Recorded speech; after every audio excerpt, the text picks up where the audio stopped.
Lin Feng awoke to find himself transported to a world on the brink of apocalypse. In this realm, survival had become the paramount challenge. A mere sip of water or a morsel of bread could incite violence from others. Yet, Lin Feng had awakened a divine survival system tailored for the end times. While others grappled for basic necessities, Lin Feng reclined in a castle, enjoying the cool air conditioning, savoring a snack, and watching a blockbuster film with his girlfriend. The desolate landscape of this apocalyptic world stretched endlessly before him, a panorama of decay and desolation. Shaking his head to dispel the lingering haze, Lin Feng surveyed his unfamiliar surroundings, his mind clouded with confusion. How did I end up sleeping in an elevator? His memories revealed that he had simply returned home after a late-night meal with friends. Yet, here he was, awakening in an ordinary elevator, unremarkable save for a single high-definition mirror affixed to the right side. As Lin Feng shook off his lingering drowsiness and glanced at his reflection, he was reassured by the sight of his handsome features, reminiscent of those of his esteemed readers, sharp brows and bright eyes, his complexion fair and pristine. Just as he reveled in his own striking appearance, a series of words materialized in the void before him. Welcome to the Aqua Blue Starred. This is a world of apocalypse. Every individual who arrives here must strive for survival. The area of survival is marked by a blue circle, which shrinks daily. Should you fail to enter the safe zone before the blue circle contracts, you will be met with a fatal jolt of high-voltage electricity. Periodic airdrops will occur within the blue circle, containing survival supplies. Their timing and locations are unpredictable. However, both you and others can see these airdrops. Not every human is your ally. Be wary of the nefarious. Every person you encounter within the blue circle could either be a companion or a foe intent on your demise. Each individual arriving here possesses unique foundational survival provisions: a long knife crafted from jujube wood, a 200 milliliters bottle of drinking water, and a high-tech wristband. Additionally, various mutated creatures capable of ending your life may inhabit the survival circle. When you are weak, you must evade these creatures. When you grow strong, you may slay them for rewards. The survival circle refreshes at random intervals. Your objective is to reach a secure area before the circle diminishes. This is no dream. Death here is irrevocable. In summary, anything is possible in this realm. Good luck. May you survive well. Farewell. Upon absorbing this information, Lin Feng felt utterly bewildered. The introduction provided him with a foundational understanding of his predicament. This was a parallel world named Aqua Blue Star, starkly different from the peaceful existence he once knew, resembling a primitive society marked by the law of the jungle, survival of the fittest. Yet, this place is undeniably more brutal than my former life. Lin Feng mused. Without friends or family, every person I encounter could be an adversary.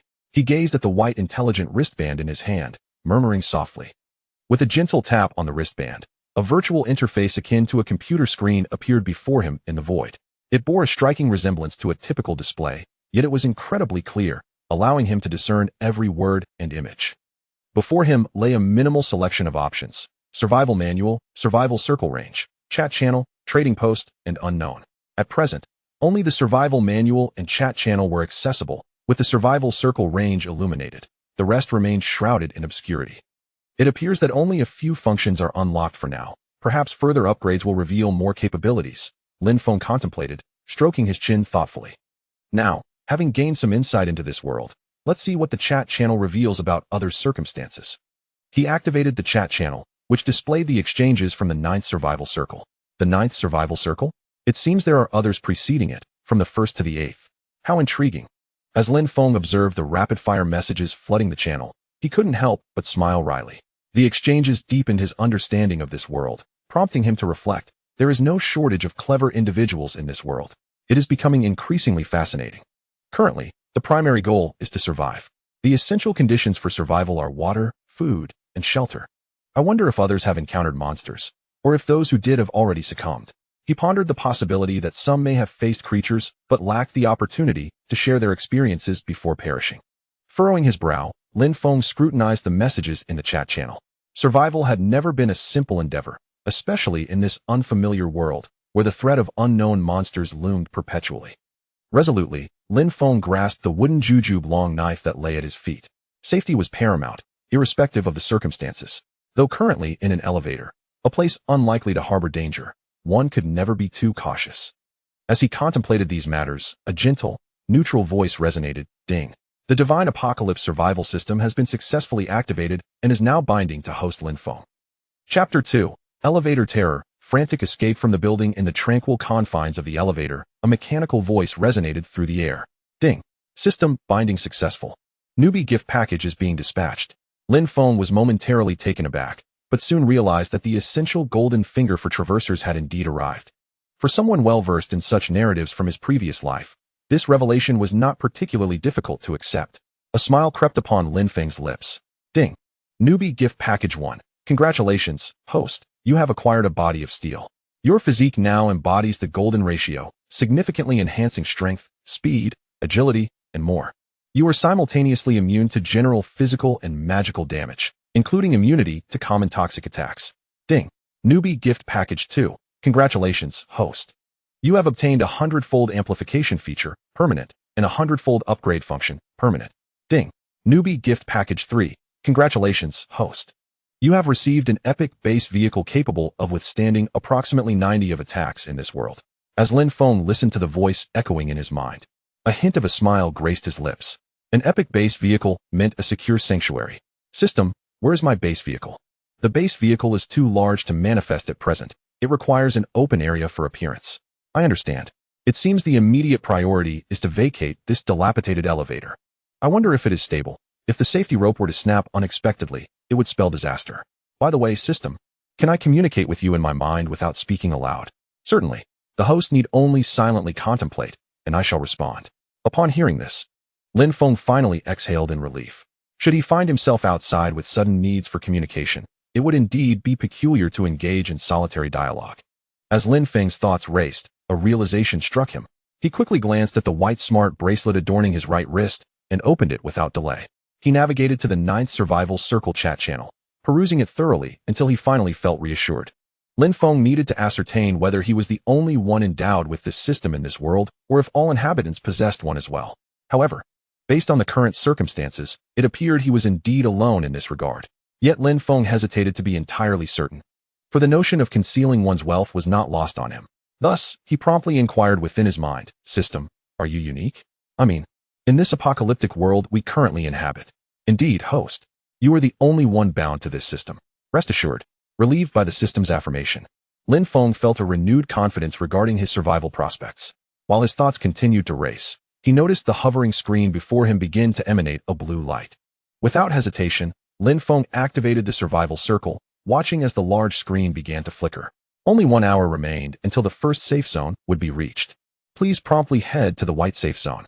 Should you fail to reach the white safe zone within 1 hour and remain in the perilous blue zone outside, you will be struck by a lethal surge of 100,000 volts, resulting in immediate death. Lin Feng gazed at the white safe zone before him, momentarily bewildered. He was, in fact, situated outside this designated area, a circumstance he had not anticipated. Checking the survival circle map, he noted that he was in a residential district in the southern part of the city, while the boundary of the white safe zone was drawn almost centrally across the abandoned urban landscape, a prominent arc of white slicing the city in two. Lin Feng furrowed his brow as he examined the map. Time was of the essence. Less than an hour remained. On foot, he would scarcely make it, but by car? Half an hour would suffice, though this did not account for the time required to escape the elevator. He swiftly closed the survival circle.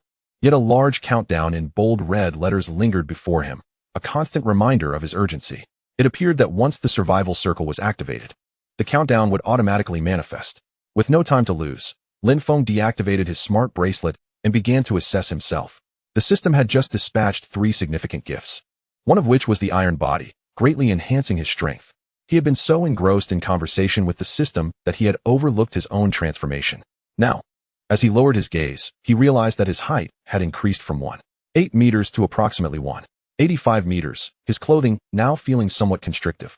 Lifting his shirt, he discovered that his once modest abdomen had transformed into a well-defined set of 8 abdominal muscles, perfectly aligned.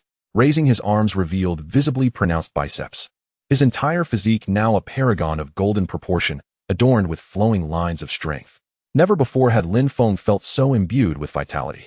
Just as he admired his reflection in the elevator mirror, striking various bodybuilding poses, the mirror unexpectedly shattered. Before he could ponder this occurrence, the entire elevator began to tremble. Lin Feng snapped back to reality, casting aside any hesitation. He approached the elevator doors, which remained stubbornly halted at 17A. With arms outstretched, biceps flexed, and his stance firm, Lin Feng's demeanor shifted. He wedged 4 fingers between the 2 elevator doors. With a forceful push, the tightly sealed doors began to yield, slowly parting. "Open for me," he commanded. The veins in his bulging biceps were clearly visible as he exerted his strength. With a resounding crash, the elevator doors were forcefully pushed apart by Lin Feng's hands. He was astonished at how effortlessly he had accomplished this feat, not even breaking a sweat. He has only now begun to comprehend the strength of his own physique.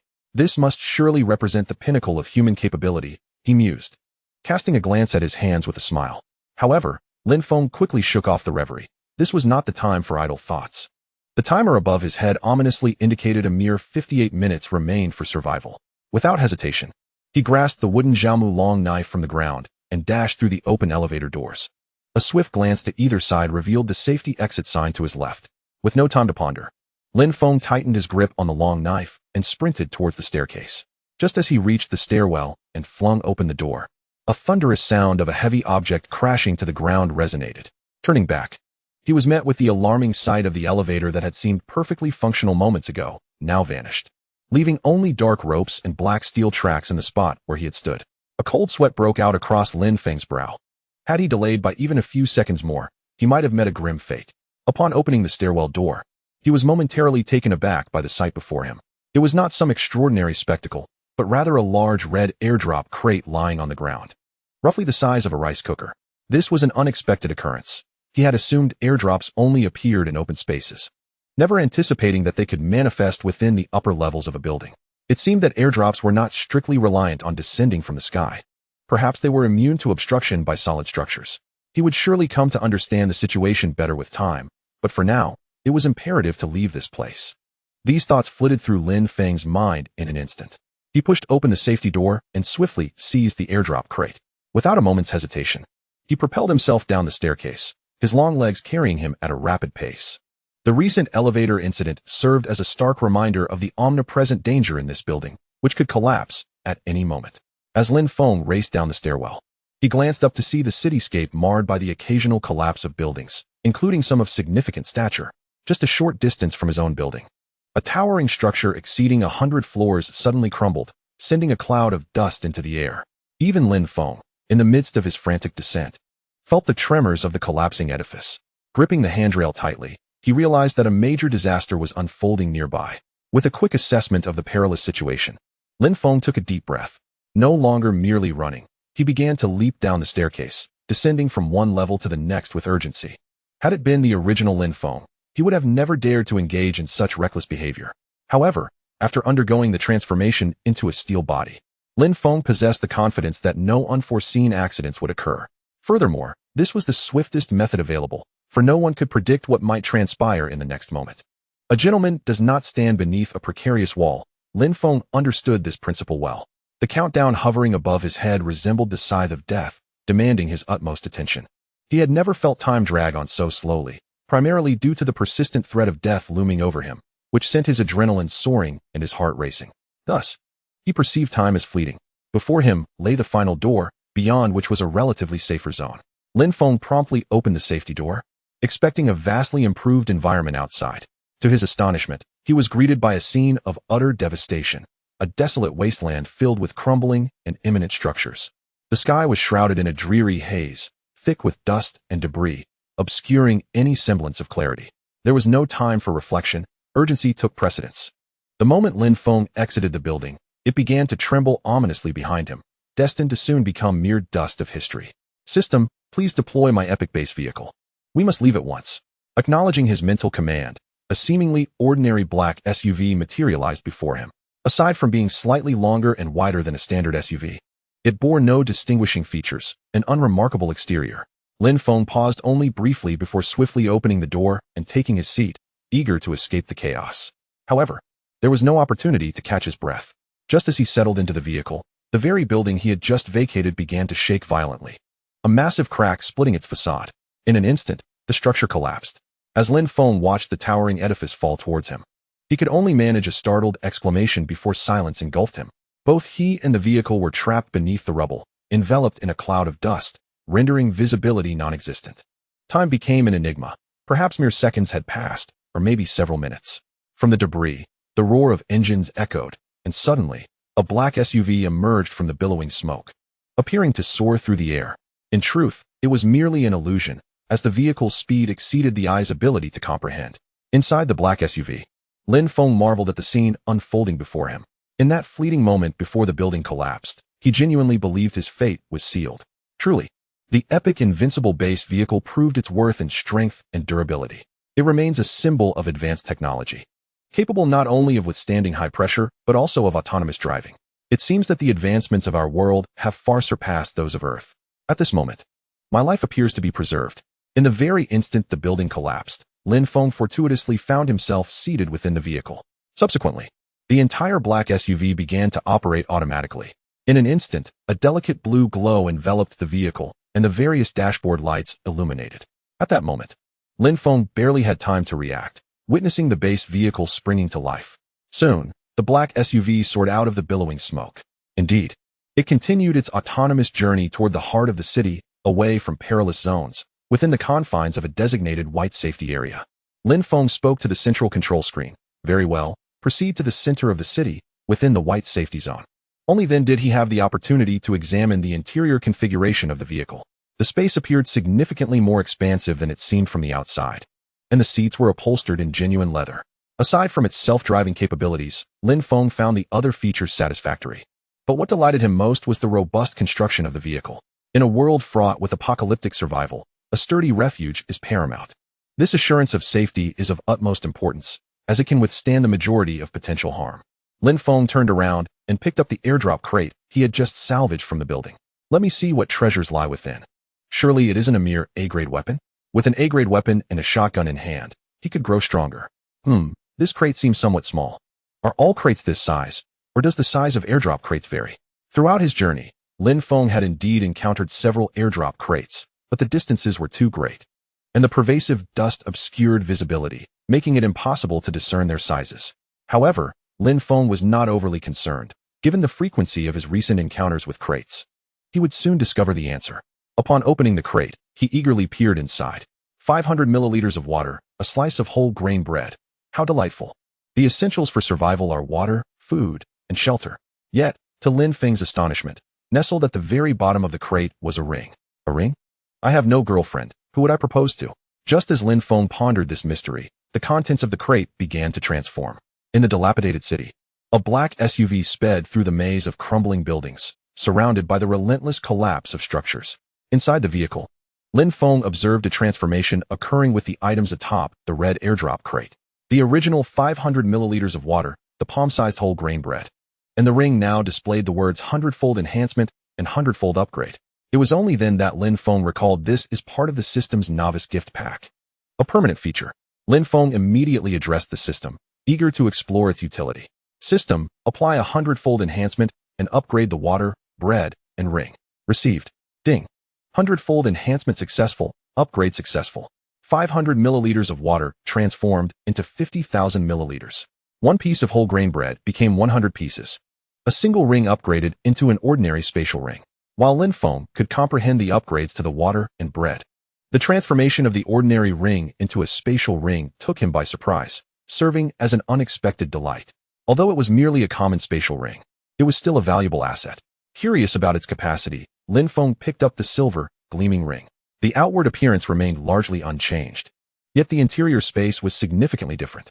Upon donning the ring and focusing his thoughts, Lin Feng's consciousness shifted into the ring's interior. To his astonishment, the internal space measured approximately 10 cubic meters. As soon as Lin Feng's awareness settled within the ring, he grasped its function. Essentially, it resembled an upgraded refrigerator. However, the distinction lay in its ability to preserve items exactly as they entered, unchanged upon exit. The sole drawback was that living creatures could not enter. Lin Feng's initial thoughts swiftly dissipated. Nevertheless, with this ring, future concerns regarding food and water storage were alleviated, circumventing numerous potential inconveniences. Discretion being the better part of valor. He promptly stored the recently upgraded food and water within the spatial ring, leaving behind a few pieces of bread and bottles of water for immediate use. Grabbing a bottle of water, he eagerly began to drink. The intense exertion during his recent escape, coupled with the adrenaline rush from the building's collapse, had left him slightly dehydrated. Gulping down a substantial amount of water, he let out a satisfied burp, a smile of contentment gracing his face. Feeling refreshed, He proceeded to consume the remaining pieces of bread. With his hunger and thirst quenched, Lin Feng turned his attention to other matters. He glanced at the remaining survival countdown overhead. Only 30 minutes remained. Opening the chat channel, he began perusing the conversations of others. Humans are inherently social beings and cannot exist in isolation indefinitely. Even in this primitive world, understanding the circumstances surrounding his environment was essential. As Lin Feng reviewed the chat channel, he gained deeper insights into the world he inhabited, realizing that he had initially assumed unlimited communication was possible. However, after reading through the messages, he discovered the current limitations. A person is permitted to speak only once per day in the chat channel. Currently, the content of these utterances is unrestricted, though this may not hold true in the future. Lin Feng has also discovered that he is situated in a chat channel known as the 9th Survival Circle. It seems that each survival circle allows communication solely within its own channel. However, he remains unaware of the content shared in the earlier circles. Are they akin to this one? Lin Feng reclined in the S-Class black SUV-based vehicle, gazing at the ceiling while murmuring to himself. The screen suspended in the void before him flickered with a multitude of comments. Someone save me. I'm currently outside the blue safe zone. And there's still at least a day's journey to the white safe zone. I don't want to die yet. I'm only 18. Any kind-hearted brother, please help me. I'm also outside the blue zone. Hurry, save me. My father is the chairman of the Wind Group. Whoever saves me will be rewarded with 10 million. No? 100 million. Haha. Let those above perish. I am safely within the white safe zone. At this point, what use is wealth? A bunch of fools. Lin Feng shook his head and smiled wryly at the eclectic comments. Regardless of the reasons, in this apocalyptic world, everything from the previous existence has been reset. Be it money or morality, man or woman, all distinctions have vanished in this realm. It is a world where the weak are devoured by the strong, and only the fittest survive. Just as Lin Feng was lost in thought, he suddenly felt the vehicle come to a gradual stop. As curiosity welled within him, he heard a voice. Hello, Lin Feng. We have safely arrived at the white safe zone. Lin Feng exhaled in relief. Thank goodness, we've made it. He straightened in his seat and glanced at the countdown timer above, noting that only 10 minutes remained. It seemed fortune favored him. At least he was faring much better than the majority. Lin Feng chuckled bitterly, shaking his head. With no time to ponder further, he surveyed his surroundings. The black SUV had come to rest in a plaza, surrounded by various shops that must have once thrived, now reduced to a state of desolation.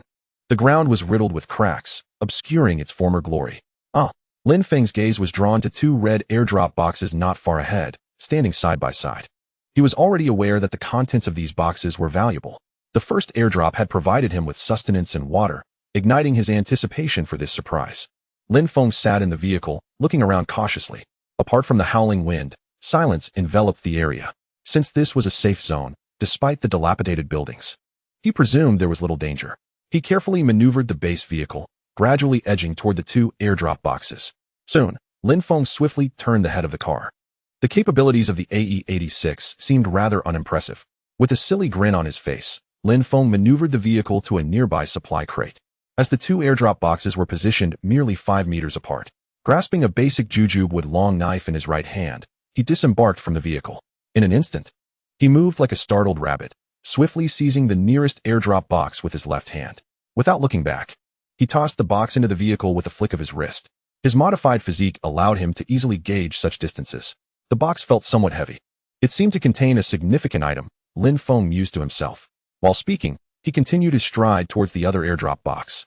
As he picked up the second box and made his way back, he encountered no unexpected incidents. Before long, Lin Feng returned to the vehicle, clutching the second airdrop box. Once seated, he exhaled a sigh of relief, grateful that nothing untoward had occurred. After reflecting on his good fortune, it was time for the bountiful rewards. Chapter 5. The Shrinking Survival Zone. Unknown creatures approached the base vehicle. The black SUV glided slowly along the national road. Lin Feng, seated in the driver's seat, beamed at the sight of two red airdrop boxes before him, one large and one small. The larger box was the first one he had retrieved. With a cheerful expression, Lin Feng exclaimed, "This must be it. Let us see what makes it so heavy." He quickly opened the first airdrop box, only to be rendered speechless by its contents. Inside lay a suit of black armor, reminiscent of what ancient soldiers would wear in battle. Just by sight alone, Lin Feng estimated its weight to be no less than 30 pounds. Isn't this a modern parallel universe? How could such armor exist? Lin Feng scratched his head in confusion. However, after a moment of surprise, he resumed examining the remaining items in the box. In addition to the ancient armor, he discovered an exquisitely crafted dagger lying quietly within. Moreover, he was astonished to find a shield, indeed, a traditional military shield used in ancient warfare. What on earth are these items? Lin Feng pondered. First armor, then a shield. While daggers have similarities across eras, what could this shield signify? He wondered if bows and arrows would soon appear as well, marveling at the peculiar assortment. With increasing anticipation for the next airdrop box, Lin Feng casually picked up the other crate, which was considerably lighter, about the size of a backpack. Upon opening it, he burst into laughter. This time, it held no ancient artifacts. Instead, nestled within were a bar of soap, a can of cola, and a banana. Rest assured, it was a perfectly ordinary banana. Lin Feng gazed thoughtfully at the contents of the two airdrop crates. It appeared that the items within were not fixed. Among them lay ancient armor alongside modern soap and cola. Might there also be high-tech items hidden within? Lin Feng felt that he would soon uncover the answer to this question. Each item bore the inscription indicating its potential for upgrade. Without hesitation, Lin Feng initiated the upgrades. Ding! Congratulations, host. Your ordinary armor has been upgraded to exquisite grade armor, now possessing functions such as invisibility and reduced weight. Ding! Congratulations, host. Your ordinary dagger has been upgraded to an exquisite dagger. Ding! Congratulations, host. Your shield has been upgraded to exquisite grade, capable of withstanding a portion of physical attacks. Ding! Congratulations, host. Your banana has been upgraded to 100 exquisite bananas with enhanced flavor. Ding! Congratulations, host. Your soap has been upgraded to 100 exquisite soaps, which are gentler on the skin. Ding! Congratulations, host. Your cola has been upgraded to 100 cans of exquisite cola, which will not lead to osteoporosis. As he swiftly opened and upgraded all the items from the two airdrop crates, Lin Feng felt a refreshing sensation, akin to savoring a chilled watermelon on a sweltering summer day. Simultaneously, he gained a general understanding of the system's hundredfold upgrade and amplification features. It seemed that upgrades were guaranteed to succeed. Furthermore, it appeared that small or rare items were likely to enhance in quality without increasing in quantity. Smaller items might either increase in number or quality, or perhaps both. Lin Feng surveyed the plethora of upgraded items before him, a smile spreading across his face. A bold thought emerged in his mind. Could these successfully upgraded items be further enhanced? To test this hypothesis, Lin Feng picked up a can of cola and examined it closely. Unfortunately, no further upgrade option appeared. With a sigh, Lin Feng concluded that it was unlikely to exploit any loopholes in the system to achieve an eternal motion machine. Nonetheless, this outcome was quite satisfactory, with 100-fold amplification. Who could ask for more? He promptly stored the majority of the items in his spatial ring. When he beheld the armor, Lin Feng instinctively donned it. Although his body had undergone the transformation of steel, it was akin to a person's trump card. More was always better. The moment the armor enveloped him, a flash of white light illuminated his form, rendering the armor invisible to the naked eye. It felt as though he was neither wearing it nor not wearing it. A peculiar sensation indeed. Shaking off the odd feeling, Lin Feng turned his attention to the shield, weighing it in his hands before ultimately deciding to place it in the spatial ring for convenience. As for the dagger, it was, of course, best kept on his person. An additional layer of security was always prudent. Lin Feng secured the dagger snugly against his thigh. Gazing at the bar of soap before him, Lin Feng found himself in a state of bemusement. Today marked his inaugural day in this world, thus the urgency to bathe was not pressing. The primary concern was that, given the current circumstances, there was simply no place to wash. Consequently, without hesitation, Lin Feng stowed the soap away in his ring. Before him lay only a few bananas and a couple of cans of soda, both of which had been upgraded by the system.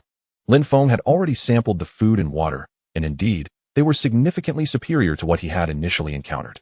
He retained 3 or 4 bananas and 2 cans of sugary delight. Comfortably reclining in his seat, Lin Feng cracked open a can of soda, savoring the first sip. Oh, the pleasure. Yet he mused that if it were chilled, the experience would be even more exhilarating.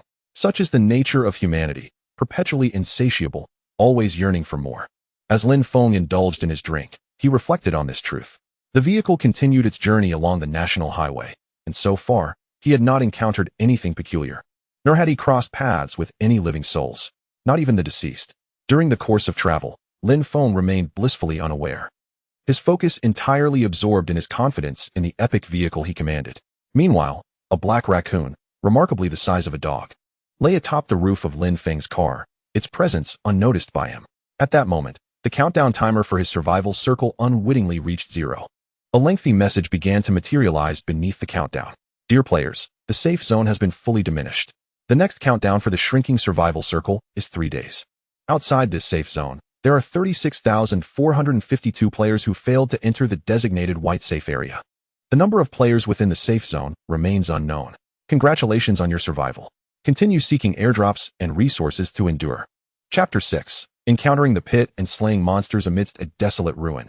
A black SUV cruised steadily along the national highway, occasionally executing a series of high-difficulty maneuvers. Yet, only upon closer inspection could one discern that the driver was not showcasing their skills, but rather evading obstacles encountered along the way. However, if one could draw near, more revelations awaited. A black raccoon, akin to a leopard lying in wait for its prey, lay silently upon the car's roof. Through the window, one could observe that the driver's hands were entirely disengaged from the steering wheel. The vehicle was driving itself autonomously. How could it end so swiftly, resulting in such a high death toll? Lin Feng furrowed his brow, momentarily setting aside his beloved soda. The number of lives lost in a single instant far exceeded his expectations. What struck Lin Feng as particularly curious was that he distinctly remembered the survival manual stating otherwise at the outset. In this otherworldly realm, a plethora of monstrous beings exists. Yet, when statistics were compiled, the number of individuals slain by these creatures was conspicuously absent. Was it an oversight, or perhaps a deliberate omission? The intrigue deepens. Lin Feng promptly activated the chat channel to ascertain the current situation. It was truly perilous. You cannot fathom what transpired shortly after I stepped into the white safety zone. I witnessed an individual frantically sprinting just outside its boundaries. He was mere seconds away from safety, yet ultimately fell short. Reflecting on that harrowing moment fills me with trepidation. Do you comprehend the gravity of my experience? Without waiting for inquiries, the man continued his soliloquy. I beheld a bolt of lightning descend from the heavens, striking that individual and instantly reducing him to a pile of charred remains. This is an ordeal I would never wish to endure in my lifetime. The tale shared by the man named Chu Yang quickly resonated with many. The original poster is correct. I entered the safety zone early on, and I too witnessed a couple outside being obliterated by the same celestial lightning, leaving not a trace behind. This world is terrifying. I long to return home, sobbing. Alas, life is arduous. We must cherish each moment. Yet hold on. Chu Yang, I recall that thus far, each individual is permitted to speak only once a day. How is it that you have managed to express yourself so many times? Initially, Lin Feng had overlooked this detail, but after hearing the remarks of others, he became aware of the inconsistency.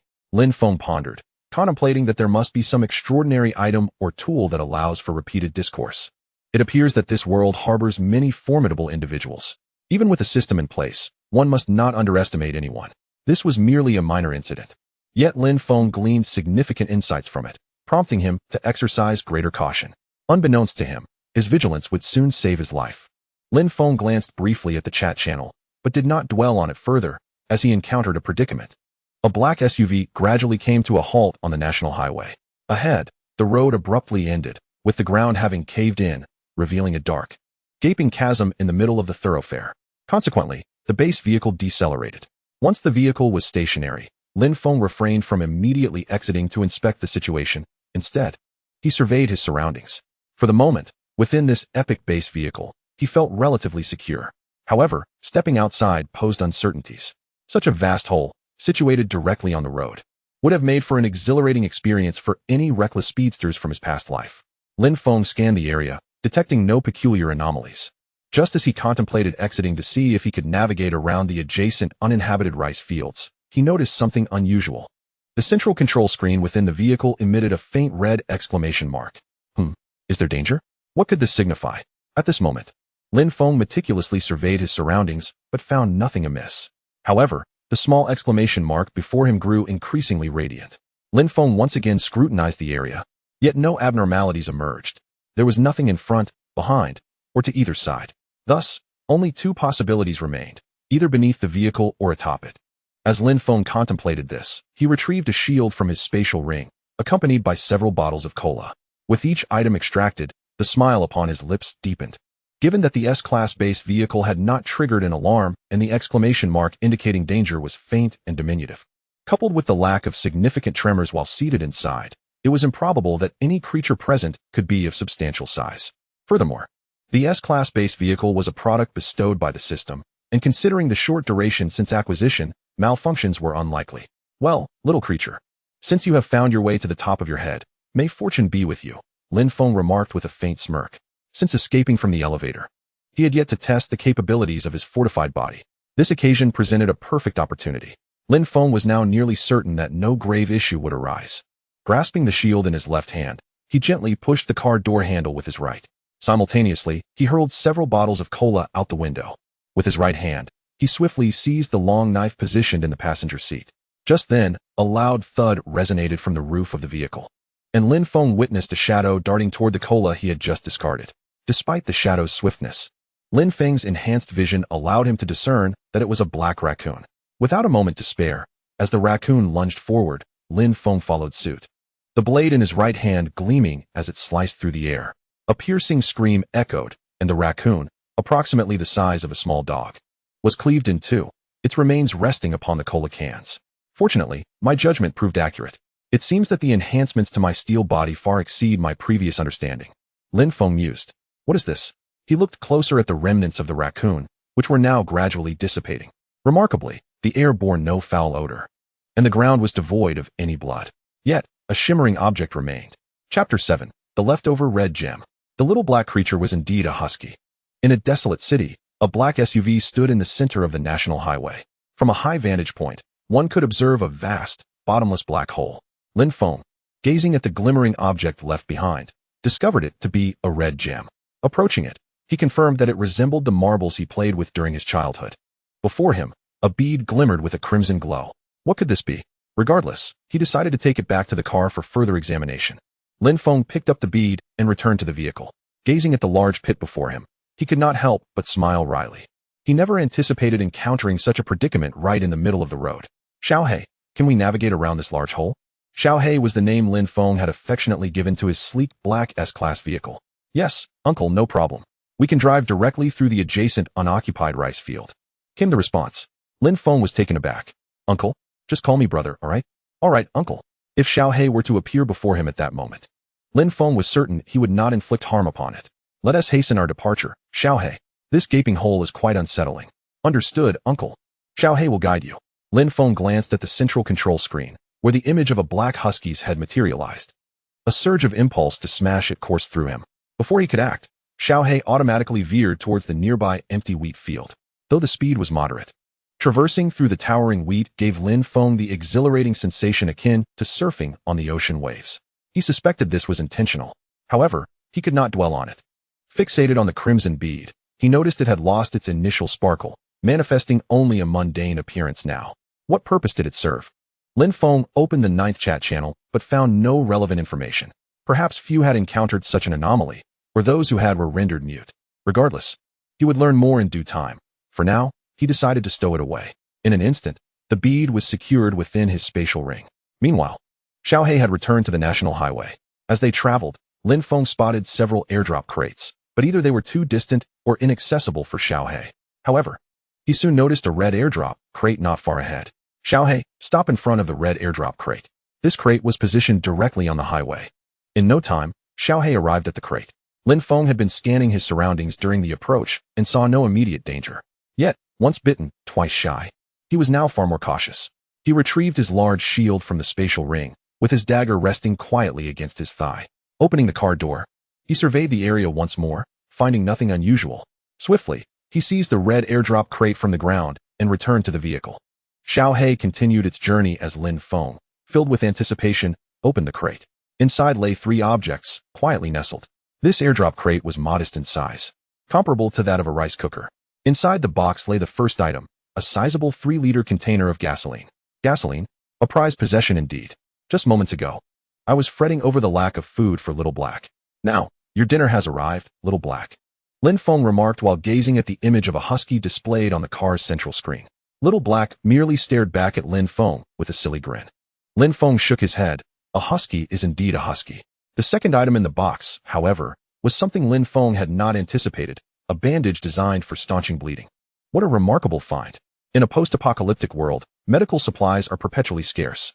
A simple wound infection could lead to death by tetanus, let alone a severe injury without the means to stop the bleeding, which is even more dreadful. Lin Feng shifted his attention to the third item within the box, where a substantial piece of rib lay quietly, still bearing traces of blood. A smile involuntarily crept across Lin Feng's lips. All splendid treasures. On the first day, the realization of their value was not profoundly felt, but soon, the rarity of food would surely be understood. All 3 items were indeed valuable, each marked with the potential for upgrade. Ding. Congratulations, host. The 3 liters of gasoline have been upgraded to 300 liters of premium gasoline. A small amount of fuel can significantly extend the duration of travel. Ding. Congratulations, host. 1 bleeding control bandage has been upgraded to 100 premium bandages, with greatly enhanced efficacy. Ding. Congratulations, host. 1 rib has been upgraded to 100 premium ribs, with improved quality and taste. Lin Feng surveyed the items, quickly filling his vehicle, his heart swelling with a sense of accomplishment. If only trading were possible. It seems I have a surplus of items that could be exchanged for something else. However, if I wish to consume the ribs, I lack any tools, not even a pressure cooker. Lin Feng placed all the items into his spatial ring and then activated the smart wristband in his possession. A screen floated in the air, but the trading interface remained shrouded in a gray haze. Lin Feng couldn't help but let out a sigh. Well, let us take it one step at a time. There will be milk and bread. No, I already have bread. By the time Lin Feng arrived in this alternate world, it was already afternoon. After such a long journey, the sky began to darken. Unlike Earth, the rural roads here were devoid of any illuminating lights. As night fell, visibility diminished rapidly, even with Little Black's headlights. Clarity was waning. It seemed they could not travel much longer. Finding a place to rest was imperative. Although it was possible to take a break directly on the highway, resting in the vehicle felt safer. Yet sleeping on a busy road was inherently uneasy, surrounded by vast open spaces that made one feel vulnerable. Nevertheless, Lin Feng was not overly concerned. With an epic-grade base vehicle, they were still in a relatively ordinary state compared to others. As the first day commenced, it was unlikely that anyone would possess superior equipment, thus posing no significant threat to Lin Feng. The national road was flanked by residential homes and towns, making the search for a parking spot rather effortless. Soon, Lin Feng discovered a quaint little town. The black vehicle, affectionately dubbed Little Black, gradually made its way into the town. As night descended, a thick fog enveloped the surroundings. Lin Feng found himself in the garage of an unoccupied residence. This will do, he thought. Upon entering the town, he had already surveyed the area. It was a modest settlement, oriented from north to south. Lin Feng did not delve deeply into its size, merely selecting a 2-story building that seemed quite appealing. He drove Little Black around, assessing the vicinity of this establishment. His choice was motivated by its proximity to the main road, allowing for a swift departure in case of any unforeseen circumstances. On this, his first night in the town, he hoped for pleasant dreams. Lin Feng resolved not to exit the vehicle. The unfamiliar environment prompted him to endure a night within the confines of his car. He trusted that tomorrow would bring better tidings.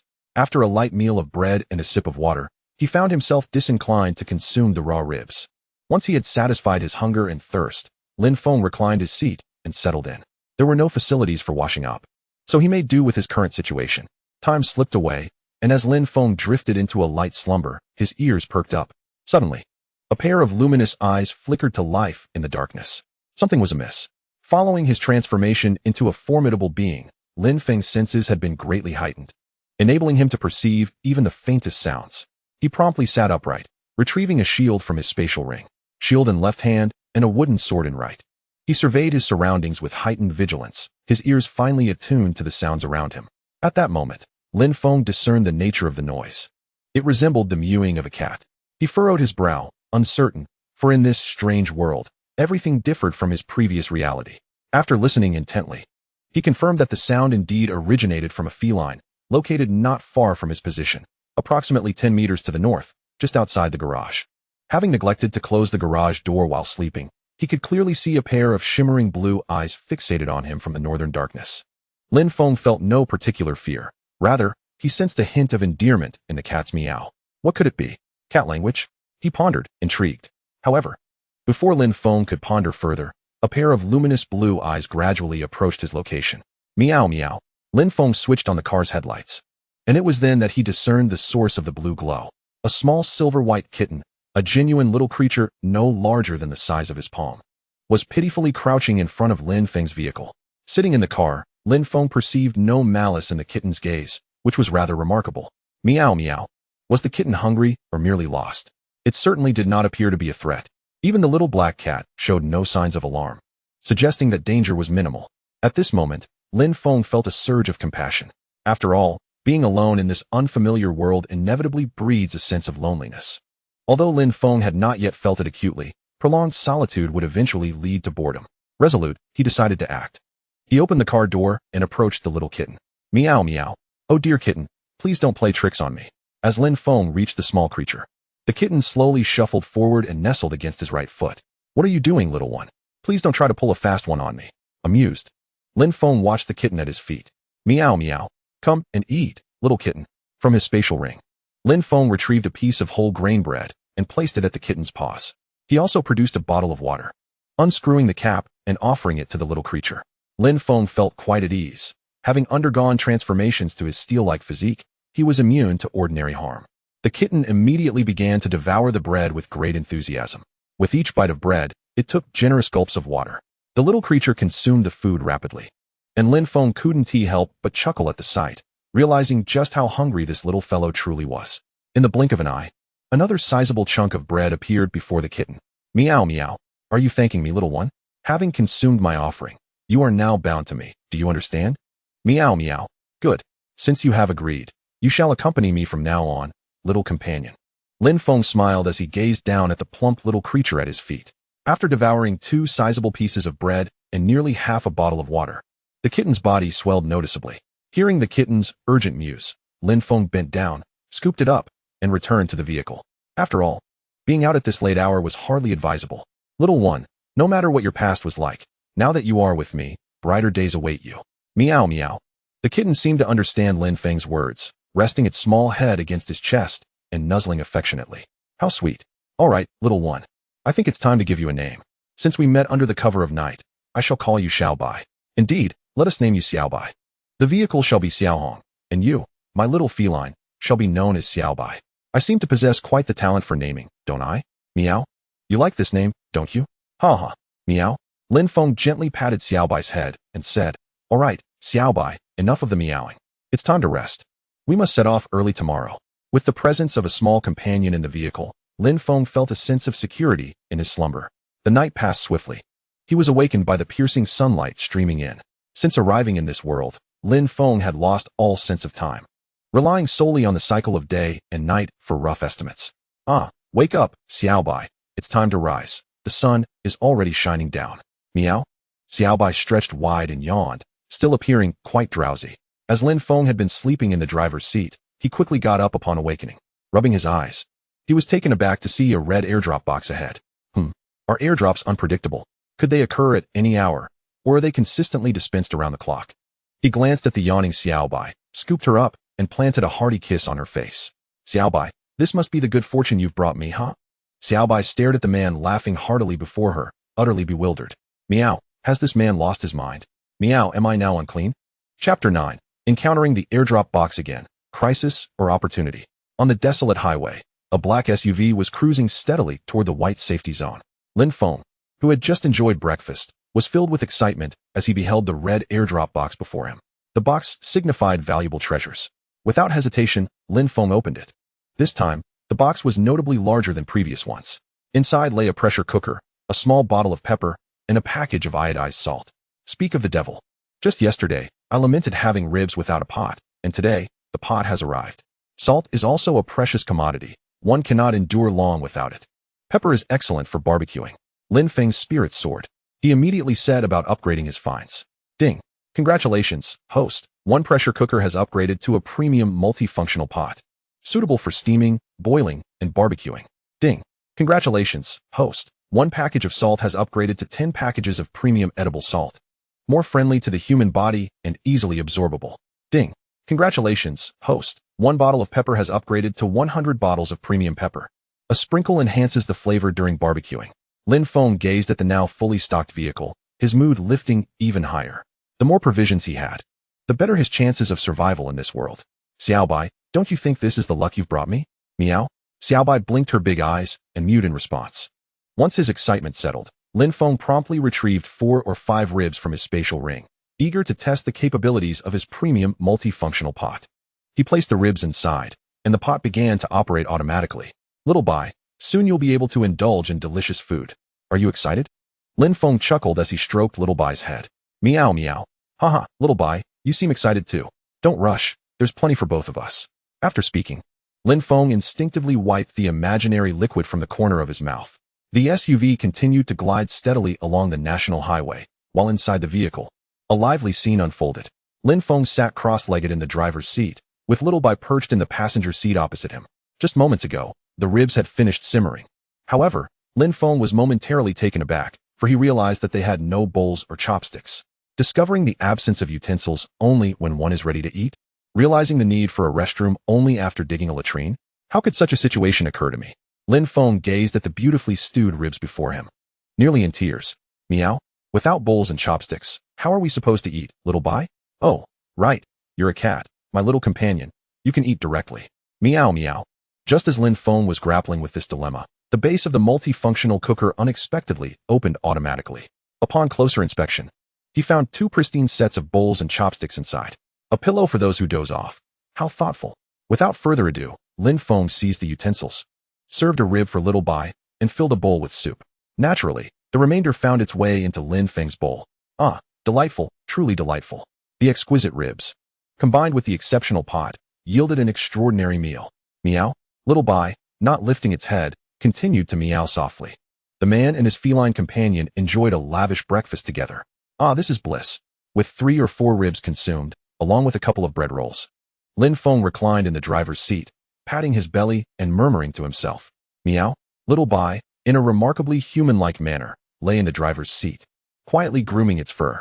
At that moment, Lin Feng felt compelled to check on how others were faring, so he opened the 9th Survival Circle chat channel. Woe is me. Who will rescue this child? I'm nearly starving. I've gone a whole day without food, and I haven't seen a single airdrop. I'm in tears. Weren't random airdrops supposed to be a thing? Why have I spent an entire day searching without finding a thing? I did find an airdrop, but why was it filled with 3 mirrors? I'm a grown man. Can mirrors be eaten? Sigh, you all are lucky. My airdrop contained 3 spoons. Can you believe that? I still have half a piece of bread left. Who wants it? Just say so, but even if you do, I won't give it away, haha. At that moment, a fellow named Chu Yang passed by and left a message. Well, the items in the airdrop boxes are random and not fixed. As of now, there shouldn't be any dangers within them. This is my experience.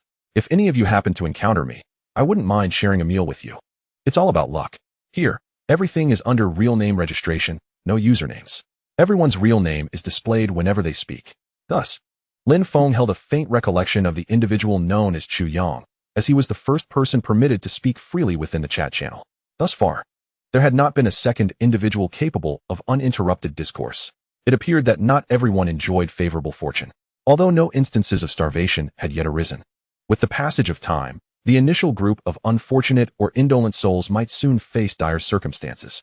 Lin Feng gazed at the rapidly scrolling comments, murmuring to himself.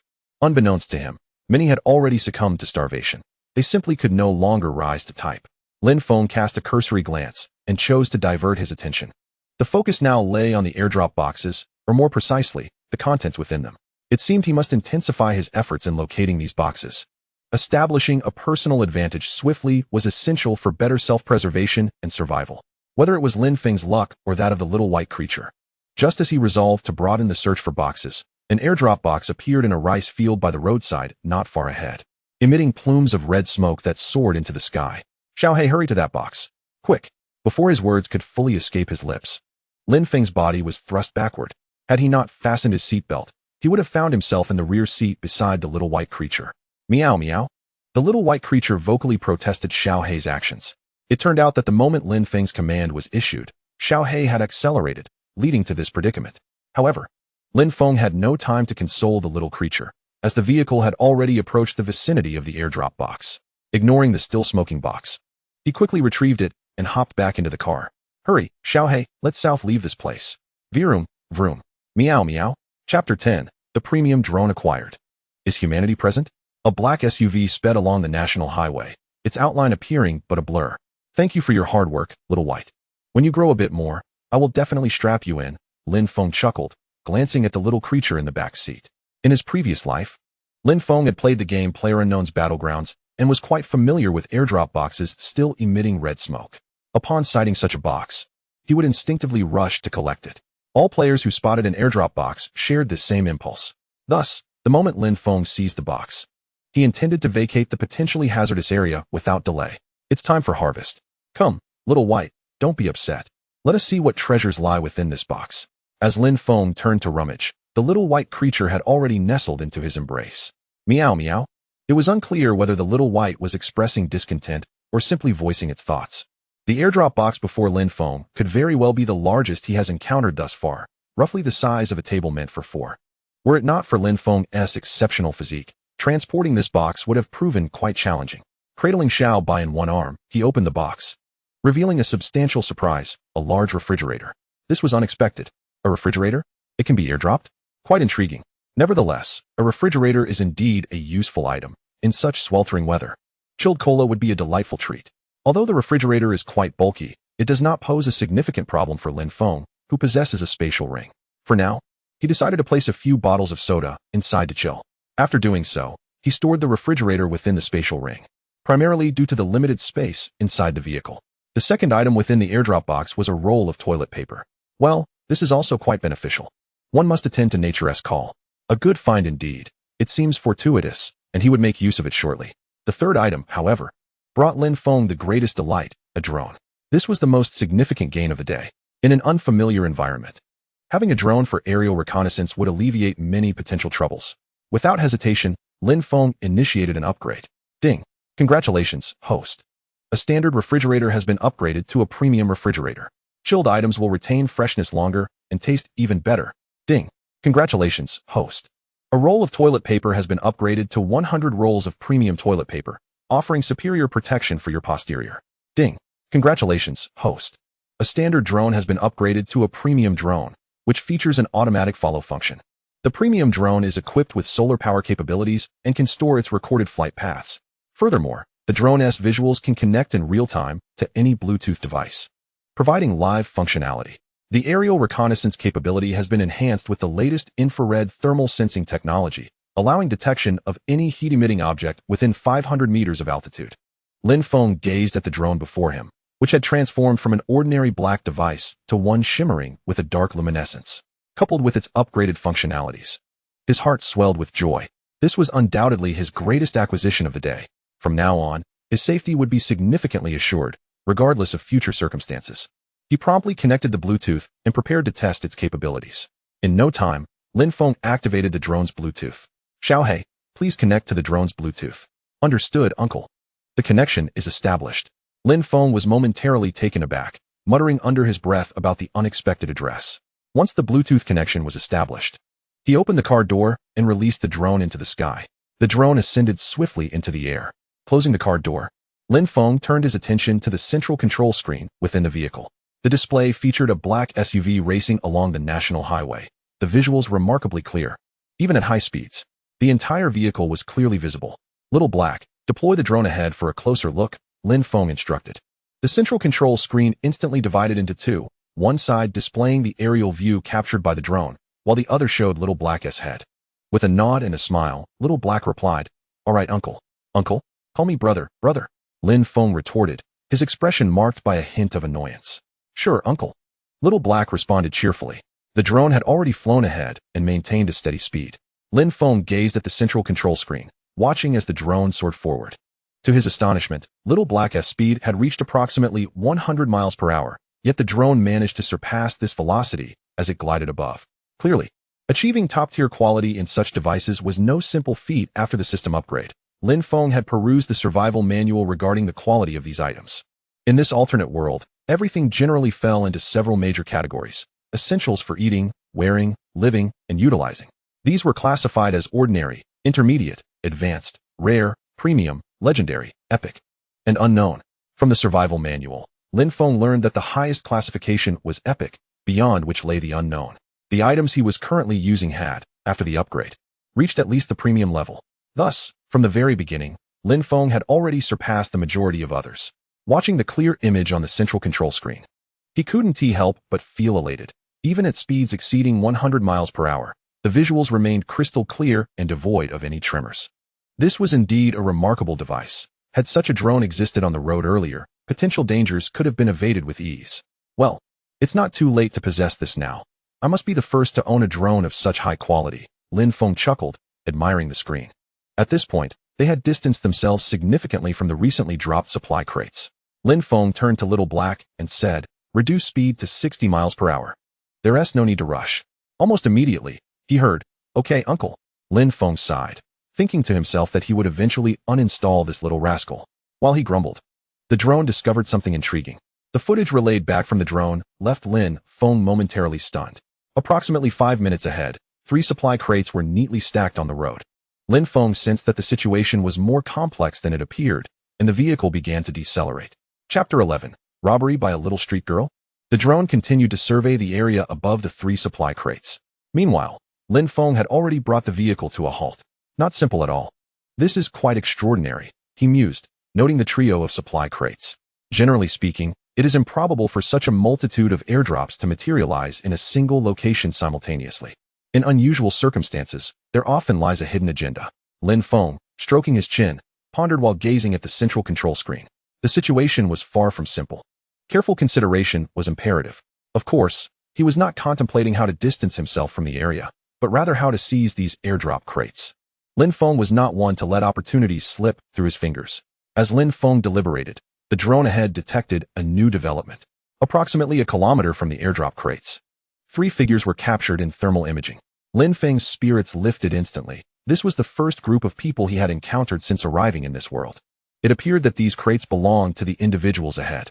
Engaging in a bit of entrapment, perhaps? Quite intriguing. He instructed his companion, Little Black, to adjust the lens and ascertain the intentions of the 3 individuals.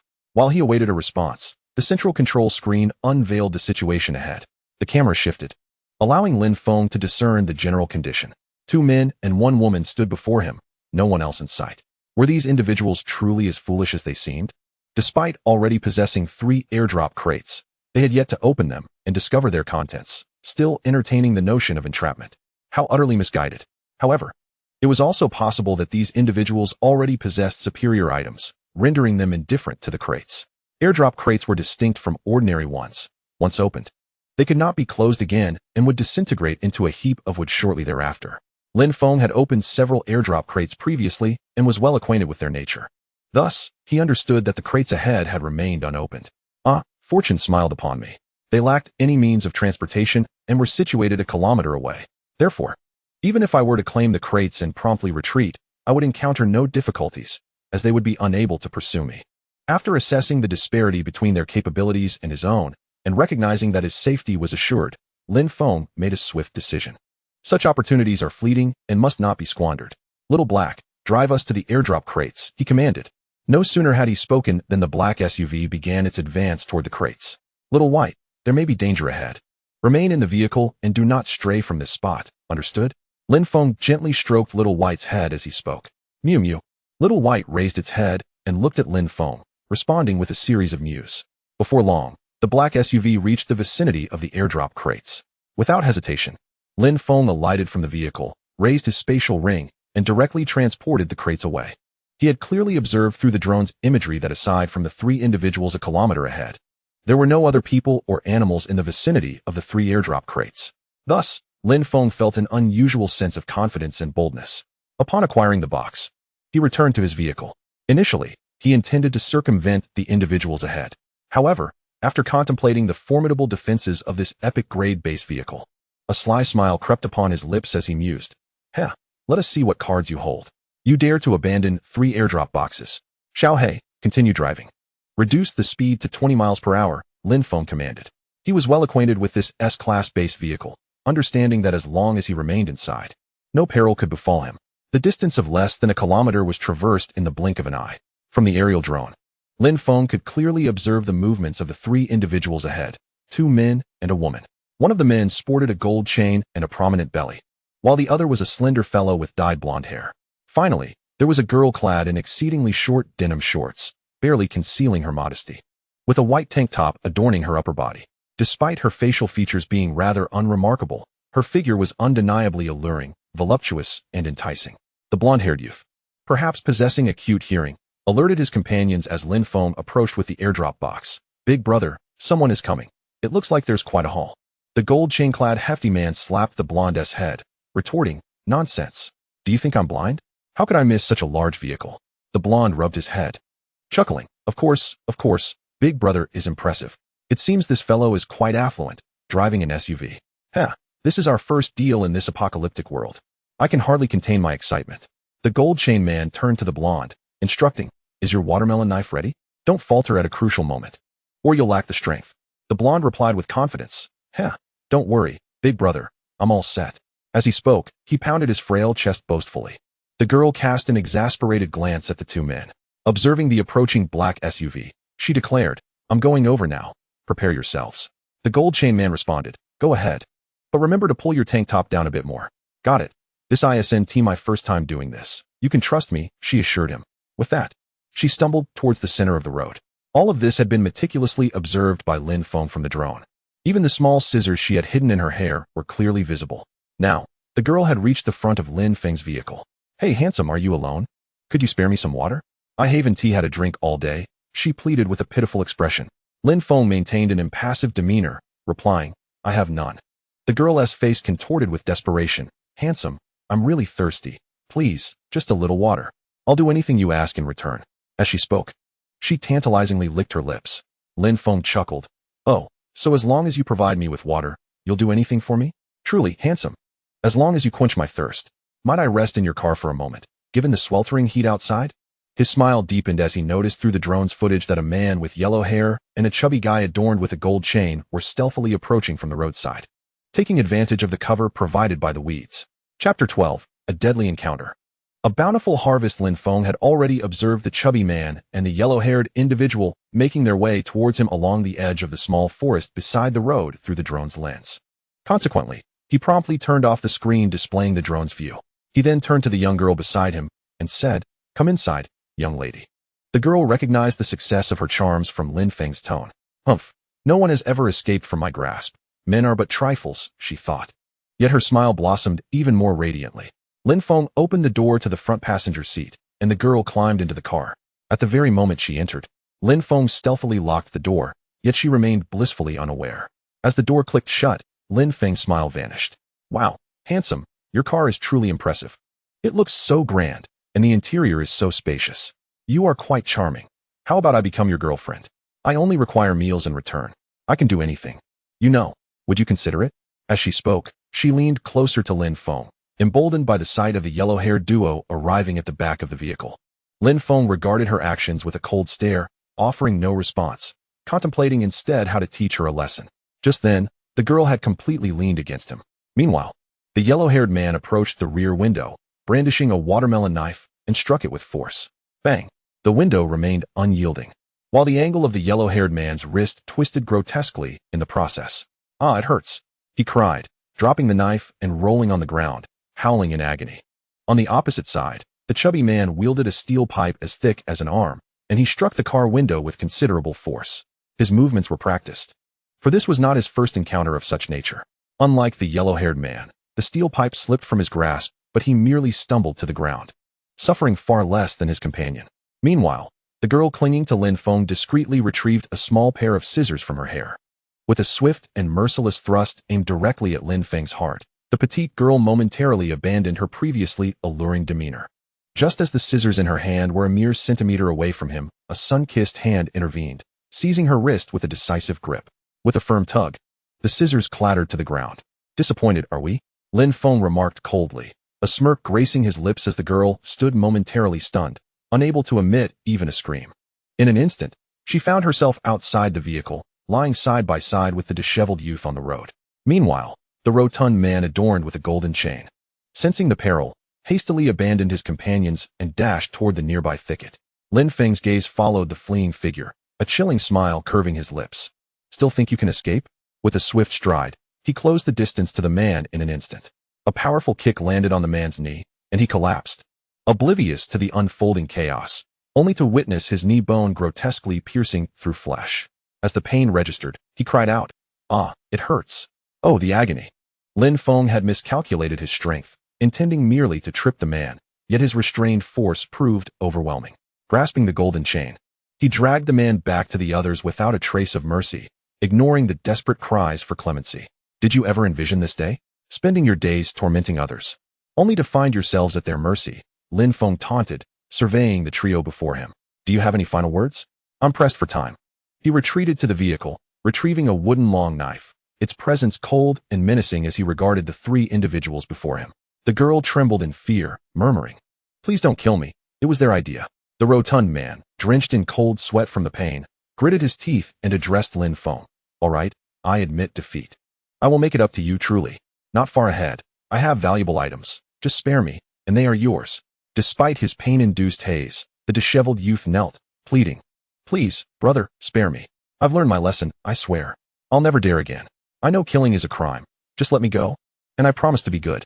Lin Feng regarded the trio with a frosty demeanor, watching as they wept and begged for mercy, employing both threats and persuasion. Once they had all spoken, he raised the long knife slowly and said, "Remember to be a good person in your next life." A flash of light gleamed, marking the end of their pleas. In this desolate silence, Lin Feng coldly surveyed his surroundings. He understood that just as time does not pause for anyone, neither does life. If one cannot adapt to the circumstances of existence, then one is destined to be cast aside. A black SUV glided steadily along the highway. Inside, Lin Feng sequentially opened 3 empty airdrop crates, gazing at the contents before him. A smile involuntarily curled at the corners of his mouth, and even a glimmer of joy sparkled in his eyes. Repairing bridges and roads without corpses, killing and arson for gold belts. The ancients do not deceive me. Upgrades. All were upgraded. Ding. Congratulations, host. An ordinary wristwatch has upgraded to 100 exquisite timepieces. The time is impeccably precise and features waterproof, fireproof, and lightning-resistant capabilities. Ding. Congratulations, host. An ordinary steak has upgraded to 100 gourmet steaks, with significantly enhanced flavor and nutrition. Ding. Congratulations, host. A bottle of ordinary shampoo has transformed into 100 premium shampoos, more friendly to the scalp. Ding. Congratulations, host. A single ordinary sanitary pad has upgraded to 100 premium sanitary pads. Ding. Congratulations, host. An ordinary apple has become 100 exquisite apples. Ding. Congratulations, host. An ordinary barbecue grill has upgraded to a premium barbecue grill, enhancing the taste of grilled items. Ding. Congratulations, host. A regular short-sleeve shirt has transformed into 100 exquisite short-sleeve shirts. Ding. Congratulations, host. A simple pair of underwear has upgraded to 100 premium pairs. Ding. Congratulations, host. An ordinary fishing net has transformed into a premium fishing net trap. Lin Feng, unable to contain his laughter, surveyed the bountiful array before him. However, unbeknownst to him, an unexpected event was about to unfold. Chapter 13. The exchange function activated. The first transaction inside the black SUV, Lin Feng gazed at the heap of items, his grin wide enough to reveal his teeth. While he could comprehend the other items, his expression was richly varied when he encountered a vast expanse of white sanitary pads. What is this? As a grown man, why am I presented with such things? What use could they possibly serve? He lamented. Meow meow. Xiaobai, cramped in the rear corner, looked pitifully at Lin Feng and called out. It was only then that Lin Feng noticed Xiaobai had been wedged into a small corner, surrounded by a sea of white sanitary pads, with only her large eyes blinking in protest. Ha ha ha. Xiaobai, your taste is truly unique. Meow meow. Xiaobai could only emit a few protestations. As Lin Feng and Xiaobai engaged in their playful banter, the intelligent wristband on his right hand suddenly flickered. Typically, the wristband remained dormant, so Lin Feng promptly activated it to investigate. On the screen in the void, the message displayed, "Greetings, esteemed players. The exchange function is now activated. All the resources acquired for survival in this alternate world can now be traded." Lin Feng regarded this announcement with little surprise, having anticipated this feature, which had merely been dormant until now. The communication platform has activated its private messaging function. Those in need may wish to explore this option. There are merely 8 hours remaining until the next safe zone shrinks, so it is imperative to reach the designated white safety area promptly. The system has rectified a bug that previously allowed for an unlimited daily acquisition of airdrop crates, now limiting it to a maximum of 3 per day. After obtaining 3 airdrop crates, no further crates will appear, and even those that have long since descended cannot be opened, although they may be carried away for future access. Furthermore, the system will no longer supply complete items within airdrop crates, save for food and drinking water. Instead, one may find crafting blueprints for items. For instance, a rice cooker will no longer appear as a complete object, but as a blueprint requiring 2 refined iron shards, 2 glass shards, and 2 liters of drinking water for its creation. With these updates to the post-apocalyptic survival world, it is hoped that everyone can endure better. Until next time. Lin Feng observed the unfolding events with a stoic demeanor, yet the communication channel erupted with fervor. What was the situation? Is it true that only 3 airdrop crates can now be obtained each day? Could it be that some individuals have already received more than 3 crates in a single day? The implications are daunting. The most alarming detail, however, is the 5th point. Complete rewards will no longer be directly provided, but will instead be in the form of crafting blueprints. As previously noted, this suggests that someone has indeed acquired complete items, possibly even a firearm. Esteemed individuals, your foresight is commendable. My immediate concern, however, is finding assistance. The map on my wristband indicates that I am 2 days away from the next white safety zone. Alas, who has water? I am willing to do anything. I have not encountered an airdrop crate in 2 days, and I am on the brink of dehydration. Lin Feng continued to observe the discussions without reaction, focusing instead on the newly activated trading function. He quickly grasped how to utilize this feature. In essence, one can list items for trade directly on the trading platform. Prices are flexible, and one can specify visibility to certain individuals, the general public, or a designated range. Once both parties are satisfied, transactions can be executed seamlessly, with no risk of fraudulent exchanges, as the system will display the genuine condition of the listed items. At last, the trading function has been enabled, allowing Lin Feng to exchange surplus items for those he more urgently requires. A faint smile graced his lips. Currently, the most pressing needs are water and food. He resolved to peruse the trading platform for desirable goods. Lin Feng glanced over the offerings thus far. It seems that the trading feature has just been activated, resulting in a limited selection of items available, predominantly consisting of ordinary wood and iron fragments, items of common utility. Generally, these are essential commodities needed for sustenance, such as food and water, with nothing particularly remarkable on offer. Given that it is merely the 2nd day, it is understandable that few exceptional items have emerged. Observing the trading post before him, Lin Feng promptly issued a trade announcement, declaring a substantial acquisition of various manufacturing blueprints.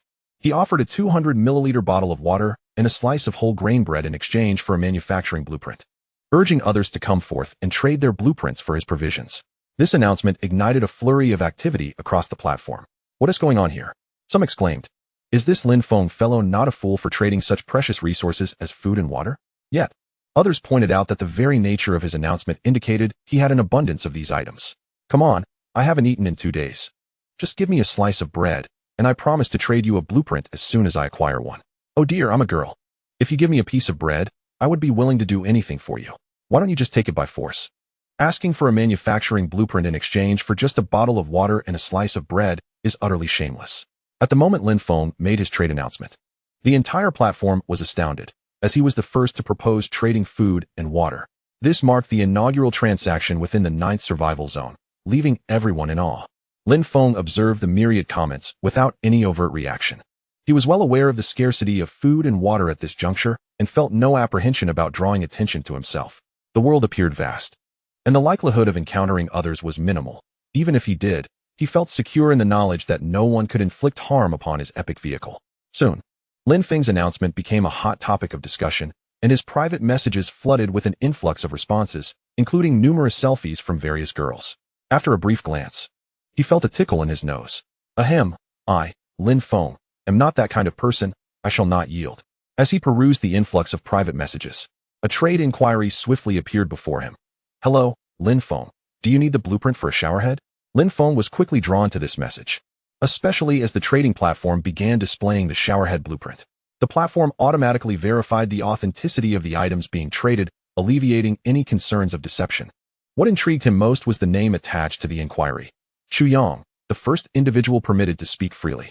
Seeing the promptness with which the other party had listed the showerhead blueprint on the trading platform, Lin Feng promptly retrieved his water and bread from his spatial ring and completed the transaction. Lin Feng gazed at the blueprint in his hand, a smile involuntarily gracing his lips. The more blueprints, the better. Although the showerhead was not immediately needed, it would undoubtedly prove useful in the future. After all, bathing is an essential necessity. Since this marked his first transaction, he decided to generously offer 2 bananas as a bonus, chuckling heartily. Meanwhile, in the midst of ruins, Chu Yang surveyed the food and water in his possession, exhaling a sigh of relief. However, the sight of bananas also caused a twitch at the corner of his mouth. At this moment, food and water were the only items of utmost importance to him. Everything else was secondary. To survive was to earn the right to enjoy life's offerings. Without life, what use were material possessions? Chapter 14, Successful Transaction. Advancing to Sheep City upon receiving the blueprint for the showerhead, Lin Feng examined it closely. To manufacture the showerhead, 3 units each of refined iron, glass, and drinking water were required. It appeared that crafting basic items necessitated only these 3 components for the time being. Yet, as he pondered, the need to intensify resource acquisition became apparent. At that moment, the entire trading platform erupted with excitement.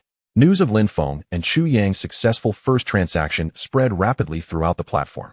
Wow, both of them are formidable figures. Do they now possess surplus food and blueprints for trade? Exclaimed one user. Oh, mighty ones, have pity on me. My children are on the brink of starvation. Lamented another. How come they have blueprints already? Are they the children of deities? Sighed a frustrated trader. Alas, comparing oneself to others is utterly disheartening. It seemed the trading platform still held credibility. Great one, I have a piece of wood. May I exchange it for a bottle of water? Where are you now? Esteemed one, shall we form a team? I can provide warmth. I beg you, great one, grant me a loaf of bread. My child is nearly starving. After completing the transaction, Lin Feng chose not to dwell on the platform's chatter. His foremost task was to locate a sufficient number of airdrop crates to gather more resources for survival in the days to come. Driving his little black vehicle, he departed from the highway, heading toward Sheep City. In less populated areas, crates were scarce, while in busier locales, the opposite might hold true. Quiet and perilous. This was Lin Feng's understanding of the world he inhabited. If this city were on Earth in his previous life, its population would surely exceed 5 million. Yet, what lay before him now was a scene of desolation and devastation, devoid of any living flora or fauna. Not a soul was in sight. It was eerily empty, resembling a ghost town. Upon arriving at Sheep City, Lin Feng spotted an abandoned factory at the entrance. A red airdrop crate rested quietly at the factory's entrance. He swiftly approached the location of the airdrop crate. Walking and driving were entirely different experiences. The vehicle came to a halt. This was indeed a derelict factory, with the airdrop crate silently awaiting him at its entrance. Lin Feng hesitated not at all. As soon as the vehicle came to a halt, he swung open the door, seized the airdrop crate, and returned to the car. Since the crate was no longer emitting the crimson smoke, Lin Feng felt relatively at ease. Clearly, this was not a freshly fallen airdrop. Had it just landed, it would still be surrounded by a red haze. Rather than hastily driving away, Lin Feng chose to linger for a while. Remaining in the vehicle for an extended period could be uncomfortable, and he intended to rest in this city before continuing his journey. After all, he was still within a designated safe zone, which eased his concerns. Securing the car door, Lin Feng promptly opened the crate. Inside, he discovered 1 apple, 1 light bulb, and 1 piece of beef. He couldn't help but chuckle at the light bulb. What use was it to him when he didn't even have a house? Isn't that right, little boy? He mused. Meow, meow, meow. He sighed, realizing the little creature wouldn't comprehend his frustration. Noticing the option to upgrade, Lin Feng eagerly clicked on it. Congratulations, host. 1 apple has successfully upgraded to 100 premium apples. Congratulations, host. 1 piece of beef has upgraded to 100 premium cuts, now richer in nutrition. Congratulations, host. 1 light bulb has transformed into a solar-powered lamp. Lin Feng felt quite pleased with the results. The solar lamp seemed particularly advantageous, requiring only sunlight to generate power. He envisioned installing it in his future villa, though for now, it held little immediate utility. He stored the items in his space ring and turned to Little Bai. You must be starving. Let us prepare a sumptuous lunch. Life is not solely about the mundane. There are also poetry and distant horizons. First, a meal, then work. Upon hearing the word food, Little Bai's eyes sparkled with excitement. Lin Feng cradled the little creature and opened the car door, ready to whip up an extravagant lunch. Yet, he remained vigilant. A drone hovered above, surveying the surroundings. Simultaneously, he had equipped the recently upgraded premium fishing net trap onto the drone, ready to deploy should any unforeseen circumstances arise. He retrieved 4 or 5 ribs from his space ring and placed them into the multifunction rice cooker. Next, he produced a premium barbecue grill along with several cuts of beef, preparing to cook a steak. Finally, he took out a large, exquisite fridge filled with an abundance of delightful soft drinks. Sitting with Little Bai by the open car door, Lin Feng reflected on how pleasant such a life could be, if only there were no dangers, deceptions, or bizarre threats. Isn't that right, Little Bai? How comforting it is to eat and drink without fear. Meow, meow. As Lin Feng contemplated this lunch, he gained a deeper understanding of his past and present. Life must go on. After a fleeting moment of sentimentality, Lin Feng resolved to face the forthcoming challenges with renewed vigor. The ever-diminishing safety net served as a constant reminder to him. A life of complacency is tantamount to waiting for death. He understood that if he did not strive to advance, he would soon find himself overtaken by others, rendering him vulnerable. much like fish awaiting slaughter on a cutting board. Life must persist, hence, he steeled himself. Following a sumptuous lunch, Lin Feng cast aside any lingering sadness or confusion. With his vehicle, Little Black, he commenced a meticulous search throughout the city. In such a vast metropolis, he was certain that others existed, along with the prospect of supply drop boxes. Thus, Lin Feng resolved to thoroughly explore this urban expanse. As he navigated the streets in Little Black, he soon stumbled upon a large red supply drop box at the entrance of the inspection bureau. Just as Lin Feng discovered his second box of the day, he chuckled to himself, feeling fortunate for such swift success. At that moment, a large black snake, as thick as a man's thigh and adorned with patterns, slowly emerged from the inspection bureau. Meow, meow, cried Little White, who immediately spotted the serpent. However, Lin Feng presumed Little White was merely playing and paid no mind to the cat's cries. Meanwhile, the large black snake slithered fully out of the building. Chapter 15. Subduing the Black Snake. The Gem of the Brave? Above the dilapidated city, at the entrance of the inspection bureau, as Lin Feng picked up the supply drop box, Little White's meows intensified. In an instant, Little White dashed to Lin Feng's side, vociferously alerting him to the now visible black snake. Lin Feng quickly comprehended the situation.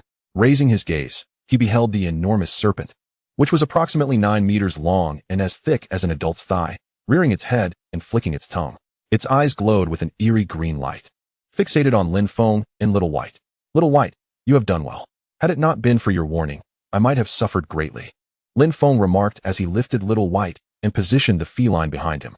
The disparity in size between Little White and the formidable black snake was clear, indicating an imbalance in their combat capabilities. Just as Lin Feng intended to set Little White down, the black snake lunged at him with lightning speed. Although the serpent moved swiftly, to Lin Feng, whose body had been enhanced by steel, its speed was hardly more than a snail's crawl. With a swift motion, the snake found itself ensnared by a descending fishing net, pinning it to the ground. The black snake writhed and twisted, desperately attempting to escape the net's grasp. But fate was unkind. The more it struggled, the tighter the net became. Unbeknownst to the serpent, at the same moment that Little White had issued its warning, Lin Feng had also received an alert from a drone hovering above. Within the surveillance range of the drone, no creature can evade its watchful gaze. Lin Feng observed the formidable black serpent before him, feeling a sense of calm rather than astonishment. Although the serpent was indeed larger and thicker than usual, the revelations of this world had dulled his surprise. As Lin Feng scrutinized the black serpent, it unleashed a torrent of flames from its maw, engulfing the fishing net before him. However, to the serpent's dismay, the flames inflicted no damage upon the net. It appears that these creatures possess not only greater size, but also unique abilities. I must proceed with increased caution, Lin Feng mused, stroking his chin. Very well. It is time to send you on your way. Cease your struggles. Grasping his wooden long knife, he approached the serpent and swiftly plunged the blade into its head. The serpent soon ceased its thrashing, and its form gradually vanished, leaving behind 3 crimson orbs. It seems my judgment was correct. This is not an isolated phenomenon, but applies to all creatures, including humans. Death is absolute, leaving nothing behind. I wonder what purpose these orbs serve. Lin Feng pondered as he held the 3 red orbs. Simultaneously, he retrieved the exquisite fishing net from the ground and reattached it to the drone. Clearly, items of superior quality possess remarkable durability, capable of withstanding typical damage. Lin Feng now held a deeper understanding of the enhancements made possible by the system upgrade. After tidying up, he returned to his vehicle, eager to open the crimson airdrop box before him. Let us see what treasures await. Today, you have earned your keep. Little Bai, I shall reward you with an extra rib for dinner, Lin Feng declared, lifting Little Bai into his arms. Upon hearing the word food, Little Bai's large eyes sparkled with delight. Meow meow, you have accomplished much today, Little Bai. Now, let us see what luck you bring from this box. Lin Feng gently placed Little Bai atop the airdrop box and proceeded to open it. The airdrop box, of standard size, contained 1 duck leg, 1 beer, and 1 blueprint for a crossbow. For Lin Feng, the chicken leg and beer represented enhancements in quality, but the crossbow blueprint promised a greater assurance of safety. He examined the aged parchment of the blueprint, which detailed the materials required for constructing the crossbow: 10 pieces of refined iron, 30 pieces of wood, 30 goose feathers, and 1 hero's orb. With 100 pieces of refined iron already in his possession, of superior quality no less, he was well equipped for the wood and goose feathers. Yet, what exactly is the hero's orb? Wait a moment. Could it be the orb obtained from the black serpent and the raccoon? Lin Feng promptly retrieved the orb for inspection. Is this indeed the hero's orb? He decided to click on the upgrade option for the item at hand. Ding. Congratulations, host. One duck leg has been upgraded to 100 exquisite duck legs. Ding.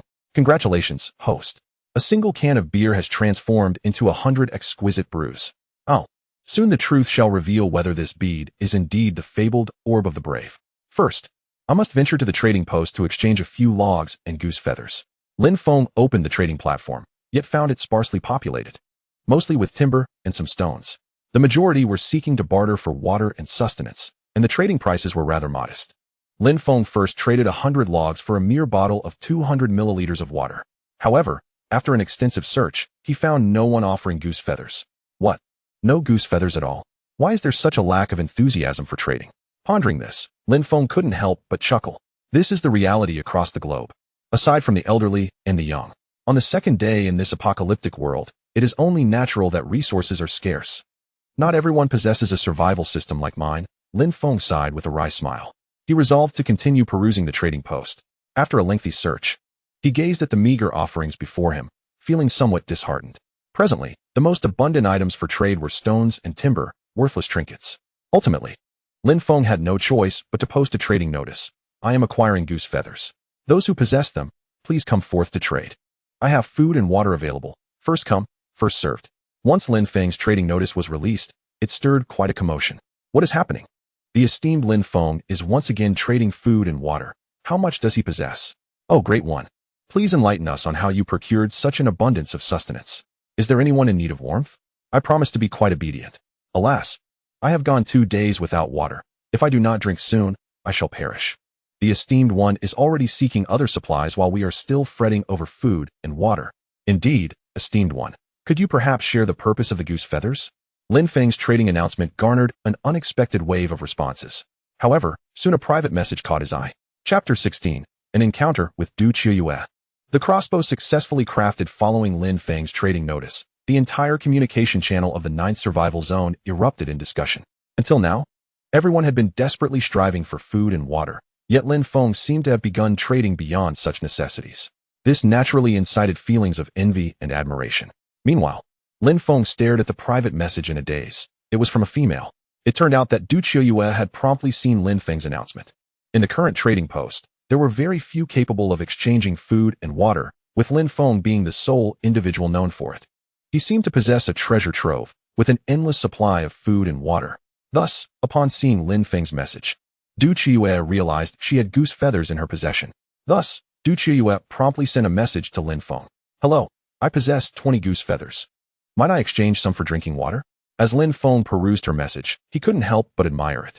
Not for its content, but for the visage of Du Qiuyue. Given the real name system governing their communications and transactions, there was no room for deception.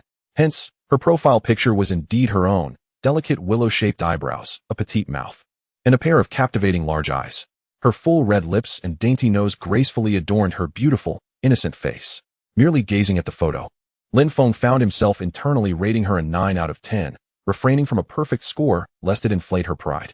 After all, women, especially those of striking beauty, often enjoy preferential treatment. Just moments ago, Lin Feng had received several private messages from others possessing goose feathers, eager to barter for food and water. Yet, he resolved to trade with Du Qiuyue. Appreciating the beauty was far more pleasurable than staring at the faces of several older men. Lin Feng smiled and replied, Very well. Let us proceed with the exchange of your goose feathers. Would you prefer food or water? Du Qiuyue responded, If possible, could you spare me some water? I have not had a drink in 2 days. Certainly, I shall provide you with water, Lin Feng replied. No sooner had he spoken than the trading post displayed the 20 goose feathers. It is worth noting that Lin Feng had yet to list the water for trade. Should he reconsider, those feathers would directly transfer to him without any cost. However, it was evident that Lin Feng would not entertain such a thought. He chuckled. What a bold girl she is. Before long, he listed 2 bottles of water, along with an extra piece of bread and, well, a banana. All right. Should you have any surplus goods in the future, feel free to reach out. I assure you, honesty prevails in our dealings. Once the transaction was posted, it quickly concluded, and Lin Feng promptly withdrew the trading information. The exchange was complete. There was no need to pursue more goose feathers. In a rural dwelling, Du Qiuyue gazed at the water and food that had arrived in her possession, momentarily taken aback. It seemed this fellow truly lived up to the legends. The supplies appeared inexhaustible. With a smile, she unscrewed the water bottle and gulped down its contents. She was parched, having not tasted water since her arrival. Next time, I shall trade any surplus goods with Lin Feng first, she resolved. After quenching her thirst, Du Chua tidied herself and continued on her journey. As her smart bracelet indicated, she was in a blue danger zone, still some distance from the white safety area. After consuming most of the water and a piece of bread, her spirits lifted significantly, prompting her to set off immediately, for only a little over 3 hours remained. Lin Feng, now in possession of the goose feathers, wore a smile upon his face. At long last, the materials have been gathered. First, I shall upgrade, and then proceed to craft the crossbow. A chime resonates. Congratulations, host. 20 goose feathers have been upgraded to 2,000 exquisite goose feathers. Upon the completion of the upgrade, Lin Feng promptly retrieved the crafting blueprint and the necessary materials, including the enigmatic orb presumed to be the hero's pearl. With everything assembled, Lin Feng grasped the crafting diagram and initiated the creation process. A flash of white light enveloped the scene, and the materials vanished, giving rise to a wooden-hued crossbow and a single bolt. This ranged weapon will surely afford greater composure in the face of peril in the future. Lin Feng lifted the crossbow, surveying his surroundings with an unmistakable smile. Indeed, the red orb is the hero's pearl. Upon vanquishing various monsters, one can obtain these pearls, the quantity varying according to the foe's strength. Certain crafting blueprints also necessitate the hero's pearl for their creation. Lin Feng quickly comprehended the significance of the hero's pearl before him. However, what filled him with the most joy was the revelation that both the crossbow and bolt displayed an option for upgrade. Without hesitation, he clicked to upgrade. Congratulations, host. The ordinary crossbow has transformed into an exquisite automatic crossbow. It can simultaneously fire up to 10 bolts, boasting an extended range and an automatic correction feature for a 3-meter deviation. Another chime followed. Congratulations, host. One ordinary bolt has been upgraded to 100 exquisite bolts. Eager to test the weapon's might, Lin Feng expressed his excitement. Let us see how powerful this is. Come, Xiaobai, we shall conduct a test. With the crossbow in hand, he ventured outside the vehicle, scanning his surroundings before taking aim at the entrance of the inspection bureau. The distance to the door was approximately 500 to 600 meters. He decided to first assess the power of a single shot. With a steady aim, Lin Feng released the bolt. A subtle sound accompanied its flight, as the bolt was propelled forth nearly silently. Upon the release, Lin Feng immediately sensed the formidable nature of the exquisite crossbow, feeling the recoil as the bolt soared through the air. Upon reaching the door, he observed a substantial hole had been created, and the bolt had embedded itself into the wall behind it. With a gentle push, the door collapsed in an instant, eliciting a smile from Lin Feng as he beheld the embedded bolt. It appears the power exceeds my expectations. The thick wall bore witness to the bolt's passage, having penetrated at least 3 to 4 meters, leaving behind a gaping hole the size of a bowl. Lin Feng reached out, tracing the edges of the formidable cavity. Next time, I shall test its effect on those mutated creatures. With merely a single shot, he had already discerned the crossbow's potency, rendering further testing of rapid fire unnecessary.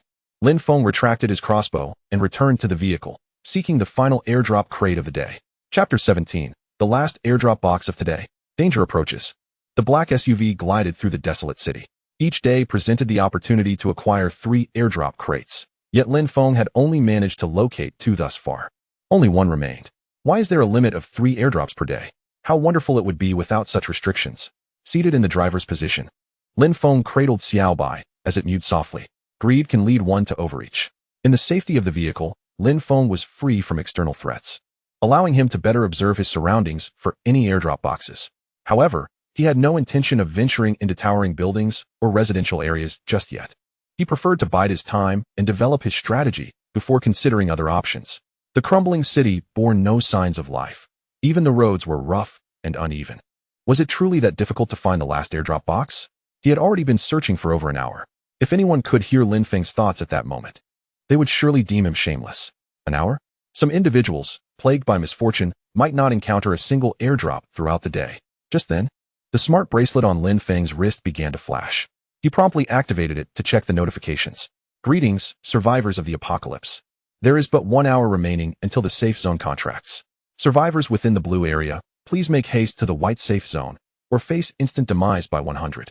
000 volts of high-voltage electricity. Lin Feng sighed as he read the message displayed on the holographic screen. Having experienced such peril before, he understood the dangers lurking within the blue zone. It seemed imperative to expedite his search for the last airdrop of the day.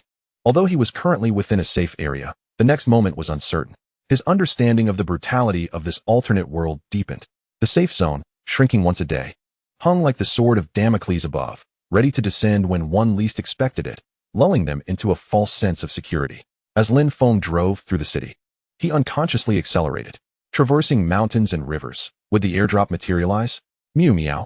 Lin Feng couldn't help but smile wryly at his surroundings, with Xiaobai echoing his sentiments with its soft meows. Once the countdown for the safe zone's contraction concluded, Lin Feng finally spotted the last airdrop crate of the day in front of a university. This crate was smaller than any he had encountered before, roughly the size of a palm. What was this? A mini airdrop? Lin Feng shook his head in resignation. With no immediate danger in sight and no drones detecting any anomalies, he exited the vehicle to retrieve the miniature airdrop. It appeared that the contents would likely comprise small items, yet having something was certainly better than nothing. The vehicle continued its journey towards the center of the white safety zone displayed on the map. Lin Feng, cradling Xiaobai, chuckled, "Come, Xiaobai? You should open this airdrop box first. Let your good fortune shine." He placed Xiaobai's tiny paw on the airdrop box. However, to Xiaobai's surprise, it was immediately cast aside, much like a discarded tissue. "Meow meow," Xiaobai protested, puffing up in indignation. "Ha ha ha, little one, go on and play. Your luck is already in the air. Stop your fussing, and tonight, you'll get a duck leg." Upon hearing Lin Feng's promise of a duck leg, Xiaobai quieted down, snuggling into the passenger seat to lick its little paws. Lin Feng couldn't help but smile at the sight. One bottle of beer, one chicken leg, one gas mask. Each time Lin Feng opened an airdrop box, he felt as if he were immersed in a game of survival.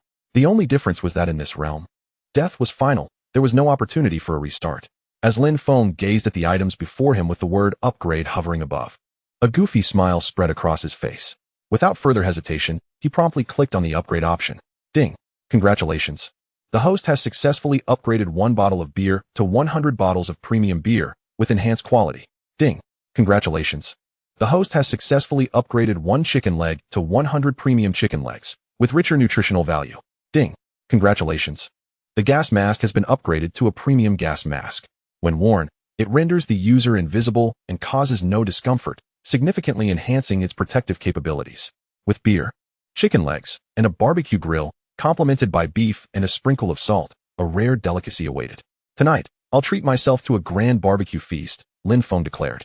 As soon as he finished speaking, Xiaobai darted in front of Lin Feng, standing upright on its hind legs, its large, adorable eyes fixed on him, meowing eagerly. Lin Feng chuckled at the sight of Xiaobai.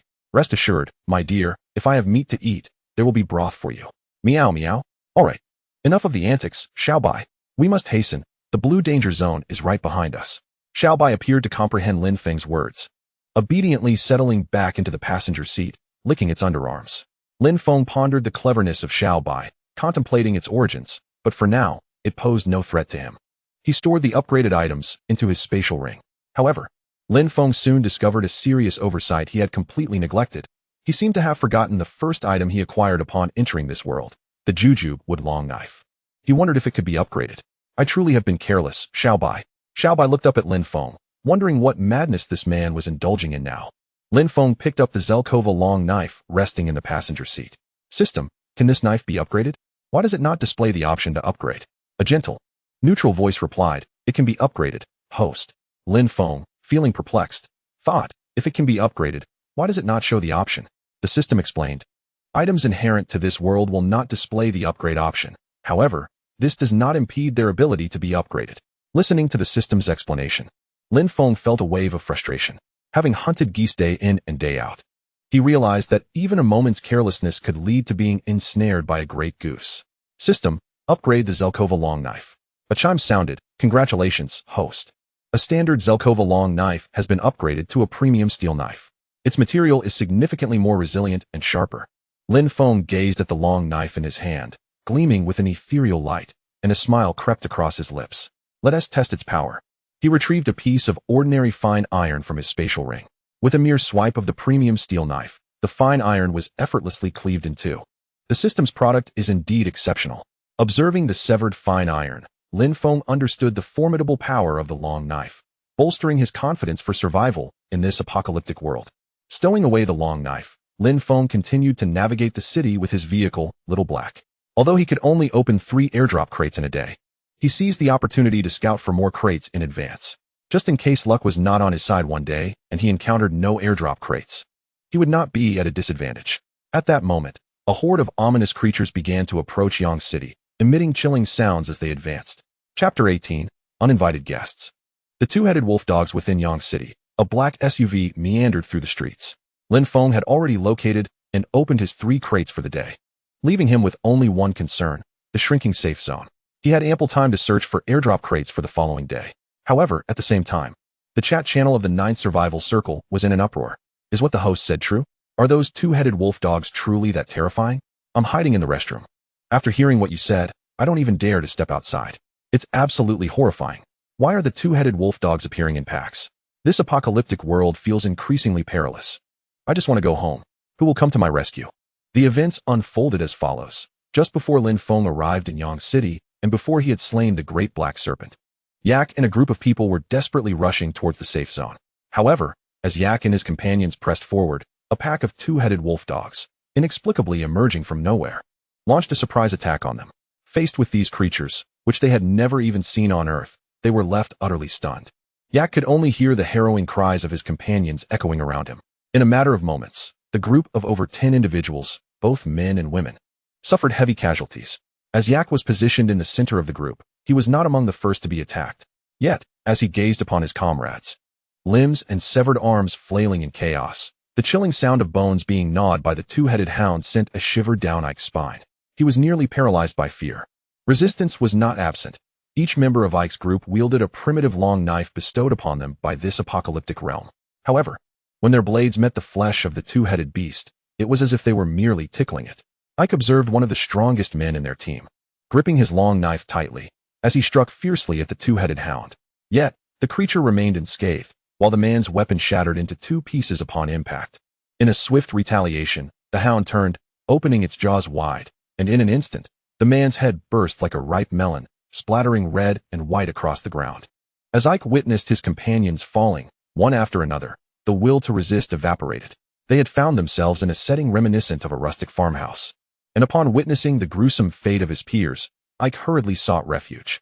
Fortune smiled upon him as he discovered a protrusion in the ground, resembling an iron ring leading to a basement. Crawling into the recess, Ike endured the overwhelming stench of blood and the sight of dismembered limbs. Ultimately, he took shelter within, only to realize he had stumbled into a cesspool. The moment he plunged inside, he was coated in excrement. However, this very filth masked his scent from the keen nose of the two-headed hound, allowing him to escape a dire fate. Uncertain of how long he remained in the darkness of the cesspool, Ike lost all sense of time. When he finally emerged, the two-headed hound had vanished, leaving behind only the acrid odor of blood and a crimson-stained ground. Not a single trace of his companions remained. They had been devoured entirely. Later, Ike recounted the harrowing events in the 9th Survival Circle's chat channel. Alas, what transpired was a true account of his experience, and he hoped none would encounter such horror. The two-headed hound was no ordinary creature. It was the embodiment of the demon Satan on Earth. If you encounter it, flee as far as your legs can carry you. Ordinary hounds are not particularly large, yet the one he faced was akin in size to a lion. Such beings are beyond human conquest. Only divine forces can vanquish demons. After sharing these thoughts, Ike ceased all further communication. Nevertheless, his message ignited a frenzy within the chat channel. It must be noted that daily struggles for sustenance had already drained everyone's strength, compounded by the ever-shrinking safe zones. The emergence of these mutated creatures shattered any semblance of calm. Oh God, what kind of world is this? Have I truly arrived at the end of days? Who will come to our rescue? The most terrifying aspect is that we possess no map of this world, nor do we know the location where Yak was attacked. The implication upstairs is that any one of us could encounter these two-headed monsters. Good heavens, spare me. My scalp is already prickling with fear. The demons have emerged. Where are the angels to save us? I find myself too afraid to venture outside. Who knows where these two-headed hounds might be lurking? Du Qiuyue has also noted the discussions in the chat channel. However, for her, fear has dissipated. Life and death are preordained. Wealth and honor are dictated by fate. Unceremoniously, she has been thrust from Earth into this apocalyptic realm, a harsh reality indeed. Survival has become her foremost concern. She must locate more airdrop crates to gather essential supplies, equipping herself to face the myriad challenges ahead. If she were to encounter these two-headed hounds, there would be little she could do. After perusing the chat channel, Du Qiuyue's furrowed brow relaxed slightly. Is there anyone capable of subduing these creatures? She chuckled at the thought. It seemed unlikely. The sheer size of these beasts, akin to lions, would render them impossible for an ordinary person to tame, not to mention a whole pack of such monsters. With a smile, Du Chiyue powered down her smart bracelet and surveyed her surroundings, letting out a resigned sigh at the daily shrinking of the safe zone. For those dwelling in the fringes, it is a torment. Yet, a glimmer of determination sparkled in her eyes. Onward. The safe zone awaits. Here I come. With her long legs striding forward, Du Chiyue pressed on toward safety. In Yang City, Lin Feng piloted his vehicle, Little Black, continuing his search for airdrop crates. However, if someone were to gaze down from the heavens at that moment, they would witness a pack of two-headed hounds racing furiously toward Lin Feng's location in the southern part of the city. Concurrently, Lin Feng's drone hovering above detected these unwelcome guests, swiftly transmitting the footage back to the central screen of Little Black. Chapter 19. Lin Feng's slaughter of the two-headed hounds. Are there survivors? In the southern region of Yang City, Lin Feng observed the footage relayed by the drone, feeling a mix of surprise and excitement. Since acquiring the system, he had gained the ability of a steel body, significantly enhancing both his agility and strength. From the outset, perched atop the vehicle like a raccoon, to later confronting the imposing black serpent at the inspection bureau, Lin Feng's physical prowess had been on display. Yet, he sensed that the only aspect yet to be tested was his ability in large-scale combat, the chaos of battle. A smile crept across Lin Feng's lips. Little White, you stay in the car. Do not wander off. It's dangerous outside, understand? Xiaobai lifted its head and gazed at Lin Feng, mouth agape. Meow meow? What madness has this man succumbed to? With Lin Feng's enhanced vision, he estimated that the pack of two-headed wolfhounds numbered approximately 30 to 40. This formidable group, in full gallop, created a breathtaking spectacle amidst the desolate city, where ruins lay scattered everywhere. As the two-headed wolfhounds charged forth, it was akin to a cavalry unit sweeping through, stirring up vast clouds of dust. For an ordinary person, witnessing such a scene might induce paralysis from fear, leading to a fate of being devoured alive, much like what happened to Yak and his companions. Yet, at this moment, Lin Feng felt neither panic nor anxiety. Rather, a flicker of curiosity emerged within him. It was astonishing that in this apocalyptic world, such massive, double-headed hounds existed. Clearly, this realm was more perilous than he had anticipated. He gently stroked Xiaobai's head and mused aloud. Before long, Lin Feng maneuvered his vehicle, Little Black, to the forefront of the two-headed wolfhounds, awaiting their approach on the inevitable path. After stopping the car, he retrieved a finely crafted shield from his spatial ring. Understanding the principle of using full force even against a rabbit, Lin Feng wielded a long sword in his left hand and a shield in his right, exuding an aura reminiscent of a Spartan warrior. Observing his own equipment, he couldn't help but chuckle lightly. He had no intention of sparing these monsters, whether for the sake of honing his skills or for the potential rewards of the heroic pearl that would drop upon their demise. Soon, the pack of two-headed wolfhounds was upon him. Lin Feng anticipated that these creatures would halt upon noticing a human presence, but it became evident that, in their eyes, he was little more than a mere morsel. How intriguing. Let us see what you've got, he declared. With that, Lin Feng dashed forward like a bolt of lightning, plunging into the throng of two-headed wolfhounds. He swiftly approached the foremost beast, and with a flick of his exquisite longsword, he aimed for one of the hound's heads. To his surprise, what he had expected to be a challenging endeavor proved remarkably effortless. The blade sliced through flesh as if it were mere parchment. In a flash, both heads of the two-headed wolfhound were severed, and Lin Feng could even discern a trace of disdain lingering in the creature's eyes before they were extinguished. Its cries silenced before they could even escape its throat.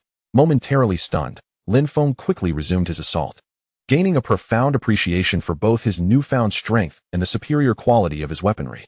In that instant, he resembled a tiger amidst a flock of sheep, his movements as nimble as a cheetah, yet imbued with extraordinary power.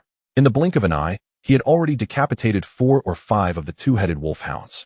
Soon, the pack of two-headed wolf dogs sensed something amiss. The creature they regarded as a mere snack was, in fact, a formidable gray wolf adorned with a crimson scarf.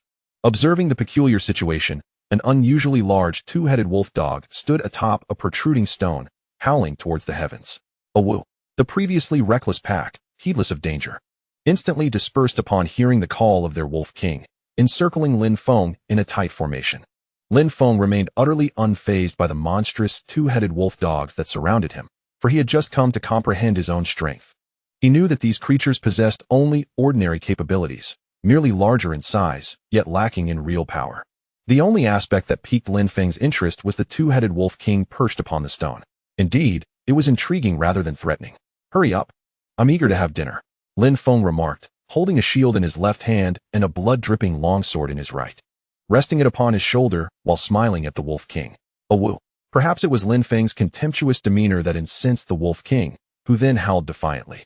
In that moment of chaos, Lin Feng sprang into action, darting like a bolt of lightning towards the wolf king. However, the wolf king was not easily intimidated. It swiftly turned and dove into the throng of two-headed wolf dogs. Meanwhile, the ordinary wolf dogs charged at Lin Feng recklessly. "Come at me." Lin Feng laughed heartily. Amidst the pack, flashes of blades were visible, accompanied by the sound of cleaving bones. Woo. As each two-headed wolf dog fell, the cacophony of their cries intensified. Woo. Woo. Time slipped away unnoticed until the last ordinary two-headed wolf dog's head was severed. Apart from the wolf king, not a single two-headed wolf dog remained standing. Lin Feng was now drenched in blood, his longsword gripped firmly in his right hand, having discarded his shield as it was entirely unnecessary.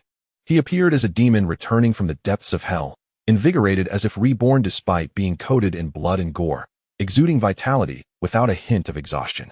"Ha! It feels exhilarating. Only you remain, beast," Lin Feng proclaimed with glee, holding his long sword aloft. "Oh, who is this?" He noticed a person wrapped in a burlap sack beneath the wolf king's feet, seemingly oblivious to the peril. However, Lin Feng resolved to deal with the last wolf dog first. The wolf king's attention was now wholly captivated by Lin Feng. More accurately, it was struck with fear. Its 2 heads and 4 eyes were filled with terror. Once, it had 3 or 4 dozen brethren. Now, it stands alone. Lin Feng steadily approached the two-headed wolf king. His pace neither hurried nor slow. With each step Lin Feng took, the wolf king retreated in response. Chapter 20. The two-headed wolf king? No, the three-headed wolf king. In the desolate world of the apocalypse, the outskirts of Yang City remained in ruins and devoid of life. As Lin Feng advanced towards the two-headed wolf king, not far from their impending clash stood a towering skyscraper, 100 stories high. On the 9th floor, a figure had already sensed the approach of the two-headed wolf hound. Paralyzed by fear, he dared not move, merely observing the unfolding scene from above. However, when Lin Feng suddenly appeared in the path of the two-headed wolf hound, Yak felt that yet another innocent life was about to be extinguished from this world. Yak had witnessed the destructive power of the two-headed wolf hound before. Alas, someone who could possess a car within mere days of arriving in this world must be extraordinary. Yet, why would he seek out death? I had already issued a warning in the chat channel. That creature is more ferocious than a lion. One man cannot possibly prevail. Yak had already condemned Lin Feng to death in his mind. Yet, to Yak's astonishment, the tide of battle shifted dramatically. It was not as he had anticipated. With Lin Feng being torn to shreds, rather, Lin Feng charged into the fray like a tiger among sheep. In the blink of an eye, the battle below had concluded. Yak watched Lin Feng's figure boldly charge towards the horde of monsters. In his heart, Yak recognized him as a warrior, albeit one who would be a sacrificial lamb. He had prepared himself to retrieve Lin Feng's corpse. However, the developments far exceeded Yak's expectations. Retrieval was indeed in order, but it was not for Lin Feng's remains. Rather, it was for the carcasses of those monsters. This was entirely beyond Yak's comprehension of human warriors. Yet, this was not the end. Lin Feng continued to stride towards the two-headed wolf king, a faint smirk gracing his lips. The wolf king, once brimming with an air of dominance, now reflected nothing but terror and unease in its eyes. Yet, it dared not turn and flee, having just witnessed Lin Feng's speed, which surpassed its own. Thus, it could only fixate on Lin Feng. As Lin Feng beheld the fear radiating from the 4 eyes of the two-headed wolf king, a smile crept across his face. "Do not even think of escaping, beast. You have experienced my speed. Let me witness what extraordinary abilities allow you to lead this pack of beasts." With that, Lin Feng launched himself towards the two-headed wolf king, swift as lightning. The wolf king, having already locked onto Lin Feng, swiftly charged back in retaliation. It seems that both individuals intended to conclude matters swiftly. Lin Feng moved with remarkable speed, and the two-headed wolf king did not lag behind. Yet, in Lin Feng's eyes, he could discern every action of the wolf king with clarity. Approaching the two-headed wolf king, Lin Feng wielded his exquisite long knife, slicing through the air with precision, aiming directly for the wolf king's heads. In an instant, he severed both heads from the creature's body, a feat that unfolded with astonishing ease. However, just as Lin Feng observed the wolf king's severed heads tumble to the ground, a wave of relief washed over him. only to be interrupted by the startling emergence of a third head from the Wolf King's neck. Instead of collapsing, the creature sprouted a new head, which immediately lunged towards Lin Feng's waist. Although Lin Feng reacted swiftly and attempted to evade the attack, he still felt the sharp bite of the Wolf King's jaws graze his side. The Wolf King, with its formidable teeth capable of piercing steel, found itself thwarted by the resilience of a mere human. It was then that Lin Feng's upgraded armor materialized, shielding him from harm. Before the Wolf King could make a second move, it realized that it had lost its own head, blood gushing from its neck like a fountain. As Lin Feng's consciousness faded, he reflected on the moment he had let his guard down, only to be saved by his enhanced physique. With a swift motion of his right hand, he effortlessly sliced through the newly formed third head of the Wolf King. Observing his waist, Lin Feng noticed that the armor had left no trace of injury, not even a scratch marred its surface. It appears I am quite fortunate. Armor, you have proven your worth. He chuckled to himself. Just as Lin Feng reveled in his fortune, the once bloodied ground began to clear, leaving behind a scattering of crimson orbs. The sight of the hero's beads around him brought a smile to his face. This was indeed the greatest reward, for complete items would no longer appear directly. They would now require crafting diagrams. To create, one must possess hero's beads. Thus, Lin Feng couldn't help but laugh with glee at the abundance surrounding him. Each two-headed wolf left behind a single hero's bead, but to Lin Feng's astonishment, the three-headed Wolf King he had just slain yielded 10 hero's beads. This unexpected windfall was truly a delightful surprise. Lin Feng joyfully collected the heroic orbs scattered across the ground, amassing a total of 49. 10 of which belonged to the three-headed Wolf King, while the remainder were from ordinary two-headed wolf hounds. This was undoubtedly the most significant gain for Lin Feng that day. Soon, he noticed the person wrapped in a burlap sack that he had discovered earlier. You are fortunate to have encountered me. Otherwise, you would have become someone else's dinner. Lin Feng remarked with a smile, gazing down at the sack. With one hand, he lifted the burlap sack and departed from the site. Despite the carnage that had recently transpired, and although the bodies and blood had vanished, Lin Feng could still sense a lingering metallic scent in the air. Therefore, he chose to leave this area. Before departing, he cast a fleeting glance towards the floor where Yak was situated. Everything that had just occurred was witnessed by Yak, particularly the gaze Lin Feng had cast before leaving, which sent a chill down Yak's spine. Surely, from this distance, he cannot see me? It must be over 500 meters away. Surely that is too far? Yak reassured himself, reminding himself that the glass in his vicinity was one way. Yet, deep down, Yak had an inkling that Lin Feng had indeed perceived him, though it seemed the latter simply did not regard him as a threat. Shortly thereafter, Yak relayed the events that had transpired to the chat channel of the 9th Survival Circle, igniting a tremendous uproar, an outcome Yak had not anticipated. Chapter 21. The 9th Survival Circle ignited. Who is the mysterious figure? In Yang City, within the Southern District, Lin Feng drove his vehicle, Little Black, further into the white safety zone. Although he was currently within a secure area, he could not guarantee the same for the next encounter. Thus, after the battle concluded, Lin Feng, carrying the person he had rescued in the burlap sack, made his way out. Little Black, engage autopilot and proceed to my marked destination. Lin Feng instructed the central control screen. Understood, uncle, replied the vehicle, causing Lin Feng to sigh in exasperation. You rascal, one day I shall dismantle you. How many times must I tell you to call me brother? At that moment, he finally had the leisure to inspect the identity of the person he had saved. As he unwrapped the burlap sack, Lin Feng was momentarily taken aback by the sight within.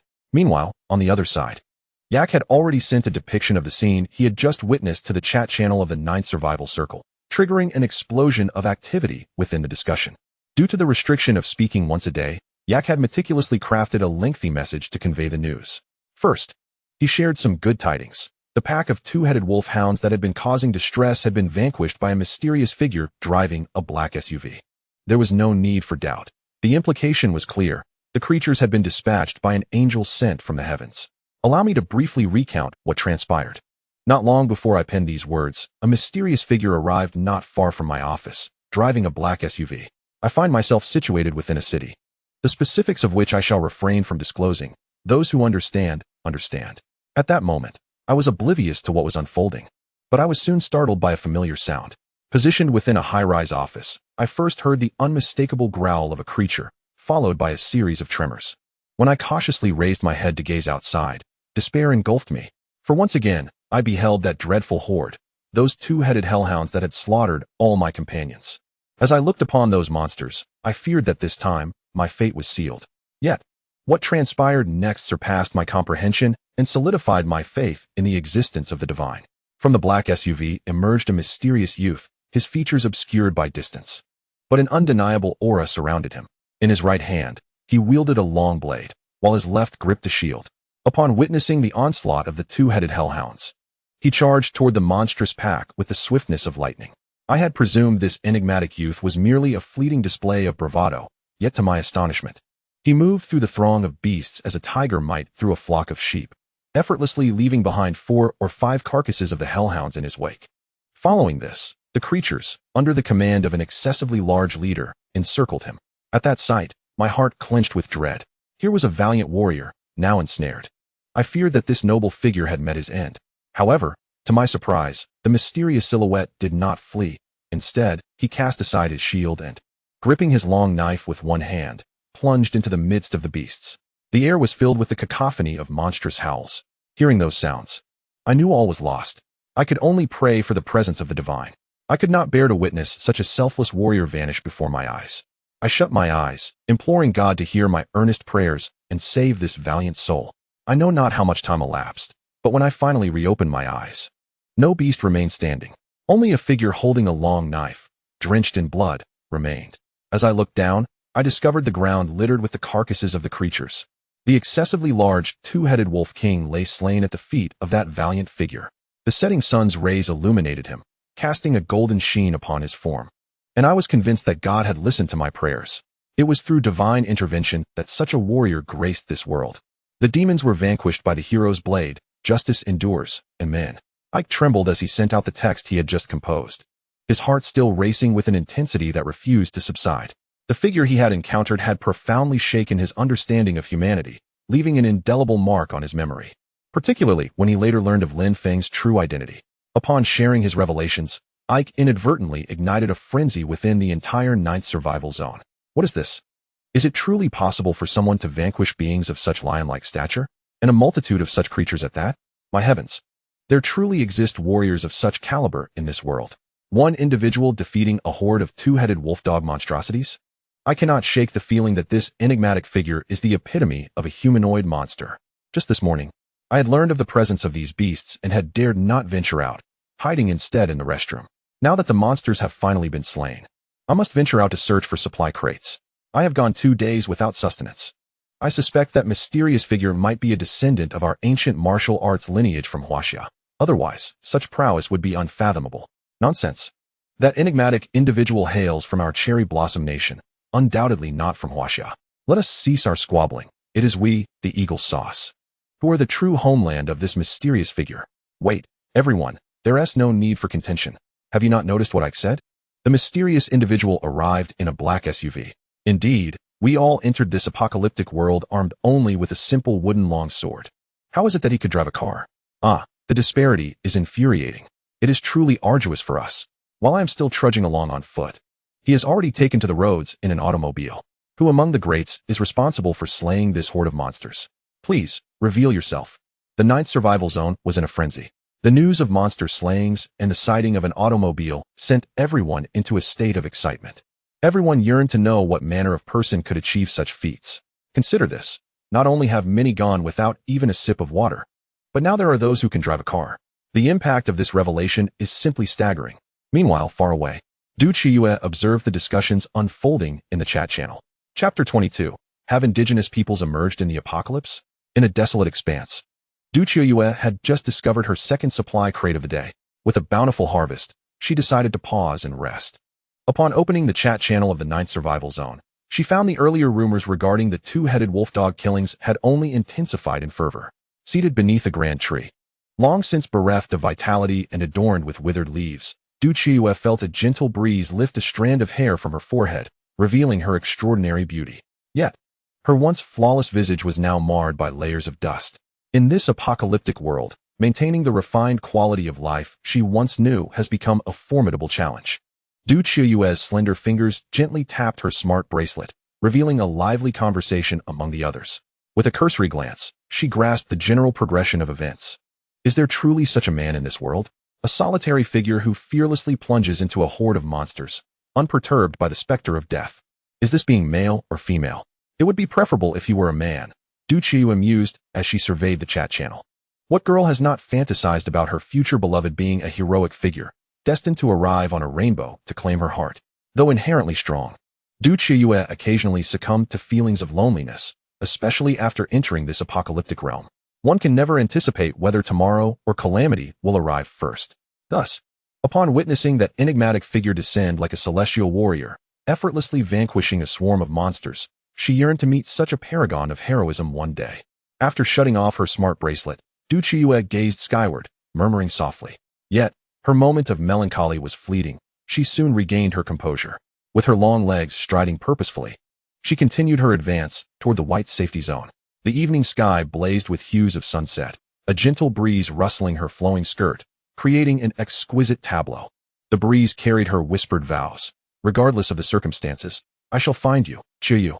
My sister, I will seek you out. No matter if you are at the ends of the earth. Perhaps I shall never encounter my own heroic savior in this lifetime.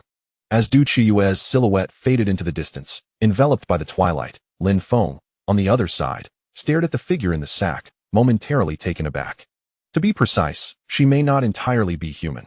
Rather, she bore pointed ears atop her head, golden hair cascading down, and striking blue eyes, standing nearly 1.7 meters tall with long legs. Her features were astonishingly exquisite and perfect. The moment Lin Feng laid eyes on her, the word elf sprang to mind. Is this an elf? He thought, gazing at the unconscious girl with a wry smile. He had never anticipated that his impulsive act of rescue would lead to saving an elf. For now, he decided to regard her as such. Meanwhile, Xiaobai stealthily approached the elfin maiden, puzzled by her appearance. What is this creature? Why is she entirely clad in green? Before Xiaobai could ponder further, Lin Feng casually nudged him aside. Go play over there, don't wander around here. Meow meow. Xiaobai expressed his discontent at Lin Feng's dismissal. Lin Feng chuckled at Xiaobai's antics. Haha, stop meowing, Xiaobai. I'll treat you to an extra chicken leg tonight. Upon hearing this promise, Xiaobai immediately settled down, his large eyes sparkling with delight.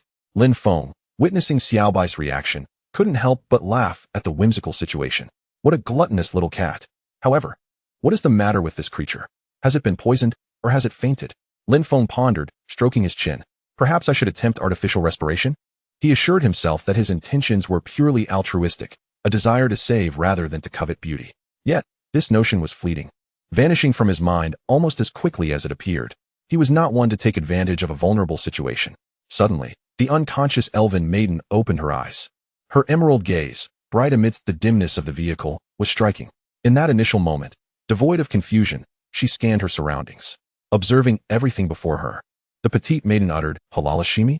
Lin Feng was taken aback, a myriad of black lines appearing on his forehead. What language is this? Noticing Lin Feng's bewilderment, the elven maiden could not suppress a chuckle. Then, her delicate lips parted once more. A visitor from another world? Are you from the outside realm? Did you save me? Man. This time, Lin Feng understood her perfectly, for she spoke authentic Huaxia. His brow furrowed in confusion. What do you mean by a visitor from another world? Are you an elf? Did I save you? Are there native inhabitants in this apocalyptic realm? How did we arrive here? The elven maiden, observing the barrage of questions, shook her head. Man, I belong to the elven race. This world indeed possesses native inhabitants, and we elves are among them. As for why you have come to this realm, I cannot say. Not even our clan leader knows. Perhaps someone in the first survival circle might have the answer. Upon hearing her words, Lin Feng's brow knitted tighter. So, you imply that you frequently encounter visitors like us from other worlds? The elven maiden smiled gently. Not at all. Sir, you are the very first visitor from another world I have encountered in 20 years. Lin Feng responded. If you claim to have never met another visitor, how can you be certain I am not a native of this land? She smiled again, because the native inhabitants of our 9th survival circle emit a faint blue glow. It has been passed down through generations that anyone without this blue glow is a visitor from another world. Moreover, only we natives can perceive this glow. Those from other realms cannot. Lin Feng found his brow furrowing unconsciously. The situation was more intricate than he had anticipated. However, for Lin Feng at that moment, such details were of little consequence. Without reaching a certain level of existence, they held no significance for him. Surviving remained his utmost motivation. Oh dear, man, have you not seen 2 eggs? The white ones, approximately this size. The elven maiden exclaimed, her face contorted with urgency, nearly on the verge of tears. The previously cheerful expression on her face had swiftly transformed into one of despair as she gestured in front of her chest to illustrate. Lin Feng comprehended the situation. observing 2 eggs approximately the size of 1 meter. Eggs? What kind of eggs? When I rescued you, there was nothing but a burlap sack. He recalled that indeed. There were 2 objects resembling eggs before him, quite sizable too. Chapter 23. The Elven Maiden Alice in the 9th Survival Circle, within the chat channel. Discussions regarding Lin Feng were fervent. His exploits in vanquishing the 2-headed wolf-dog creature had become widely known. However, at that moment, Lin Feng remained oblivious to it all. He turned to the elven maiden before him and inquired, 2 eggs? I see none. Perhaps you should check the burlap sack at your feet. The elven maiden picked up the burlap sack from the ground and began to search carefully. After a prolonged search, she found nothing. With a hint of despair in her voice, she lamented, "There's nothing, absolutely nothing. All our hopes are lost." Lin Feng frowned, disinterested in matters that did not concern him. Just as he was about to speak, the elven maiden interrupted him. "Sir, could you assist me in retrieving those 2 eggs? They are of utmost importance to me. If we recover them, our entire elven clan will surely repay your kindness." Lin Feng regarded the elven maiden's delicate visage with indifference, even feeling a slight urge to smile. The initial moment of awe upon seeing her had passed. He was not one to be swayed by mere appearances, regardless of her being an elf, or even her beauty. She bore no significance to him aside from the fact that he had saved her from the 2-headed wolf dog. He replied coldly, "Oh, what reason do I have to help you? I may not understand your survival laws, but I must make my way to the white safe zone every day. If the safe zone shrinks one day while I am outside, I will cease to exist. To search for your 2 eggs would jeopardize my timely return to safety. Moreover, I do not even know your name. Given that I am unfamiliar with you, why should I assist a stranger? This endeavor offers no benefits and poses potential danger. What do you suggest I do?" Upon finishing his statement, Lin Feng fixed his gaze intently on the elven maiden. A flicker of anxiety crossed her eyes, but she quickly regained her composure. "Sir, my name is Alice, one of the most gifted youths of the elven clan. I assure you, once I finish my tale, you will agree to accompany me in the search for those 2 eggs." Lin Feng observed her transformation from anxious to composed, a hint of a smile gracing her lips. "Oh, then I shall listen attentively," he replied. The elven maiden, Alice, smiled and continued, "Sir, do you know why we, the indigenous inhabitants, have managed to survive?" Without waiting for Lin Feng's response, Alice continued her narrative. "It is because we, the indigenous inhabitants, possess ancestral lands that, during the cyclical contraction of the white safe zone every 20 years and the expansion of the blue danger zone, safeguard our entire clan from peril. Regrettably, this year, our ancestral dwelling has also begun to show signs of instability, much like a house that, after enduring the passage of time, requires constant repairs. Our ancestral abode has reached a point where it too necessitates mending. The egg I mentioned refers to the egg of the thunder dragon. If we can retrieve the thunder dragon's egg, the strength of the dragon will enable us to restore our dwelling. Most importantly, it does not require the dragon to hatch. We merely need to place the egg within our ancestral land." Lin Feng, upon hearing this, remained outwardly unresponsive, though a subtle stir of intrigue flickered within him. After catching her breath, the elven maiden Alice continued, "Furthermore, possessing the thunder dragon's egg and keeping it with you will grant direct resistance to the endless electric shocks of the blue danger zone. Neither humans nor animals will face any threats. Therefore, dear sir, could you assist me in retrieving my 2 eggs? In return, I shall gift you one of the thunder dragon eggs." Alice gazed at Lin Feng with her large, expressive eyes. Initially, Lin Feng had merely intended to listen, but he was taken aback by the revelation of such a secret. His expression remained neutral, yet within, a tempest of emotions raged. The daily shrinking of the safe zone had long been a thorn in Lin Feng's heart. While it posed no immediate threat to him, there was no assurance it would remain so. Looking into Alice's eyes, Lin Feng spoke, "Regardless of whether you speak truth or falsehood, I must admit, I am intrigued. However, I have 2 final questions. Why were you captured by that pack of 2-headed wolf dogs? Did you not claim to be the most gifted maiden of the elven race? Also, do you know the whereabouts of those 2 thunder dragon eggs?" Given your current state, Lin Feng held a cautious skepticism towards Alice's words, believing them to be partially true. Nevertheless, he was convinced that the existence of the 2 thunder dragon eggs was genuine, particularly since Alice had inquired about their location upon awakening. Even if Alice were to deceive him, Lin Feng held a firm confidence in his abilities, believing he could not be easily outmaneuvered by this elven maiden. Upon hearing Lin Feng's affirmative response, Alice's demeanor relaxed. The elven race, not particularly known for their combat prowess, relied on Lin Feng's evident strength, which had allowed him to rescue her from the clutches of the 2-headed wolf dogs. Alice smiled and said, "I knew you would agree. Dear sir, the initial inquiry pertains to the circumstances surrounding my capture. It was primarily due to my encounter with the Thunder Dragon egg, which left me bearing its distinctive scent. The olfactory sensitivity of dogs is generally quite acute. In this apocalyptic world, the Thunder Dragon is regarded as a rare species, let alone its precious eggs. Each clan's dwelling may not necessarily remain intact. Hence the pack of two-headed wolf dogs detected the aroma of the Thunder Dragon egg on me, leading to my apprehension. At this juncture, a flush of embarrassment graced Alice's cheeks, as if she felt shy about revealing her past captivity. However, she swiftly regained her composure. The second question, which may also be considered a reiteration of the first, concerns how I came to know the whereabouts of the Thunder Dragon eggs. Upon realizing that the two-headed wolf dogs were approaching, I had already concealed the eggs meticulously, employing my innate ability to accelerate plant growth for their protection. Shortly thereafter, I was captured. Alice, concluding her explanation, blinked her large eyes at Lin Feng. A smile broke through Lin Feng's previously stern demeanor. Just then, the smart bracelet in his hand began to flicker. Thunder Dragon eggs? The appearance of the giant clan.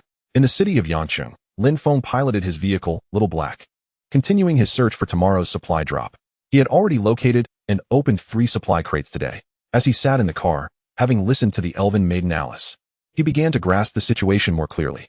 Lin Feng addressed Alice. So, to clarify, the 2 Thunder Dragon eggs are well hidden by you, and currently, you are the only one capable of locating them. If I escort you to them, one of the eggs would rightfully belong to me?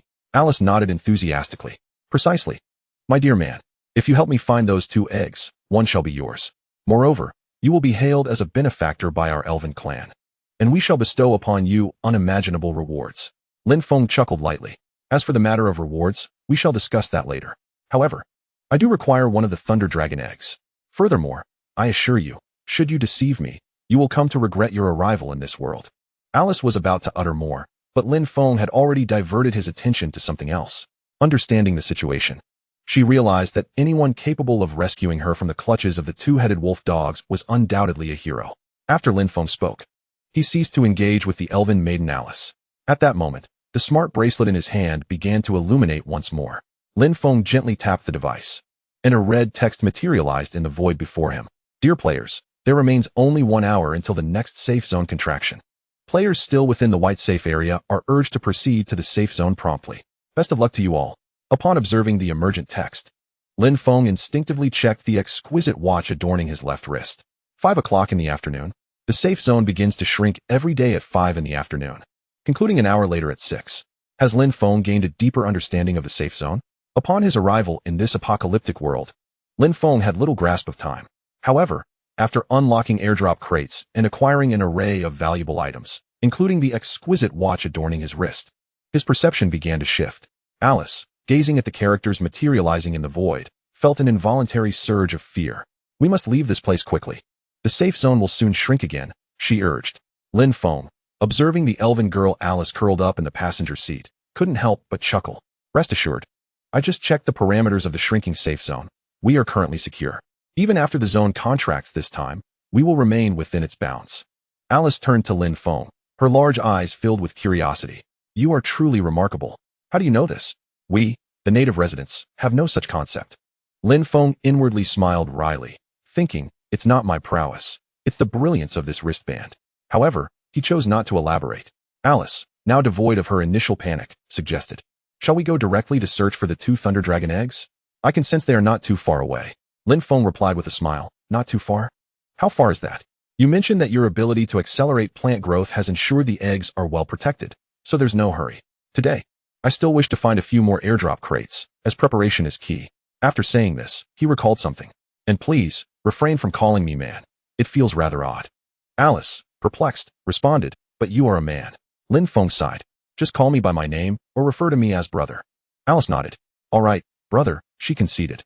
Glancing at Lin Feng's stern expression, Lin Feng chuckled. Very well, Alice. Let us continue our search for airdrop crates today. And tomorrow we will set off to find the Thunder Dragon eggs. Meanwhile, in the back seat, Xiaobai observed the green monster occupying its original spot, glaring at Alice with an expression of indignation. Meow meow. Hearing Xiaobai's cries, Alice finally noticed the little creature in the back. Oh, what an adorable kitten, she exclaimed, picking up Xiaobai, who appeared quite impatient. Brother, is this your pet? It's so cute. Lin Feng watched Xiaobai squirming in Alice's ample embrace, thinking, oh Xiaobai, you are truly unaware of your fortune. He turned his gaze away, dismissing Xiao Bai's plaintive eyes, and continued to search for airdrop crates. There was still ample time before dusk. Perhaps 1 or 2 hours left. Meanwhile, approximately 10 kilometers ahead, a group of muscular men, bare-chested, was resting in place. They tower over 2 meters in height. Even when seated upon the ground, surpassing the majority of individuals. Each one clutches a bloodied bone, gnawing upon it with fervor. In the midst of their gathering lies a group of souls, unaware of their impending fate. The limbs they are devouring belong to these very individuals. Ha ha ha, boss. This is exhilarating. Who would have thought that after 2 decades, we would once again encounter such delectable fare? Indeed, boss. It has been far too long since we have savored food of this exquisite nature. If only we could indulge in such delights every day, rather than waiting 20 years for another encounter. Absolutely, boss. In my opinion, we should abandon the pursuit of thunder dragon eggs. It is far more prudent for us to seek out more of this delicious sustenance. True, boss. The elder mentioned that this area is imbued with the essence of thunder dragon eggs, yet after searching extensively, we have found naught. We should prioritize gathering more of this delectable food. This thigh is truly scrumptious. Ah yes, the meat is remarkably tender. Ha ha ha, indeed. We must not squander this rare opportunity that comes only once every 20 years. With a crunch and a slurp, the crimson liquid flows freely. Amongst the giants sits one towering over 3 meters, his physique a testament to robust musculature, with arms thicker than an adult's waist, clad in nothing but a leaf-crafted loincloth. He is a sight to behold. His head is more substantial than that of an ordinary man, and his deep brown eyes gleam with a predatory intensity. The 3-meter giant opens his mouth wide, lifting a comatose individual. A crack resounds as blood, both crimson and white, splatters across his form. After consuming the head, he addresses the surrounding giants coldly. The elder has declared there are thunder dragon eggs here, and so there must be. Anyone unwilling to stay may return whence they came. There is food to be had, yet you choose to complain. If we find the eggs, you shall not be deprived of your share. If not, well. Hearing their leader Gus's words, the giants dare not utter a sound. Satisfied, Gus nods at the silence surrounding him. After devouring an unknown arm, he asserts, "If we discover the thunder dragon eggs this time, I guarantee you will feast to your heart's content. Long live the boss. We adore you, boss." Under their leader's guidance, the giants erupt in raucous laughter and the sounds of consumption. Chapter 25. The safe zone shrinks again. The 5th airdrop box appears in the southern district of Sheep City. Lin Feng navigates the dilapidated urban streets in his vehicle, Little Black. Today, he has successfully located 3 airdrop boxes. However, the survival manual states that while only 3 boxes can be opened in a day, there is no limit to the number of airdrop boxes one can acquire. Thus, Lin Feng continues his quest through the city. Before long, he discovers the 4th airdrop box of the day, quietly resting at the entrance of a secondary school. Lin Feng drives Little Black directly towards the box. Soon, the 4th airdrop box of the day was in hand. Alice remained in the car. Thus Lin Feng refrained from placing the airdrop box into his spatial ring and instead opted to store it in the trunk of the vehicle. Observing the airdrop box Lin Feng had picked up, Alice smiled and inquired, "Brother, can you open these boxes? What treasures do they contain?" Lin Feng glanced at the spirited elf girl in the passenger seat, who was engrossed in petting a cat. "Can't you all open these boxes?" he asked. Alice sighed. "Indeed, brother. None of us indigenous residents can unlock these boxes. When I set out, I hoped I could open them. But despite my attempts with numerous boxes along the way, I was met with failure. Our chieftain mentioned that only those from other worlds can access these boxes. It seems to involve some form of restriction, though I can't recall the specifics." Listening to Alice, Lin Feng pondered deeply. It appeared that this post-apocalyptic realm was far more intriguing than he had initially imagined. What he thought would merely be a straightforward survival game was instead filled with an array of monsters and extraordinary occurrences. Clearly, this world harbored many secrets. And there would come a day when these enigmas would be unveiled to him. A resolute glint shone in Lin Feng's eyes as he replied, "Yes, Alice. I can open these boxes. However, I have reached my limit for today. I will show you tomorrow." Alice blinked her large eyes and smiled. "Okay, brother. I look forward to you opening these boxes tomorrow. I am truly curious about their contents." Lin Feng merely shook his head and smiled in return. With less than an hour remaining before the next safe zone contracted, the countdown looming before him exerted considerable psychological pressure. Once the safe zone diminished, night would soon envelop the land. Determined to find 1 or 2 more airdrop boxes before darkness fell, Lin Feng continued to wander through the city. Perhaps all his luck had been spent for the day, as he searched tirelessly without locating the 5th airdrop box. The countdown to the survival circle's contraction was nearly at its end, and the sky began to darken, visibility diminishing. Just as Lin Feng was about to pause the vehicle for a meal and rest, another airdrop box appeared, manifesting at the entrance of a hospital. Swiftly maneuvering his vehicle, Lin Feng seized the fifth airdrop box of the day. Simultaneously, the countdown before him reached its conclusion, and the sun's last rays began to fade. Night gradually enveloped the sky. Fortune favored the diligent, for he had successfully discovered another airdrop box just before darkness rendered the world unseen. Holding the airdrop box in his hands, Lin Feng felt a surge of emotion. Dear players, I am delighted that you have all survived. The safety zone has diminished, leaving a total of 464 individuals within the blue danger zone. The death toll also stands at 64, while the number of survivors remains unknown. It is my fervent hope that everyone can persevere and emerge unscathed. I look forward to our next encounter. As Lin Feng gazed upon the projected broadcast text, his heart remained unperturbed. Matters and individuals unrelated to him no longer commanded his attention. In this world, he had no kin. He was entirely alone. Thus, the grim tally of the deceased evoked little emotional response from him. However, the contraction of the safety zone this time resulted in a higher fatality count than during the initial reduction. Contemplating the death toll before him, Lin Feng felt a deeper sense of reflection. Therefore, his singular aim now was to survive. Lin Feng shook his head, dispersing the unwelcome thoughts that clouded his mind. Alice, today has come to a close. Let us find a place to enjoy a hearty meal together, so you may savor a different culinary experience.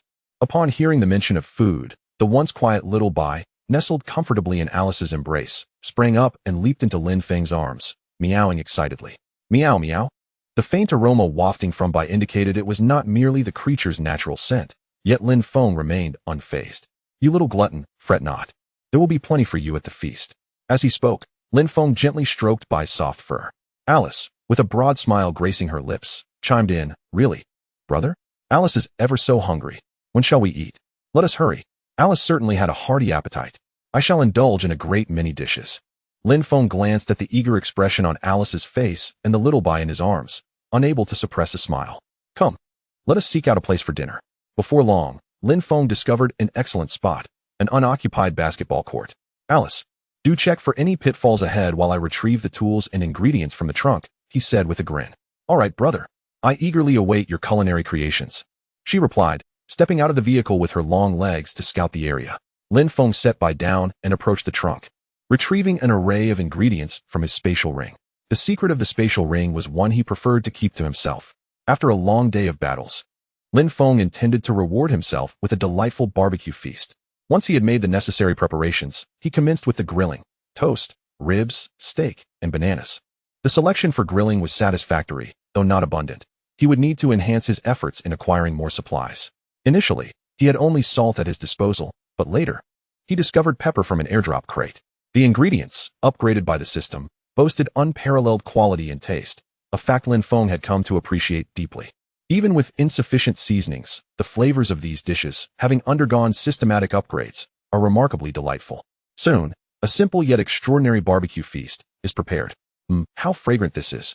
Brother, these ribs are exquisite, exclaimed Alice, her eyes sparkling with delight. Wow, what is this long, thick thing? It looks so adorable. Lin Feng felt a strange sensation. Oh, that's a banana. Haven't you ever tasted one? As Lin Feng's words faded, Alice eagerly seized the banana and took a hearty bite. This elongated banana is delicious too. Alice feels so fortunate to savor such a long and substantial treat. If it's tasty, indulge yourself. There's plenty. Little White, clutching a rib, devoured it with gusto, completely ignoring the two foolish ones and their chatter. Ha ha ha, I'm the clever one. Just as Lin Feng and his companions relished their delightful meal, a group of giants, akin to sharks catching a whiff of blood, began to approach them. Chapter 26. I'm in a hurry. How do you wish to perish? In Yang City, within the southern district, an abandoned basketball court serves as the backdrop for Lin Feng and the elven maiden Alice, who are savoring their culinary treasures. Oh, and don't forget the cat, valiantly battling a rib in its tiny paws. It's truly delightful, brother. I want more. Alice mumbled through a mouthful of steak. Lin Feng chuckled, patting his round belly. If it's delicious, eat your fill. I have plenty to share. Little White seemed to understand their exchange, mewing in agreement. Lin Feng, amused by Little White's antics, laughed heartily. Fear not. What's mine shall not be lacking for you. A group of them leaned against Little Black's car headlights, joyfully relishing a rare feast. Meanwhile, on the other side, the giants, akin to sharks drawn by the scent of blood, were closing in. Boss, do you smell something particularly fragrant? It's divine. One exclaimed. Indeed, boss. It seems to be the scent of two-legged sheep. No, there is something else. This aroma surpasses our own food. Gus, the 3-meter-tall leader of the giants, had sensed the enticing aroma long before. However, he wanted to test the vigilance of his subordinates. Since everyone has caught a whiff, let us investigate. Let us see who dares to indulge in such sumptuous fare before our giant clan. Boss is magnificent. Let us go enjoy some delicious food. Love you, boss. I can hardly wait to discover this delightful scent. They chorused, having not encountered such a tantalizing aroma in ages. Gus rose, his towering figure imposing, instilling a profound sense of pressure. He grasped a leg of meat and with a crunch, severed it effortlessly. Let us proceed and ascertain what our prey is, Gus declared, leading the way toward Lin Feng's location. Oh, and don't forget to twist off the heads of those two-legged sheep. It would be a waste to leave them. The interdimensional visitors arrive once every 20 years. We shall not lack for sustenance, the flesh of these bipedal creatures.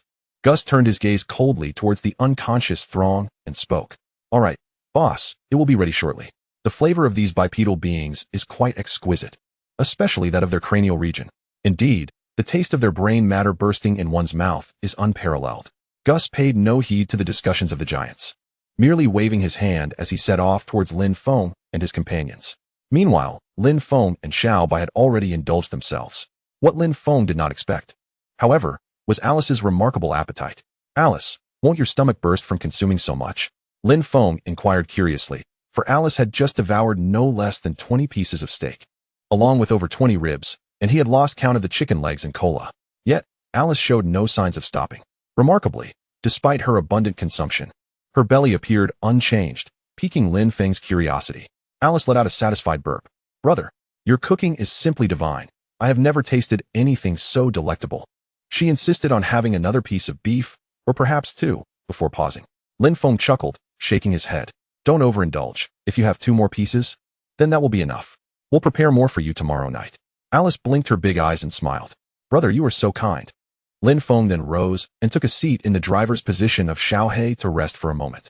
He intended to see what everyone was discussing today and what events had transpired, for gaining knowledge is never a disadvantage. Opening the chat channel, Lin Feng began to peruse the messages. However, his expression soon turned peculiar, for the 9th chat channel was abuzz with discussions about him, specifically the incident where he had vanquished a horde of 2-headed wolfdog monsters. The mysterious figure? That must be me, he thought, feeling somewhat embarrassed by the excessive flattery. I am certain that mysterious figure is one of us from Huaxia. Bah, that mysterious figure is from our cherry blossom nation, came the retort. No need to argue. Everyone already knows the mysterious hero arrived in a black SUV. Next time someone sees him, won't they know who this brave warrior is? Indeed, a bunch of idle folks. Even if they know who it is, do they really think he will take them along? That's utterly impossible. We should focus on how to secure more airdrop crates. Surviving in this apocalyptic world is what truly matters. Yes, survival is paramount. But is there a benevolent soul out there who could spare me a piece of bread? I am on the brink of starvation. Lin Feng shook his head with a wry smile. It seemed these individuals spent their day discussing trivial matters. After all, he had merely discovered the pack of wolf dogs and, by slaying the monsters, had earned the hero's pearl. Furthermore, he sought to test and enhance his practical abilities in battle. Thus, he took the initiative to slay these monsters, yet he never anticipated such a considerable uproar would ensue. Lin Feng held no particular opinions regarding the discussions surrounding him. Even if the enigmatic figure were to be revealed as him, it would scarcely affect him. Consequently, Lin Feng remained indifferent. His primary interest lay in observing the latest developments and discovering whether any intriguing items had surfaced in the marketplace. However, upon accessing the trading platform, he found a lack of transactions. Up to this point, the most successful trades had been his own, exchanges with Du Qiyue and Xu Yang, along with a few minor transactions, all belonging to Lin Feng. Thus, he had garnered a modest reputation in the trading market. The trading platform remained characterized by a scarcity of transactions. As individuals had only recently arrived in this apocalyptic world, merely a few days, their acquisitions remained limited. Survival posed a challenge. How could one spare resources for trade? Ah, so it's a little elf from the elven tribe. I was wondering who it might be. A voice exclaimed. Today, we are fortunate. Elves, regardless of gender, are naturally exquisite beings. Boss, you go ahead. Don't play too rough. Let us have a taste later. Laughter erupted in Gus. The giant leader grinned widely, declaring, no one dares to snatch from me. I claim her first. Come here, little lass, let me take good care of you. A group of giants surrounded, indulging in raucous laughter as they gazed at Alice. At that moment, a cold voice pierced through the commotion. How do you wish to die? I am pressed for time. Chapter 27. A Tiger Among Sheep. The giant Gus launches a sneak attack in the southern district of Sheep City. An abandoned and desolate basketball court became the stage for a gathering of giants, towering at 2 to 3 meters in height. On the court stood a green-skinned girl with long ears, accompanied by a small white cat and a black SUV. As the giants laughed boisterously, the chilling voice rang out once more. How do you wish to die? I am pressed for time. Lin Feng's tall figure emerged from the black SUV. While he was perusing the chat channel, the drone he had deployed transmitted the scene back to him, alerting him to the approaching group. Nevertheless, Lin Feng felt little concern. No number of individuals posed a threat to him at this juncture. Yet, this particular group seemed intent on provoking him. Thus, it appeared they would regret their choice. Lin Feng alighted from the vehicle, his gaze icy as he surveyed the giants around him. Upon first sighting the group, Lin Feng discerned they were the indigenous inhabitants of this apocalyptic realm, as such towering heights were non-existent on Earth. The leader among them appeared to exceed 3 meters in stature. What did that little one just say?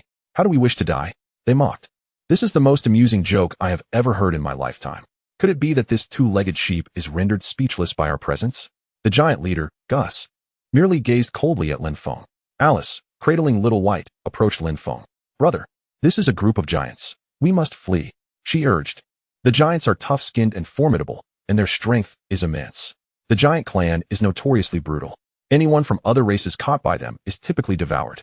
Lin Feng observed Alice's anxious expression and reassured her. Do not worry, Alice. You should return to the vehicle. I will swiftly resolve this conflict. Alice, trembling with fear, insisted. Brother, I am not jesting. The giants are indeed perilous. If we are captured, it will be the end. Let us hurry. The giants are rather slow. As long as we board the great wheel, they cannot catch us.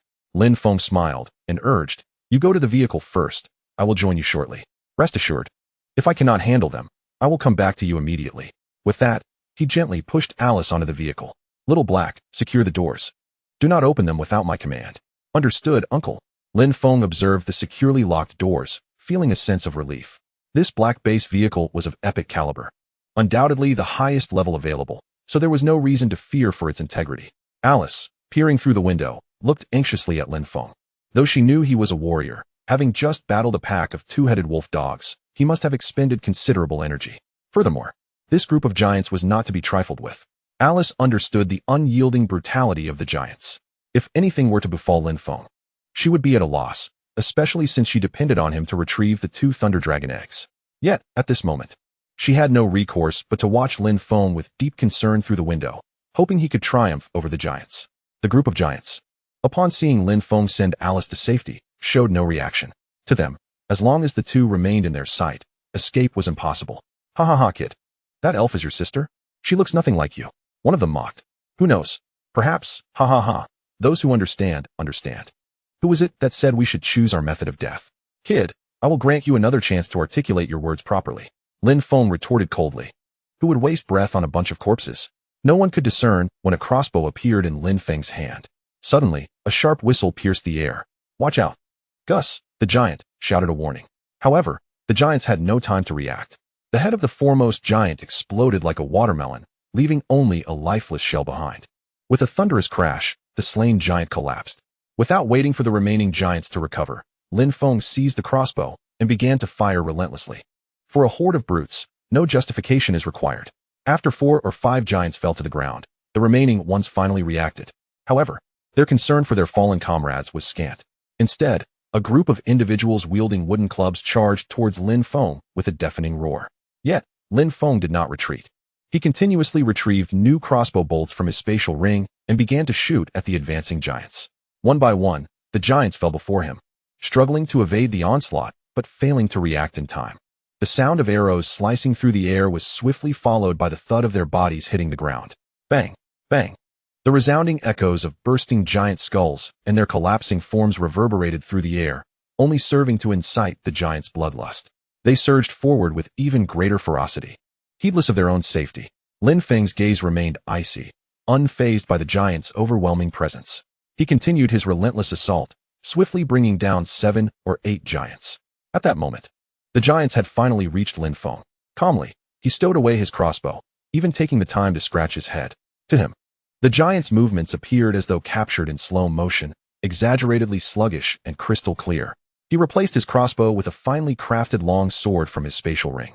With a flash, Lin Feng propelled himself forward, landing directly before the foremost giant, who had yet to comprehend the danger, only to have its head swiftly severed. Standing at 185 centimeters, Lin Feng seemed diminutive compared to the giants, who averaged over 2 meters in height, yet he was far more agile. He darted left and right, his sword cutting through the giants as effortlessly as slicing through vegetables.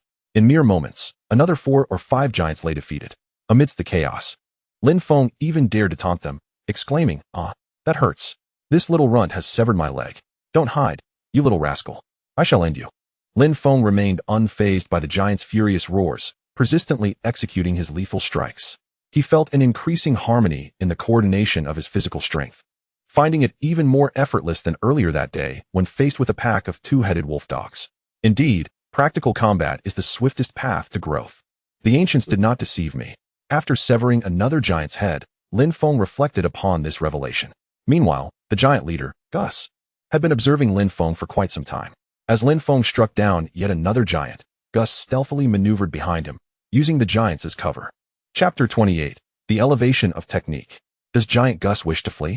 In the abandoned basketball court, the air was filled with the anguished cries of giants and the sound of heavy bodies hitting the ground. "Ah, it hurts so much. My leg is gone. Mother, I feel terribly unwell. I wish to return home," sobbing softly. The sound of a heavy object crashing to the ground, accompanied by the anguished cries of giants, does not affect Lin Feng in the slightest. At this moment, he senses the continual refinement of his combat skills. He has become utterly enthralled by the exhilarating sensation of self-improvement. Meanwhile, Alice, who is escorted by Lin Feng to the vehicle, gazes with wide-eyed wonder. She had anticipated a fierce struggle, yet was astonished to witness Lin Feng effortlessly knocking the giants to the ground. Initially, she believed that Lin Feng's ability to rescue her from the pack of monstrous hounds was a fortunate blend of strength and luck. However, witnessing the scene before her, Alice realizes the egregiousness of her misjudgment. This is a true warrior, impervious to harm. My brother is truly remarkable. These detestable giants appear as feeble as chicks in his hands. Alice beams, her face radiant with joy as she watches Lin Feng outside. Her long ears twitch excitedly, reflecting her elation. Meanwhile, Xiaobai rests on Alice's back, its large eyes fixated intently on the formidable man outside. Is this man truly so powerful? Alas, it seems my breakfast tomorrow will be missing a piece of pork rib. As Alice becomes engrossed in the spectacle, her keen eyes suddenly notice the giant Gus stealthily approaching Lin Feng from behind. Rising to a towering height of 3 meters, Gus emanates a palpable sense of intimidation. Alice, observing Lin Feng obliviously engaged in dispatching ordinary giants, cannot contain her alarm. "Brother, be careful. There's a big bad giant behind you." Yet, Lin Feng appears wholly unaware of the impending danger.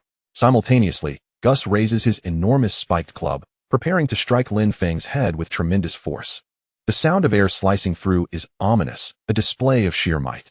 A typical person struck by such a blow would surely be reduced to a mere puddle of flesh. "Die, shorty," Gus sneers, a malevolent grin spreading across his face. However, that grin quickly freezes in place, for Lin Feng, who had previously seemed oblivious, suddenly turns to Gus with a smile. What transpires next leaves Gus astounded. Lin Feng deftly sweeps his blade across the neck of the giant before him, and with a resounding thud, the giant's head falls to the ground. In a swift motion, Lin Feng spins around, flashing a grin at Gus. The giant then witnesses Lin Feng gripping his long knife with one hand, lifting it upward, and effortlessly splitting Gus's massive spiked club in two. It appears Lin Feng had long been acutely aware of Gus's every move. He had merely been dispatching ordinary giants. But how could he disregard the whereabouts of their leader? His intention was simply to ascertain what the giant leader planned to do, unaware that it was an ambush he sought. Thus, Lin Feng had long been awaiting the arrival of the giant leader. This explains the preceding scene. As the giant Gus gazed at the shattered spiked club in his hand, his pupils constricted in disbelief at the unexpected outcome. However, before Gus could ponder further, Lin Feng vanished from sight in an instant. The next moment, Gus noticed his hand, which clutched the club, had fallen to the ground. "Ah, you wretched insect," Gus exclaimed, watching blood profusely spurt from his severed arm, consumed by fury. The remaining giants, witnessing their leader's dismemberment, charged recklessly towards Lin Feng. Initially, Lin Feng intended to finish off the giant leader, aiming his blade at Gus's head. Yet, In a surprising turn of events, Gus retreated at the critical moment. Consequently, Lin Feng's intended strike to Gus's head merely severed his right arm. Before Lin Feng could act again, the remaining giants launched themselves at him with reckless abandon. Boss, run. This kid is too formidable. We can't hold on much longer. Remember to avenge us, boss. Hurry, boss, flee. The few remaining giants charged at Lin Feng with a desperation that betrayed their fear.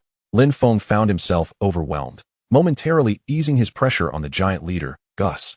Gus, however, was not one to hesitate. Realizing he had lost an arm, he feared that lingering would cost him his life. Suppressing the pain, he turned and strode away, prioritizing his survival over the fate of his subordinates. To live was to hold on to hope. Bang! Thud! The sound of heads separating and heavy bodies collapsing echoed repeatedly.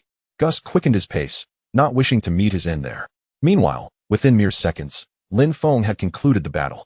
The abandoned basketball court was littered with corpses, blood saturating the ground like a thick layer of crimson oil. After dispatching his foes, Lin Feng turned to the retreating figure of Gus, a cold smirk gracing his lips. Oh, seeking to escape? Did I grant you permission? In those fleeting seconds, Gus had already traversed over 300 meters. Yet, unbeknownst to Gus, a drone, shrouded by the cover of night, trailed closely above him. Lin Feng sheathed his long knife and retrieved a finely crafted crossbow from his spatial ring, aiming it at the fleeing giant. A faint sound pierced the air as he released a volley of 10 bolts, each striking Gus's form. Following a system upgrade, the crossbow's range had extended to 500 meters, equipped with auto-calibration, alleviating Lin Feng's concerns about Gus's escape. With a swift whoosh, Gus, oblivious to the impending threat, suddenly felt a surge of excruciating pain coursing through his body. Exhausted, he could run no longer and collapsed to the ground. Simultaneously, a drone hovering above released a massive, exquisite fishing net that enveloped Gus's head. The once blood-soaked and corpse-laden abandoned basketball court began to fade slowly, leaving behind a scattering of red heroes' orbs. Lin Feng picked up a hero's orb and strode toward Gus, the giant leader, who was ensnared by a fishing net and pierced by crossbow bolts. Despite being struck by 10 arrows, Gus still clung to life. Approaching him, Lin discovered the giant's remarkable vitality. Do not kill me, Gus groaned, uttering a faint plea for mercy. Chapter 29, The Death of Gus the Giant. Alice's astonishment in the southern district of Yang City, not far from the abandoned basketball court. The last of the giant clan lay in a pool of blood, ensnared in the exquisite fishing net.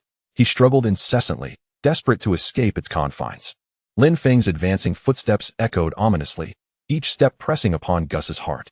The giant, once towering over 3 meters, now saw only the elongated feet of his opponent, reduced to a mere 30 centimeters in perspective. Do not kill me, spare my life, Gus implored, his voice trembling. Lin Feng, wielding a long blade in his right hand, replied coldly, Have you ever considered the lives of those you have slain? Did they not plead for mercy as well? Did you spare them? Now that you sense your imminent defeat, you think a mere plea will suffice? A glimmer of reminiscence flickered in Gus's eyes as a smile crept onto his lips. Reminiscent of cherished meals. He struggled to raise his head to look at Lin Feng, recognizing the murderous intent in his gaze. Realizing he could not escape his fate, he erupted into laughter, though the blood seeping from his mouth rendered his mirth macabre. Ha! You 2-legged sheep were born to be our sustenance. Every creature instinctively seeks to feed. Are those you have devoured not innocent? Do you not eat daily? We giants merely consume what you can articulate as food, Gus exclaimed, blood trickling from the corners of his mouth. Lin Feng regarded Gus with cold detachment. No one engages in lengthy discourse with the dying.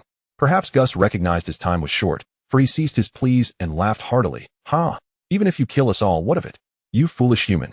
The moment you stood before me, you should have ended my life with a single stroke instead of lingering to hear my words. Just now, I transmitted your essence back to my kin. You cannot escape. One day, we giants will seize you, and you shall suffer at our hands until death. Gus bellowed with laughter. Come, kill me, you foolish human. Just moments ago, we indulged in dozens of your kin. How delightful it was. As the words of the giant Gus lingered, the blade had already pierced his skull, silencing him forever. Lin Feng shook his head, gazing at the lifeless form of Gus beneath him, a mix of laughter and tears escaping him. How careless of me. Who would have thought that such a colossal being could possess such delicate sensibilities? He managed to relay my presence back to his kin, yet it matters little. As long as I continue to grow stronger, I shall fear nothing. Soon, the body of Gus vanished, leaving behind merely 15 crimson orbs of valor. Astonishingly, that was more than the leader of the 2-headed wolf. Was the giant truly not much stronger than the Wolf King? Lin Feng mused as he collected the orbs from the ground.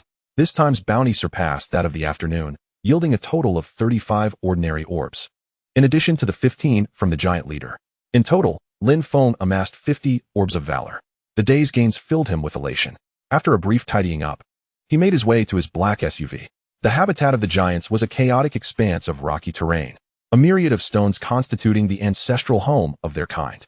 Within a stone palace, towering 5 meters high, sat a giant whose eyes glimmered with a terrifying light as he surveyed the extinguishing rows of oil lamps. Who dares to slay one of my kin? Have they lost their wits? Lancelot, the 5-meter-tall leader of the giants, had ventured out in search of the Thunder Dragon Egg, having received information from the elders. Hence, he dispatched Gus and his companions on this quest.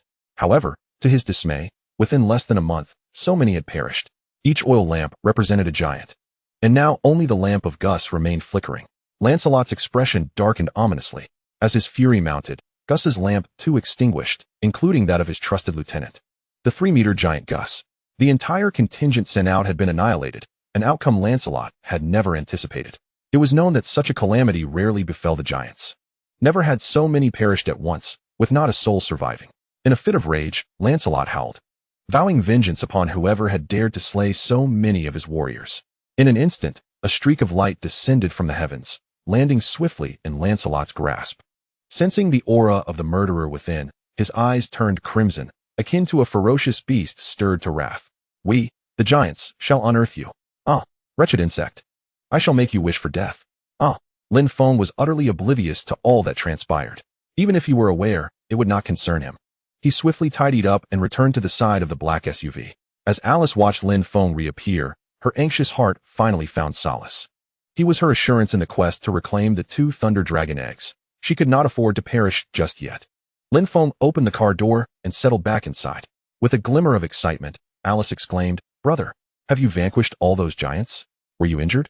And what of that towering giant? Did he manage to escape?" Observing the chattering Alice, Lin Feng couldn't help but chuckle. "Rest assured, I have dealt with them all.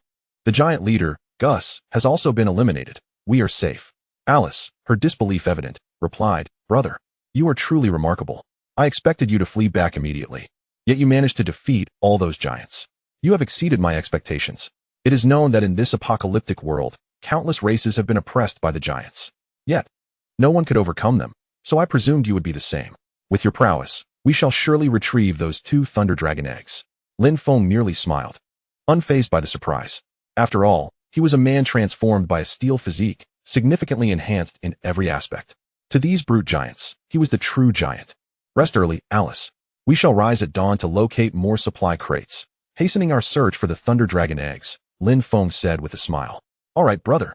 Let us retire early and set forth at first light." After a day of battle, Lin Feng soon succumbed to slumber, for tomorrow would demand the retrieval of as many airdrop crates as possible before embarking on the quest for the Thunder Dragon eggs. Meanwhile, as Lin Feng and his companions slept soundly, a significant event unfolded in the 9th Survival Circle's chat channel. Chapter 30, Alice in Sheep City. After Lin Feng's battle, he found an unoccupied open-air parking lot. The trio, consisting of 2 humans and 1 cat, fell into a peaceful sleep. Yet, concurrently, the chat channel of the 9th Survival Circle erupted in chaos. Even in the dead of night, numerous night owls remained awake, fervently discussing the matter at hand. How can such shameless and repugnant individuals exist? Why are they still alive? I swear, if I encounter such scum, I will ensure they suffer, one user proclaimed. This person is nothing short of a beast. Wake up, everyone. What is this place? It is not Earth, but a realm where one faces life and death daily. There are no laws, no morals. The only goal is to survive. Indeed, when you are starving and have nothing to eat, what can you do? Having entered this apocalyptic world, one must learn to adapt. Though there is no law, must we descend to savagery? After all, they were but a mother and daughter. Wrong for what? They committed no transgressions. Yet, behold the atrocities committed by that beast, Smith. Those innocent souls did nothing wrong. They merely sought to survive. And what of Smith, that wretched creature? He spared none. Ultimately, he even reduced their remains to mere sustenance. Is such a man anything less than a beast? You dare to suggest he acted solely for survival? How profoundly innocent those women were. Moreover, this very individual had the audacity to masquerade as the mysterious figure who vanquished the 2-headed wolf dog yesterday. Is he foolish, or are we the fools? The matter is straightforward and unequivocal. Everyone in the chat channel is aware of the situation, for there exists considerable controversy, igniting fervent discussions. In a secluded farmhouse, Smith observed the discourse in the 9th Survival Circle's chat channel, unable to suppress a chuckle. A group of foolish individuals, fortunate to be alive.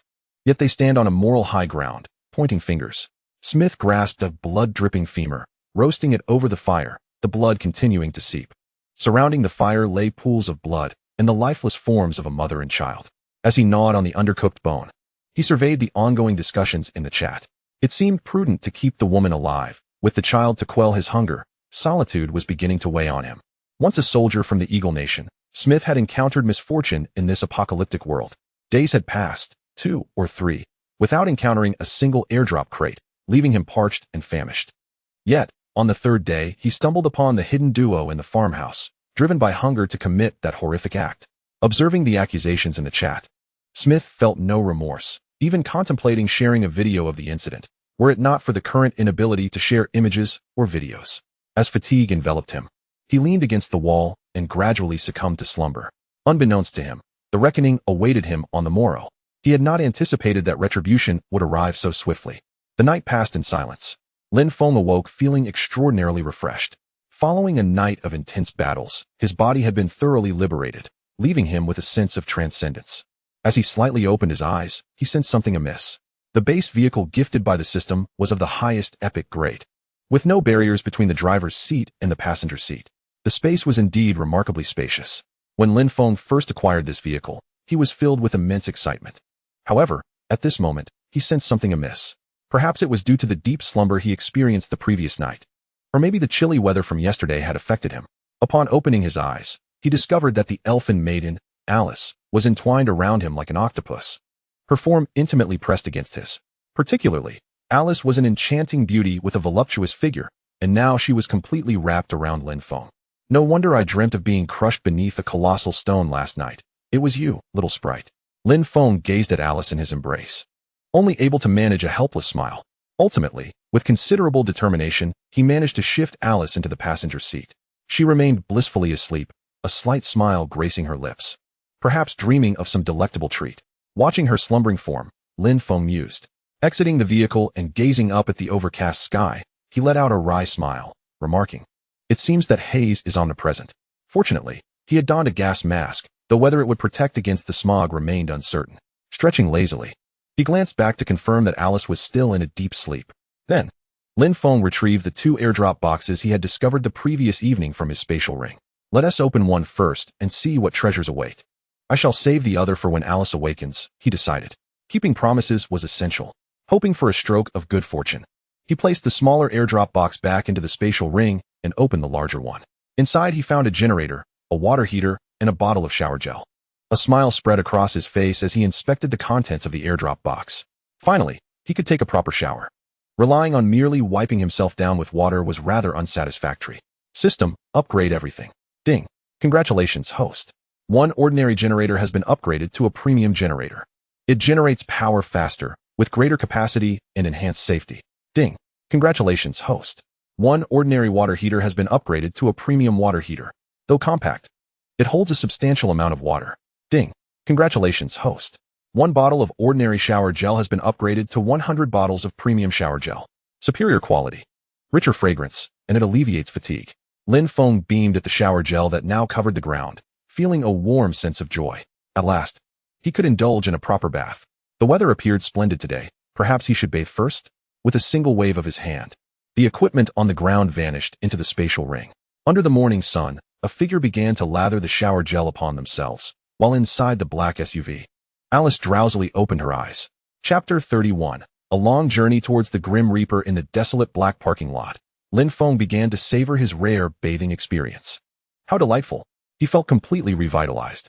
His well-proportioned silhouette basked in the early sunlight. The aesthetic appeal is undeniable. 8 sculpted abdominal muscles, biceps, and deltoids, complemented by a measurement of 18 centimeters. Lin Feng is exceedingly satisfied with his physique at present. In terms of beauty and strength, he possesses both. He sways his body, performing various bodybuilding poses, unbothered by the fact that he is in an open parking lot.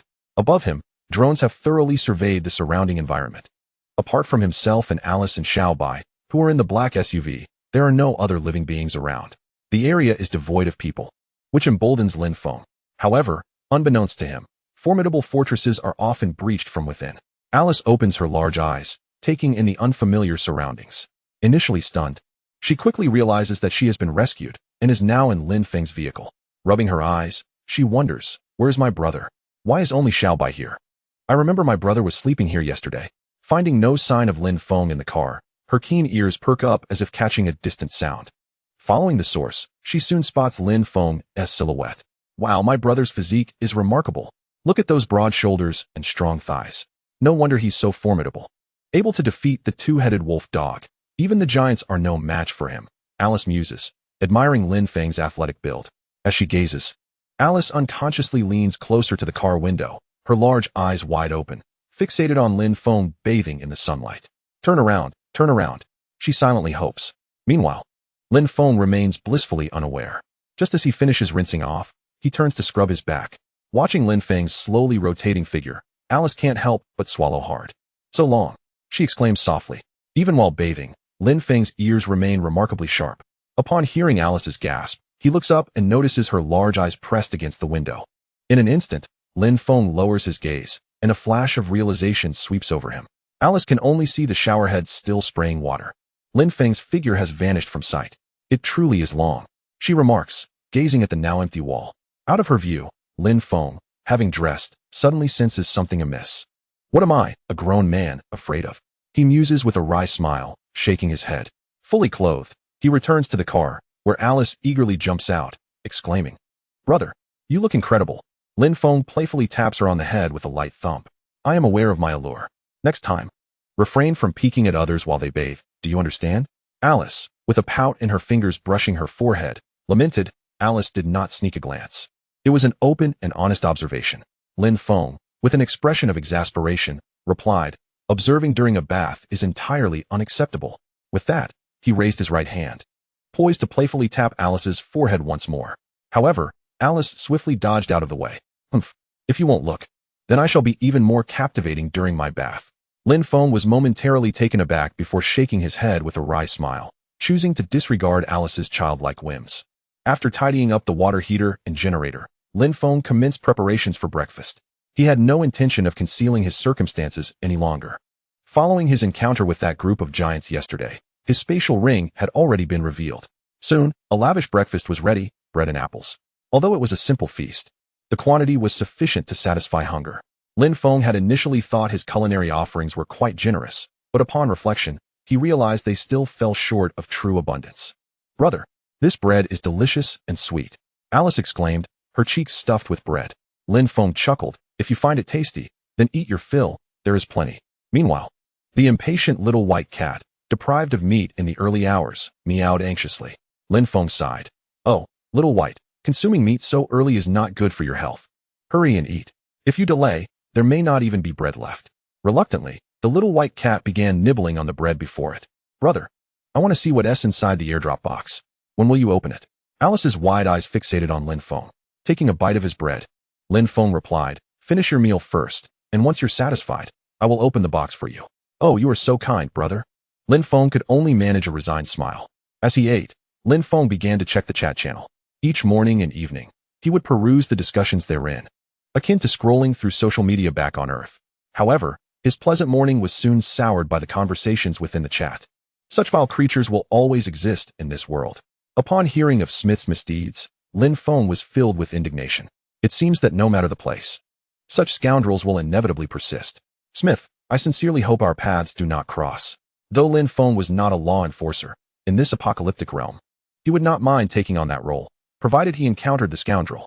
The chat channel displayed avatars alongside real names, allowing Lin Feng to recognize Smith's visage. If they were to meet, he had no fear of misidentifying him. Today, Lin Feng intended to embark on a quest for the Thunder Dragon Egg. He and Alice would journey towards the direction she sensed while continuously gathering airdrop crates along the way. Thus, it would not cause much delay.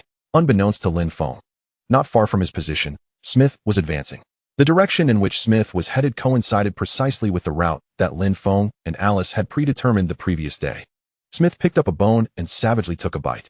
The meat is rather unpalatable. Fresh is much tastier. How is it that up to this moment, I have yet to encounter a supply drop. Damn my luck. Where have all the supply drops gone? Smith continued to curse. Little did he know that with each step he took, he was inching closer to death's door. Chapter 32, Water Collector Manufacturing Blueprint. A glutton's barbecue? In a dilapidated parking lot, Little Black sat quietly, motionless. Alice, seated in the passenger seat, smiled and said, "Brother, hurry and open the box. I am so eager to see what's inside." Lin Feng chuckled. "It's merely various supplies. I shall open it now." From his spatial ring, Lin Feng retrieved a supply drop box approximately the size of a backpack. This box was the 5th supply drop he had found just before nightfall the previous day. Inside were 1 bottle of milk, 1 cup, and 1 water collector manufacturing blueprint.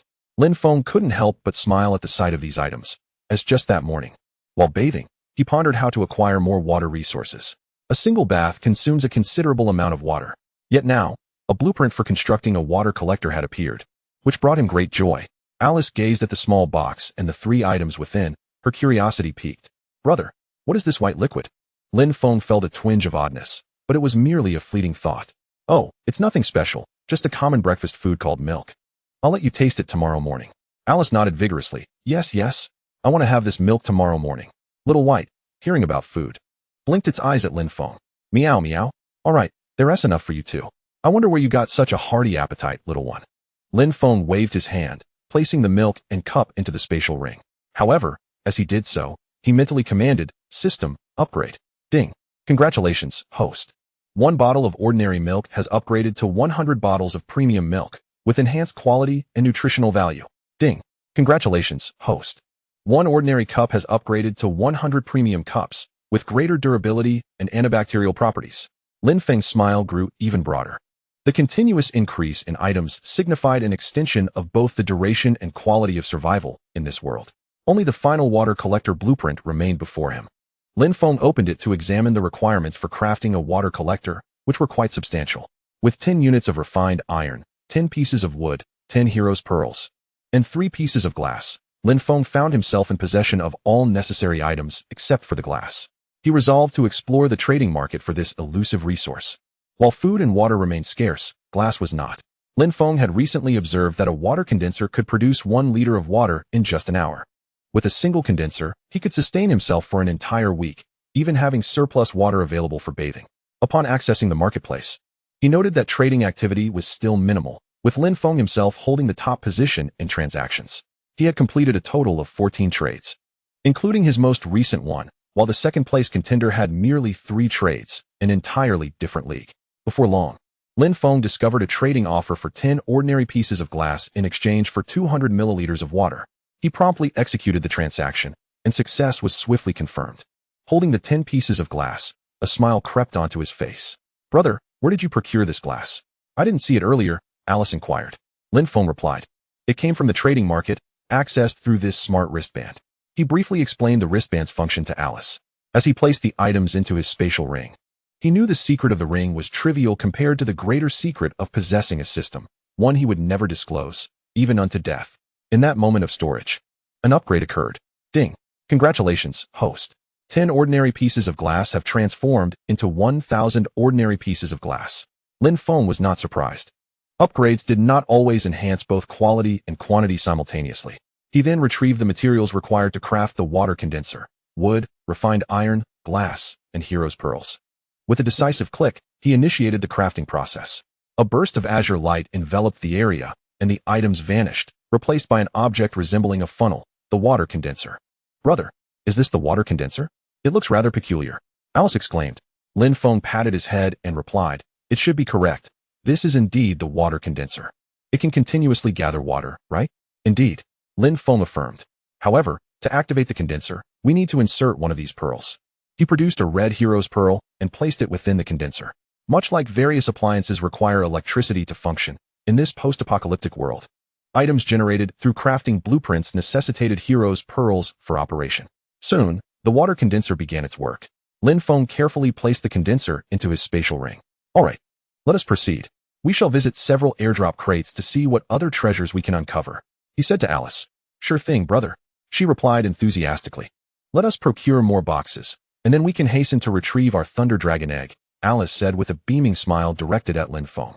"Meow meow," Xiaobai chimed in enthusiastically. "Come on, Xiaohei, let's move forward. Today, let us see if we can encounter more airdrop boxes. Certainly, uncle. Xiaohei darted forward with the speed of an arrow. Not long after, the first airdrop box of the day made its appearance at a crossroads. Lin Feng deftly maneuvered Xiaohei to claim today's initial airdrop box. The drones above, having detected no living entities in the vicinity, emboldened Lin Feng. Come, let us see what treasures await us in today's first airdrop box, Lin Feng exclaimed. Absolutely, brother. We are indeed fortunate. We haven't traveled far before stumbling upon a box. Alice clapped her hands in jubilant celebration. Here, Alice, since you were the first to discover this box, let us invoke your good fortune. Lin Feng took Alice's pristine hand and pressed it against the airdrop box. The box opened to reveal 1 bunch of chives, 1 bottle of chili powder, and 1 bottle of barbecue seasoning. Lin Feng gazed at the items before him, momentarily perplexed. Could it be that the hand of a foodie has summoned forth provisions related to culinary delights? Nevertheless, Lin Feng merely mused upon the coincidence. Brother, it smells so delightful. Is this food? Lin Feng replied with a wry smile. You will find out tonight, Alice. Meanwhile, the drones above began to emit soft beeping sounds, and Xiaohei's central control screen displayed the visuals relayed by the drones. Chapter 33. Having seen gifts, yet never seen death sentences, of black SUV traversed the desolate, dilapidated cityscape. Lin Feng noticed a man in the distance, shouldering a backpack, strolling along the road. However, Lin Feng paid little heed. After all, this was not his first encounter with others. He had even encountered elves. The aroma is so enticing. Brother, I can hardly wait for tonight, Alice said, swallowing hard. Observing Alice's expression, Lin Feng couldn't help but chuckle. Rest assured, I will ensure you have your fill at noon, and we shall enjoy barbecue in the evening. Alice beamed. You are truly wonderful, brother. I will stow these items away. Let us search for a few more airdrop boxes. The day has only just begun, and I believe that Alice will bring us good fortune. With a wave of his hand, the items before him vanished into the spatial ring. At the moment they entered the ring, Lin Feng clicked to upgrade. Ding. Congratulations, host. 1 ordinary bunch of chives has been upgraded to 100 exquisite chives. The quality is superior, the flavor even better, and the nutrition greatly enhanced. Ding. Congratulations, host. 1 bottle of ordinary chili powder has been upgraded to 100 bottles of premium chili powder. The spiciness is more intense, and there will be no lamentations from the chrysanthemum. Ding. Congratulations, host. 1 bottle of ordinary barbecue seasoning has been upgraded to 100 bottles of exquisite barbecue seasoning. The flavor of the barbecue is more aromatic, and the nutrition is significantly enriched.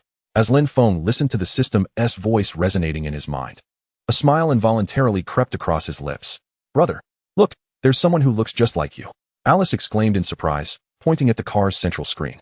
Lin Feng nodded, saying, Yes, we'll check it out later. After all, we're all on the same path. Let's first locate the airdrop box and complete today's tasks. All right, big brother. The footage from the drone revealed that Smith was not very far from Lin Feng and Alice, approximately 2 kilometers away. However, Lin Feng was not overly concerned. Finding the airdrop box was his priority. Driving the small black vehicle, Lin Feng continued his search for the last airdrop box of the day. Perhaps someone had recently passed through, as he saw no airdrop boxes in sight. Nonetheless, Lin Feng was not in a hurry, for time was still ample. It was morning, and finding an airdrop box would not render his efforts futile. However, after traveling about a kilometer, still no airdrop box appeared. Lin Feng meticulously scanned both sides, yet found nothing. How could there be not a single airdrop box today? How peculiar. Lin Feng pondered, gazing at the desolate and dilapidated city surrounding him. Just then, Alice's voice rang out. Brother, look quickly. What's that falling from the sky? Alice exclaimed, her head protruding from the car window as she looked outside. Upon hearing Alice's astonishment, Lin Feng halted the vehicle. Before it had even come to a complete stop, Alice had flung open the door and dashed outside. Observing Alice's actions, Lin Feng could only smile wryly. An airdrop box? This is intriguing, he remarked, stepping out of the car to behold the box gently descending from the sky. This was the second time Lin Feng had encountered such a phenomenon. The first time, he was unfamiliar with this post-apocalyptic world and had cautiously retrieved the box before making a swift exit. However, for Lin Feng now, the danger was considerably diminished. Brother, hurry over. This box is still emitting red smoke. Come see what's inside. Alice called out, standing exuberantly around the fallen airdrop box. Lin Feng momentarily lost his focus, captivated by Alice's graceful presence. Indeed, the elven race was a natural gift. I'm coming. Let me see what treasures you've discovered in the airdrop box.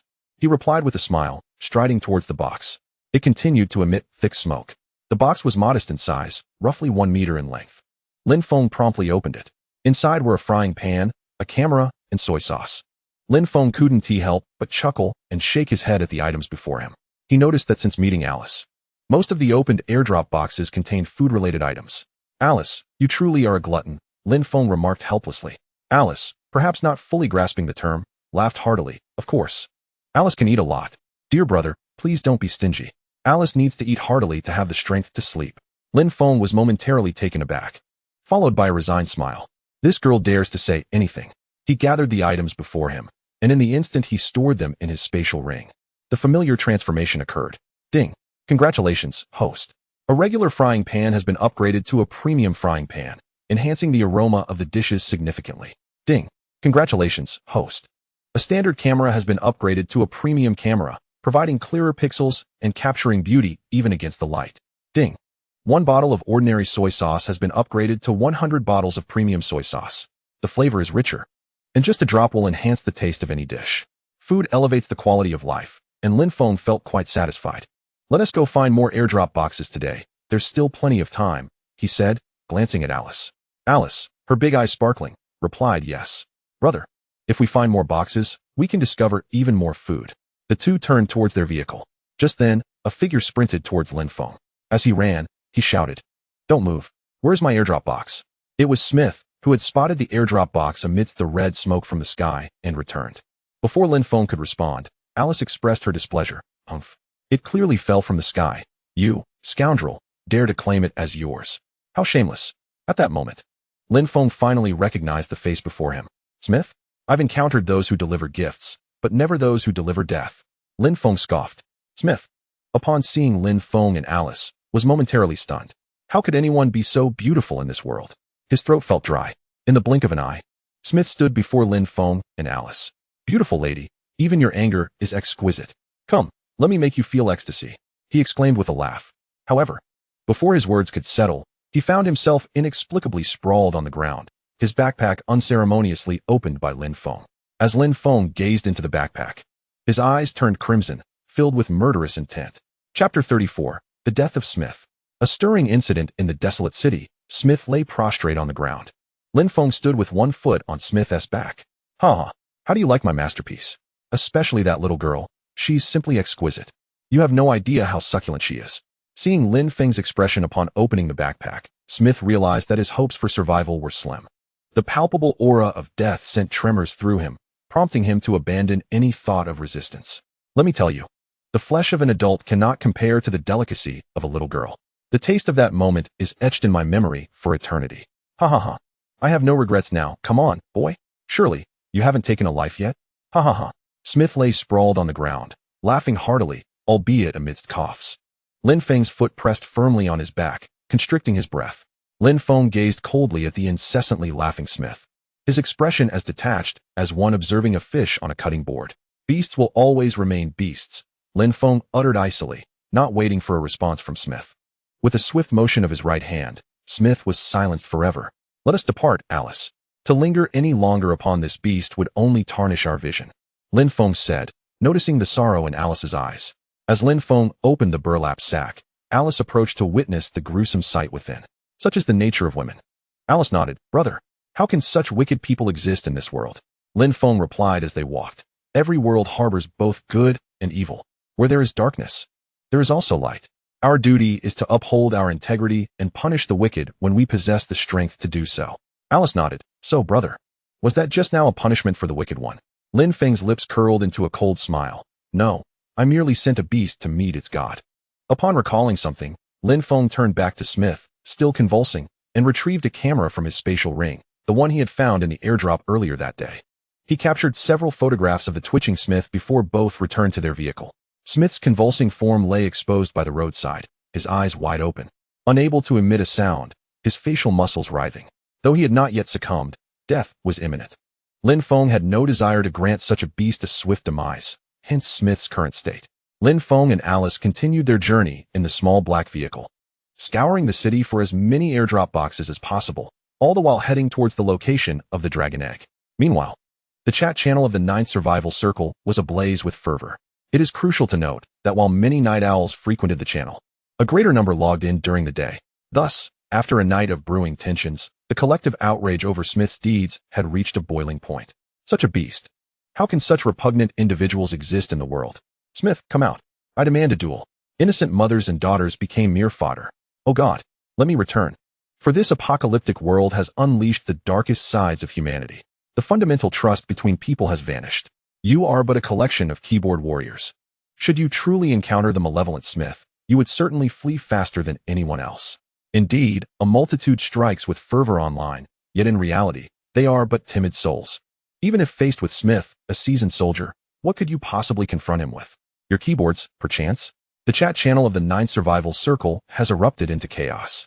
Even if each individual is permitted but a single utterance per day, the fervor of the crowd remains undiminished. Amidst the cacophony of opinions, Yak finds himself perilously close to Smith's demise. Initially, Yak had intended to remain within the confines of that office building. However, having witnessed the ferocity of the two-headed wolf dog, he has come to deeply understand the perils of this world. Yet, with scarce water and provisions, he must press onward. After all, the next contraction of the safe zone is not far off. Yak's trajectory aligns with the path taken by Lin Feng. After observing Lin Feng's prowess in vanquishing the two-headed wolf dog, he feels a sense of security in the presence of that enigmatic figure, thus choosing to follow Lin Feng's direction. Alas, why is it so sweltering today? Just yesterday, the skies were overcast. How has the weather transformed so dramatically to brilliant sunshine? Is it the nature of this apocalyptic realm for the weather to be so capricious? Yak muses, wiping the sweat from his brow. Since Lin Feng's departure yesterday, he has not ventured far, still scouring for supply drops. Therefore, Yak is not overly distant from Lin Feng. As he gazes upon the corpse before him, he is not particularly startled. Having encountered such scenes several times already, the sight of blood and the trails of struggle speak volumes of Smith's fierce will to survive. Yet he could not evade the clutches of death. Is this not the beastly Smith that was so fervently discussed yesterday? Did we not hear him boast of being a special forces operative, claiming to be the mysterious figure himself? How then has he met his end here? Yak pinches his nose, frowning. The fervent discussions of the previous day had led Yak to take note of Smith's avatar, allowing him to recognize the unfortunate soul immediately. Moreover, the heat of today has caused Smith's body to emit a foul stench in no time at all.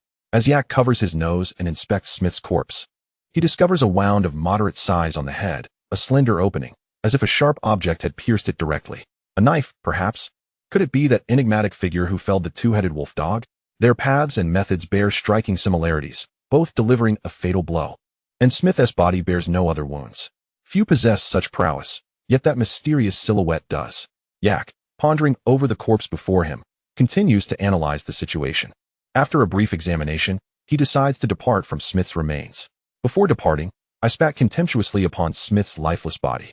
I sought refuge in a shaded area and swiftly disseminated the news of Smith's demise to the chat channel, igniting yet another wave of excitement among the participants. Chapter 35. The identity of the mysterious figure unveiled?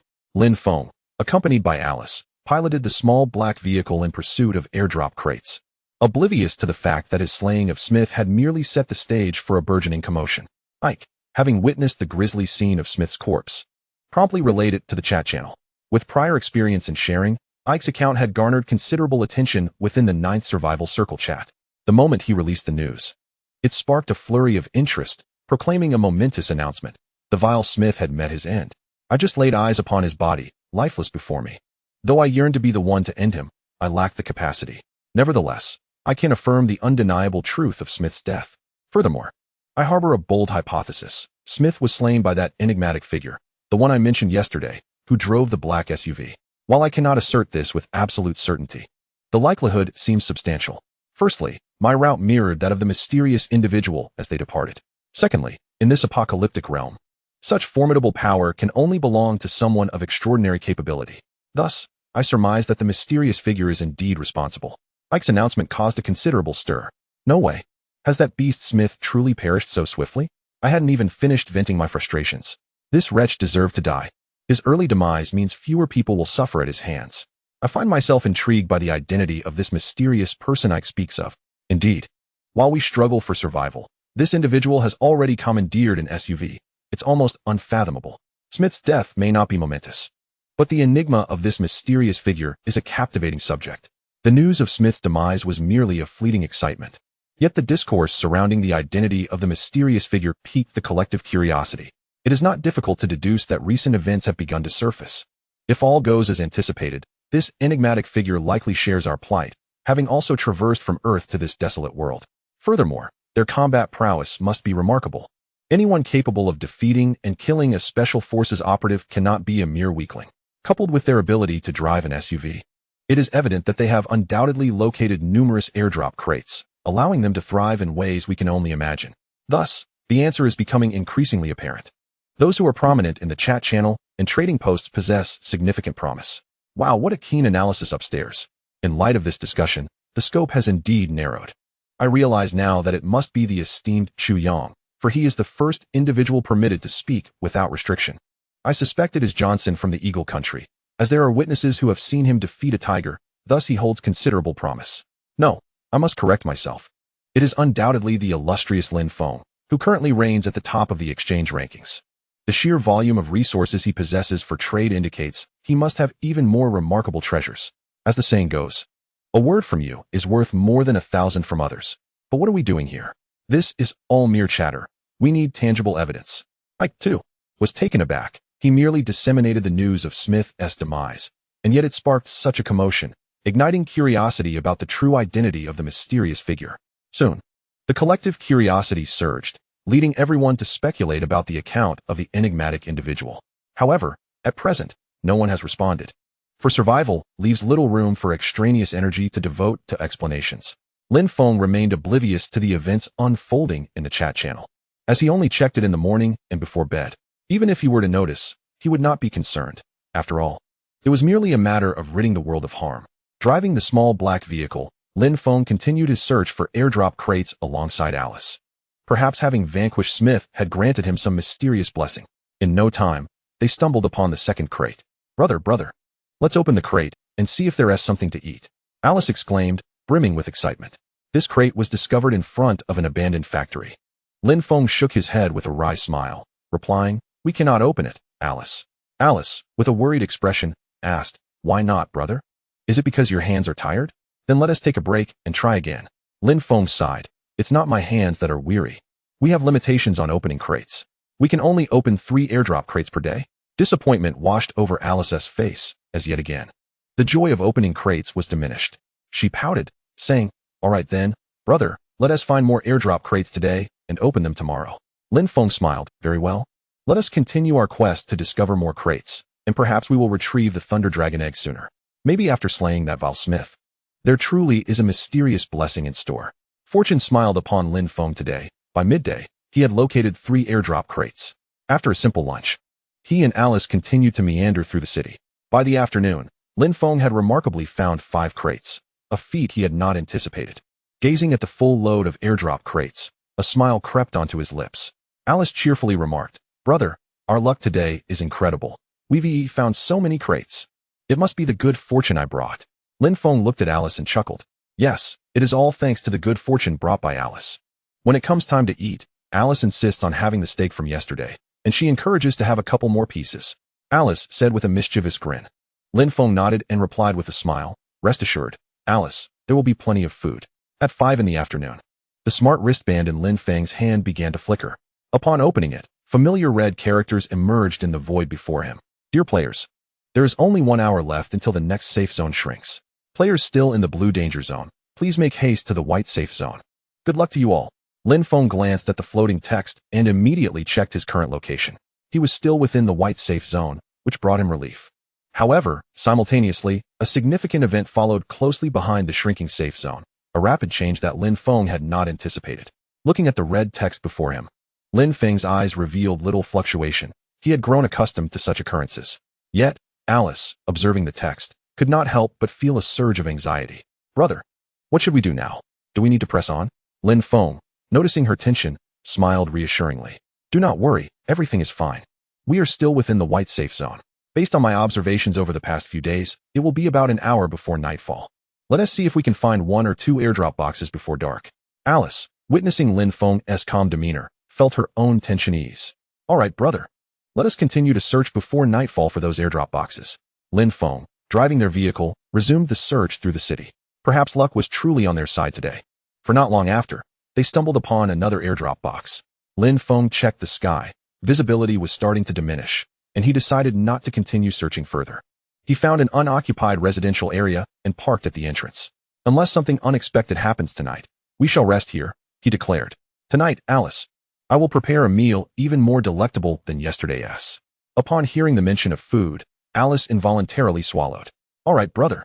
Alice loves to eat, especially your cooking. Lin Feng felt a twinge of oddness but brushed it aside.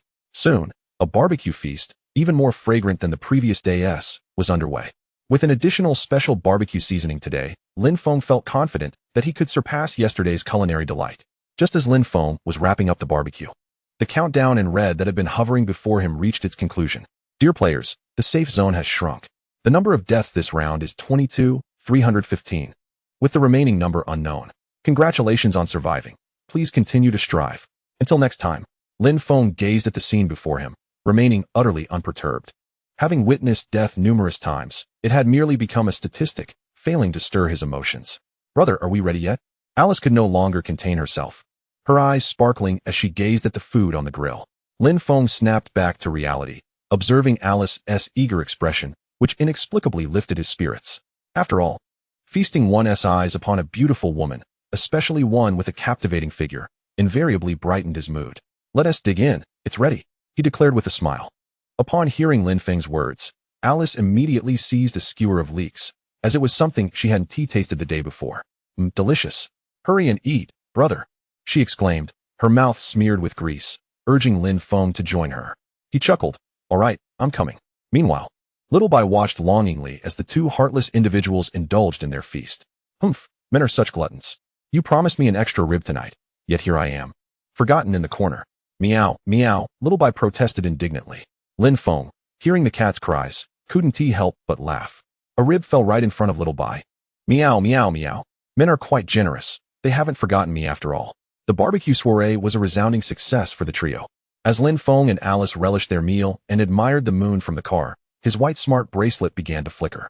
Another system notification, perhaps? He opened it to investigate. With a gentle tap of his finger, several lines of bold text appeared before him. Good evening, players of the apocalypse. A new feature has been activated. You can now send images in the chat channel. We encourage everyone to experiment with this new function. Surprises await. Lin Feng felt a stir of excitement at the message. Earlier that day, he had captured a photograph of Smith's demise and had been eagerly anticipating this moment. To his surprise, the ability to send images had arrived sooner than expected. What does it mean that we can send images, brother? Alice inquired, her big eyes fixed on Lin Feng. He smiled and briefly explained the concept of images and their purpose. Without hesitation, Lin Feng uploaded the photo he had taken that day to the chat channel of the 9th Survival Circle. However, he hadn't anticipated that the instant his image was sent, the previously lively chat channel would come to an abrupt halt. Then, the chat erupted into a frenzy. No way. What Ike said about Smith's death is actually true. Now there's proof. I can't believe Smith looked like that. He certainly doesn't seem like a good person. But the key point is not Smith himself, no. The focus is on the one who dealt with Smith. It turns out that the mysterious figure is indeed the great Lin Feng. I humbly beseech you, esteemed mentor, to accept me as your disciple. I do not covet a mere automobile. My sole desire is to be in your esteemed company.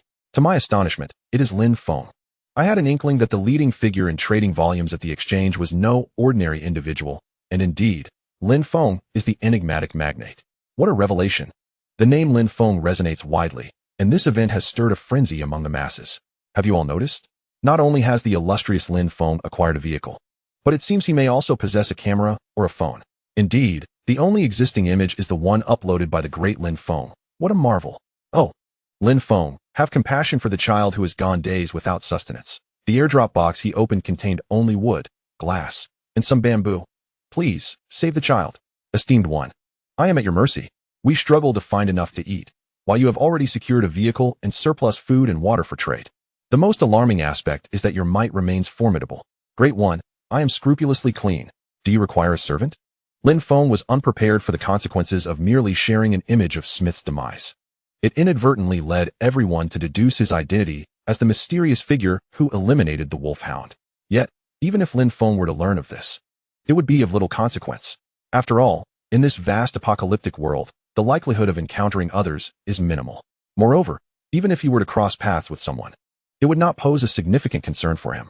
Possessing an epic mobile base, he can simply retreat into it when faced with adversaries or monsters he cannot conquer. In the chat channel, discussions regarding Lin Feng's exploits continue to ignite fervor among the participants. Yet, at this moment, Lin Feng finds himself preoccupied with his own pressing troubles. Chapter 37. Johnson seeks vengeance. The Dwarven Goblin clan emerges? In the desolate city, darkness envelopes the surroundings, extinguishing all light after sunset. Following Lin Feng's posting of the image depicting Smith's death, he paid no heed to the ongoing chatter in the chat channel. Nevertheless, the discussions thrived unabated. Among the voices, one expressed not adulation but rather a hint of hostility. Johnson, a compatriot from the Eagle Nation, had once fought alongside the deceased Smith. However, after arriving in this apocalyptic realm, they lost contact. Johnson has fared relatively well in this world, having scavenged several airdrop boxes, securing water and food, and even wielding a Nepalese military knife. Thus far, his existence has been quite favorable, unperturbed by any perilous creatures. Not even a single rat has crossed his path. Moreover, Johnson has successfully traded a 200-milliliter bottle of purified water at the exchange, maintaining a modest reputation in the 9th survival circle. Just moments ago, Johnson stumbled upon his second airdrop box of the day. As he contemplated taking a break, he opened the chat channel, only to be confronted by the image of his former comrade, Smith, in death. This revelation ignited a furious rage within Johnson. That despicable wretch dared to slay my comrade. Merely a fortunate fool, he seethed. Should fate allow our paths to cross, I shall ensure you experience a torment worse than death, Lin Feng. Johnson roared at Lin Feng's avatar, unable to bear the disparagement of his ally, especially one who had already passed. Without hesitation, Johnson issued a challenge. I know not who this Lin Feng is, nor his authority to decree the fates of others. In my eyes, he is nothing but a bloodthirsty fiend. If he can so casually determine the lives of others, he had best avoid me. Otherwise, I will make him regret ever entering this world. With that, Johnson posted his message in the bustling chat, which erupted in fervor, akin to dousing a fire with gasoline. What a farce. Are you unaware of Smith's actions? He brutally murdered an innocent mother and daughter, committing unspeakable atrocities before devouring their remains. Smith even boasted of his heinous deeds right here. And you wish to absolve such a scoundrel? It seems this Johnson is no saint himself. Remember his avatar, and steer clear of him in reality, lest you, too, become prey. Upon reading the comments, Johnson felt no remorse. Instead, he found amusement. A bunch of keyboard warriors. What purpose does your chatter serve? He scoffed. Lin Feng, you ought to pray for divine protection, lest we meet too soon. I shall shred your false facade of mastery. Given your frail appearance, it is evident you ambushed Smith. How else could you have bested a special forces soldier trained at the Devil Hunter Academy? Encountering me will be your demise, cursed Lin Feng. With a pair of lifeless eyes, Johnson fixated on Lin Feng's avatar. Meanwhile, Lin Feng remained blissfully unaware of the chaos unfolding in the chat. He had merely shared an image. The repercussions were of no concern to him at this moment. However, Lin Feng now faced a significant predicament. Just as he transmitted the image of Smith's demise, the drone high above relayed a less than pleasant sight. A horde of diminutive, goblin-like figures surged toward his location, causing Lin Feng's scalp to prickle with unease. It was not the kind of numbness that arises from fear, but rather the acute discomfort associated with a phobia of crowdedness. The sheer number of individuals present was overwhelming. Alice, too, had caught sight of the imagery transmitted by the drones. Unable to contain her astonishment, she exclaimed, "It's a goblin." Lin Feng turned to Alice, inquiring, "A goblin? The one renowned for its exceptional forging skills?"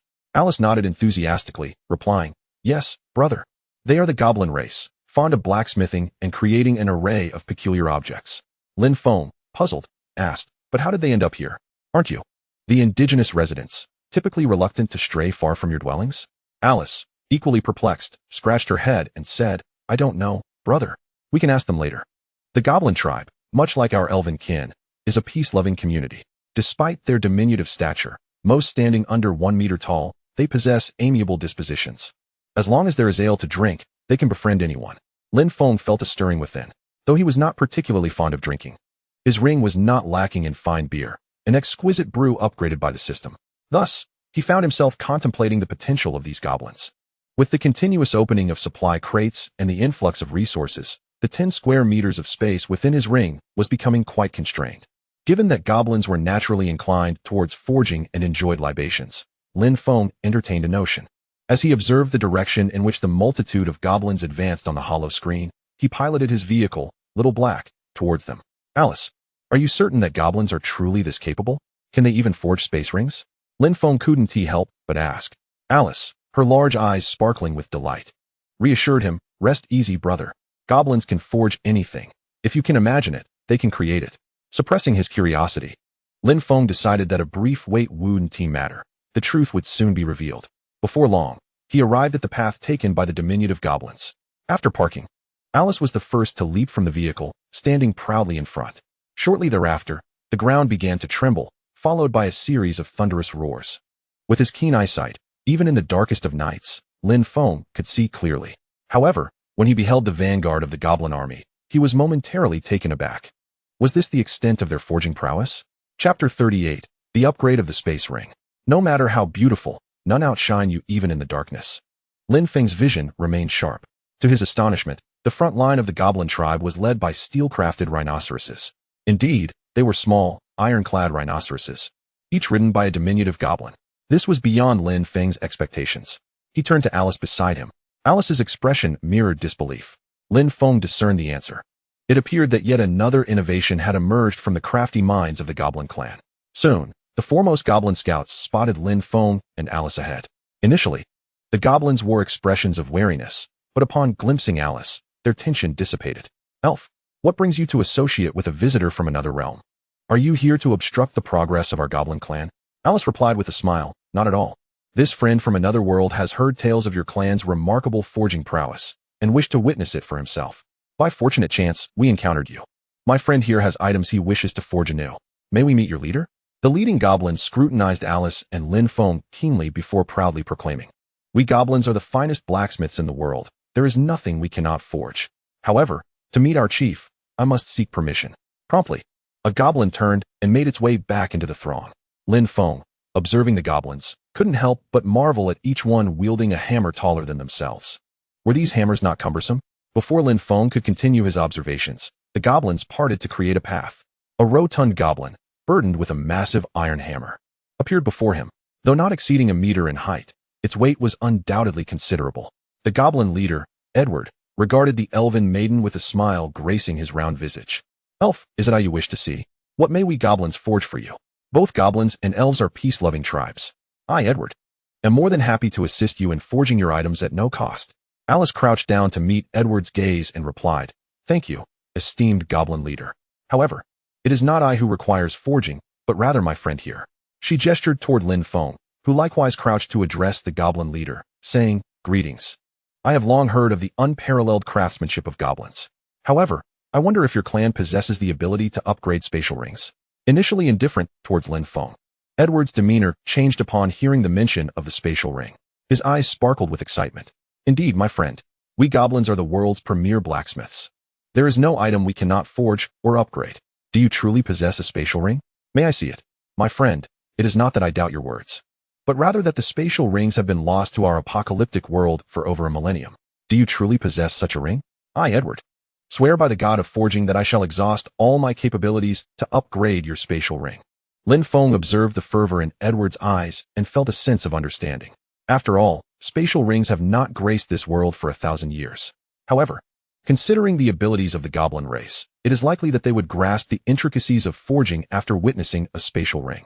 Lin Feng, nonetheless, remained unperturbed. After all, if it benefits both parties, why not embrace it? He promptly removed the spatial ring from his finger and presented it to Edward.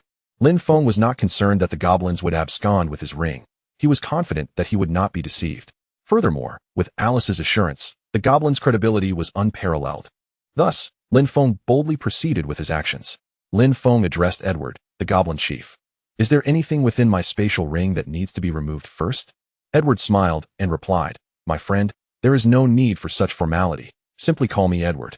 Rest assured, you can trust in our goblin craftsmanship. Nothing needs to be taken out.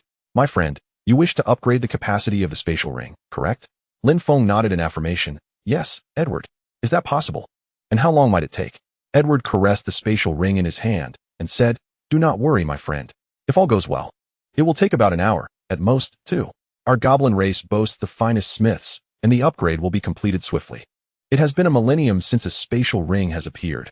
We owe you our gratitude for allowing us to engage with such an artifact. which is immensely beneficial to us. Before Lin Feng could express his gratitude, Edward, the goblin chief, swiftly returned to the goblin throng, which soon erupted in cheers. Lin Feng rose and gazed at the gathering of goblins, unable to suppress a wry smile. Alice, observing Lin Feng's demeanor, reassured him, "Fear not, brother. The goblin race will surely succeed in upgrading your ring." Lin Feng chuckled softly, "Of course, Alice. I merely find their passion for forging quite remarkable." Alice replied, "Indeed, brother. In this apocalyptic world, much of what the various races utilize is crafted by the goblins. Only a race with an unparalleled love for forging could produce such exceptional creations." Lin Feng nodded in agreement. At that moment, the sound of clanging metal echoed from within the goblin crowd, accompanied by enthusiastic shouts. Lin Feng even noticed that the once pitch-black sky had suddenly turned a brilliant red. The goblin's fervor filled him with renewed confidence. Moreover, Lin Feng had already planned to reward Edward and his kin with some beer from his spatial ring once the task was complete. Alice gazed at the flames rising within the goblin tribe, and could not help but exclaim, "What beautiful flames!" Observing the towering inferno before them, Lin Feng replied with a smile, "Indeed, they are quite enchanting." After a brief pause, he added softly, "Yet, none can compare to your beauty." Chapter 39. The transition from hunting civilization to agricultural civilization in the southern region. Lin Feng examined the newly forged spatial ring in his hand, which emitted a soft, ethereal glow. The transformation of the ring appeared subtle to Lin Feng. It had taken on a more ancient and unadorned appearance. Just moments ago, the goblin Edward had completed the upgrade of the ring. The entire process had not taken long, less than 2 hours, in fact. Once the upgrade was finished, the goblins departed without delay. Before leaving, Lin Feng presented Edward with half of his exquisite beer as a gesture of gratitude. Having observed the upgraded spatial ring, Lin Feng noted with surprise that its capacity had expanded from 10 square meters to an impressive 100 square meters. After handing the ring to Lin Feng, Edward led the goblins away. Lin Feng inquired about their destination, but Edward simply smiled and remained silent. Lin Feng chose not to press further, recognizing that they were merely acquaintances, each harboring their own secrets. There was no need to pry, especially since their relationship had not yet reached such familiarity. Before departing, Edward expressed his gratitude to Lin Feng, acknowledging that the spatial ring had greatly benefited their forging endeavors. They had gained significant rewards, and in the future, they could even forge new spatial rings. As a token of appreciation, Edward gifted Lin Feng a substantial piece of meteorite iron, roughly the size of a basketball, to assist in their forging of the spatial rings. Lin Feng accepted the gift without hesitation, knowing that refusal would be futile. Once the goblins had left, Lin Feng regarded the meteorite iron in his hand and turned to the lively Alice standing beside him. "Alice, what do you suppose this meteorite iron from Edward is useful for?" "I am no blacksmith," he mused. Alice smiled and replied, "I am unsure. But perhaps it will prove useful to you in the future, brother. The gifts from the goblins are always treasures." Lin Feng pondered this for a moment, realizing she was right. There was little use in overthinking it now. He nodded and said, "Indeed, let us be on our way. It is quite late. We should rest early to search for more airdrop crates tomorrow. This will bring us closer to the dragon egg." Alice beamed, "All right, brother." Lin Feng calculated their distance based on the information Alice had provided. They were approximately a week's journey from the dragon egg, and if they traveled swiftly, they could arrive in 3 to 4 days. Thus, Lin Feng felt no urgency. Possessing the system was his greatest asset. The night passed in silence. Lin Feng and his companion spent another night together. Upon rising in the morning, it was no surprise that Alice lay sprawled across Lin Feng like an octopus. Fortunately, Lin Feng was not accustomed to sleeping in the nude. Otherwise, he could not guarantee what might transpire. In this post-apocalyptic world, the weather was indeed capricious. Just yesterday, the sun had shone brilliantly, yet today it was a relentless drizzle, with no forewarning whatsoever. Standing outside the vehicle, Lin Feng gazed at the incessantly falling rain, feeling a sense of helplessness. After a humble breakfast consisting of milk, chicken legs, bread, and apples, Lin Feng commenced opening the remaining 3 airdrop boxes from the previous day. He had discovered a total of 5 airdrop boxes yesterday, 2 of which had already been opened. Thus, even if he failed to find another box today, it would not pose a significant problem. Inside the vehicle, Alice looked at Lin Feng with eager anticipation. "Hurry up, brother. Let us see what delicious treats await us today," she exclaimed, her excitement palpable. Lin Feng could not help but chuckle at Alice, who was swallowing her saliva in anticipation. "Just finished eating, and you're already hungry?" he mused, shaking his head as he directly opened the 2 airdrop boxes before him. He had intended to save one for the evening, as good things should not be indulged in all at once. A little anticipation is always delightful. Inside the first airdrop box, Lin Feng could not suppress a small thrill of surprise. He had harbored a slight concern regarding food, as sustenance was the foremost necessity.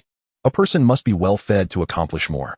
Now that he possessed a planting pot, his worries about food were alleviated. How wonderful! Alice, this is all your good fortune, Lin Feng exclaimed, playfully pinching Alice's cheeks in excitement. Alice pouted in discontent. Brother, you're hurting me. Lin Feng quickly realized his oversight. My apologies, Alice. I promise it won't happen again, he said sheepishly, scratching his head. Alice, still pouting, asked, Brother, what delicious food did you find? You seem so happy. Lin Feng laughed heartily. This time, it's truly something special. You can have whatever you desire from now on. Alice's eyes sparkled with joy. Really, brother? Then I will eat a lot at noon. Lin Feng chuckled. As much as you want. Eat to your heart's content. Following his usual practice, Lin Feng placed the items before him directly into his spatial ring. After an upgrade, the space within the ring had expanded to 100 square meters, completely alleviating any concerns about insufficient capacity. System, upgrade immediately. Ding.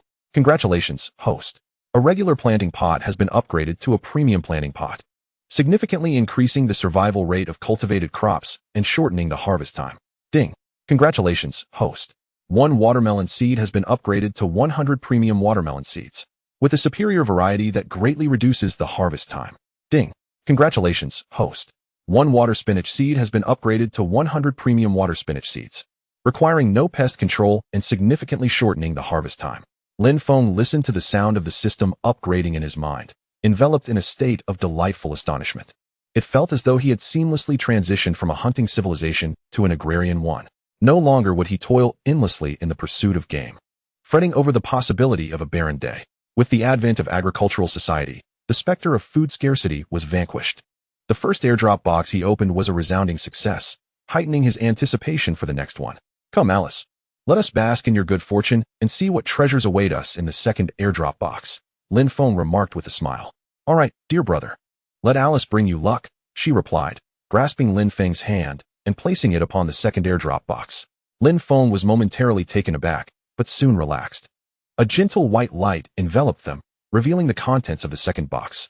Wow, Lin Feng exclaimed, his surprise palpable at the items before him. Chapter 40, Cabin Construction Blueprints? A Couple's Dossier. The black SUV cruised steadily along the path in search of dragon eggs, yet the items emerging from the airdrop box left Lin Feng utterly astonished. Cabin Construction Blueprint 1, Memory Foam Bed Construction Blueprint, Toilet Construction Blueprint. Is this meant for me to construct my own dwelling? Lin Feng pondered, momentarily at a loss. Brother, why are these not edible items? Why are there so many scrolls? Alice queried with a puzzled expression. Lin Feng chuckled. When we open the last airdrop box tonight, I am certain we will uncover food, Alice. Alice nodded. All right, brother. Let us continue our quest for more boxes. Xiaohei, engage autopilot. Proceed in the direction I specified. Yes, uncle. Lin Feng felt a wave of annoyance each time Xiaohei addressed him as uncle, as it ignited an urge to lash out. Next time, I'll dismantle you, you disobedient creature. Alice, hearing Xiaohei's voice for the first time, was filled with curiosity. Before long, she had abandoned Xiaobai, engaging in an animated conversation with the husky displayed on the control screen. Though the husky appeared somewhat foolish, its aesthetic appeal was undeniable, causing Alice to become entranced by its charm. Meow meow. Xiaobai could only emit a resigned meow, lamenting the indifference of this heartless woman. Lin Feng placed the items before him into his spatial ring, knowing that construction blueprints could not be upgraded directly. Only the items crafted from them could be. Thus, he was not overly anxious. It seemed that the days of enjoying melons in summer and admiring flowers in autumn were not far off. Lin Feng mused inwardly. However, the road ahead remained arduous, for he had just checked the cabin construction blueprints, which required a considerable number of materials. Notably, 50 heroes' pearls were necessary for completion. There were a few other items, and Lin Feng had been busy constructing the small wooden house for the past couple of days. However, for Lin Feng, the construction of the cabin was imperative. Yet, it was not the right time, as the elven maiden Alice was still by his side. Lin Feng did not wish for anyone to discover his secret of possessing the system. He decided to wait until he found the Thunder Dragon Egg before embarking on the construction of the cabin. Lin Feng and his companions continued their search for airdrop crates. Perhaps due to the incessant rain today, the airdrop crates were not easily encountered. After an entire morning, they had not come across a single crate. The two recently opened airdrop crates were remnants from the previous day, and Lin Feng had chosen to save one for the evening. The dreary weather obscured visibility, And after a morning of fruitless searching, Lin Feng found himself empty-handed. Alice, are you hungry? Let us take a break and have a meal before continuing our search for airdrop crates in the afternoon, Lin Feng suggested, turning to Alice. Upon hearing Lin Feng's voice, Alice snapped back to reality. She had been deeply engrossed in conversation with Little Black throughout the morning. Ah, okay, dear brother. Are we going to eat now? That sounds wonderful, she exclaimed, her enthusiasm palpable. Meow meow. Little White, hiding in the back seat of the car, meowed anxiously at Lin Feng. Lin Feng glanced back at Little White and said, Stop meowing. You one TB left out. You little glutton. After searching for a while, Lin Feng stumbled upon an abandoned, deserted market. A humble lunch consisting of beef, ribs, chives, apples, bananas, and chicken legs commenced. Not far from where Lin Feng had parked to eat, a young couple was supporting each other as they approached his location. The couple was drawn by the enticing aroma of Lin Feng's gourmet ingredients, which had been upgraded by the system, making them not only more nutritious, but also far more fragrant. Wife, hold on, there must be someone ahead. Can you smell that delightful fragrance? The young man encouraged. Just a bit further, my dear. The young woman, pale and devoid of color, leaned against him, responding, Husband, I can manage, but are we truly going to approach? What if the person ahead is a murderous maniac like Smith? The young man chuckled bitterly. It's all right, my love. I believe there are still good people in this world. If it turns out to be a maniac like Smith, I will accept that. We haven't eaten in 4 days. You even gave me the only piece of bread we had. I must take a gamble, dear. We still have this crafting blueprint. I am confident it will yield positive results. I believe we can exchange the blueprint for some food. The young woman smiled and replied, Then let us go, husband. Regardless of the outcome, we will face it together. The young man nodded resolutely as he embraced her shoulders, saying, Let us go. Yet, unbeknownst to the woman, tears streamed down the young man's face. In truth, he was uncertain about the outcome. Perhaps ahead lay a true maniac, but he felt he had no other choice. Because his wife can no longer hold on for long, unable to endure without food and water, he must take a gamble. Lin Feng and Alice are relishing the delights of their meal when, suddenly, a set of images transmitted by a drone appears on the central control screen. At the same time, Lin Feng's smart wristband begins to flicker. Having nearly finished his meal, he wonders what the situation might be. He gazes at the wristband, which is linked to the central control screen, allowing him to directly view the footage relayed by the drone. With a gentle tap, the images materialize before him, a young couple, supporting each other, making their way toward Lin Feng's current location. Though their pace is slow, their steps are resolute. Albeit weakened, they appear to be a young couple, seemingly affectionate, yet it is evident they have not eaten in quite some time. Their steps are unsteady, and their faces are pale and devoid of color. A mere glance reveals their dire condition, likely drawn to the enticing aroma of Lin Feng's lunch. Observing the fragrant food before him, Lin Feng reflects with a sense of helplessness. He is not a heartless individual, yet neither does he possess a naive disposition. Upon discovering the couple, he instructs the drone to carefully survey the surroundings. Lin Feng harbors no malicious intent. He merely approaches every person and situation with caution. One must not harbor ill intentions, yet it is wise to remain vigilant. This is Lin Feng's guiding principle, ensuring his survival in this post-apocalyptic world. After the drone's reconnaissance reveals no additional people or animals nearby, Lin Feng feels reassured. Shortly, the young couple arrives before him. In the abandoned market, Alice is indulging in her meal, her mouth smeared with grease. Clutching a chicken leg in her left hand and a steak in her right, her face radiates satisfaction. Positioned at a corner that juts inward, it is only when the couple rounds the bend that Alice notices them, startled by their sudden appearance. She merely smiles up at them, maintaining her composure. For as long as she remains by Lin Feng's side, she is unconcerned about anything else. She knows her brother will safeguard her well-being. Lin Feng regards the young couple with an expression devoid of much emotion, calmly observing them. However, the couple is taken aback by the scene before them. Honey, is that the renowned Lin Feng? Am I seeing things? The man, embracing her, comes to his senses after being startled by Alice's unexpected presence, a girl entirely clad in green, with notably long ears, devouring a steak with fervor. It is then that Li Dong finds himself astonished. Upon hearing the voice of his wife, Chen Wan, Li Dong finally regained his senses. What? Lin Feng, the esteemed one. It was only then that Li Dong noticed Lin Feng standing beside him, along with the quietly parked black SUV. It seemed that the mysterious figure mentioned by AI was undoubtedly Lin Feng. Li Dong mused internally. In that fleeting moment of realization, he assisted Chen Wan in sitting down and promptly removed his backpack. From within, he extracted a manufacturing blueprint. Looking at Lin Feng with difficulty, Li Dong spoke, Brother Lin Feng, I possess a roll of surveillance manufacturing blueprints. Might I exchange it for a loaf of bread and a bottle of water? After speaking, Li Dong gazed at Lin Feng with eager anticipation, although his eyes inadvertently wandered towards the pile of meat, and he found himself swallowing saliva. He managed to maintain his composure. Observing the startled expressions of the young couple before him, Lin Feng recognized that they had identified him, yet he felt no overwhelming astonishment. Looking at the yearning in Li Dong's eyes, as well as the pale visage of Chun Yuan seated beside him, Lin Feng's expression remained calm, though he couldn't help but sigh inwardly. They had all inexplicably arrived in this apocalyptic world, striving with all their might to survive. Lin Feng replied, "Certainly. Just list it on the trading post. It will be better for you, and you need not worry that I would abscond with your surveillance blueprint." Li Dong was about to assert that he trusted Lin Feng's character and believed he would not act thus, but Lin Feng swiftly denied him the chance to refuse. Before long, the transaction was successfully completed through the trading post. Lin Feng now held the surveillance blueprint in his hand, while Li Dong received 2 loaves of bread and 2 bottles of water. The instant he acquired the food, Li Dong dashed to his wife, Chen Yuan's side. "Here, my dear, we have water now, drink slowly." He supported Chen Yuan against his chest, gently offering her water. Observing Li Dong's earnest demeanor brought a smile to Chen Yuan's face. "You should drink too, Dongzi. Don't let me be the only one." Li Dong chuckled. "You drink first, and I will have mine afterward." Suddenly, he felt a shadow loom over him. Looking up, he found Lin Feng standing before him. "Here, this is for you both. It hasn't been easy on your journey. I hope you can thrive in this apocalyptic world. This is a blessing for your relationship." Lin Feng set down the items and departed. Soon, he and Alice left the area. Li Dong eventually came to himself, noticing the addition of 2 steaks, 2 chicken legs, 10 bottles of purified water, and 10 slices of whole grain bread beside him, along with a photograph. The picture captured the moment of Li Dong supporting Chen Yuan as they moved forward together. Tears streamed down Li Dong's face as he beheld the food and the photograph. "My dear, we have food now. We can survive." Chen Yuan rested against Li Dong's chest, listening to the fervent rhythm of his heart. Tears of joy streamed down her face, and at this moment, Chen Yuan was utterly moved. "Thank you, Brother Lin Feng." Li Dong spoke with a trembling voice. "Wife, look at this photo of us.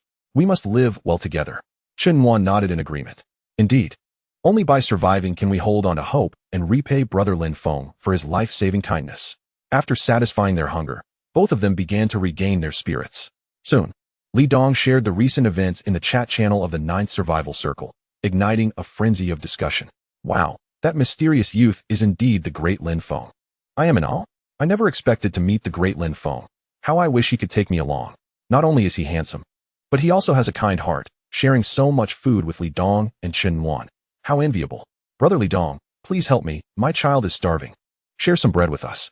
While Li Dong recounted the events in the chat, he only mentioned Lin Feng, the elven girl, and the cat, omitting himself from the narrative. Li Dong was aware of his place. "I can't believe it. The great Lin Feng is feasting on beef, ribs, and even fruits. Is he on vacation? While we suffer. He seems to be enjoying himself. At this point, I would eat even rat meat if it were presented to me. How did the great Lin Feng manage all this? It seems he is the only one with a car in this dire situation.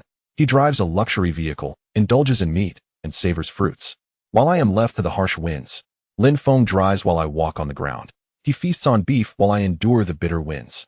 We all have bright futures ahead. It is truly enviable how Lin Feng accomplishes all this. We are striving to survive in this apocalyptic world. Yet Lin Feng seems to be vacationing within it. Wait a moment, I noticed something intriguing. Although the great Lin Feng has everything, he still lacks one thing. I also observed a blind spot, a luxury car accompanied by beautiful women. Lin Feng seems to be missing the latter. Oh my, I have to ask. Is it still possible to go to Thailand now? The chat channel buzzed with lively discussions, and many women took note of the chatter. Soon, Lin Feng's private messages were filled with various bold and imaginative messages from women. However, Lin Feng remained oblivious to all this, as he had just discovered a new airdrop box. Yet, the location of the airdrop left him utterly astonished. Chapter 42. Is this a lake? Surely it isn't the sea. A black SUV navigated through the desolate city. Lin Feng gazed at the airdrop box before him, a wry smile etched on his face. After Lin Feng departed from the couple Li Dong and his wife, he continued his search for the airdrop crate. It wasn't long before he left Yang City, and shortly thereafter, he encountered an airdrop crate, albeit submerged in the sea before him. Indeed, in Lin Feng's eyes, this expanse was the ocean, stretching endlessly as far as the eye could see. Alice gazed at the vast lake in astonishment and exclaimed, "Brother, look, There's an airdrop crate in the lake. Lin Feng, with a wry smile, replied, Alice, are you certain this is a lake and not the sea? Seeing Lin Feng's exasperated expression, Alice burst into laughter. Ha! Brother, can't you swim? Lin Feng, with a serious demeanor, countered, is this merely a matter of swimming? I am concerned about potential dangers lurking in the lake. Alice chuckled. But brother, the location of the Thunder Dragon egg is right ahead. We must hurry and retrieve it before someone else does. Lin Feng sighed. I am well aware of that. Perhaps we should first walk along the lakeside to see if there are any alternate paths around this vast expanse. Alice laughed heartily. Brother, it seems you are quite the landlubber. But should we really disregard the airdrop crate before us? Lin Feng glanced at the crate floating in the expansive lake, and then at Alice's peculiar expression, feeling resigned. However, he soon seemed to recall something. He turned to the control screen and asked, Little Black, I remember you can traverse water, right? Upon acquiring this vehicle, Lin Feng had promptly checked Little Black's functionalities and vaguely remembered its capability to operate in water. After all, he was still hesitant about plunging directly into the water, especially given the murky green hue of the lake's surface, indicating that it might harbor unforeseen dangers. Yes, sir, Little Black can switch to a watercraft mode. Functioning seamlessly on both water and land, came the response. At this moment, Lin Feng ceased to be concerned about the vehicle's address. After correcting it for so long, he had lost hope in this quirky companion. He commanded, then let us switch to watercraft mode. After all, this lake is vast, and circumventing it would waste time. Once set, take us to the location of that airdrop crate. Understood, sir. Little Black immediately steered towards the lake, and gradually, the water began to rise above the wheels. At that moment, Little Black silently initiated its transformation. Inside the vehicle, Lin Feng felt no vibrations as it smoothly transitioned into its aquatic form. From above, one could see a fully enclosed watercraft swiftly gliding across the surface. Not bad, Little Black. You managed to be quite stable even on water, Lin Feng remarked, observing the screen displaying Little Black. Alice, equally amazed, chimed in, Little Black, you are truly impressive. Your speed is remarkable, and yet you remain so steady. Upon hearing compliments, the little black dog, affectionately known as Air Ha, began to perform acrobatic flips on the central control screen. However, its rotund physique hindered its ability to complete the stunt, causing it to falter midway. The dog's antics elicited hearty laughter from Alice. Soon, they arrived at an airdrop crate floating on the water's surface. Lin Feng opened the car door and promptly retrieved the airdrop crate. Xiaohei, continue advancing in the direction I specified. Understood, uncle. Alice remarked with a smile. Brother, our luck seems to be quite favorable. Lin Feng nodded with a grin, responding, it is all thanks to your good fortune, Alice. We've already opened 2 airdrop crates today. In Lin Feng's spatial ring, there was yet another airdrop crate intended for later in the evening. Consequently, he placed the crate before him directly into the spatial ring. The lake remained tranquil and undisturbed. Xiaohei had been navigating for approximately half an hour, yet the opposite shore remained elusive. Lin Feng gained a profound appreciation for the vastness of the lake before him, as such expansive bodies of water were rare on Earth, aside from the oceans. At that moment, Alice's elongated ears perked up. Brother, do you hear something? Lin Feng, observing the serene surface of the lake, sensed an unusual presence. He too caught faint sounds, though they were not entirely clear. Yes, I hear it as well, but it's not very distinct. It seems to emanate from beneath the water. Indeed, brother. It's coming from the water. There wouldn't be any monsters lurking, would there? Lin Feng reassured her. Do not worry. Even if there are creatures, we will be safe in the car. With that, Alice felt a sense of relief. Nevertheless, Lin Feng remained vigilant and promptly deployed a drone to survey the surroundings. Yet, the drone revealed no significant findings. The lake's surface continued to be calm and undisturbed. As Lin Feng analyzed the footage transmitted by the drone, he noted an absence of any living beings in every direction. The drone operated at an altitude of approximately 500 meters, providing a substantial range for detection, yet still yielded no discoveries. With no signs of life in any direction, only one possibility remained. Alice, having observed everything, quickly deduced, then it must be beneath us? Suddenly, a series of thuds echoed from below. Lin Feng discerned the source of the commotion. Countless small fish swarmed beneath the water's surface. These fish, roughly the thickness of an arm and measuring around 20 to 30 centimeters in length, shimmered with a silvery sheen, with the occasional bright red specimen among them. One by one, the small fish leaped from the water, momentarily suspended in the air before plummeting back into the depths. It became clear that this school of fish had been trailing beneath Xiaohei's vehicle, having recently surfaced from the depths. With this revelation, Alice let out a sigh of relief. although the sight of the densely packed school of fish was still somewhat unnerving. As long as the creatures are not colossal monsters, there is no cause for concern. Lin Feng remained vigilant, his gaze sweeping the surroundings. After a considerable time, only a multitude of small fish leaped joyfully from the water's surface. Alice, no longer tense, exclaimed, "Brother, it's just a bunch of little fish. I thought it might be a fearsome monster. Look how high these little fish are jumping. Wow, that red fish is truly beautiful." Her initial anxiety dissipated as she took in the scene before her. Meanwhile, Lin Feng continued to survey the area, his keen eyes scanning left and right. The lake was eerily quiet, save for the commotion of the small fish. This unsettling silence suggested that a formidable creature lurked beneath the surface.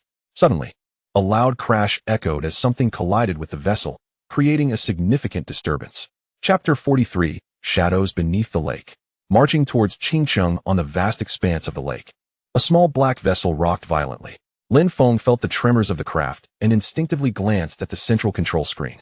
The drone relayed an alarming image. A vast shadow loomed ominously beneath the vessel. The shadow appeared to be nearly the size of a football field, far exceeding the dimensions of any known creature. Alice steadied herself, her eyes wide with fear as she gazed at the enormous shadow displayed on the screen. "Brother, the creature at the bottom of the lake is enormous.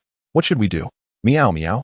Little White had just been thrust against the ceiling of the craft, only to crash down heavily. Lin Feng quickly composed himself. "It's all right, Alice, we will be fine. Little Black, we need to leave immediately. Get us out of here." "Understood, Uncle." With a resounding roar, Little Black surged forward like an arrow, darting away from danger.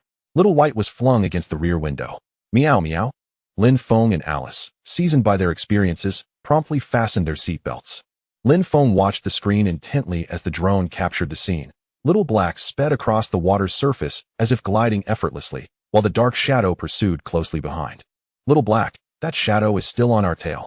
Engage full power and shake it off," Lin Feng instructed calmly. "Right away, Uncle." In response, the already swift Little Black surged ahead as blue flames erupted from its rear.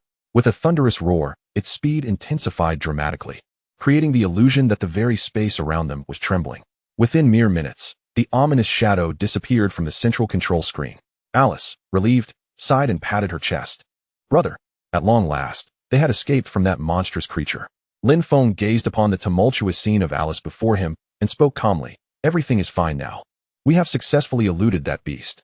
Although the lake stretched out expansively before them, it still had its limits. With the swift progression of their vessel, Little Black, they finally spotted the shore after an hour. Alice exclaimed joyfully, "Brother, we can finally see the land." Remaining atop the water had filled her with trepidation. Lin Feng chuckled. "That is merely a manifestation of your insecurity. All will be well once we reach the shore." While Lin Feng conversed with Alice, Little Black had already reached the land's edge. They found themselves at the outskirts of another city. Observing the weathered signpost, despite its battered state, Lin Feng recognized the inscription, "Welcome to Qingcheng." "Brother, look over there. There's a crate," Alice exclaimed with delight. Following her pointed direction, Lin Feng noticed a supply crate, approximately 1 square meter in size, nestled behind a large rock along the shore. He navigated Little Black to retrieve the crate. "Brother, another crate. Aren't I impressive?" Alice beamed. Lin Feng replied with a smile, "Indeed. Alice is the most remarkable. Hooray. Alice is the best." She cheered. Yet, Lin Feng mused inwardly that food was truly her forte. After securing the supply crate, he steered Little Black toward Qingcheng. The time for their daily safe zone was dwindling, and they needed to hasten their journey. Finding the Thunder Dragon Egg was imperative for their peace of mind. As they approached Qingcheng, the southern district remained desolate and dilapidated. Lin Feng maneuvered through the city. And if not for the company of Alice and Little White, the oppressive atmosphere would have surely weighed heavily on his spirit. He drove Little Black slowly through the urban landscape, being mindful of Alice's lingering fear from their recent escape across the lake. Johnson had always resided within Qingcheng.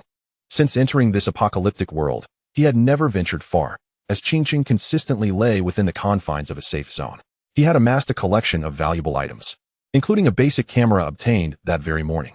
Though it was the most ordinary type, Johnson was elated, for he had long envisioned broadcasting his pursuit of Lin Feng through imagery.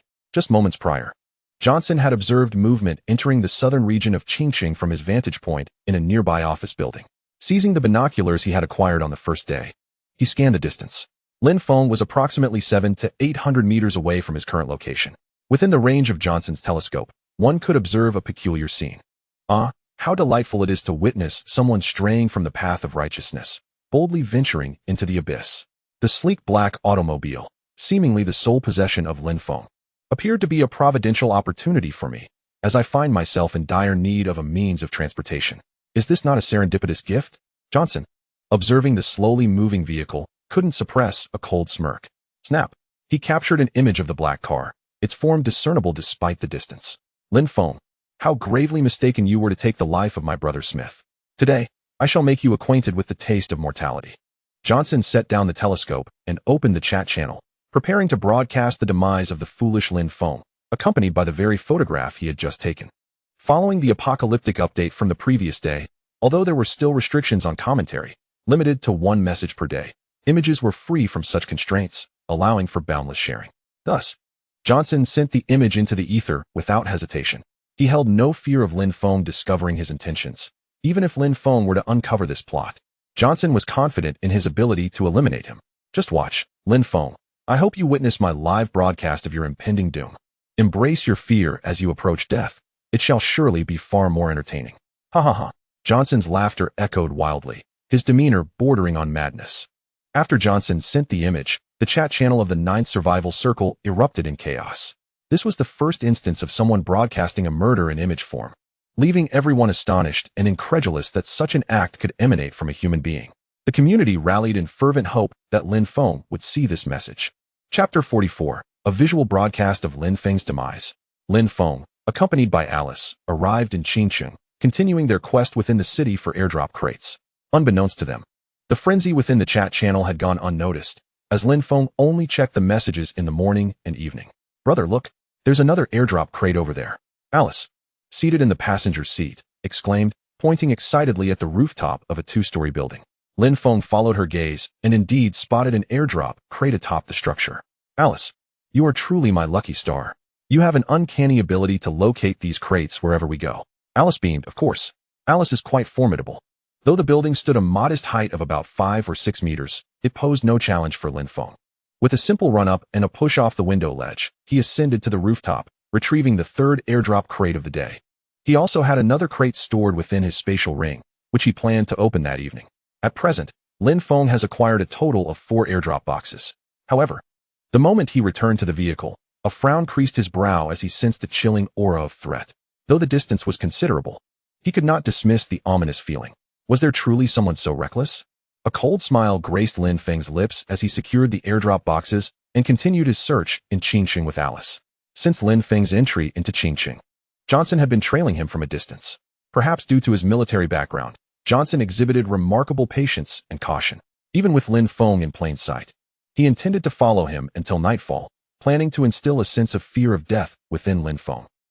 Still searching for boxes on the brink of death. Utterly clueless, Johnson scoffed. Meanwhile, he captured a photo of Lin Feng exiting the vehicle with his rudimentary camera and promptly shared it in the chat channel of the Ninth Survival Zone. Why is this happening? Lin Feng, please come and see. There's a beast following you, exclaimed someone in the chat. Incredible. Johnson, that devil, is truly broadcasting live. Another voice chimed in. Lin Feng, hurry and check this out, sob. But what if Lin Feng were to learn of this?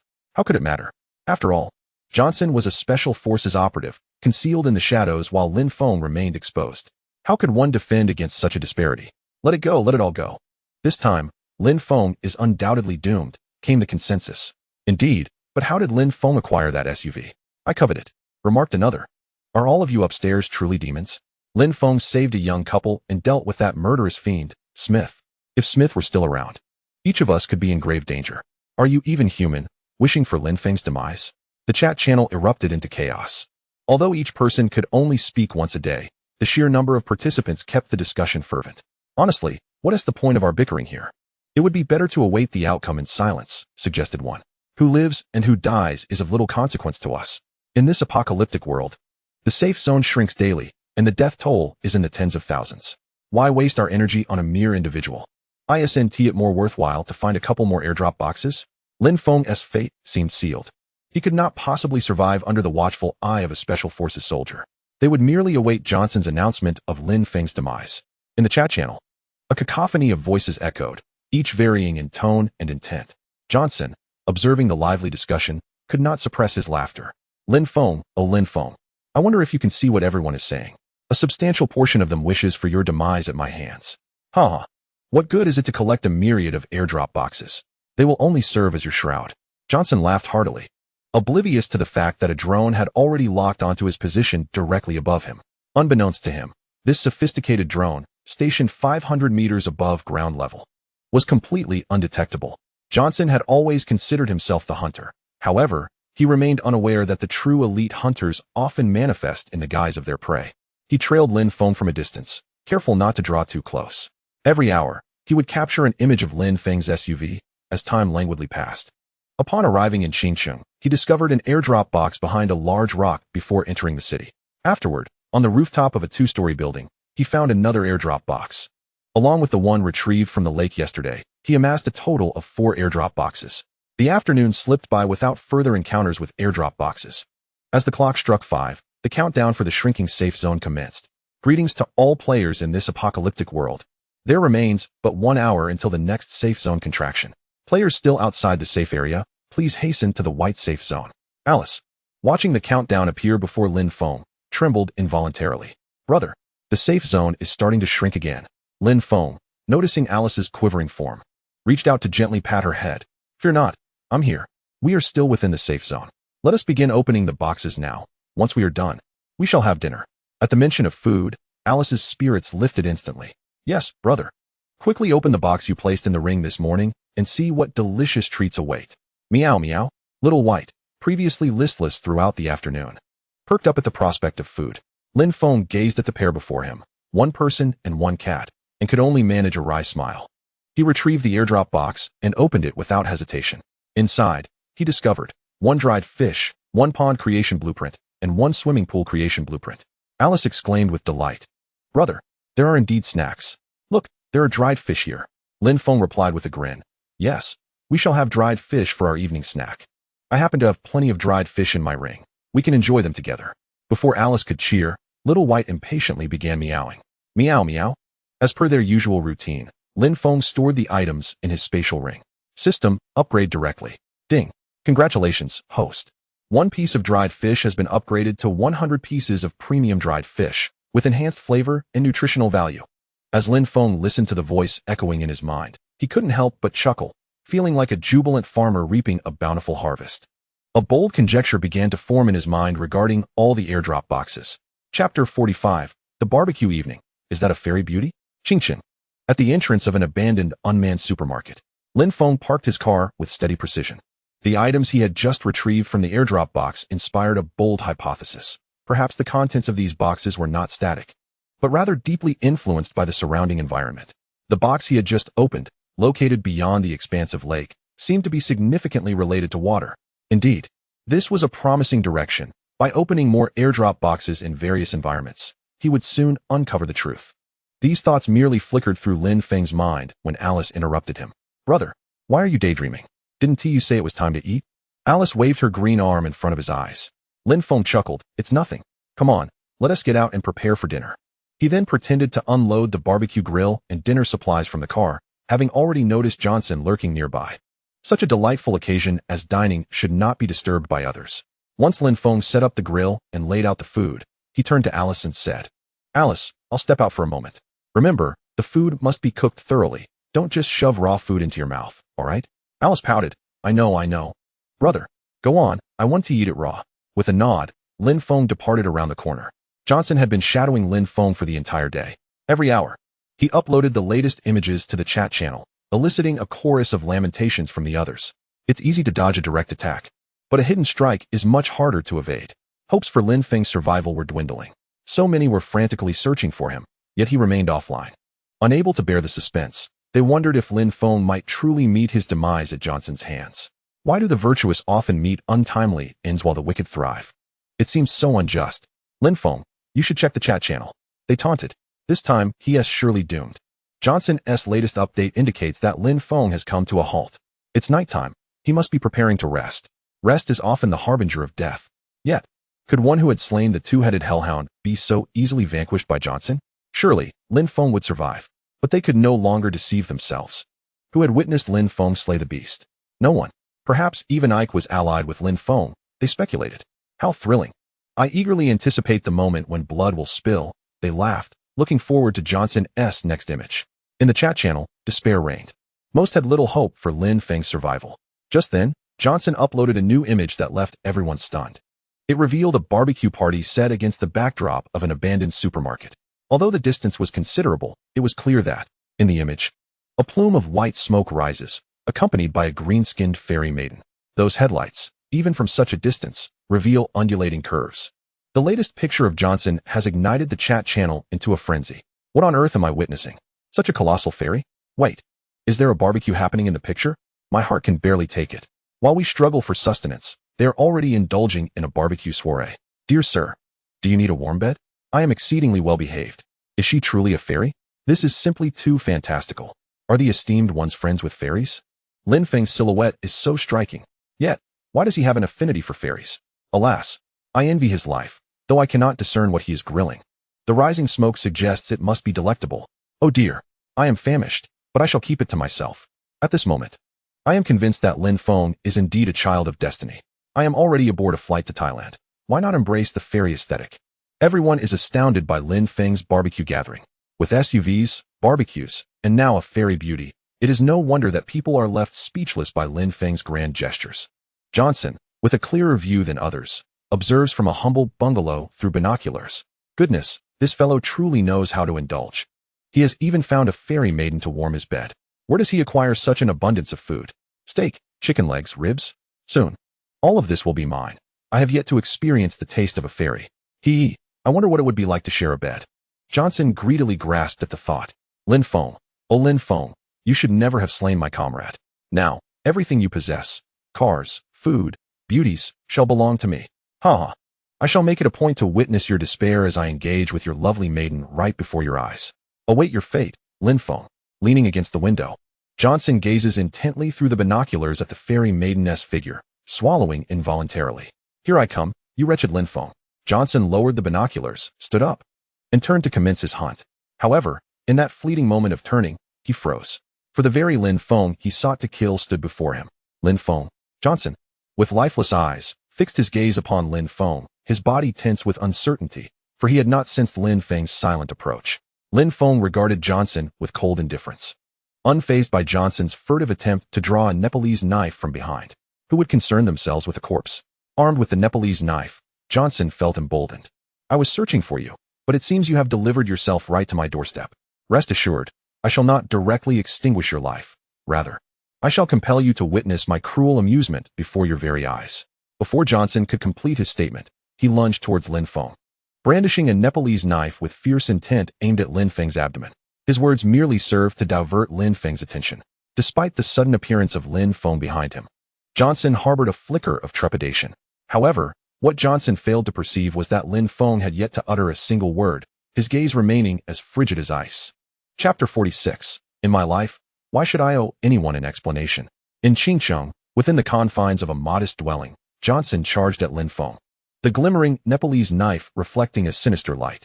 Die, you foolish wretch, Johnson mused, envisioning the moment when Lin Feng would be begging for mercy on his knees. Yet Lin Feng stood resolutely, coldly observing Johnson's every move.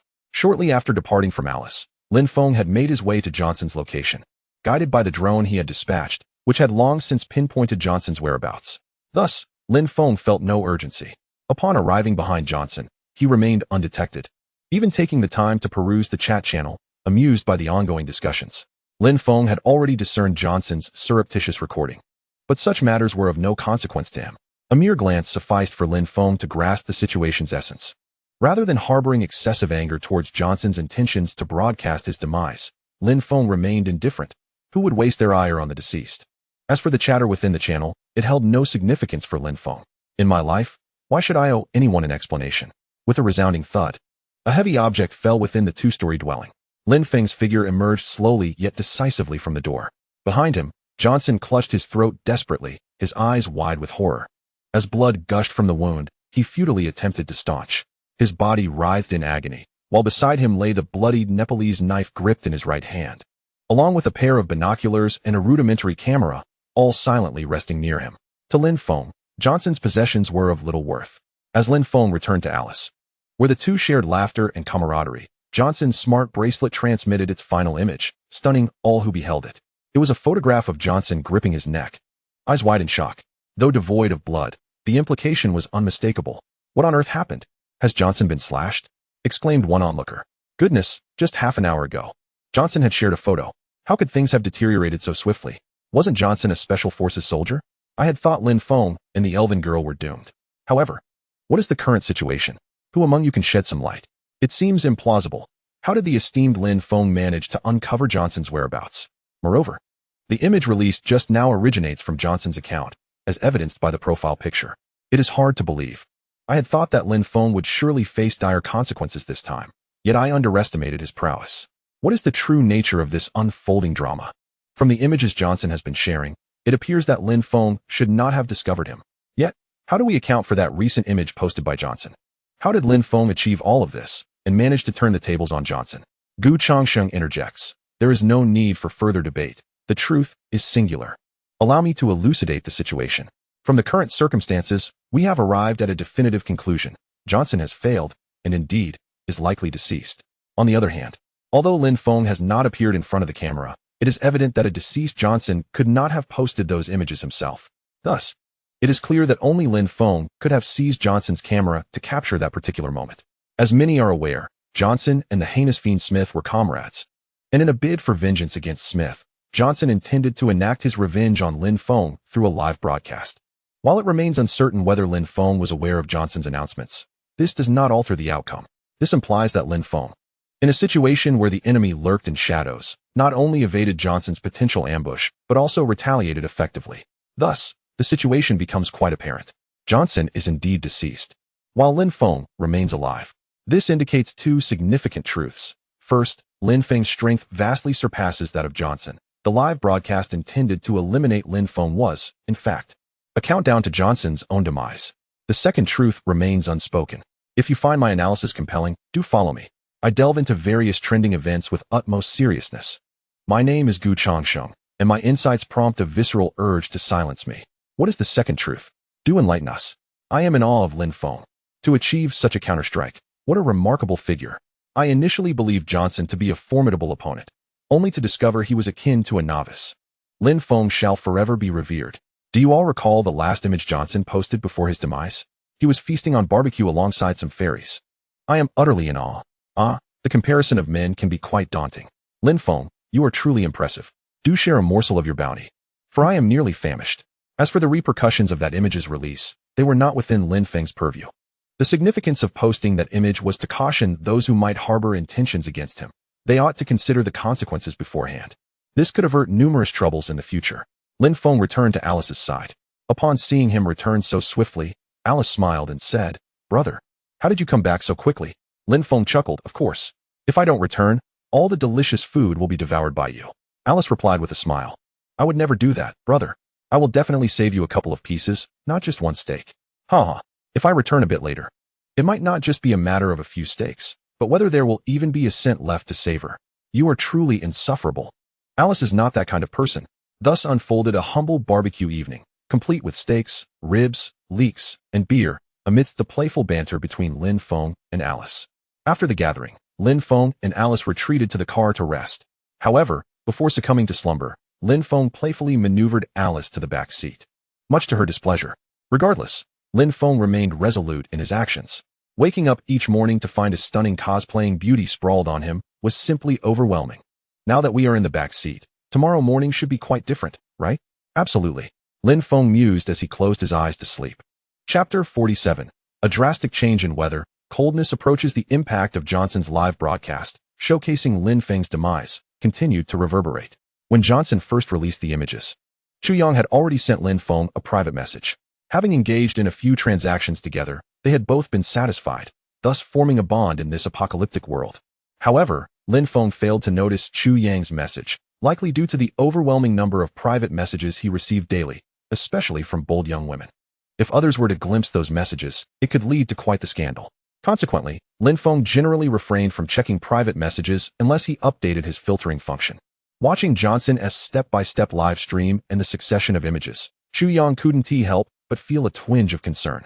"I hope you can safely navigate through this crisis. Your abilities are commendable, yet Johnson is a veteran special forces operative. The enemy lurks in the shadows while you are in plain sight. I hope you emerge with minimal injuries. Otherwise, where would I find such a valuable trading partner? Chu Yang mused as he stood atop a stone platform, gazing into the distance. However, shortly after Johnson released the final image, within half an hour, Lin Feng uploaded a picture of Johnson clutching his neck, using Johnson's wristband. Chu Yang, witnessing this scene, felt a surge of astonishment. It seems I underestimated your strength. Lin Feng, I didn't expect you to resolve the situation with Johnson so swiftly. You have concealed quite formidable prowess. A special forces operative brought down so easily. Impressive. Chu Yang observed the chat channel, where images of Johnson grasping his neck were displayed. Though he hesitated to admit it verbally, he felt a subtle shock within. First, there was the incident with the two-headed wolf dog, followed by a fierce battle against the giant tribe. Then came the mission to eradicate evil. Ultimately, he faced a surprise attack from a special forces soldier, yet managed to escape unscathed, even turning the tables. This was beyond Chu Yang's expectations. The world of this apocalypse was becoming increasingly intriguing. As time progressed, the prowess of the strong would become ever more pronounced, akin to a pregnant belly that could no longer conceal its contents. Lin Feng, were you to gallop ahead unchallenged, or would you be the first to falter? Chu Yang's smile deepened as he brushed aside the recent events, no longer dwelling on what had transpired. The lively chatter in the chat channel held little relevance for Lin Feng. In the midst of slumber, Lin Feng suddenly opened his eyes. In the pitch-black confines of the vehicle, his gaze sparkled like bright stars. He murmured softly, "How could I forget this?" After resolving matters with Johnson, Lin Feng and Alice had been indulging in delightful cuisine, completely forgetting their pressing concerns. Had they not even opened the last airdrop crate of the day? What was he doing? Lin Feng began to ponder why he had overlooked such a significant matter. After a lengthy contemplation, he finally grasped a hint of clarity. The realm of tenderness is indeed a hero's grave. The ancient adage rang true. Upon his arrival in this apocalyptic world, Lin Feng had faced life and death crises alone. Yet, with the emergence of Xiao Bai and Alice, he had rediscovered long-lost joy and gradually became complacent, forgetting the harshness of this world. It seemed he needed to rekindle his vigilance. He could no longer afford such carelessness. Quickly, Lin Feng adjusted his mindset, realizing the path he must take moving forward. At that moment, he retrieved a pre-prepared airdrop crate from his spatial ring and opened it directly. Inside were a heating unit, a down jacket, and a diving suit. Although shrouded in darkness, Lin Feng discerned the contents with clarity. After taking stock, he promptly returned the items to his spatial ring. The instant they were stored, as usual, the system initiated an upgrade. Congratulations, host. One small heating unit is upgraded to a premium heating unit, significantly enhancing its heating capabilities and range. Congratulations, host. One down jacket is upgraded to 100 premium down jackets, with greatly improved warmth and a better fit for the body. Congratulations, host. One diving suit is upgraded to a premium diving suit, markedly increasing its diving depth and enabling it to generate oxygen underwater. As Lin Feng listened to the system notifications echoing in his mind, an involuntary joy welled within him. With each airdrop crate opened and subsequent upgrades, his abilities to face unforeseen circumstances had significantly strengthened. Lin Feng felt increasingly assured about his survival in this apocalyptic world. Soon, with a heart full of joy, Lin Feng drifted into a peaceful slumber, enjoying a night of delightful dreams. Upon awakening, he found himself standing beside the small black car, his mind enveloped in confusion. He could not fathom the peculiar circumstances surrounding him. Did not Alice settle into the back seat just yesterday? How did she end up resting on me this morning? Lin Feng was thoroughly perplexed, entirely unaware of how Alice had orchestrated such a situation. "Brother, come quickly. Breakfast is ready," Alice called out to the dazed Lin Feng. Upon hearing her voice, he shook his head, deciding to let it go. After all, he had done nothing wrong and had nothing to lose. Why dwell upon it? "I'm coming. Let me see if Alice has improved her culinary skills today," Lin Feng replied with a smile. As Lin Feng savored the delectable breakfast, a chilling gust of wind began to approach Qingqing. In a remarkably short span of time, the areas touched by this icy current transformed into a blanket of white.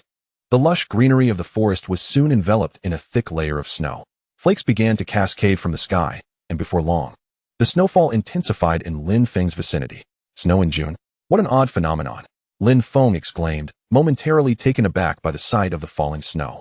Alice, gazing at the pristine whiteness surrounding them, smiled brightly.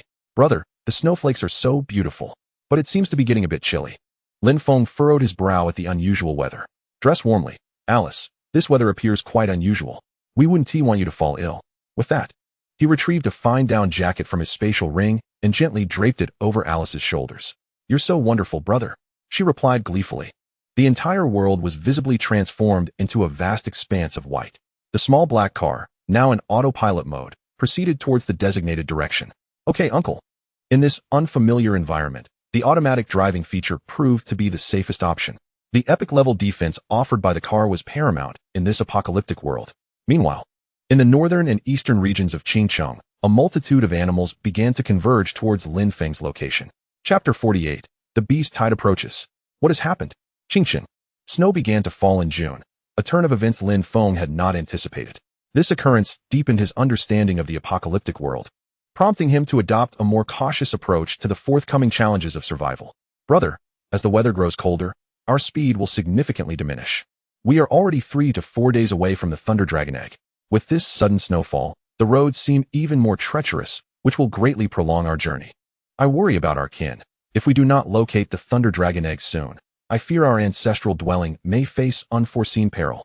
Alice, who initially felt joy upon seeing the heavy snowfall, suddenly found her mood turning melancholic. Lin Feng observed the unexpected flurry of snowflakes with a sense of helplessness.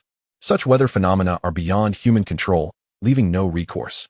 He turned to Alice, offering her comfort. "Do not worry, Alice. You are aware of Xiaohei's abilities. Even if it takes time, it won't be excessively prolonged.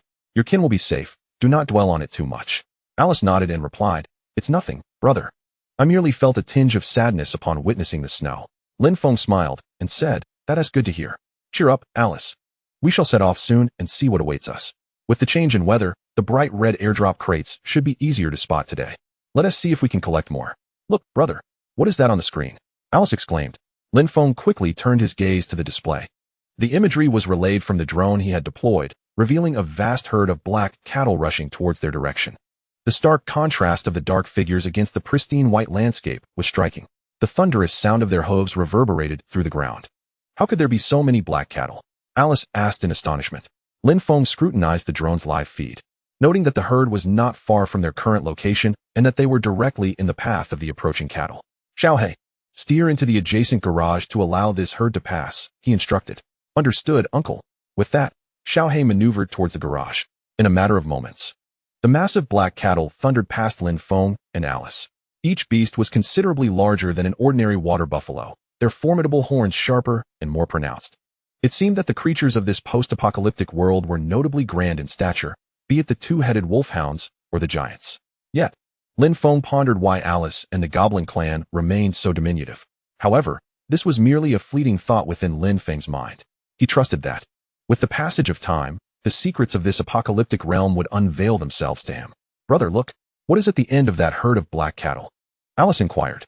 Lin Feng focused his gaze, and the drone's footage revealed a large group of yellow horses trailing behind the cattle, their numbers equally staggering, stretching endlessly across the ground. Observing this scene, Lin Feng commanded the drone to advance further for a better view. As he did, his brow furrowed involuntarily. The drone's imagery displayed an unending array of various animals in the distance. Tigers, lions, elephants, monkeys, all sprinting in a chaotic frenzy. Moreover, majestic carnivores such as lions and tigers, despite the abundance of food within their reach, pay no heed to it, continuing their frenzied sprint. "Brother, why are these animals all gathered together in such a wild dash? And why do these tigers not feast upon the creatures before them?" Alice inquired, her face etched with confusion. Lin Feng shared her bewilderment. What could have transpired to incite such reckless abandon among these animals? Even their favored prey seemed to hold no allure. Clearly, some dire circumstance lay ahead, prompting this mass exodus. Yet, the nature of this mystery remained elusive. Lin Feng spoke slowly. "I wonder what could have happened." Alice, filled with concern, urged, "Brother, we should hasten our departure. Something significant must be unfolding ahead." Lin Feng smiled wryly. "It is not that I wish to remain, but we find ourselves unable to escape. Our path lies directly behind this stampede of creatures, and retreat is not an option." Alice, her expression sorrowful, exclaimed, "What shall we do, brother?" "Fear not, Alice. Regardless of what transpires ahead, as long as we remain in the vehicle, we shall be safe." "Isn't that right, Little Black?" Lin Feng stated calmly. "Indeed, uncle. Little Black is formidable. As long as we stay close, nothing will befall us." The throng of beasts showed no signs of abating, and it seemed this chaos would persist for the foreseeable future. "Let us open the boxes we have today," Lin Feng suggested with a grin. Alice's previously troubled visage brightened at the mention of opening the boxes. Yes, brother. Shall we open 3 boxes at once? Indeed. Let us open all 3 without saving any for later. Hooray. Box openings mean food. Seeing Alice's joy, Lin Feng felt his spirits lift as well. He retrieved the 3 airdrop boxes he had collected the previous day from his spatial ring and opened them without hesitation. 1 grape seed, 1 apple seed, 1 cabbage seed. Brother, why are the first items all seeds? There's nothing delicious. Alice said, disappointment flooding her expression. Do not fret. Once these seeds grow, they will become food for you to enjoy, Lin Feng reassured her. Alice nodded. Brother, hurry and open the second box to see what treasures lie within. Lin Feng opened the second airdrop box. 1 spatula, 1 ordinary large pot, 1 liquefied gas stove. As he surveyed the items, Lin Feng's heart soared with joy. Relieved that they would no longer have to subsist on barbecued fare, but could finally indulge in something more substantial. Alice, puzzled, asked, Brother, what are these peculiar items? Lin Feng chuckled. These are all quite useful. You shall understand when it is time for our meal. Quickly, brother, open the 3rd box. We have yet to find anything we can eat directly. Lin Feng couldn't help but laugh at Alice's disheartened expression. All right, let us proceed with the 3rd box. Chapter 49. The Battle of the Thunder Dragon and the 8-Headed Serpent in the southern region of Qingqing. The tumultuous tide of beasts continued unabated. Seated in the vehicle, Lin Feng promptly opened the 3rd airdrop crate. Within, he discovered a beast trap, a can of pork, and a packet of coffee. The moment the crate opened, Alice was immediately captivated by a rich aroma. Brother, it smells delightful. It must be delicious. Alice exclaimed, her large eyes shimmering with excitement as she gazed at Lin Feng. Lin Feng chuckled, observing the items before him. Alice, your sense of smell is truly remarkable. What you detected was the fragrance of this coffee. I shall brew some for you to taste shortly. However, it should only be consumed in the morning or at noon. Otherwise, it may disrupt your sleep. Alice nodded fervently, her enthusiasm palpable. As long as it's food, I'm happy, brother. I love eating. Lin Feng smiled and stored the items into his spatial ring. System. Initiate all upgrades. Ding. Congratulations, host. 1 ordinary grape seed has been upgraded to 100 premium grape seeds, with a significantly reduced growth cycle and enhanced flavor. Ding. Congratulations, host. 1 ordinary beast trap has been upgraded to a premium beast trap, with greatly improved capturing capability and enhanced concealment. Ding. Congratulations, host. All items before you have successfully been upgraded. Lin Feng's face broke into a joyful smile, feeling a sense of fulfillment. Brother, when will the beast tide end? Do we really have to proceed directly from here? Alice inquired, her voice tinged with fear. Lin Feng gently patted Alice's head. Do not worry, Alice. We will be fine. If we take a detour, we would have to travel a considerable distance, and it might not even guarantee our safety. Just like when we left that large lake yesterday, we will be all right. With little Black's speed, we will reach the location of the Thunder Dragon eggs in less than 4 days. Rest assured, we will safely retrieve those eggs. Feeling the warmth of Lin Feng's hand, Alice's anxiety dissipated, replaced by a comforting sense of security. The two waited patiently for the beast tide to subside. After more than an hour, the tumult finally began to wane. Lin Feng surveyed the ravaged ground, unable to suppress a bitter smile. The already dilapidated road was now unrecognizable, riddled with craters and strewn with the carcasses of numerous animals. Lin Feng observed the scene before him with an unperturbed demeanor. Let us go, little Black. Proceed in the direction I indicated. As soon as the beast tide concluded, Lin Feng and Alice set off, eager to reach the Thunder Dragon eggs and alleviate their concerns about the ever-shrinking safe zone. Meanwhile, along the path Lin Feng and Alice traversed, 2 colossal beasts were engaged in a fierce struggle. Among the monstrous beings, there lies a colossal serpent with 8 heads. This serpent stretches an impressive 30 to 40 meters in length, its girth surpassing that of a barrel. The 8-headed beast coils its massive body, each head fixated intently on the horizon. Each of the serpent's heads incessantly flicks its forked tongue, while its 8 eyes remain locked on the front. Before the 8-headed serpent stands a thunderous dragon, adorned with wings and crackling with arcs of electricity. This dragon also reaches a remarkable length of several meters, its outstretched wings extending even longer, surpassing 30 meters. Its claws shimmer with an eerie, dark glow, and its eyes burn a vivid crimson. Hovering in the air, the thunder dragon roars, Yamada, where have you taken my offspring? Surrender them at once. The 8-headed serpent retorts with a disdainful snort, and if I have taken them, what of it? What can you do to me? I must say, the taste of thunder dragon eggs is exquisite. For every time you lay one, I shall claim it. You are merely my endless source of sustenance. Ha ha. Hearing the serpent's taunts, The thunder dragon emits a resounding roar. I shall take your life. The dragon then descends from the sky, plunging toward the eight-headed serpent. Unyielding, the serpent coils tightly, its 8 heads fixated on the descending dragon. A fierce battle ensues between the dragon and the serpent. Meanwhile, Lin Feng and Alice navigate their vehicle, Little Black, and after 2 hours of travel, they are met with a breathtaking spectacle. They park at a safe distance from the battlefield. Alice, eyes wide with astonishment, exclaims, "Brother, that is an adult thunder dragon. We have encountered a full-grown thunder dragon."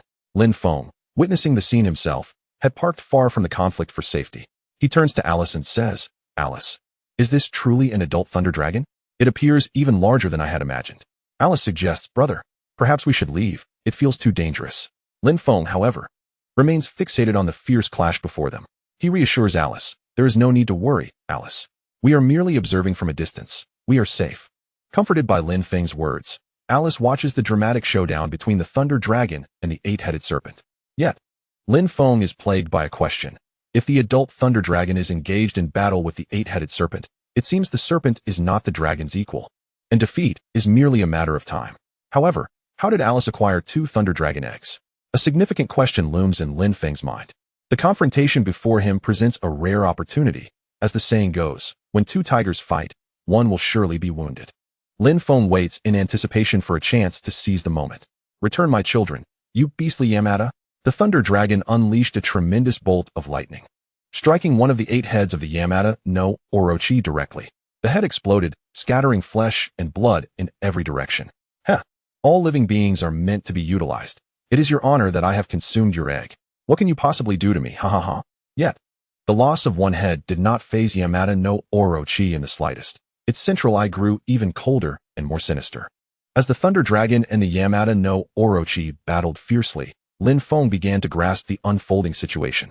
In essence, the thunder dragon was female and had recently laid 9 eggs.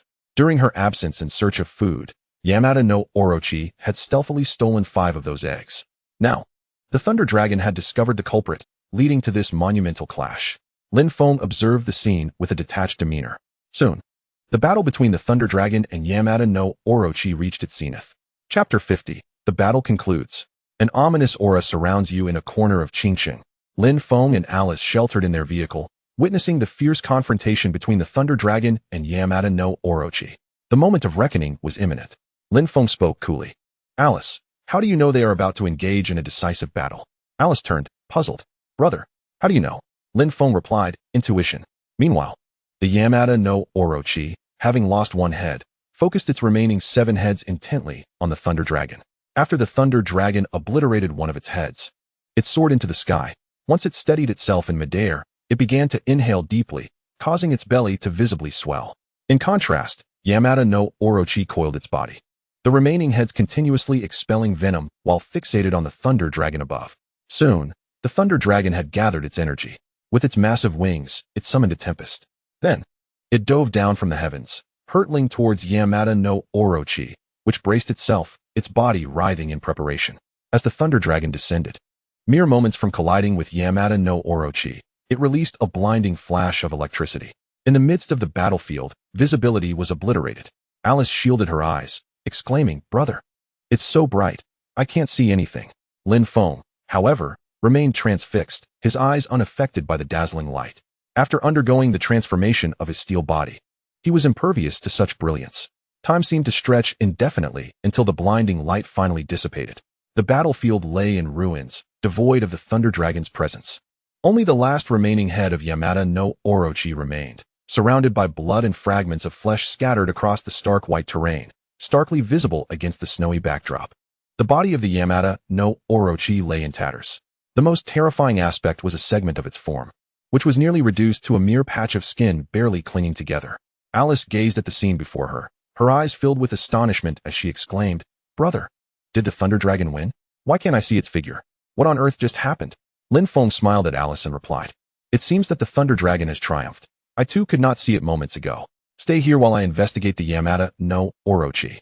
Without waiting for Alice's response, Lin Feng opened the car door and stepped out. In truth, Lin Feng had witnessed everything with clarity. He recalled that as the thunder dragon departed, it had turned its head to glance at his position, leaving behind a meaningful gaze before taking to the skies. It appeared to have sensed his presence. and Lin Feng felt an instinctive certainty that they would encounter each other again. He had clearly perceived the significance of the Thunder Dragon's final look. But he chose not to share this with Alice, deeming it unnecessary. After aiding Alice in retrieving the Thunder Dragon's egg, their paths would likely diverge, rendering it futile to burden her with such knowledge and cause her unnecessary anxiety. Lin Feng moved swiftly, soon arriving before the Yamada no Orochi. At this moment, the creature was no longer the fearsome sight Lin Feng had first encountered. It was left with but a single head, from which blood continued to pour forth, its eyes barely able to open. Yet, as Lin Feng stood before it, the Yamada no Orochi seemed to sense something, and its eyes struggled to open. Human, I can smell the essence of the Thunder Dragon's egg upon you. You have undoubtedly come into contact with it. Ah, you are a visitor from another world, aren't you? Have you come to slay me? It rasped, laughter mingling with its words as blood trickled from its battered maw. Lin Feng replied coolly, indeed. You are far superior to the typical creatures of this apocalyptic world, and you can articulate human language. This indicates that you possess extensive knowledge. Such is why we have found ourselves in this desolate realm. Why do cities still exist in this apocalyptic world? Does it imply that there are indeed humans residing here? Are there many creatures like you capable of human speech? How do you all resist the ever-shrinking safe zones? Before Lin Feng could pose further inquiries, the Yamada no Orochi interrupted him. Human, why do you presume I would divulge the answers to you? With each utterance, blood continued to spill from its mouth. Lin Feng's previously stoic expression softened. Facing the formidable Yamada no Orochi, I remarked with a sardonic smile, I perceive your anguish. The incessant arcs of electricity within you wreaking havoc upon your very essence. Yet, you find yourself utterly powerless to resist their torment. I could offer you a swift release. Is that not sufficient? The once feeble Yamada no Orochi, upon hearing my words, widened its eyes in disbelief, gazing intently at my diminutive form. A terrifying light emanating from its depths. Indeed, I can reveal that within the entire 9th survival zone, there are perhaps only 100 creatures capable of speech. Akin to myself, without extraordinary fortune, no beast can utter a word. Blood surged forth relentlessly from the serpent's maw. I have nothing more to divulge now.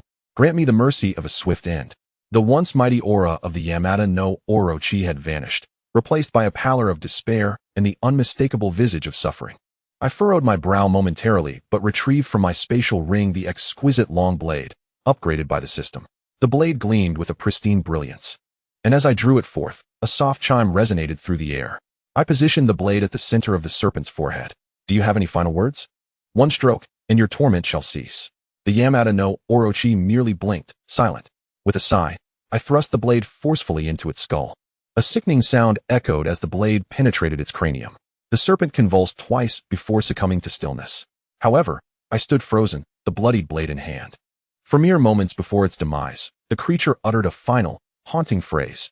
You carry not only the scent of the Thunder Dragon egg, but also that of an ominous presence. Chapter 51. What is the ominous? Unexpected surprises, 99 heroic pearls in the elevated southern district of Qingqing. I pondered the last words of the Yamada no Orochi, my brow knitting in concern. The scent of the Thunder Dragon egg likely originated from Alice. Yet the ominous essence it spoke of eluded my understanding. Up to this point, I had encountered nothing of the sort. Only the indigenous inhabitants of this world, and others like myself, inexplicably transported from Earth to this post-apocalyptic realm. I had yet to confront anything truly ominous, such as the undead or zombies. At the brink of death, words bear weight. The Yamada no Orochi would not have spoken without purpose. But what could this ominous scent be? In a world where creatures of the serpent's caliber were scarcely 100, it was illogical for it to utter meaningless words before its demise. As I continued to contemplate the creature's final utterance, the corpse of the Yamada no Orochi before me began to dissipate, leaving behind a scattering of orbs and a pristine white bone. Lin Feng gazed at the scene before him, momentarily taken aback, followed by a wry smile of resignation. I merely acted out of kindness to alleviate someone else's suffering. Yet in the end, their demise is attributed to me? Is this not an unexpected stroke of fortune? Lin Feng stowed away the hero's orbs before him, counting them meticulously and discovering an exact total of 99. 99. This must be the most hero's orbs produced by a single creature he has encountered thus far. He mused with an ironic smile. After securing the orbs, Lin Feng's attention shifted to the pristine bone on the ground, as white as jade. He picked it up, unable to suppress his astonishment. Aside from the hero's orbs, what might this object be? A large bone. Its color was indeed striking, a flawless white, devoid of any blemish. As Lin Feng examined the sizable bone, approximately the length of a banana, he noticed no distinct features apart from its translucent whiteness. Best to keep it for now. I shall eventually uncover its true nature. He placed the bone into his spatial ring. Perhaps Lin Feng was unaware, but the moment the immaculate bone entered the ring, it emitted a fleeting red glow, quickly fading into silence. Having tidied up briefly, Lin Feng noted that time was still on his side. He needed to continue his journey and search for airdrop crates. After witnessing the combat prowess of the adult Thunder Dragon, his anticipation for the Thunder Dragon egg intensified. Soon, Lin Feng returned to the vehicle. Alice, relieved to see him unscathed, exclaimed, "Brother, where have you been? I was so worried about you."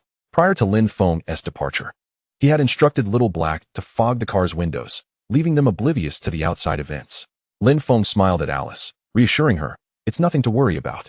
Let us get going. We haven't encountered a single airdrop crate today." He added, "Now it's your turn, Alice." Alice, still relieved to see her brother unharmed, replied, "Just you wait, brother. I will definitely find an airdrop crate today." Lin Feng affectionately ruffled her hair, laughing, "Then I shall watch closely and enjoy your performance, Alice." Before long, the duo set off again. Since they had already opened the 3 airdrop crates for the day, they were now on the lookout for those scheduled for tomorrow. The sudden shift in weather had blanketed the landscape in a thick layer of snow, impeding their pace. Along the way, many airdrop crates lay unseen, buried beneath the snow. Only those that had recently fallen were visible. However, it seemed Alice's luck was quite favorable.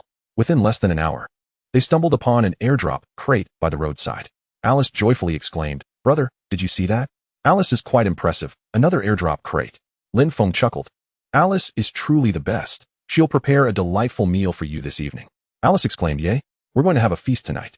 You're so wonderful, brother." After they discovered the first airdrop crate, perhaps fortune was genuinely on their side. An hour later, they stumbled upon the second airdrop crate in front of a quaint little shop. The snow blanketed the surroundings in a veil of white, causing them to lose track of time. It was only when the familiar notification sound echoed that Lin Feng regained his focus. He glanced at his exquisite wristwatch, which indicated it was already 5 in the afternoon. "Greetings, players. There remains but 1 hour until the next safe zone shrinks. Those still outside the safe zone, please make haste towards the white safe area. Players remaining in the blue danger zone after the safe zone's contraction will face a lethal voltage of 100,000 volts. Good luck to you all." Lin Feng observed the countdown for the safe zone and finally came to his senses. Noticing the timer before Lin Feng, Alice gasped, "Brother, how has time flown by so quickly today? We've only just collected 3 crates." Just before the countdown reached its conclusion, Lin Feng and Alice discovered yet another airdrop crate at the entrance of an abandoned school. Lin Feng remarked, "Perhaps Alice was too engrossed to notice the passage of time. Well then, let us call it a day and find a spot to rest and dine. The danger zone has shrunk, but we still have a safe distance to cover, so there's no need to worry." Upon hearing the mention of food, Alice's eyes sparkled with excitement. "What are we having to eat, brother?" Lin Feng smiled. "You'll find out soon enough. Let us first locate a resting place." Before long, Lin Feng found an abandoned building and began preparing dinner. As dinner neared completion, the countdown for the safe zone reached its conclusion. Dear players, the safe zone has now fully contracted. The number of players who perished without entering the white safe zone stands at 14,246, with the remaining number unknown. Congratulations to all players who have survived. Please continue to strive. Lin Feng gazed at the figures before him, noting that the death toll had decreased significantly. It appeared that everyone had grasped the rules of survival, leading to a marked increase in the survival rate. Lin Feng mused. Initially, he thought the announcement would vanish post-broadcast, yet it lingered. A sense of curiosity overcame him. Could there be something significant yet to be revealed? Chapter 52, The Apocalypse World Update. Unexpected developments. In the abandoned doorway of a deserted building, Alice had already commenced her dinner. "Brother, hurry and eat. This rib soup is absolutely delicious." Lin Feng replied with a smile, "I'm coming. If it's tasty, be sure to enjoy it." While savoring their meal, Lin Feng's gaze remained fixated on the words before him, pondering whether a significant change was afoot. "Once the countdown in the safe zone concludes, the text before my eyes shall vanish. Yet this time, it remains, indicating that something significant is about to transpire."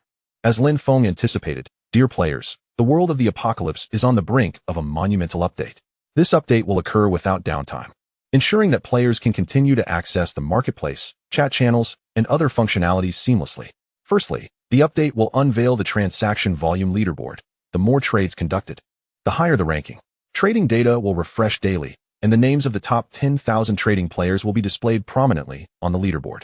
Secondly, The survival leaderboard will be revealed, with survival indices updated monthly. The top 10,000 players will be featured on this list. Thirdly, following this update, after approximately 10 reductions of the safe zone, the remaining number of players will be displayed in real time, accessible via the white smart wristband in your possession. Fourthly, the private messaging function will now allow for the creation of blacklists and whitelists, as well as the option to decline messages from strangers, significantly enhancing the privacy features. For specific new functionalities post-update, please consult your white smart wristband. Fifthly, to maintain balance, the acquisition of airdrop crates will be limited to 3 per player each day. Once a player has collected 3 crates, no additional crates will appear. If encountered, those crates will become invisible, awaiting the next player's arrival. Should players still possess airdrop crates, they are encouraged to open them before midnight tonight, as these will not be subject to the daily 3-crate limit. This summarizes the new content for the Apocalypse World Update. I wish all players fortune in discovering more airdrop crates in the days to come. Lin Feng gazed at the update details, unable to suppress a wry smile.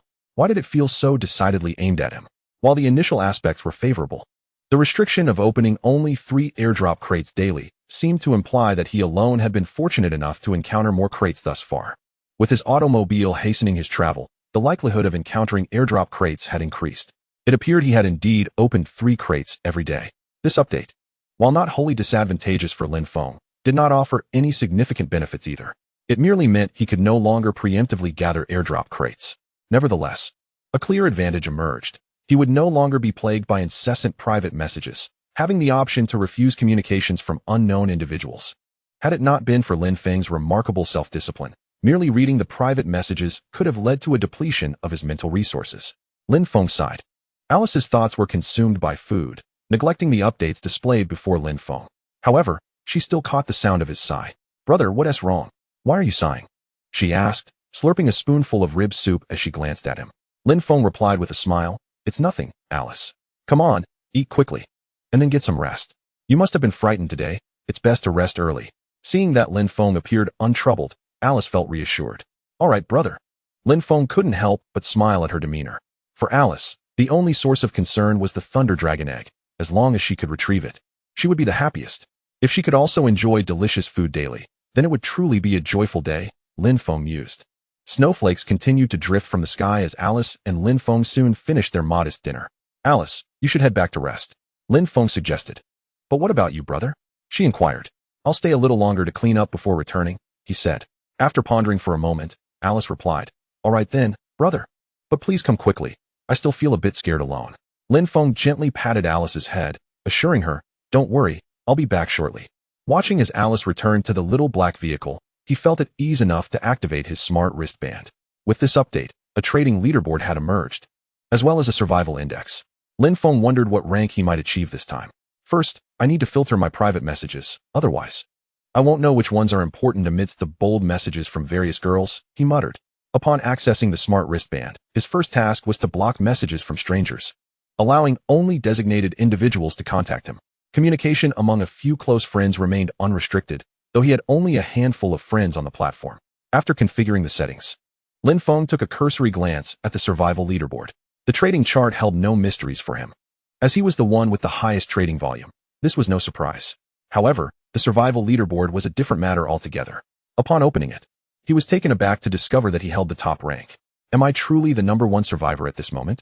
Lin Feng couldn't help but smile wryly. He had not anticipated being ranked first on the survival list. Considering the projected population of the 9th survival zone in this apocalyptic world, it was estimated to exceed 100 million. Yet here he was, somehow ranked first among so many.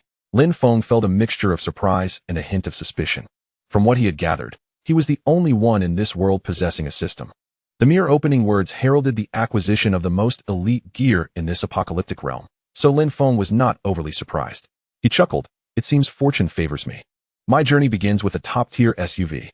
Meanwhile, due to this latest update, the entire chat channel was ablaze with activity. Chapter 53. No one on the leaderboard is ordinary in Qingqing. Lin Feng casually perused the messages in the chat channel. Upon grasping the general situation post-update, he returned to his vehicle for a brief respite, as the incessant snowfall above lulled him into a state of drowsiness. Yet, the chat channel of the 9th survival zone was in an uproar. Goodness, what is happening? Another update? Indeed, we've scarcely spent a month in this apocalyptic world. And how many times have we encountered updates already? I believe the crux of the matter lies in the leaderboard's revision. Have you seen the trading leaderboard? Lin Feng is ranked first. Being first is no revelation. We've long been aware of Lin Feng's prowess. The real highlight is that Lin Feng also tops the survival leaderboard. Have you all noticed? What? Double first place? My word, who is this Lin Feng? Although we remain uncertain of the exact number of inhabitants in the 9th survival zone, it surely exceeds a mere handful, yet Lin Feng remains unassailable at the top. Impressive indeed. I just attempted to send a private message to Lin Feng, but it failed to go through. It seems he has disabled messages from strangers. But I'm a girl. Why wouldn't he notice my message? Seriously, Lin Feng is remarkable, outshining all others to claim the pinnacle position. The 9th chat channel buzzed with discussions following this update. While the changes appeared more accommodating for the average player, the community felt little impact. Their concerns lay predominantly with the leaderboards, as these allowed for a clearer and more direct understanding of the disparities among them. At this juncture, an individual named Gu Changxing floated into the conversation. Gu Changxing, following the recent update of this apocalyptic world, it is clear that we should have a better grasp of our surroundings. Allow me to share a few thoughts. Goodness, it's Gu again. Last time he only spoke halfway, and now he is back for more? Gu Changxing, truly impressive. Are you, perchance, immortal? You seem to appear at every turn. Thank you all for your support. Wherever there is a hot topic, you'll find me, your friend, Gu Changxing. Firstly, this update has curtailed the unlimited acquisition of airdrop boxes for the elites, which is significantly more favorable for us common players. Secondly, the unveiling of various leaderboards has granted us novices a clearer understanding of this world, allowing us to discern who commands respect and ensuring we know to steer clear of those formidable figures on the leaderboard. Thirdly, the unveiling of the exchange rankings provides a clearer understanding of who the true magnates are. When it comes to trading, one ought to identify these prominent figures, for they may lead to unexpected fortunes. Fourthly, we must acknowledge Lin Feng, the unrivaled leader in both the survival and trading rankings. From his initial persona as a double-headed wolf-dog creature to the later manifestation of the Smith, the man-eating demon, and subsequently the Johnson Special Forces revenge incident, it becomes evident that those who grace the rankings are anything but ordinary. Personally, I estimate that within our 9th survival circle, there are no fewer than 100 million individuals. This number is only bound to increase. And to emerge from such a vast pool as a notable figure is indeed a rarity. Imagine the odds of one among 10,000 making the list. Thus, it is clear how extraordinary those on the leaderboard truly are. Fifthly, time's up. We shall continue this conversation another time. With that, Gu Changxing vanished, leaving the crowd in a state of bewilderment. Damn it, Gu Changxing has done it again, speaking in riddles and leaving me wanting to throttle him. Who is this guy? And why does he always have to meddle in everything? It seems he speaks with a semblance of wisdom, yet I feel as though he has said nothing substantial. To those upstairs, there's no need for excitement. Just look at the leaderboard. He is indeed a significant figure, ranked 9th on the trading exchange and also 9th on the survival index. Goodness, this blabbermouth is truly a big shot. It appears that the interests of such magnates differ greatly from ours. In the 9th chat channel, discussions have ignited fervently, with Lin Feng's name frequently mentioned. However, Lin Feng remains blissfully unaware of all this, for he has already succumbed to slumber. Outside, snow falls gently. What could be more delightful than an early night's rest? Xu Yang's name has also surfaced on the rankings, appearing at the 19th position on the survival index. Presently, he finds himself ensconced in an abandoned villa, reclining in a chaise longue before a crackling fireplace, exuding an air of languor and relaxation. His expression remains unperturbed, unaffected by his position on the leaderboard. Although I had once greatly overestimated you, it appears my initial judgment was still too modest, Lin Feng. The villa is silent, save for the persistent crackling from the hearth. I never anticipated that you would not only top the trading exchange, but also the survival index. If only I could see everyone's survival metrics. I would be keen to gauge the extent of our disparity. A smile plays upon Xu Yang's lips as he speaks. Initially, I thought your ability to trade such a plethora of items was remarkable enough, and possessing your own automobile seemed quite sufficient. Yet, you continue to surprise me, deepening my intrigue. Lin Feng, how on earth have you accomplished all of this? Xu Yang suddenly rose to his feet, pacing before the fireplace. No, something feels amiss. Just a moment ago, as Gu Changxing spoke, it appeared as though everyone had fallen silent. Only after Gu Changxing finished did the murmurs resume. Was this merely a coincidence? It seems unlikely. Clearly, Gu Changxing harbors his own secrets. From this perspective, those who occupy the higher ranks must possess extraordinary qualities. How intriguing. Increasingly so, Lin Feng and Gu Changxing. It appears that this apocalyptic world is not devoid of exceptional individuals. Chu Yang chuckled as he gazed at the blazing fireplace. Meanwhile, Lin Feng was blissfully asleep, entirely unaware of the discussions surrounding him. However, as he enjoyed his peaceful slumber, the skies above were undergoing a transformation. Chapter 54. The Emergence of the Fragmented Map. An airdrop for Germans? In Qingcheng, Lin Feng enjoyed a night of deep, undisturbed sleep, indifferent to the happenings beyond his shelter. Thanks to the formidable defense of Little Black, he felt secure against any unexpected occurrences. Coupled with the heavy snowfall outside, the wintry weather was naturally conducive to a good night's rest. Thus, once Lin Feng settled into his bed, he experienced one of the most restful nights imaginable, even dreaming that it was snowing heavily. In his dream, he nestled under a warm blanket, one foot tucked snugly within it, feeling as if he were enveloped by a cozy furnace. Upon awakening, Lin Feng could not suppress a couple of involuntary twitches at the corners of his eyes.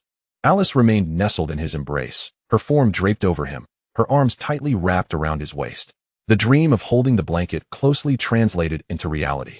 As Lin Feng found his right leg entwined with Alice's thigh, he could even feel the warmth of her breath against him. Rising from Alice's hold proved to be a challenging task. Finally managing to extricate himself, Lin Feng stepped outside, glancing up at the sky, his cheeks slightly flushed. Clearly, this situation could not persist. Otherwise, he would remain oblivious to what might unfold next. He needed to devise a plan for the night. Otherwise, his companions might voice their discontent. Lin Feng looked down at himself, feeling resigned. After a simple morning routine, Lin Feng and Alice enjoyed a modest breakfast featuring steak, chicken legs, and rib soup before setting off on their journey. Alice gazed at the snowflakes continuing to fall from the sky, lost in thought. In fact, she had woken even earlier than Lin Feng that morning, not quite understanding how she had ended up in his embrace, yet relishing the sense of security it provided, a feeling she had not experienced in many years. Later, when Lin Feng awoke and gently moved Alice aside, she was fully cognizant of the events that had transpired that day. Lin Feng glanced outside at the snow-laden sky. With a sigh, he remarked, "In this apocalyptic world, the weather is as fickle as a child's mood, changing in an instant. Alice, the road ahead will be arduous." After speaking at length, Lin Feng noticed that Alice had been lost in thought, seemingly oblivious to her surroundings. "Alice, Alice," he called, breaking her reverie. "Ah, brother, did you call me? What is it?" She responded, her cheeks flushed. Lin Feng shook his head with a smile. "What has you so preoccupied, Alice? I called you several times, and you didn't respond. Are you perhaps missing home?" Alice paused for a moment before replying with a smile. "Yes, brother, I do miss home." Lin Feng sighed. "Do not worry, Alice. Although the snow has made the roads difficult to traverse, I just checked, and we are only 3 or 4 days' journey from the Thunder Dragon Egg. Once we obtain it, you can return home." Alice nodded. "Indeed, after we acquire the Thunder Dragon Egg, I can go home. But then I won't be able to see you anymore," she thought to herself, observing Alice's demeanor. Lin Feng assumed she was simply homesick and chose not to dwell on it. "Alice, we have 3 more supply crates left. Let us open them now." "We can open 6 supply crates today." Lin Feng smiled at Alice. Following yesterday's update in this post-apocalyptic world, the supply crates in their possession could now be opened without restriction, but only until 5 p.m. today, before the safe zone shrank. Consequently, Lin Feng had no intention of holding back. Seeing that Alice appeared somewhat downcast, he believed that opening the crates would lift her spirits. Alice, noticing Lin Feng's concern, smiled brightly. "All right, brother, let us open the supply crates." The sight of her smile brought joy to Lin Feng as well. He retrieved the 3 supply crates he had found yesterday and opened them without hesitation. A fragmented map, 1 noodle, 1 fried dough stick. Lin Feng examined the items before him. He immediately picked up the fragmented map, which displayed the area surrounding his current location. Although the map was small, it was more than sufficient for Lin Feng at this moment. Holding the fragmented map, Lin Feng said, "Alice, look. This is your good luck charm. This map shows our current position, here in Qingcheng. Do you see it?" Alice recognized their location in Qingcheng, but was more intrigued by the food. "Oh, brother, it smells amazing. This must be delicious. The aroma is so rich." Lin Feng couldn't help but chuckle at her enthusiasm. "That's the scent of fried dough sticks. We'll have them for breakfast tomorrow." "Yes, brother. Let us hurry and open more crates to see what treasures await us." Lin Feng nodded. "Let us do it." With a wave of his hand, the items vanished into his spatial ring. In that instant, everything remained unchanged. System, upgrade everything. Ding. Congratulations, host. As the noodles transformed into 100 exquisite strands, their quality significantly improved, promising numerous benefits for long-term use. Ding. Congratulations, host. One ordinary fried dough stick has now upgraded to 100 gourmet versions, offering a less greasy experience that avoids overheating and boasts a more delightful flavor. After securing the items before him, Lin Feng proceeded to open the second airdrop box. Inside, he discovered soy milk, meat buns, and rice rolls. Alice, inhaling the enticing aroma, swallowed hard and exclaimed, "Brother, the fragrance is truly intoxicating. It must be delicious." Lin Feng chuckled, "You little glutton, you'll find out just how tasty it is tomorrow morning. Hurry, open the last box, brother, and see if it contains more delectable treats." Lin Feng nodded, "Very well, let us proceed." With a swift motion of his hand, the items before him vanished into his spatial ring. System, upgrade everything. Ding. Congratulations, host. 1 cup of ordinary soy milk has transformed into 100 cups of premium soy milk, with an enhanced taste and flavor. Ding. Congratulations, host. 1 standard meat bun has upgraded to 100 gourmet meat buns, providing greater satiety and superior taste. Ding. Congratulations, host. 1 rice roll has now become 100 fine rice rolls, boasting better quality, enhanced flavor, and increased nutritional value. Having opened all 3 airdrop boxes that remained from yesterday, Lin Feng felt a tinge of resignation. Today's discoveries, aside from a tattered map, consisted solely of food. Truly, being surrounded by food enthusiasts meant that all he unearthed revolved around culinary delights, he mused with a sigh. Meanwhile, as Lin Feng continued on his journey, a woman was observing his SUV. Chapter 55. A woman hailing a vehicle? Is that a bulletproof helmet? In Qingcheng, Xiao He was driving autonomously forward. Simultaneously, on the second floor of an abandoned office building along Lin Feng's path, stood a woman approximately 170 centimeters tall, clad in a miniskirt and a white shirt, simply draped with a thin pink coat. She was perched by the window, stamping her foot and gazing longingly into the distance. At that moment, a black SUV caught her eye. As she watched the vehicle approach, a remarkable gleam sparkled in her gaze. It seemed that only one individual could command such a vehicle, Lin Feng, the esteemed figure. "I am saved," she whispered, her thin lips trembling. Sunjia, noticing the black SUV drawing nearer, hurriedly descended from the building. For her, this might be her sole chance for survival. Lin Feng, surrounded by a blanket of white, felt an unusual sense of tranquility. The initial anxiety had dissipated. With the vehicle in autonomous mode, there was no need to worry about veering off course or encountering obstacles. Seated in the driver's seat, he withdrew the fragmented map from his spatial ring, ready to chart his next course. As Alice spoke, she remarked, "We have approximately 3 more days of travel before we reach the location where you have concealed the Thunder Dragon Egg." After a brief study, Lin Feng noted, "If your direction is indeed correct, Alice, then our destination in 3 days will be." His right hand glided across the map, ultimately pausing at a corner. "Shurian City," he murmured. "If all goes as expected, the location of the Thunder Dragon Egg you have hidden is here, in Shurian City." Alice gazed at the map, utterly perplexed by its contents. With earnestness, she replied, Brother, I can't recall the name of that place, but I know it is filled with numerous trees. Deep within a thicket, I hid the Thunder Dragon Egg beneath the largest tree there. I utilized my talent skill, plant growth acceleration, to encircle the 2 Thunder Dragon Eggs with a plethora of plants, and I also accelerated the growth of the surrounding flora. Thus, once we arrive, I will be able to recognize it immediately. Lin Feng nodded in affirmation. "I believe in you, Alice. Though the weather has turned snowy, Little Black's autopilot ensures we shall not be delayed. Soon, we will retrieve the Thunder Dragon Egg, and you will be able to return home to those you wish to see." Alice forced a smile. Yes, at last, I can return home. I truly miss my mother. But once I return, I won't be able to see you again, brother." Before Lin Feng could respond further, Little Black abruptly halted. Lin Feng turned to see a woman had appeared ahead of them. She was clad in a short skirt and a pink jacket, her arms outstretched to block the path of Lin Feng's vehicle. The imposing headlights flickered in response to her gesture. Lin Feng furrowed his brow as he scrutinized the woman before him. Alice, intrigued, asked, "Brother, there's a woman in front of us. What does she want?" Lin Feng replied, "I will go and see. Stay here and do not move." "Okay, brother." After exiting the vehicle, Lin Feng shut the door behind him, causing the car windows to fog up, obscuring the view of the outside happenings. Moments ago, Lin Feng had already ascertained the presence of the woman ahead through his drone, revealing no other life forms nearby. He had been so engrossed in the map that he had overlooked the drone's warning regarding the woman's presence. Nevertheless, for safety's sake, he had closed the car door. Lin Feng approached the woman, addressing her coldly. "What are you doing blocking my car?" As the vehicle came to a halt, the woman, Sun Jia, let out a sigh of relief, finally having the opportunity to scrutinize Lin Feng closely. while she had only seen his avatar online before. Now he stood before her in the flesh. Sun Jie realized that Lin Feng was far more handsome than his profile suggested, and she could sense an alluring aura about him that captivated her. Sun Jie gazed at Lin Feng before speaking. I know you are Lin Feng. I've seen your avatar in the chat channel. Lin Feng replied coldly. What do you want? She retorted, if there's nothing, I'll take my leave. Sun Jie bit her lip and pleaded, Lin Feng, could you spare me some food? I haven't eaten for 3 days, and I'm famished. Lin Feng sneered, oh, what do you have to offer in exchange? He was neither a saint nor the type to be easily swayed by a woman's presence. If she desired food, she needed to present something of equal value in return. Sun Jie stamped her foot. Lin Feng, I am a girl.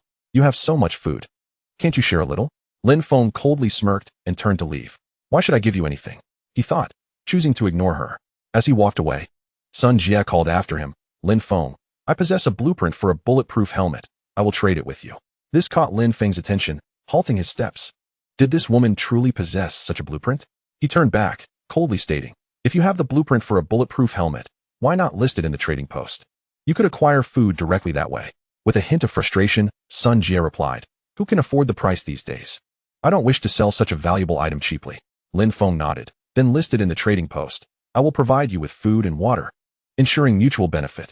She agreed, and soon their transaction was successfully completed. After concluding the trade, Lin Feng turned and walked towards his vehicle. Sun Jie, gritting her teeth, implored, Lin Feng, could you take me with you? I am willing to do anything. Upon turning back, Lin Feng noticed Sun Jie removing her pink jacket. He coldly remarked, no need. Here's a piece of advice. Wearing a short skirt in snowy weather can lead to arthritis. Dress appropriately and take care of yourself. With that, he returned to the car. At the last moment before entering, a shadow descended from above, and Sun Jie looked down to find herself draped in a thick down jacket. She sighed, what a shame such a wonderful man isn't mine. I wonder which woman will benefit from him in the future. Alas, I am not fortunate enough. With that, she stepped aside onto the roadside, watching as the black SUV vanished from view. Meanwhile, inside the vehicle, Lin Feng felt invigorated. A blueprint for a bulletproof helmet. Could it be that this world still harbored firearms? He realized he would need to be cautious moving forward. Chapter 56. Successful creation of the bulletproof helmet and the transaction with Du Qiuyue and Qingqing. The entire city was cloaked in a blanket of white. A black SUV stood out prominently as it traversed the snowy landscape. Inside, Alice looked at Lin Feng and inquired, brother, why did that woman stop our car? What happened to her? Lin Feng smiled and replied, that woman is fine. She was merely hungry after several days without food. Noticing Alice's hesitation to speak further, Lin Feng understood her unvoiced concerns. Rest assured, I have just left food and water for them. Alice smiled and said, brother, you are truly kind. I know how unbearable it is to be without food and water. However, she continued, brother, did you receive anything in return for providing her with food? In our elven clan, there is a belief that one must not consume another's offerings without reciprocation. An equitable exchange is imperative. Lin Feng chuckled, look, what is this? He presented the design for a bulletproof helmet, which he had acquired in exchange for food and water. Alice, with a look of curiosity, asked, brother, what is this? A bulletproof helmet? Lin Feng briefly explained the concept of firearms and the function of the helmet. Alice exclaimed, so, brother, does anyone currently possess a handgun, such a weapon? Lin Feng pondered for a moment before replying, as of now, it seems no one does, but that may change over time. I just observed that creating a bulletproof helmet is not particularly difficult. I shall craft 2 shortly. With 1 for each of us, we will be much safer. Alice giggled. But won't it be heavy, brother? I don't want to wear it.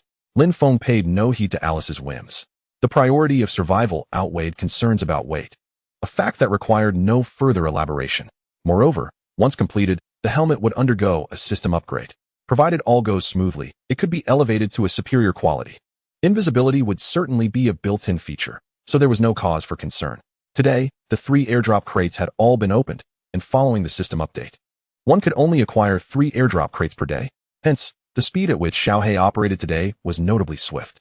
The greatest advantage of autopilot is its ability to navigate around difficult terrains. Thus, Lin Feng felt entirely at ease as he sat in the vehicle, trusting Xiaohe's driving capabilities. Inside the car, Lin Feng opened the blueprint for the bulletproof helmet. The materials required included 10 heroes' pearls, 5 glass panes, 10 sponges, and 1 silk thread. Lin Feng already possessed the glass and heroes' pearls. What he lacked were the sponges and silk. It seemed he would have to visit the trading post, he mused. Soon, Lin Feng directly accessed the trading post to examine the availability of sponges and silk. After a cursory glance, he found no listings for these items. The most commonly traded goods in the post were basic materials like wood, stone, and glass, while food and water were exceedingly scarce. Currently, water was being traded by the milliliter. Not a single sponge or silk to be found. Lin Feng searched for quite some time without success. He reluctantly decided to post a trade message. If anyone possesses silk or sponge, please contact me. I will exchange food and water. First come, first served. Shortly after posting, within 5 minutes, someone responded to the trade. They had silk, and it was a complete piece. Lin Feng, exhibiting remarkable generosity, promptly offered a piece of bread and a 200 milliliter bottle of water to the individual. Ultimately, he even bestowed a banana upon them, leading to a successful exchange. Lin Feng, maintaining his usual demeanor, remarked, "Should you wish to trade for fine goods in the future, do not hesitate to seek me out." After all, luck is an unpredictable entity. Although the silk was swiftly traded, the sponge remained unclaimed, with no one approaching Lin Feng for a transaction. By afternoon, he had nearly abandoned hope. However, just before the countdown to the safe zone commenced at 5 o'clock, a private message invigorated him. It was from a familiar young lady, with whom he had exchanged friend requests. Du Qiuyue sent a message, "Lin Feng, do you require a sponge? I have one that I don't need, so I'll give it to you." Without waiting for Lin Feng's reply, she promptly listed the sponge on the trading platform linked to his account.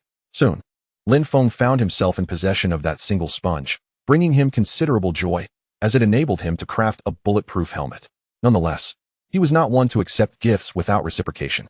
Lin Feng swiftly traded a portion of food and water to Du Qiuyue, declaring, "I won't take advantage of you. I am not that kind of person." Simultaneously, he recalled items in his spatial ring that he no longer required and initiated a trade with Du Qiuyue. Subsequently, holding the silk and sponge in his hands, he placed them into the spatial ring. "System, initiate upgrades," he commanded. Ding. "Congratulations, host. One piece of ordinary silk has been upgraded to 100 pieces of exquisite silk, with enhanced quality and more vibrant colors." Ding. "Congratulations, host. 10 pieces of ordinary sponge have been upgraded to 100 pieces of premium sponge, significantly improving water absorption and elasticity." Upon completing the upgrades, Lin Feng retrieved the crafting blueprint and fashioned 2 bulletproof helmets. After the system enhancement, they transformed into premium helmets. Holding the 2 exquisite helmets, Lin Feng placed one upon Alice's head. In an instant, it vanished. Alice touched her head, perplexed. "Brother, where has the helmet gone? I can't feel its presence at all." Lin Feng chuckled. "It's still on your head. If you wish for the helmet to reappear, simply think of it." Alice tried it, and indeed, the helmet materialized. "How delightful, brother. I thought it would feel heavy on my head, yet it's completely weightless. Like a curious child." Alice repeatedly made the helmet appear and disappear, thoroughly enjoying herself. Lin Feng cautioned, "When others are around, Alice, be sure not to let the helmet show itself, understood?" "I understand, brother." Meanwhile, on the other side, Du Qiuyue gazed at the items Lin Feng had sent, her cheeks flushed with a deep crimson. "This fellow is truly something. However, it seems that I will be arriving in a couple of days, and it will come in handy. How is it that Lin Feng possesses such an item? He appears to be even more mysterious than I had imagined." It turns out that what Lin Feng just delivered was sanitary pads. These items are of no use to him. Hence he generously gifted many to Du Qiuyue. Du Qiuyue began to develop a profound curiosity about Lin Feng. Chapter 57. The safe zone shrinks. Has Lin Feng's location been exposed? Ching-ching. The ground remained enveloped in a blanket of white. Just before the countdown to the shrinking safe zone commenced, Lin Feng managed to acquire the materials to craft a bulletproof helmet. Simultaneously, the countdown to the safe zone began. Greetings, players of the apocalyptic world. Only 1 hour remains until the next safe zone is reduced. Those still within the blue danger zone are urged to swiftly move to the white safe zone. Good luck to you all. Lin Feng gazed at the text before him, letting out a slight sigh. Alice had shed her initial anxiety, feeling reassured by Lin Feng's presence. She spoke up. "Brother, the safe zone is beginning to shrink again. Let us continue forward, as there is still ample time." Lin Feng looked at Alice in astonishment. Previously, upon seeing the countdown ticking down above Lin Feng's head, she would become quite restless, yet now she bore a visage of tranquility. Lin Feng replied with a smile, "It's snowing heavily, and the nights grow darker earlier. Let us walk for half an hour, and then take a rest." Alice nodded. "I'll follow your lead, brother." Although Lin Feng found Alice's demeanor somewhat peculiar, he dismissed it, thinking perhaps she simply missed home. Meanwhile, on the other side, Sun Jie gazed in the direction Lin Feng had departed, feeling a sense of emptiness as if she had lost her anchor. Standing on the second floor of an abandoned office building, she stood in a daze. "Lin Feng, what kind of person are you?" she pondered. Never mind, it's best not to dwell on it. Regardless of who you are, you will never be mine. After satisfying her hunger, Sun Jie looked at the thick down jacket enveloping her, and a spark of determination flickered in her eyes. She quickly activated her smart wristband and began to type. Just today, more accurately, just moments ago, I encountered the esteemed Lin Feng. You read that correctly. The one who was ranked first in both the Trading Post and Survival Index, a true powerhouse. Initially, I believed I was the last person left in this world and that I might soon perish in Qingqing. I am merely an ordinary woman, devoid of any wilderness survival skills. Although I receive airdrop crates daily, I have only come across one in the past few days. It contained food and water, all of which I have consumed. I am uncertain how much longer I can endure, but just when hope was dwindling, I encountered the esteemed Lin Feng, which allowed me to type and converse with everyone here once more. Regardless of the journey, I ultimately achieved what I desired. In the end, Lin Feng said, "Live well. Let life once again fill me with hope." Indeed, regardless of our present suffering, the tomorrow we yearn for is but a longing of those who perished yesterday. No matter how arduous this apocalyptic world may be, we must strive to live on. Lin Feng, thank you. After Sun Jie's heartfelt words were sent forth, she felt a newfound clarity. However, she could never have anticipated the considerable troubles her words would later bring to Lin Feng. Sun Jie's message ignited a sensation within the chat channels of the 9th Survival Circle. My goodness, what is happening? Both groups have encountered the esteemed Lin Feng. How could such fortune not fall upon me? Lin Feng, have mercy on me. My children are near starvation, surviving only on snow to stave off hunger. The recent snowfall came at a most opportune moment, quenching the thirst of us common players. Yet it has only intensified my hunger. Why does Lin Feng possess such abundant resources? Each time he encounters others, he seems to have surplus food and water to trade. Indeed, and his ranking at the trading post has consistently been first. Just how much supplies does he possess? Aren't we each limited to merely 3 airdrop crates per day? Wait, what about the ever-curious Gu? Why isn't he making an appearance this time? He too is a prominent figure with dual 9th rankings. How could he be online perpetually? Gu, come forth and join the fray. We need your insights. The crowd jested, not genuinely believing Gu Changxing would appear. Yet, he was a delightful surprise. Greetings, wherever there are hot topics, there I shall be. This is Gu Changxing. I will now succinctly analyze the message published by the young lady. Sun Jie. Firstly, Sun Jie has just stated that she encountered Lin Feng and received food and water, possibly more, although the specifics of their transaction remain unknown. Congratulations are in order for Sun Jie. Secondly, this is the crux of the matter. Did anyone notice the location mentioned by Sun Jie? Qingcheng, the very place she referred to.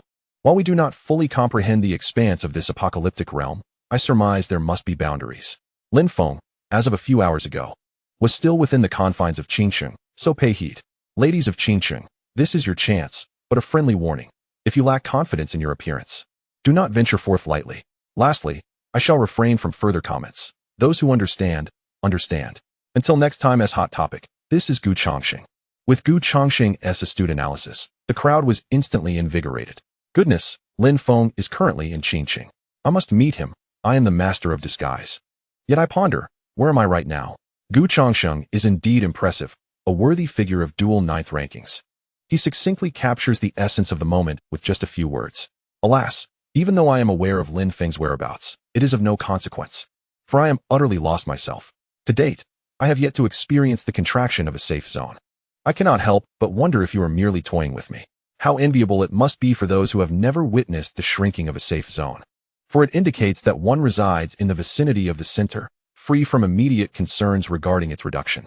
Sun Jie's public expression of gratitude inadvertently revealed Lin Feng's location, a revelation she had not anticipated, yet the message had already been dispatched and could not be retracted.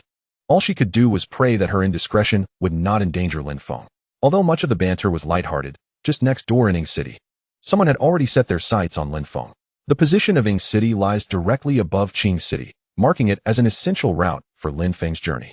In an abandoned factory in Ying City, a man, towering at 190 centimeters with a robust frame and a full beard, gazed at the message on his smart wristband indicating Lin Feng's location, a cruel smile curling at the corners of his mouth.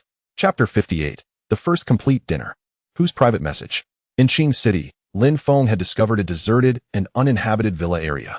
He parked his vehicle in the garage of one of the villas. Brother, this must be the best environment we've encountered in days, Alice exclaimed with a smile. A good environment deserves good food. Let me show you my culinary skills and prepare a delightful meal. Alice's enthusiasm for food was palpable. Yes, yes, brother. I absolutely adore eating, especially your cooking. Lin Feng scratched his head, sensing an oddity in Alice's words, but dismissed it. After securing the vehicle, he commenced the dinner preparations beside it. Meanwhile, within the abandoned factory in Ing City, the bearded man stood laughing heartily. Haha, Lin Feng, you have no idea that your good intentions have unwittingly exposed your location. In this post-apocalyptic world, you can trust a stranger, which reveals your true naivety. Smith and Johnson, my two brothers, were ruthlessly slain by you. You shall pay dearly for this.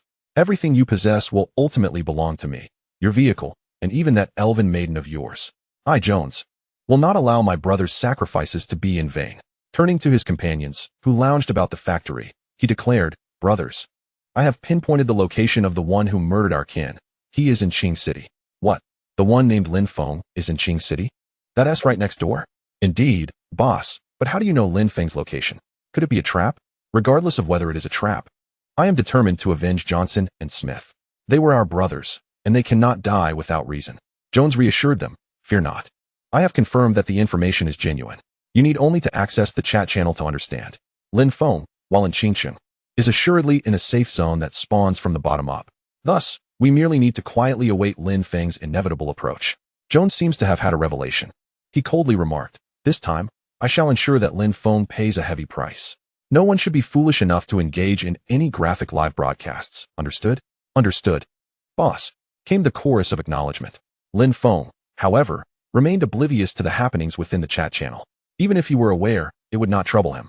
Much like his previous encounter with the couple Li Dong and Chen Wan, if he wished to keep his location concealed, he merely had to avoid their company. Yet, Lin Feng did not concern himself. By that time, he had grown indifferent to the exposure of his whereabouts. With strength attained, he no longer feared the insignificant.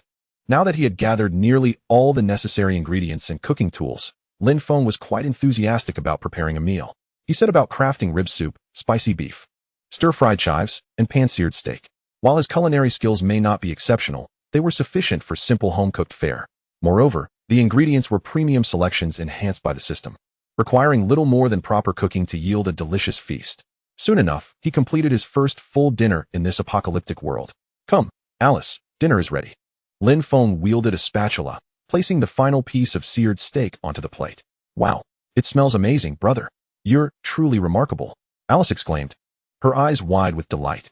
Lin Feng chuckled. First, wipe that drool. It's about to puddle on the floor. Alice, swallowing hard, retorted playfully, Brother, you are so annoying. And thus began a warm dinner. Outside, snow fell gently, while 4 solar-powered bulbs illuminated the space above them. Lin Feng and Alice sat across from one another. A white cat peacefully curled on the ground, as the trio enjoyed a rare meal together. Such beautiful moments are always fleeting. Alice, patting her round belly, sighed, Brother, I feel so full. I think my belly might burst. Lin Feng, with a hint of exasperation, replied, I told you not to eat so much. Yet you wouldn't listen. Now you know the consequences. Quickly, stand up and walk around to help digest. Alice rose, mimicking a pregnant woman as she cradled her belly and walked back and forth in front of Lin Feng. He could only shake his head in resignation at her antics.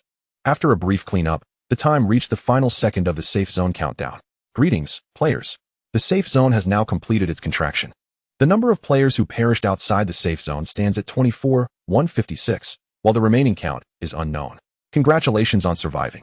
Please continue to strive forward. Lin Feng observed the death toll, feeling no ripple of emotion. Each day, the death count exceeded 10,000, yet he seldom encountered other humans. It seems that the number of individuals within the 9th survival circle exceeds my initial expectations, potentially surpassing 100 million. As time progresses, the likelihood of encountering others increases. Lin Feng contemplated. However, he remained unfazed. Regardless of the circumstances, Lin Feng possessed considerable confidence in his ability to endure until the end. After all, he wielded a god-tier apocalyptic survival system, unparalleled by any other in this world. Thus far, Lin Feng had only utilized the system's most rudimentary features. Yet, even the foundational steel body and the 100-fold enhancement upgrade had already proven immensely beneficial to him.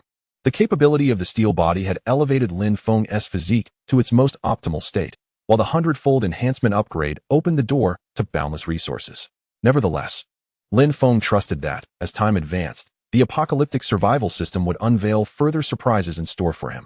With a brief moment of reflection, He promptly commenced his daily agenda. Lin Feng activated the smart wristband in his possession to peruse the chat channel. A fleeting glance sufficed for him to grasp the unfolding events. It appears my location has been exposed. I wonder if any foolhardy individuals will dare to seek me out? Lin Feng chuckled derisively. After a cursory review, he chose to abandon the chat channel altogether and instead inspected the marketplace, hoping to discover valuable items for trade. Yet, after an exhaustive search, he found nothing of interest. Not even a single manufacturing blueprint was available. The majority of transactions still revolved around food and water. Lin Feng was confident that, as time progressed and the quantity of airdrop boxes increased, the marketplace's functionality would reach its zenith. Having scanned the listings, Lin Feng intended to log out, but a private message interrupted his actions. Chapter 59, a message from Du Qiuyue. The familiar voice echoed in his mind. Ching Ching. In the villa area, Alice continued to move about before Lin Feng, yet he was momentarily halted by a private message. How could it be her? Lin Feng mused. Recognizing the sender as Du Qiuyue, the same individual to whom he had previously given sanitary napkins. Lin Feng, I possess a blueprint for the red cherry spear. I'll gift it to you, as I have no use for it. Du Qiuyue seamlessly transferred the blueprint into Lin Feng's account. She understood, well, that someone like Lin Feng would never accept a gift without reciprocation. He would inevitably exchange it for something of equal value. By presenting the item directly, she not only endeavored to earn Lin Feng's goodwill, but also sought to forge a bond of camaraderie. Thus, Du Qiuyue opted to send the private message. Lin Feng, gazing at the blueprint for the red cherry spear appearing in his hands, was momentarily taken aback. This girl truly is something. Had I been more ruthless, she would have been left with nothing. But am I that kind of person? Clearly not. Lin Feng was never one to take advantage of others. He understood that something free is often the most expensive, a lesson he had learned long ago. He promptly replied to Du Qiuyue, expressing gratitude for the manufacturing blueprint she provided, stating, "Thank you for the design. I happen to need it." He then proceeded to list 10 loaves of bread and 10 bottles of pure water, ensuring that fruits were not overlooked. He also added 10 bananas and 10 sausages to his offerings, acknowledging the necessity of both fruits and meats for a balanced diet. As Du Qiuyue surveyed the items in her hands, a smile crept across her lips. However, when she noticed the bananas and sausages, her cheeks flushed with embarrassment. This guy always provides such peculiar items, she thought. They hardly seem like proper food. If the food is questionable, the provider must be as well. If Lin Feng had heard her remarks, he would have vehemently protested, for he had no intention of teasing Du Qiuyue. He merely wished to share food out of goodwill. After delivering the provisions, he added his customary line. If you come across anything good in the future, remember to seek me out. I assure fair prices and satisfaction. With that, he logged off. Lin Feng then examined the manufacturing blueprint for the red cherry spear in his possession, checking the required materials: 10 pieces of wood, 5 iron blocks, 3 silk strands, and 8 heroic pearls. Fortunately, he had all of these items on hand, so he decided to craft one immediately. Soon, he retrieved the necessary components from his space ring. Alice, curious about Lin Feng's actions, approached him and inquired, "Brother, what are you planning to create?" "The red cherry spear. You'll see shortly," Lin Feng replied, gathering the materials and clicking on the creation button. In an instant, an ordinary red cherry spear was completed. The moment it was finished, he placed it into his space ring. "System upgrade," he commanded. A notification chimed. "Congratulations, host. One ordinary red cherry spear has been upgraded to a premium red cherry spear. The spearhead is now more resilient, and the shaft is more flexible." Lin Feng then took out the upgraded premium red cherry spear. His decision to showcase this was not merely for show. He had a secret regarding the upgrade process that he intended to keep confidential. Looking at the premium red cherry spear in his hands, Lin Feng felt a sense of satisfaction. "Wow, that red ribbon looks stunning," Alice exclaimed, captivated by the spear.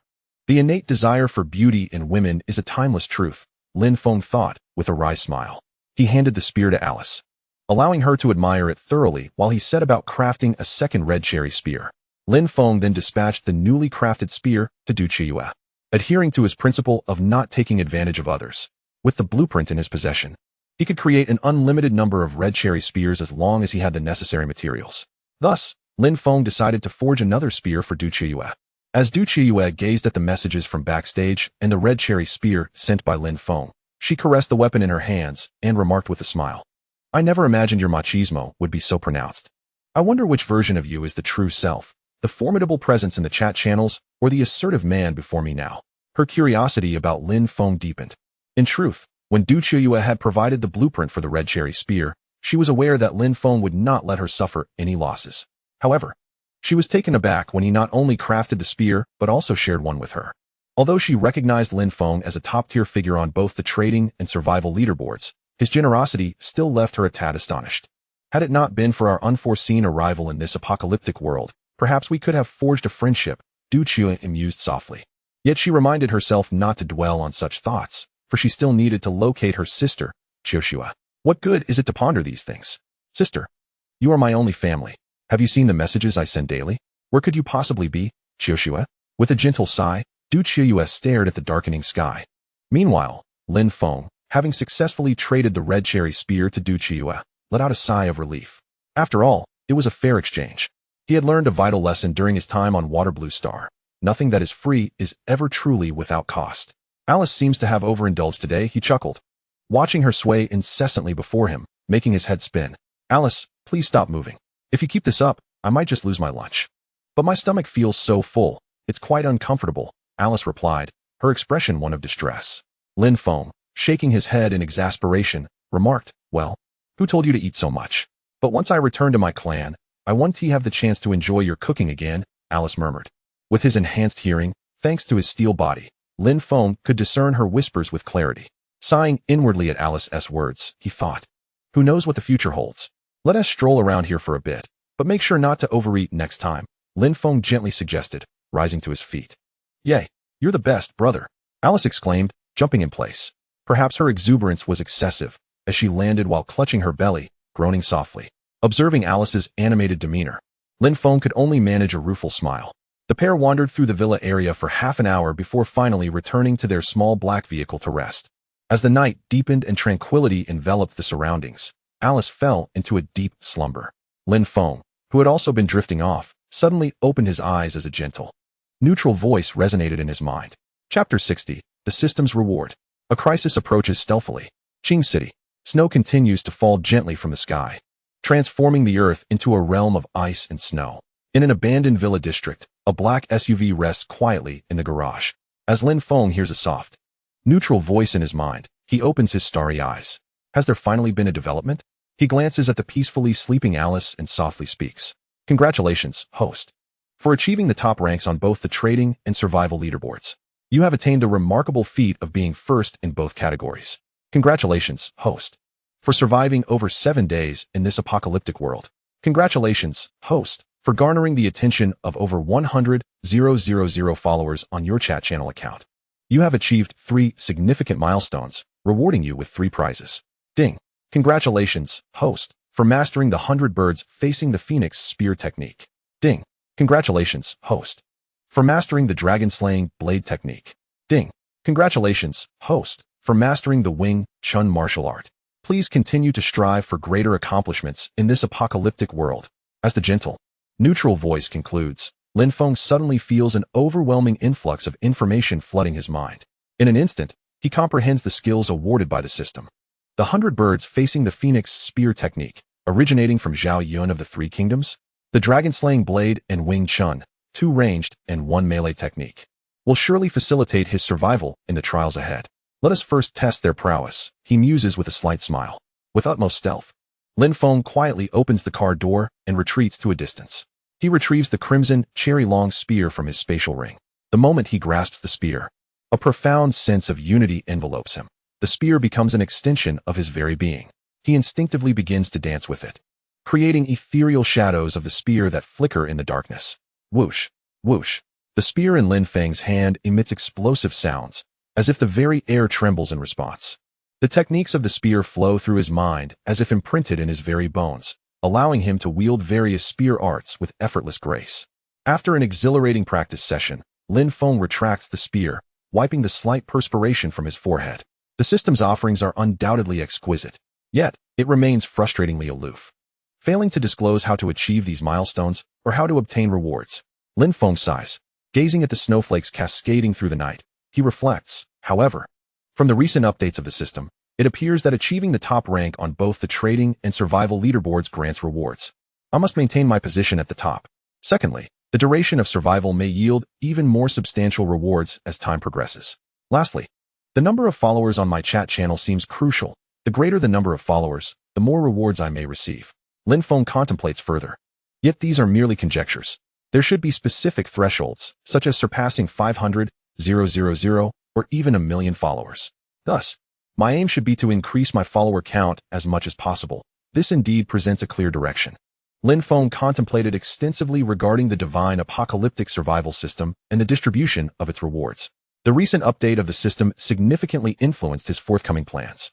After a brief moment of reflection, he decided to set aside further considerations. Having rested sufficiently, Lin Feng retrieved a finely crafted long knife from his spatial ring and commenced his practice of the dragon-slaying sword technique. Although he had already mastered these skills, he felt the urge to practice further. After all, familiarity breeds proficiency. The more he ingrained the techniques into his mind, the better he could harness his true potential during actual combat. Once he completed the dragon-slaying sword technique, he proceeded to refine his proficiency in the Wing Chun Kung Fu, achieving a high level of mastery. The sound of slicing through the air resonated with each strike of his fists. After several iterations of practice, Lin Feng had become adept at applying the dragon-slaying sword technique and the other skills, as they had been directly imparted to his mind by the system. A brief session of practice left him slightly perspiring, prompting him to fetch his bathing supplies for a quick wash in the villa before he retired for the night. In the southern district of Ing City, at the entrance to the city, Jones and several burly men were deep in discussion.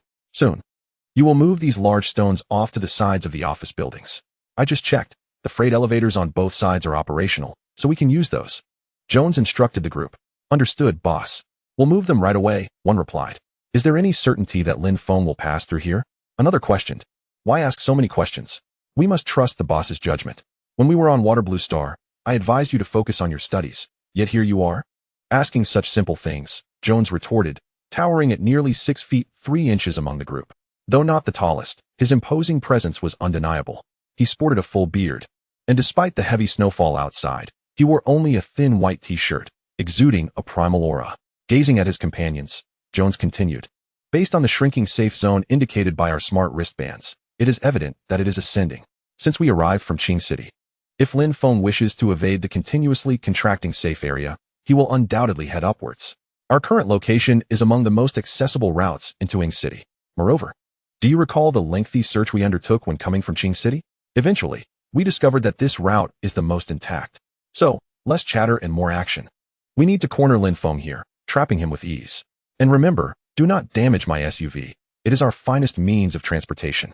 Jones concluded with a cold gaze at his companions. Understood, boss. Rest assured, your SUV will remain unscathed. We will accomplish the task. They affirmed. Yes, boss. Jones nodded in satisfaction and then beckoned to a tall, lean individual, saying, Monkey, come here. What is going on? Have you prepared what I asked for? Don't let me down. The tall figure, Monkey, replied with a smile. Rest assured, boss. This time, that fellow won't get away unscathed. Jones chuckled. That is good to hear. Let Lin Feng experience the might of our Delta Force. At that moment, Lin Feng was blissfully asleep, unaware that a conspiracy loomed over his path. Chapter 61. Harvesting the Big White Rabbit Milk Candy. Approaching Ing City. The entire city was still enveloped in a blanket of white. In a garden within a villa area, Lin Feng was preparing a simple breakfast: noodles, soybean milk, meat buns, rice rolls, and pork rib soup.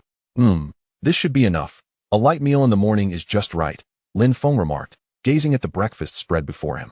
His spirits were high today, buoyed by the rewards he had received yesterday, which would undoubtedly aid him in the challenges ahead. Moreover, this morning, upon waking, he was relieved not to find a beautiful girl sprawled in his embrace. Waking up every day to a stunning girl in his arms could lead to unforeseen complications over time. However, today, Alice was not nestled beside him. With a light heart, Lin Feng rose early to prepare breakfast. Alice, stop wandering and come eat. He called out to Alice, who was roaming around the villa. From the second floor, Alice's head peeked out as she shouted, I'm coming, brother. She dashed out of the villa, her enthusiasm for food evident. Another modest breakfast awaited them. Outside, snow continued to fall, yet their self-driving car, Little Black, moved at a brisk pace. Inside the vehicle, Alice, eyes sparkling with anticipation, urged Lin Feng, brother, hurry and open this box to see what delicious treats are inside. Lin Feng smiled. All right, I'll open it now. Fortuitously, while they were having breakfast, an airdrop box had fallen right before them, and Lin Feng had taken it in good spirits. Sitting in the car and observing Alice's eager expression, he promptly opened the box. Inside were 1 potato, 1 corn, and 1 lotus root seed. The moment the box opened, Alice's nose twitched in delight. Brother, I can smell it. This time, it's definitely food. Lin Feng couldn't help but smile at the sight of the items. Your nose is impressive, indeed. It's food. I'll cook it for you tonight. Yay. Alice will have delicious food again tonight. She cheered. With a single wave of his hand. The items were stored within his spatial ring. System, upgrade everything. Ding. Congratulations, host. 1 ordinary potato has been upgraded to 100 premium potatoes. The taste is remarkably enhanced. And the nutritional value is significantly enriched. Ding. Congratulations, host. 1 ordinary corn has been upgraded to 100 exquisite corns, which are even more nutritious and can effectively alleviate constipation. Ding. Congratulations, host. 1 lotus root seed has been upgraded to 100 premium lotus root seeds, requiring less time for growth and simpler environmental conditions. Lin Feng listened to the voice echoing in his mind, feeling a profound sense of joy. After all, a bountiful harvest is always a source of delight. Lin Feng looked at Alice and said, Alice, with you by my side, our fortunes are invariably splendid. Just while we are having breakfast, we have an airdrop box falling from the sky. Alice proudly replied, Of course, I am favored by the goddess of fortune. As they continued on their journey, the recent updates in the apocalyptic world allowed each person to receive a maximum of 3 airdrop boxes per day. Consequently, Lin Feng and Alice's pace had significantly accelerated. Soon, they reached the outskirts of Qingqing. Alice turned back to glance at Qingqing and said, Brother, it's wonderful to have you around. Lin Feng smiled. Having you, Alice, is equally delightful. With you by my side, my luck has certainly improved. Yet, Alice sighed inwardly. But I cannot always remain at your side, brother. Xiao He quickly departed from Qingqing, heading towards the direction of Yingcheng as determined by Lin Feng. Although the roads within the city were dilapidated, there was still a path to follow. However, upon reaching the outskirts, all they could see was a vast expanse of white, obscuring the road entirely. Fortunately, Xiao He's built-in radar could effectively scan the surroundings, alleviating any concerns about navigation. Lin Feng glanced at his watch, gaining a rough understanding of their time of arrival in Yingcheng. He pulled out a tattered map and said, Alice, if all goes well, at Xiao He's current speed, we should reach Yingcheng around 3 in the afternoon. Once we arrive, we will not be far from the location where you have hidden the Thunder Dragon egg. It should take us about 2 days to get there. Lin Feng spoke softly while studying the map. A faint smile appeared on Alice's face, albeit one tinged with reluctance. Yet, once I obtain the Thunder Dragon egg, it will also be the time for me to part from you, brother. Alice sighed internally. Yes, brother. We are about to retrieve the Thunder Dragon egg, Alice said, maintaining an impassive smile. Before Lin Feng could respond, Alice suddenly exclaimed in delight, Brother, look ahead. What is that? Lin Feng lifted his head, unable to suppress his surprise at the sight before him. Just ahead. An airdrop box lay quietly in the center of the snowy expanse. Xiao He, head towards that airdrop box. Understood, uncle. Lin Feng retrieved the second airdrop box of the day. Alice cheered, Brother, we've got the second box.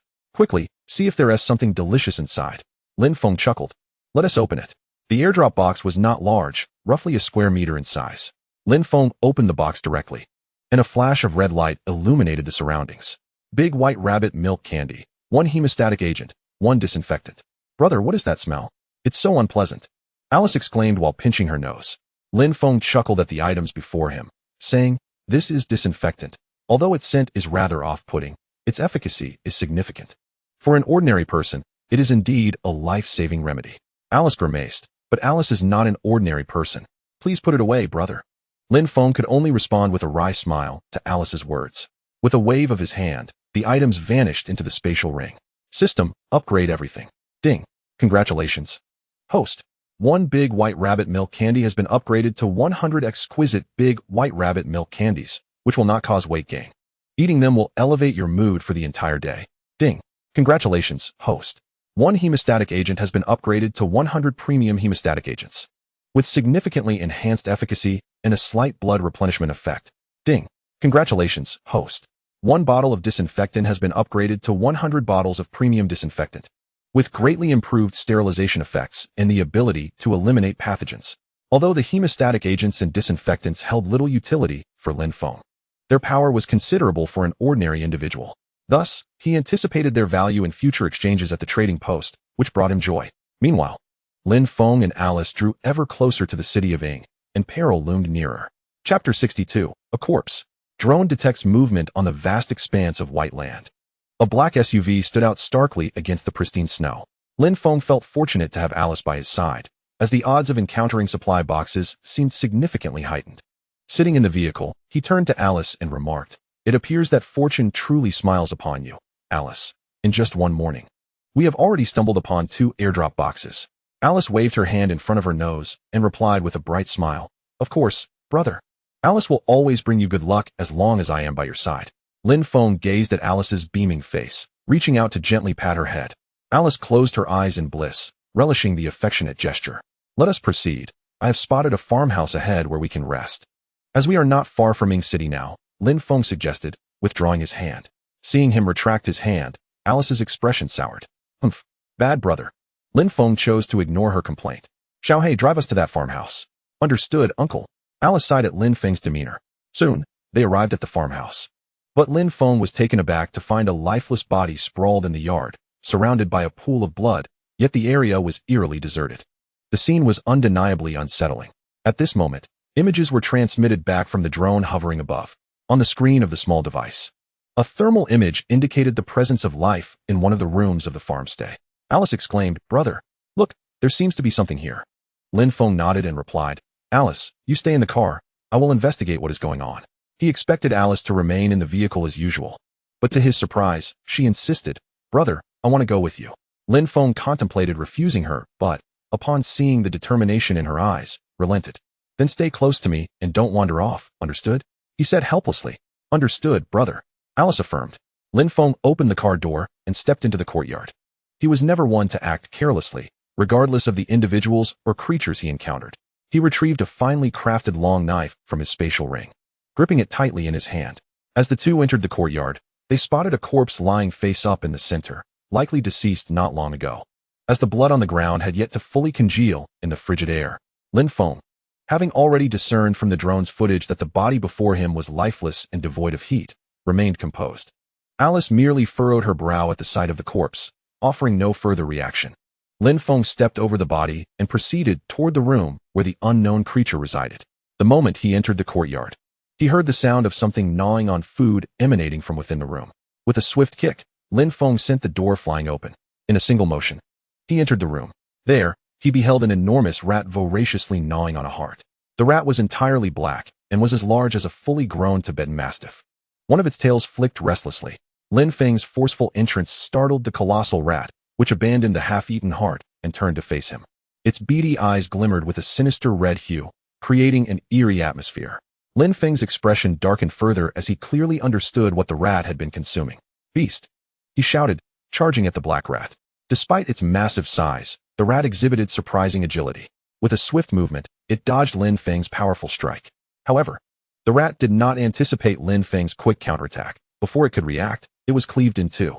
The upper half of the rat let out a shrill cry before both halves vanished, leaving behind 3 blood-red orbs known as the Courageous Jewels. Alice, trailing behind Lin Feng, witnessed this scene unfold. Yet, she displayed no signs of sorrow or concern. For Alice, everyone except Lin Feng was inconsequential. As for the scene of the black mouse devouring a heart, it did not perturb her significantly. She had witnessed far more terrifying events, rendering this trivial in comparison. Observing Lin Feng's somber expression, she gently suggested, "Brother, let us leave this place. The stench of blood is overwhelming." Lin Feng glanced at the heart that had been partially gnawed upon and sighed in resignation. In this apocalyptic world, not everyone was fortunate. Encountering these monstrous aberrations left the average person with little capacity for resistance. He sighed, "Alice, you should return to the car. I will join you shortly."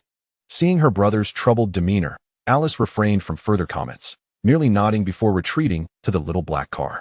Lin Feng picked up the half-eaten heart and made his way to the yard, where he carefully returned it to its rightful place. After digging a simple grave, he laid the body to rest within. Gazing at the small mound of earth before him, he sighed, "You have found peace in death, though I know not your name.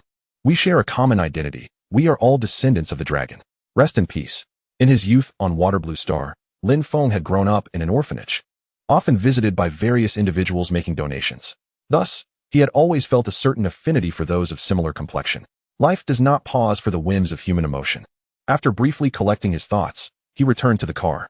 Ultimately, the deceased had little bearing on his life. He had done all he could. Alice turned to Lin Feng and asked, "Brother, shall we head to Ming City?" He nodded in agreement. "This place is not suitable for rest. We can take a break once we reach Ming City." "But brother, Alice is not tired. She replied cheerfully. Even if you are not, we must rest. We still need to locate today's final airdrop crate, Lin Feng said with a smile. Alice asserted confidently, we will surely find the third crate today, brother. Indeed. With you by my side, it is certain, Lin Feng replied, and they set off towards Ing City. Due to the location of the farm stay, they were not far from the city. Having lingered at the farm, they approached Ing City around 3:30. Meanwhile, Lin Feng's drone detected 4 or 5 heat signatures at the entrance to Ing City. Chapter 63, Surrounded. A knife-wielding master monkey seeks to challenge Lin Feng. At the entrance to the city, Lin Feng observed the footage relayed by the drone, revealing 5 human heat signatures. Brother, look, there are 5 people here, Alice exclaimed, pointing at the central control screen. Lin Feng furrowed his brow, sensing that the situation was far from straightforward. The positions of these 5 individuals were rather concerning. 2 were situated in the high-rise buildings flanking the entrance, 2 more were in a low building, and the last was located behind Ing City. Their intentions are not benign, Lin Feng remarked with a cold smirk.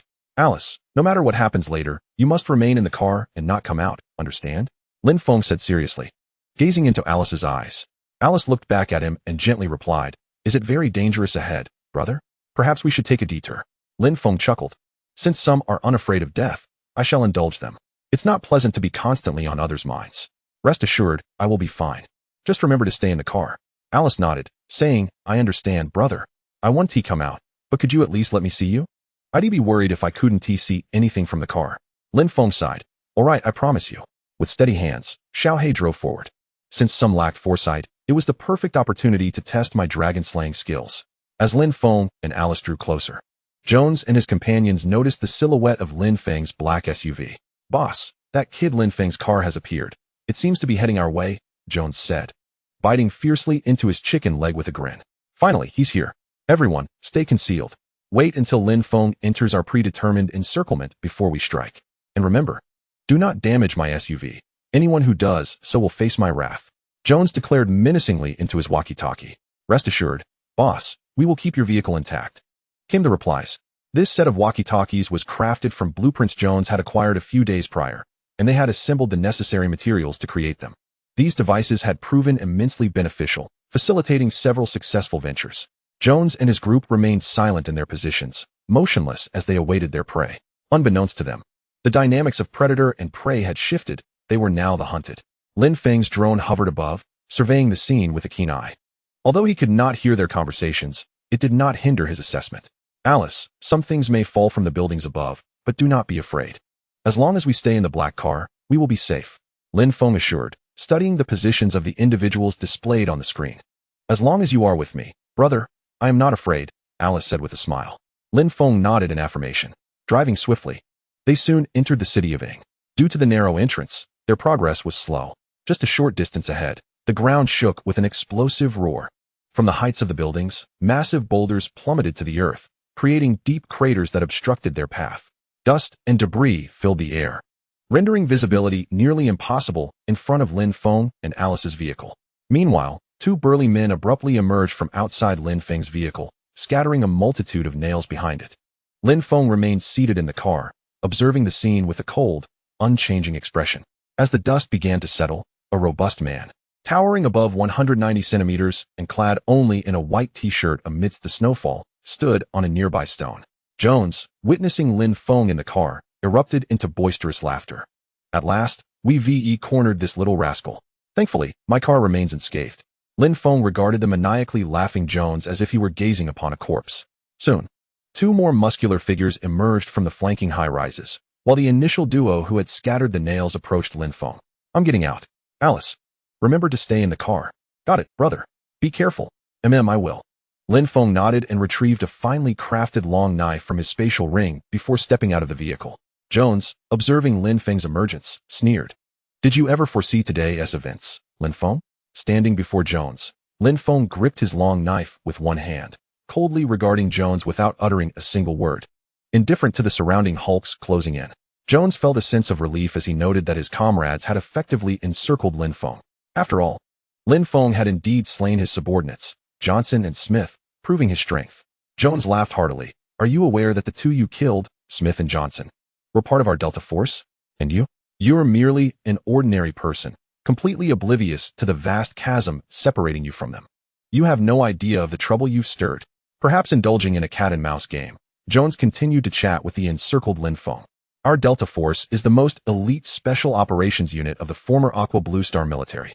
Do you have any notion of the rigorous selection process Smith and Johnson underwent to join our ranks? Yet you so easily dispatched my brothers, my comrades, my subordinates, without comprehending the kind of people you've crossed paths with. But fear not, I shall grant you an opportunity, should you seize it. There may be a glimmer of hope for you. I've seen the pictures of Johnson's demise. Lin Feng, you must have used your knife to kill those two, correct? How fortuitous. My comrade, Monkey, is also a master with the knife. So far, no one in Delta Force surpasses Monkey's prowess. Soon, he will engage you in a duel. We 1T swarm you. This is your chance. Make the most of it. If you triumph over Monkey, I shall allow you to leave unharmed. Monkey, don't kill him outright. Have some fun with him. From the crowd, Monkey emerged, standing at about 1.7 meters tall. Despite his modest height, his fingers were remarkably long, as he effortlessly wielded a long knife, approaching Lin Feng from behind. Lin Feng cast a frigid gaze at the mocking Jones and spoke. When you have the chance yet fail to seize it, choosing instead to march towards your demise, I shall indulge you. Relish your remaining moments, my bearded friend. Chapter 64. Does the monkey dare to challenge Lin Feng's swordsmanship? Are these individuals truly members of special forces? In the city of Ing, Lin Feng found himself encircled by Jones and his companions. Alice harbored unwavering faith in Lin Feng, confident that he would emerge unscathed. Yet, witnessing him surrounded by adversaries stirred a flicker of concern within her. Brother, give it your all. I believe in your capabilities, she urged. Her eyes fixed intently on the unfolding scene, fearful of missing a single moment. Meanwhile, not far from Lin Feng and the others, a figure had also taken note of the standoff. From the heights of a nearby skyscraper, Jack, a war correspondent specializing in battlefield journalism, observed the commotion. Fortune favored Jack, for upon entering this apocalyptic world, his first airdrop contained a high-definition camera, an invaluable treasure in the current state of affairs. With the advent of the apocalypse, items were no longer produced in their entirety, but rather manifested as blueprints. Thus, Jack considered himself fortunate. Initially intending to rest in the skyscraper, Jack was suddenly captivated by the cacophony of sounds. Following the noise, he beheld the scene of Lin Feng encircled. Immediately, Jack recognized the black car as Lin Feng's vehicle. Anyone who had followed the chat channels was well aware of Lin Feng's exploits. What a remarkable story. The top-tier player, surrounded by a band of strangers, Jack mused. Thanks to the recent updates in the apocalyptic realm, images could now be shared without the limitation of speaking only once a day. Therefore, Jack felt no apprehension about disseminating his photographs. He seized his camera and began capturing the moment. Before long, an image of Lin Feng surrounded by unfamiliar figures sparked a frenzy. Good heavens! What do I see? The mighty Lin Feng is besieged? Did you notice what lies before him? A mass of boulders obstructing his path, exclaimed Jack. Incredible! What transpired? Who dares challenge the illustrious Lin Feng, the reigning champion on both the trading and survival leaderboards? Jack's image quickly ignited discussions among the viewers, and he reveled in the attention his post garnered. With keen interest, he continued to observe Lin Feng and the enigmatic assailants, eagerly anticipating even more exhilarating developments. Lin Feng, for his part, intended to enjoy this encounter thoroughly. Indeed, it was merely a game for him. The individuals before him posed little to no threat. Just as Lin Feng intended to practice the skills he had acquired the previous night, he was not inclined to hold back. He was determined to eliminate a few adversaries. These individuals, however, were not about to let Lin Feng off easily. He turned to face the monkey behind him. The monkey, noticing Lin Feng's movement, wore a sly grin.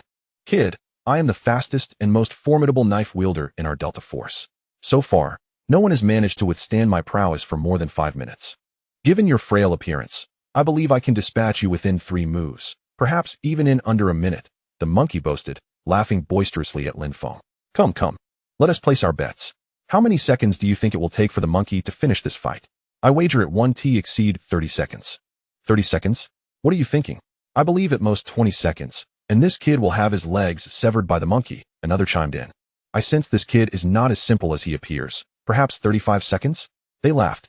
The remaining members of the Delta Force even initiated a betting pool, with no one placing their faith in Lin Feng, as they were all aware of the monkey's exceptional knife skills. In the Delta Force, no one stood a chance against him. The monkey, with a playful glint in his eyes, observed Lin Feng, eager to witness any sign of panic on his face. Yet, to the monkey's disappointment, he could discern no trace of fear or anxiety in Lin Feng's expression. Having encountered many individuals in similar situations, The monkey had often seen people encircled, most exhibiting signs of panic, nervousness, and fear, even foreign special forces. However, none had possessed the serene composure of Lin Feng. Gradually, the crowd began to sense something amiss. Lin Feng's demeanor was unnaturally calm, devoid of any emotional fluctuations. Jones, seated upon a stone, had been watching the unfolding scene and could not help but rise to caution. Monkey, do not underestimate him. Bring forth your full strength. It appears this kid is quite extraordinary. The monkey nodded, advancing towards Lin Feng before halting 3 meters away, gripping his long knife with both hands and lowering his stance. He declared, "Come on, kid. Let me see if you truly possess strength or if you are merely paralyzed by fear." Lin Feng remained composed, unfazed by the mockery and wagers surrounding him. After all, who would be angered by a group of the deceased? He simply held his long knife with a relaxed grip, making no movements. The showdown between Lin Feng and the monkey was promptly captured by Jack, who shared the footage in the chat channel. What is happening? Is someone challenging the great Lin Feng to a duel? After all, this is the same Lin Feng who has slain a 2-headed wolf dog monster and dealt with the likes of Special Forces operatives Johnson and Smith. Indeed, what were they thinking? Daring to face Lin Feng? At that moment, a character named Gu Changxing floated by. Wherever there is a hot topic, there I am. Greetings, everyone, I am Gu Changxing.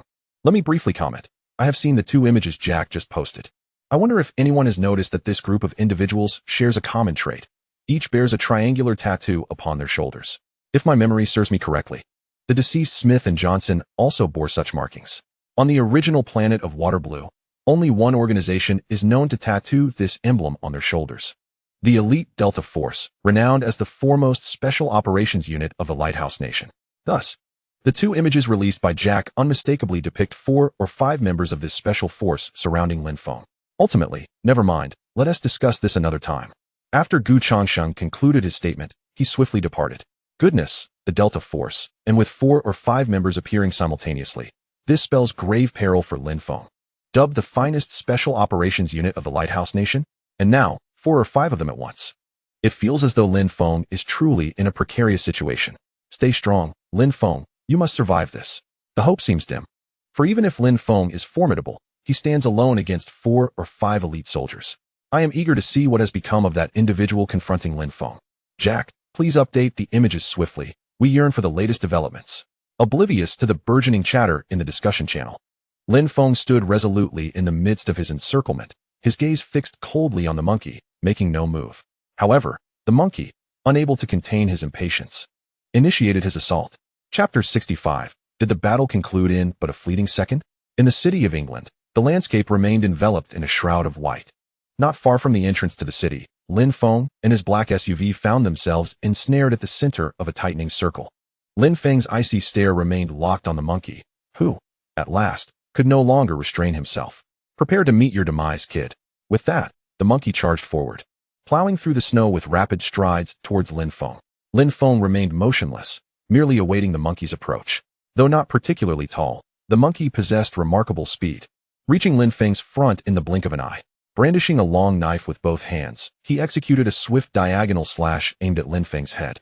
The speed was such that, aside from Lin Feng, none in attendance could discern the monkey's movements.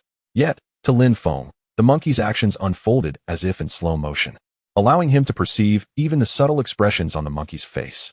In the next instant, Lin Feng made his move, gripping his long knife with one hand and striking first. The blade sliced cleanly through the monkey's shoulder, severing his head with alarming precision.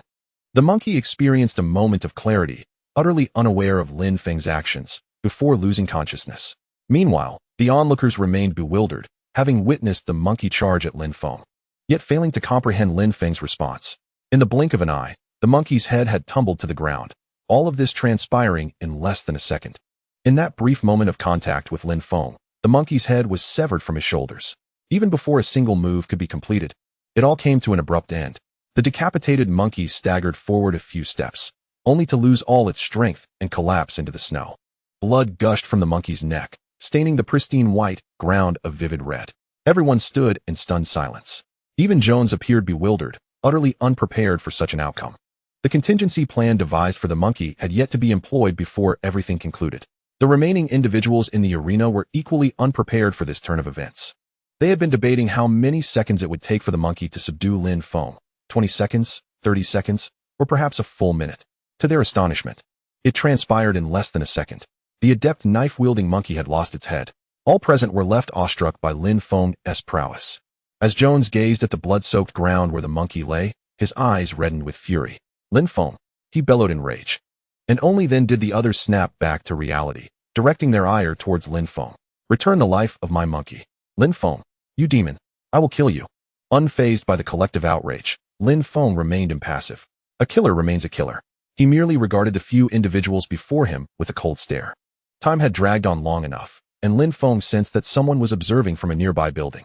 Thus, he resolved to conclude matters swiftly. In a flash, he surged forward like a bolt of lightning, charging towards Jones, his bloodied blade poised for action. Jones scoffed, rallying his companions. Brothers, let us turn this guy Lin Feng into minced meat. Die, Lin Feng. Return my monkey-s life. The scene erupted into chaos, filled with glimmering blades, furious shouts, and the cries of the fallen. Jack, from his vantage point in the high-rise, could scarcely capture the moment. He witnessed the first adversary confronting Lin Feng meet a gruesome fate. He quickly pressed the shutter, desperate not to miss the unfolding drama. Yet, his actions proved sluggish. What transpired next would be etched in Jack's memory forever. Lin Feng descended upon his foes like a tiger among sheep, slicing and dicing with lethal precision. In mere seconds, the battle was over. The ground was strewn with lifeless bodies, while Lin Feng had already departed in a vehicle. It was only then that Jack realized. Hastily snapping a photo, but the frame revealed no sign of Lin Feng. Instead, the area was now silent, with the Delta Force members who had surrounded him lying motionless in the snow. As Lin Feng withdrew his blade from Jones's abdomen, the latter, with wide eyes like brass bells, glared fiercely at Lin Feng, proclaiming, "The Delta Force cannot be killed. You have no idea what kind of trouble you've stirred. You will live in fear for the rest of your days." Ha ha ha. Lin Feng retorted coldly. One comes, I kill one. Two come, I kill two. What have I to fear? He then extracted his long knife and departed in his vehicle. Jack immediately uploaded the photos he had taken to the chat channel. It feels like no time has passed since Jack released his third photograph. The image depicted a monkey with its head severed, lying on the ground. What on earth happened? Wasn't he that tall, slender figure just moments ago confronting Lin Feng? How could he be decapitated so swiftly? I had thought that the tall individual would at least last a few minutes. Yet in one moment he was standing firm, and in the next, he was gone. I was mistaken, Lin Feng. I should never have underestimated your prowess. The Delta Force is insignificant. Lin Feng is the eternal deity. Truly remarkable. However, before everyone could fully process the shocking turn of events, Jack promptly released a fourth photograph. In this image, Lin Feng was nowhere to be seen. Yet the ground was littered with corpses, each adorned with a triangular tattoo on their shoulders. The stark white snow contrasted sharply with the vivid red of the blood, making it all the more striking. What in the world transpired? Did the tall figure perish in less than a minute? How could all these individuals be lying dead? It is unimaginable how Lin Feng accomplished this feat. Indeed, they were members of the Delta Force, although only 4 or 5 in number. Ordinary people would be utterly defenseless against them. Yet now, Lin Feng single-handedly dealt with them? This is astonishing. Is it that the special forces are remarkably weak? Or is Lin Feng truly extraordinary? It is hard to fathom how Lin Feng could eliminate 4 or 5 members of the Delta Force in such a brief span of time. How did he achieve all of this? If the power rankings of this apocalyptic world were to be updated, I believe Lin Feng would undoubtedly be among the top contenders. Lin Feng is terrifying, but has anyone considered a pressing issue? How many Delta Force members has Lin Feng killed by now? I sense he has stirred up considerable trouble. Indeed, although we all hail from the water blue star and have entered this apocalyptic realm, these individuals are members of the special forces, and their numbers are substantial. I fear that if Lin Feng encounters more members of the Delta Force, it will surely lead to a fierce battle. I wonder just how many members of the Delta Force have arrived in this apocalyptic world. In the chat channel, discussions among the crowd continued. Though Lin Feng remained unaware for the time being, he had already learned of someone clandestinely photographing him before departing. Yet, he paid little mind to it. As it was not the first time he had been surreptitiously captured on camera, he had grown accustomed to it. At this moment, Lin Feng, accompanied by Alice, continued their journey through the city of Ing. Inside the vehicle, Lin Feng retrieved a manufacturing blueprint obtained from Jones and others. Chapter 66, Crafting a Radio Intercom. Wire again. In Ing City, the heavy snow continued to fall relentlessly. Lin Feng had already moved on from their previous location, recognizing that it was no longer suitable to remain there. As he gazed at the blueprint in his hands, a smile unconsciously graced his face. In this apocalyptic world, reaching out to others seems an impossible endeavor. Yet, Lin Feng, gazing at the blueprint for a radio intercom in his hands, couldn't help but smile. Although Alice had unwavering faith in Lin Feng, she was still taken aback when he resolved all conflicts in mere seconds. To her, it appeared as though Lin Feng had just stepped out of the car, taken a brief stroll, and returned instantaneously. It even felt to Alice as if he had merely opened the car door and then reappeared. This revelation deepened Alice's understanding of Lin Feng's formidable prowess. Curiously, Alice inquired about the blueprint in Lin Feng's hands. "Brother, is this a blueprint?" Lin Feng replied with a smile. "This is a design for creating communication devices. You'll understand once I've crafted it." "Oh, it's not food, so I'm not interested," Alice remarked, glancing at it briefly before diverting her attention elsewhere. After all, for Alice, nothing mattered more than the prospect of a good meal. The materials required included 8 coils, 8 iron blocks, 10 plastics, and 1 hero's pearl. Lin Feng noted the considerable number of items needed, particularly the coils and plastics, which he still lacked. He decided to visit the trading post to see if he could procure them. Acquiring plastic proved relatively straightforward, and Lin Feng swiftly completed his transaction at the trading post. Holding a piece of plastic in his hand, he placed it into his spatial ring. System upgrade. A notification chimed in his mind. "Congratulations, host. 1 piece of plastic has been upgraded to 100 pieces of premium plastic, of superior quality and completely harmless to humans." Lin Feng beamed. After all, having more resources was always advantageous. Despite acquiring plastic, he struggled to find the coils, searching in vain. It makes no sense. If Jones and his companions could produce them, the materials must not be overly scarce. Why are they absent here? Could it be that they obtained their coils from chests? Lin Feng pondered. Soon, he decided to shift his focus and issued a transaction notice, looking to purchase coils. "If anyone possesses coils, come forth to trade. 1 bottle of 200 milliliters water and a slice of whole grain bread in exchange for a coil. Limited quantity, first come, first served." After posting the transaction notice, Lin Feng left the trading post, confident that any successful trades would be reflected in his background notifications. Having just entered the English city, Lin Feng had lost some time with Jones and his group, so he hastened his pace, eager to traverse the city and reach the location of the Thunder Dragon Egg. Though his visit to the trading post was brief, it sparked unprecedented excitement. When Lin Feng successfully traded for the plastic, news of his presence in the trading post quickly spread, as all data was registered under real names. Consequently, discussions about Lin Feng ignited fervently once more. Lin Feng made a sudden appearance at the exchange, engaging in the transaction of a mere piece of plastic. What an unexpected move. Just moments ago, he was embroiled in a fierce battle with Jones and his companions, and now he has swiftly transitioned to the trading floor. I have deduced, my friends, that there can only be one explanation. Lin Feng must have acquired some blueprint from his skirmish with Jones and his crew, necessitating the crafting of certain items. Hence his prompt arrival at the exchange to trade. Remarkable revelation. But why does your name seem so familiar? Ah, it's you, Gu Changsheng, the esteemed one. No need for formalities. Feel free to call me Xiao Gu, as I am quite approachable. How enviable. These illustrious figures are already capable of crafting various items, while I have yet to even lay eyes on a production blueprint. What misfortune. By the way, how did Lin Feng come into possession of all this? Does anyone have insight? Indeed, how is it that Lin Feng possesses an endless supply of resources, with surplus goods to trade, while I struggle with the bare essentials of life? Enough said. The disparity is disheartening. Lin Feng is undoubtedly favored by the heavens. The discussions regarding Lin Feng grew increasingly fervent, as everyone yearned to uncover his secrets. Yet, this enigma may forever remain unsolved. Meanwhile, upon Lin Feng's announcement of the trade, Du Chiyue, having already added him as a friend, was promptly notified. As she perused the trading message, a smile crept upon her lips. Lin Feng, are you doing this on purpose? I just opened an airdrop crate today, and lo and behold, a coil was inside. And now you require a coil. What a coincidence. With a resigned chuckle, Du Chiyue gazed at the coil in her hand.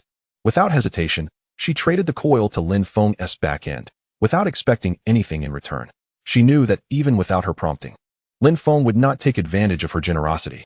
After sending the coil, she opened the chat channel to catch up on recent events. Little did she know, a quick glance would leave her astonished. In mere moments, she learned the astonishing tale.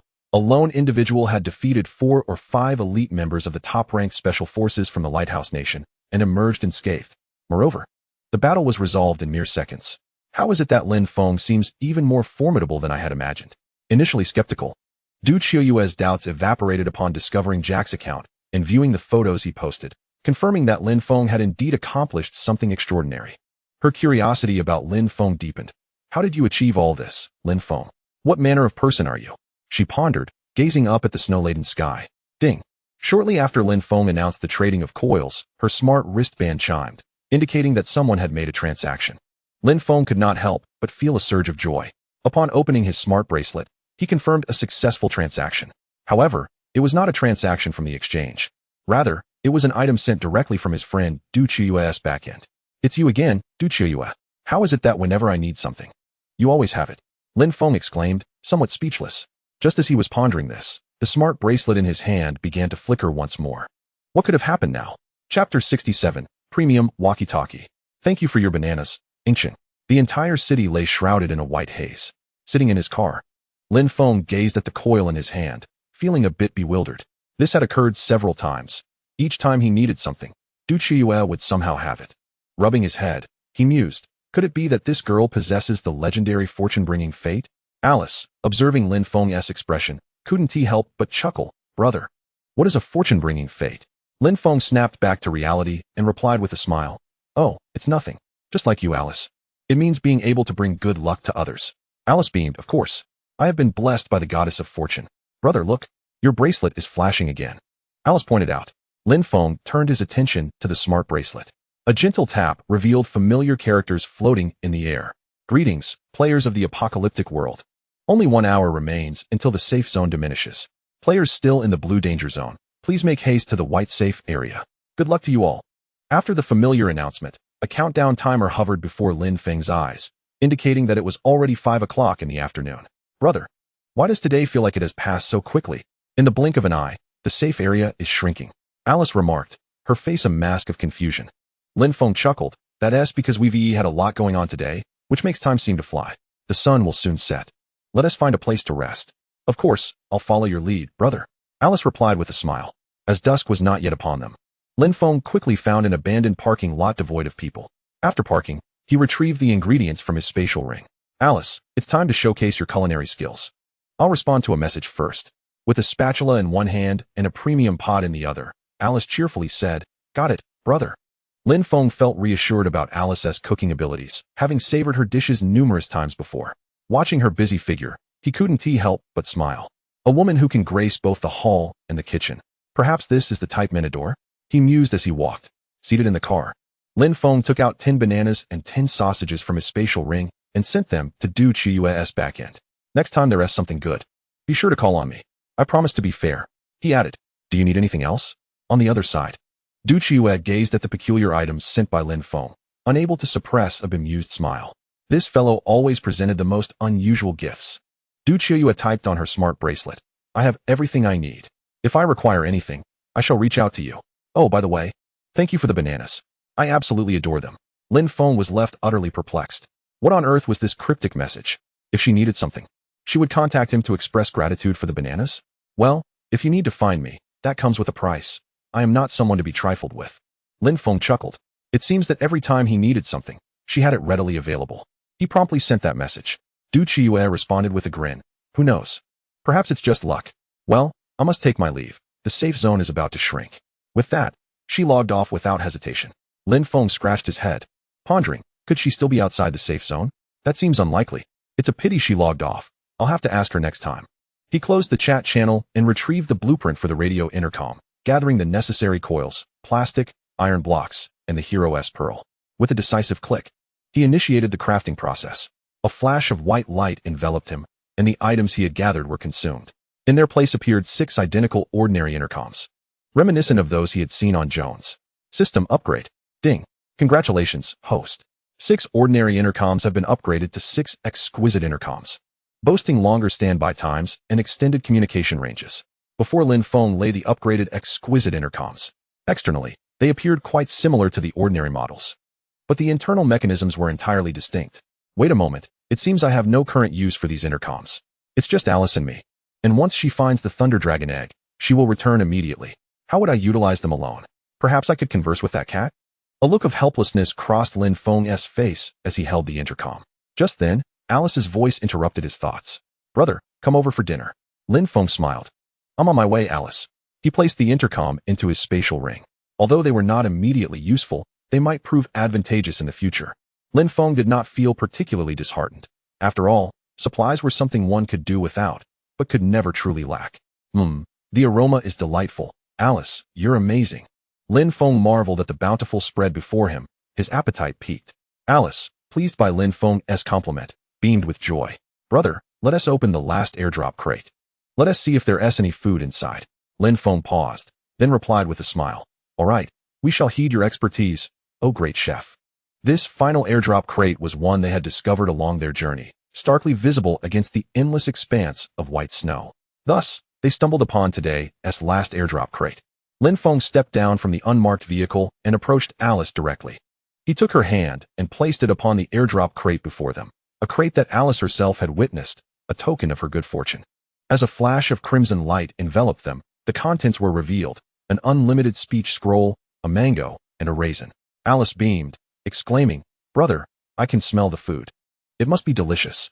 Lin Feng chuckled. Indeed, anything that passes through your hands is bound to yield sustenance. But we shall save this for tomorrow. For too much of it tonight may lead to indigestion. For Lin Feng, the unlimited speech scroll was undoubtedly a valuable item. He understood that, as far as he knew. Only Chu Yang had the ability to speak freely in the chat channel. No one else shared this privilege. Although the ability to communicate without restraint was not an immediate concern for him, it would undoubtedly prove significant in the future, as system rewards were correlated with the number of followers on his account. As Lin Feng and Alice savored their delightful dinner, the events surrounding Lin Feng's confrontation with the Delta Force began to unfold in the chat channel, with the evening providing ample time for discussion. The community buzzed with intrigue. Incredible. Lin Feng truly is formidable. Surrounded by 4 or 5 elite soldiers, he managed to turn the tide, exclaimed a user. Disbelief evident in his words. How is it possible for a mere human to achieve such feats? I wonder if Lin Feng needs a guard. I would be most obedient.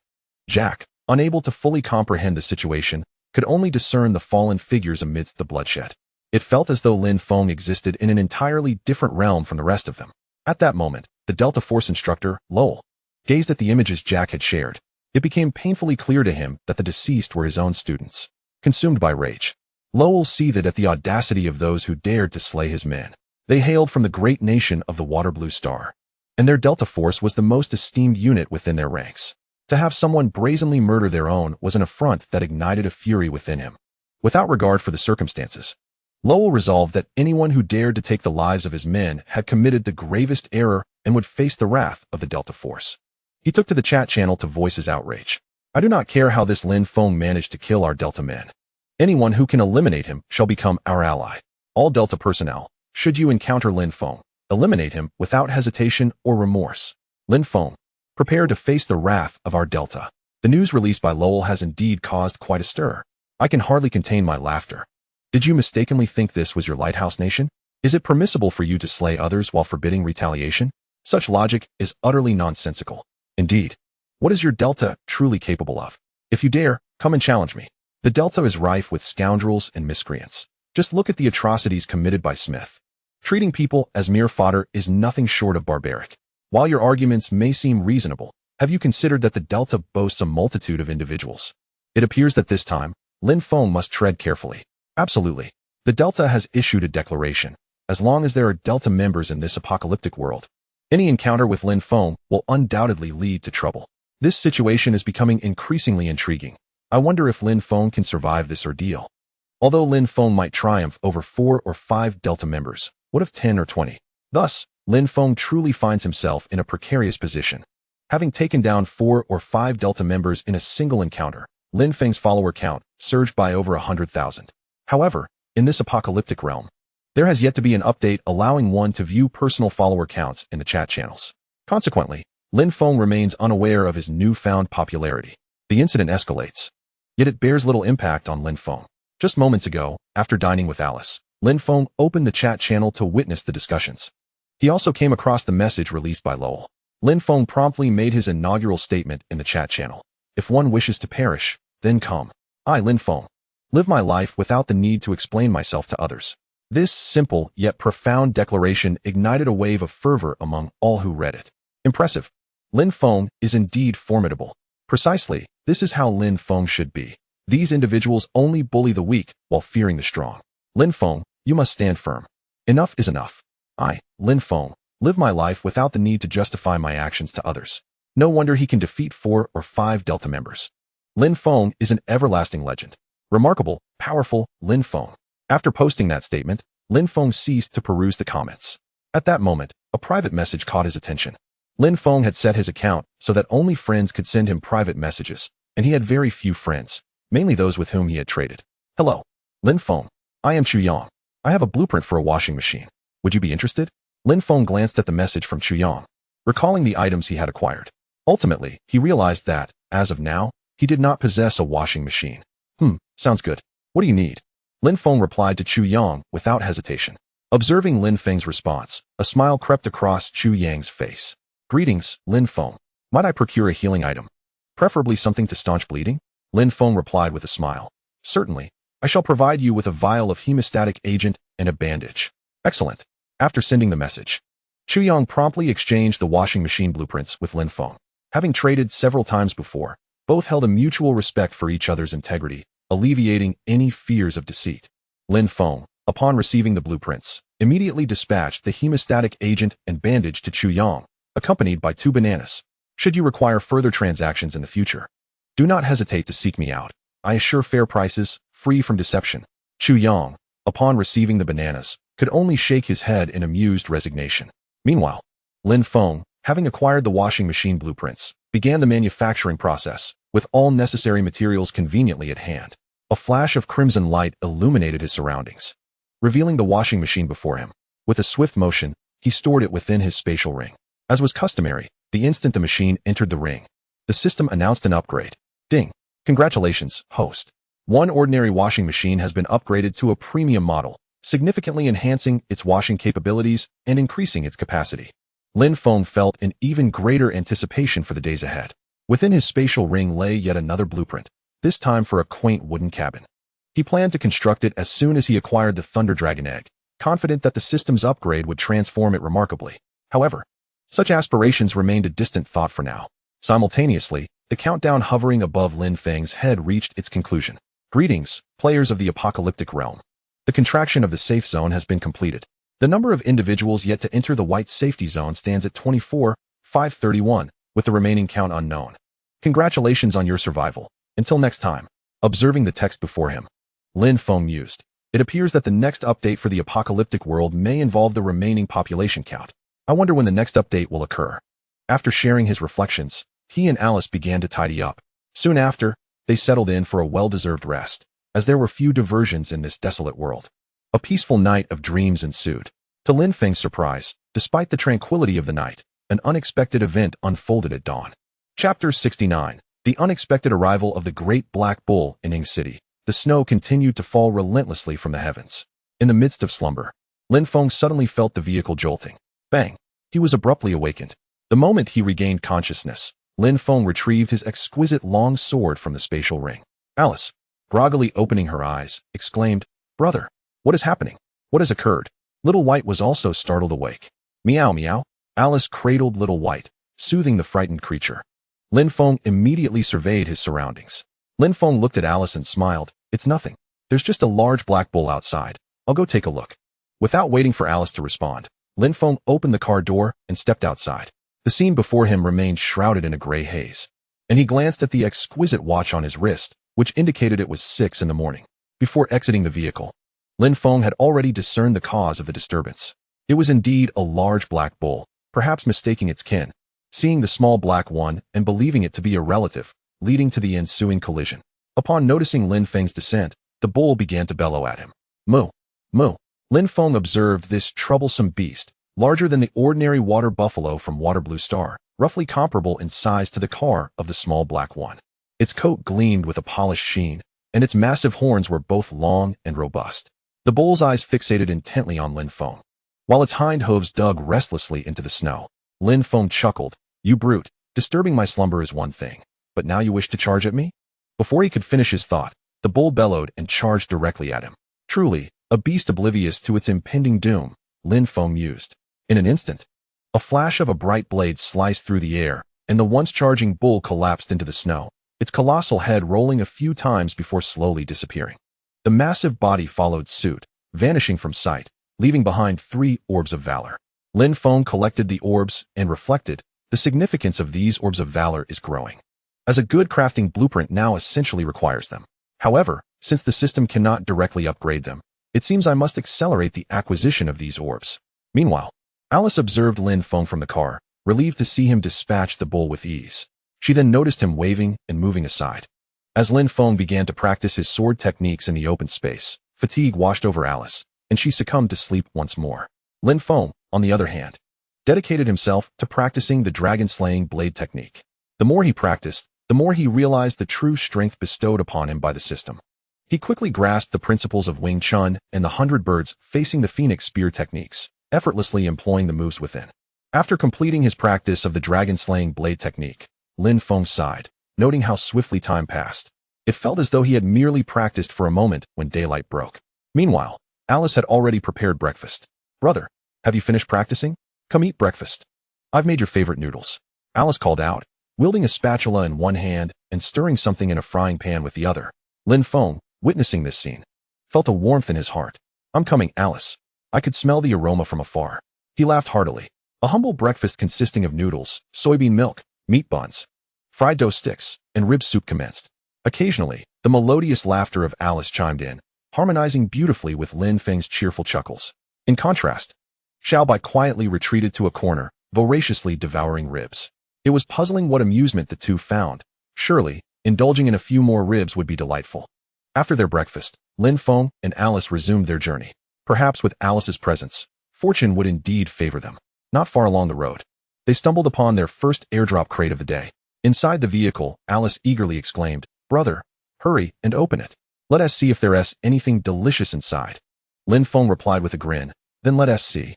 After all, if all went well, this would be their last day together, he mused internally. A flash of red light illuminated the crate's contents. One toothbrush, one towel, and a blueprint for a bathtub. Lin Feng beamed at the items before him. At last, no more using a t-shirt as a towel or rinsing with just water. He laughed heartily. Alice, puzzled by the items, inquired, "Brother, what are you laughing at? What use are these? You seem so happy." Lin Feng responded, "You'll understand tomorrow morning, Alice. These are treasures, with a toothbrush and towel. I finally feel a hint of my former self." Alice smiled. "Then I'll definitely give the toothbrush and towel a good try tomorrow, just as you said."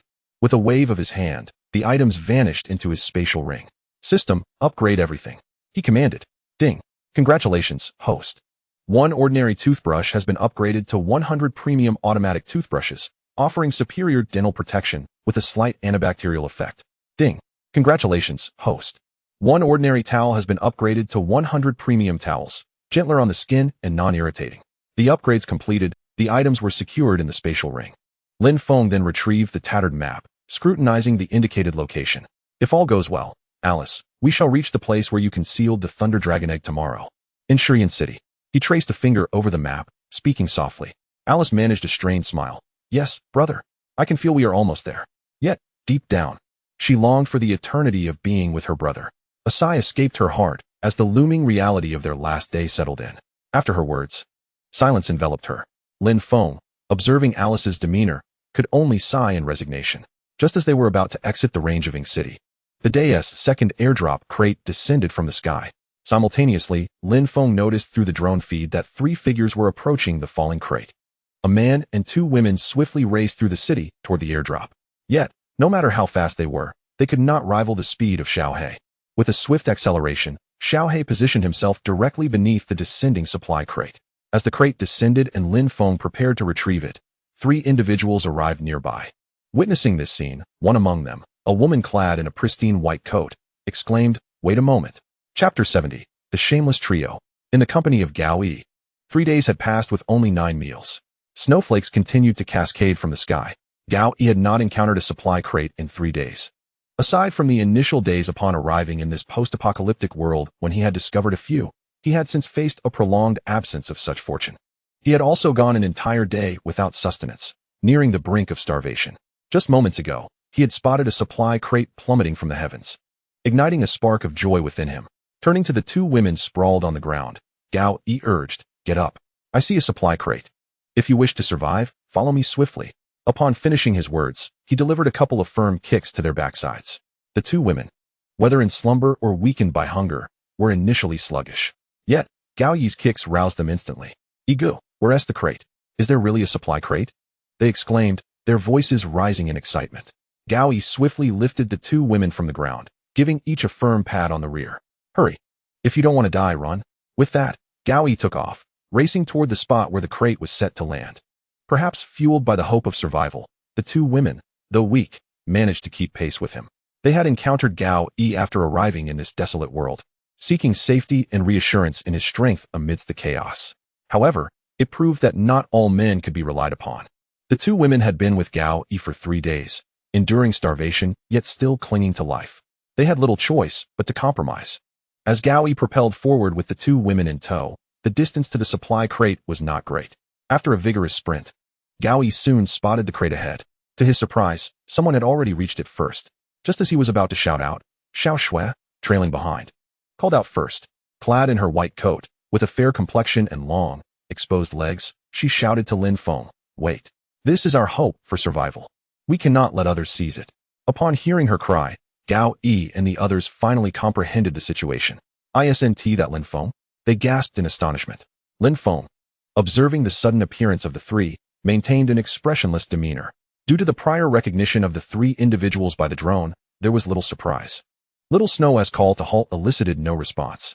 Lin Feng smiled at the trio before directly seizing the airdrop crate from the ground and placing it into the vehicle. Gao Yi, upon noticing the SUV before him, finally realized that this was indeed the formidable Lin Feng. Rumor had it that Lin Feng single-handedly eliminated 4 or 5 Special Forces soldiers. As he watched Lin Feng take away the crate, a mix of discomfort and fear gripped Gao Yi, for this crate represented his hope for survival. The pressing need for sustenance occupied his mind. Gao Yi shouted to Lin Feng, "Hello, brother Lin Feng. We spotted this airdrop crate first. You cannot simply take it. You must at least share half of its contents with us." In that moment, Gao Yi disregarded all notions of propriety. When one's life is at stake, such concerns fade away. Little Snow also recognized Lin Feng, and her large, expressive eyes shimmered with an inexplicable light. Another woman, though not tall, possessed a rather impressive pair of headlights, leaving one to wonder whether they were a result of nature or the efforts of men. Ayu glanced at Gao Yi beside her, and then at Lin Feng, sighing inwardly. Little Snow called out, "I know you are the great Lin Feng. I have seen your avatar in the chat channel." Meanwhile, Ayu chimed in, "Indeed, you are the great Lin Feng, the one who defeated 4 or 5 Special Forces soldiers. I understand you are not in need of supplies. Moreover, we spotted this airdrop crate first. While it may be inconsequential to you, it is a chance for survival for us." Hearing the women's words, Gao Yi felt a surge of confidence. Yes, this crate might hold little significance for Lin Feng, but it was a lifeline for them. Thus, Gao Yi's courage began to swell. He added, "That's right. Brother Lin Feng, since you don't need this airdrop crate, why not do a good deed and let us have it? After all, you've helped many before. Continue that benevolence." Lin Feng remained nonchalant in response to their appeals. However, Alice, seated in the car, could no longer contain herself. She flung open the car door and exclaimed angrily, "You lot are utterly shameless. This airdrop crate was clearly picked up by us. And now you claim it was yours first and demand it be given to you? How can there be such brazen individuals in this world?" Gao Yi and the others were taken aback by Alice's sudden emergence from the vehicle. She was clad entirely in green, her long ears marking her as anything but ordinary. Gao Yi laughed heartily. "Brother Lin Feng, I never knew you had such a penchant for role-playing as an elf. Quite amusing." Little Snow glared at Alice beside Lin Feng, inwardly seething. "That was my place, you wretched woman." Ayu's gaze was fixed intently on Lin Feng, as if she wished to devour him whole, showing no reaction to Alice's presence. Lin Feng gently patted Alice's head and said, "You should return to the car, Alice. I will handle this." Despite feeling Lin Feng's comforting touch, Alice's expression remained one of anger. "Brother, these people are ruffians. I've never encountered such individuals before. I understand. Don't worry, I will take care of this." Upon seeing Lin Feng's resolute gaze, Alice nodded. "All right then, brother. I will wait for you in the car." "Yes, go ahead." Alice returned to the vehicle, casting a fierce glare at Gao Yi and his companions before leaving. Once Alice was inside, Ayu, who had been by Gao Yi's side, suddenly approached Lin Feng. Gao Yi, puzzled, called out, "Ayu, what are you doing? Come back." Yet, Ayu appeared to ignore his voice, continuing her determined advance toward Lin Feng. "You are mine, Lin Feng. I want to be with you. I can hardly bear it any longer." While she had been able to endure Gao Yi, the sight of Lin Feng, especially with a woman by his side, pushed her past her limits. She yearned to be Lin Feng's woman, refusing to continue living in such dire circumstances. As Ayu approached Lin Feng, a warning cry rang out from Xiaoxue. "Ayu, watch out." Chapter 71. The ugly side of humanity. The upgrade scroll appears. In the city of Ing, at the exit of town, Lin Feng stood in the snow, coldly observing the group before him. He showed no reaction to their absurd remarks. They were merely strangers crossing paths, with no connection to one another. Just as an elephant would not concern itself with the mockery of ants, he found them to be a mere nuisance, easily dealt with. Ayu seemed possessed, walking straight toward Lin Feng while muttering to herself. Shortly after she began her advance, Xiao Xue's voice echoed behind her. Ayu, be careful. Unbeknownst to them, Gao Yi had positioned himself behind Ayu. Realizing her intent as she walked forward, he understood her disdain for him, feeling overshadowed by Lin Feng's prowess. Especially upon seeing a woman beside him. You are my woman. How dare you seek another in my presence? Gao Yi's mind screamed in turmoil, his expression contorting into a snarl. Since you have shown no compassion, do not expect mercy in return. Gao Yi's heart burned with fury, especially as he watched Ayu sway her hips enticingly. You belong to me. No one shall take you from my side. He grasped a long knife, common among all, and stealthily approached Ayu from behind. Xiao Xue, witnessing this alarming scene, called out a warning to Ayu, but it was already too late. As Gao Yi approached behind Ayu, he lunged forward with his long knife, viciously aiming for her back. Whoosh! A sound pierced the air. Ah! The long knife slipped from Gao Yi's grasp and fell into the snow. Lin Feng, observing the entire scene, swiftly shot an arrow that struck the knife in Gao Yi's hand. Gao Yi's right hand trembled uncontrollably as he glanced at the knife on the ground. Then at the crossbow in Lin Feng's possession, a look of terror filling his eyes. Had Lin Feng aimed directly at him, he would have surely met his demise.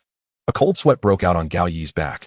At that moment, Ayu, hearing the commotion behind her, turned around and smiled at Gao Yi. With thick lips, she uttered two words, goodbye. Confused, Gao Yi struggled to comprehend her meaning when a sharp pain suddenly surged through his abdomen. He looked down to see the tip of a knife protruding from his belly. Ah! Slowly turning his head, he discovered that it was Xiao Xue who had stabbed him. Before he could utter a word, a sudden thrust from behind revealed another knife tip emerging from his back. Ah! You two wretches! Gao Yi gasped, feeling all his strength drain away as he fixed his gaze on Xiao Xue. With that, he collapsed heavily to the ground, his eyes wide open, refusing to close.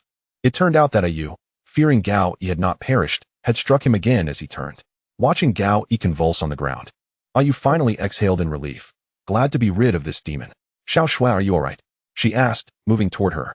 Xiao Xue, still trembling slightly, stammered. I'm fine, Ayu. We have finally escaped this monster. The two embraced, tears glistening in their eyes. Meanwhile, Lin Feng observed the scene with a cold demeanor. How foolish. It appeared that only one of them would ultimately survive. Yet, it remained uncertain whether it would be Ayu or Xiao Xue. Perhaps neither would emerge unscathed. Lin Feng found himself intrigued by the confrontation between the two. It was becoming increasingly fascinating. Friends today might become foes tomorrow, and allies could quickly turn into adversaries. This apocalyptic world truly showcased the depths of human nature. Lin Feng had long since noticed the subtle interactions between Ayu and Xiao Xue, understanding that their camaraderie was merely a facade. As the two dispatched Gao Yi, Lin Feng had already entered his vehicle and departed, while Ayu and Xiao Xue remained blissfully unaware. Brother, are you all right? Alice asked anxiously, observing Lin Feng as he got into the car. Though she knew he would be fine, she still searched him for any signs of distress. Upon entering the vehicle, Lin Feng had already rendered all the windows fogged. Thus Alice remained oblivious to the events transpiring outside. Lin Feng chuckled, I'm perfectly fine. Let us open the airdrop box and discover its contents. Alice, with a hint of exasperation, replied, Brother, did I not mention that you should not let Alice see you? Lin Feng responded with a wry smile. All right. I promise it won't happen again. Meanwhile, Lin Feng's extraordinary hearing enabled him to discern the sound of a blade piercing flesh and a subsequent scream. Even after having turned a corner, he internally sighed. It appears I have underestimated the endurance of these two women.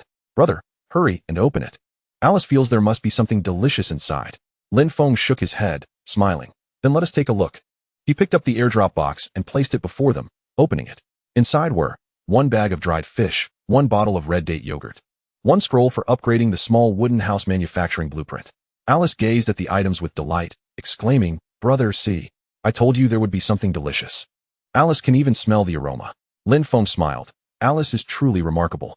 As per usual, with a single wave of his hand, the dried fish and red date yogurt were stored in his spatial ring. System, initiate all upgrades. Ding. Congratulations to the host. 1 bag of ordinary dried fish has been upgraded to 100 bags of premium dried fish, boasting a superior texture and a spicier flavor. Ding! Congratulations to the host. 1 bottle of red date yogurt has been upgraded to 100 bottles of premium red date yogurt, enriched in nutrition and enhanced in flavor.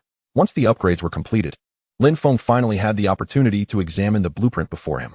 Alice, however, displayed little interest in the documentation.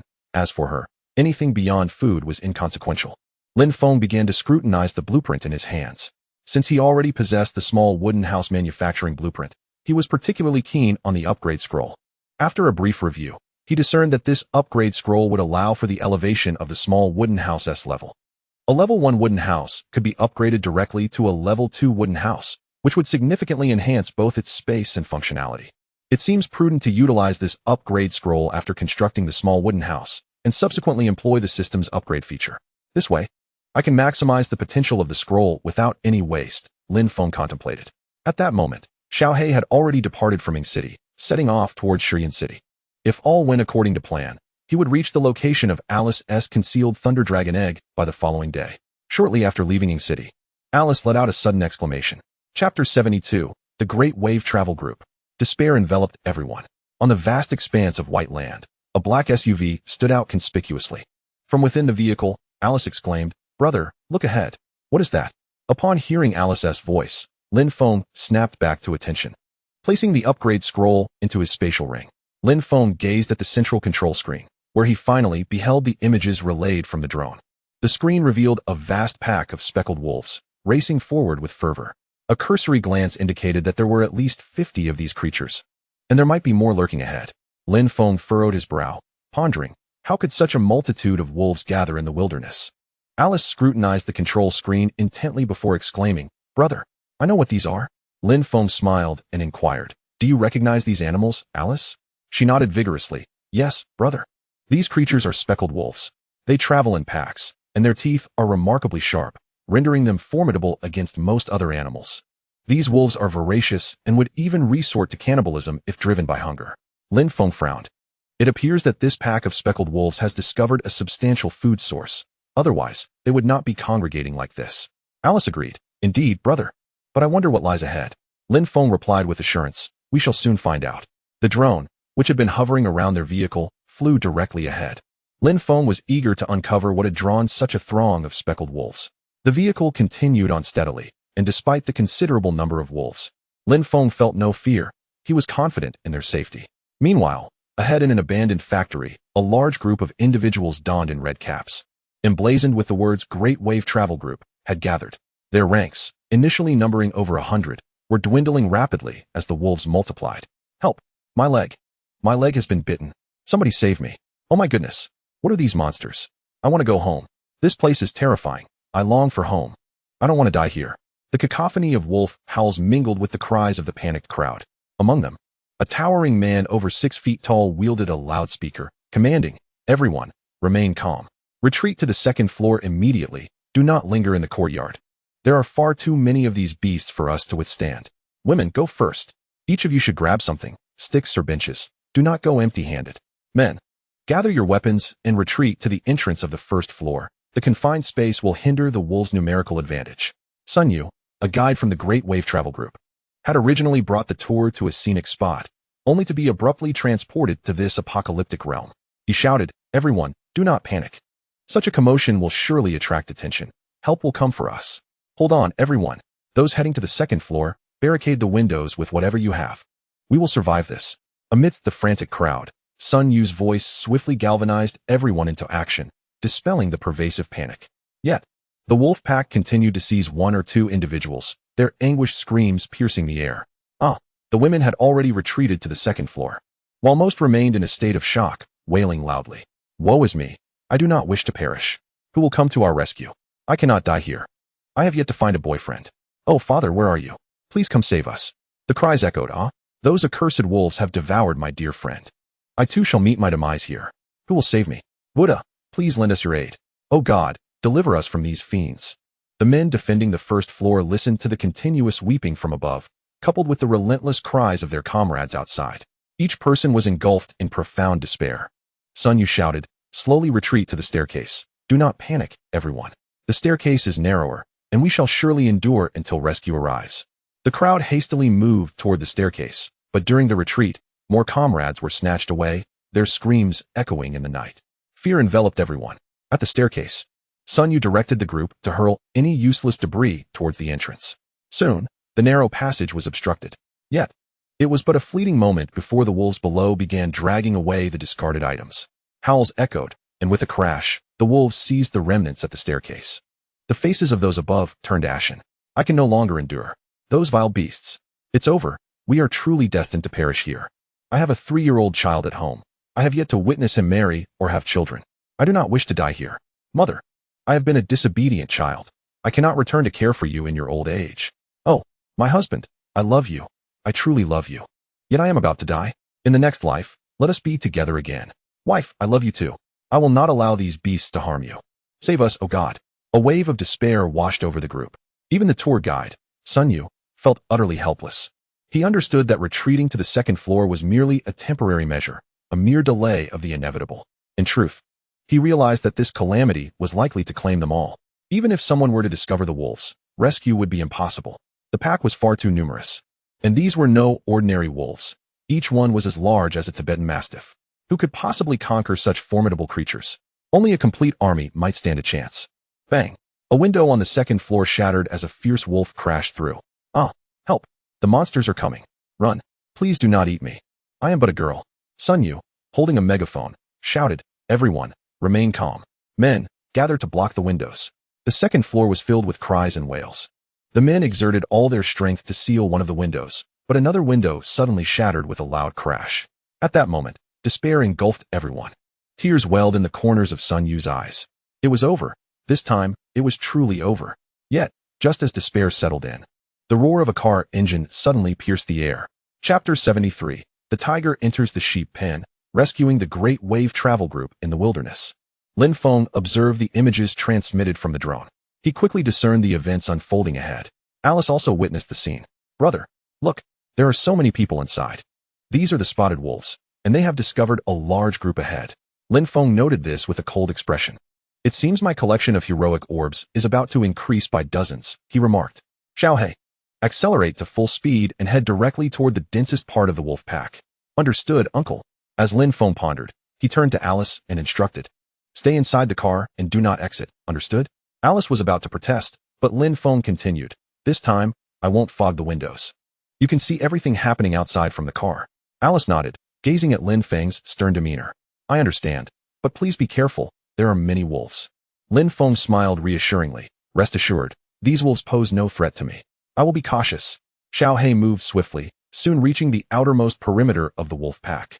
Once stopped, Lin Feng exited the vehicle and immediately spotted 2 climbing spotted wolves. He retrieved a refined crossbow from his spatial ring and swiftly shot them down. After firing all 10 bolts, there lay 10 spotted wolf corpses on the ground. The roar of Lin Feng's vehicle attracted the attention of the wolf pack, and the outer wolves turned to charge at him. However, they were unprepared for the fact that Lin Feng had dispatched so many of their kind in the blink of an eye. Before the wolves could react, Lin Feng sheathed his crossbow and, wielding a finely crafted long knife in one hand, charged into the midst of the pack. For Lin Feng, this was not only an opportunity for more heroic orbs, but also a chance for real combat.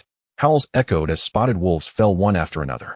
Lin Feng moved like a tiger among sheep, and despite the tough skin of the wolves, it was no match for the exquisite blade in his hand. On the upper floor, upon hearing the roar of the car, the group that had previously been in a dire situation realized that the wolves were no longer visible at the windows. Nor could they hear the sounds of heavy objects being dragged away. Instead, they began to hear the pitiful howls of the wolf pack below. Howls echoed, mingled with the sounds of chaos. Unbeknownst to the crowd, a group of audacious individuals gradually approached the shattered windows. Sun Yu, swept along with the throng, found himself at the edge of the window. Below, a solitary figure wielding a long blade was relentlessly dispatching the formidable pack of wolves, effortlessly slicing through them as if they were mere vegetables. Who was this person? What ferocity! The once mighty wolves fell under his onslaught with such ease. Alas, we are saved. This man is exceptional. These monsters stand no chance against him. How impressive!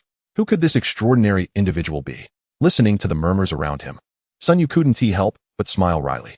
Upon hearing the roar of the approaching vehicle, he had surmised that Lin Feng was the one arriving. Yet, he still struggled to believe that the illustrious Lin Feng would descend like a celestial savior, appearing right before them. As they gathered at the second-floor window and glimpsed the black SUV parked outside, certainty washed over him. It was indeed Lin Feng. Sun Yu felt a measure of relief settle within him. No need for further speculation. Just look at the imposing vehicle stationed outside the factory. And among those known for their formidable prowess, there seemed to be but one person. Sun Yu shouted into a loudspeaker.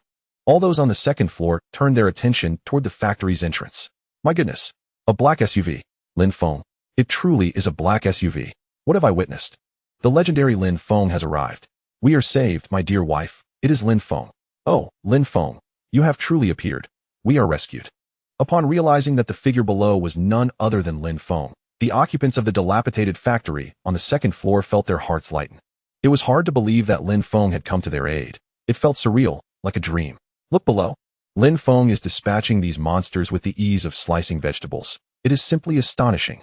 Indeed, here we are, a multitude of us, unable to fell even a single wolf, while Lin Feng has already vanquished countless of these creatures. Lin Feng is remarkable. Observe how the courtyard has transformed into a crimson sea, stained by the blood of these monsters. Sun Yu, amidst the cheers of the crowd, exhaled in relief.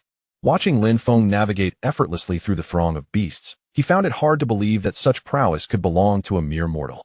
Initially, despair had enveloped him. He had resigned himself to a fate sealed by the jaws of the wolves. Yet, unexpectedly, Lin Feng had descended like a divine warrior, manifesting before their eyes. From despair to hope, the emotional roller coaster was overwhelming. Sun Yu felt as though he had traversed an exhilarating ride today. Meanwhile, Lin Feng, amidst the relentless slaughter of the monstrous horde, had also noticed the crowd gathered at the second-floor window. He quickened his pace, cleaving through the spotted wolves before him. Because Lin Feng despised the sensation of being observed, he unleashed his full power. The onlookers above were unable to discern Lin Feng's figure, only witnessing the continuous collapse of the spotted wolves beneath him, accompanied by the echoes of their anguished cries. Howls filled the air. In Lin Feng's hands, the exquisite long knife became a divine weapon against these relatively large spotted wolves. Their skin and sturdy bones offered no resistance against the blade's might. Before the spectators could even react, Lin Feng had already vanquished the spotted wolves before him. Soon, the courtyard, once littered with the corpses of the beasts, was left with only the valiant orbs. Lin Feng picked up one of these orbs and cast a glance at the individuals above before departing the factory. It was only after his departure that they realized he had vanished. His speed was so remarkable that no one could discern when he had left. What a pity.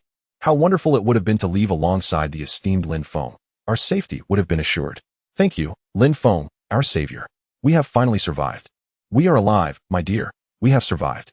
Sun Yu gazed in the direction Lin Feng had taken and began documenting the events that had just transpired. Even if Lin Feng did not mind, I must express my gratitude. I must ensure everyone knows what occurred. Chapter 74, Lin Feng trending? Who sent Lin Feng a message? In the wilderness, Lin Feng had returned to the small black car. While he was slaying the spotted wolves in the abandoned factory, Alice had been nervously watching him, fearful that something might go awry. Though she knew Lin Feng would undoubtedly be fine, she remained astonished by the extent of his power, which far exceeded her understanding. He charged into the pack of spotted wolves, dispatching them with ease, as if slicing through vegetables, leaving them to fall one by one. Alice was left in profound shock, finally grasping the true nature of Lin Feng's strength, gazing at him as if he were a deity of battle, her eyes sparkling with admiration. As Lin Feng sat in the car, he noticed Alice staring at him intently, making him feel somewhat uncomfortable. What is wrong, Alice? Is there something on my face? Alice chuckled and replied, Brother, I think I may have underestimated you. You are even more formidable than I imagined. The longer I spend with you, the more I discover your extraordinary qualities. Lin Feng scratched his head and said, That's merely a reflection of affection. Besides, spending time with you has also broadened my understanding of you, Alice. What understanding, brother? Alice asked, her face filled with anticipation. It has refreshed my perception of edible delights. Alice was taken aback and then playfully smacked Lin Feng, exclaiming, You are truly insufferable, brother. Lin Feng laughed. All right, no more hitting. We still have a journey ahead. I'll prepare something delicious for you tonight. Alice finally released Lin Feng. That evening, Alice desired to indulge in rib soup, chicken legs, and oil sticks. Lin Feng patted her head and reassured her. All right. There will be plenty. Do not worry, Alice. The two playfully bantered, while on the other side, chaos reigned supreme. In the abandoned factory on the second floor, discussions about Lin Feng persisted. Alas, when did the esteemed Lin Feng leave? How did I not notice? How delightful it would be to depart alongside him. You dream on. Perhaps a trip to Thailand would offer such an opportunity. The sensation of having survived a calamity was euphoric. One could only hope never to encounter such monsters again. If it weren't for the timely intervention of Lin Feng, we would have long since become corpses. Indeed, if we had not witnessed the might of those monsters, I would have thought I could handle it as easily as Lin Feng did. Listening to the discourse, Sun Yu felt a pang of empathy. Soon, he composed his final message and sent it to the chat channel.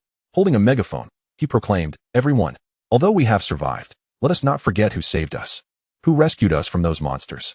Just moments ago, I shared the account of Lin Feng's heroic rescue with the chat channel for all to see. I urge you all not to disclose our current location, as Lin Feng's enemies and those from the Delta are lurking within this chat. Thus, let us express our gratitude without revealing our whereabouts. Otherwise, we may invite trouble upon ourselves, and even Lin Feng. Thank you all. Sun Yu bowed deeply after his speech. Rest assured, Director Sun, we will keep it to ourselves. Indeed, Director, we are not ungrateful individuals. Anyone who dares to disclose our location and cause trouble for Lin Feng will become our foe. Yes, we must keep Lin Feng's location a secret. We need only to express our gratitude. Sun Yu was pleased with their response. Soon, his message stirred a sensation in the chat channel. Wow!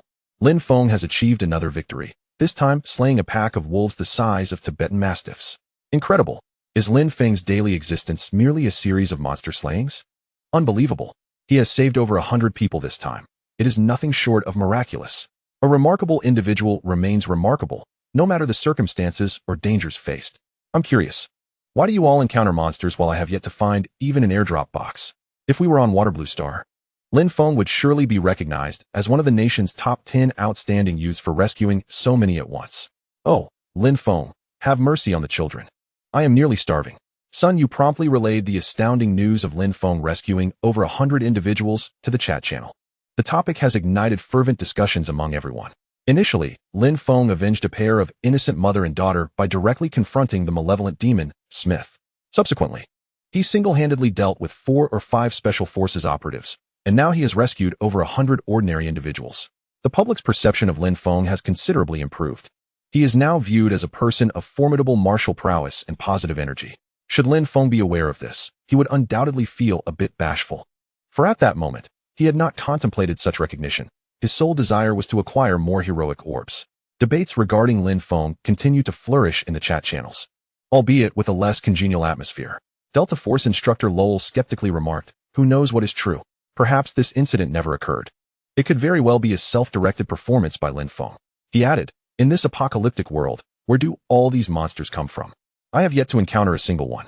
The audience should simply remain passive spectators, for whether the stories are genuine or fabricated, it bears no consequence for us. Our focus should be on opening supply crates and making our way to the white safety zone. Rationally observing, many anticipate an encounter between the formidable Lin Feng and the Delta operatives, ideally culminating in a confrontation.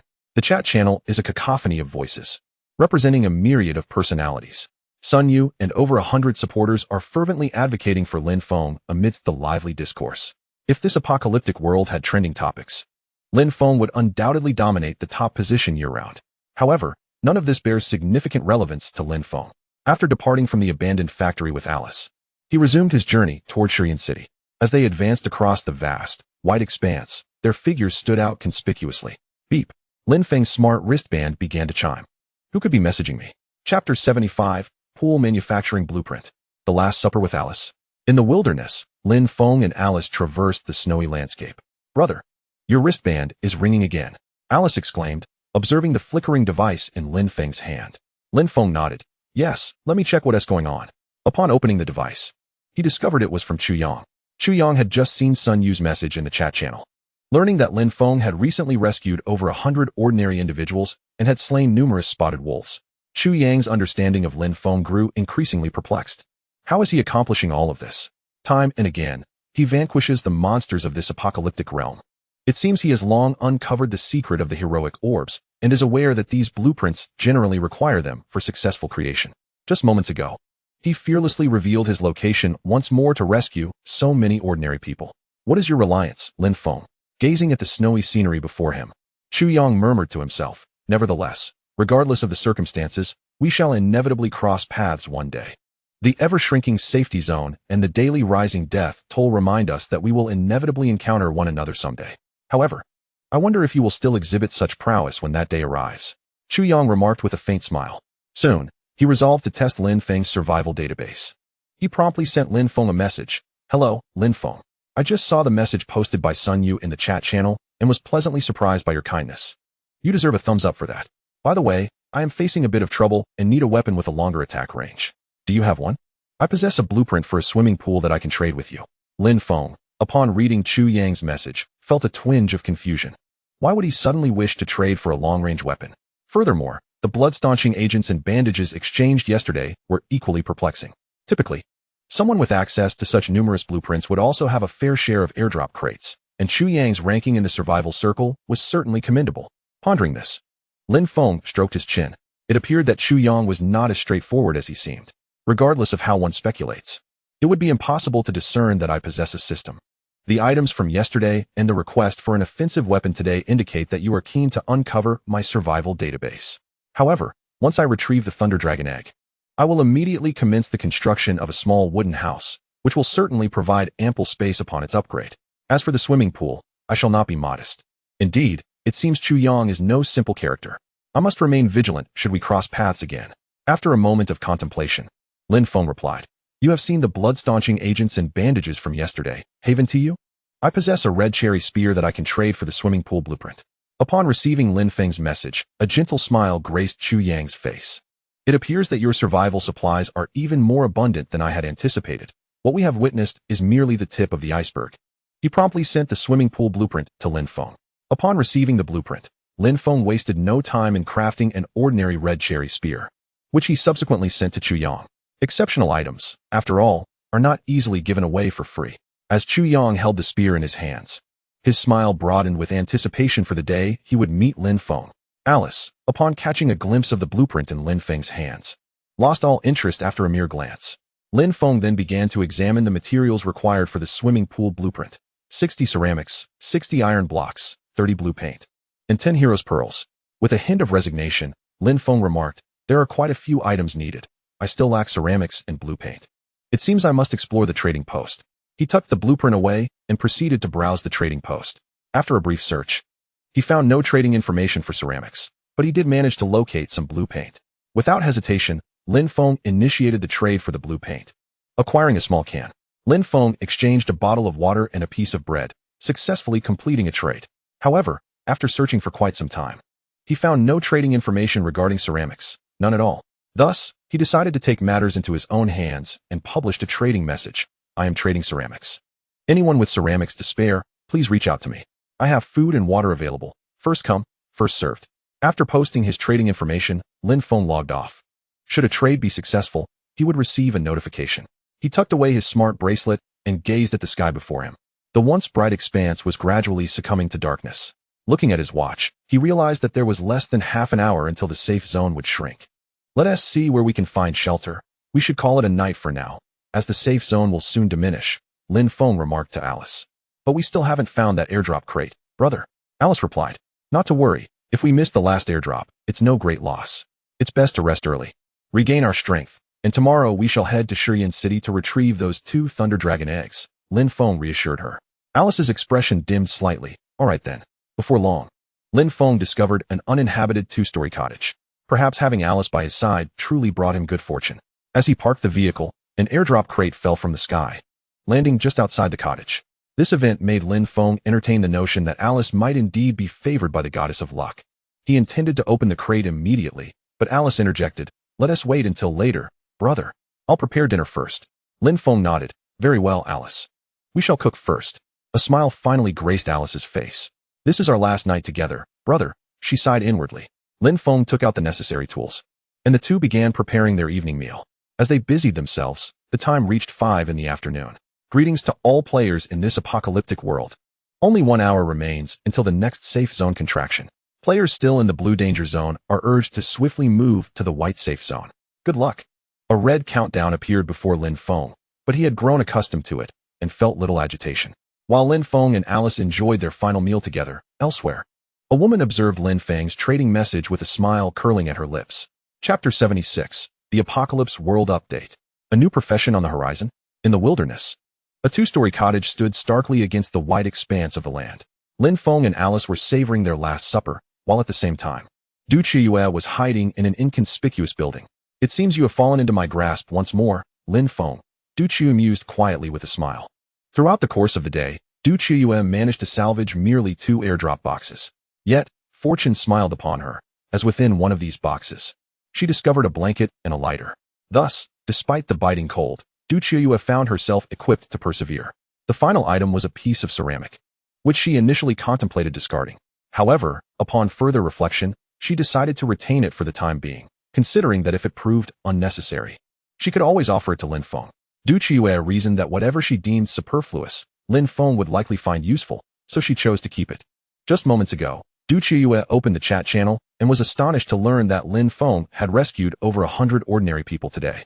A cursory glance was all it took for her to grasp the situation. What a conversation starter you are, Lin Feng. Who would have thought you possessed such a sense of justice, extending a helping hand to strangers? Du Qiuyue mused aloud. A person like you has certainly earned the title of hero, though perhaps not my unmatched hero. You have yet to ride the rainbow clouds. Goodness, what am I thinking? Is it spring fever that has me acting so shamelessly? She said, playfully covering her cheeks, feigning embarrassment. What of it? Men admire beauty, and women are drawn to handsome faces.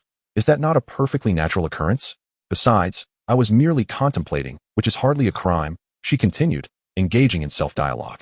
In this apocalyptic world, where the ever-shrinking safe zone had left Du Qiuyue feeling utterly exhausted, the increasing likelihood of encountering various monsters as time progressed only compounded her fatigue. Each day, she found solace in conversing with herself to navigate the tense hours. After a brief glance, she chose not to delve deeper into the chat channel. Opening Lin Feng's backend, she quickly checked and could not suppress a smile. I can't believe you genuinely desire this, she exclaimed, her cherry lips curling into a grin. After all, carrying ceramic was cumbersome, and she had initially intended to trade it away. Yet, unexpectedly, the very item she had no use for was something Lin Feng truly needed. With a chuckle, Du Qiuyue proceeded to trade the ceramic through Lin Feng's backend, considering it a reward for the little hero. Meanwhile, Lin Feng and Alice were savoring their final dinner together. Come, Alice, eat more of the ribs. They are your favorite, Lin Feng said, placing a piece of rib into Alice's bowl. She looked up at him and smiled. Thank you, brother. Lin Feng laughed heartily. Eating well is the greatest gratitude you can offer me. Alice simply giggled in response. Their last supper was filled with laughter, yet beneath the surface lay a poignant heartache. As they finished their meal and began to tidy up, Lin Feng's smart wristband began to blink again. You take a break, Alice. I'll handle the cleanup later. Let me check this message first. Alice chuckled. It's all right, brother. Just watch, I will tidy up. Lin Feng could only smile wryly in response. Very well. After you finish, return to the little black car to rest. I will stay outside for a while before heading back. When I return, I shall open the final airdrop box of the day. Okay, brother. After saying this, Lin Feng promptly activated the smart wristband in his hand. Upon opening it, a small piece of ceramic material appeared in his interface. Du Qiuyue, is it you again? How is it that you always possess what I require? Lin Feng remarked with a bitter smile. He gazed at the ceramic in his hand and promptly stored it in his spatial ring. System upgrade. Ding. Congratulations, host. One ordinary ceramic has been upgraded to 100 exquisite ceramics. The quality is significantly enhanced, and the harm to the human body is further minimized. After contemplating, Lin Feng retrieved an exquisite down jacket from the spatial ring and sent it to Du Qiuyue's interface. Thank you for the ceramics. Should you have any unnecessary items next time, or rather, if you possess something valuable, remember to reach out to me. I assure you fair dealings. Du Qiuyue, upon receiving the down jacket, immediately donned it. There's no time for pleasantries now. Thanks. The little hero who saved over 100 lives today, she replied. Lin Feng, upon reading Du Qiuyue's message, felt a surge of indignation. Little hero? If only you knew my true stature, he retorted angrily. Du Qiuyue laughed. Little rascal. I want to indulge you further. I'm off to sleep now. Lin Feng read her message and couldn't help but chuckle in resignation. Humph, as an adult, I shall not hold it against you. Meanwhile, the countdown for the safe zone reached its conclusion. Greetings, players of the apocalyptic world. The safety zone has successfully shrunk. The number of players who perished outside the white safe zone is 25 for 31, with the remaining number unknown. Congratulations on your survival. Lin Feng observed the persistent subtitles and realized that matters would not be so straightforward. Whenever the subtitles lingered, it signified that significant announcements or updates regarding the apocalyptic world were forthcoming. I wonder whether this is an update or something else, he mused. Greetings, players of the apocalyptic world. The update for the apocalyptic world is about to commence. This will be a non-stop update. During the update period, players can continue to utilize all functions of the smart wristband. First, the primary content of this update allows direct video posting in the chat channel. Initially, there will be no restriction on the once-per-day speaking limit for video posts, but that may change later. Secondly, players will also be able to send videos directly to each other after this update. Thirdly, each video posted by a player cannot exceed 1 minute in length. Exceeding this limit will result in failure to send. However, there are no restrictions on video length between friends. The update will commence shortly. Wishing everyone the best of luck in surviving the apocalyptic world. Until next time, Lin Feng regarded the details of this update with little emotional fluctuation. As for Lin Feng, the video feature is currently little more than a superfluous addition. However, it may prove to be of greater significance in the future. Lin Feng speculates that this update might herald the emergence of a new profession. In Chapter 77, The Tested Cadre, various forces begin to converge. In the wilderness, snowflakes continue to drift down from the sky.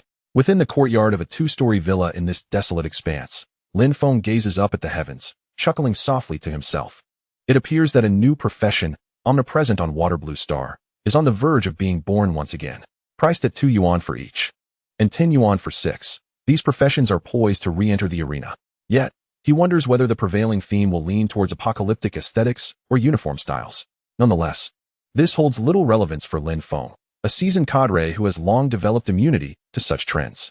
He merely reflects on this thought before heading towards the small black car, eager to join Alice in unveiling the final airdrop crate of the day. However, Lin Feng is taken aback by the rapidity with which he is about to face a trial, one devoid of a definitive answer. Upon opening the car door, he finds Alice clad only in the exquisite down jacket he had gifted her, reclining in the driver's seat, the zipper of her jacket left undone. The sight before him stirs a peculiar sensation in Lin Feng's nose. In that moment, a phrase echoes in his mind. Alice, is this your test for a cadre? What cadre could withstand such an examination? Gently, he shuts the car door and takes his seat in the passenger side. Observing Lin Feng's actions, Alice lets out a soft sigh. As he sits beside her, Lin Feng steadies his hand to zip up Alice's jacket. Alice, he begins, but she interjects calmly. I know, brother. You needn't say more. In the dimly lit cabin, Lin Feng struggles to discern Alice's expression. Yet, this is merely an act of self-deception. Having undergone transformations that render his vision as clear as day even in the dark, he cannot fail to perceive the disappointment in Alice's eyes. Let us open the final airdrop crate and see what treasures await us, Lin Feng proposes with an air of calm. All right, Alice replies succinctly. This time, Lin Feng does not take Alice's hand and place it upon the airdrop crate. Instead, he opens it directly. The items revealed are all manufacturing blueprints. Blueprint for a projector, blueprint for a bedside lamp, blueprint for a clothes hanger, none of which include any food items. Alice examines the blueprints without any visible change in her expression. Brother, I think I'll rest now. Tomorrow, we shall arrive at Shurian City and retrieve the Thunder Dragon Egg. You should get some rest too, she declares. Lin Feng nods in agreement. Yes. Sleep well. Tomorrow promises to be a fine day. Alice shifts from the driver's seat to the back, preparing to rest.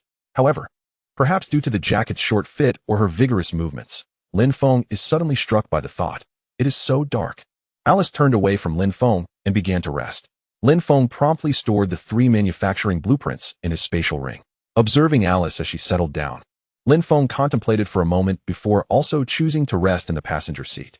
As he drifted into a light slumber, he dreamt of galloping across a vast prairie. Reveling in the exhilaration of freedom, he felt utterly liberated. If someone were to gaze upon the black SUV parked in the small courtyard at that moment, they would notice it vibrating incessantly, a harbinger of a night filled with dreams. After the demise of dozens of giants led by Gus in their quest for the Thunder Dragon Egg, the giant clan chief dispatched a more formidable giant, Guts. Standing at 4 meters tall, Guts surpassed Gus by more than a meter in height. His strength was even more formidable, and his intellect sharper. This time, Guts brought along 50 giants. True to expectations, Guts swiftly located the Thunder Dragon Egg's location. However, he was taken aback to find that, despite pinpointing the egg's whereabouts, an invisible force prevented them from drawing near. It was as though an unseen pressure was directly obstructing the group of giants led by Guts. Calmly assessing the intangible barrier before him, Guts concluded, it appears we cannot approach the Thunder Dragon Egg for now. If my senses are accurate, there should be 2 Thunder Dragon Eggs in this vicinity. The reasons for our inability to approach could be several. First, The Thunder Dragon egg might be in the energy absorption phase, causing a release of energy that creates this overwhelming pressure. Second, there might be a powerful restriction placed here, resulting in chaotic magnetic fields, thus hindering our approach. Third, the energy field of the Thunder Dragon egg itself may have leaked for some unknown reason, creating this barrier. Regardless of the cause, this impenetrable aura will eventually dissipate.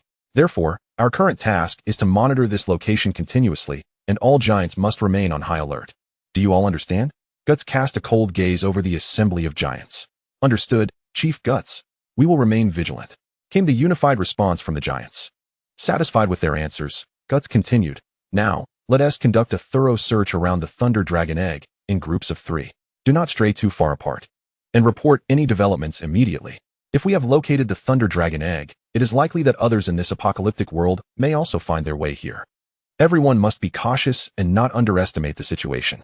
With that, the giants dispersed, beginning their patrol around the Thunder Dragon egg. Guts' assessment was indeed accurate. If one were to observe from above, they would witness snowflakes swirling in all 4 cardinal directions. The snowflakes on the ground, trampled by countless feet, revealed a situation not solely discovered by the giants regarding the location of the Thunder Dragon eggs. Beneath their very feet, a horde of massive bloodthirsty rats was furiously burrowing into the earth, each rat brimming with exuberance. Though they were but rats, their size was comparable to that of a cow, their eyes a deep, blood-red hue. This group of bloodthirsty rats awaited the moment when the oppressive force underground would dissipate. For them, these 2 Thunder Dragon eggs were a coveted prize. When Lin Feng awoke that morning, he noticed Alice was not nestled in his embrace. A mix of excitement and a hint of melancholy washed over him. However, he quickly regained his composure, feeling invigorated and optimistic. Today promised to be a splendid day. After stretching his limbs, Lin Feng cheerfully prepared breakfast and called for Alice to rise. Perhaps it was the anticipation of returning home with the Thunder Dragon eggs that made Alice appear more radiant than usual. Chapter 78. A fortuitous encounter with double yolk eggs. Were the Thunder Dragon eggs surrounded? The snow continued to fall relentlessly from the sky. In the courtyard of a quaint 2-story villa, Lin Feng had prepared breakfast and beckoned Alice to join him. Alice, you seem to be in great spirits today. Is it the thought of going home that has brightened your mood? He remarked with a smile. A faint blush crept onto Alice's cheeks, her face aglow with joy. Yes, brother. The thought of returning home makes me very happy. Seeing Alice's cheerful demeanor uplifted Lin Feng's spirits as well. A smiling face was far better than one marked by sorrow. For their final breakfast together, Lin Feng had laid out a sumptuous spread, presenting nearly every edible item he possessed. The table was adorned with a feast: soy milk, fried dough sticks, meat buns, noodles, and rib soup, all the delightful dishes he had stored in his spatial ring. Alice's appetite was surprisingly robust that day, her mouth smeared with oil from her hearty meal. Take your time, Alice, Lin Feng chuckled. There's no need to rush. All of this is for you. Look, you've got oil at the corners of your mouth. Haha. Alice took a bite of her meat bun and smiled at Lin Feng, saying, brother, your cooking is so delicious. That's why I want to eat a lot. I want to have the chance to enjoy your meals later. Lin Feng scratched his head, reassuring her. It's all right, Alice. I'll visit you whenever I have the time. After all, I now know where your elven kin reside. Alice's eyes sparkled with excitement as she gazed at Lin Feng. Really, brother? You will truly come to see me in the future? Lin Feng patted Alice's head and smiled. Of course, Alice. Whenever I have the opportunity, I will certainly come to visit you and prepare delicious meals. Yay, I will still be able to see my brother and taste his cooking, Alice exclaimed, twirling around joyfully while clutching a meat bun. Observing Alice's delight brought a smile to Lin Feng's face as well. Meanwhile, Xiaobai, holding its bowl, devoured the meat buns with fervor. What madness are these two indulging in? Isn't it delightful to savor a few more buns? Breakfast is filled with laughter and joy. Amidst the wilderness, Little Black races wildly through the snow.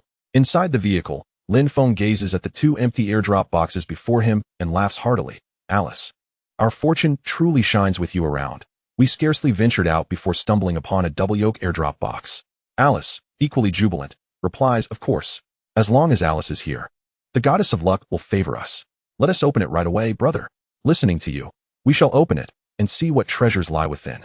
Lin Feng takes Alice's hands, placing one on each airdrop box. A flash of white light envelopes them, and the airdrop boxes vanish. Conditions: 1 conditioner, 1 bucket crafting blueprint, 1 teapot crafting blueprint, 1 pair of sunglasses, 1 sweeping robot crafting blueprint, 1 spicy snack, 1 bag of chips. Brother, I can smell food, Alice exclaims with a smile. Lin Feng laughs. Alice, your nose is truly exceptional. There is indeed something delicious, and I will treat you to it shortly. You are so kind. With a single wave of his hand, the items before him are drawn into the spatial ring. System, upgrade everything. Ding. Congratulations, host. 1 bottle of ordinary conditioner has been upgraded to 100 bottles of premium conditioner, much friendlier to hair quality, and with a more intense fragrance. Ding. Congratulations, host. 1 pair of ordinary sunglasses has been upgraded to 100 pairs of premium sunglasses, offering significantly better protection for the eyes, allowing one to gaze directly at the blazing sun. Ding. Congratulations, host. 1 pack of ordinary spicy snacks has been upgraded to 100 packs of premium spicy snacks, which are no longer junk food, but provide essential nutrients for the body. Ding. Congratulations, host. 1 pack of ordinary chips has been upgraded to 100 packs of premium chips, which won't cause weight gain and are quite filling. As Lin Feng listens to the cheerful notifications of successful upgrades in his mind, his heart swells with joy from the bountiful rewards. Throughout their journey, Lin Feng and Alice engage in endless conversation, delving deeper and laughing more than ever before. Strangely, Lin Feng feels an inexplicable warmth emanating from Alice today. The duo approaches Shurian City. Meanwhile, within the city, the area surrounding the Thunder Dragon Egg is already crowded with various beings. The giant tribe, the 2-headed wolf dog tribe, the big black bull tribe, and even the ape tribe have all gathered. Additionally, lurking beneath are the bloodthirsty rat tribe, watching intently. The giant leader, Guts, addresses the heads of the prominent tribes before him. Since you have all found your way here, it is evident that our goals align. We have all come for the Thunder Dragon Egg. To prevent more tribes from arriving and seizing the egg, let each tribe guard the 4 cardinal directions, ensuring no others can enter. What say you? From within the pack of 2-headed wolf dogs, a particularly massive wolf dog emerges, howling loudly, a woo. On the other side, amidst a herd of large black bulls, an even larger bull emerged before the crowd, bellowing, moo, moo. The ape clan was represented by a towering 4-meter-tall gorilla who stepped forward and proclaimed, agreed. We have come from the west, and we shall guard this western road. Giant Guts, observing the agreement among the prominent leaders, laughed heartily. Since everyone is in accord, let us each guard our own path. We shall await the passage of this oppressive force, and then rely on our own abilities. Howls and moos echoed in agreement. With that, everyone dispersed, assigning guards to their respective routes to prevent others from encroaching upon and seizing the Thunder Dragon eggs. The 4-meter giant Guts coldly watched the departing clans. Humph. The Thunder Dragon eggs belong solely to our giant clan. No one else shall take them. The giants, apes, large black bulls, and the 2-headed wolf dog clan occupied all positions leading into Shurian City. Moreover, bloodthirsty rats lurked menacingly underground. The various clans stood vigilant, determined to obtain the Thunder Dragon eggs. Each clan's ancestral dwelling could withstand the 10,000-volt shocks of the Blue Danger Zone. However, as time passed, each clan developed vulnerabilities, and only by possessing the Thunder Dragon eggs could they avoid the daily electric shocks. Thus, each clan was willing to fight fiercely for the eggs. Little Black sped through the wilderness, drawing near to the location of Shurian City. Inside the vehicle, Alice suddenly spoke. Brother, I sense many people surrounding the plant that has grown around the Thunder Dragon egg. I can feel their presence so close. The smile on Lin Feng's face gradually faded. Do not worry, Alice. This is our Thunder Dragon egg. No one can take it from us. Little Black accelerated. All right, Uncle. Chapter 79. Why has the ape clan appeared here? Shurian City, near the southern position of the Thunder Dragon egg. This is a place guarded by the apes. This time, nearly 300 members of the ape clan were mobilized to search for the Thunder Dragon egg, led by their chief, Taishan. Taishan sighed as he looked at the assembled apes. Alas, I do not know if this endeavor is right or wrong. We have already lost nearly 20 of our 400 clan members just in the search for the Thunder Dragon egg. Currently, our ape clan's dwelling remains largely unscathed. I wonder why the clan leader still insists on sending us out. He turned to Little Cure and asked, what do you think this is about? Little Cure, at just over 2 meters tall, was not particularly noticeable among the average 3 to 4 meter tall ape clan. However, as the youngest and most intelligent member of the ape clan, his insight was valued. The clan leader feared that Taishan, in a moment of recklessness, had dispatched Little Cure to accompany him in the search for the Thunder Dragon egg. As events unfolded, it became evident that this journey was indeed fraught with difficulties. Throughout the arduous journey in search of the Thunder Dragon egg, the tribe of the apes has suffered considerable losses. They have encountered numerous troubles, as well as visitors from other realms.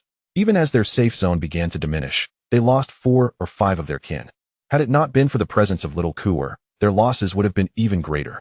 Hence, The ape leader, Tarzan, inquired of little Kuer the reason behind such strenuous efforts to seek the Thunder Dragon egg. Gazing at Tarzan's puzzled expression, little Kuer could not help but sigh. Uncle Tarzan, the chieftain has dispatched us to find the Thunder Dragon egg for the future of our tribe. Although our ancestral home remains intact, who can guarantee that it will always be so? Therefore, to preemptively safeguard our future, the chieftain made this decision. After all, Thunder Dragon eggs do not appear at will. And even adult Thunder Dragons are a rare sight in this apocalyptic world. The recent theft of the Thunder Dragon egg by the Yamata no Orochi, revealing its essence, makes this egg exceedingly precious. However, continued little Kuer, the chieftain has advised us to act within our limits. If we cannot secure the egg, it is of no consequence. Moreover, it appears that giant guts is not entirely trustworthy. We must remain vigilant. Tarzan sighed and reassured, do not worry, little Kuer. I have instructed those guarding the entrance that if anyone insists on passing through, they are to be allowed entry. We shall not suffer unnecessary sacrifices. As for that giant guts, he will not dare to act recklessly. We simply need to stay alert. Little Kuer nodded and replied, indeed, Uncle Tarzan. As long as you are aware, I shall proceed ahead to scout for any unforeseen events, for each of our kin is a precious asset. Tarzan nodded in agreement. Go ahead, but remember, do not be reckless. Safety is paramount. Little Kuer smiled. Rest assured, Uncle Tarzan, I am well aware.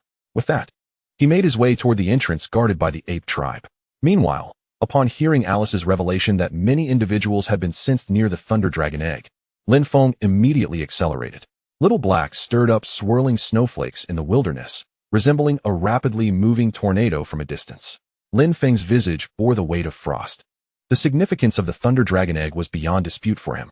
It represented a crucial element in this apocalyptic world. With the Thunder Dragon egg, he would no longer need to worry about the continually shrinking safe zone, gaining greater leverage while avoiding numerous troubles. Thus, he would not allow anyone to take the Thunder Dragon egg under his very nose.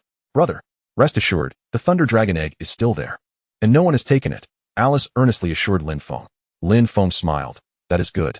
The sooner we arrive, the sooner we can ascertain the situation there, which will greatly benefit our mission to retrieve the Thunder Dragon egg. Little Black's speed was remarkable, swiftly approaching the vicinity of Shiyan City. With all its might, it soon reached the outskirts of the city. Shiyan City was not a city in the conventional sense. Rather, it was a place adorned with numerous stones resembling swallows. Hence the name. In terms of size, it could be likened to a small county on the planet Aqua Blue. However, as Lin Feng beheld the scene before him, a sense of foreboding enveloped his heart. For blocking the path ahead were a multitude of primates, their forms robust and towering far above that of ordinary humans. Most of these creatures stood over 2 meters tall, their faces cloaked in a thick mane of hair, resembling primitive wild men. Little Black halted, assessing the situation. All right, uncle, it responded, gradually bringing the vehicle to a stop within 100 meters of the blockade set by the primates. Lin Feng promptly disengaged the autopilot and began to maneuver the SUV cautiously toward the makeshift barrier. In no time, he found himself within 20 meters of the imposing figures. One of the primates hurled a massive stone in front of Lin Feng's vehicle, prompting him to come to an immediate halt. At that moment, he observed the group of primates parting to reveal a more diminutive figure stepping forward. Little Kuer gazed thoughtfully at the sleek black SUV. Such a dark beast did not exist in their apocalyptic world. Evidently, it was yet another visitor from another realm, he mused inwardly. We are of the primate clan, engaged in our own affairs. Kindly take another route, Little Kuer proclaimed loudly. Lin Feng, seated within the vehicle, was taken aback. This was the first intelligent being he had encountered since arriving in this world. He turned to Alice, his companion in the car, saying, Alice, I'll step out to investigate. Stay put and observe the unfolding events from here. Alice nodded in agreement, cautioning, be careful, brother.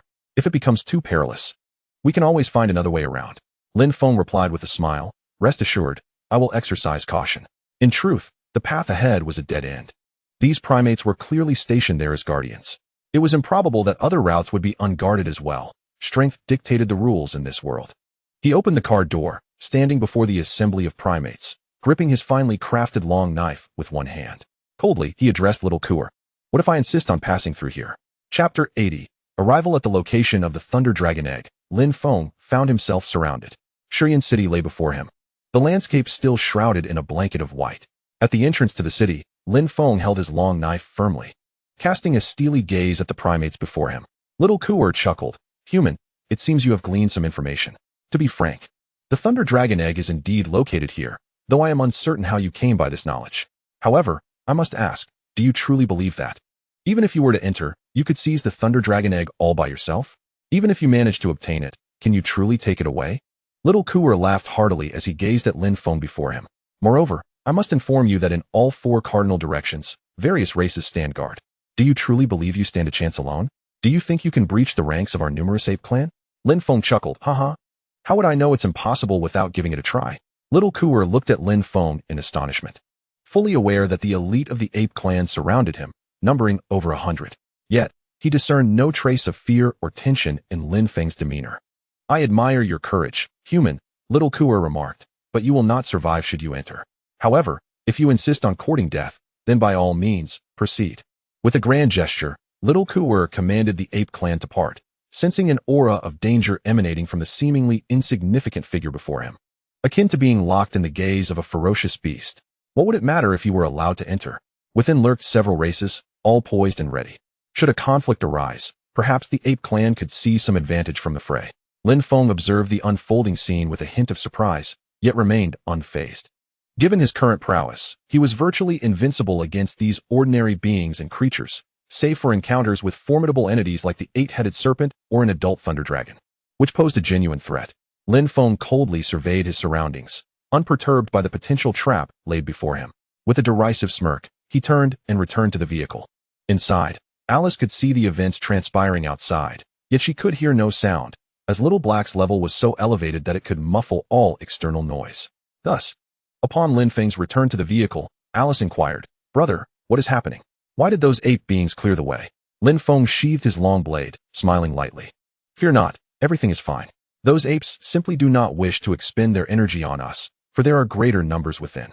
They are merely seeking to take advantage of the situation. The apes possess a modicum of cleverness. Regardless of their actions, the Thunder Dragon Egg will ultimately belong to us." Alice nodded. "Then please be cautious, brother. With so many outside, there are surely even more within." Lin Feng reassured her, "Rest easy, I will be fine." He then took the wheel of Little Black, steering forward without concern for the surrounding apes. Given Little Black's epic-level capabilities, it was currently unmatched. The vehicle effortlessly navigated through the encirclement of the apes, proceeding without pause. Little Kuer observed as the sleek black SUV advanced without any sign of resistance. Many apes had attempted to ambush Lin Feng, but were halted by Little Kuer, who truly sensed the peril emanating from Lin Feng. If action were to be taken, a significant price might indeed be paid. Thus, the young boy intervened to thwart the ambush by the ape men. He smiled and remarked, "It seems this visitor from another world is quite formidable. One does not dare to engage in delicate work without a precise tool." Following that, he led the remaining ape men directly in pursuit of Lin Feng's vehicle, making their way towards Shiyan City. Lin Feng, driving his vehicle with poise, navigated through the encirclement of the ape men without a hint of anxiety. However, seated beside him, Alice felt a twinge of fear as she glanced at the towering figures on either side. The oppressive presence of the ape men was palpable to her. Noticing her tension, Lin Feng chuckled reassuringly, "Fear not, Alice. As long as I am here, no one can harm you." Upon hearing her brother's voice, Alice's unease dissipated. "Brother, your voice calms me," she replied quietly. Lin Feng nodded, and soon, he maneuvered his vehicle away from the blockade set by the ape men. Upon entering Shiyan City, Lin Feng sensed an unusual aura in the air. It appeared that acquiring the Thunder Dragon Egg would not be an easy feat this time. Yet, he mused, a bit of challenge only adds to the thrill. Unbeknownst to Lin Feng, as the young boy prepared to let him enter, he had already alerted Uncle Taishan of the ape men, urging him to refrain from any rash actions. He also conveyed the news of the intruder from another world to the Giant Clan, the Two-Headed Hound Clan, and the Black Bull Clan. Before long, Lin Feng approached the vicinity of the Thunder Dragon Egg, located in a nameless forest within Shiyan City. Upon arriving, he found the area teeming with individuals. Just after the young boy relayed the information, the other 3 clans expressed their dissatisfaction with the ape men's actions. Guts, the giant, bellowed in anger. "A bunch of inept fools allowing an outsider to enter here so easily. What a disgrace." After his outburst, he led a significant portion of the giants towards Lin Feng, while the remaining giants kept watch at the entrance. The other clans, too, sent their leaders with a large contingent to converge on Lin Feng's location. Soon, the Giant Clan, the Two-Headed Hound Clan, the Black Bull Clan, and the following ape men surrounded Lin Feng. Upon entering the periphery of the nameless forest, he found himself encircled by these formidable factions, with only the forest's interior remaining unguarded. Although Lin Feng's demeanor remained unchanged, Alice began to feel increasingly uneasy. Brother, the Thunder Dragon Egg is hidden in the very center of this forest.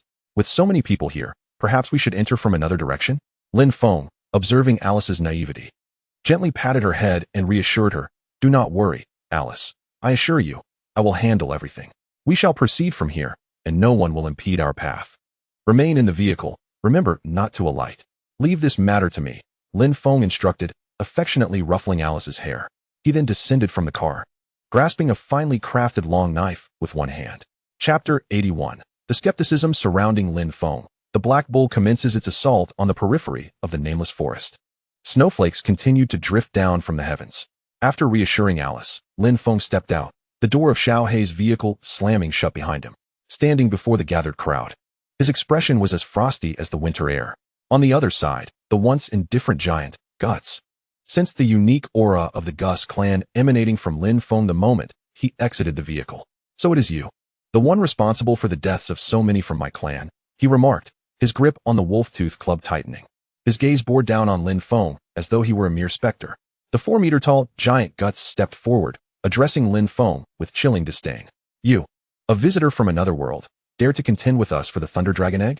Do you not realize that those who come here are either the leaders of their clans or their supreme commanders? And you, merely an ordinary traveler from another realm.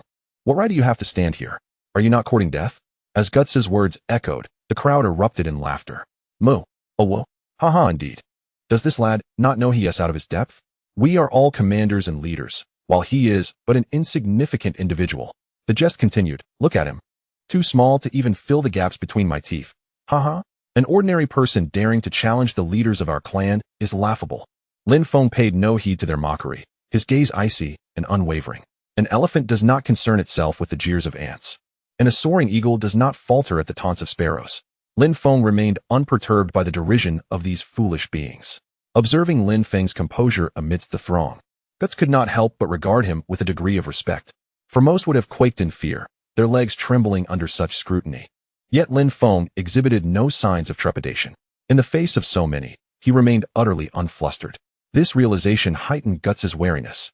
Continuing his mockery, Guts exclaimed, "Look at this fellow. He wields nothing but a low-grade long knife. How utterly amusing.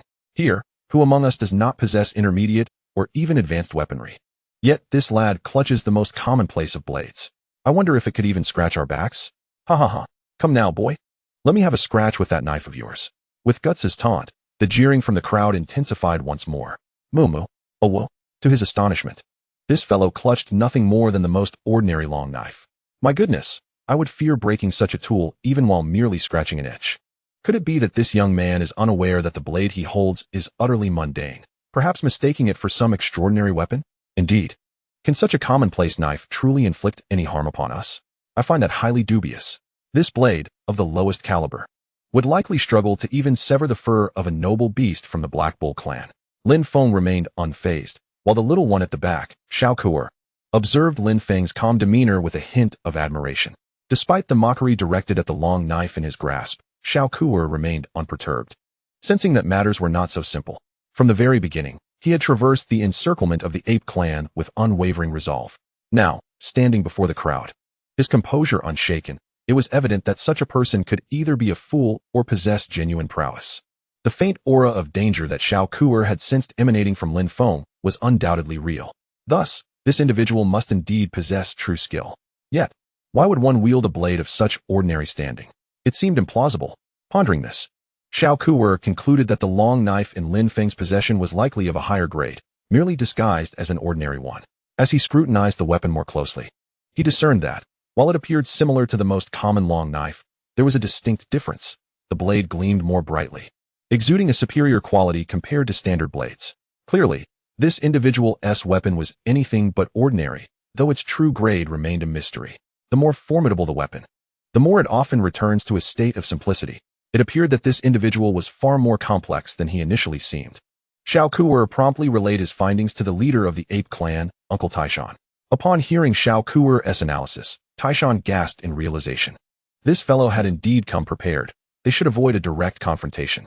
Xiao Kuer, please instruct our kin to keep their distance from him. Understood, Uncle Taishan. Within the circle of onlookers, Lin Feng maintained an expression of serene composure, unfazed by the jeers surrounding him. His attention, however, was not on the crowd, but rather fixated on the location of the Thunder Dragon Egg Forest. He could sense a formidable pressure emanating from the nameless forest, one that, in his estimation, few could hope to withstand. Yet, he was no ordinary individual.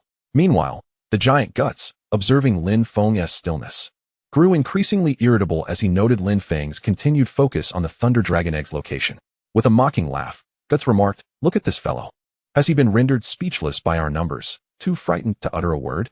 He cannot genuinely believe he can simply enter the nameless forest and take the Thunder Dragon Egg, can he? Huh. None of us can approach the Thunder Dragon Egg. Does this fellow think he is superior to all of us? I am quite curious to witness how this ordinary fellow will be crushed." Upon Guts' words, the mockery from the crowd erupted once more. Moo, awoo. This lad truly lacks awareness of his own limitations. An ordinary man wielding a mere long knife dares to venture here, now hoping to directly seize the Thunder Dragon Egg amidst such overwhelming pressure? I suspect his mind has been compromised. Perhaps it would be best to simply put an end to him with a single strike. One giant stepped forward, intent on delivering a fatal blow to Lin Feng. However, before the giant could act, a massive black bull charged forth, barreling straight towards Lin Feng. The black bull, comparable in size to Lin Feng's SUV, bore two sharp black horns that shimmered ominously, indicating their formidable nature. Lowering its head, the bull charged directly at Lin Feng. Chapter 82. The courageous black bull and the ambushing two-headed wolf dog. On the outskirts of the nameless forest, snowflakes continued to fall incessantly. Lin Feng found himself encircled by the giants, the ape clan, the black bull, and the two-headed wolf dog. Just as Guts concluded his statement, one of the giants intended to step forward and reduce Lin Feng to a mere pulp. However, from the Black Bull clan, a formidable black bull charged forward, and its leader made no effort to intervene, prompting the giant to halt in his tracks. All present watched intently as this confrontation unfolded. Though the Black Bull's strength was not particularly formidable, it still provided a clear opportunity for the onlookers to gauge Lin Feng's prowess. The Black Bull, its eyes glowing red, lowered its head and charged with its massive horns aimed directly at Lin Feng, moving with remarkable speed. Having observed for a considerable time and felt the pressure of the void, Lin Feng easily concluded that the pressure posed little threat to him. Thus, he resolved to enter and retrieve the Thunder Dragon Egg. Just then, the Black Bull charged directly at him. Lin Feng regarded the approaching creature with a hint of a smile. "Come forth." The confines of the encirclement were small, allowing the Black Bull to reach Lin Feng swiftly. Despite the bull's rapid approach, to Lin Feng, it seemed to move in slow motion. He could even discern the disdain in the bull's eyes, perhaps believing that a mere collision would send him soaring through the air. Lin Feng stood his ground, and as the bull drew near, he effortlessly swung his long knife, sending the massive head of the bull flying. This time, Lin Feng did not exert himself fully, for it was unnecessary. After the bull's head was severed, its body gradually vanished from sight. Only a crimson orb of the brave remained at the scene. After Lin Feng picked up the orb, the spectators finally regained their senses. Was that it? Moo. Howl. What just transpired? The mighty black bull was slain just like that? Wasn't it said that this lad was merely an ordinary person? How could an ordinary individual so effortlessly bring down a formidable black bull? This fellow is simply beyond human. I could scarcely discern his movements. And yet the black bull lay lifeless. What exactly happened? Little Kuer gazed at Lin Feng's figure, feeling a twinge of fear. "Uncle Taishan, thank goodness we did not hinder this fellow. Otherwise, our survival would be uncertain."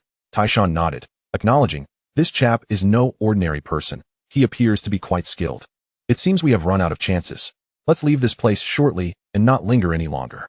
I sense the situation is more complex than it appears." Little Kuer replied, nodding in agreement. The onlookers had yet to fully comprehend the gravity of the moment when they beheld the lifeless body of the black bull. All were left in profound shock.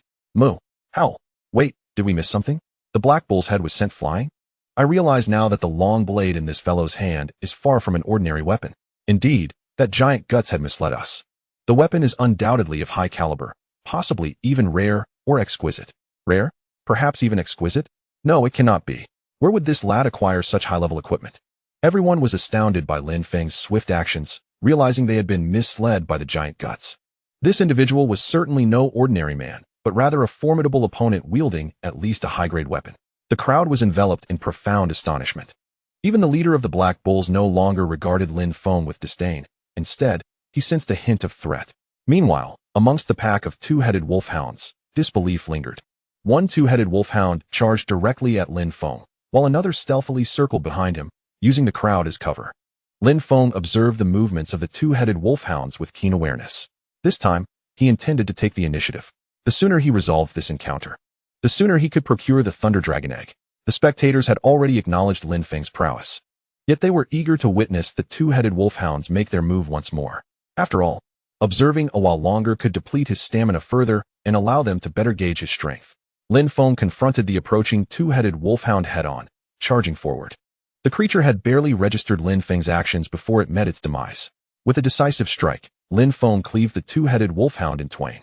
However, before the corpse of the two-headed hound fell to the ground, another two-headed hound had already crept up behind Lin Feng. Seated in the vehicle, Alice witnessed this scene and cried out, "Be careful, brother, behind you." Yet, Lin Feng remained oblivious to Alice's warning, for the soundproofing of the vehicle was exceptionally effective. On the sidelines, the giant Guts observed the unfolding drama and let out a light chuckle. Xiao Kuer watched with a tinge of regret in her eyes. But in an instant, the tide of battle shifted. Lin Feng, with his feet firmly planted on the ground, executed a swift spinning blade maneuver, striking the ambushing two-headed hound with a single, decisive blow. How? The assailant was cleaved in two, collapsing to the ground and whimpering. In but a fleeting moment, it vanished, leaving behind only a blood-red gem of valor. Lin Feng's gaze remained icy as he surveyed the crowd, coldly proclaiming, "Who else?" The arena fell into a profound silence, punctuated only by the collective intake of breath from the onlookers. Guts's expression darkened. Lin Feng's prowess surpassed his expectations. Nevertheless, Guts's demeanor remained frosty. "No matter how formidable one may be, those who harm my kin shall meet their end." Meanwhile, the pack of two-headed hounds stirred restlessly, each eager to charge forward. But they halted at the commanding call of their leader. How? Only then did they cease their advance. Xiao Kuer, observing the scene before her, felt a surge of astonishment. She hadn't anticipated Lin Feng to be this formidable. Clearly, her instincts had been correct. He was indeed a master of his craft, a truly formidable one. Xiao Kuer murmured softly. Lin Feng cast a chilling glance at the hound pack, causing a wave of dread to wash over them. Not a single hound dared to utter a sound. With a cold smile, Lin Feng turned and strode back to the vehicle, aware that the oppressive aura surrounding the Thunder Dragon Egg would pose little threat to him. Thus, he intended to drive in and retrieve it. The Thunder Dragon Egg was of utmost importance now. Chapter 83. What transpired? This fellow actually ventured inside? At the periphery of the unknown forest, all fell silent. Slaying the great black bull and the two-headed hounds were no monumental feats. However, to accomplish such with Lin Feng's nonchalance was a task few could claim to achieve. Xiao Kuer smiled wryly, commenting, "It seems I have underestimated you." The murmurs of the crowd began to rise. "This guy is simply unbelievable. A great black bull, two two-headed hounds, all dispatched with such ease even amidst ambush. This is terrifying. He is truly extraordinary. It's hard to fathom that a mere human could achieve such feats. What terrifying martial prowess. He dispatched the great black bull and the two-headed hounds with such simplicity. Do not jest that an ordinary long blade could accomplish such." The giant Guts scoffed, declaring, "Nothing remarkable about that. Whatever you can accomplish, I can achieve as well, perhaps even surpass you." Initially, everyone anticipated a fierce battle from Lin Feng. Yet his subsequent actions left all in stunned silence. Lin Feng disregarded the remaining black bull and the two-headed wolfhounds, instead resolutely advancing towards the black SUV, slowly making his way to the location of the Thunder Dragon Egg in the nameless forest. This scene rendered everyone speechless. The giant Guts sneered. Has this fellow lost his mind? With such oppressive force present, no one can venture inside. Who does he think he is? A deity? Truly unaware of his own limitations. I reckon he is a fool. He will soon realize his mistake. With so many of us waiting here, he should understand that entry is impossible. Otherwise, we wouldn't still be here, would we? Utterly foolish. Following Guts's words, the giant clan erupted in laughter. Indeed, does this lad think that by slaying a black bull and two two-headed wolfhounds, he has become invincible? He certainly appears to be a simpleton. Moo, awoo. The Black Bull clan and the two-headed wolfhound clan mockingly derided Lin Feng's actions. Although they acknowledged Lin Feng's prowess, they believed he was now undertaking an utterly impossible task. They had all tried and failed to enter. Approaching the perimeter resulted in immediate resistance, preventing further advancement. Everyone assumed Lin Feng was acting foolishly. However, the ape clan remained nonchalant. Xiao Kuer observed the unfolding scene, feeling a pang of confusion. This shouldn't be, based on his previous behaviors. He doesn't seem like the type to act so thoughtlessly. Why is he now engaging in such a reckless endeavor? Xiao Kuer pondered, scratching his head in bewilderment. No. This individual wields a blade of extraordinary caliber, emanating a palpable sense of danger. Furthermore, his recent slaying of the Black Bull and the Wolfhounds was genuine. Thus, there exists but one possibility. He may indeed be capable of entering the nameless forest where the Thunder Dragon Egg resides, able to disregard this oppressive force. Xiao Kuer's brow twitched as he contemplated this notion. Nearby, Tarzan, the mighty ape, overheard Xiao Kuer's musings. He chuckled. Impossible, Xiao Kuer. You must be mistaken. None of us can enter. How could that lad manage it? That is preposterous. I concede he is formidable, but surely not to the extent of dismissing the Thunder Dragon Egg's oppressive force. Xiao Kuer smiled wryly. Uncle Tarzan, we shall soon see. Look, he is indeed progressing forward. Seated atop that black mass. Tarzan nodded. We will observe and discover what this lad intends to do. Lin Feng's actions ignited laughter among the onlookers, for none believed he could truly enter. They have all tried and truly cannot enter. However, Alice firmly believes that Lin Feng can succeed. Looking at Lin Feng, who appeared utterly relaxed, Alice spoke. Brother, shall we enter directly? There are still many people here. Lin Feng gently ruffled Alice's hair and replied with a smile. Do not worry, we can simply walk in. This group has been held back by a formidable pressure. It may be related to the Thunder Dragon Egg, but it does not concern us. Besides, with Xiao Hei's abilities, there is no force in this world that can impede his progress. Indeed, Uncle, Xiao Hei is quite formidable. Alice exclaimed, her spirits lifted by Xiao Hei's voice. Lin Feng guided Xiao Hei, gradually advancing towards the location of the Thunder Dragon Egg. Meanwhile, the crowd remained fixated on Lin Feng's large black entity. No one believed he could enter directly. Yet, as Lin Feng's black figure approached the perimeter, murmurs among the spectators began to diminish. They all eagerly anticipated witnessing Lin Feng's failure, ready to erupt in laughter. As Lin Feng drew nearer to the boundary, the jeers of the crowd were poised to resound. However, an unexpected scene unfolded. Lin Feng maneuvered his black entity directly inside. Indeed, he breached the very perimeter that everyone else had failed to penetrate. The giant Guts watched this spectacle, his eyes ablaze with disbelief. Impossible. How could he enter so effortlessly? Quickly, let us also attempt to see if this pressure has dissipated. With Guts's command, a throng of giants surged towards the boundary. The sight of Lin Feng's successful entry sent the onlookers into a frenzy, as the great black bulls and the two-headed wolf pack charged forward. Only the ape tribe remained stationary, unmoved. Little Kuer whispered something to Tarzan, causing him to halt in his tracks. Disappointment washed over the crowd as the oppressive force remained intact. Neither the giants, the great black bulls, nor the two-headed wolves could pass beyond their previous positions. Guts, with his eyes aflame with fury, bellowed, "This is impossible. How did that fellow manage to enter? Why are we barred from following?" Moo, moo, awoo. Everyone was astonished. The oppressive pressure persisted, yet Lin Feng entered unscathed. What could this mean? What method did he employ? Why were we obstructed here? Guts's voice resonated with frustration. At that moment, Guts noticed that the ape tribe remained still. He inquired, Tarzan, why are you not anxious? That is the Thunder Dragon Egg. It appears only infrequently. Tarzan responded with a smile. It matters not whether he enters or not. He will eventually have to emerge. I shall simply wait for his return. After all, the Thunder Dragon Egg will not fly out on its own. We can afford to wait. Guts then regained his composure. Indeed, regardless of the circumstances, he would have to emerge eventually. We shall simply await his return. Guts pondered for a moment before speaking. As usual, our clan will position ourselves in all directions, awaiting the emergence of that young lad, each relying on our own prowess. Moo moo. Howl. Agreed. The towering figure of Guts, a 4-meter giant, noted the consensus among the gathered and declared, very well, since we are all in accord, let us proceed. With that, he took the lead, guiding the giant clan toward the northern location of the Thunder Dragon Egg. The remaining black bull and the two-headed wolf dogs swiftly departed, intent on intercepting Lin Feng.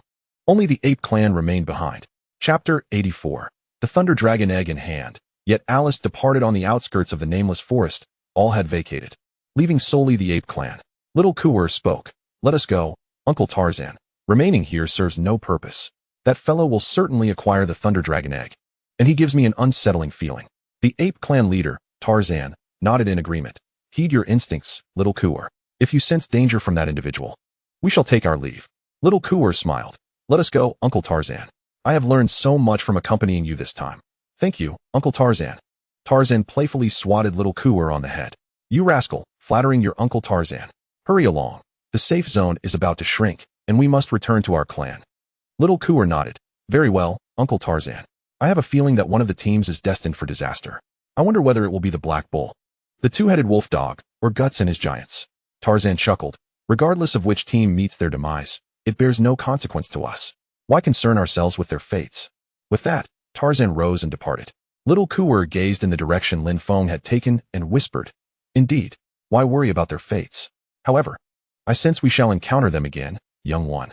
Tarzan led the ape clan away, leaving the area desolate, save for a series of footprints on the pristine white ground. Meanwhile, within the nameless forest, Lin Feng and Alice ventured deeper, guided by Alice's familiarity with the terrain. The location of the Thunder Dragon Egg was known only to her. Alice spoke, Brother. Soon, Alice must return. Will you truly come to see me again? Lin Feng, observing Alice's anxious expression, smiled. Of course, Alice. I will certainly visit you. Alice glanced down at her abdomen before looking up with a smile. That is reassuring. Alice will await your return in the clan. Lin Feng, misinterpreting her gaze as longing for food, thought to himself, Rest assured, Alice, when you depart, I shall surprise you. Alice directed Lin Feng as they advanced through the forest. Although there were no clear paths for Little Black, the surroundings posed no challenge. Before long, they arrived at the base of a colossal tree. The grand tree loomed magnificently, with Lin Feng estimating its diameter to be an astonishing 20 meters and its height potentially surpassing 100 meters.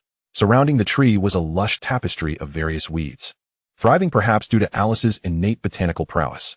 As Alice alighted from the vehicle, a faint glimmer of white light flickered around her, only to vanish in the blink of an eye, unnoticed by her, yet clearly observed by Lin Feng, who paid it no mind. Upon disembarking, Lin Feng felt a sudden heaviness, quickly adapting to the sensation. He mused aloud. It appears that the closer we draw to the center, the more potent this pressure becomes. Yet, Alice seems entirely unaffected. Perhaps that fleeting white light has something to do with it. Standing at the base of the colossal tree, Alice turned to Lin Feng with a smile, exclaiming, Brother, come quickly. I have concealed the Thunder Dragon eggs among these vines. With a chuckle, Lin Feng replied, I'm coming. He gazed upward at the towering tree and then at Alice's petite form, unable to suppress a laugh. How will you retrieve them from so high up, Alice? She responded with a grin. Alice is quite formidable. Just watch. In that moment, a radiant white light enveloped her, and the surrounding weeds began to shrink at a visibly rapid pace. The vines that had coiled around the great tree began to writhe, and soon Lin Feng beheld two unremarkable Thunder Dragon eggs, gently descending, encased in the vines. Upon closer inspection, the eggs appeared rather ordinary, indistinguishable from those of other avian species, save for their translucent sheen and slightly larger size, approximately 1 meter in diameter. As Lin Feng admired the glowing Alice, he felt a profound sense of beauty. In a fleeting moment, the vines delivered the Thunder Dragon eggs to the ground. Once they touched the earth, the white light surrounding Alice dissipated. She turned to Lin Feng, calling out, Brother, come here. The Thunder Dragon eggs are right here. Stepping forward, Lin Feng embraced both eggs, placing one directly into Alice's arms. He found their weight to be manageable, yet cradling them brought an unexpected warmth, akin to the sun breaking through a winter's chill. We have procured the Thunder Dragon eggs, Alice. Are you heading back now? Alice looked at him with a smile. Yes, I must return, brother. Our clan greatly needs the assistance of this Thunder Dragon egg. With that, a brilliant white light emanated from her once more, culminating in a dazzling flash. In its wake, a swirling, multicolored black hole materialized before her, and Alice stood resolutely before it, gazing intently at Lin Feng. Lin Feng observed Alice's transformation with little surprise, for she had already confided in him regarding these changes. However, as he beheld her impending departure, a wave of melancholy washed over his heart, though he masked it well on his countenance. Stepping forward, he retrieved a ring from his pocket, a spatial ring. When he encountered the goblin, he had requested the goblin Edward to enhance the spatial capabilities of his existing ring, and in the process, he had commissioned the creation of this exquisite piece. Although it was not as vast as the one he possessed, it was still a remarkable treasure. Lin Feng placed the ring on Alice's left hand, and after securing it, he affectionately ruffled her hair and said, This ring was crafted by Edward, the goblin we met last time. It contains approximately 20 square meters of space, filled with many of your favorite treats. When you return home and feel hungry, you can indulge at your leisure. Alice, gazing intently at Lin Feng, gently set down the Thunder Dragon egg and enveloped him in a warm embrace. Her eyes brimmed with tears. Brother, Alice is going back. You must remember to eat regularly and have a hearty meal. In times of danger, you must take good care of yourself. And brother, You must promise to visit Alice. With that, before Lin Feng could respond, Alice released him from her embrace, lifted the thunder dragon egg from the ground, and turned towards the swirling, colorful black hole. At the very instant she entered the vibrant vortex, she cast a lingering glance back at Lin Feng, her expression a tapestry of complexity. In a soft voice, she added, "Brother, I've left something in your vehicle. Remember to check it. And please, do not forget to visit Alice." With that, she stepped into the kaleidoscopic black hole, vanishing from sight. Chapter 85. The Fearless Giant Clan. New tidings arrive in the nameless forest. Lin Feng stood, clutching the thunder dragon egg with one hand. His gaze fixed upon the direction Alice had departed. A long sigh escaped his lips. Turning, he made his way towards Little Black, eager to discover what Alice had left behind. Upon returning to the vehicle, Lin Feng placed the thunder dragon egg on the back seat. As living creatures could not directly enter the spatial ring, after setting down the egg, he glanced towards the front passenger seat where he noticed a bouquet, a striking arrangement of blue and white flowers quietly resting there. The bouquet was wrapped in blue vines, exuding an intensely fragrant aroma that permeated the entire cabin of Little Black. Recognizing the flowers as baby's breath, Lin Feng was reminded of his fondness for them during his time on Water Blue Star, a sentiment he had never had the opportunity to express to someone special, as no such person had been present in his life. He recalled the flowers' meaning. "I am willing to play the supporting role.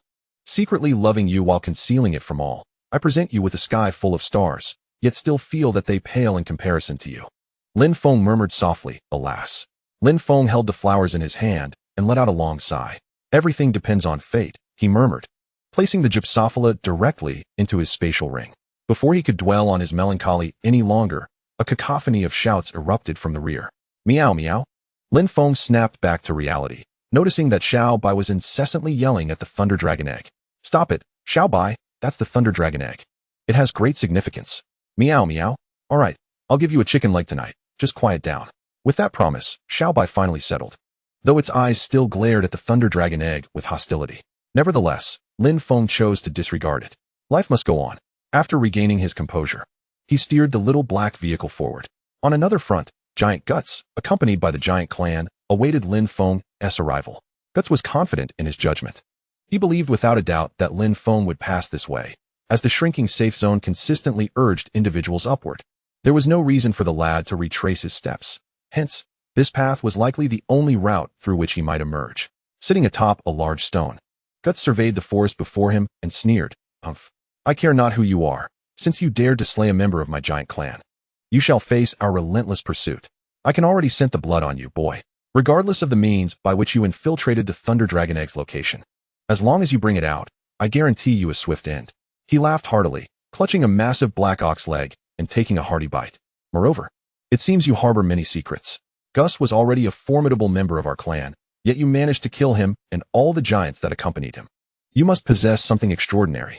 That long knife you wield is highly suspect. It is at least a rare-grade weapon, perhaps even a masterpiece. I must investigate it thoroughly." Guts observed the defensive line formed by his fellow giants, feeling a surge of confidence. Additionally, Guts had brought along a life-saving item, alleviating his concerns regarding Lin Feng's combat prowess. As time slowly passed, Lin Feng, deep within the forest, had already spotted a large gathering of giants outside. The drones he had deployed relayed clear images of the giant clan's situation back to him. Observing the central control screen, Lin Feng remarked coolly, "It seems some truly fear not death. Since you are so eager to meet the Grim Reaper, I shall oblige."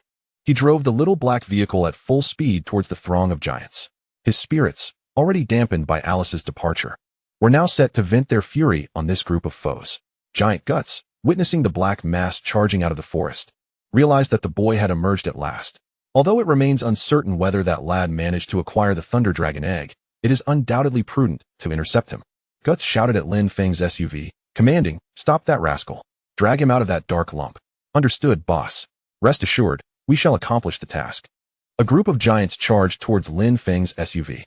Driving his sleek black vehicle, Lin Feng accelerated to its maximum speed. In an instant, the SUV collided with the giants. Upon impact, the giants were sent sprawling backward. Bang! Ah, that hurts. The giants were hurled away, while Lin Feng's SUV remained unscathed. Not even a scratch marred its pristine surface. The giants appeared as fragile as eggs before the robust vehicle. After navigating through the throng of giants, Lin Feng halted the car. Meanwhile, Guts bellowed, "Advance. Do not let that fellow escape." With that, The remaining giants surged towards Lin Feng's SUV. At this juncture, Lin Feng had come to a standstill, feeling an urge to unleash his pent-up frustration. He retrieved the exquisite red Sakura spear from his spatial ring and charged towards the giants. With a flourish, Lin Feng wielded the spear with the grace of a dragon. Bang! Splurt! Ah, that stings. The cries of the giants echoed as the red Sakura spear danced in Lin Feng's hands like a silver serpent. Guts observed Lin Feng with trepidation, realizing that the massive giants were as fragile as tofu beneath the spear's might. A chill ran down Guts' spine as he swallowed hard, unable to suppress his fear. As the battle raged on, the remaining giants continued to clash with Lin Feng, yet Guts discreetly retreated from the battlefield. Amidst the chaos, Lin Feng weaved through the giants, ensuring none could evade his spear. Bang! With the last giant collapsing before him, Lin Feng finally paused. The corpses of the giants gradually faded away, and the blood upon the ground dissipated, leaving behind a scattering of heroic orbs. Upon counting, Lin Feng discovered there were precisely 49. It seems that Guts, the instigator of this turmoil, has managed to escape. However, it matters not. You may flee today, but you cannot elude your fate forever. Lin Feng smirked. At that moment, his smart wristband began to flicker. Chapter 86. The Thunder Dragon Egg can actually evolve? A major update in the apocalypse world. In the wilderness, Lin Feng sat within his vehicle and tapped on the smart wristband, causing information to emerge automatically. Greetings, players of the apocalypse world. Only 1 hour remains until the next safe zone shrinks. Players still within the blue danger zone are urged to proceed to the white safe zone as soon as possible. Best of luck to you. Following this, a red countdown timer materialized before Lin Feng's eyes. Lin Feng gazed at the messages before him, devoid of the initial turbulence, observing everything with a serene composure. He looked at the vacant passenger seat, once filled with lively chatter and playful banter, and felt an unfamiliar pang of discomfort. What are you pondering, Lin Feng? Snap out of it, he murmured softly to himself. Having spent the entirety of the day in search of the Thunder Dragon Egg, he had not encountered a single airdrop crate. Now, only one airdrop crate remained in his possession, the one he had intended to open with Alice yesterday, but had forgotten. Yet, Lin Feng felt no urgency. The Thunder Dragon Egg was indeed his greatest harvest for the day. There was no need to dread the impending shrinkage of the safe zone. Nevertheless, he had no intention of testing his luck. For the consequences of failure would be a direct encounter with the perilous blue electric zone, a lethal shock of 100,000 volts. Continuing his search for a suitable place to rest for the night within Shirian City, Lin Feng stumbled upon an abandoned, deserted residential complex and discovered a parking garage on the ground floor. He kindled a fire and prepared his evening meal. As he savored a bite of beef, he examined the Thunder Dragon Egg before him. Alice had instructed him to drop a single drop of his blood onto the egg, assuring him that once the dragon hatched, it would become his spirit beast. However, despite his efforts, he had been unable to draw even a small wound. Isn't this rather embarrassing? Lin Feng lamented, his expression one of helplessness. Little White, do you think I'm too formidable, unable even to wound myself? He had already removed his armor and relaxed his body, yet still could not manage to inflict a minor injury. Alas, being overly powerful can be quite a predicament. Little White cast a sidelong glance at Lin Feng, pondering whether he had lost his sanity. What is he thinking, slicing and stabbing himself? Best to keep my distance, lest I catch his madness. Suddenly, Lin Feng appeared to have an epiphany. Since these exquisite weapons cannot leave a mark on me, perhaps I should confront myself directly? Let's give it a try. He set down the beef, revealing a set of pristine white teeth, and, closing his eyes, plunged his left index finger into his mouth, biting down hard. In the next moment, a sharp pain radiated from his finger, and he felt a warm liquid flow forth. He withdrew his finger and let a drop of blood fall onto the Thunder Dragon Egg. As his blood seeped into the egg, a flash of white light emanated from it, and Lin Feng felt his blood being absorbed. Simultaneously, he sensed a subtle connection forming between himself and the Thunder Dragon Egg.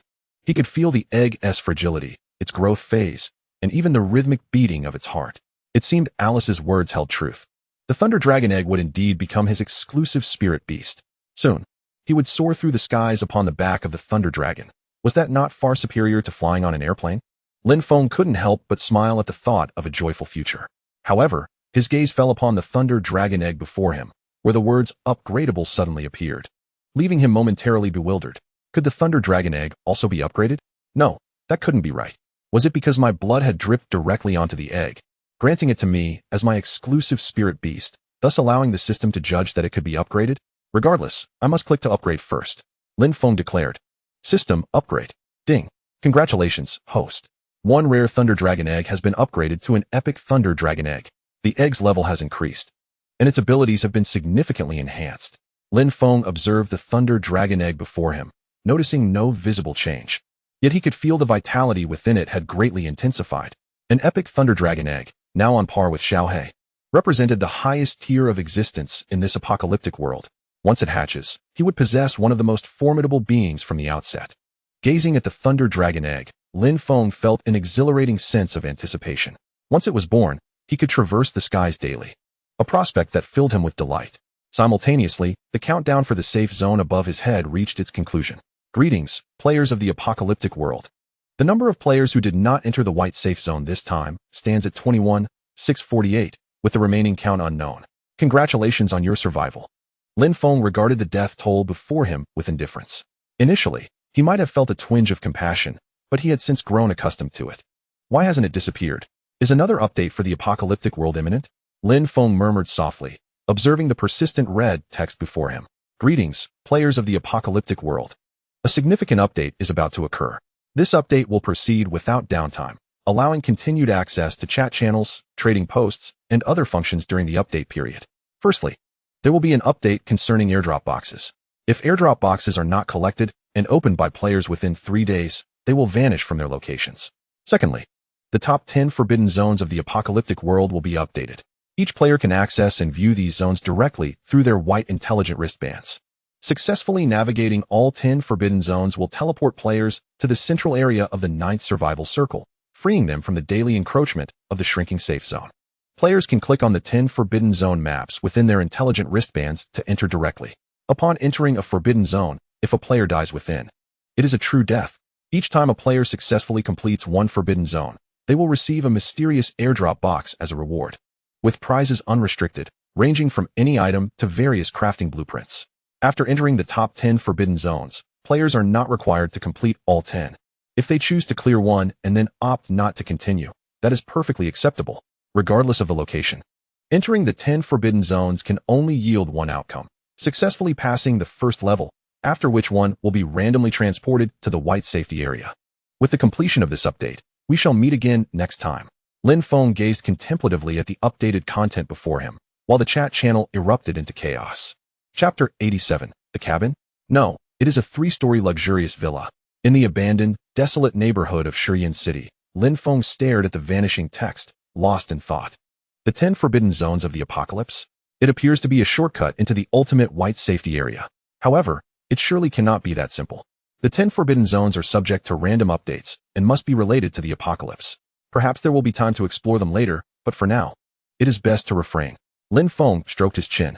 After tidying up the remnants before him, Lin Feng decided to open the airdrop box he had left over from yesterday. He intended to construct the cabin immediately. After spending nights in his vehicle, he had grown weary of such discomfort. He retrieved the airdrop box from the small black car, and this time, he was the sole individual to open it. A flash of white light enveloped the box, which then vanished, leaving behind 3 items. 1. Wonton X12. Dumpling X13. Ginger X1. It seems that any box that has passed through Alice's hands is inevitably tied to food, Lin Feng mused with a wry smile. With a single wave of his hand, the items were swiftly absorbed into his spatial ring. System upgrade. Ding. Congratulations, host. 1 pack of ordinary chaos has been upgraded to 100 packs of premium wontons, boasting enhanced flavor and richer nutrition. Ding. Congratulations, host. 1 pack of ordinary dumplings has been upgraded to 100 packs of premium dumplings, offering greater nutritional value and superior satiety. Ding. Congratulations, host. 1 piece of ordinary ginger has been upgraded to 100 pieces of premium ginger, with a more robust flavor, best enjoyed in the morning. Listening to the system's announcements, Lin Feng's heart brimmed with joy at his bountiful gains. Next on his agenda was the cabin.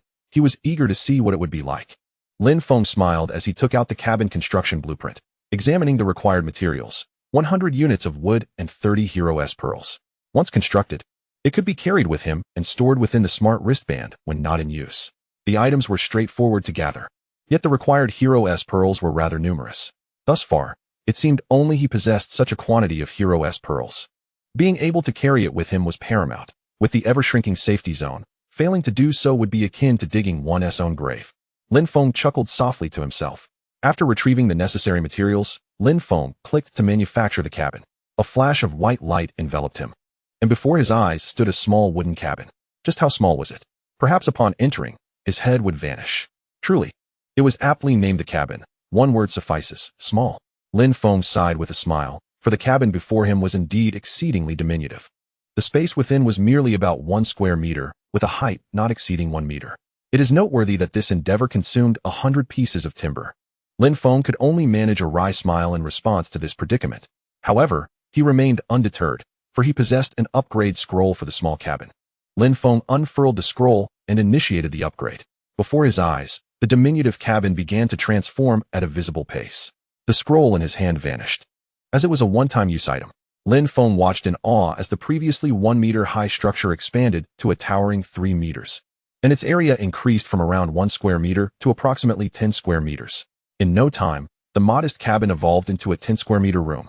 It appeared that this upgrade scroll indeed held value. Lin Feng mused with a grin. Lin Feng continued to experiment with retracting the small cabin and then releasing it again from his smart wristband. Soon, he comprehended that the cabin was stored directly within the wristband, allowing him to summon it at will without incurring any fees. After another release of the cabin, he proceeded to upgrade it once more, this time through the system. System, upgrade, he commanded. Ding.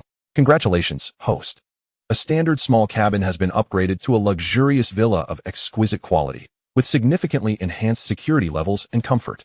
Lin Feng beheld the transformation of the small cabin into a lavish 3-story villa exceeding 300 square meters, and his heart swelled with uncontainable joy.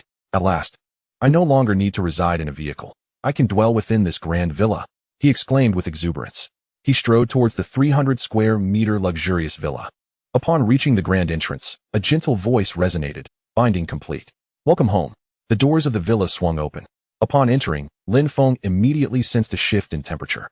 Outside, heavy snow swirled, yet within the confines of the villa, not a hint of chill penetrated. He began to explore the premises, eager to discover what distinguished this exquisite residence. After spending nearly half an hour wandering through the villa, he finally reclined peacefully in the expansive master bedroom on the 2nd floor. Within the master suite, an enormous screen displayed the surroundings of the villa, including the entrance and the perimeter walls. The security system is indeed sophisticated, surpassing the standards of all villas on Waterblue Star, Lin Feng remarked softly. He had tested the system himself, finding that, with his current abilities, he could not infiltrate without triggering the alarms. Each perimeter wall was equipped with an invisible supercurrent soaring 50 meters into the sky. Any unauthorized entry would result in dire consequences. Furthermore, these invisible currents were imperceptible to the average person.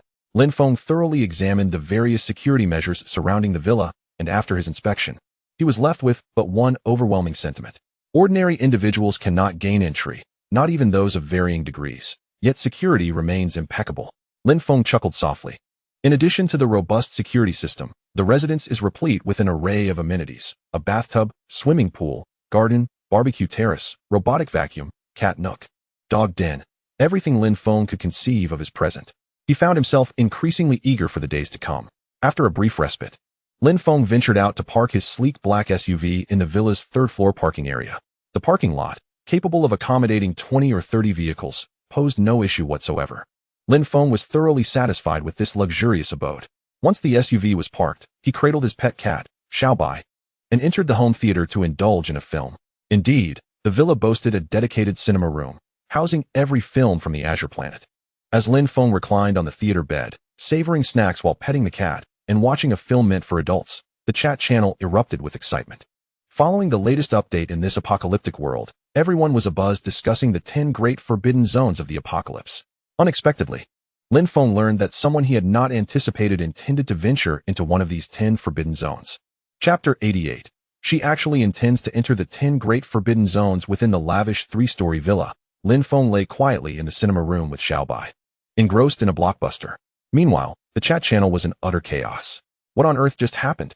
This update introduced the 10 great forbidden zones, and clearing them grants direct access to the heart of the safe zone. I suddenly have an overwhelming urge to try it out. I'm currently on the outermost edge of the safe zone, constantly pushing forward. I can hardly stand it.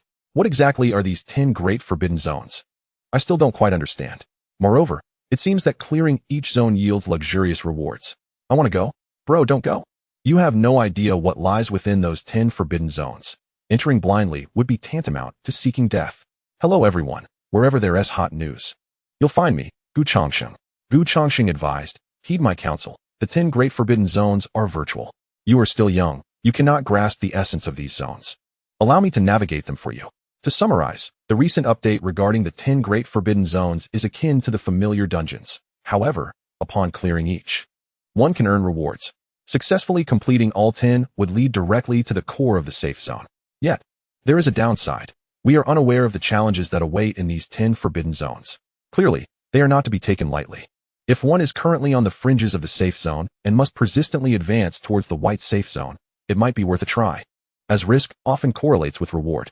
Ultimately, never mind. Perhaps we shall discuss this another time. With that, Gu Changsheng logged off. Oh my goodness. The esteemed Gu has made an appearance. Is this Gu truly taking advantage of us? When did he transform into an uncle? Regardless, I find the insights shared by Gu to be quite profound. For those who face life-threatening dangers daily, these 10 forbidden zones represent a haven.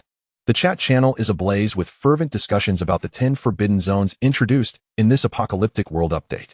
While many remain silent, they are nonetheless attentive to the ongoing discourse. Among them is Du Qiuyue. Each day, her first task upon awakening is to hastily wash up, have breakfast, and then dash towards the safety zone. For a woman, this has reached the limits of what she can endure. The constant mental strain, the vigorous exercise each day, coupled with the need to evade both humans and the monstrous mutations that may appear at any moment, has left Du Qiuyue utterly exhausted. Were it not for her desire to find her sister, Qiuxue, she might have already succumbed to despair. After observing the discussions for quite some time, Du Qiuyue finally logged off. Du Qiuyue, this is an opportunity. With such intense physical exertion daily, you are on the brink of collapse. Why not take a chance for fortune amidst danger? After all, successfully clearing a level would mean emerging directly into the white safety zone, which is a splendid outcome. Standing in an abandoned second-floor apartment, she gazed out at the snowflakes falling gently outside, reflecting on her situation. Failure equates to death. Is it not the same in this apocalyptic world?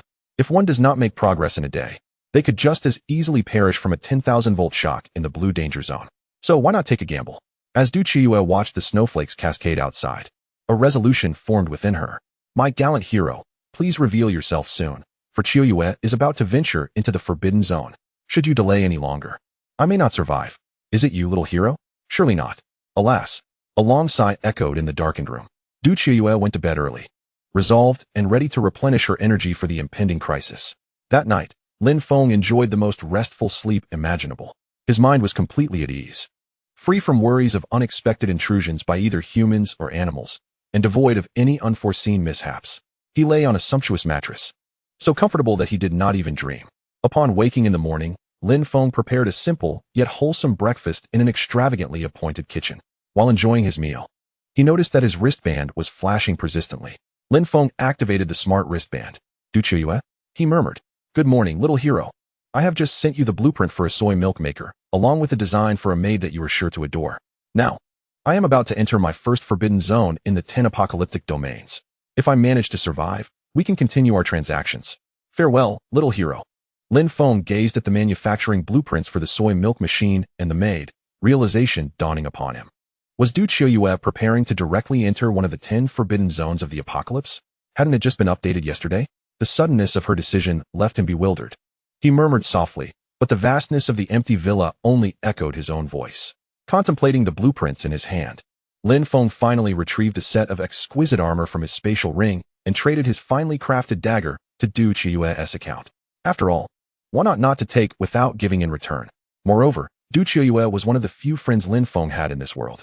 Reflecting further, he produced a high-quality gas mask from his spatial ring as a gift for Du Qiuyue, hoping she would never need it, yet providing her with a sense of security should an unusual circumstance arise. Though he was uncertain of her motives for entering the 10 forbidden zones, he wished her the best of luck and hoped for her triumphant return. With that, he sent the message.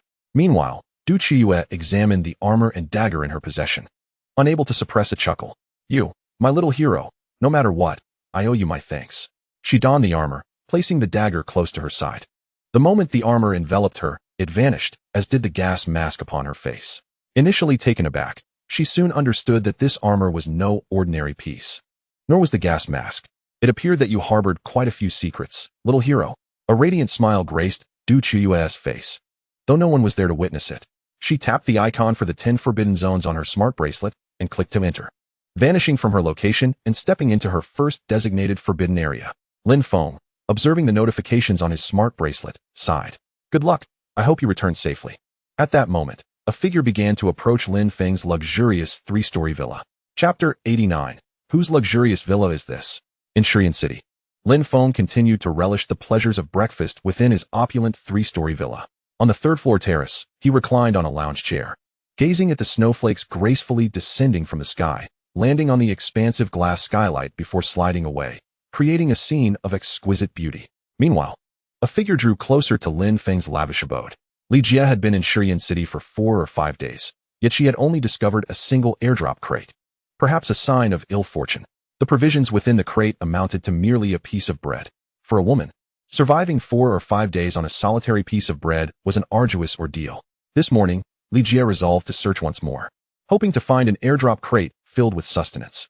If she failed again today, she feared she might soon perish from hunger. Alas! Oh heavens, have mercy on me. I am truly famished. Li Jie lamented weakly. She had spent the entire morning searching in vain, yet her efforts yielded naught. Just as she turned a corner, having almost given up hope of finding any airdrop boxes, she stumbled upon a magnificent 3-story villa, quietly nestled before an abandoned community. What is this? How could a villa suddenly appear here? It wasn't here when I looked yesterday, Li Jie exclaimed in astonishment. Quickly, she realized that there must be someone inside. Despite her fatigue, an unexpected surge of energy propelled her towards Lin Feng's villa. Lin Feng had long since spotted her silhouette. The drones he had deployed were incessantly patrolling the vicinity. Thus, he was acutely aware of Li Jie's every movement. The drones had been integrated into the villa's surveillance system the previous day, allowing him to monitor her actions with clarity. Lin Feng was no saint, and he would not simply walk up to a stranger and offer food and water without reason. In this apocalyptic world, with populations dwindled to mere millions, such an act was beyond his principles. His philosophy was one of fate. If Li Jie were to encounter him before he departed, he would not mind sharing provisions. Observing her rush towards him, he sighed and descended the stairs. As Li Jie reached the grand entrance, the door swung open to reveal a familiar figure. Lin Feng, is that you? She gasped in delight. With her tension released, she collapsed at his feet. Lin Feng, witnessing this scene, could not help but chuckle. Though Li Jie was not conventionally beautiful, her figure was undeniably curvaceous. Had she fallen like this outside a bar, the narrative would have taken a different turn. Sighing, he lifted her and carried her into the villa. After what felt like an eternity, Li Jie slowly opened her eyes to behold a pristine white ceiling. Startled, she sat upright, surveying her surroundings with wide-eyed wonder. What is this? She murmured, glancing down at her attire, which remained intact. A flicker of relief washed over her, mingled with a hint of disappointment. Upon opening the door, she discovered Lin Feng seated at the dining table on the first floor, observing her. Approaching him, she spoke softly. Lin Feng, it's all right, he smiled. Let's eat first. You'll need your strength to think of anything else. Before her lay a bountiful spread of fried dough sticks, soy milk, buns, and noodles, and Li Jie could not suppress a gulp as her stomach began to grumble audibly. Her cheeks flushed with embarrassment.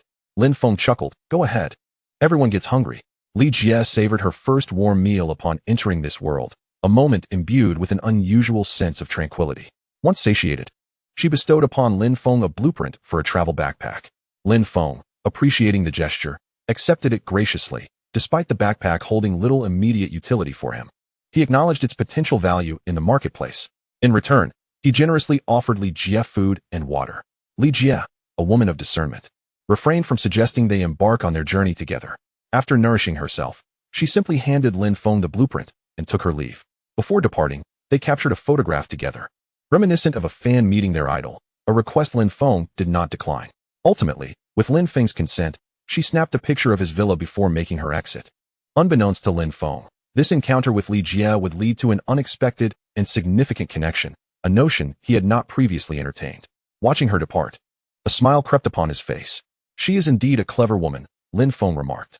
After tidying up, he retracted the villa into his inventory and set out in search of today's airdrop while continuing toward the safe zone. Meanwhile, upon leaving Lin Feng's villa, Li Jie promptly shared the photograph of it in the chat channel, while the image of their shared moment became a cherished keepsake. Later, when Li Jie's daughter stumbled upon the photo, she was astonished to discover that the renowned Lin Feng had previously known her mother, an undeniable twist of fate. The villa photograph Li Jie posted in the chat channel sent shockwaves through the community. What is this? A villa? Whose villa is this? This is extravagance beyond belief. While I'm struggling to survive, you've managed to find a vacation spot. Is this the home of some big shot? Are they still looking for a doorman? I'm eager to apply. Li Jie, please share where you found this villa. Did you see whose villa it is? Observing the fervor of the discussions, Li Jie chose not to engage further and logged off. Yet, the chatter continued to swell, nearing a frenzy. What is going on? I sleep in the frigid wilderness every night, and now I hear someone else already living in a villa? I'm certain this treatment is reserved for true elites. I wonder which titan of survival it belongs to. Incredible. I'm residing in an abandoned factory while you enjoy a luxurious villa. Our futures seem bright indeed. Li Jie's photograph ignited a whirlwind of excitement among the community. At this moment, Gu Changxing made his reappearance. Chapter 90. Could it be that Chu Yang also possesses a blueprint for a wooden cabin? Shiyan City. Before the abandoned community gate, Lin Feng waved his hand, and the luxurious villa before him transformed into a stream of light, entering the intelligent wristband he wore. Driving his small black vehicle, he began to venture deeper into the safe zone. Meanwhile, in the chat channel, the atmosphere shifted dramatically with the appearance of Gu Changxing. The once lively conversation fell into an abrupt silence. Greetings, everyone. Wherever there are hot events, there I shall be. I am Gu Changxing. Allow me to briefly analyze the incident concerning the villa. Firstly, while we are all still struggling for survival, the recent photograph released by Li Jie clearly indicates that someone has already taken residence in the opulent villa. Secondly, based on my current findings, I have discovered that the airdrop boxes contain blueprints for constructing small cabins. However, as far as I am aware, the blueprints for the luxurious villa have yet to surface. Thirdly, it stands to reason that those who possess such a grand villa are undoubtedly individuals listed on the trading and survival rankings. Only those on the leaderboard would have access to the vast resources required to construct such a magnificent estate. Fourthly, well, let us discuss this further next time. Farewell. With that, Gu Changxing logged off. In the chat channel, following Gu Changxing's departure, discussions resumed. I feel Gu Daolao's remarks were rather superfluous. Who doesn't he know that the owners of luxurious villas are surely those ranked highly? Yet, I concede that Gu Daolao's assertion holds merit. The individuals on the leaderboard are indeed formidable. Perhaps it's Gu Daolao's own villa. That is a valid point. Yet I still lean towards the likelihood that it belongs to Chu Yang. His ranking has surged several places. I suspect it may be the Delta Force instructor, Lowell. Given that his rank has also ascended significantly, now placing him within the top 100. Moreover, the Delta Force comprises many members, and if they were to unite, resources would not be an issue. I believe your analyses are somewhat futile. Gu Daolao has made it abundantly clear that the materials required to construct even a small cabin are considerable, let alone a luxurious villa. Therefore, the singular truth remains. Only Lin Feng, the reigning champion on both the trading and survival lists, possesses the strength and capability to erect such an extravagant villa. Goodness. The truth is out. Lin Feng's luxurious villa indeed. I too believe there is a significant possibility. While we toil for survival, Lin Feng has already taken residence in a grand villa. My word, this post-apocalyptic world is utterly terrifying. What I wish to know is what transpired between Li Jie and Lin Feng that allowed her to capture such a photograph. Stop speculating. Whether it's Lin Feng remains uncertain. The chat channel erupted with fervor. With the emergence of Lin Feng's villa photograph, many individuals found their mental fortitude crumbling. The Delta Force instructor, Lowell, also took note of the luxurious villa image released by Li Jie. Lowell gazed at the illuminated villa in the photograph, its expansive yard igniting a fierce pang of jealousy within him. Regardless of who owns the villa, it shall ultimately belong to me. Ideally, it would be yours, Lin Feng. I eagerly anticipate the moment when I seize everything from you. Haha. Lowell chuckled. Subsequently, he took to the chat channel, proclaiming, I am Lowell, and I am certain that this villa does not belong to that fellow Lin Feng, for his presence is conspicuously absent from the photograph. In truth, I secretly hope it is Lin Feng's villa, as the anguish he would endure upon losing everything, including this villa, would be exquisite. Haha. Lowell's words piqued the interest of the chat participants, as everyone was aware of the animosity between the Delta Force and Lin Feng. Regardless of whether this is indeed Lin Feng's villa, one cannot help but anticipate the day Lowell and Lin Feng cross paths. Let the confrontation begin. I sense it will be quite entertaining. In any case, the sight of someone residing in a luxurious villa has further fueled my motivation. I too look forward to the day I can call a villa my home. The chat channel buzzed with fervent discussions about the opulent villa. Meanwhile, Chu Yang observed this scene from the rooftop of an abandoned office building. Outside, snowflakes drifted down gracefully, while Chu Yang's gaze was profoundly contemplative. I know it must be your villa, Lin Feng. My instincts tell me so. I believe my speed was impressive, yet yours surpasses mine. Chu Yang glanced at the blueprint for a small wooden house in his hands and murmured, 30 heroes' pearls are required. It seems I must hasten my pace. The weather is turning cold, and these mutated creatures are seldom seen in this apocalyptic world. Upon seeing your villa, I realized you must have utilized an upgrade scroll, otherwise, it would be impossible to construct such a magnificent villa outright. However, there exists another possibility, the direct appearance of the luxurious villa blueprint, though this likelihood is slim. A villa of such grandeur surely demands an immense quantity of resources. How did you manage to amass so much in less than a month, Lin Feng? Chu Yang swirled the contents of his goblet, the striking red liquid catching the light. In the midst of a derelict building, his posture, holding the goblet, appeared oddly incongruous. A luxurious villa. I eagerly anticipate the day we meet, Lin Feng. Chu Yang downed the red wine in his glass and smiled. Meanwhile, Lin Feng navigated through Shurian City in his small black vehicle, searching for his first airdrop crate of the day. However, to his dismay, nearly an entire morning had passed without encountering a single airdrop. Has my luck soured since Alice's departure? Not a single airdrop crate in the entire morning? Lin Feng gazed at the wide expanse of Shurian City, unable to suppress a wry smile. Nevertheless, he remained undeterred. One must adapt to the solitude of living alone. At noon, Lin Feng vacated the opulent villa and, after partaking in a modest lunch, resumed his journey. Each day, the airdrop boxes contained an array of items. And although Lin Feng had amassed a considerable supply within his luxurious residence, it was not infinite. Thus, he needed to continue opening boxes to gather more resources. As Lin Feng wandered through Shurian City, fortune seemed to smile upon him in the afternoon. In an abandoned square, he unexpectedly stumbled upon 2 airdrop boxes stacked together. However, what Lin Feng did not anticipate was the peculiar scene unfolding in the square. Chapter 91. The Reappearance of the Bloodthirsty Mouse. New information has arrived in Shurian City. In a desolate, uninhabited square, 2 airdrop boxes lay stacked. Strangely, around these boxes lay the bodies of 4 or 5 individuals, men and women alike, collapsed in close proximity, with their blood still fresh and uncoagulated. Against the stark white landscape, this sight was strikingly conspicuous. Seated in his vehicle, Lin Feng observed this unsettling tableau with a sense of bewilderment. Typically, once a person or animal succumbs to death, their form vanishes. Yet, what could account for the presence of these bodies? Lin Feng murmured to himself. Simultaneously, he scrutinized the footage transmitted by the drone, which revealed no further discoveries.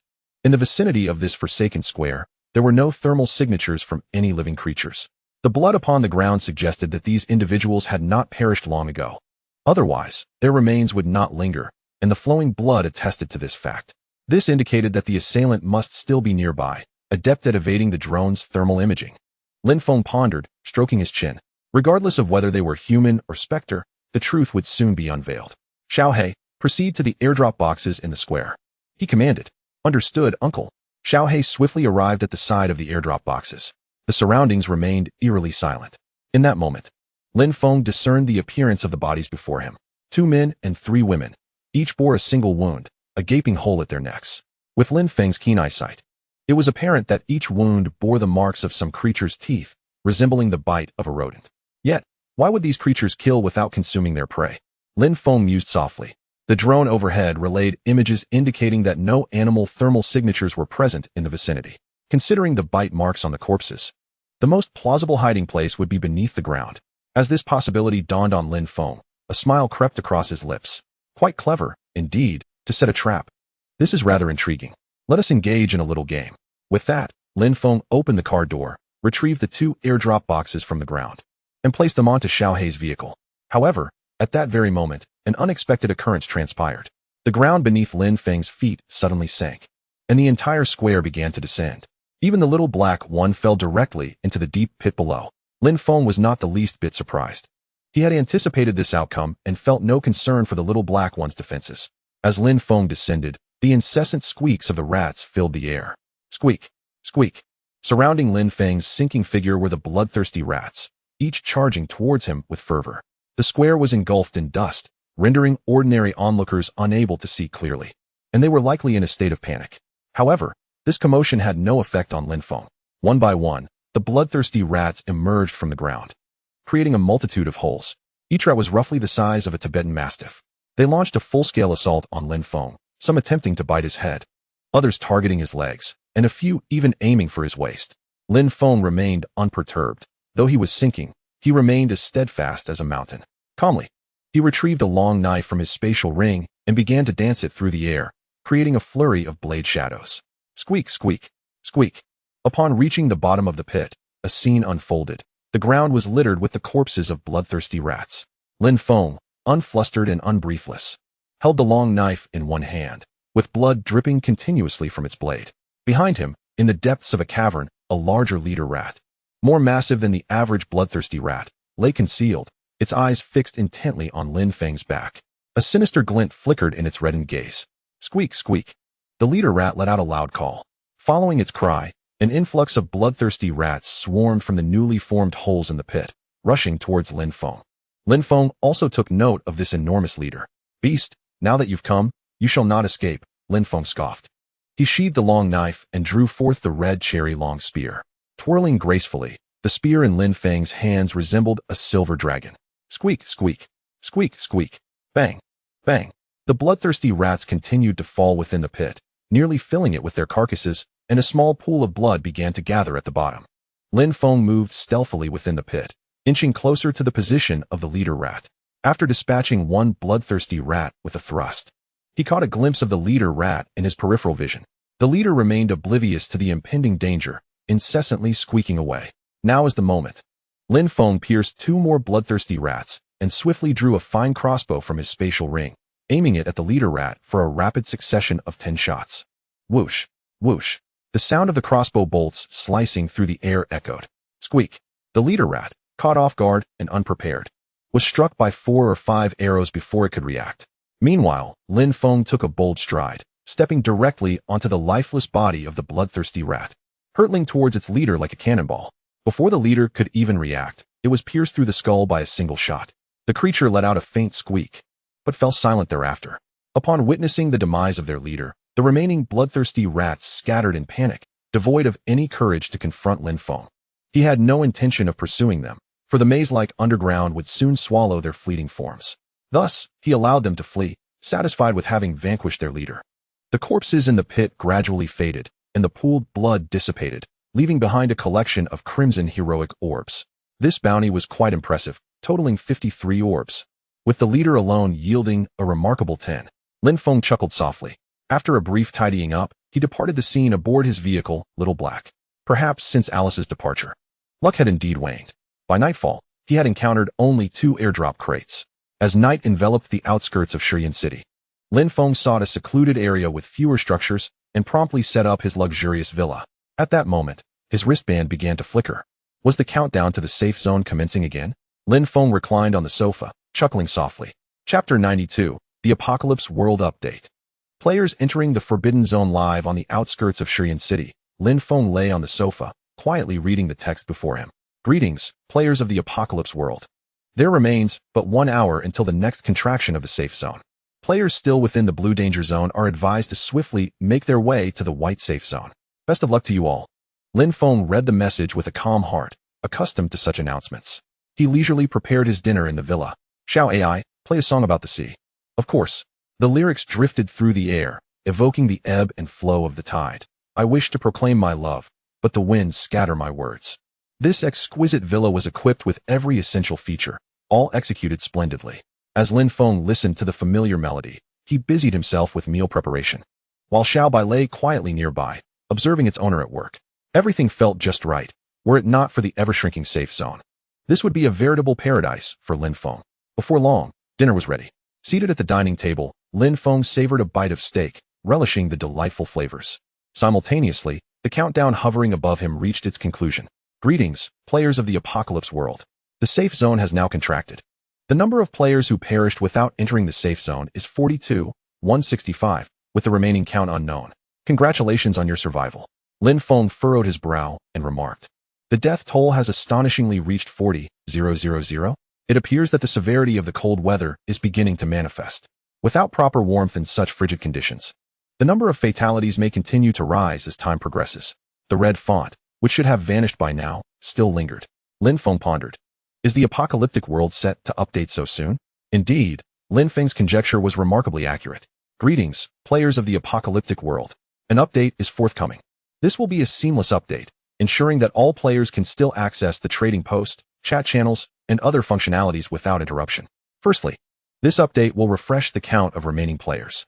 Following the next contraction of the safe zone, the number of remaining players will be displayed directly, rounded to the nearest whole number. For instance, if there are 352 players, it will simply show 4000.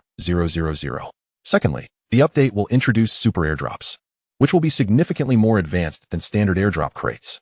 The contents of these super airdrop crates will also appear randomly. If a super airdrop crate materializes in proximity to a player, a prominent red airdrop crate symbol will illuminate on the player's survival map displayed on their smart wristband. The presence of this symbol indicates that a super airdrop crate has indeed appeared. Players are limited to encountering and opening one super airdrop crate per day. If a player has already collected 2 standard airdrop crates on that day, they may still encounter a super airdrop crate. In essence, super airdrop crates fall within the daily limit of 3 airdrop openings. Thirdly, after this update, a random player will be live-streamed as they enter one of the 10 major forbidden zones of the apocalypse, with the footage being broadcast in real time. Should the player perish, the next player will take over the stream. If the player successfully completes a level and chooses to proceed to the next, the live broadcast will continue. Should the player return to the apocalyptic world, the stream will seamlessly transition to the next player entering the forbidden zone. The live feed will be accessible on the player's smart wristband, under the newly updated livestream icon. The update has now been completed. Best of luck to you all. The text before Lin Feng gradually faded into the ether. The count of remaining players would soon be revealed. It seemed that the super airdrop crates were indeed more formidable than their ordinary counterparts, with a greater likelihood of yielding valuable items. If given the opportunity to encounter one, it would be unwise to let it slip away. Lin Feng picked up a spicy strip and popped it into his mouth. However, what exactly did the live streaming of entry into the 10 major forbidden zones entail? If the situation within those zones were broadcasted, wouldn't everyone know what to expect? Lin Feng found himself perplexed. Nevertheless, he was confident that the matter was not as straightforward as it appeared. If he could conceive of such questions, others surely could as well. Lin Feng opened the chat channel, eager to gauge the reactions of his fellow players. I am astounded by the live broadcast of the 10 most notorious forbidden zones of the apocalypse. This is indeed remarkable. What exactly is the situation? Wouldn't a direct broadcast expose everything? If we intend to venture into these zones later, wouldn't it help us circumvent numerous complications? It seems that matters cannot be so straightforward. As previously mentioned, each individual entry is random, although there are 10 forbidden zones. Entering does not guarantee that you will witness the same as others. However, it is also quite simple. If the number of entrants is sufficiently substantial over time, we shall discern the true nature of the 10 major apocalyptic forbidden zones. Regardless, let us first observe the live broadcast. If it were simple, I would have already entered the 10 forbidden zones myself. Should I triumph, I could directly access the innermost sanctuary, thus ceasing my daily treks to safety. After some discussion, everyone proceeded to watch the live stream. Lin Feng observed the conversations among the crowd, largely composed of the deductions he had already made. Thus he felt little surprise. Ultimately, like everyone else, Lin Feng activated the live stream icon to ascertain the situation. As the broadcast commenced, a young man was seen standing at a crossroads. The 4 directions were lined with straight roads, and the young man appeared utterly bewildered, gazing around him. Although the current viewer count of the live stream was not visible, Lin Feng surmised it must be substantial, as the barrage of comments was overwhelming. Although each person could only post a single comment, the sheer number of viewers resulted in a flurry of messages. The screen was inundated with white text, rendering the actual situation nearly indecipherable. Lin Feng promptly disabled most of the comments, leaving only a single line of text scrolling at the top of the screen. This way, the live feed remained unobstructed while still allowing him to observe the ongoing discussions. The audio from the broadcast was crystal clear. The young man, gripping the standard long knife bestowed upon every player at the outset, nervously surveyed his surroundings.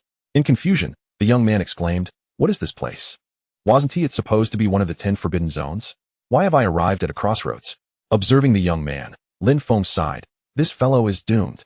However, the man on the screen remained oblivious to Lin Feng's remarks. Chapter 93. The terrifying 10 forbidden zones of the apocalypse. What lies down the third road? Outside Shiyan City, snowflakes continued to fall from the sky. Lin Feng reclined on the sofa, quietly watching the live broadcast before him. He had already predicted the fate of the young man in the footage. Unfortunately, the individuals within the broadcast could not hear Lin Feng's voice. Yet, the barrage of comments continued to flood the screen, echoing the audience's bewilderment. Isn't this supposed to be one of the 10 forbidden zones? Why is it merely a crossroads? Indeed, What does it signify for the man to stand at this intersection? If this is truly an apocalyptic forbidden zone, then it hardly seems frightening at all. I have come to understand the situation. This intersection, with its 4 roads, represents 4 distinct directions, each symbolizing a different choice. And every choice will lead to varied encounters. The truth is unfolding above. Yet it remains uncertain which path this young man will select and what he will encounter along the way. Look, during the live broadcast, the man has made his decision. He has chosen the road ahead. Observe closely to see what he will face. The audience, captivated, fixates on the screen, their eyes unwavering as they watch the young man grasp a long blade with one hand and begin his advance. The live feed follows his every step. Soon, he has traversed approximately 1,000 meters. Initially tense, the young man's demeanor gradually eases as he encounters no unforeseen events, and the initial panic dissipates. He speaks. Could it be that this first trial is merely to walk straight down this path to reach the end? If so, that seems rather too simple. The viewers share his bewilderment. Is it truly the case that one can clear the challenge simply by following the road? That seems excessively easy. Surely, in a place dubbed the 10 Forbidden Lands, there must be unexpected twists yet to be revealed. As the onlookers ponder the unfolding events, their chatter abruptly ceases. Ensnared by a shocking sight, the young man has advanced another 500 meters, only to be confronted by a thick fog that obstructs his path. Before he can react, a horde of zombies bursts forth from the mist. The road, roughly 10 meters wide, becomes a battleground as the undead surge forward. The man barely manages to swing his blade, severing the head of one zombie before the relentless tide overwhelms him.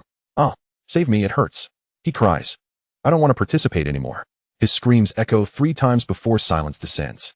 The audience watches, horrified, as the zombies consume him entirely, leaving no trace behind. Thus, the first participant of the live broadcast succumbs, reduced to mere sustenance for the undead. The stream abruptly cuts off, leaving the spectators gasping in shock. Goodness, that man met a gruesome fate. Not even a remnant of his body remains, devoured completely. The horror of his final cries lingers in my mind. I wonder, if the first road leads to zombies, what awaits at the second? What other monsters may lie in wait at the remaining paths? We shall discover the answers as we continue to watch. For now, let us wait until they have charted the way before we venture in ourselves. Upon reflection, I deem it prudent to remain in this apocalyptic realm, for I have no desire to endure the fate of being torn asunder by the undead.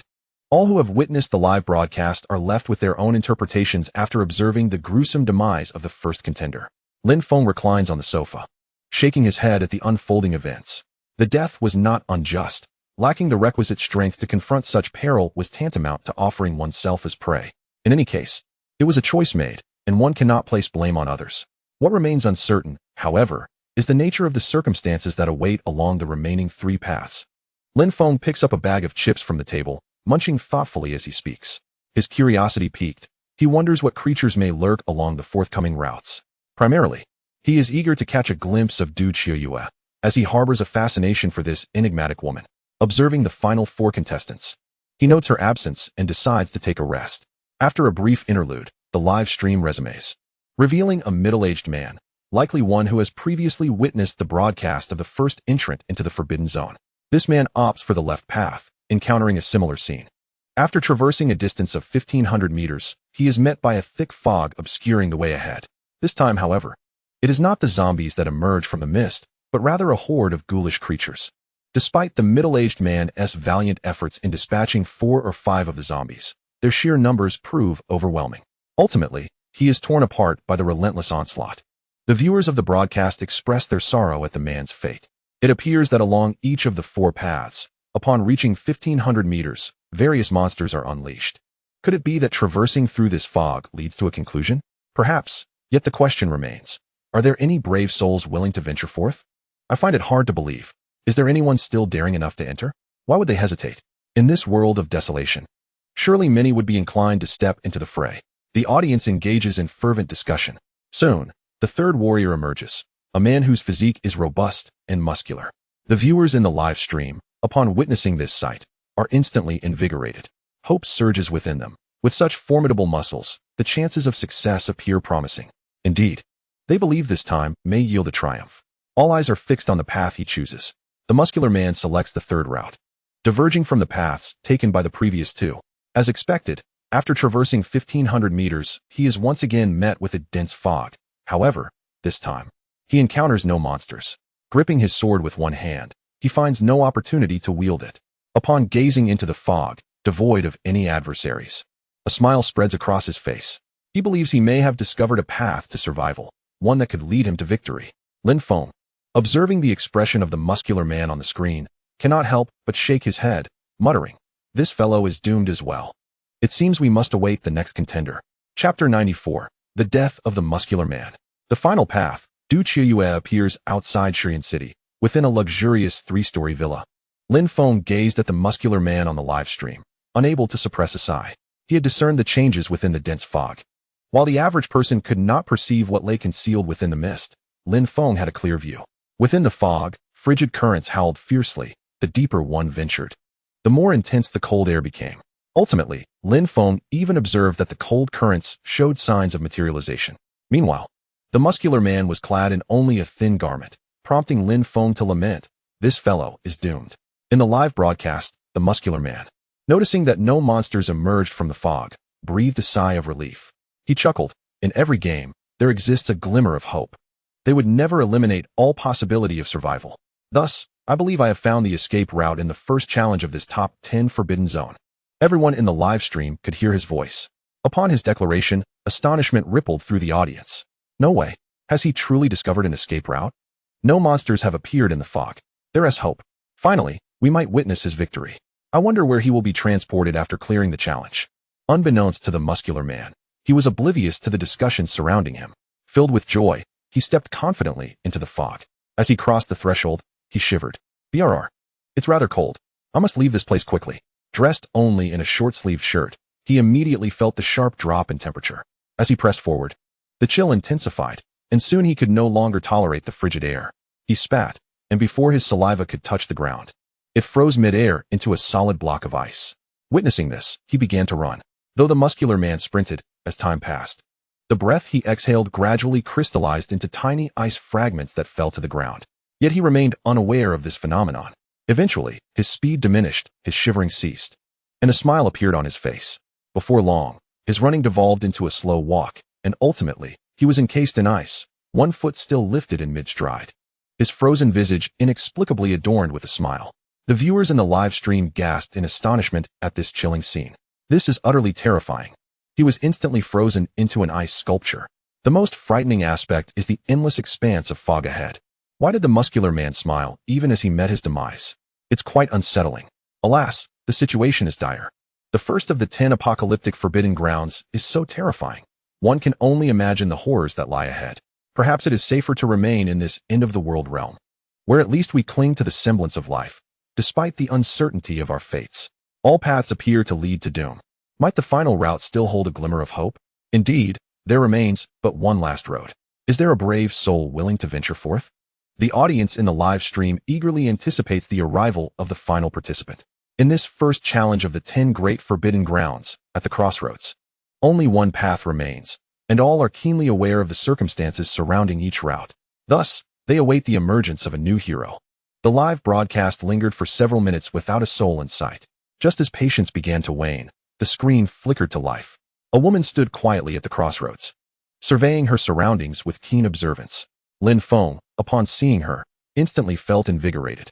"Du Qiuyue, you truly entered?" he murmured, sitting up to gaze intently at the live feed.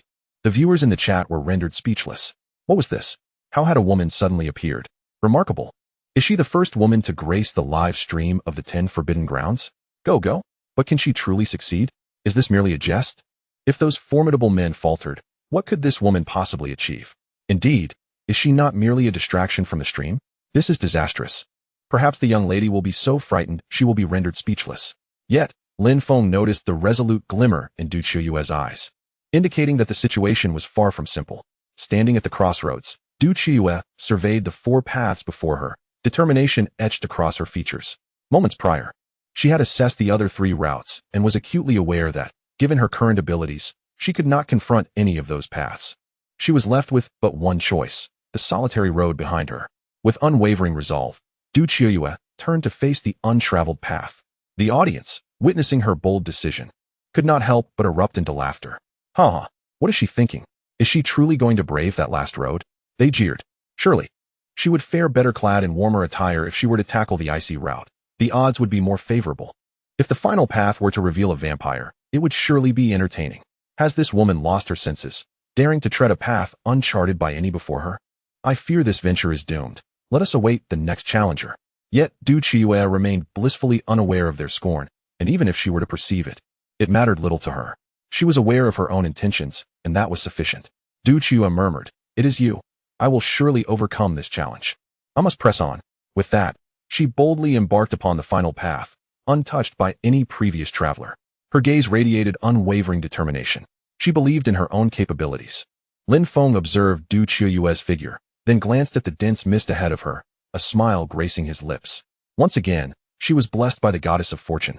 "You have triumphed, Du Qiuyue," Lin Feng remarked with a chuckle. Chapter 95, The Path of Poison. The noxious fumes grew increasingly potent.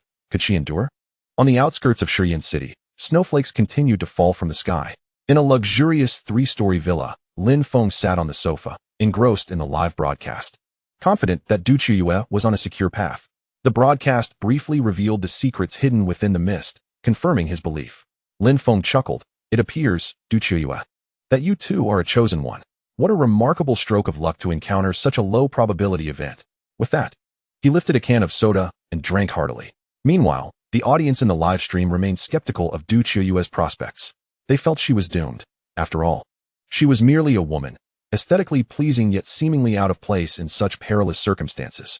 "It's a pity for such a beautiful woman," they lamented. Few held faith in her success, believing she was merely a pawn in a deadly game. At the crossroads, Du Qiuyue stepped forward, resolutely advancing along the final route. Though her pace was measured, her steps were firm, her right hand gripping a long blade like a valiant warrior. 100 meters, 200 meters, 500 meters, before long, she stood directly before the impenetrable mist. With her right hand tightly clutching the sword, she braced herself for the potential monsters lurking within the fog. The audience, too, was tense, their focus fixed on the obscured path. The chatter dwindled as everyone yearned to uncover the mysteries that awaited. Du Qiuyue waited, but still, no signs of movement emerged. Was this path devoid of monsters, akin to the challenge faced by that muscular man? Du Qiuyue pondered. The viewers in the live stream were equally astonished. What on earth is happening? Is this route truly free of monsters? 2 paths were devoid of threats, while 2 others harbored dangers. It seemed the situation was thus. "We must discover what lies within this path. Woman, go in and see what unfolds. After all, death is inevitable. Why linger?" They jeered. "Surely, she doesn't believe she can conquer this challenge." They laughed. Yet, Du Qiuyue remained oblivious to their mockery. And even if she were aware, she would not be swayed. Du Qiuyue calmly spoke. "As it stands, this path appears devoid of any monsters. I have waited for so long, yet no creature has emerged. Let us proceed and investigate." With that, she took a step forward, entering the dense fog that lay before her. The moment she stepped into the mist, she found herself in an empty expanse, void of both zombies and the undead. The temperature was neither cold nor warm. Glancing around, she murmured, "Neither cold nor warm, yet nothing is here? Is this truly the path to survival?" The audience in the live stream was equally bewildered by the scene unfolding before them. What on earth? There's absolutely nothing inside. No monsters, no zombies. The woman just said it's neither cold nor warm. Isn't this the very definition of a safe passage? Could it be? Could this woman be so fortunate? It can't be that simple. This is one of the top 10 forbidden zones of the apocalypse. I agree. Surely, things cannot be this straightforward. There must be some detail we are overlooking. Though Du Qiuyue was oblivious to the viewers' comments, she remained acutely aware of her surroundings. Aside from the fog, there was nothing else. Visibility was limited to less than 10 meters.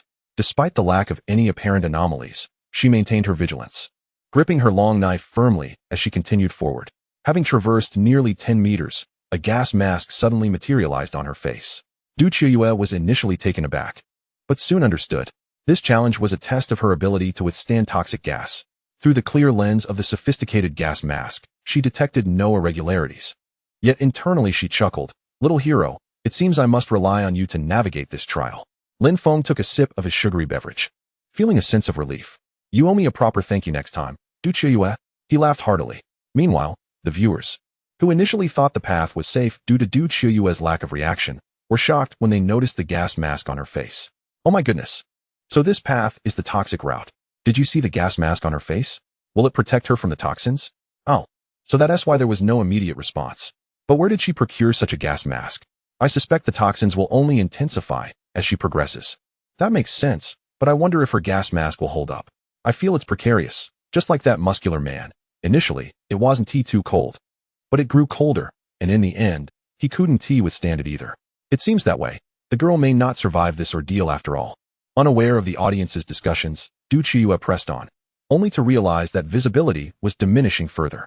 What began as a 10-meter view was now gradually shrinking as she advanced deeper into the fog. Visibility continued to diminish, descending to 8 meters, then 6 meters, and finally to a mere 3 meters of the road ahead. In the air, Du Chiyue began to perceive a yellow haze. Upon witnessing this scene, she realized that the potency of the toxic gas was intensifying. Yet, she did not feel overly uncomfortable. It seems that the provisions from the little hero are of commendable quality, she mused internally. Meanwhile, the viewers in the live stream noticed the changes unfolding before Du Chiyue. Goodness, yellow smoke has begun to materialize. This poison must be more perilous than my wife's flatulence. Wake up upstairs, you don't even have a wife. I knew it wouldn't be so simple. This toxic gas escalates in intensity, much like the chilling path of the muscle man. Hasn't he endured for 5 minutes? Let us wager how long this young lady's gas mask can withstand. It's been nearly a minute. I wager her mask can hold out for 2 minutes. I predict it won't last much longer. The emergence of yellow gas is clearly ominous. I guess 3 minutes. I believe it will manage for 1.5 minutes. It appears to last a while longer. Lin Feng, observing the comments, chuckled. I bet it will endure until the end. On the other side, Du Chiyue continued her advance, only to find another transformation unfolding before her eyes. Chapter 96. The materialization of red toxic gas, the final layer of poison. Outside Shurian City, the snow continued to fall from the sky. Within a luxurious 3-story villa, Lin Feng reclined on the sofa, watching the live broadcast. Navigating through this challenge posed no issue. At present, the premium-grade gas mask stood as the pinnacle, especially when most had only access to ordinary or even scarce intermediate items. Lin Feng took a sip of his sugary drink and chuckled. Suddenly, the live broadcast revealed a new development. After approximately 3 minutes of walking, the viewers were left in astonishment. My heavens, this young lady's gas mask is remarkably effective. It has endured for over 3 minutes. Impressive. She has managed to last this long. Those who claim she could only last a minute, come forth and see. No need to shout upstairs. Each person can only comment once a day, and they cannot exit until tomorrow. It was simply terrifying. The young lady had sustained herself for such an extended period.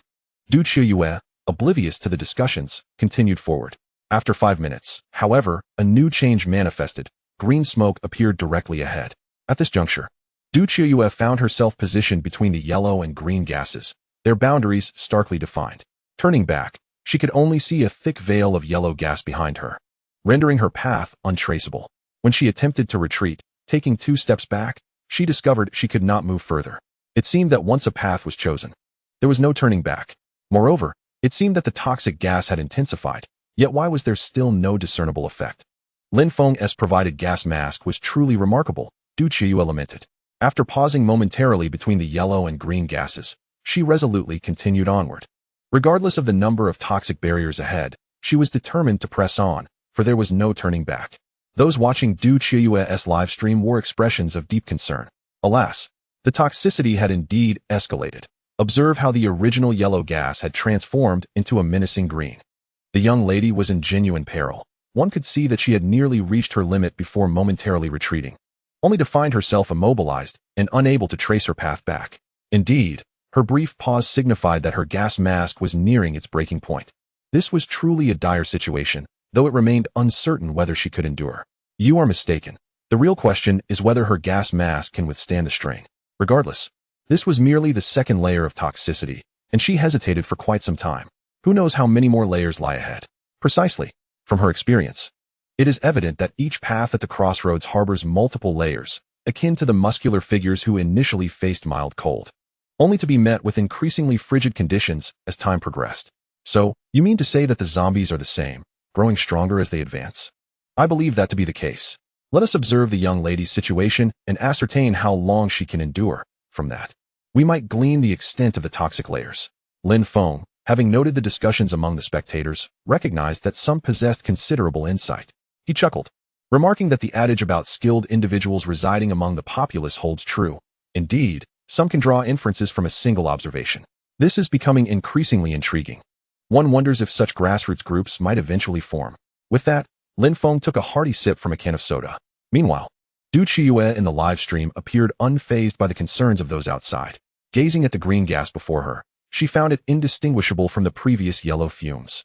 Breathing remained unchanged, with no peculiar odor detected. Du Qiuyue initially considered accelerating her pace, yet visibility remained limited to a mere 3 meters. Moreover, she dared not relax her vigilance, fearing the sudden emergence of a monster. Thus, her advance was steady rather than swift. As time elapsed, 5 minutes swiftly passed. Suddenly, a new toxic gas materialized before her. A violet haze enveloped the entire space.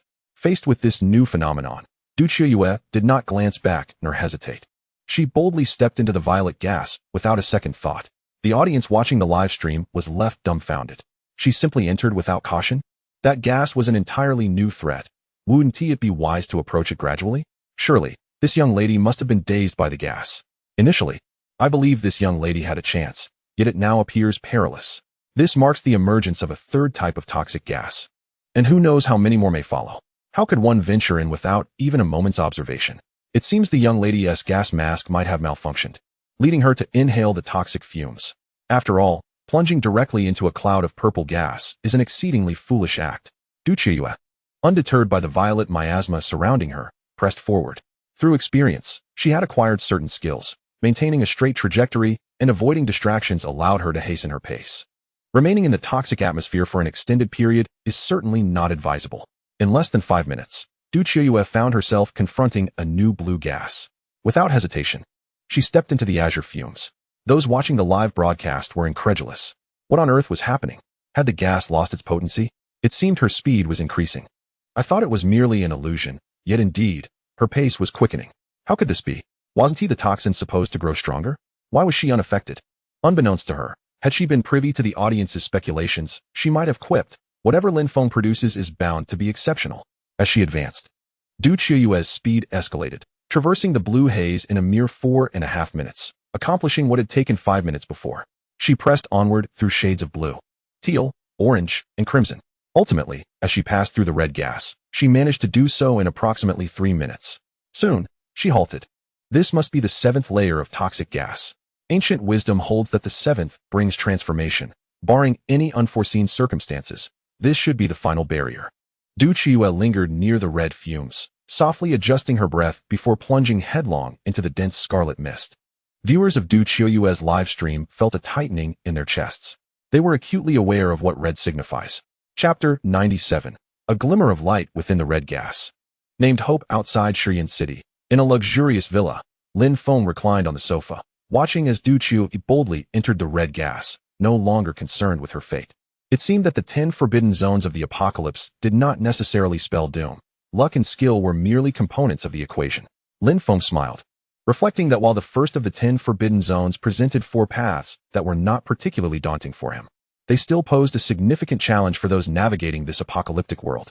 Yet, it was not a dead end. There remained a sliver of hope. It all depended on whether they could seize the opportunity. Lin Feng then switched off the live broadcast.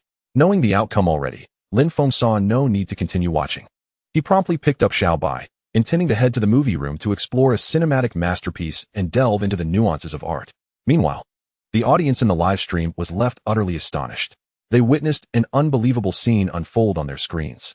Before Du Qiuyue, the red poisonous gas had materialized into a tangible form. The air was filled with strands of red gas, resembling tiny crimson worms, writhing through the atmosphere, nearly filling the entire space surrounding her. Consequently, the viewers were left speechless. What on earth am I witnessing? The poison gas has materialized? I thought there were merely red little bugs in the air. Predictably, given the layers of poison gas that the girl had previously traversed, the toxicity was evidently escalating. Although she was formidable, this time truly seemed perilous. Materialized poison gas is something we have never even heard of in the real world. This girl is doomed. It's truly unfortunate. She had already passed through 6 layers of gas, yet the final layer was unexpectedly potent. Indeed, against such tangible poison gas, a standard gas mask would be utterly ineffective. One can only wonder if she can endure, though I find it doubtful.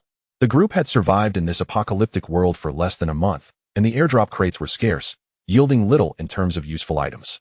Thus, for this girl to have lasted so long was already quite an achievement. The first level of the top 10 apocalyptic forbidden zones was indeed brutal, threatening total annihilation. Du Qiuyue could not see the comments flooding in, but she too was facing a bit of trouble. She charged directly into the red poison gas before her. And as she entered, the swirling red gas rushed fervently towards her face. In an instant, the gas collided violently with Du Qiuyue, knocking her to the ground. The red gas had literally thrown a living person to the floor. After falling, Du Qiuyue found the relentless red gas still crashing against her face. However, her gas mask effectively held the poison at bay. She had just expended considerable stamina and energy overcoming the previous 6 layers of gas, remaining in a state of high tension throughout. Arriving at this point unprepared, she was caught off guard and knocked down. Nevertheless, Du Qiuyue quickly regained her composure, now wary of the encroaching red poison gas. Come on, this must be the final layer of poison gas. Steady yourself, Du Qiuyue. You can do it. Taking a deep breath, Du Qiuyue stood up and began to walk toward the looming red gas ahead. The crimson gas, resembling minute insects in the air, relentlessly surged towards Du Qiuyue's face. The viewers in the live stream could even faintly hear the sound of metal clashing, clang, clang. Yet, Du Qiuyue remained unfazed, resolutely ignoring everything around her, including the ominous red gas, as she steadfastly pressed forward. Meanwhile, the audience was left in a state of shock. The fact that the red gas had materialized was already astonishing, but now it had the audacity to knock the girl to the ground. How terrifying. I had thought this challenge would be the simplest, yet I was unprepared for the layers of toxic gas, which ultimately manifested into a force that could physically impact a person. Did I just witness the crimson gas collide with her gas mask, producing a metallic sound? Surely. You heard that correctly. It was indeed the sound of metal striking. This is beyond comprehension. Did you not see how she was knocked down the moment she entered? I distinctly heard that sound. It feels as though her situation is dire. Poor girl, bravely resisting this terrifying gas alone. I can only wonder how long she can endure within it. Unaware of the comments from the audience, Du Qiuyue continued her arduous journey towards the crimson gas. This time, the path was far from the ease she experienced in the previous 6 layers, yet her resolve remained unwavering. After approximately 5 minutes of walking, Du Qiuyue found herself still enveloped in the red gas, with no end in sight. She paused, surveying the dense gas before her, and couldn't help but smile wryly. It seems this red gas extends even further. It might not just be 5 minutes this time. However, it could also be that I am simply moving more slowly through this toxic haze. Only by continuing forward will I discover the truth. Regardless, as long as there is a path, there must be an end. With that thought, Du Qiuyue resumed her advance. 5 minutes passed, then 10, then 20. Ultimately, after a full half-hour traversing through the crimson gas, she noticed that the atmosphere around her began to thin. Simultaneously, a faint glimmer of light appeared in the distance. Upon closer inspection, she confirmed that indeed, a slight illumination was emerging, though it was barely perceptible amidst the suffocating red gas. Du Qiuyue smiled, remarking, "It appears that this is the exit from the thick fog ahead." With that, she boldly stepped forward towards the flicker of light. The audience watching the live stream began to buzz with excitement, as if a glimmer of hope had awakened within them. Meanwhile, Lin Feng was engrossed in analyzing the grand narratives of the film by teacher Xiao Zhe, keen to unravel why cinematic masterpieces from the land of cherry blossoms could captivate audiences worldwide. Chapter 98. Conquering the first challenge of the apocalypse's forbidden zone. A mysterious blessing? Outer Stone Swallow City. In the opulent villa, Lin Feng gazed at the impressive works of the renowned teacher, Koz, and felt a palpable sense of progress through the ages. From the early days of the illustrious teacher, Mudo Ran, to the subsequent prominence of Aoi, and now to the present-day Koz, there has undeniably been a monumental evolution in both narrative and aesthetic appeal. Lin Feng chuckled as he admired Koz's captivating images, reflecting, the march of time is incessantly progressive. Those who lag behind are destined for obsolescence, regardless of their former glory. In recent days, he had grown somewhat complacent. Since moving into the luxurious villa, it seemed as if he had reached the pinnacle of existence. Yet, he had neglected the reality of this apocalyptic world, where safe zones continuously shrink and supply drops descend daily. He recognized that he was merely a step ahead of others, but as time passed and supply crates were opened, it was inevitable that others would catch up. While not everyone would succeed, at least some would undoubtedly close the gap. If he continued to be so careless, his future would be perilous. From this moment forth, I shall remain vigilant and never forget this is a world of desolation. Failure to keep pace invites peril. Lin Feng murmured to himself, acknowledging the need for heightened awareness regarding his recent changes. Meanwhile, in the realm of live streaming, the barrage of comments began to dwindle as viewers focused intently on the unfolding scene. Du Qiuyue, invigorated by a glimmer of hope, strode forward with determination. With each step, the oppressive red gas thinned, revealing a clearer light ahead. Soon, the noxious haze nearly vanished, leaving only a white mist, reminiscent of her initial entry into this treacherous path. The radiant light pierced through the fog, illuminating Du Qiuyue, who felt as though she had undergone a transformative baptism, infused with newfound vigor. Her steps became increasingly buoyant, and at last, she emerged from the mist into the illuminated space. As the audience witnessed, Du Qiuyue traversed the fog. The livestream brightened progressively until it culminated in a blinding white light. Once the brilliance subsided, viewers discovered Du Qiuyue standing in a circular plaza. After passing through the mist, she found herself in this modestly sized arena, approximately 100 square meters in area. The entire plaza was enveloped in white, surrounded by the same dense mist she had encountered at the onset of her journey, obscuring anything beyond its confines. The atmosphere was eerily tranquil. With the disappearance of her gas mask, Du Qiuyue's true visage was revealed, leaving the audience in a state of astonishment. What a remarkable turn of events. This young woman has truly navigated the treacherous path of toxic gas. It is hard to believe that such a feat could be accomplished by a woman. I was convinced that she would falter, yet she has astonishingly prevailed. This is one of the 10 most perilous locations of the apocalypse. So many men have failed to conquer this route, and yet it has been achieved by a woman. The muscular men, the middle-aged gentlemen, and the youthful lads all fell short, while this remarkable woman succeeded, garnering my utmost respect. I had my doubts about her capabilities, but I now realize that she is indeed a formidable individual. The audience watching the live stream, who once disparaged her, now sings her praises. It is astonishing that a woman has triumphed where many others could not. At this moment, standing in the circular plaza, Du Qiuyue lets out a sigh of relief, only to be met with confusion. Surely, she must have completed the challenge, right? Was it not stated that upon completion, one would randomly appear in a safe zone and receive their rewards? Why, then is there nothing? A look of perplexity graces Du Qiuyue's exquisite face. Just then, a mechanical voice echoes through the air. Congratulations, you are the first to conquer the 10 most dangerous locations of the apocalypse. Will you continue to challenge the next forbidden zone? Initially taken aback by the disembodied voice, Du Qiuyue quickly regains her composure. I shall not participate, she replies softly. Very well, the player has opted out of the next challenge. Rewards for your completion will now be issued. Please prepare yourself. As the first to conquer the 10 most dangerous locations, you will receive a mysterious blessing. Following this blessing, you will be randomly transported to a location within the safe zone of the apocalypse world. The rewards for completing the 10 locations will accompany you back to this world. Now, the mysterious blessing will commence. Please prepare yourself. Before Du Qiuyue can fully comprehend the situation, a circular beam of white light descends from above, enveloping her entirely. Bathed in this ethereal glow, she feels warmth radiating throughout her body. As the black liquid begins to seep from her pores, it evaporates almost instantly. Du Qiuyue senses her body undergoing a transformation, feeling lighter as the dark substance continues to flow from her. Moreover, she becomes aware of her height increasing slightly, her proportions becoming increasingly perfect. It appears that this mysterious blessing is altering my physique, Du Qiuyue muses quietly.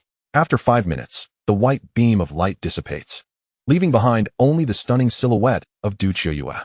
In the midst of the recent transformation, the audience watching the live broadcast could only see a white beam of light enveloping Du Qiuyue's figure, after which she completely vanished from sight, leaving no sound behind. Time seemed to stretch indefinitely until the white beam dissipated, and Du Qiuyue's silhouette reappeared. Viewers could sense through the screen that the woman before them exuded an entirely different aura, her physique now perfectly proportioned, tall and curvaceous. Her complexion was fair and exquisite, devoid of any blemish. It was as if Du Qiuyue were aware of the audience's gaze upon her. She smiled gently into the void before her and uttered, "Thank you, Lin Feng." Her words sent the viewers into a frenzy. What did the girl say before she left? Was it really "Thank you, Lin Feng"? In the forbidden zone, within the circular plaza, Du Qiuyue, transformed through a mysterious blessing, radiated an even more dazzling brilliance. She looked ahead and smiled, repeating, "Thank you, Lin Feng." As her words echoed, her entire figure vanished from the circular plaza. The viewers of the live stream erupted in excitement. Did that girl just say "Thank you, Lin Feng"? I must not have misheard. An astonishing secret unfolded. The first person to conquer the 10 great forbidden zones was intricately linked to the esteemed Lin Feng. Incredible, like a mother cow opening the door for her calf, it was astonishingly impressive. The girl's gratitude towards Lin Feng, especially before so many viewers, hinted at something significant. Undoubtedly something noteworthy. Remarkably, although Lin Feng had not entered the forbidden zone, His presence was felt everywhere. The viewers were in a frenzy, never anticipating that the first conqueror would have such a profound connection with Lin Feng. Everyone was wildly speculating about the relationship between Lin Feng and the girl. Initially, her achievement was already monumental news, and now, her association with Lin Feng created a seismic effect. If there were trending topics in this apocalyptic world, Lin Feng and Du Qiuyue would undoubtedly occupy the top spot. Who would have thought that this seemingly ordinary girl found the courage to enter the 10 great forbidden zones thanks to Lin Feng? How enviable. I wonder if it's still possible to travel to Thailand now? I realized why that girl was able to navigate through the gas chamber. Did anyone notice that her gas mask was the key? It's clear now that the mask she wore was no ordinary item, but rather a high-grade gift from Lin Feng. What could their relationship be? Could she possibly be Lin Feng's partner? There's something substantial here. Lin Feng not only resides in a villa, but is also accompanied by such a stunning beauty. I can't help but feel envious. Although Du Qiuyue has departed from the live broadcast, discussions surrounding her remain fervent and are increasingly gaining momentum. As the next individual stream commenced, viewers lost all interest and flocked to the chat channel to continue deliberating on the matter. The first person to conquer the 10 apocalyptic forbidden zones turned out to be a young woman. Although her name was not revealed during the live stream, she ultimately mentioned a pivotal name, expressing gratitude towards Lin Feng.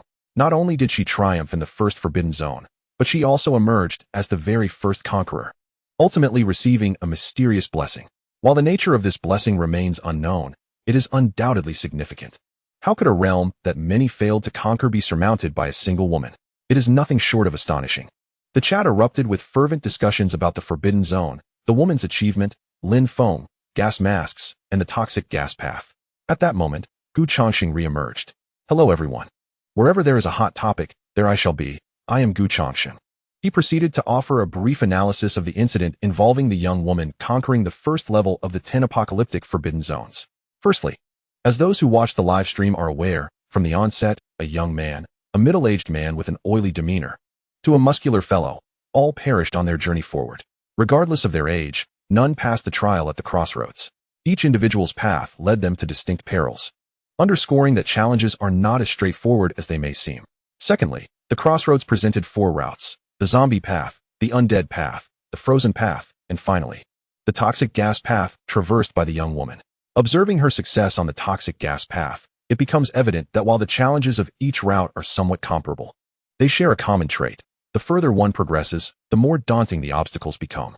Thus, the choice of route is critical for all. However, I would not strongly recommend the toxic gas path taken by the young woman, as it is apparent that without a proper gas mask, one might not endure even the initial layer of yellow toxic gas. Thirdly, upon conquering the realm, all witnessed that the successful ones arrived at a circular plaza. Within this plaza, no changes occur. Reaching this point signifies victory. It is clear that the young woman, being the first player to conquer the 10 apocalyptic forbidden zones, received a mysterious blessing, but subsequent players may not be so fortunate. Fourthly, the young woman's gratitude towards Lin Feng suggests a certain connection between them, though the nature of this relationship remains open to interpretation. Fifthly, that is a discussion for another time. Farewell, everyone, until we meet again. With that, Gu Changxing made his exit, and the chat channel returned to its lively atmosphere. Alas, once again, the esteemed Gu has left his words unfinished, leaving a sense of discomfort. Nevertheless, I must concede that his analysis is astute. However, I remain curious about the relationship between the young lady and the illustrious Lin Feng. Just moments ago, within the live broadcast, another individual ventured into one of the 10 forbidden zones of the apocalypse. Regrettably, this man chose to traverse the treacherous path laden with toxic gas that the young lady had previously navigated. I observed that he might have believed that if she succeeded, he could as well. Thus, he entered, covering his nose with a piece of clothing. Sadly, within less than a minute, he succumbed to the poison and fell lifeless to the ground. Not everyone possesses the same fortitude as the young lady, nor can all expect to receive Lin Feng's blessings. The 10 forbidden zones of the apocalypse are no trifling matter. Akin to how we admire a 5-star chef's exquisite dishes, our attempts using the same methods yield only mediocrity. Moreover, one ought to consider the exceptional gas mask adorning the young lady's face, undoubtedly a high-grade piece bestowed upon her by Lin Feng. Otherwise, she would not have emerged unscathed. Lacking such prowess, it would be prudent to avoid the toxic path traversed by the young lady. Just look at the unfortunate fate of the man who perished, blood oozing from his orifices. Discussions abound regarding Du Qiuyue, the 10 forbidden zones of the apocalypse, and Lin Feng himself. Meanwhile, Lin Feng gazes at the blueprints in his hands, a peculiar smile gracing his features. Chapter 100. Made Manufacturing Blueprint. The final item assembled at the periphery of Shiyan City. Within a luxurious 3-story villa, Lin Feng paid no mind to the happenings in the chat channel. Remaining blissfully unaware of the discussions surrounding him, he had long anticipated that Du Chuyue would successfully navigate the initial challenge of the 10 forbidden zones, thus losing interest in the chatter. At this moment, as he scrutinized the manufacturing blueprint in his possession, an expression of curiosity crossed his face. Made manufacturing blueprint? What on earth was Du Chuyue contemplating? How did she procure such a blueprint? It is simply, delightfully suited to my tastes. Lin Feng exclaimed with a hearty laugh while clutching the blueprint. Ahem, what do you mean by that, Xiaobai? That look in your eyes. Xiaobai regarded Lin Feng with disdain. Lin Feng scratched his head and replied, Ahem, I merely thought that having a robot in the house would be rather convenient. Besides, what do you know, you little feline? Ignoring Xiaobai's contempt, Lin Feng began to peruse the items required for maid creation: 30 units of fine iron, 100 units of wire, 30 units of glass, 1 generator, 20 units of ceramics, 1 unit of synthetic skin, and 30 courage pearls. Quite a substantial list. Yet it seems I possess nearly all the necessary items, even the generator. However, the synthetic skin presents quite a conundrum. Surely, I cannot simply trade for it at the marketplace. Lin Feng pondered, stroking his chin in contemplation. Oh well, it's not as if it's something to be ashamed of. Though perhaps it is. Lin Feng chuckled ruefully. Nevertheless, what does it matter? After the system upgrade, the maid will undoubtedly evolve into a smart maid. No, a sophisticated steward.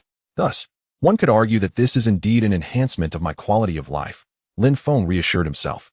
However, after some contemplation, Lin Feng decided it would be prudent not to announce the trading of artificial skins in the marketplace just yet. Stealthy development is the key to success.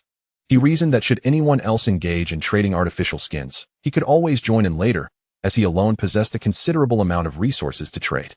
Hence, Lin Feng felt no trepidation about others potentially seizing the opportunity before him. He secured the maid manufacturing blueprint in his possession and directly accessed the marketplace to peruse the offerings. As he anticipated, although the trading volume was substantial, the items available were mostly of little value, predominantly consisting of food and water. After all, sustenance, hydration, and a secure shelter are the fundamental elements of survival. Glancing at his ranking, he was reassured to see that he still held the top position. The recognition from the system for being first on both the trading and survival leaderboards had garnered his attention. Noticing no trace of artificial skins in the marketplace, he promptly logged off, for there remained an important task awaiting his attention. Lin Feng proceeded to the opulent villa's rear garden, spanning over 50 square meters. The garden had ample space, albeit it remained largely barren for the moment. This is the place. He retrieved exquisite planting pots from his spatial ring and arranged them in a corner before placing red heroic orbs into each pot.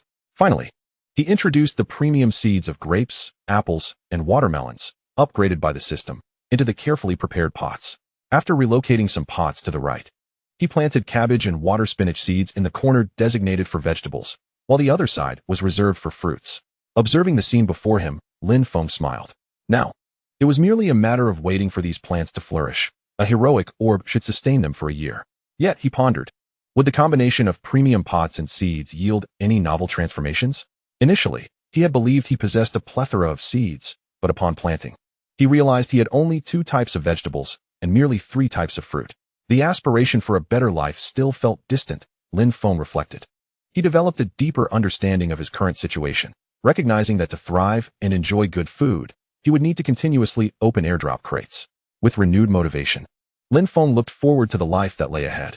Lin Feng gazed at the snowflakes gracefully descending from the sky, then glanced at the watch in his hand. It was already 10 o'clock, perhaps it was time to rest. The ever-shrinking safety zone loomed in his mind. Alas, tomorrow will be yet another brutal day. Lin Feng murmured to himself. As he succumbed to a deep slumber, his smart wristband began to flicker. However, nestled comfortably in the luxurious embrace of the villa's mattress, Lin Feng remained oblivious to the blinking device. He enjoyed a night of restorative sleep. Ever since moving into the Grand Villa, his sleep quality had notably improved. Free from the disruptions of midnight awakenings, the villa's defenses provided an unwavering sense of security. Upon waking, he washed up and prepared a modest breakfast of soy milk, buns, noodles, fried dough sticks, and rib soup. As he savored his meal, Lin Feng activated his smart wristband to review the events of the previous day. Upon opening the app, a plethora of messages from friends flooded his screen. Little hero, Thank you for the gas mask. Without it, I would have never survived the first challenge in the top 10 apocalyptic forbidden zones. I won't overstate my gratitude. I sent you a little something in the back end. No need to thank me. Oh, by the way, if you have time, you should definitely venture into the forbidden zone yourself. The rewards for completion are beyond your imagination. Additionally, there's a grand secret awaiting you post-clearance, but regrettably, I cannot disclose it due to the restrictions of the forbidden zone. You must try it when you can, little hero. Lin Feng regarded the message from Du Qiuyue with a sense of understanding. After all, he had indeed rendered her significant assistance. Her words of gratitude were hardly surprising. However, he found himself intrigued by the rewards and the grand secret she mentioned. He resolved to explore the top 10 apocalyptic forbidden zones when time permitted, eager to uncover the truth behind the mystery. Yet, upon discovering the item sent from the back end, Lin Feng could not suppress a blush creeping across his cheeks. Oh, Du Qiuyue, how should I express my sentiments towards you? He sighed, looking at the object in his hand. It was, rather unexpectedly, an artificial skin. Although he was puzzled as to how Du Qiuyue had procured it so swiftly, it did little to quell his embarrassment. Du Qiuyue, I sense that our paths will inevitably cross one day. I just wonder if you are as daring in reality as you are here. Lin Feng chuckled, shaking his head. With the artificial skin in hand, he retrieved the made creation blueprint from his spatial ring, along with the necessary materials for the crafting process. He initiated the manufacturing sequence. In an instant, the items vanished, and a flash of white light enveloped the space. Before Lin Feng's eyes, a woman adorned in a red-made outfit materialized. Before Lin Feng stood a maid, approximately 170 centimeters tall, with a curvaceous figure and an exquisitely delicate face. Most notably, she wore a pair of black stockings. Greetings, master. As Lin Feng gazed at the maid and listened to her mechanical voice, he couldn't help but smile ruefully, for it lacked any semblance of humanity, revealing her synthetic nature. However, upon noticing the words upgradable displayed above her head, his confidence was instantly restored. System upgrade. Chapter 101. Henceforth, your name shall be Lin Qiuyue. On the outskirts of Shiyan City, within a luxurious 3-story villa, Lin Feng gazed at the maid and initiated the upgrade. A chime resonated. Congratulations, host. An ordinary maid has now transformed into a premium intelligent maid. The tactile sensation post-upgrade is indistinguishable from that of a real person, with enhanced capabilities for you to discover. Before Lin Feng, the maid underwent a remarkable transformation. A tall, voluptuous woman emerged, adorned in a strikingly short uniform skirt, her skin fair and flawless. With elegant eyebrows, a pronounced nose, and a delicate cherry-red mouth, she appeared utterly perfect. Had Lin Feng not known she was artificial, he might have easily mistaken her for a living being. The maid smiled and addressed Lin Feng. Hello, master. Unable to contain his amusement, Lin Feng replied, from now on, please refrain from calling me master. Just call me brother. By the way, do you have a name?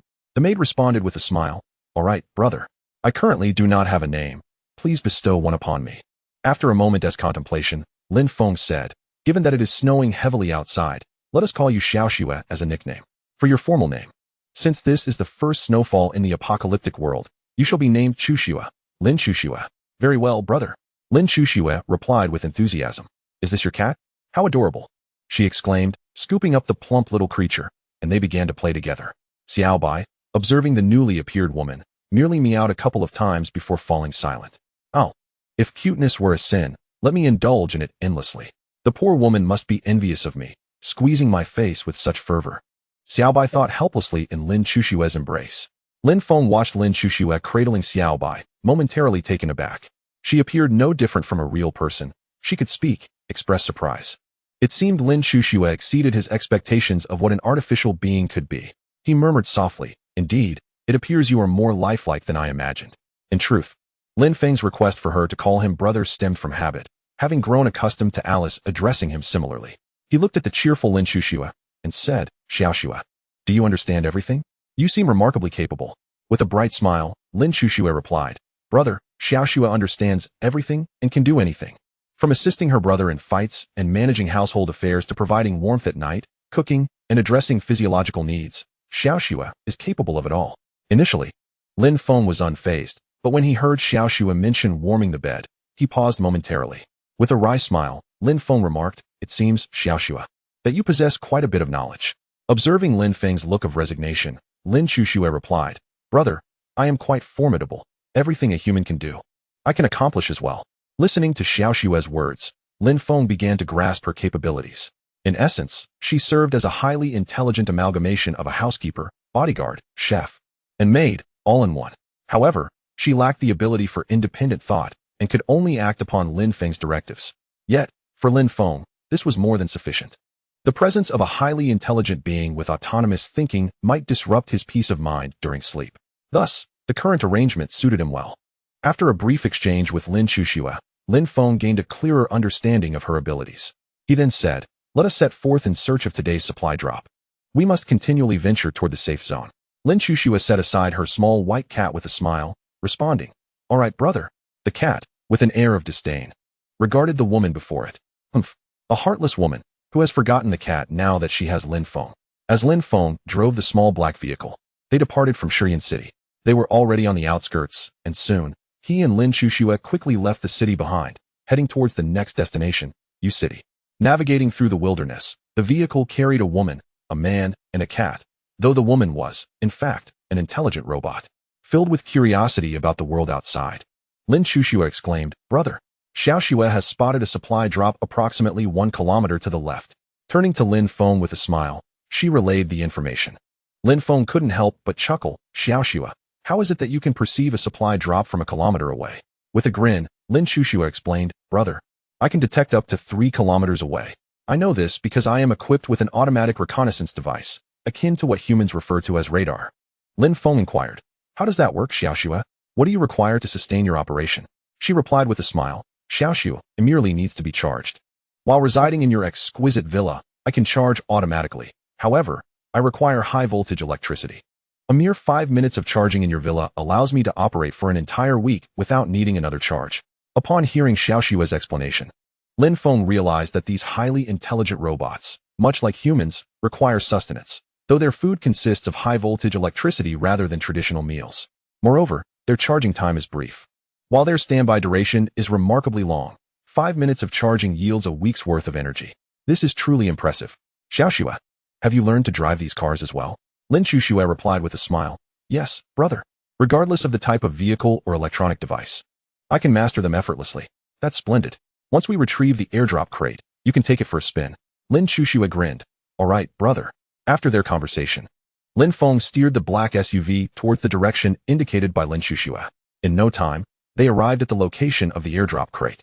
It was a rather small crate, approximately 1 meter in size. After bringing the airdrop crate back to the vehicle, Lin Feng opened it directly. Inside, he found 1 cabbage seed, 1 sweet potato seed, and 1 mango seed.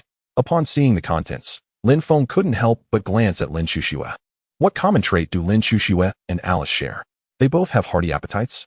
One relishes food, while the other consumes high-voltage electricity. How coincidental that the items retrieved are all related to food, Lin Feng mused. Lin Xuxue, unfazed by Lin Feng's gaze, looked back at him with a radiant smile.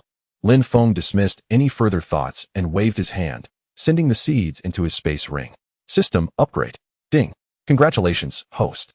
1 ordinary cabbage seed has been upgraded to 100 premium seeds, significantly reducing growth time and enhancing quality. Ding. Congratulations, host.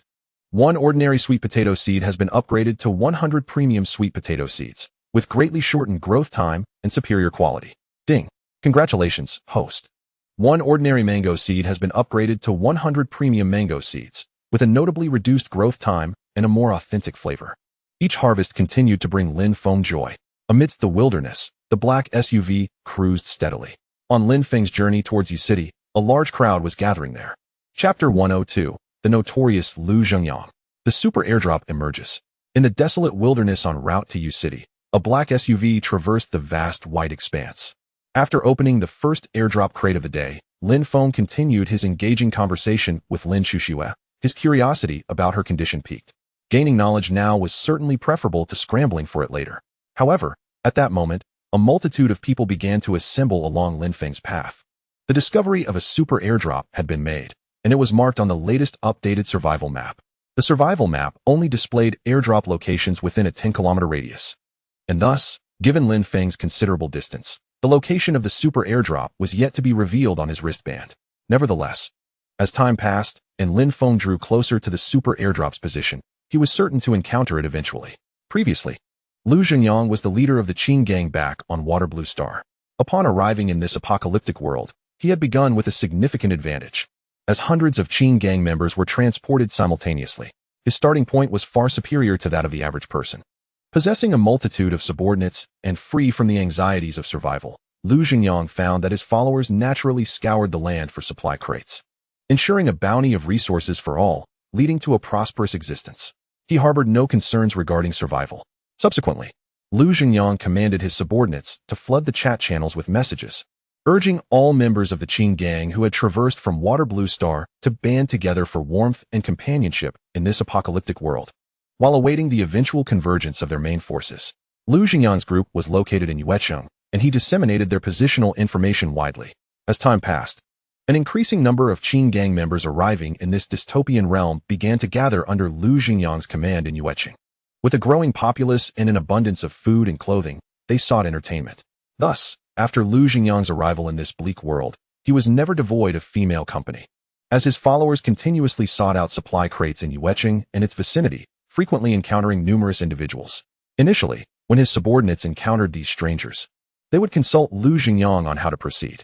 He would simply instruct, kill all the men and keep the women for the brothers. But allow me to inspect them first. Subsequently, the Qing gang followed Lu Xingyang's directives, seizing resources, slaying men, and reserving women for their own pleasure. The clothing of those slain and the contents of the supply crates were promptly appropriated, ensuring that even in the relentless snowfall, these individuals lived in relative comfort. Under Lu Xingyang's leadership, the Qing gang exerted their dominance in Yuecheng, where countless women fell victim to their malevolence, and innumerable men, regardless of nationality, faced their brutal demise. Lu Xingyang and his cohort, bolstered by their numbers, became an invincible force in Yuecheng and its surroundings. Lu Xingyang, the leader of the Qing gang, harbored a sinister penchant for slaughtering women, and his thirst was insatiable. He relished drinking their blood, resulting in a rapid turnover of women in his vicinity. His subordinates continuously delivered women to him. One day, Lu Xingyang, accompanied by a throng of followers, was on the periphery of Yuecheng in search of new women. Protected by the crowd, Lu Xingyang was a portly figure, standing at 180 centimeters tall, his face laden with flesh, and his belly resembling that of a woman carrying twins. However, a prominent scar marred his visage, dividing his face in two, rendering him a terrifying sight. This scar was a remnant of an incident on Water Blue Star, where he had abducted a beautiful young girl from the streets, only to be discovered in the act by her enraged father upon his unexpected return home, resulting in the father inflicting a deep gash across Lu Xingyang's face. In the end, the fate of this father and daughter was to be unceremoniously cast into the river to feed the fish. Lu Xingyang, far from feeling shame, took pride in this grim act, ultimately making it a point of boastful distinction. At that moment, all the smart wristbands began to flicker in unison. Lu Xingyang glanced at his wristband and discovered that a super airdrop box would appear approximately 10 kilometers ahead in 2 hours.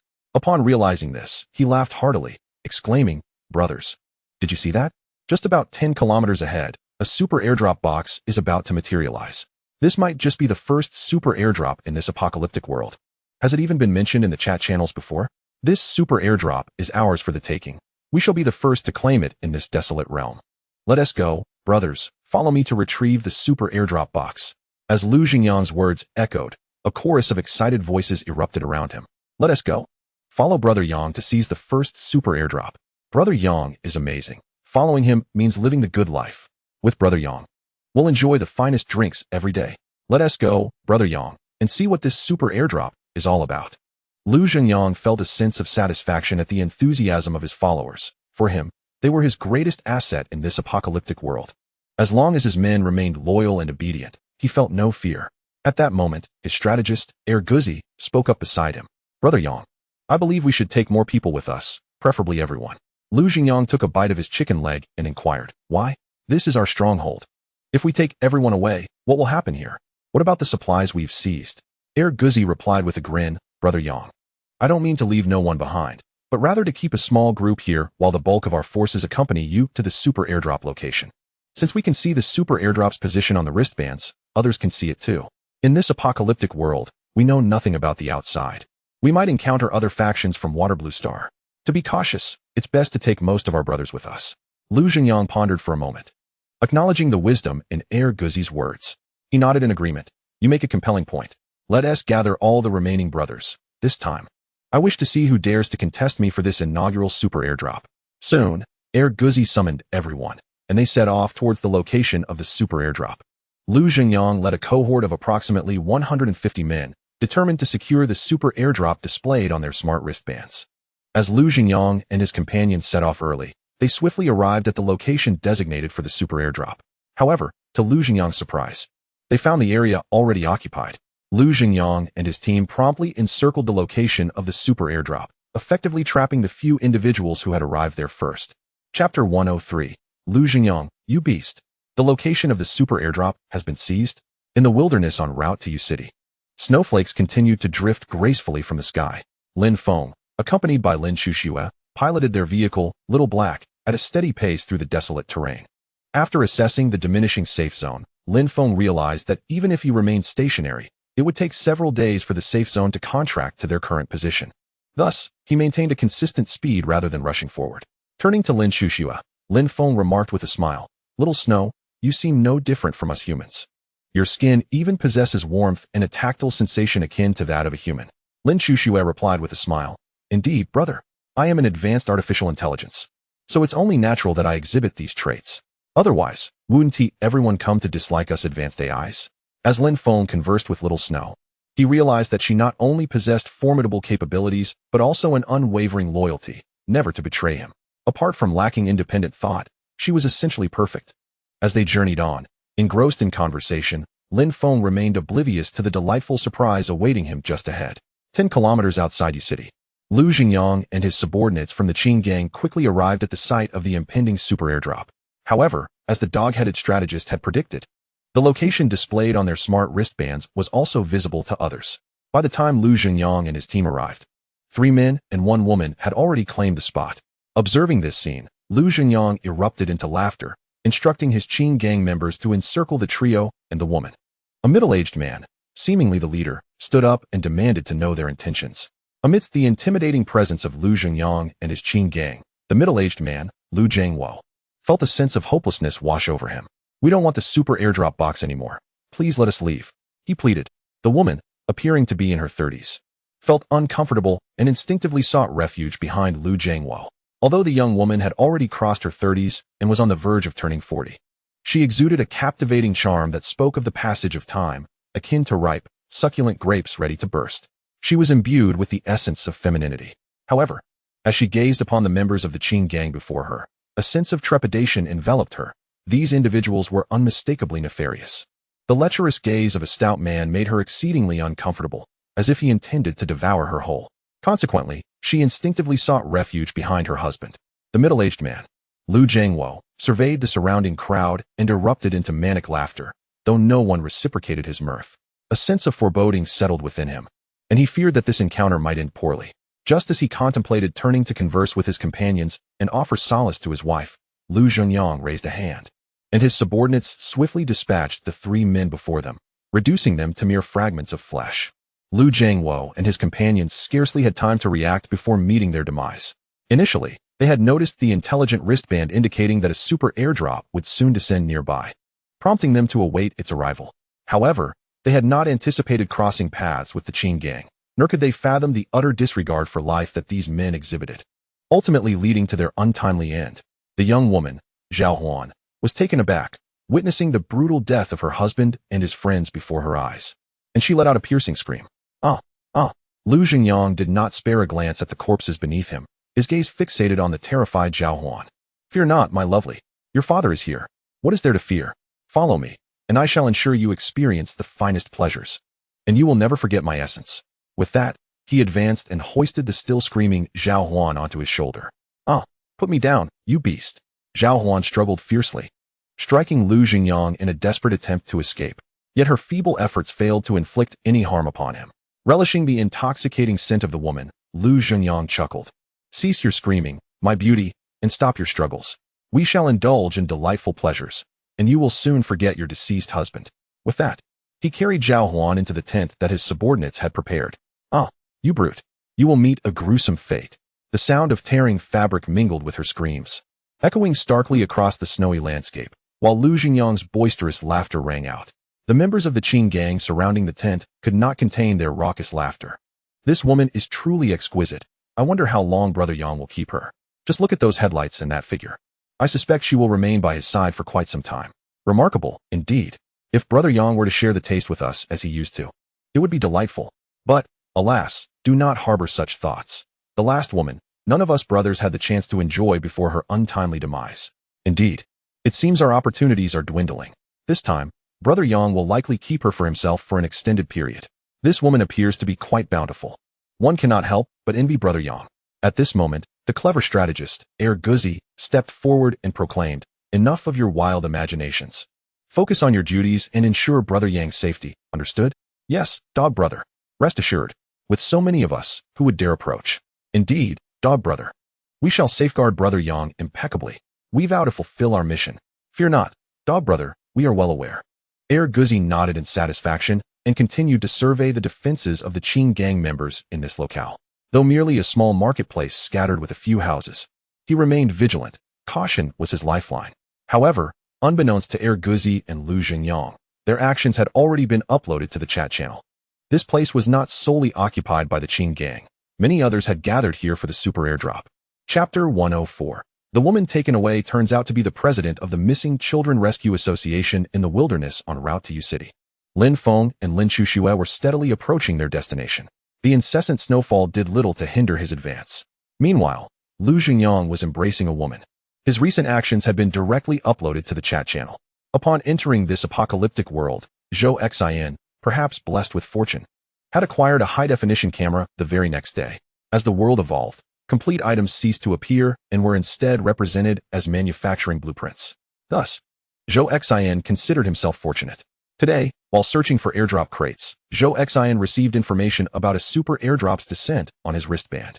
Elated, he rushed towards the location of the super airdrop. However, upon his arrival, he found that the site was already occupied by 3 men and 1 woman. For safety, he chose not to approach directly, but instead found a hiding spot in the nearby marketplace, intending to assess the situation. Though slightly disappointed, he was content to witness the contents of the first super airdrop from a distance, waiting patiently in an abandoned second-floor room. Zhou Xin even captured photographs of the trio and the woman, commemorating the first individuals to engage with a super airdrop in this post-apocalyptic world. Yet, the situation took an unexpected turn, one that Zhou Xin could not have anticipated. A large crowd suddenly surrounded the 4 individuals, and before long, 3 men were brutally slain, while a woman was hoisted onto the shoulder of a hefty man and carried away. Zhou Xin observed this scene, feeling a profound sense of shock. A throng of people had appeared seemingly out of nowhere and, without uttering a word, had reduced the victims to mere fragments.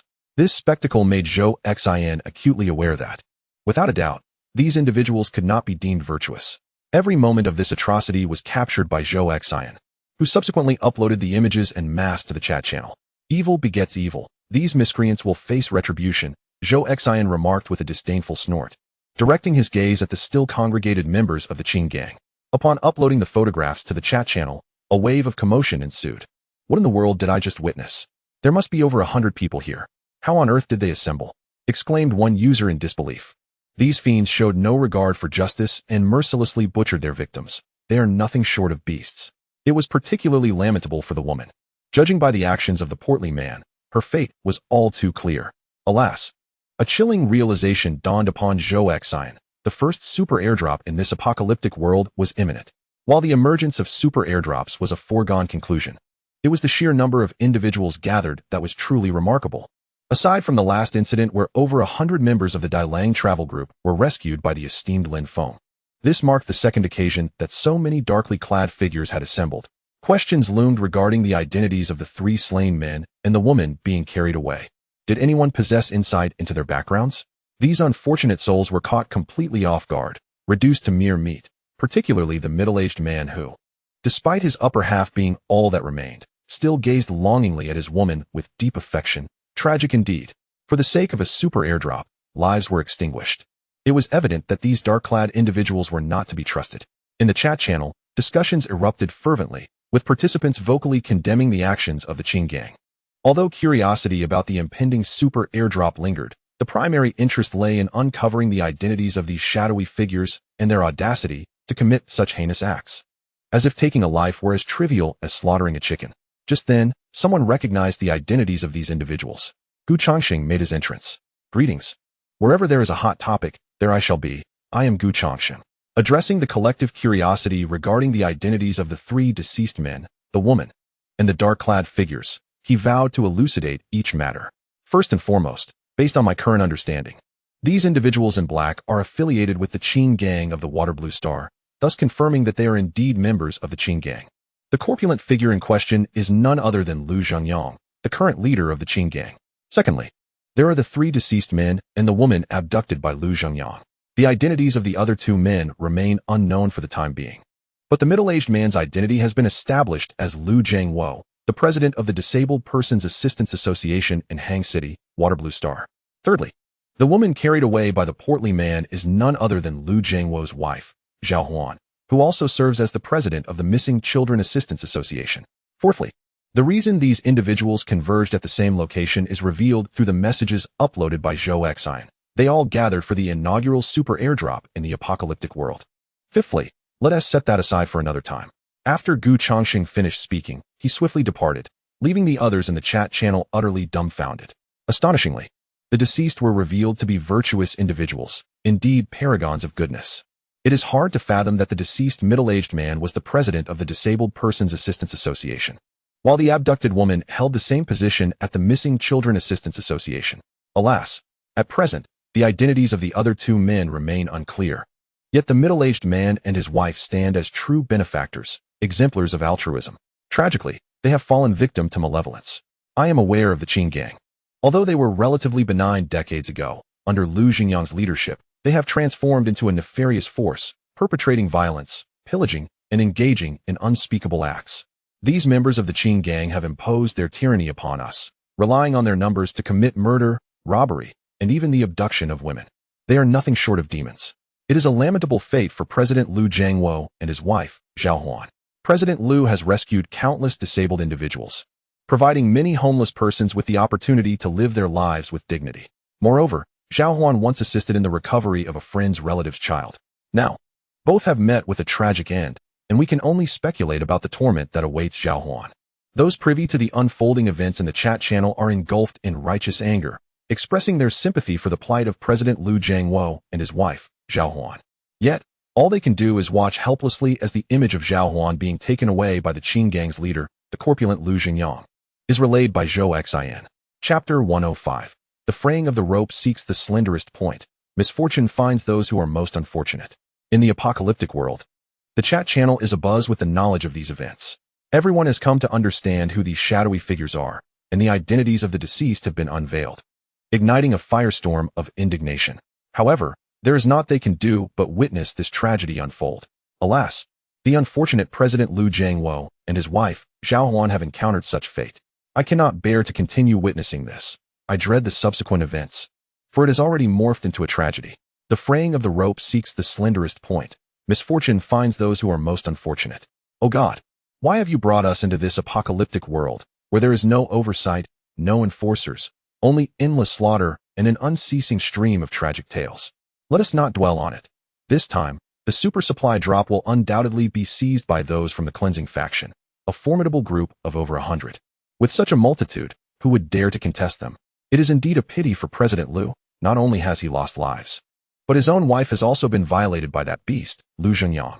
This world of despair is devoid of order, filled only with carnage and bloodshed. And I have grown disillusioned with this dystopia.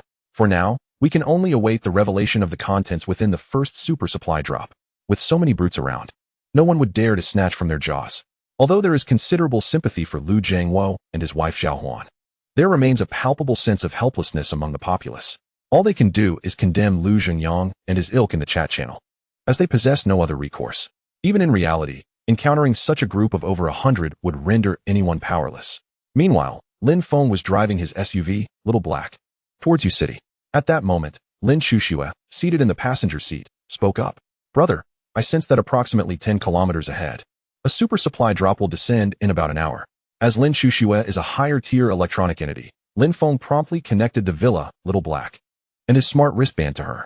Consequently, the icon of the super supply drop began to shimmer on the wristband, and Lin Shushua immediately grasped this information.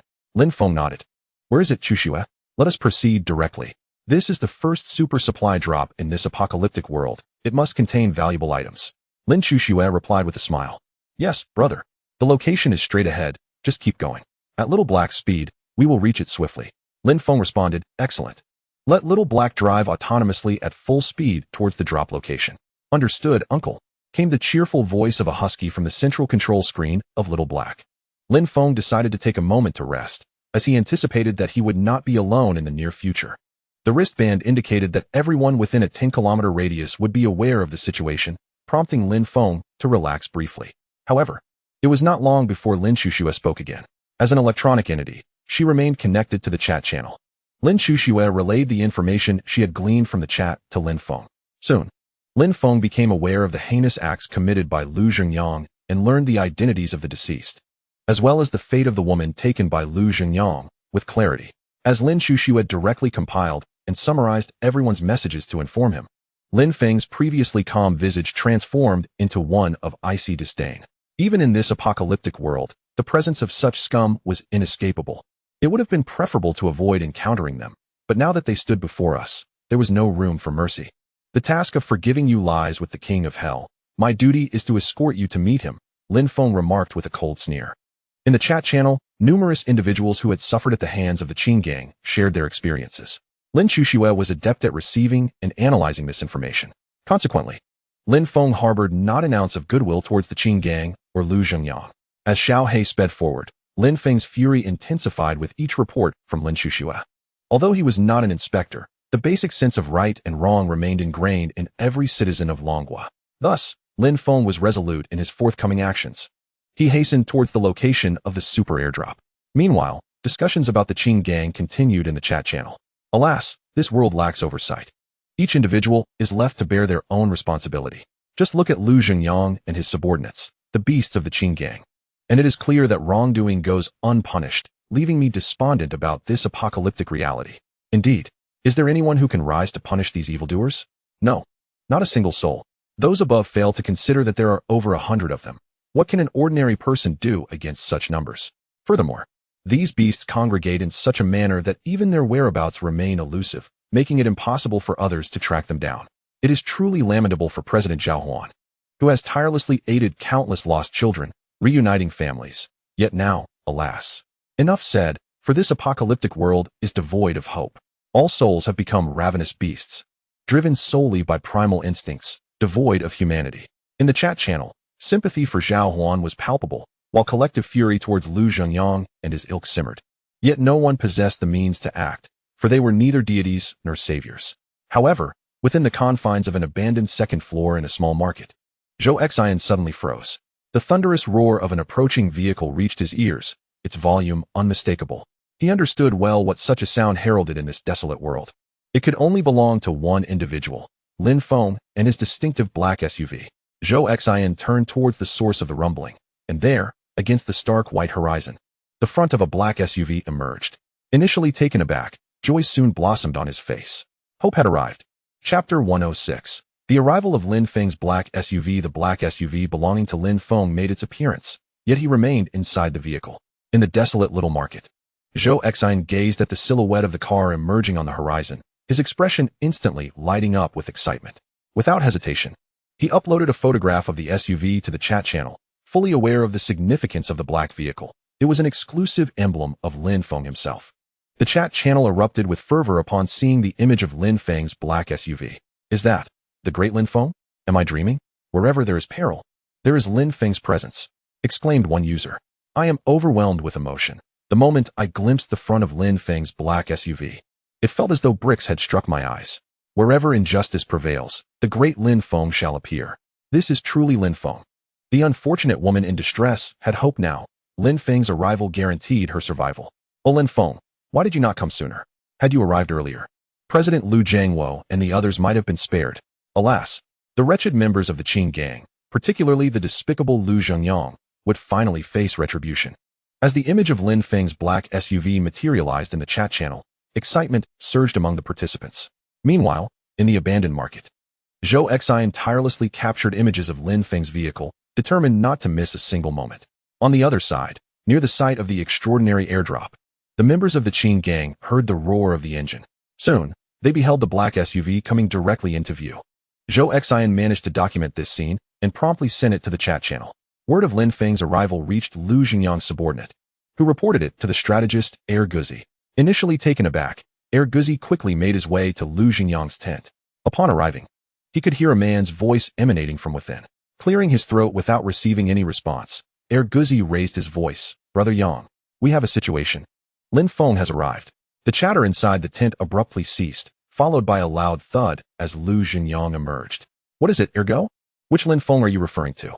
Lu Xingyang inquired.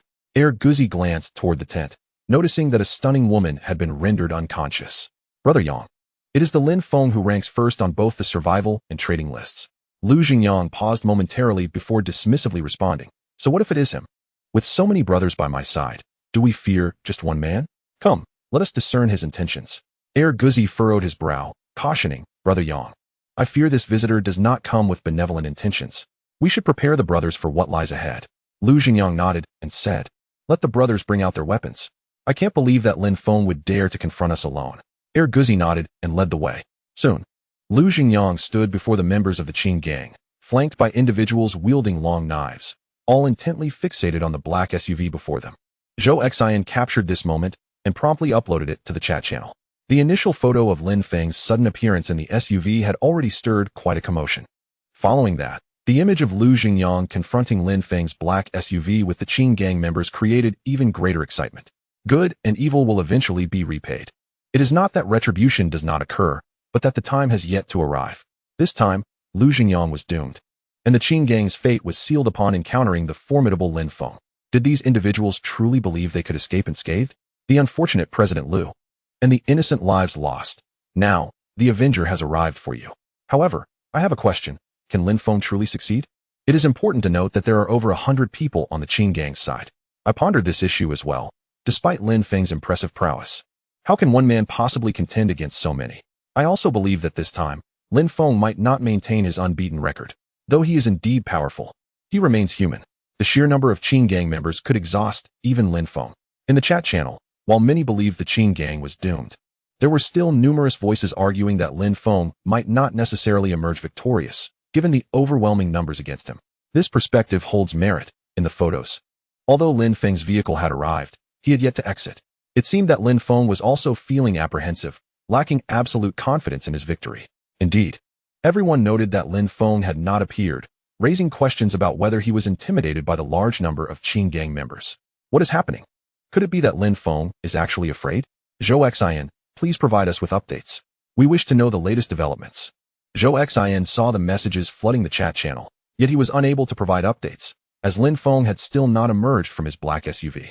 Inside the SUV, Lin Feng gazed at the Qin gang members before him, revealing little in his expression, yet a glimmer of murderous intent lay hidden in his eyes.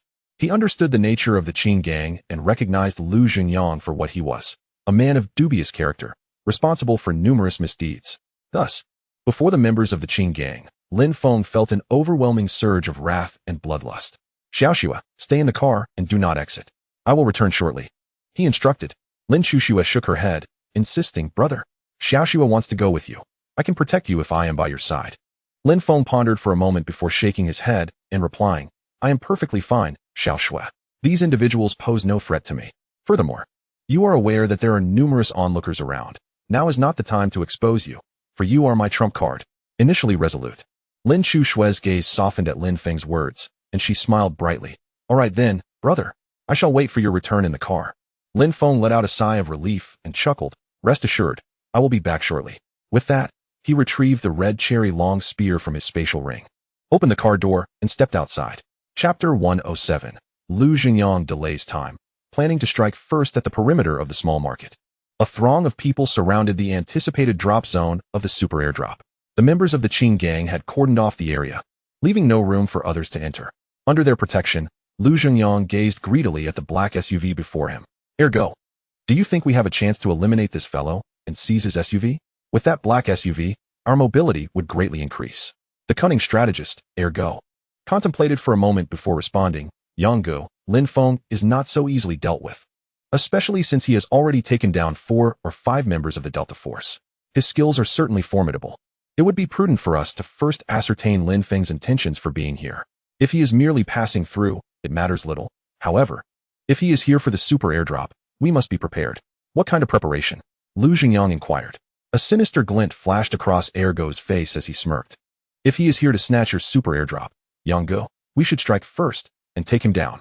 Upon hearing Ergo's suggestion, Lu Xingyang was initially taken aback, then broke into a grin. Indeed, no matter how formidable Lin Feng may be, he is but one man. We are over 100 brothers.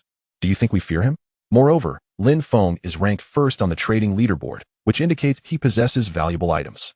Thus, Ergo, take 20 or 30 capable brothers and quietly flank Lin Feng from behind. If he proves to be ungrateful, we shall send him to his demise. Ergo nodded, understood. Yang, I will set up the ambush. Go, and be discreet. Do not allow Lin Feng to discover your presence. Ergo replied, rest assured, Yang, I am well aware. With that, Ergo led a group of capable brothers stealthily away from the main force, using the cover of heavy snowfall to maneuver behind Lin Feng. Meanwhile, Lin Feng opened the car door and stepped down, grasping the red cherry long spear with one hand. He approached the front of the vehicle, trailing the spear's tail through the snow, leaving a long mark. Lin Feng coldly surveyed the members of the Qin gang, his gaze fixed intently on the rotund Lu Zhenyang amidst the crowd. The moment Lu Zhenyang caught a glimpse of Lin Feng's gaze, he realized that Lin Feng was not present for any extraordinary airdrop, but rather with the intent to claim his life. Meanwhile, at the small market, Zhou Xin captured an image of Lin Feng standing before the members of the Qin gang, wielding a crimson cherry long spear, and promptly uploaded it to the chat channel. Simultaneously, Zhou Xin noticed a small group that had discreetly separated from the main body of the Qin gang, stealthily approaching Lin Feng from behind. He immediately documented this scene as well and shared it in the chat. Anxiously, Zhou Xin's thoughts raced. Behind you, Lin Feng. Someone is stealthily maneuvering around you. Yet, he dared not voice his alarm aloud, merely hoping that Lin Feng would perceive the impending danger. In the chat channel, viewers began to speculate upon Zhou Xin's uploaded images. My goodness, I was just about to praise Lin Feng for his audacity in stepping out of that black SUV to confront the Qin gang. But now it seems they are planning a surprise attack. Observers noted that Lin Feng appeared unafraid of the Qin gang, merely adjusting his stance. Has Lin Feng switched weapons this time? While we wield the most ordinary long knives, he has chosen the crimson cherry long spear. Wow. I only just realized he has indeed changed weapons. We are still using plain long knives while he has upgraded. Excitement surged through the chat. When did Lin Feng acquire a new weapon? Incredible. Some dismissed the notion, claiming, this is merely his basic maneuvering, no need to overreact. Lin Feng has settled into his villa, so switching weapons is quite reasonable. Others retorted, reasonable? While he dines on steak, we're left with mere scraps. He wields the crimson cherry long spear, while we remain with our basic long knives. Is that normal? As the conversation unfolded, the crowd's attention was initially captivated by Lin Feng's weapon, momentarily overlooking the Qin gang before him. However, realization soon dawned. What does Zhou Xin's latest photo imply? Could it be that they are indeed planning a sneak attack? Is this a game they cannot afford to lose? The most alarming detail was that Lin Feng seemed oblivious to the Qin gang's stealthy maneuver. He remained focused on the adversaries directly before him, neglecting those encircling from behind. This was perilous for Lin Feng. Good heavens, could it be that Lin Feng is about to face a downfall? It seems plausible, after all. The Qin gang has survived this long for a reason. As they encircled him, doubts arose. Even if Lin Feng is formidable, how many foes can he contend with at once? The atmosphere in the chat channel grew tense as many began to sense the looming danger for Lin Feng. Lin Feng's gaze was fixed coldly on the members of the Qin gang before him, disregarding everything else. Lu Zhenyang, sensing the intensity in Lin Feng's eyes, realized that this situation was beyond salvaging. Holding a large megaphone, Lu Zhenyang shouted, I know who you are, Lin Feng. Just by the sight of that long spear in your hand, I can tell you've come seeking trouble. But are you not afraid? Lin Feng replied with a cold smile. Why should I be afraid? Lu Zhenyang laughed heartily into the megaphone. Huh? Shouldn't you be afraid? I have over 100 brothers here, and you stand alone. Do you really think you can take on more than 100 of us? Look at your weapon, just a single spear, while we, the Qin gang, wield over 100 blades. Do you believe you can emerge unscathed from beneath that onslaught? After uttering a single sentence, Lin Feng fell silent again, merely regarding Lu Zhenyang with a frigid stare. In truth, Lin Feng was acutely aware of Lu Zhenyang's tactic of stalling for time, intended to distract him while the hidden members of the Qin gang maneuvered for a surprise attack from behind. Yet, Lin Feng remained indifferent to it all. He was typically merciful towards those facing death, granting them ample time to fulfill their desires. Chapter 108. Lin Feng is surrounded. Is she still alive? In the wilderness, snowflakes fell incessantly from the sky. The members of the Qin gang formed a protective circle around Lu Xingyang, who continued to wield the megaphone, drawing Lin Feng's attention. This diversion was meant to ensure that the cunning strategist could successfully encircle Lin Feng from behind. Lu Xingyang persisted, "Lin Feng, you are merely an ordinary person. Why meddle in affairs that do not concern you? Would it not be better to simply live your life? I, Lu Xingyang, am the leader of the Qin gang. While you, Lin Feng, weren't even a name known on the Water Blue Star. Unlike you, my reputation is widespread. Go ask around on the Water Blue Star, who hasn't heard of Lu Xingyang? You, on the other hand, have merely stumbled into this apocalyptic world, perhaps due to fortunate circumstances. But what does that matter? As an ordinary person, do you really think you can contend with me? The Qin gang boasts tens of thousands of members, all fierce and battle-hardened. Spare yourself the futile resistance, and do not delude yourself into thinking you can be a hero. Even if you were to act as one, who would remember you in this apocalyptic realm?" Lu Xingyang continued his tirade, but Lin Feng remained unmoved. His icy gaze fixed on Lu Xingyang.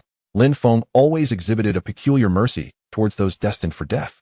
Meanwhile, Guzi and dozens of elite Qin gang members had already positioned themselves behind Lin Feng. Observing this unfolding scene from the abandoned second floor of a nearby marketplace, Zhou Xian felt a surge of urgency and immediately relayed the situation into the chat channel. "Lin Feng, watch your back. Many individuals have already positioned themselves stealthily behind you." Zhou Xian's heart cried out in desperation. However, Lin Feng remains oblivious to his silent lamentations. As Zhou Xian dispatched the latest photograph to the chat channel, astonishment gripped everyone. Initially skeptical of Lin Feng's actions, they now failed to notice the clandestine approach of the Qin gang members encircling him. Could this be a stratagem contrived by the esteemed Lin Feng, employing stillness to counteract movement? "Those upstairs, do not be foolish." Someone interjected. "How could this be? Lin Feng, that arrogant fellow, believes himself invincible, which has led to this oversight." Hope had entirely dissipated. It was once thought that Lin Feng had come to punish the malevolent Lu Xingyang and his ilk, but given the current circumstances, it seemed Lin Feng might be the one in peril. The heavy snowfall outside had effectively concealed the movements of the Qin gang, coupled with Lin Feng's own carelessness, leading to the foreboding sense that he was about to suffer a catastrophic defeat. In the chat channel, observers criticized Lin Feng's immobile demeanor, deeming it a grave miscalculation. Meanwhile, Lu Xingyang, amidst the crowd, upon witnessing Guzi's readiness to strike, discarded his pretense and revealed his true intentions. "Lin Feng, I extend to you one final opportunity. Surrender your opulent villa and that SUV of yours, and I shall allow you to depart. Otherwise, this day next year will mark your demise," he declared, laughter echoing in his voice. Subsequently, the ambushers concealed behind Lin Feng swiftly emerged, encircling him and his black SUV in a tightening grip. At that moment, Zhou Xian, observing the unfolding scene from a nearby marketplace, succumbed to despair. He hastily shared this image in the chat channel, where the viewers, upon seeing the photograph, experienced no surprise. It was the conclusion they had anticipated. Alas, such a formidable individual wasted. It was as if Guan Yu had carelessly lost Jingzhou. Lin Feng had once held a chance. Yet now ensnared, what could be done? Indeed, even if Lin Feng possessed extraordinary abilities, this time he was doomed, unable to break free. It was a lamentable fate for the vast resources he held. They would inevitably fall into the hands of the Qin gang. Moreover, his luxurious villa would similarly succumb to the clutches of Lu Xingyang and his unscrupulous cohorts. What was initially believed to be Lin Feng's mission to eradicate Lu Xingyang had turned into a misguided journey leading to his own demise. Despair enveloped all. For under such circumstances, none could hope to escape, save for a sovereign of unparalleled might. Chu Yang, closely monitoring Lin Feng's precarious situation, could not stifle a sigh upon witnessing Lin Feng's entrapment. Standing atop a high building, he held aloft a goblet brimming with crimson liquid. Lifting the cup, she took a swift gulp of the liquid within, then gazed out at the snowflakes drifting gently outside. Softly, she murmured, "This time, I wonder if you, Lin Feng, can break free. Yet, I hope you do not succumb so easily, for that would truly disappoint me." Chu Yang's words echoed softly in the deserted floor. Though there were many around, it only added to the intrigue, didn't it? However, with so many encircling you, do you truly believe you can escape unscathed? Chu Yang smiled faintly before turning and ascending to the rooftop, where something awaited him. A warm, pristine bed, and a woman of exquisite beauty awaited his arrival. Yet, this stunning woman bore a prominent white tail. Meanwhile, Lin Feng, trapped in the center, maintained an unchanging expression, coldly observing everything before him. Lu Xingyang, witnessing Lin Feng surrounded, breathed a sigh of relief. Even a special forces soldier could not hope to escape in such circumstances, and thus, Lu Xingyang felt reassured. He laughed heartily. Lin Feng, even if you willingly hand over all your supplies, I could never spare you. However, I might leave you with a whole corpse, huh? But if you were to kneel and plead for mercy, perhaps my mood would improve, and I might let you go? Lu Xingyang's laughter was unrestrained. At that moment, the tactical advisor, Guzi, returned to Lu Xingyang's side, no longer harboring the initial concern for Lin Feng. Surrounded by so many of the Qin gang brethren, he was convinced not a single soul could survive this ordeal. Thus, Guzi watched Lin Feng with a sinister smile. The time has come. I shall send you on your way. Lin Feng spoke softly. Yet, just as he prepared to strike, an unexpected event unfolded. A woman's voice emerged from behind Lu Xingyang and the others. It was her. She was still alive? Chapter 109, Zhao Huan's Past. Lin Feng's murderous intent stirred in the wilderness. At the site where the supply crate had fallen, Lin Feng was about to act when he suddenly heard a woman's voice behind Lu Xingyang. You beast, Lu Xingyang. You will face retribution. Zhao Huan's voice echoed with fury. Moments earlier, as Lu Xingyang had violated her, the tactical advisor, Guzi, had come to report Lin Feng's arrival. Lu Xingyang had then struck Zhao Huan unconscious with a single palm. Perhaps due to fatigue, the blow had merely rendered her briefly unconscious. Zhao Huan soon regained her senses. Upon awakening and realizing she bore no clothing, she understood the horror of what had transpired. Seeing the bruises and scratches adorning her body, she could not suppress her sorrow. Jiangua, I am so sorry. But do not worry, I shall come to find you shortly. Lu Xingyang, that wretched creature, surely deserves a fate unworthy of life. Alas, I lament, dear Jiangwo, our daughter remains unfound, and now I find myself sullied by the hands of this vile man. Yet, this was never my intent. You will forgive me, will you not, Jiangwo? How blissful were our days. In Water Blue Star, we were the envy of Hangzhou, a family admired by all. Tears streamed down Zhao Huan's cheeks as memories of her past happiness surged within her. Fear not, Jiangwo, I shall soon seek you out. I will not allow you to languish alone for too long. Wait for me there, Jiangwo. Zhao Huan wiped her tears and sobbed. After I came of age, I chose you, Jiangwo, yet after 2 years of marriage, my womb remains silent. I am filled with dread, fearing I may never bear children. But you comforted me, saying it matters not. If need be, we shall live without children forever. You see, Jiangwo, the more you reassure me, the heavier my guilt becomes. You are the sole heir of the Lu family's 3 generations. How could your lineage extinguish in your hands? Moreover, I adore children. I long to witness my progeny grow, to see them establish their own families, to watch them marry and have children of their own. And as we age, we would delight in nurturing our grandchildren. When we are too frail to move, we would no longer care for them, but instead stroll hand in hand into the sunset, together each day. Thus, Jiangwo, how could I accept such a fate? I cannot resign myself to it. Later, I encountered a wise master who spoke of our insufficient merit, explaining why our children had yet to arrive. From that moment, I committed myself to good deeds, leading me, by a twist of fate, to join the Missing Children Assistance Association. What I never anticipated was that while aiding others in finding their first child, I became pregnant. When I received the news, Jiangwo, I could not help but weep. I recognized this as a sign of our blessings arriving. Soon after, our daughter was born, a delightful reflection of my younger self. The affection you displayed towards her seemed to surpass even your love for me, evoking jealousy within me for quite some time. Yet, I understood it was merely your love extending to all that is dear to you. As we continued to assist in reuniting lost children, I was astonished to discover I was pregnant again. This was beyond my wildest dreams. I was overwhelmed with joy, having believed that 1 child was already a divine blessing, only to be graced with the prospect of 2. When our son arrived, though you said little, I knew, as partners united, that you shared my elation. After all, who would not cherish their own child? As our children grew, so too did we. Yet, unexpectedly, one day we awoke to find ourselves transported to this apocalyptic world. At that moment, I was consumed by worry. Our children are still so young, the eldest merely 18, and the youngest only 14. Would they too find themselves in this apocalyptic world? Would they encounter peril? During those days, I scarcely slept, constantly fretting about our children. We remained engaged in conversations on the channel, incessantly sending messages, yet there was no response. I wish to believe they are thriving on Aquamarine Planet. My dear children, it is not that your mother does not love you. Rather, she feels utterly powerless. Your father must be so lonely underground. You are growing up, soon to embark on your own lives, and I fervently hope you can lead a safe and peaceful existence. Jiangwo, rest assured, I will come to find you shortly. Zhao Huan picked up her tattered clothing and donned it resolutely, striding purposefully towards the members of the Qin gang. As she stepped out of the tent and observed the gathered crowd, she approached them from behind. Her elevated vantage point allowed her to see Lin Feng, who was ensnared in the center. Lu Zhenyang, your retribution has come swiftly, hasn't it? Zhao Huan uttered a chilling laugh. She was acutely aware of Lin Feng's capabilities. While many doubted him, Zhao Huan had faith. For among the parents of the lost children she had aided was a survivor from Lin Feng's rescue of the Great Wave Travel Group. Positioning herself behind the Qin gang members, she shouted angrily, Lu Zhenyang, you beast, you shall surely face retribution. I, Zhao Huan, will not allow you to escape, even in death.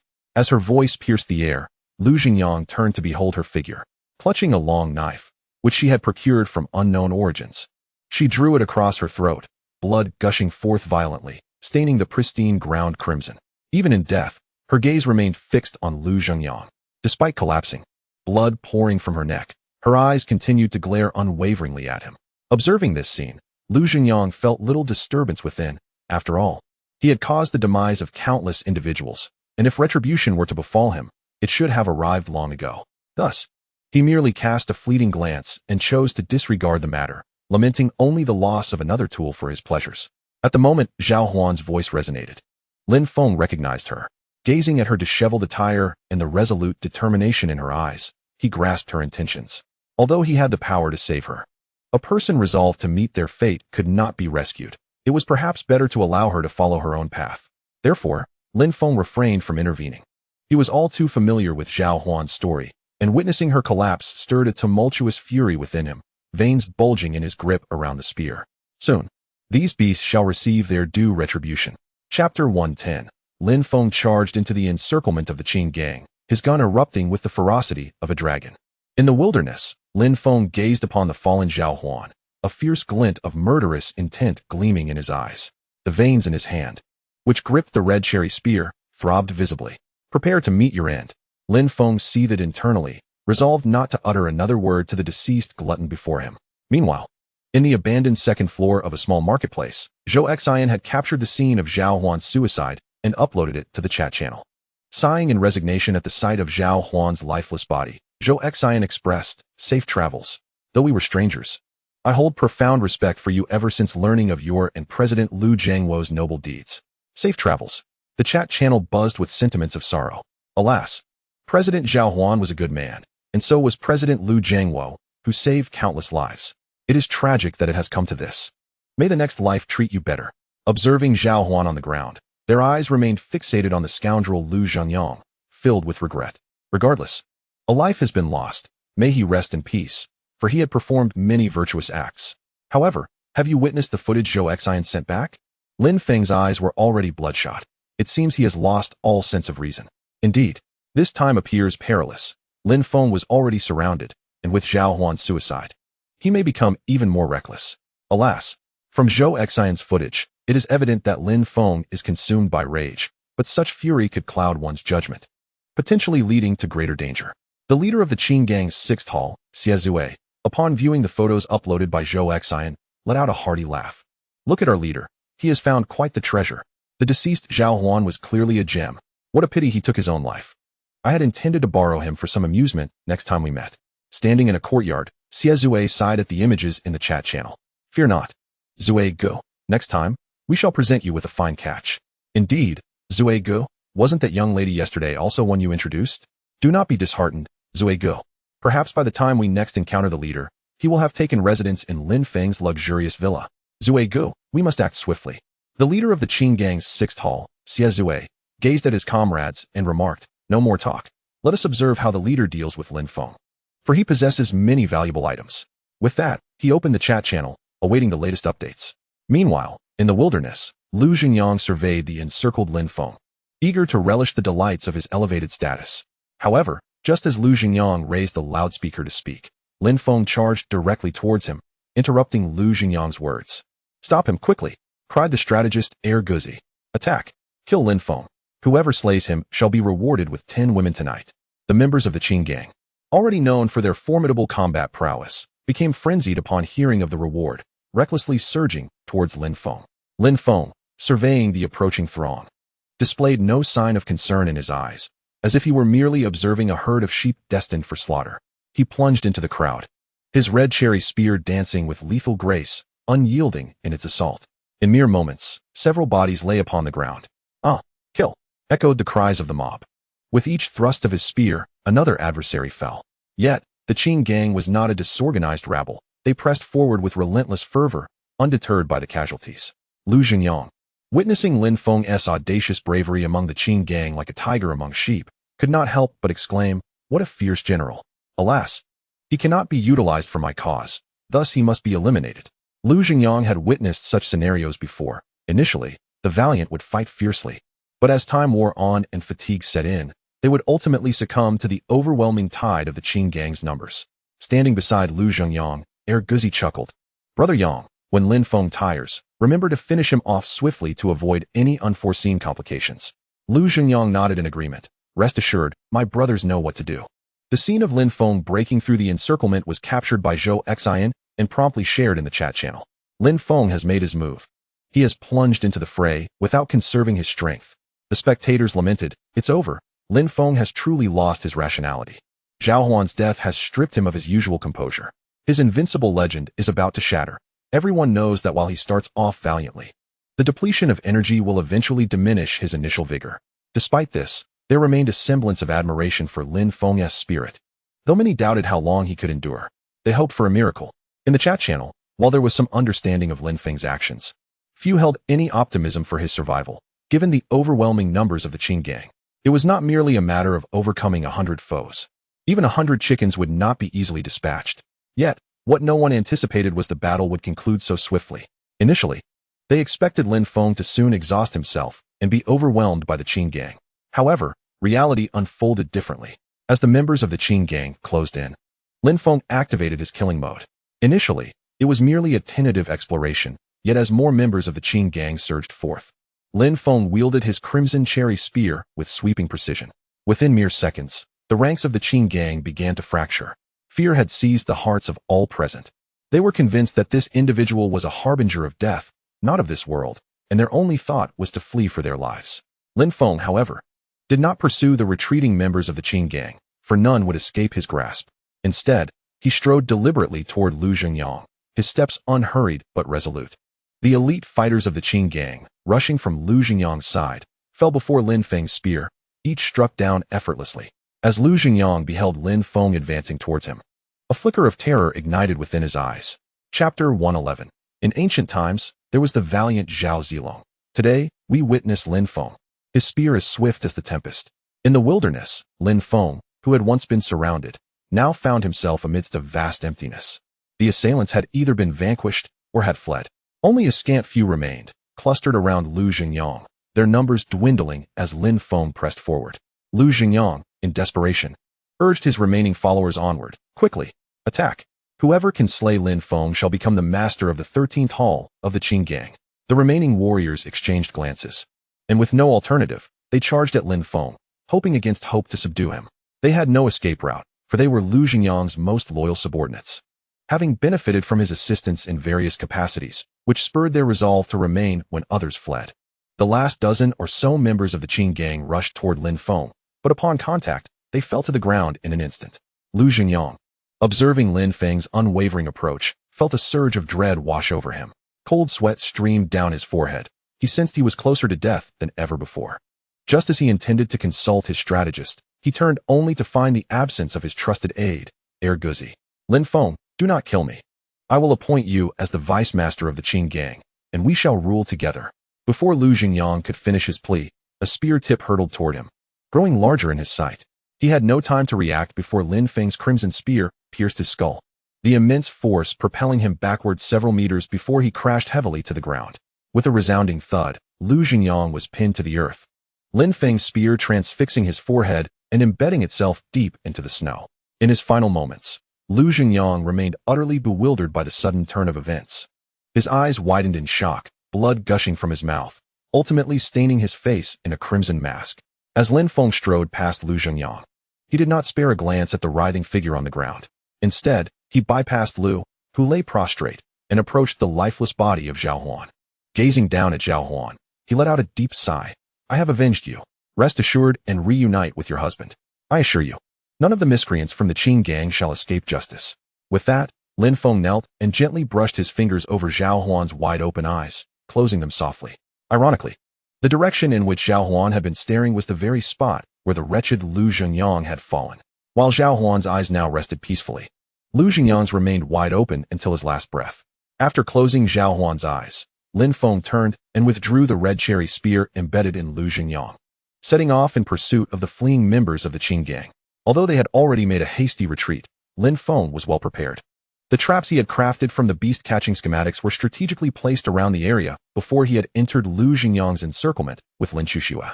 Thus, he harbored no concerns about their escape. Moreover, Lin Feng had deployed drones to monitor the surroundings, leaving virtually no chance for the culprits to evade capture. As Lin Feng continued to deal with the remaining Qing gang members, Zhou Xin uploaded the photos he had just taken to the chat channel. Due to Lin Feng's swift resolution of the conflict, Zhou Xin barely managed to capture a few images before the battle concluded. However, he did manage to photograph the scene of Lu Zhengyang pinned in the snow by Lin Feng's spear, as well as the moment Lin Feng closed Zhao Huan's eyes.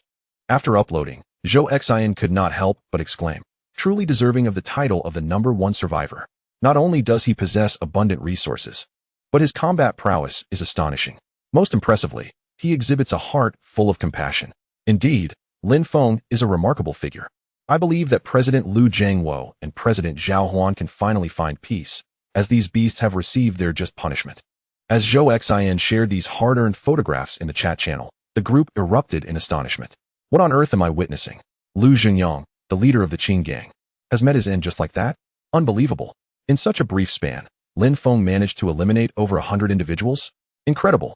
I can hardly believe how formidable Lin Feng truly is. And the moment he closed President Zhao Huan's eyes, can I say I got something in my eye? Justice has been served, and the time has come for retribution. Lin Feng is phenomenal. Everyone was left in awe of Lin Feng. Initially, they had feared he might be careless and lose his advantage, but instead, he had demonstrated unparalleled prowess, dispatching over 100 foes in mere moments. It is hard to believe how Lin Feng managed to accomplish all of this. Indeed, that was the Qing gang, comprising over 100 individuals. Before we could even comprehend the situation, Lin Feng had swiftly resolved the matter. The path of righteousness is often fraught with trials. I am grateful to Lin Feng for eliminating such a significant malignancy. I had anticipated a fierce battle, yet it turned out to be merely a warm-up that concluded unexpectedly. Ultimately, we were naive. One was the leader of the Qing gang, commanding an army of 70 to 80,000, while the other was a previously unremarkable figure from Waterblue Star. Astonishingly, it was the latter who triumphed over the formidable leader of the gang. This outcome was beyond my expectations. Indeed, initially, I was apprehensive upon witnessing the multitude of long knives wielded by the Qing gang, and the scene left me trembling with fear. However, Lin Feng, armed with only a single spear, pierced through the encirclement of over 100 long knives. Truly remarkable, my brother. Lin Feng's demeanor reminded me of a historical figure renowned for his bravery, Zhao Zilong, and I felt that Lin Feng could stand shoulder to shoulder with him. In ancient times, there was Zhao Zilong, the embodiment of courage. Today, we have Lin Feng, whose spear strikes like the tempest. The onlookers in the chat channel were utterly astounded by Lin Feng's actions, unable to fathom that such feats could be accomplished by an ordinary individual. However, at the same time, Lin Feng had unwittingly attracted significant trouble, which he would soon realize. Nonetheless, for Lin Feng, none of this instilled fear. In a white safety zone, a woman clad in a white coat gazed at the final image of Lu Zhengyang's demise, alongside a photo of Lin Feng closing Zhao Huan's eyes, tears streaming down her cheeks. Chapter 112. Lu Jiangwo, Zhao Huan. Hence my name is Louis Huan. In the wilderness, Lin Feng swiftly located the remaining members of the Qing gang. Yet this time, he did not eliminate all of them, for he was no bloodthirsty maniac. With his extraordinary powers of observation, Lin Feng spared those Qing gang members who had not committed heinous acts. His keen perception, seemingly enhanced beyond human limits, rendered it impossible for anyone to deceive him. Nevertheless, even so, he ultimately spared fewer than 20 individuals who retained their conscience. Subsequently, Lin Feng returned to the small black vehicle and drove toward the anticipated drop zone of the super airdrop, awaiting its descent. The ground, once littered with corpses, had now vanished, leaving no trace of the deceased. On the other side, within the confines of a white safety zone, a young girl clad in a white down jacket wept uncontrollably as she beheld the images shared by Zhou Xin in the chat channel. Lu Zhengyang impaled, and Zhao Huan with closed eyes. Mother, Lu Xingyang has received his just deserts. But why did you lose hope, mother? I miss you so much. Lu Yihuan cried out in anguish. Since Lu Yihuan arrived in this apocalyptic world, she has been tirelessly searching for the whereabouts of her parents, Lu Jiangwo and Zhao Huan. However, the enormity of this desolate landscape is overwhelming, compounded by the absence of any communication tools, save for a chat channel that is inundated with countless voices, rendering it functionally futile. Lu Yihuan has persistently posted messages in the chat, yearning for news of her parents. Yet her pleas are swiftly drowned in the relentless stream of messages. Thus far, her quest has yielded no results. Yet, just moments ago, a flicker of hope emerged as she stumbled upon messages concerning her parents, Lu Jiangwo and Zhao Huan, within the chat. Elation surged through her. After such an arduous search, there was finally a lead. However, her joy was short-lived. She soon encountered a photograph transmitted by Zhou Xian from the scene, revealing her father, Lu Jiangwo, gruesomely torn in half, his entrails spilling onto the ground. Despite the agony etched across his face, his eyes remained tenderly fixed upon his wife, Zhao Huan. Upon viewing this heart-wrenching image, Lu Yihuan was overcome with sorrow. This was the father who had showered her with love and care since childhood, now brutally slain by the monstrous Lu Zhengyang. In an outburst of grief, Lu Yihuan wept uncontrollably, feeling utterly powerless, even unaware of her own location. She could only gaze at the photos Zhou Xian shared, her cries echoing through the desolate building. Yet, the ordeal was far from over. The subsequent photograph revealed her mother, Zhao Huan, being hoisted over Lu Xingyang's shoulder, leaving little to the imagination regarding her impending fate. Tears nearly spent, Lu Yihuan's heart seethed with rage. Mother, Lu Xingyang, you beast, you are nothing but a monster. Is there no one who can save my mother? She cried out in despair. With unwavering focus, Lu Yihuan continued to monitor the images Zhou Xian uploaded to the chat, her eyes ablaze with hatred. She vowed that she would not let Lu Zhengyang and his ilk escape unscathed. Even if she lacked the strength now, she would ensure that one day they would pay dearly for their heinous acts. However, the subsequent events left Lu Yihuan in utter disbelief. Zhou Xian's next transmission revealed her mother had taken her own life. Blood gushing from her neck and staining the pristine white ground, Zhao Huan had succumbed before the very eyes of those vile creatures, her gaze fixed upon the corpulent Lu Zhengyang until the end. Witnessing this, Lu Yihuan's eyes ran dry of tears, replaced by an abyss of hatred. She swore to exact a reckoning upon these fiends, ensuring that Lu Xingyang would come to regret ever existing in this world. To her astonishment, she soon discovered in the chat a photo of the beast Lu Xingyang, impaled in the snow by a long spear. Meanwhile, her mother's unblinking eyes were gently closed by Lin Feng's hand, as Lu Yihuan gazed upon the lifeless form of Lu Xingyang, and then at her mother Zhao Huan's closed eyes. She could no longer contain herself. Tears streamed down her cheeks in a torrent. Father, mother, you may finally rest. For Lu Xingyang has been slain by brother Lin Feng. Father, mother, at long last, you can be reunited, but why must you so heartlessly leave your daughter behind? She cried. Father, mother, I miss you both dearly. Please don't leave me here alone. Overwhelmed by grief, Lu Yihuan stared at a photograph of her deceased mother, and her sobs echoed through the abandoned house. Father, your name is Lu Jiangwo, and mother is Zhao Huan. You promised to cherish her memory for eternity, even to the ends of the earth or in the next life. That is why you named me Lu Yihuan, to forever remember her visage. Yet now you are gone, leaving your daughter in such solitude. Please come back. I promise not to upset you. I will be obedient. In that forsaken room, Lu Yihuan wept uncontrollably, her bright eyes swollen to the size of peaches. Time slipped away as her tears carved long trails down her face. Gradually, as her cries subsided, she recalled Lin Feng's hand gently caressing her mother's cheek before her eyes closed forever. Once again, tears flowed uncontrollably. Father, mother, rest assured, though Lu Xingyang is dead, the Qin gang still exists. One day, I shall eradicate that vile gang from this world. It may be arduous, but I will not relent. I will fulfill this vow. Father and mother, you need not worry, for I will repay brother Lin Feng for avenging you. Father, mother, your daughter has truly grown up now. I promise I will always be your daughter in the next life, Lu Yihuan declared, sending a message and a gift through Lin Feng's platform. Then, she activated her smart bracelet, gazing upon the 10 doomsday map markers, whispering, Father, mother, I will succeed, and I will repay brother Lin Feng. With determination, Lu Yihuan tapped on one of the doomsday map markers and pressed start. In the blink of an eye, her figure vanished in a flash of white light, as if she had never existed. Chapter 113, Lin Feng's Contemplation. The distinction between Lin Chuxue and Alice. In the wilderness beyond Yu City, snowflakes continued to fall from the sky. Lin Feng sat in his vehicle, quietly awaiting the descent of the first super airdrop crate in this apocalyptic realm. Lin Feng found himself enveloped in a tumult of emotions. He was merely a human being, not a soulless machine devoid of feelings. He was acutely aware of the remarkable endeavors of Liu Jiangwo, the president of the Disabled Persons Assistance Association, and Zhao Huan, his wife, who dedicated themselves to aiding lost children. Yet now, both had departed this world forever, prompting Lin Feng to engage in profound reflection. Regardless of the circumstances, in any realm, it is only through the strength of one's own capabilities that one can truly seize control of their destiny. My fate must be governed by my own hands. My life is mine to command, not dictated by fate. Recently, after acquiring a lavish villa, Lin Feng found himself in a state of complacency, content with his current situation. While he indulged in the pleasures of life, others continued to progress and unlock new opportunities. Although he had gained a lead, what lay ahead? Would those atop the survival and trading rankings pause to relish life? Clearly, that was an impossibility. Only through relentless advancement, continual strengthening, and the constant unlocking of new possibilities could one truly master their own fate. As Lin Feng gazed at the snowflakes gracefully descending before him, his mind was a whirlwind of contemplation. Meanwhile, Lin Xuxue observed his pensive demeanor, falling into a serene silence as she sat quietly in the passenger seat, patiently awaiting his return to the present. After a brief moment of introspection, Lin Feng emerged from his reverie, having sensed the gentle gaze fixed upon him. Turning to find Lin Xuxue's radiant smile, he couldn't help but ponder the differences between her and Alice. If it were Alice, she would undoubtedly interrupt his thoughts, inquiring about his musings and why he was ignoring her.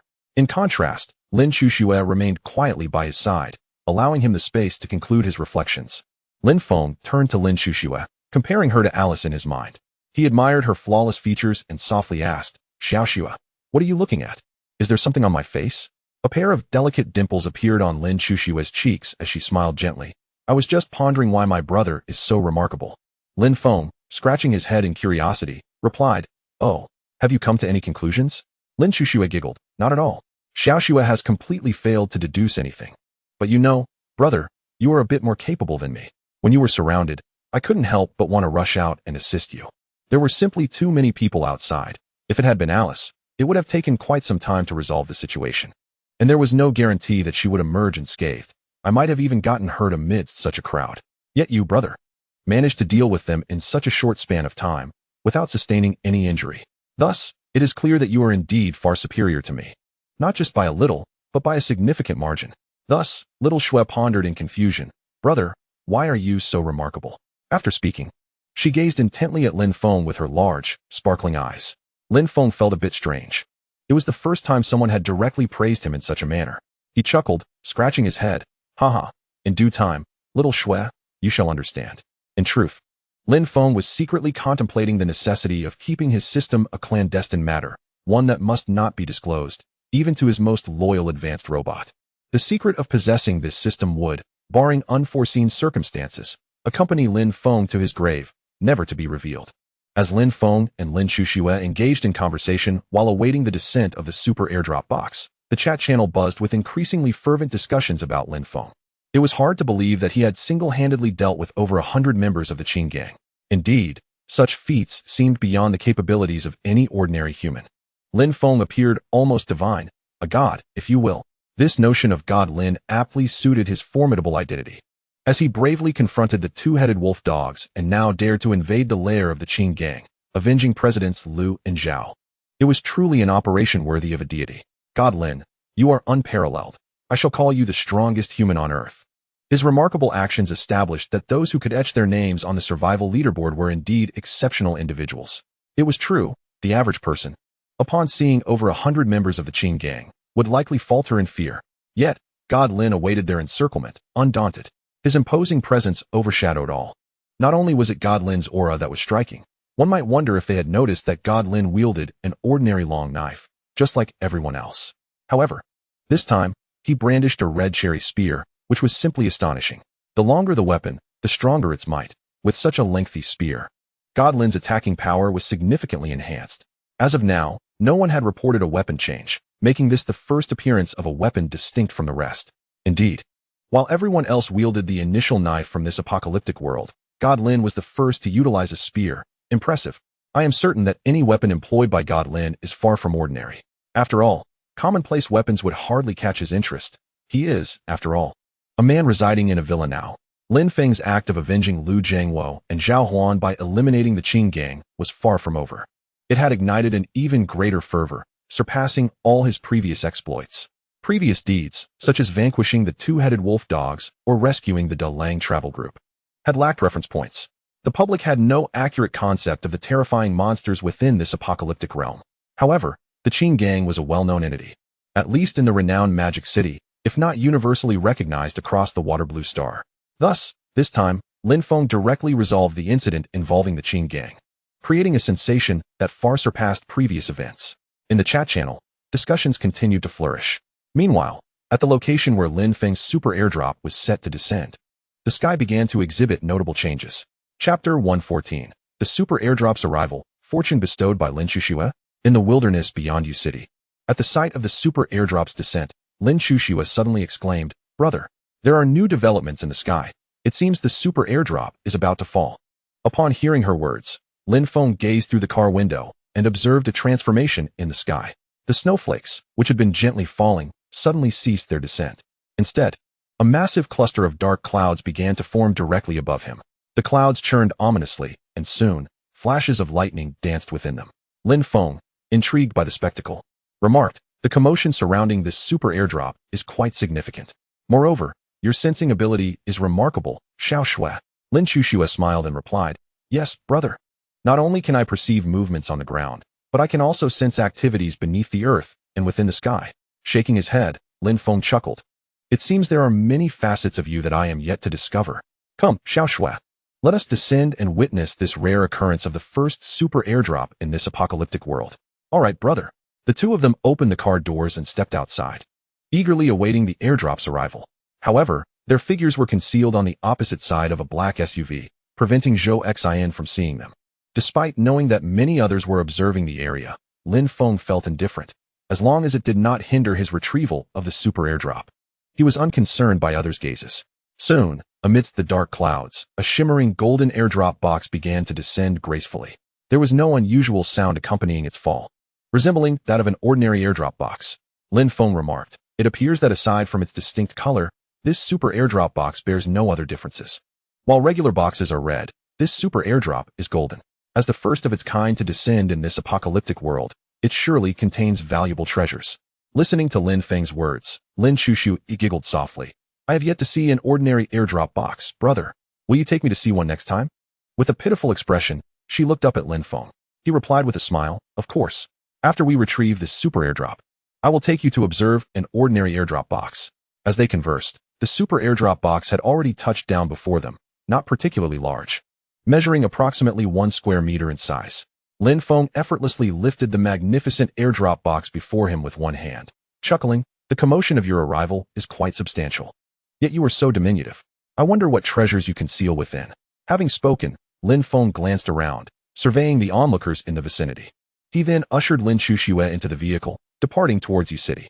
After all, Lin Feng wished to avoid exposing the contents of the airdrop box to the prying eyes of the crowd. Should any offensive weapon schematics be revealed, it would swiftly circulate in the chat channels, compromising his strategic advantage. As the two settled into the car, which was now on autopilot heading towards Yu City, Lin Chuxue gazed at the small box and exclaimed, "Brother, what could possibly be inside? Are you going to open it right away?" Observing Lin Chuxue's curious expression, Lin Feng seemed to recall something. He smiled at her, saying, "Indeed. We shall open it now, but I will need your assistance." Lin Chuxue looked puzzled. "You need my help, brother?" As Lin Feng extended his hand towards her, the airdrop had just landed. Meanwhile, on the second floor of an abandoned building in a small market, Zhou Xin had been vigilantly observing the descent of the airdrop. Initially, he noticed the changes in the sky and immediately captured photographs. Zhou Xin had anticipated a spectacular event, but to his surprise, the clouds merely converged, with lightning sporadically flashing, ultimately culminating in an ordinary airdrop. The only difference was its striking golden hue. Zhou Xin documented every detail of the super airdrop's appearance and subsequently shared it in the chat channel, swiftly igniting a flurry of interest. "What is happening? It's merely an airdrop, yet it seems as if someone is undergoing tribulation." Others responded in astonishment. Indeed, The incessant lightning made me believe someone was facing heavenly retribution. I never anticipated it would simply be an airdrop. The spectators noted that the box's color indicated that the situation was more complex than it appeared. Ordinary boxes are red, yet this one is a resplendent gold. The voices from above were not mistaken. The color of the box suggested that matters were not as straightforward as they seemed. Nevertheless, this extraordinary airdrop was ultimately claimed by Lin Feng. It was an inevitability. To desire such a treasure, one must possess the requisite strength. Could anyone truly navigate through the encirclement of over 100 individuals? If one could, then the super airdrop would indeed belong to them. Yet, the question lingered, what treasures might reside within this first airdrop? Only Lin Feng held the answer, but it was certain that they would be of exceptional value. In the chat channel, everyone was fervently speculating about the marvelous items contained within. Seated in the vehicle, Lin Feng grasped Lin Chushua's delicate hands and pressed them against the magnificent airdrop before him. As per usual, a flash of white light illuminated the scene, and the airdrop box vanished, leaving behind 3 items. Lin Feng, hoping to replicate the good fortune brought by Alice, anticipated that Lin Chushua might also bestow similar luck upon him. However, he was taken aback when he felt a tremor within himself as he held her hands, which were not only exquisitely fair but also radiated a warmth akin to that of a living being. At that moment, a bold thought flickered through Lin Feng's mind. Nevertheless, he was ultimately captivated by the items that appeared before him, dismissing the fleeting notion from his thoughts. The first 2 items were comprehensible to Lin Feng. Yet upon gazing at the final item, astonishment graced his features for the first time in this apocalyptic world. Could this be the stroke of luck Lin Chushua had conjured? In the wilderness, a black SUV sped towards U City. Inside the vehicle, Lin Feng regarded the last item with a hint of surprise. A complete map of the 9th survival zone. He exclaimed, Xiaoxua, this fortune is truly yours. It seems that even a complete survival map has manifested. Initially, Lin Chushua felt a peculiar sensation as Lin Feng held her hands, unable to comprehend its nature until she heard his exclamation of delight. This is not merely luck brought by me, but a reflection of your own fortune, dear brother, she replied, her large eyes sparkling with joy as they met Lin Feng's gaze. Lin Feng chuckled heartily. Regardless, it seems our fortune has indeed arrived. Let us examine this map and discern the nature of the world we inhabit. With that, he unfurled the 9th survival zone map before him. The map was modest in size, taking the form of a scroll, and when fully extended, measured less than 5 meters in length. After a brief glance, Lin Feng grasped the general layout. Although touted as a complete map, it merely indicated approximate locations. For instance, Lin Feng found himself positioned in the southern continent of the 5 major continents, with the map only detailing the locations of large cities. Names of cities he had traversed, such as Yang City and Qing City, appeared on the map, yet the positions of smaller towns nestled between these cities were conspicuously absent. Nevertheless, this information sufficed for Lin Feng. After perusing the map, he remarked, the 9th survival zone is indeed comprised of 5 continents and 4 oceans, with directions of east, west, north, and south, alongside a central landmass. This encompasses the entirety of the 9th survival circle. We currently find ourselves situated in the southern continent. Lin Feng has developed a rudimentary understanding of his current location. In simpler terms, the safe zone is persistently converging from the 4 corners of the world towards the central continent. Lin Chushua, listening to Lin Feng's words, inquired with curiosity, so brother, are we continuously moving towards the central continent? Does this imply that ultimately the safe zone will undoubtedly shrink to the central region? Lin Feng nodded, responding, indeed, Xiaoxua, you are quite astute. As it stands, our current location is within the southern continent, but reaching the central continent will inevitably require traversing one of the vast oceans. That is, the sea. It seems that the yacht manufacturing blueprint we acquired earlier may come in handy. Upon hearing this, Lin Chushua expressed her confusion, but brother, I still have a question. Why is our current position referred to as the 9th survival circle? Does that mean there are 8 survival circles preceding it? Or is there a 10th survival circle behind us, extending up to 100 survival circles? Lin Feng had initially thought that Lin Chushua would only pose straightforward queries. Yet he was pleasantly surprised by her ability to draw inferences. He had always believed that his current position was the final survival circle. But Lin Chushua's insight prompted him to realize, if there exists a 9th survival circle, could there not also be a 10th? Lin Feng chuckled. I did not expect you to be so clever, Xiaoxua, capable of drawing such conclusions. However, as for the specific circumstances, I am not entirely certain. Yet, I firmly believe that, as time progresses, we will eventually uncover the truth of these mysteries. A gentle smile appeared on Lin Chushua's face, revealing her dimples as she said, Xiaoxua believes in brother's capabilities. Ultimately, you will uncover all the secrets. Seeing Lin Chushua's adorable demeanor, Lin Feng could not resist ruffling her hair, smiling. I shall take your words as a good omen, Xiaoxua. Now, let us seek out the remaining 2 ordinary airdrop crates today, so you can observe the differences between them and the super airdrop crate. Lin Chushua beamed. You are so kind, brother. With that, her melodious laughter echoed within the confines of the small vehicle. Lin Feng, witnessing her joy, felt his spirits lift as well. Xiaohei drove towards Yu City, where they would diligently search for ordinary airdrop crates today. All right, uncle. The central control screen displayed, as the jovial husky, Xiaohei grinned with his tongue out. Meanwhile, in the chat channel, a lively discussion persisted. Moments ago, everyone was engaged in conversations regarding Lin Feng acquiring the first super airdrop crate in this apocalyptic world. However, it soon became apparent that discussions about Lin Feng himself had intensified once more. Xie Zui, the leader of the 6th Hall, the Snake Hall, was originally set to assist Lu Xingyang in obtaining the super airdrop crate, becoming the first individual to achieve such a feat in this apocalyptic realm. However, with the emergence of Lin Feng, not only did he fail to acquire the box, but he also lost his life. This was utterly unacceptable to Xie Zui. How could the leader of the Qin gang be so brazenly killed by an ordinary individual, devoid of any background? What remains of our esteemed Qin gang's dignity? How will those aware of our existence perceive us? Thus, Lin Feng must perish. Consequently, Xie Zui, accompanied by his loyal brethren, pronounced Lin Feng's death sentence within the chat channel. I am Xie Zui, the master of the 6th Hall of the Qin gang, regardless of the reasons or your identity. How dare you provoke us, and even slay our leader? This time, Lin Feng, your demise is inevitable.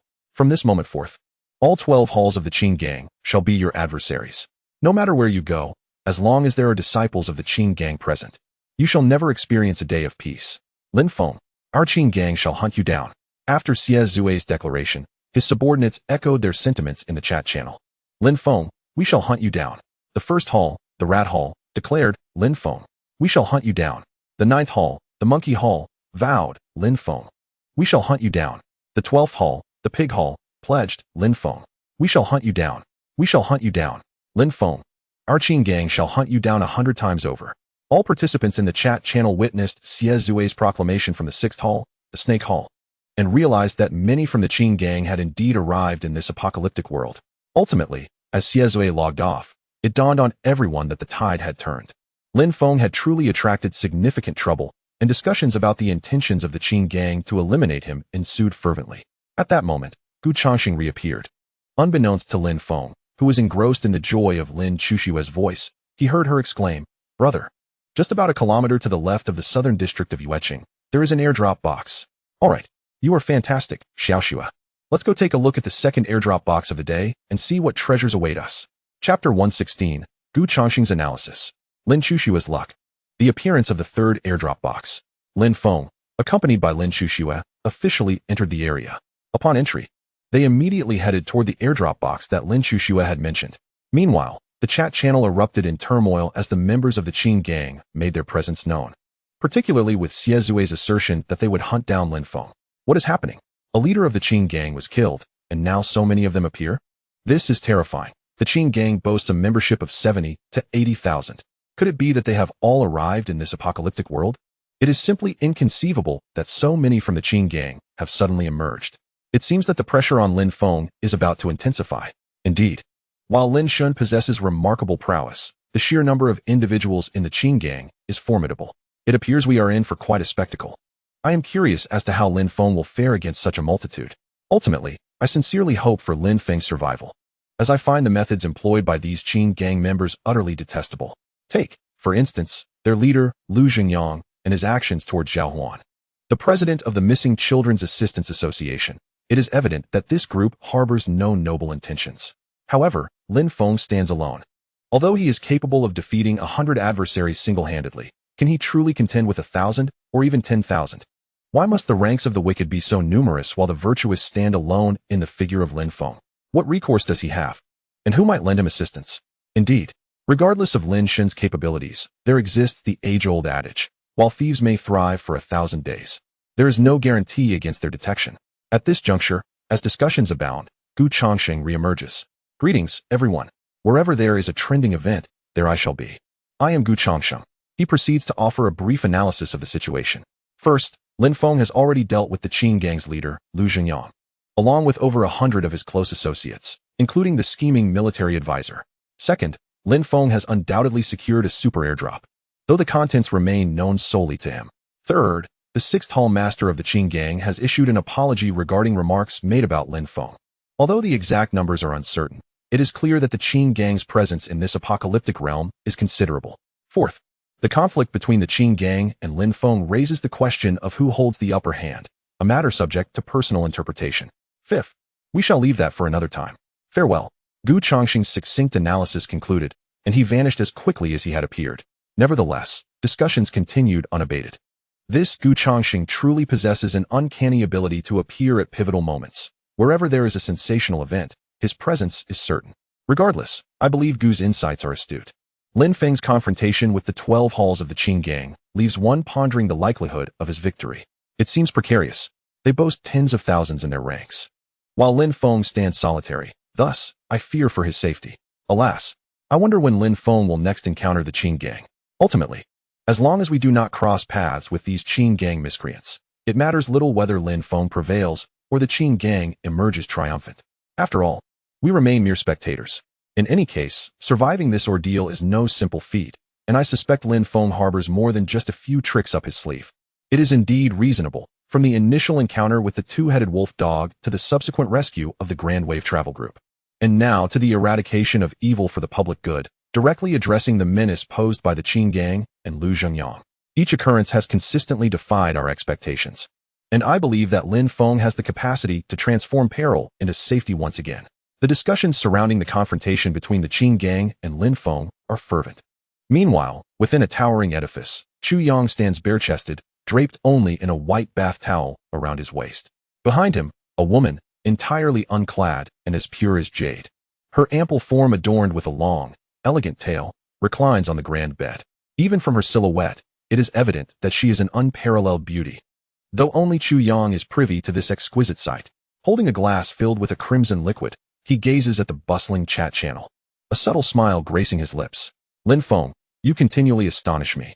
This time, over 100 individuals were unable to inflict harm upon you. In the end, they were even defeated at your hands. It seems you possess capabilities far beyond what I had imagined.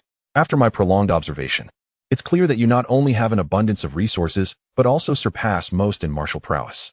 Amidst the encirclement of so many, you remained undeterred, and the members of the Qin Gang could not withstand even a minute against you.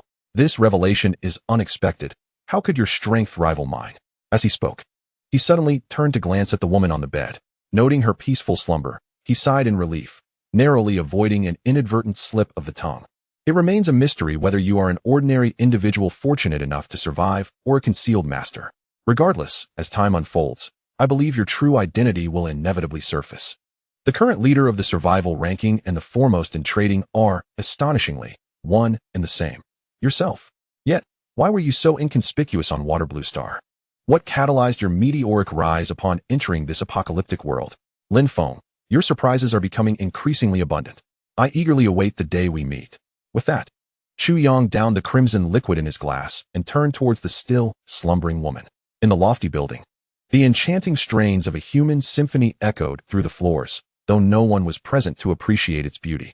Meanwhile, Lin Feng, accompanied by Lin Chuxue, had located the ordinary airdrop crate. Just as he was about to open it, Lin Chuxue chimed in with a smile. Brother, there's another airdrop crate. Looking at her beaming face, he couldn't help but smile in return. Where is it? We shall open both crates together. Lin Chuxue replied. It's approximately 2 kilometers to our left front, brother. Very well. Little Black set forth in the direction indicated by Little Snow. Understood, uncle. On the central control screen, the spirited little black dog panted excitedly. It seemed that Xiao Xue had also been graced by the goddess of fortune, Lin Feng mused to himself. Chapter 117, the third airdrop box secured. Lin Feng nearly suffocated from the excitement in Yueqing. Accompanied by Lin Chuxue, he promptly sought out the second airdrop box she had mentioned. This box was located in a quaint park nestled within Yueqing. It rested upon the frozen surface of a lake, encased in ice. Lin Feng drove Little Black to the abandoned park, arriving swiftly at the scene. However, upon observing the position of the airdrop box, a wry smile crept across his face. The box was embedded directly in the lake's surface, with half of it firmly frozen in place by the ice. Stepping out of the vehicle and witnessing this predicament, Lin Feng couldn't help but chuckle. It seemed he would need to exercise caution this time to avoid becoming a casualty of fate. The airdrop box was situated precisely at the center of the lake. Though the lake was not expansive, measuring less than 500 square meters, retrieving the box would undoubtedly require entering the icy waters, demanding considerable effort. The challenge lay in the fact that extracting the box might lead to the collapse of the entire ice layer. Xiaoxue, Lin Feng exclaimed with a smile directed at Lin Xuxue. The location of this airdrop box is not easily accessible. Wait for me on the shore while I retrieve it. Lin Xuxue glanced at the frozen box, then back at Lin Feng, her face lighting up with charming dimples. It's easy, brother. Just walk straight over without breaking the ice and quickly grab the box. Lin Feng scratched his head in confusion. You think it's that simple to retrieve the box? What if you fall into the water? The ice isn't very thick. Of course, brother. She replied, giggling. It's not difficult at all. Let me help you get the box back. I promise I won't fall in. Observing her cheerful demeanor, Lin Feng contemplated her capabilities and his own lack of swimming skills. Finally, he relented. All right, Xiaoxue. The box is yours to fetch. But please take care and prioritize your safety. Understood? Got it, brother. She replied. Without hesitation, Lin Xuxue removed her high snow boots and stepped barefoot onto the lake's surface. As Lin Feng watched her delicate and flawless legs and feet, he couldn't help but marvel at her perfection. Truly a stunning physique, he thought. But I wonder how it feels to touch. What are you thinking, Lin Feng? He chided himself. This is just a robot. Do they even understand? Yet.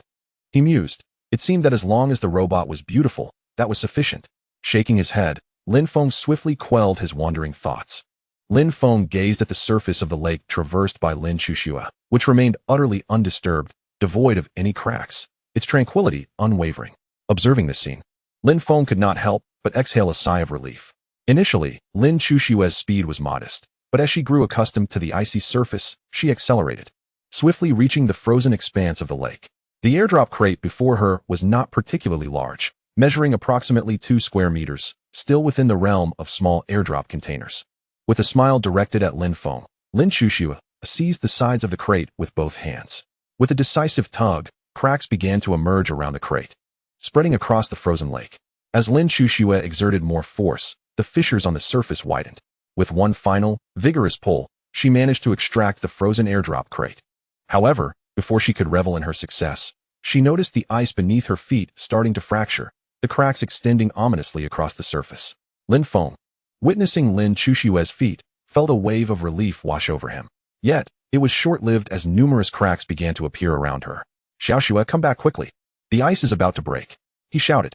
Lin Xuxue, now aware of the alarming situation below, had intended to retreat anyway, but upon hearing her brother's voice, she responded with a reassuring smile. I know, brother. I'm fine. With that, she dashed toward the shore where Lin Feng stood. Meanwhile, the ice beneath her continued to shatter, the pace of the ruptures accelerating. Bang! Crack! Crack! As Lin Xuxue sprinted, the ice splintered at an ever-increasing rate. Just as she neared the shore, the surface was on the verge of complete disintegration. Brother, catch! She called out, casting the airdrop crate towards Lin Feng. He caught the crate and set it down at his feet, only to see Lin Xuxue's bare feet make contact with the water beneath the ice. With a powerful push, she propelled herself towards Lin Feng. As the ice continued to shatter beneath her, a resounding crash echoed. The entire surface of the lake fragmented, revealing its true nature, the emerald waters roiling beneath the fallen ice.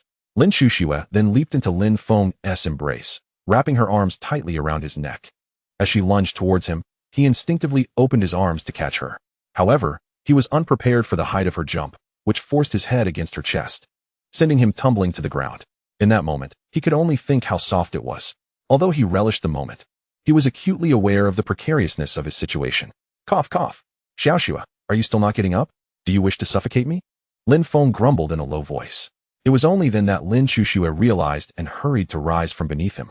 Ah, brother, are you all right? Please get up quickly. After she stood up, Lin Feng finally breathed in the fresh air. When Lin Xuxue's ample bosom had pressed down on him, he truly felt as though he was on the verge of asphyxiation. After a brief tidying up, Lin Feng sought a spacious area adjacent to the park to summon his 3-story luxurious villa. Xiaoxue, why don't you take a hot shower? Don't catch a cold. Lin Xuxue smiled. Brother, have you forgotten that Xiaoxue cannot catch a cold? Besides, I have yet to try taking a bath. I shall go shower now, brother. Lin Feng, overwhelmed with concern, suddenly recalled that Lin Chuxue was merely a highly intelligent maid. However, the next scene caught Lin Feng completely off guard. Before him, Lin Chuxue nonchalantly disrobed, shedding all her garments right in front of him. Chapter 118. Lin Chuxue can actually take a bath? Who is this girl streaming live? In the three-story luxurious villa in Yuqing, Lin Feng stood dumbfounded, gazing at the dazzling scene before him. He had never anticipated such a bold act from Lin Chuxue. Instantly, he turned away, attempting to regain his composure. Xiaoxue, next time, please refrain from so casually removing your clothes in front of others. It's not appropriate, you know? You cannot so freely expose your body to others. You must regard yourself as a true individual. Moreover, you are a girl, and this behavior is quite improper. Don't you require recharging? Is it truly all right to bathe directly like this, coming into contact with water? Do you remember what I said, Xiaoxue? Lin Feng spoke earnestly. After a long pause, he received no response from her. When he turned around, he discovered that she had already vanished, presumably into the shower room. In his own tumultuous state of mind, he had failed to notice her departure. Gazing at the empty villa, Lin Feng could not help but exhale in relief. That scene he had just witnessed was indeed unforgettable.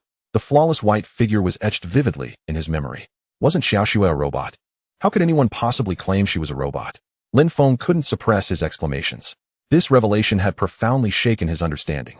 A robot was indistinguishable from a living person, whether in physical structure, warmth, sensitivity, or daily behavior.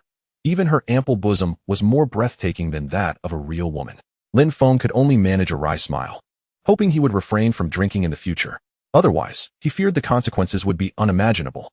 Lin Feng grasped an airdrop crate in each hand and made his way to the sofa in the lobby on the first floor, intending to have a meaningful conversation with Lin Chuxue once she finished her shower. Without hesitation, he proceeded to open the two airdrop crates, as Lin Chuxue had exerted considerable effort to acquire them. Moreover, he had promised her a glimpse into the distinctions between the super airdrop and the regular airdrop. Meanwhile, within the live broadcast of the 10 Great Apocalyptic Zones, despair reigned supreme. Ever since Du Qiuyue conquered the 10 Great Apocalyptic Zones, no one else had managed to achieve the same feat regardless of gender or physical stature. No individual had succeeded in overcoming the challenges presented. The four paths at the crossroads, the path of poison, the path of ice, the path of zombies, and the path of the undead, had all proven insurmountable, with no one managing to emerge victorious. The viewers of the live stream had grown numb to the ongoing tragedy, as over 10,000 lives had been lost. Yet Du Qiuyue remained the sole victor, despite the knowledge of the conditions on the four paths and the preparations made by those who dared to enter. None had been able to prevail. A sense of despair had enveloped the onlookers. It was clear that this was not a challenge meant for the ordinary individual. The true nature of the 10 Great Apocalyptic Zones had finally been revealed, illustrating precisely why they were deemed so formidable, and why only Du Qiuyue had succeeded thus far. Alas, hope had all but vanished. This forbidden region was beyond the reach of common folk.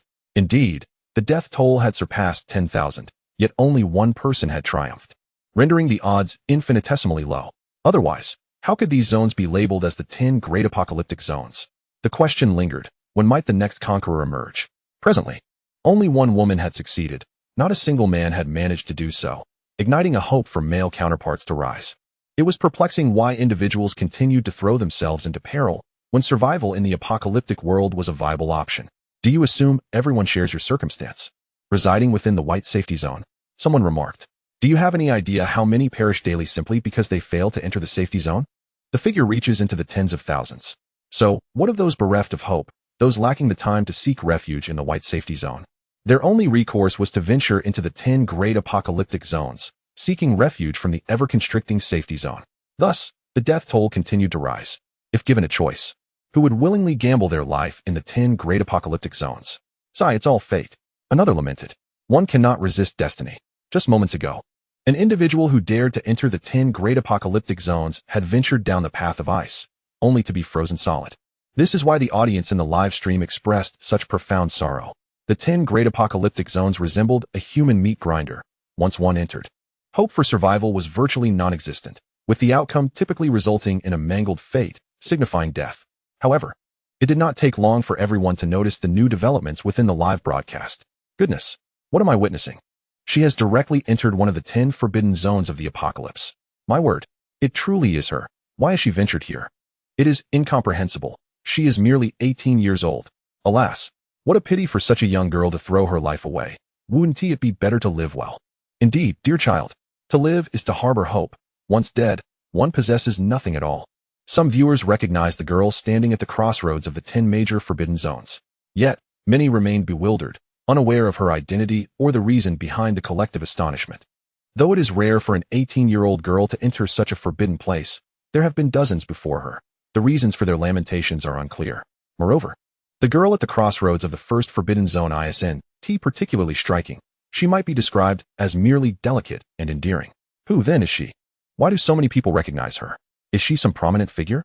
Yet, I just checked, and her name is absent from the top 10,000 on the survival leaderboard. Likewise, I did not see her on the trading leaderboard either. None at all. Who is this young girl? Why do so many express their awe? I, too, have never encountered this girl. Could the individuals above be jesting at my expense? The audience watching the live stream was engulfed in confusion. However, as a viewer finally revealed the girl's background, the audience could not help but pay their respects in the chat. Jean Dia remarked, "This girl is the daughter of Liu Jiangwo, the president of the Disabled Persons Rescue Association, and Zhao Huan, the president of the Missing Children's Rescue Association, who were both harmed by the Qing gang." Louis Huan. Chapter 119. Unveiling the remaining 2 airdrop boxes. The rules prompted by alcohol. Wecheng. In the opulent 3-story villa, Lin Feng remained unaware of the happenings in the live broadcast of the 10 forbidden zones. At that moment, he was reprimanding Lin Chuxue, instilling in her the distinctions between genders, a sense of shame, and the matters a young lady ought to heed. Just earlier, while resting on the sofa of his luxurious villa, Lin Feng discovered that Lin Chuxue had finished her bath and emerged. Terrifyingly, she was still clad in nothing, having stepped out in the nude. Upon witnessing this, Lin Feng felt a tickle in his nose and immediately began to reprimand Lin Chuxue. Thus, he remained oblivious to the events unfolding in the live broadcast of the 10 forbidden zones. However, it would not be long before Lin Feng grasped the full context of the situation. "Have you remembered? Keep everything I said in your heart. Do not forget," Lin Feng said sternly, gazing intently at the freshly bathed Lin Chuxue. After her bath, Lin Chuxue appeared even more radiant, her cheeks flushed with a rosy glow. Although she had donned her nightgown, her fair neck and the alluring fragrance that enveloped her infused her with an unmistakable femininity. 2 charming dimples graced her face as she playfully exclaimed, "I understand, brother. From now on, I won't let any other man see me without clothes." Lin Feng was about to nod in agreement when Lin Chuxue continued, "From now on, only you shall see me in such a state." Lin Feng lost his balance, nearly tumbling from the sofa in surprise. With a bemused expression, he could only manage a wry smile, refraining from contradicting her. Perhaps, just perhaps, he harbored some other thoughts in the depths of his heart. He decided not to dwell on it and directly inquired, "Is it all right for you to bathe? Won't the water cause any harm to your body?" Crossing her legs, Lin Chuxue revealed a delicate, porcelain-like calf from beneath her nightgown. However, Lin Feng, having learned his lesson, focused solely on her face, determined not to let his gaze wander and risk another awkward moment. "Not at all, brother. Whether it's water or snow, it poses no issue for me. I am quite resilient. Unless someone were to confine me in water for an extended period, I would encounter no problems. So, a normal bath is of no concern at all. Moreover, bathing is immensely enjoyable. I intend to do it daily." Listening to her, Lin Feng began to grasp the situation. In all respects, she was no different from an ordinary human. She was merely an enhanced version, lacking independent thought, but otherwise indistinguishable from the common populace. Clearing his throat twice to redirect his attention from her pristine leg, he said, "Come now, Chuxue. Didn't we agree that you would see the difference between a standard airdrop crate and a super airdrop? Let us open them now." Lin Chuxue clapped her hands in delight, exclaiming, "Yes, brother. I'm so excited." Lin Feng picked up the 2 airdrop crates and placed them on the table before them. Fortunately, the crates were not overly large, and the table was quite spacious, accommodating both with ease. Initially planning to open them together, Lin Feng reconsidered, wary of potential mishaps given Chuxue's current demeanor. "Let me open them," he said, glancing at her. "Oh, brother, hurry up. I can hardly wait," she urged, brimming with anticipation. Shaking his head, Lin Feng proceeded to open the 2 airdrop crates before him. A flash of white light enveloped the scene, and the crates vanished, leaving a collection of items scattered across the table. Seed of cabbage 1, seed of broccoli 1, seed of duck pear 1. As Lin Feng opened the first airdrop box and examined its contents, he couldn't help but glance at Lin Chuxue, as she always seemed to embody the essence of Alice. Did the 2 truly share some commonality? Shaking his head, Lin Feng dismissed the thought and shifted his focus to the items in the second airdrop box. Qingdao beer 1, Wuliangye 1, Budweiser 1. Wow, brother, what is this? It smells so good. Lin Chuxue exclaimed, lifting the Wuliangye to her nose for a deep inhalation. Lin Feng was momentarily taken aback, puzzled as he inquired, Xiaoxue, can you actually consume this? With a smile, Lin Chuxue replied, of course, brother. Whatever you can eat, I can eat too. Lin Feng felt a wave of unease wash over him. Without hesitation, he snatched the Wuliangye from her hand. This is called alcohol. You must never touch such things again. Understand? They are not good for girls. He hurriedly explained to her what alcohol was and the purpose of the seeds. The thought of her consuming alcohol filled him with dread. Given their solitary circumstances, who knew what could happen if she were to drink too much? After briefly explaining the nature of the alcohol and seeds, he placed the items into his spatial ring. The primary function of the spatial ring was to preserve items in their original state. System upgrade. At the moment the items were stored, Lin Feng experienced the familiar sensation of an upgrade. Ding. Congratulations, host. 1 ordinary cabbage seed has been upgraded to 100 premium cabbage seeds. The growth cycle has significantly decreased, and the flavor is even more authentic. Ding. Congratulations, host. 1 ordinary broccoli seed has been upgraded to 100 premium broccoli seeds, enriched with greater nutrition and a significantly reduced growth cycle. Ding. Congratulations, host. 1 ordinary duck pear seed has been upgraded to 100 premium duck pear seeds, with a uniquely enhanced flavor and a greatly shortened growth cycle. Lin Feng immediately upgraded the seeds and stored them in the spatial ring. However, he hesitated for a moment regarding the 3 different types of alcohol before deciding, oh well, I might as well upgrade them as well. As long as I don't take them out or consume them, and merely use them for trade, it should be fine. Little did he know, this decision would lead to numerous unforeseen events between him and Lin Chuxue, a reality that Lin Feng could not have anticipated at the time. Consequently, he established an astonishing rule for the descendants of the Lin family. In the future, any female descendant of the Lin family shall not consume alcohol. Those who do shall forfeit their right to inheritance. This shall be an eternal decree, unalterable by future generations. This ruling left many descendants speculating about what transpired with the original Lin Feng that compelled him to enact such a regulation concerning alcohol. Yet, none in the generations that followed ever learned the true sentiment that led Lin Feng to establish this decree. Chapter 120. The girl who sent gifts to Lin Feng turned out to be Lu Yihuan from Yueqing. In the luxurious 3-story villa, Lin Feng directly placed the 3 distinct bottles of liquor before him into his spatial ring. System upgrade. Ding. Congratulations, host. 1 ordinary Qingdao beer has been upgraded to 100 premium Qingdao beers. The flavor is more authentic, and the quality is superior. Ding. Congratulations, host. 1 ordinary Budweiser has been upgraded to 100 premium Budweisers, with an enhanced taste and greater quality. Ding. Congratulations, host. 1 ordinary Wuliangye has been upgraded to 100 premium Wuliangye, with a more refined taste that induces deeper slumber. Listening to the system's upgrade notifications in his mind, Lin Feng felt a profound sense of joy. The feeling of gain always brings happiness. Come on, Xiaoxue, let me show you what these seeds are for. Lin Chuxue stood up with a smile. All right, brother. Lin Feng took Xiaoxue to the expansive backyard, where he planted the cabbage seeds, broccoli, and duck pear seeds directly into exquisite flower pots, eagerly awaiting the day they would blossom and bear fruit. Looking at Lin Feng's actions, Lin Chuxue asked curiously, brother, will these grow into fruit that we can eat? Lin Feng replied with a smile, exactly. It just requires time. Look over there. The seeds I planted have already begun to sprout. I estimate that in about a week or, at most, a month, all the seeds will be ready for harvest. Lin Chuxue nodded, brother, once these seeds grow, can I eat them? I want to taste what you grow. Coughing awkwardly, Lin Feng thought to himself, it feels strange to say eat my things. Of course, Xiaoxue, as long as you can eat, feel free to indulge. You are so kind, brother. Lin Feng chuckled, all right. Let us head back. The safe zone will soon begin to shrink. Let us see how many people are left in this 9th survival circle today. After the apocalyptic world update yesterday, it was announced that the number of remaining individuals would be displayed after the next update. Thus, Lin Feng intended to observe the number of people in the 9th survival circle, as it significantly impacted his subsequent plans. Okay, brother.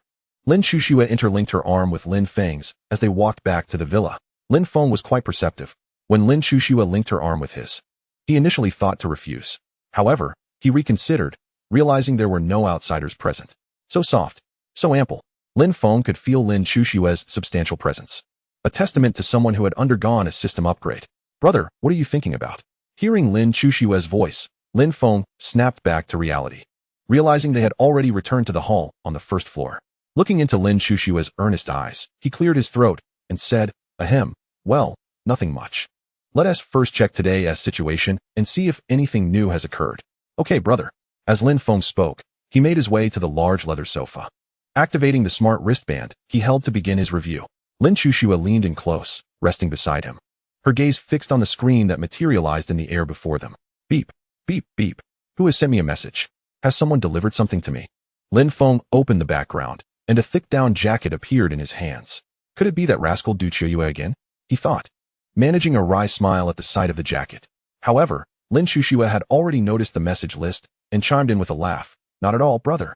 It's from a girl named Louis Huan, and she sent you a message as well." Lin Feng, puzzled, replied, "Louis Huan? I don't know her. You'll see. Just take a look, brother," Lin Shushua urged, shaking his arm. Reluctantly, Lin Feng opened the temporary message list, and the vibrant profile of a youthful girl captured his attention, followed by a lengthy message. "Hello, brother Lin Feng. I am Louis Huan. This down jacket is my token of gratitude to you, brother Lin Feng. It's snowing heavily outside, and I hope this jacket offers you some warmth." Lin Feng furrowed his brow, murmuring, "Louis Huan? I have no recollection of her. Why would she send me something?" Lin Shushua chuckled. "Isn't it because of the good deed you did? It's only natural for her to express her gratitude." Lin Feng remained perplexed. "What good deed have I done?" "Oh, brother, just keep reading, and you will understand," Lin Shushua insisted, shaking his arm once more. All right. No more shaking. I'll get dizzy if you keep this up," Lin Feng responded with a pained smile, continuing to read. "Brother, you may not know me, but I must thank you, Lin Feng, for avenging my parents and reuniting them at last. So, thank you, brother Lin Feng. Although Lu Zhengyang, that scoundrel, is now dead, the Qing gang still has many vile individuals who continue to exist in this apocalyptic world. I am determined to ensure that the Qing gang disappears forever, to prevent them from harming more people. However, my current strength is far too weak, so I must hasten my growth. I will soon enter one of the 10 major forbidden zones of the apocalypse. Upon completion, I will receive substantial rewards, including advanced items or other benefits. So I intend to proceed shortly. Lastly, I must express my gratitude once more, brother Lin Feng. If I survive, I will surely repay you." Lin Feng sighed after reading Lu Yihuan's message. "Why must you take such risks? You are but a young girl. How could you possibly clear this 10 major forbidden zone?" Upon finishing Lu Yihuan's message, Lin Feng finally grasped her identity. She was the daughter of Lu Jiangwo, the president of the Disabled Persons Relief Association, and Zhao Huan, the president of the Missing Children Relief Association, both of whom had been tragically slain by the Qing gang. Lin Feng was already familiar with the deeds of Lu Jiangwo and Zhao Huan, and he held deep admiration for their actions. Thus, Lin Feng's fury towards these members of the Qing gang was palpable, prompting him to swiftly deal with Lu Zhengyang and his associates. However, he had not anticipated that their daughter would also find herself in this apocalyptic realm, directly entering the 10 infamous forbidden zones. This revelation took Lin Feng by surprise. He sighed, "Alas, they are all pitiable souls." Suddenly, an idea struck him, and he tapped on his smart wristband, displaying the live feed from the first level of the 10 forbidden zones before him and Lin Shushua. Lin Shushua pointed at the screen, exclaiming, "Brother, look! That's the girl who just messaged you."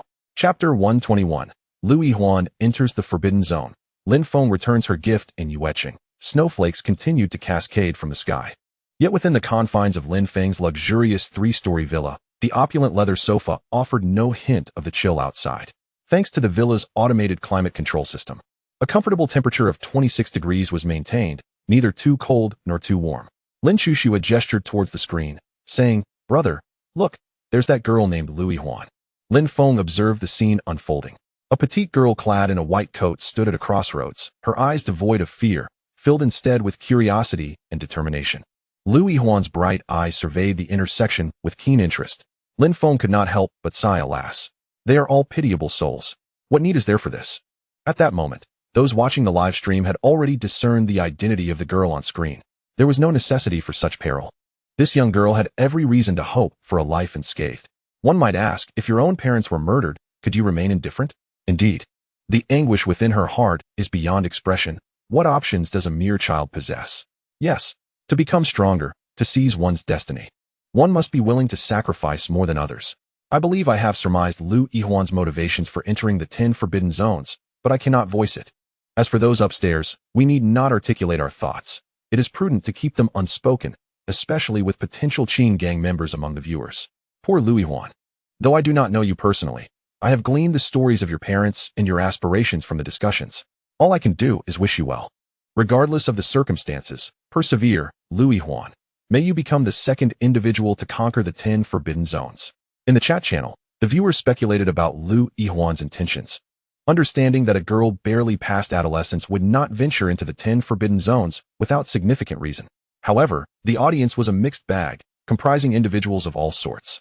Soon, a different kind of discourse emerged within the livestream. Haha, I am utterly amused. A mere girl, just on the brink of adulthood, dares to conquer the 10 great apocalyptic forbidden zones. Is she here to entertain us? Indeed, do not assume we are oblivious to her intentions.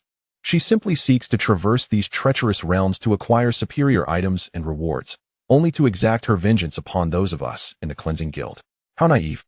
Does she genuinely believe that we, the Cleansing Guild, do not monitor the live streams? It is laughable that this little girl thinks she can triumph where many have failed. Who does she think she is? So innocent, unaware of the fate that awaits her. Once she encounters members of our guild, she will realize her folly. I fear she may be so frightened that she might lose control of herself. Haha. In the live stream, countless members of the Cleansing Guild watch, alongside those who doubt Lu Yihuan's abilities, and even those who wish for her demise. Such a diverse crowd. Yet, none of this concerns Lu Yihuan. Having wandered in darkness for so long, even the faintest glimmer of light serves as the greatest encouragement. Lu Yihuan has grown immune to the disparaging remarks of these individuals. Firmly gripping her long knife, she stands at a crossroads, surrounded by 4 divergent paths. She has witnessed countless live streams of others attempting to navigate the 10 great apocalyptic forbidden zones, and knows that these paths have been designated by Gu Changsheng as the poison gas path, the ice path, the zombie path, and the undead path. Rather than hastily selecting a route, Lu Yihuan remains still, surveying the dense fog that envelopes her surroundings. It is not fear of death that immobilizes her, nor is she merely stalling for time. She is simply bidding a final farewell to the parents who reside in her heart, for she cannot be certain of her survival in the end. However, the viewers in the live stream perceive things differently. Is the girl truly paralyzed by fear? What is she plotting by remaining motionless? I suspect she is yet another who, in a moment of indecision, will meet her end at this very crossroads. Indeed, just last time, a rotund fellow, much like her, sought to exploit a bug in the forbidden zone, only to perish from lingering too long. His life ebbing away in a tragic display. It appears Lu Yihuan is similarly stunned. Another impending tragedy. The audience has grown disinterested in her plight. Many believe her fate is sealed, devoid of hope. Among the viewers, Lin Feng and Lin Shushue observe this scene unfold. Lin Shushue pouts and exclaims, "Brother, that little girl is so pitiful. Can we help her?" Watching Lu Yihuan on the screen, Lin Feng feels a pang of helplessness. Hearing his sister's words, he replies, "I wish we could, but she is already trapped within the 10 great forbidden zones. Even if I wanted to assist her, there is little I can do." At that moment, Lin Feng pauses, as if struck by inspiration. He turns to Lin Shushue with a smile. "However, little Snow, you have reminded me that perhaps we truly can assist this girl." A smile spreads across Lin Shushue's face. "You are so kind, brother. It is not my own merit, but rather the blessings bestowed by Lu Yihuan's parents, who engaged in countless good deeds and aided many individuals. A household that accumulates virtue will surely enjoy lasting prosperity. Now that I possess the means, it is only right that I extend my assistance to their daughter. Moreover, Lu Yihuan generously gifted us a down jacket." Lin Feng chuckled. "Regardless, it is a testament to your kindness, dear brother." Xiaoxue gives you a thumbs up. Lin Shushue tilted her head, smiling brightly at Lin Feng. Her right thumb raised in approval. Observing this delightful scene, Lin Feng couldn't help but smile in return. Having a cheerful companion, a flatterer, nearby is indeed quite pleasant. Lin Feng mused internally. Without further ado, Lin Feng promptly placed the down jacket that Lu Yihuan had just gifted him into his spatial ring. System upgrade. Ding. Congratulations, host. One set of mid-tier down jackets has been upgraded to 100 exquisite down jackets, greatly enhancing their ability to resist cold and provide warmth. Upon completing the upgrade, Lin Feng retrieved a down jacket from the spatial ring. The upgraded jacket appeared less bulky, seeming quite slender. Yet its capacity for warmth and cold resistance had been significantly amplified. He then sent it directly to Lu Yihuan's backend, accompanied by a message that was also dispatched. Lin Shushue, observing this scene, inquired curiously, "Brother, can you still send this jacket directly to that little girl? Isn't she currently in a forbidden zone?" Lin Feng replied with a smile, "I'm not certain, but let us give it a try. Who knows, it might just get through. Regardless, we have done what we ought to do, and that's what matters." Chapter 122. Lin Feng's gift has arrived. Lu Yihuan begins her journey into the Forbidden Zone.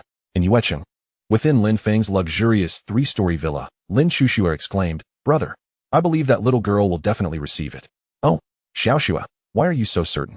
"Because it's a gift from you, brother." "Ha. Xiaoxue, you truly are a clever one." Lin Feng's spirits lifted at Lin Chuxue's exuberance. Meanwhile, at the crossroads, Lu Yihuan had just concluded a conversation with her parents in her heart and was about to choose one of the paths when her smart wristband suddenly began to flash. Upon checking the device, she found a message along with a down jacket sent from the back end. "Hello Lu Yihuan, I am Lin Feng. First and foremost, thank you for the down jacket. I truly appreciate it. In return, I have also prepared a carefully selected down jacket for you. Since I have accepted your gift, you cannot refuse mine, or I would be quite embarrassed. Furthermore, I deeply admire the deeds of your parents and express my condolences for their plight. I hope you find solace in your grief. Regardless of the circumstances, there is always hope as long as one is alive. Now that you have made your decision, I can only wish you good fortune. Carrying a burden of hatred will not lead to happiness. I believe your parents, watching from the heavens, would not want you to live each day consumed by animosity.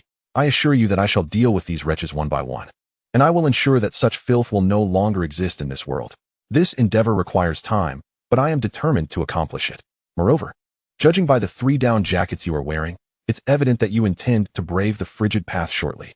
Therefore, I implore you to don this garment I have gifted you immediately. I wish you good fortune. Remember, it must be worn at once." Lin Feng.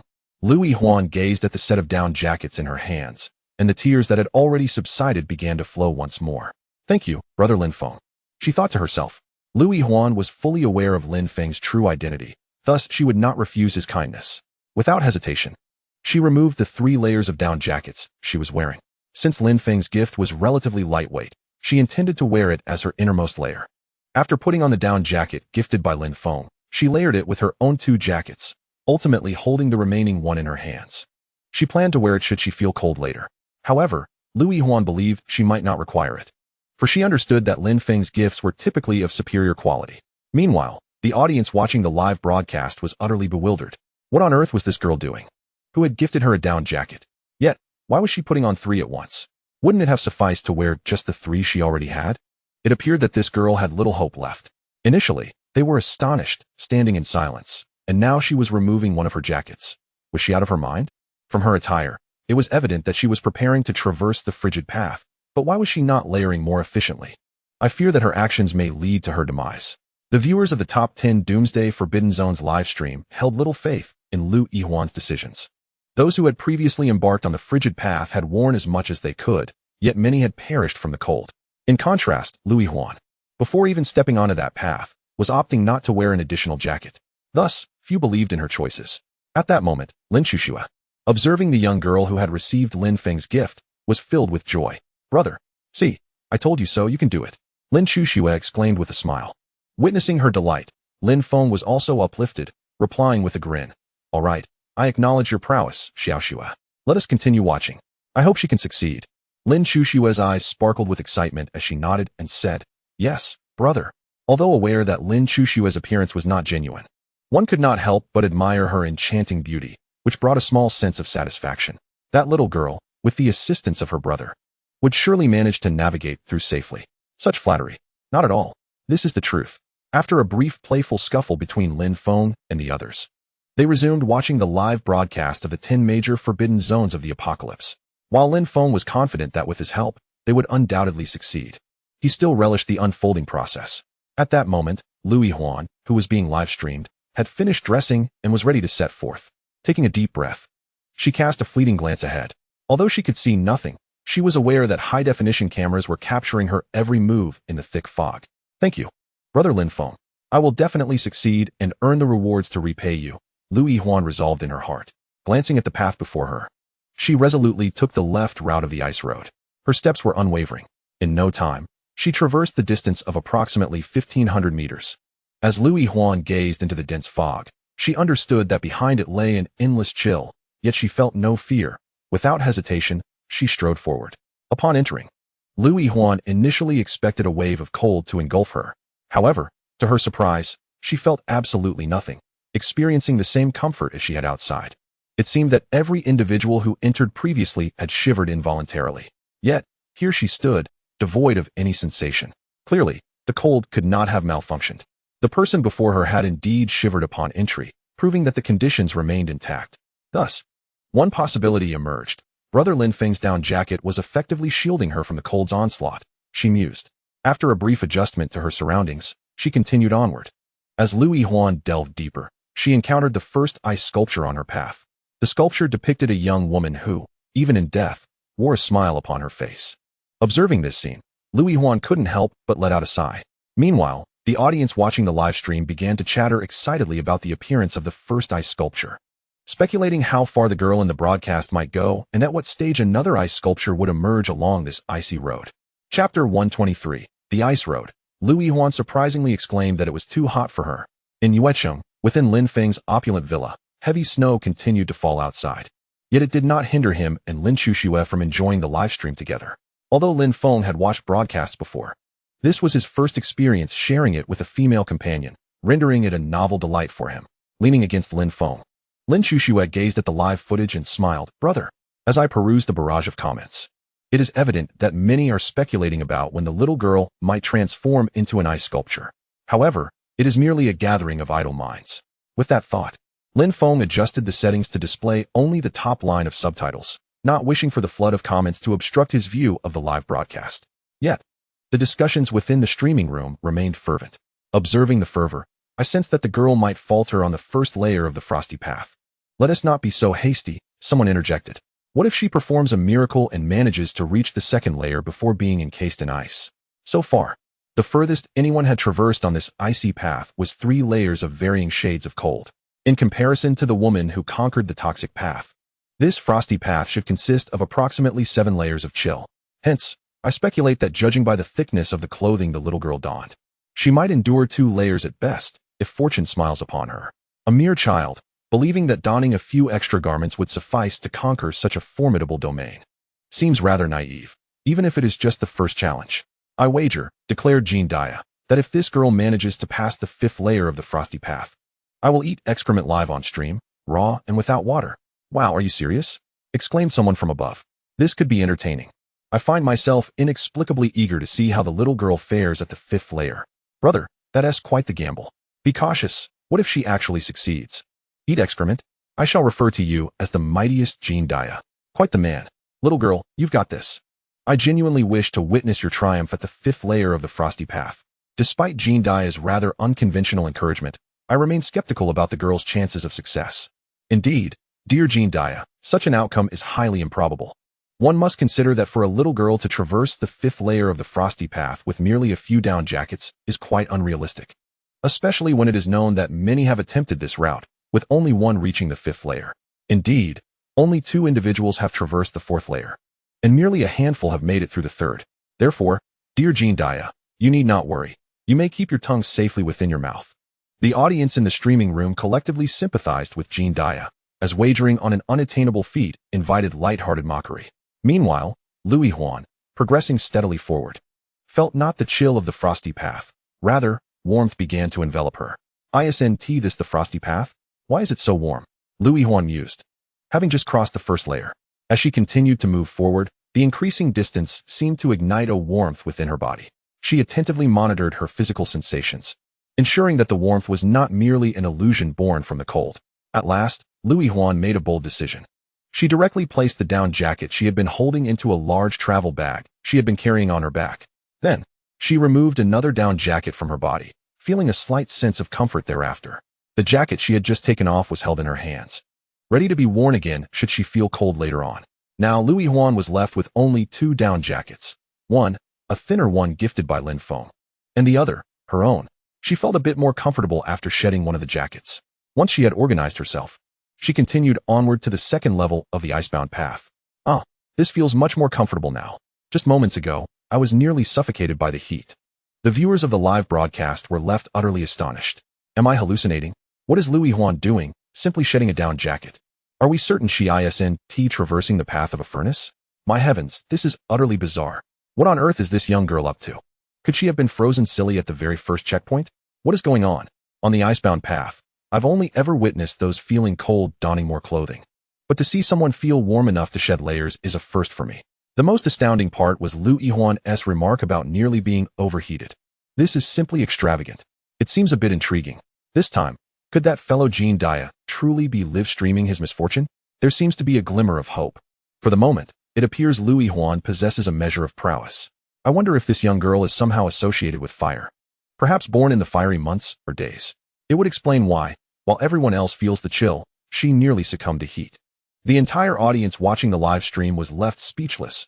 None expected that someone entering the first trial of the top 10 Doomsday Forbidden Zones, choosing the icebound path, would almost be overheated. To everyone, it was an unfathomable occurrence. Meanwhile, Lin Chuxue, watching the live stream, regarded the screen with curiosity and spoke up, "Brother, is it really that cold inside?" Why were everyone so astonished when they saw Lu Yihuan remove a piece of clothing? Lin Feng, observing Lin Chuxue's inquisitive expression, couldn't help but chuckle. It seems it must be quite cold inside, but the exquisite down jacket we gifted Lu Yihuan should provide excellent warmth. Thus, she felt relatively hot wearing so many layers. Lin Chuxue tilted her head and replied, "But brother, I'm not afraid of the cold." Seeing the earnestness in Lin Chuxue's demeanor, Lin Feng couldn't suppress a hearty laugh. "Of course, our little Snow is the most formidable."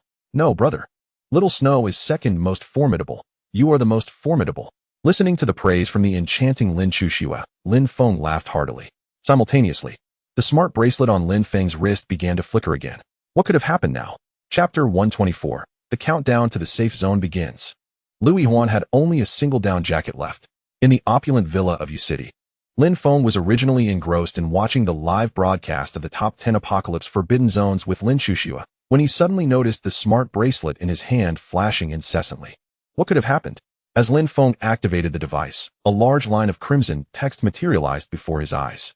"Greetings, players of the Apocalypse world. Only 1 hour remains until the next contraction of the safe zone. Players still situated in the blue danger zone, please make haste towards the white safe zone. Good luck."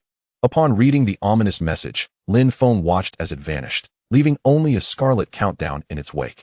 "Brother, does this countdown mean that in 1 hour, the safe zone in our southern continent will begin to shrink?" Lin Chuxue inquired, her face alight with curiosity. "Yes, Xiaoxue. We have only 1 hour left before the safe zone contracts. However, it is not just our southern continent. All 4 continents, east, south, west, and north, are continually converging towards the central continent," Lin Feng replied after a moment of contemplation. "But Xiaoxue, you need not worry. Our current location in U City remains within the bounds of the white safe zone." Lin Chuxue smiled brightly. "Xiaoxue is not worried at all.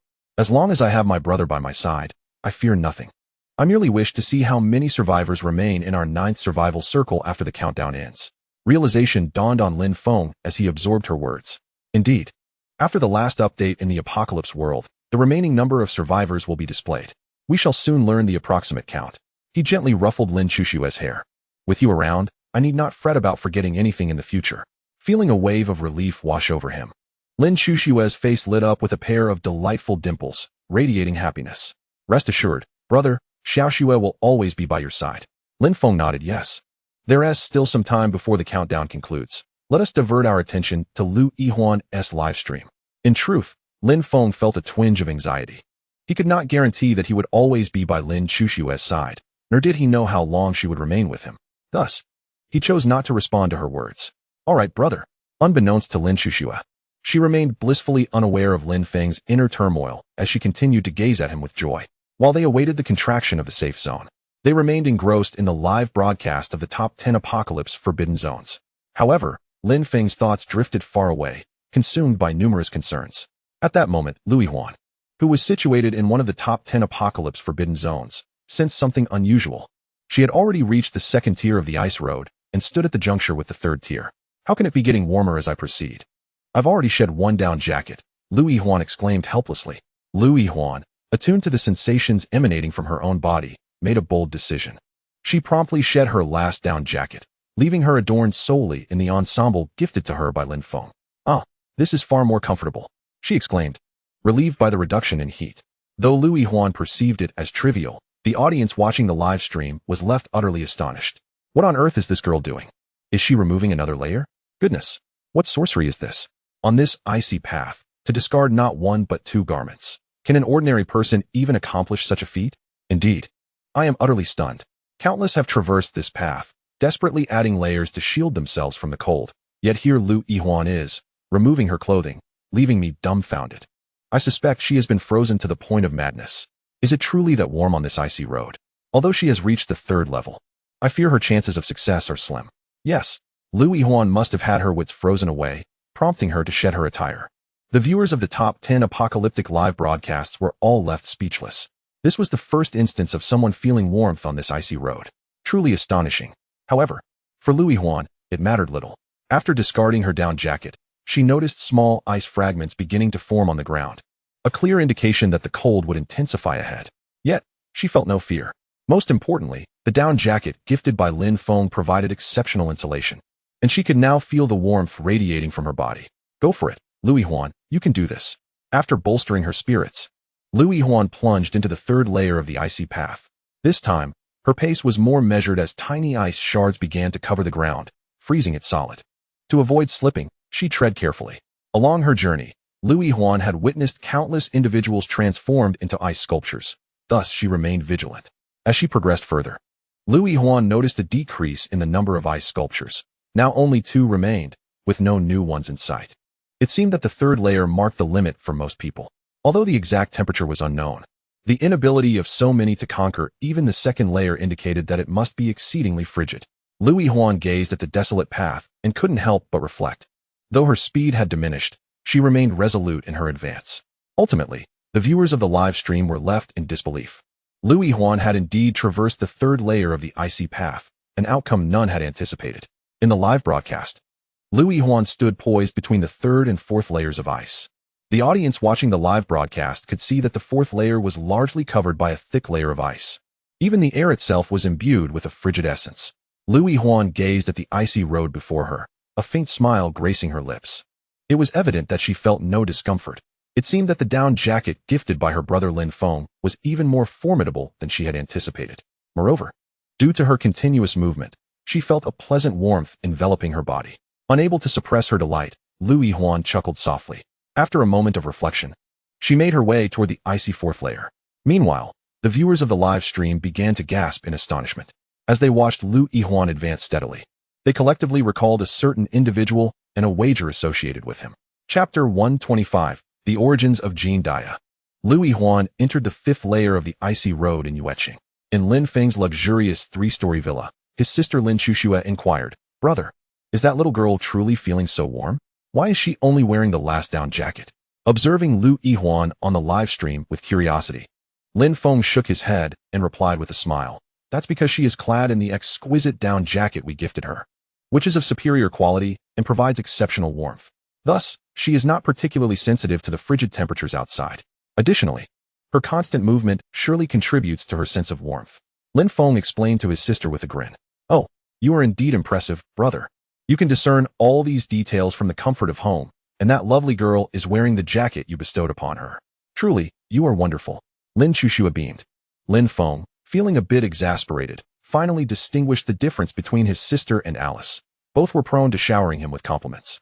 As Lin Feng and Lin Shushua engaged in conversation about the live stream, the viewers were also discussing the matter. However, their focus was primarily on another individual, and they continued to speculate about him. Haha. It seems that this little girl might genuinely conquer the 5th layer of the icy road. It's certainly a possibility. Regardless of the outcome, it is already an extraordinary achievement. Indeed, many had traversed the icy road, yet Lu Yihuan was the first to reach the 4th layer. But was that the crux of the matter? The real focus lay on Jin Daya's wager. Do you recall Jin Daya's bet? He stated that if the girl successfully navigates the 5th layer of the icy road, he would live stream himself consuming excrement. Laughter erupted. I remember that wager too. And I am eagerly anticipating the spectacle of Jin Daya's infamous moment. One viewer mused, "I wouldn't be surprised if the footage were to be censored." Come now. This post-apocalyptic world is not like Water Blue Star. There are few things that cannot be broadcasted. Just look around. With advertisements everywhere. 5 yuan for 1. 10 yuan for 3. Have you seen anyone getting banned? Could we truly be on the verge of witnessing Jin Daya's infamous moment? Everyone, stop pondering whether the young lady can conquer the 5th level. It remains an enigma. Indeed, she has only just entered the 4th level, and while her prowess is undeniable, can we truly expect her to triumph over the 5th? I think it's not a certainty. The audience watching the live broadcast engaged in fervent discussions. One topic revolved around whether Lu Yihuan could indeed surpass the 5th level of the ice path. while another speculated on whether Jean Dia would actually fulfill his wager of consuming excrement during a live stream. Curiosity ran rampant among the spectators. If Lu Yihuan successfully navigated the 5th level, would Jean Dia truly go through with eating the substance in question? At this moment, within the lavish villa, Lin Feng also took note of the ongoing discussions, glancing briefly to grasp the situation. So it was Jean Dia. Lin Feng mused in bewilderment. Lin Chuxue, noticing her brother's puzzled expression, inquired, "Brother, who is Jean Dia?" Jean Dia is the individual ranked 95th on the survival leaderboard, Lin Feng replied. Lin Chuxue, still confused, asked, "But what makes him special, brother? You are the first on the survival leaderboard." Lin Feng chuckled at his sister's admiration, saying, "That's merely a temporary position. The future remains uncertain. Even if he is ranked 95th, does he not possess unique qualities?" Lin Feng nodded, affirming, "Indeed, he is a remarkable talent. Long before your birth." It was Jean Dia. Once, amidst the wilderness, many were sprinting as the safe zone rapidly diminished. Not far behind them was Jean Dia. Due to the swift contraction of the safe zone, numerous individuals could not outrun its encroachment, including Jean Dia. The safe zone ultimately shrank, engulfing the majority in the wilderness. Those who had already entered the white safe zone witnessed a terrifying spectacle as countless bolts of lightning descended from the heavens. Each bolt was immensely powerful, incinerating those who were fleeing into mere ash. The inhabitants of the white safe zone, initially believing that all those in the blue danger zone had perished, were astonished to discover that one individual remained alive, relentlessly racing toward the white safe zone. Lightning continuously struck this person, creating the illusion of a human charged with electricity, until he finally entered the white safe zone, at which point the formidable strikes ceased. The onlookers in the white safe zone were utterly astonished and approached to uncover the secret behind his extraordinary survival. Subsequently, the crowd gathered before this remarkable individual. The figure before them was shrouded in a pitch-black hue, a result of electric shock, and emitted a continuous stream of white smoke. The body convulsed sporadically, and some bystanders could even detect the tantalizing aroma of roasted meat wafting from the individual. Despite being enveloped in darkness, the only striking feature was a gleaming gold tooth, untouched and radiant amidst the charred exterior. Eventually, the curious onlookers learned the identity of this peculiar person, Golden Tooth, or Jean Dia. This incident stirred quite a commotion in the chat channels. I paid some attention, and as the rankings were revealed, this individual surprisingly secured a position within the top 100 on the survival leaderboard, landing at number 95. In our water blue star dragon kingdom, the ranking of 95 carries significant weight, akin to the term 95 supreme, reserved for those donned in dragon robes, which left me with a lingering impression of this character. Upon hearing this, Xiao Xue displayed no astonishment. Lin Chuxue chimed in, "Regardless, this person's rank is still beneath yours, brother. You are the first, making you far more formidable." Lin Feng replied with a chuckle, "I cannot ascertain his prowess, but the live broadcast featuring Jean Dia promises to be quite entertaining." Seemingly recalling something, Lin Feng added, "When I instruct you to close your eyes, be sure to do so promptly. Understood, Xiao Xue?" Lin Chuxue smiled. "Understood, brother. Whatever you ask of me, I shall comply." Coughing softly, Lin Feng thought to himself, "What am I saying? I'm not that kind of person." Meanwhile, Lu Yihuan, within one of the 10 forbidden zones, had successfully advanced through the 4th layer of the ice path and was now en route to the 5th. The audience eagerly anticipated what was to come next. Chapter 126. Golden Tooth loses the bet. The final layer of the ice path in the luxurious 3-story villa of Yueqing. Lin Chuxue gazed at Lin Feng with increasing admiration after hearing his narrative. "The more I listen to you, brother, the more I am in awe. A person like Jean Dia can only reach the 95th position, yet you have surpassed everyone to claim the top spot. In this apocalyptic world, filled with countless individuals and capable figures like Jean Dia, their rankings paled in comparison to his. Now you are the first, thus you are the most formidable," she said with a radiant smile. Having grown accustomed to Xiao Xue's flattery, Lin Feng was somewhat immune to it. "All right, Xiao Xue, enough of the praise. Let us watch the live broadcast," he replied with a hint of exasperation. In the first challenge of the ice path at the crossroads, Lu Yihuan had lost track of time, but upon encountering a brief stretch of blank pavement, she realized she had traversed through the 4 layers of the ice path. Phew. Assuming all goes well, only 3 more layers remain. She encouraged herself, "You can do this, Lu Yihuan." After a brief respite, during which Lu Yihuan felt no discomfort or chill in her body, she plunged headlong into the 5th layer of the ice path. Unlike the previous layers, the road here was entirely encased in ice, leaving no trace of unfrozen ground. Yet, for Lu Yihuan, This was entirely anticipated. It was conceivable that the final 2 layers would be even colder. However, for her, such considerations were trivial. Regardless of the challenges that lay ahead, she remained undaunted, determined to conquer and claim her rewards, to avenge her parents and repay Lin Feng's kindness. Thus, with unwavering resolve, Liu Yihuan stepped boldly into the 5th layer of ice. The audience watching the live stream was palpably tense, even more so than Liu Yihuan herself. For them, it mattered not whether she could conquer all 7 layers. What they yearned to witness was the spectacle of a top-ranked survivor indulging in a feast during the live stream. It's the 5th layer. Why do I feel so anxious? One exclaimed. Yes, Liu Yihuan, you must succeed. I can't wait to see Jean Dia feast on the stream. They observed the scene unfolding before Liu Yihuan. It was only the 5th stage, yet the entire path was enveloped in ice. Just looking at it sent shivers down their spines. But Liu Yihuan seemed impervious to the cold, even feeling a hint of warmth. As she progressed, she shed her down jacket, now wearing only a single layer. Though she appeared formidable, whether she could ultimately traverse this 5th layer remained uncertain. Still, everyone hoped for her success. After all, who wouldn't relish the sight of a champion indulging in a feast? The excitement among the viewers was palpable, fueled by the possibility of witnessing a miracle. Yet, Liu Yihuan remained blissfully unaware of their fervor, fixated solely on her forward momentum. Although the path had transformed into solid ice, she felt little discomfort. Her pace may have slowed, but her determination was unwavering.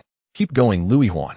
Time passed, and after carefully navigating through the dense fog, she finally caught sight of the 6th layer of ice. At last, I've made it. Just 2 more layers to go. I'll take a break in the 6th layer. She smiled. Meanwhile, the audience erupted in excitement. Incredible, Liu Yihuan. She truly conquered the 5th layer of ice. I can't believe it. Hurry, where's Jean Dia? Aren't we supposed to see him feast if she passes the 5th layer?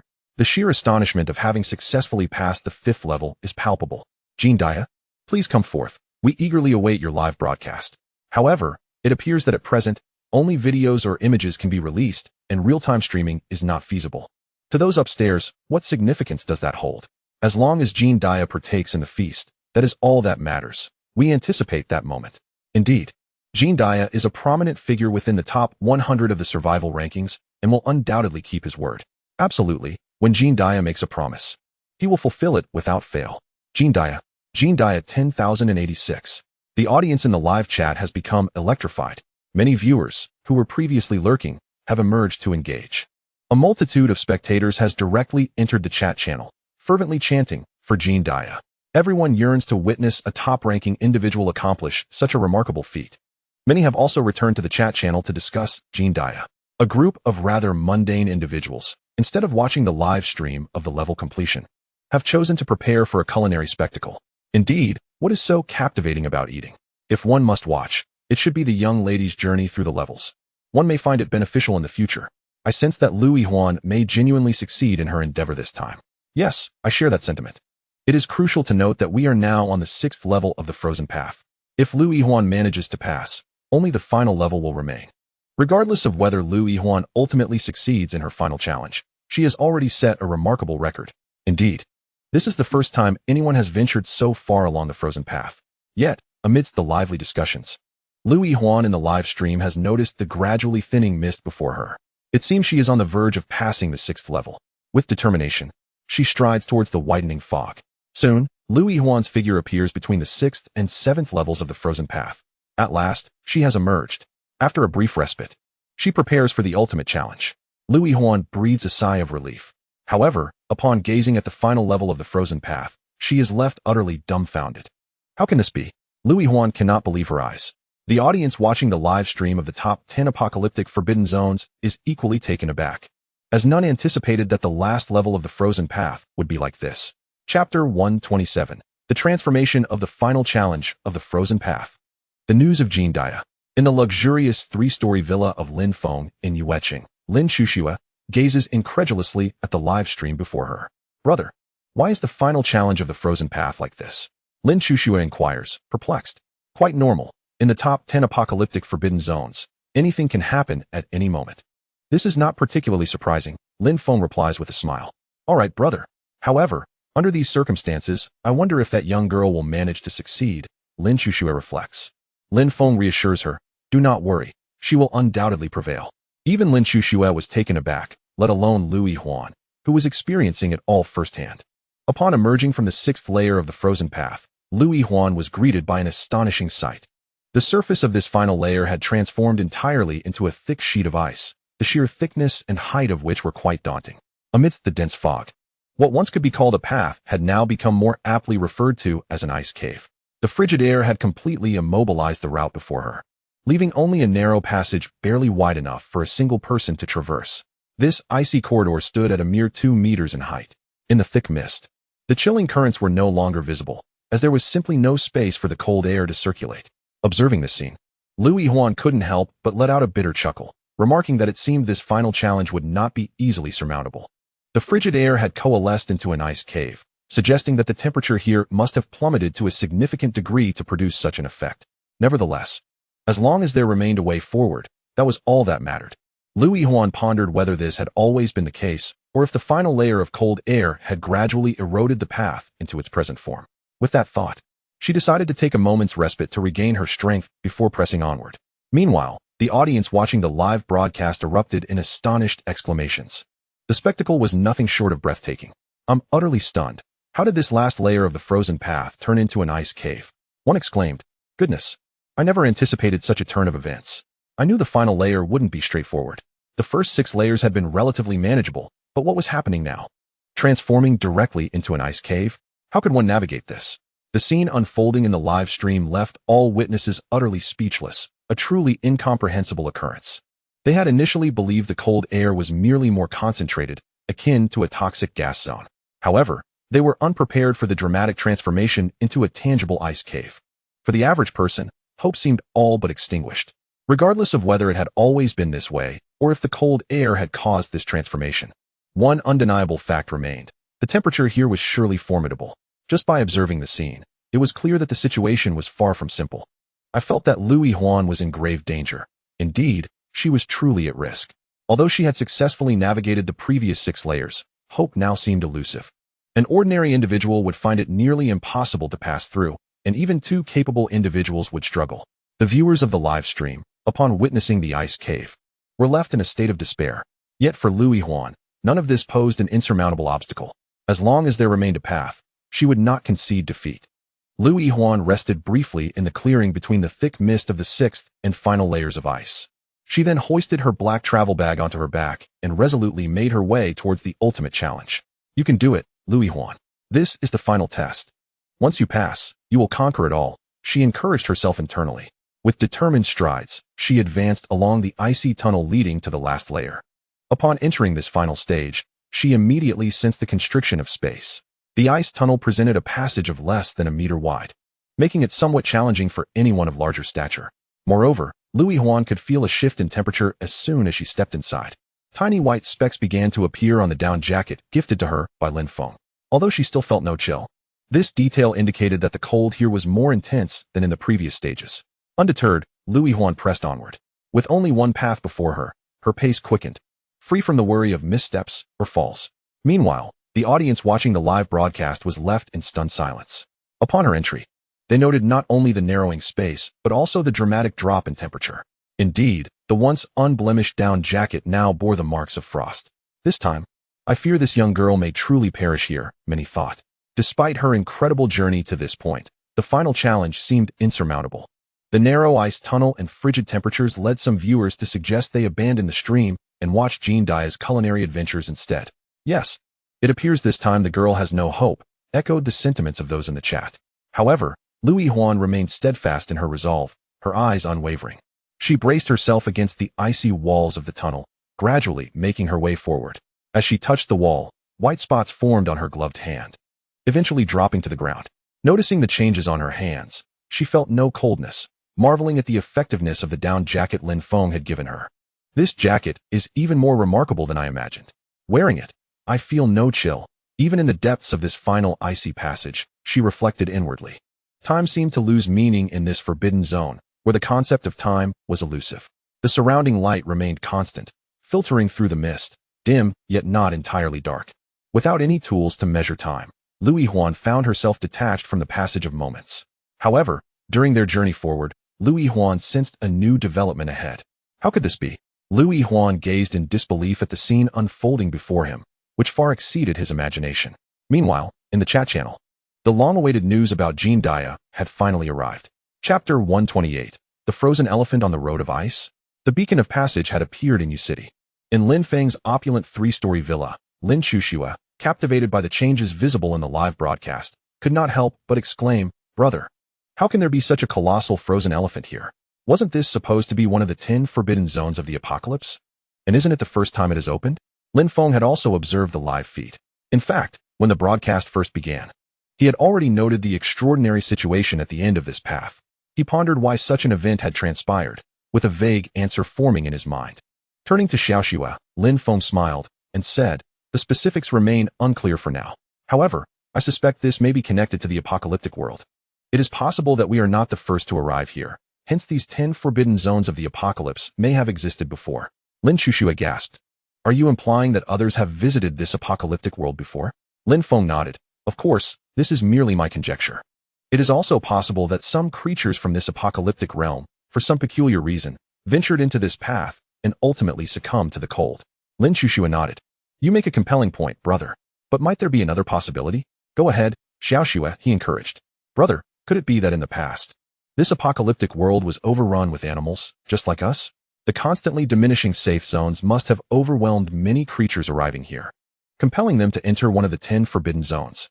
Perhaps, like this elephant, they were frozen solid?" Lin Chuxue's eyes sparkled with curiosity. Initially, Lin Feng thought Xiaoxue might lack insight, but upon hearing her thoughts, he was taken aback. "Xiaoxue, your reasoning holds some merit. Yet, the true nature of all this will be revealed in due time." Lin Feng's eyes gleamed with brightness as he smiled. If we follow Lin Chuxue's logic, it becomes evident that this apocalyptic world is far from simple. In the first level of the 10 forbidden zones, how did the zombies and ghouls come to be? What about the abandoned cities they traversed in Yu City? How did they come to exist, and why were they abandoned? Where have all the original inhabitants gone, leaving only various mutated creatures and strange races behind? Such inquiries provoke a chilling contemplation. Nevertheless, Lin Feng believed that the longer he lingered in this apocalyptic realm, the more secrets it would unveil. He chose to keep these thoughts nestled within the recesses of his mind. He believed that as his strength grew, he would inevitably step into the ultimate safe zone of the central continent, uncovering all the secrets of this post-apocalyptic world. Meanwhile, Louis Huan, who was live-streaming, was taken aback by the enormous elephant before her. The creature was so massive that it occupied all the space to her left, taking up a significant portion of the road. Yet, apart from its colossal size, it bore no substantial differences from the elephants on Water Blue Planet, allowing her to quickly regain her composure. Taking a deep breath, Louis Huan calmly stated, "I just need to clear this stage. There's no need to overthink these issues. Focus, you can do this, Louis Huan. You will definitely succeed." After casting a deep glance at the frozen elephant, she turned her attention back to her path and continued onward. The audience watching the live stream was left dumbfounded, having never witnessed such a phenomenon, a gigantic frozen elephant appearing in a broadcast. This elephant is enormous, at least 10 meters tall. But isn't this one of the 10 great forbidden zones of the apocalypse? How could an elephant possibly be here? They mused. Regardless, this elephant is terrifying. It won't just trample you to death, will it? The most pressing concern now was whether Louis Huan, the young girl, could successfully complete the challenge. There was no doubt she would succeed. Had they forgotten about the wager made by Jean Dia? Since she had reached this final stage, it surely indicated that she would overcome the obstacles. The last person to clear this stage was the woman who traversed the toxic gas path. In any case, they would find out soon enough. After all, this was the final stage, and if Louis Huan succeeded, it would mean that 2 paths in the first level of the 10 great forbidden zones had been cleared, an enormous piece of good news. Indeed, someone had already cleared the toxic gas path. Now, all eyes were on the young girl to see if she could also achieve success. The audience was anxiously glued to the live broadcast, for whether Louis Huan would ultimately prevail was significant news. Since the appearance of the elephant, Louis Huan had become less agitated. Her pace had slowed, as she realized that survival was the key to hope. Having reached the final stage, there was no need to rush, risking unforeseen accidents in pursuit of speed. Only by staying alive can I avenge my parents and show gratitude to Brother Lin Feng, Louis Huan declared with unwavering determination.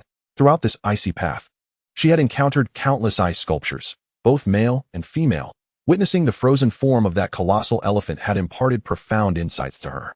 If such a formidable creature had already perished, how could she, a mere mortal, hope to survive? Thus, her gaze grew more resolute, though her heart was no longer restless. She continued forward, unaware of how long she had been walking. Lu Yihuan felt her vision expanding as she lifted her gaze to survey her surroundings. To her surprise, she noticed that the icy walls on either side had receded slightly from her position. A glance ahead confirmed her suspicions. The frozen pathway was widening and becoming more navigable. Did this indicate that the temperature was rising? Or perhaps she was nearing the end of her journey? A look of delight blossomed on Lu Yihuan's face. For traversing a world blanketed in frost and snow was indeed a formidable trial. Although her eyes sparkled with joy, her steps remained steady and unhurried as she advanced resolutely forward. With each step, the space around her grew increasingly expansive until at last, a glimmer of light emerged before her.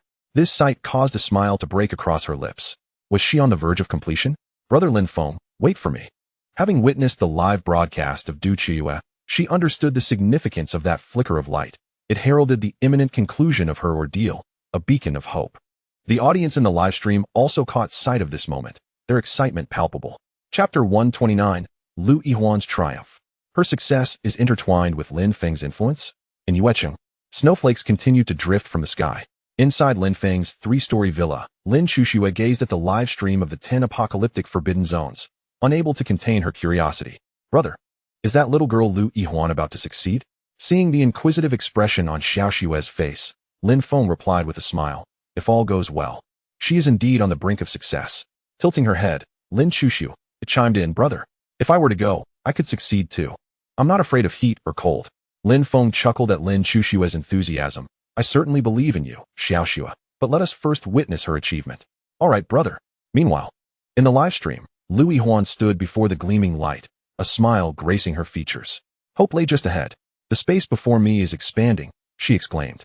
The icy cavern was shrinking in scope. As Lu Yihuan pressed forward, the light grew ever brighter, until the entire pathway radiated a brilliant white. Even the dense fog unable to obscure its luminosity. Gazing at the thin veil of fog before her, she glanced back at the path she had traversed. Her eyes filled with a myriad of emotions. Let us go, Lu Yihuan. Just one final step, she whispered. Without hesitation, she stepped into the fog. Crossing through it, she felt no discernible change until she emerged into a vast circular plaza, enveloped by thick, white mist. This scene was familiar to her, having witnessed it during Du Chiyue's livestream, so she was not overly astonished. Beneath her feet lay a staircase, and she descended, arriving at the very center of the circular plaza. Congratulations on passing the first challenge of the 10 Great Doomsday Forbidden Lands. May I inquire if you wish to continue with the subsequent challenges? Lu Yihuan was momentarily taken aback, completely unaware of the source of the mechanical voice. However, she quickly regained her composure. Lu Yihuan promptly replied, I shall not continue the challenge. Very well. Player has cleared the level and will not proceed to the next challenge of the Doomsday Forbidden Lands. In 10 seconds, the player will be teleported directly to any major location within the white safety zone of the Doomsday World. The rewards for clearing the level will be distributed upon the player's return to the Doomsday World. Please prepare accordingly. 10, 9. Lu Yihuan was caught off guard by the rapidity of her imminent return to the white safety zone. Yet, she quickly adapted to the situation. Thank you, Brother Lin Feng. Before Lu Yihuan could finish her sentence, her figure on the circular plaza vanished amidst the thick fog, disappearing from the view of the live audience. Her final words ignited a frenzy in the live chat. I am utterly dumbfounded. What on earth is happening? Another individual expresses gratitude towards Lin Shun after clearing a level. Initially, like Jean Dia, I believe this young girl had no chance of succeeding, yet unexpectedly, she truly triumphed. It is astonishing. Prior to Lu Yihuan, over 10,000 individuals had failed to clear the challenge. Indeed, a 1 in 10,000 chance allowed her to succeed, and she is but a girl, having just turned 18. In comparison, the more than 10,000 who perished before her seem utterly powerless. Furthermore, the treacherous icy path she traversed had never before been crossed. Along her journey, one could witness the frozen corpses of those who came before her. It is nothing short of miraculous that this young girl has become the second person to conquer the 10 Great Doomsday Forbidden Lands in the entire Doomsday world. As the audience buzzed with discussion regarding Lu Yihuan's accomplishment, Gu Changxing reappeared in the live stream. Greetings, wherever there is a sensational event, there I shall be. I am Gu Changxing. Next, I will provide a brief analysis of the event concerning the second individual to clear the 10 Great Doomsday Forbidden Lands. Firstly, as you may have observed, this young lady is 18 years old, the daughter of President Liu Jiangwo and President Zhao Huan. She has become the second individual in the entire Doomsday world to clear the Doomsday Forbidden Lands. Secondly, Lu Yihuan's words upon clearing the level. Thank you, Brother Lin Feng, reveal her special bond with Lin Feng, who avenged her parents' deaths. Lastly, the down jacket Lu Yihuan wore played a significant role in her successful clearance. However, many are curious about the origin of this down jacket. I wonder if everyone recalls the moment when Lu Yihuan first entered the Forbidden Realm at the crossroads. At that time, she was clad in her own 3 down jackets. However, a mysterious figure sent her a special outfit directly from backstage. Subsequently, Lu Yihuan donned that very down jacket, which enabled her to triumph in the challenge. Thus, the truth is singular. The enigmatic benefactor is none other than. With that, Gu Changxing concluded his analysis and promptly exited the live broadcast. The illustrious Gu, indeed, can be seen everywhere. After all, he ranks 9th on both the survival and trading leaderboards. How could he not be impressive? Yet, one might wonder if Gu is merely jesting with us. Wasn't he that mysterious figure actually Lin Feng? Lu Yihuan even expressed her gratitude to Brother Lin Feng in the end. Indeed, Gu's analysis holds merit. The reason Lu Yihuan succeeded was indeed due to the down jacket she wore, which was gifted by Lin Feng at the outset. How enviable. On a side note, may I timidly inquire if I can still book a flight to Thailand? In the top 10 apocalyptic realms, both paths have been conquered. And the most astonishing part is that both victors are women connected to Lin Feng, no less. Oh heavens, why are all the beauties affiliated with the great ones? Yes, the final victors are all women related to Lin Feng. When will we, the male compatriots, rise? We need a champion among us to restore our pride. As discussions flourished in the live chat, the buzz surrounding Jin Diyu and his wager, which resulted in a live broadcast of him eating a rather unappetizing dish, remained fervent. Chapter 130, Lin Feng's Hobbies. Jin Diyu has indeed made an appearance in Yu City. Within Lin Feng's opulent 3-story villa, Lin Chuxue gazed at the live stream. Witnessing Lu Yihuan traverse through the thick fog and ultimately succeed. Unable to contain herself, she exclaimed, "Brother, Lu Yihuan has truly conquered. But why haven't I seen any rewards?" After successfully completing the challenge, the broadcast from the circular plaza contained many inaudible voices, leaving Lin Chuxue in a state of bewilderment. Observing her puzzlement, Lin Feng chuckled. The rewards for passing through must have returned with Lu Yihuan to the apocalyptic world, which is why we cannot see what they entail. Pausing for a moment, Lin Feng continued, "However, in the future, you will come to understand what the rewards truly are." His words elicited a delightful smile from Lin Chuxue, revealing her dimples. "Brother, I comprehend your meaning now." "Oh, and what might that be, my dear Chuxue?" Lin Feng inquired playfully, as her sparkling eyes twinkled with joy. "Brother, you mean to say that you too will enter this forbidden realm in the future?" Lin Feng was momentarily taken aback before laughing. "It seems you are even more astute than I had anticipated." Lin Chuxue tilted her head, her large eyes fixated on Lin Feng as she implored, "But, dear brother, when you venture into the 10 great forbidden zones of the apocalypse, could you possibly take me along? I do not wish to be separated from you for too long." After speaking, she gazed up at Lin Feng with a pitiful expression. Lin Feng pondered for a moment before breaking into a smile. "Of course, but once we enter, you must behave, understand?" "I understand, brother. You are so kind," Lin Chuxue exclaimed, shaking Lin Feng's arm joyfully. Observing her demeanor, Lin Feng could only manage a helpless smile. In truth, even if Chuxue had not asked, he would have brought her and Xiaobai along if he were to enter the forbidden zone. After all, upon clearing the entrance, they would randomly appear in a designated safe zone. Once they emerged, it remained uncertain whether they would still be in the southern continent. Thus, how could Lin Feng possibly leave Lin Chuxue and Xiaobai behind? All right, enough of the antics. The safe zone is about to shrink.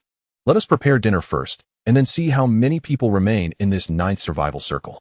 Lin Feng did not wait for Lin Chuxue's response. Instead, Xiaobai, who had been nestled at Lin Feng's feet, perked up at the mention of dinner. "Meow meow, are we finally having dinner?" These two caretakers have finally accomplished something worthwhile. Hearing Xiaobai's calls, Lin Chuxue couldn't help but laugh. "Don't worry, Xiaobai, your meal is coming soon."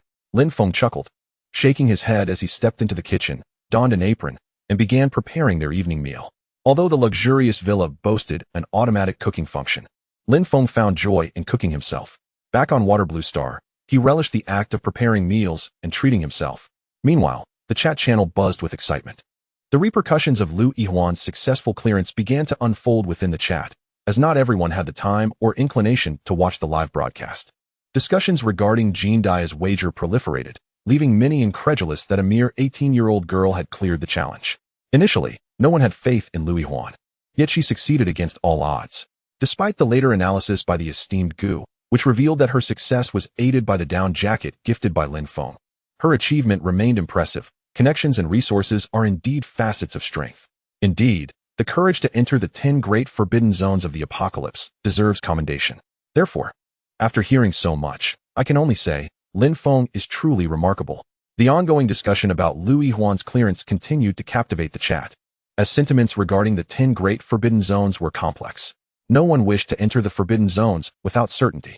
However, for those who have been struggling on the fringes of the white safe zone, there exists another avenue for survival. At this moment, another discussion is also brewing continuously. Although I wish to convey that 2 individuals have successfully navigated through the challenges, directly traversing the crossroads, I find myself pondering, why is it that the ones achieving success at this juncture are all women? Is there not a single man capable of overcoming these trials? Indeed, it is often said that women can shoulder half the sky, yet it seems that the entirety of the sky has been claimed by women. Is there no male compatriot to lead us towards resurgence? What of the prominent male figures on the leaderboard? Shall they not guide us through the realms of the zombie apocalypse? Yes, we long for a male presence to conquer the forbidden lands, for without it, there lingers an unsettling feeling within us. We eagerly anticipate the day our male counterparts emerge victorious from the 10 great apocalyptic domains. Everyone is engaged in fervent discussions regarding these 10 great apocalyptic domains, speculating when a man might finally conquer them. Simultaneously, the topic of Jean Dia's wager is generating considerable excitement among the masses. Conversations about Jean Dia are perpetually alive within the chat channels. While Liu Yihuan's success in overcoming challenges is indeed significant, my current preoccupation remains with Jean Dia's wager. Indeed, Jean Dia has proclaimed that should Liu Yihuan conquer the 5th layer of the Frost Road, he will live stream the consumption of a rather peculiar dish. Haha. I too am immensely eager to witness a top survivor from the leaderboard partake in such an event. Jean Dia, surely you would not renege on your word. Jean Dia, it is unfathomable that a top survivor would act in such a manner. Jean Dia, please emerge and live stream. Although we cannot view your live broadcast, you can still share videos or images. Indeed, we need only see you indulge, regardless of the source or nature of the dish. We have faith in you, Jean Dia. The fervor surrounding Jean Dia is palpable. Amidst the daily struggles of evading the ever-shrinking safe zone, everyone is already weary in body and spirit. Yet now, with such an intriguing occurrence, the excitement is palpable. At that moment, the long-awaited Jean Dia finally made an appearance in the chat channel. Initially, many believed he would remain silent, disappearing until the matter was forgotten. However, to everyone's surprise, Jean Dia indeed emerged. Chapter 131. The remaining population in the apocalyptic world is revealed. Jean Dia livestream. U City. In Lin Feng's luxurious 3-story villa, he served the final portion of rib soup. A feast, though not an imperial banquet, was at least a delightful array of dishes presented before Lin Shushua. Lin Shushua leaned forward, inhaling deeply, and then gazed at Lin Feng with a look of rapture, exclaiming, "It smells so wonderful, brother." At this moment, the little white cat squatting in front of its litter box could no longer contain a drop of crystalline liquid that trickled from the corner of its mouth. What were these 2 caretakers doing? Shouldn't they hurry and fill the cat box? Lin Feng, observing Xiaoshua's demeanor, couldn't help but chuckle.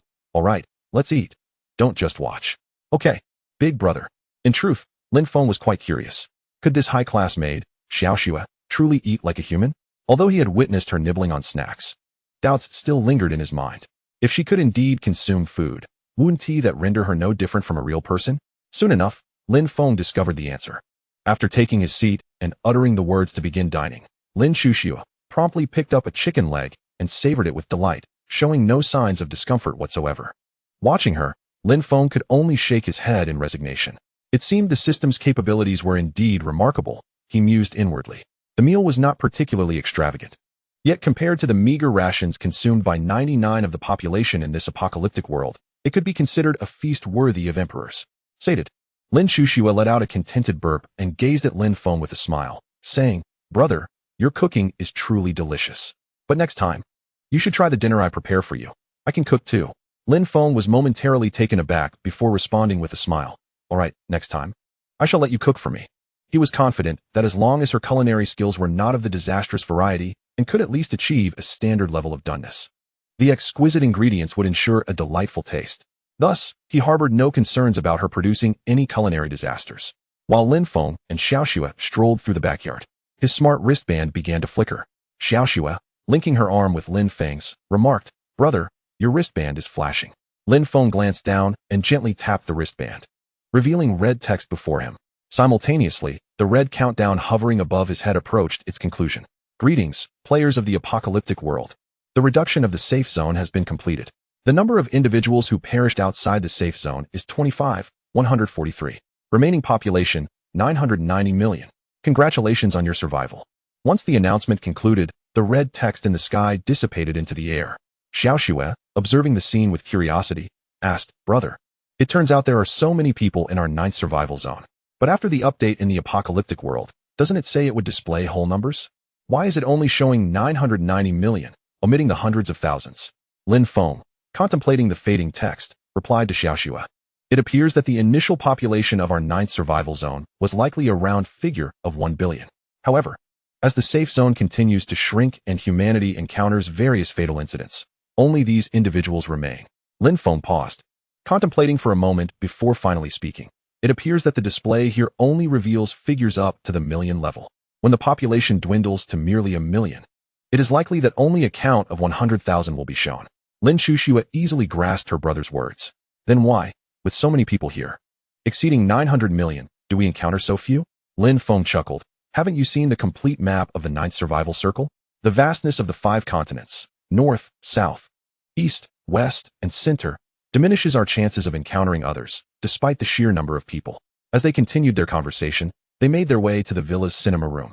Watching a film each night before sleep had become a staple for Lin Feng, alleviating the exhaustion of the day and providing a means to unwind. After all, enjoying a movie while being pampered by a massage chair was a delightful indulgence.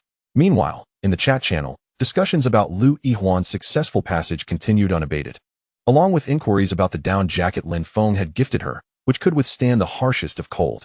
However, the entrance of a certain individual captured everyone's attention. Jean Dia made her presence known in the chat. Ever since she predicted that Lu Yihuan would not clear the 5th level of the ice path, she had been notably absent. Yet, under the persistent inquiries, Jean Dia finally reappeared. Ahem, I am Jean Dia.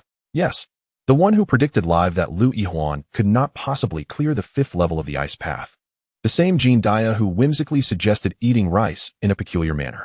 One must admit, this young lady had been quite full of surprises. Although it became evident that Lu Yihuan succeeded with Lin Feng's assistance, she still managed to clear the level. In the end, it was I who had lost. However, I, Jean Dia, am not one to shy away from defeat. I shall now livestream the peculiar eating challenge, as the chat channel currently lacks live streaming capabilities. Thus, I will resort to a pictorial broadcast of the event, since images are unrestricted at this time. Upon Jean Dia's appearance and her commitment to fulfill her wager, the chat channel erupted in excitement, for she was indeed a prominent figure within the top 100 of the survival leaderboard. Initially, the banter was lighthearted, with no one truly believing she would follow through. Yet, when Jean Dia did take that leap, the enthusiasm soared to unprecedented heights. Wow, incredible. I hereby declare Jean Dia the mightiest. I never thought this would actually happen. It is simply unfathomable. Jean Dia is a true champion. Indeed, if it were me, I would have bolted. Jean Dia, the legendary figure of the apocalypse, is truly about to embark on this challenge? The fervor among the participants was palpable, as this was a spectacle that seemed improbable yet had come to fruition. Soon, Jean Dia directly uploaded the first image to the chat channel. However, as everyone gazed upon the image he shared, they were left utterly dumbfounded. Chapter 132, Jean Dia's Method. To their astonishment, he was indeed a descendant of the lineage of tomb raiders. In Yu City, within a luxurious 3-story villa, Lin Feng and Lin Xiaoxue reclined in opulent massage chairs, engrossed in the film before them, blissfully unaware of the happenings outside. Lin Feng could easily speculate on the discussions unfolding in the chat channel, but he chose not to dwell on them. Yet soon, a significant piece of news would find its way to him. In the chat channel, there was a palpable enthusiasm surrounding Jean Dia's live stream. Participants fervently debated whether Jean Dia indulged in something illicit or merely engaged in harmless antics. But when his first photo emerged, shock swept through the group. What on earth is this? Cheating, perhaps? It's simply unbelievable that someone ranked among the top 10 in the survival leaderboard could stoop to this. Many had anticipated a grand spectacle, only to be met with disappointment. What a letdown, Jean Dia, you have truly disappointed me. Eating something as trivial as a rice dish is one thing, but resorting to such underhanded means is unacceptable. Alas, the world has indeed fallen from grace, and humanity has become unrecognizable. Their anticipation of watching Jean Dia's live stream had led to nothing but disillusionment. Are you not afraid of staining your teeth, Jean Dia? Perhaps you should consider rebranding yourself as Jean Blacktooth instead. Quite fitting indeed. The chat channel was abuzz with mockery directed at Jean Dia's actions. Initially, many believed that his earlier proclamations of righteousness indicated he was a man of his word. Yet, reality proved their naivety. While they lingered on the surface, Jean Dia was delving much deeper. Having boldly accepted the wager, he was well prepared for whatever outcome awaited him, even if it meant facing defeat. Observing the comments, a smile crept across his face, his prominent golden front tooth gleaming amidst his otherwise darkened smile. Hey, don't forget who I am. I am Jean Dia, he chuckled, a master of the art of tomb raiding. I would never shy away from a mere wager. Even in this apocalyptic world, I remain steadfast as Jean Dia. With that, he stepped outside into the snow, scooping up a handful to clean his stained teeth. The torrent of criticism from the chat channel continued unabated, yet it could not alter the fact that Jean Dia had indeed fulfilled his wager. Though the means may not have been entirely honorable, he had accomplished what he set out to do. Recently, Jean Dia uploaded a series of images. In the first picture, a small basin filled with a dark liquid is depicted, which, in the frigid weather, is rapidly approaching a solid state. This liquid is entirely chocolate, upon which Jean Dia has inscribed a large character for excrement. The second photograph shows Jean Dia indulging in the chocolate, followed by an image of his chocolate-covered mouth, culminating in him swallowing it. The few images that everyone viewed are the evidence of Jean Dia's deceit. Alas, I had hoped to witness a remarkable scene, only to realize in the end that I had been naive. The conclusion was apparent from the beginning. One cannot expect a top 100 competitor to engage in such antics, as it would jeopardize their future prospects. Sighing, I acknowledge the sentiment, yet I remain inexplicably disappointed. Jean Dia truly lives up to his name. He is cunning indeed. I shall no longer place faith in the wagers of these prominent figures, as they are all mere fabrications. Indeed, I must exercise caution in the presence of such individuals, especially Jean Dia. No, Black Dia, as he ought to be called. Observing the comments, Jean Dia displayed no hint of embarrassment. After rinsing the remnants of chocolate from his mouth, he typed in the chat channel, "Well, my wager has been fulfilled. I am off. Oh, by the way, if anyone needs to find a graveyard or seek feng shui, remember to consult me, Jean Dia. I guarantee your satisfaction." With that, he departed, fully aware that his actions lacked honor. This enigmatic Jean Dia, with his graveyard consultations, should perhaps first consider his own resting place. What use is feng shui in a world where the safe zone diminishes daily? Today we may linger here, but tomorrow we must relocate. Indeed, seeking a graveyard serves no purpose, as every individual who perishes in this apocalyptic realm vanishes into the void. What utility is there in a grave? Jean Dia would be better labeled as Jean the Deceiver. In the chat channel, no one harbored any faith in Jean Dia. The discourse on graveyards and feng shui was met with indifference. In this realm, death results in complete obliteration. Such notions are illusory. At this moment, the leader of the 6th Hall of the Qin Gang, Xie Zue, made an appearance in the chat. Haha, who would have thought? This little rascal actually managed to conquer the 10 great forbidden lands of the apocalypse. What is more amusing is that this little rascal has even made contact with that fellow, Lin Feng. How intriguing. This is becoming increasingly interesting. Both are targets of our Qin Gang. However, Lin Feng is the type to eliminate directly. As for Lui Huan, this little rascal must be preserved. Although her figure is yet to fully develop, I have faith that with my divine hands, she will flourish. Little rascal, do remember to seek vengeance for us in the Qin Gang. Your Sin Master is eagerly awaiting you. Haha, Sin Master is formidable. I eagerly anticipate the moment when that little vixen seeks vengeance against Brother Zue. It is bound to be quite entertaining, indeed. Moreover, Brother Zue has kept this little vixen by his side for over a decade. Just look at her mother, and you can tell that as she matures, she becomes increasingly captivating. Remarkable.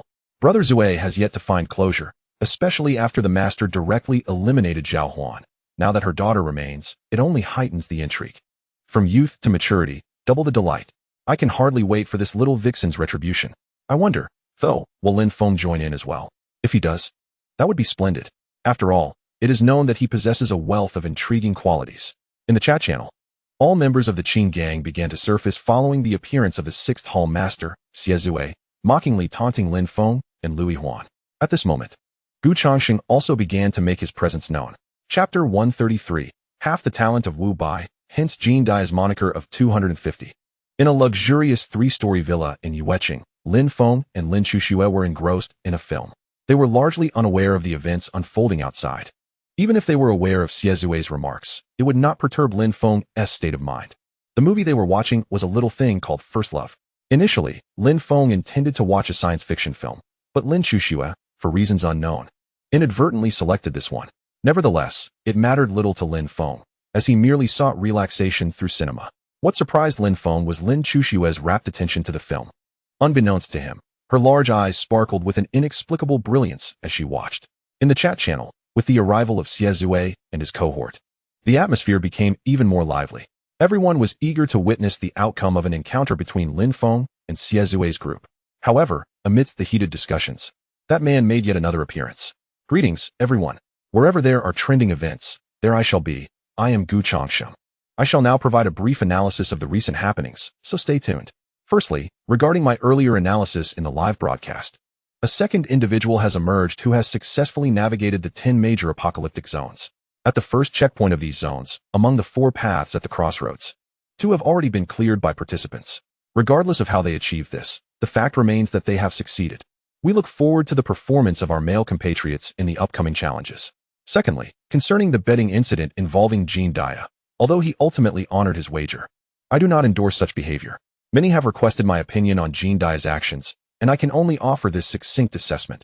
Jean Dia, you possess half the talent of the singer Wu Bai, hence I shall bestow upon you the nickname 250. Thirdly, there have recently emerged statements of apology from the 6th chief of the Qin gang, which everyone is well aware of. Lin Feng has directly eliminated the Qin gang leader Lu Zhengyang and others, establishing a fundamentally antagonistic relationship between the Qin gang and Lin Feng.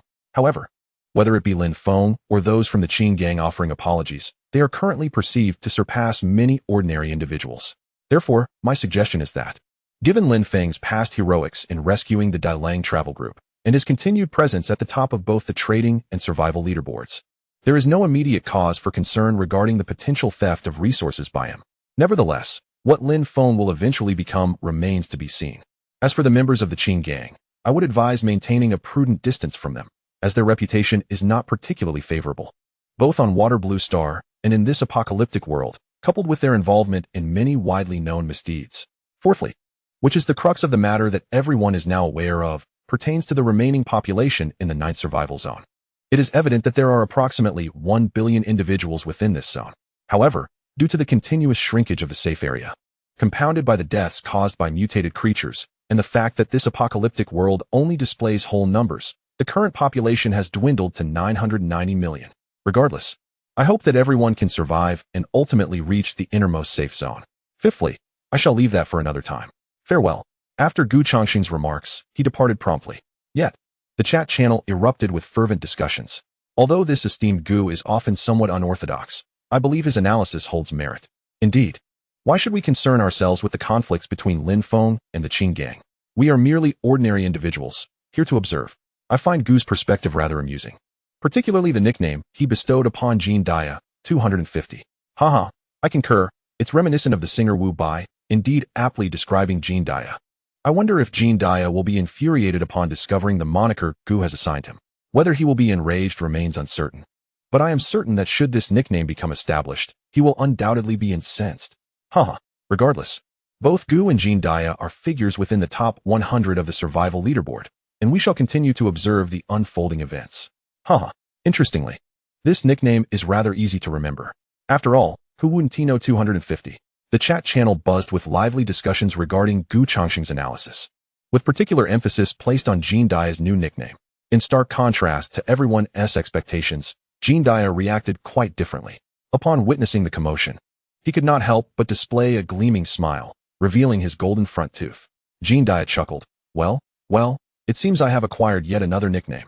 The more renowned I become, the better. Ideally, everyone should be aware of my moniker, 205. Such notoriety would aid in propagating my name, Jean Dia, within this apocalyptic world. Although the safe zones continue to dwindle daily, there will inevitably come a time when they cease to shrink. At that juncture, matters of life and death, fortune and misfortune, will invariably require the expertise of Jean Dia. Bring on more of this foolish nickname. Witnessing the rapid enhancement of my reputation through a mere moniker, Jean Dia envisions an alternative pathway, one of presence. Chuckling as he strokes his goatee, he muses. It appears I must engage in such endeavors more frequently. I shall seek out populous locales to bolster my visibility. Yes, indeed, that shall be my course of action henceforth. The art of tomb raiding shall flourish under my stewardship. Jean Dia Hehe. Once the safe zones cease to contract, it shall be my time to prosper. His eerie laughter echoed through the abandoned cabin. Meanwhile, Lin Feng and Xiao Shui had just finished watching the little thing of first love. Lin Feng found it pleasant, though not extraordinary. In contrast, Lin Shuxue was positively effervescent after viewing it. Lin Feng remarked, Xiao Shui, do you enjoy watching romantic films? Lin Shuxue, linking her arm with his, made her way toward the bedroom. Yes, brother. I find them quite fascinating. Lin Feng chuckled, since you enjoy them. Feel free to watch them on your own in the future. Lin Shuxue beamed. All right, brother. You are so kind. Later in life. As Lin Feng reflected on the words he had spoken that day, he couldn't help but shake his head and sigh, filled with nostalgia. Chapter 134. The Transformation of Lin Shuxue. The people from the Delta reappeared in Yueqing, within a lavish 3-story villa. Lin Feng ultimately declined Lin Shushue's suggestion to warm his bed, promptly sending her to the adjacent bedroom. I am not someone who indulges casually, he thought to himself. Lin Shuxue gazed at the closed door, her expression unperturbed, though her brow furrowed involuntarily. After some contemplation, she ventured into Lin Feng's neighboring bedroom. However, in the dead of night, a crack in her door revealed a small head peeking out. Lin Shuxue listened intently, not detecting any sounds emanating from Lin Feng's room. She had long known that this exquisite villa boasted exceptional soundproofing, yet she felt compelled to confirm it nonetheless. Gingerly, Lin Shuxue opened her door and tiptoed to Lin Feng's bedroom. Clad in a snow-white nightgown, her delicate legs were exposed, and her bright eyes shone prominently in the darkness. She stared intently at Lin Feng's door, lost in thought, her mind a mystery. Ultimately, a soft giggle broke the silence of the night. Brother. As Lin Shuxue drifted away, her voice faded, becoming less distinct. However, the direction in which Lin Shuxue ultimately walked was not towards her own bedroom, but rather to the cinema room. At that moment, the chat channel was abuzz with the arrival of night owls. The events of the day had truly reached their climax. Although I was aware of Lin Feng's prowess, I had still underestimated him.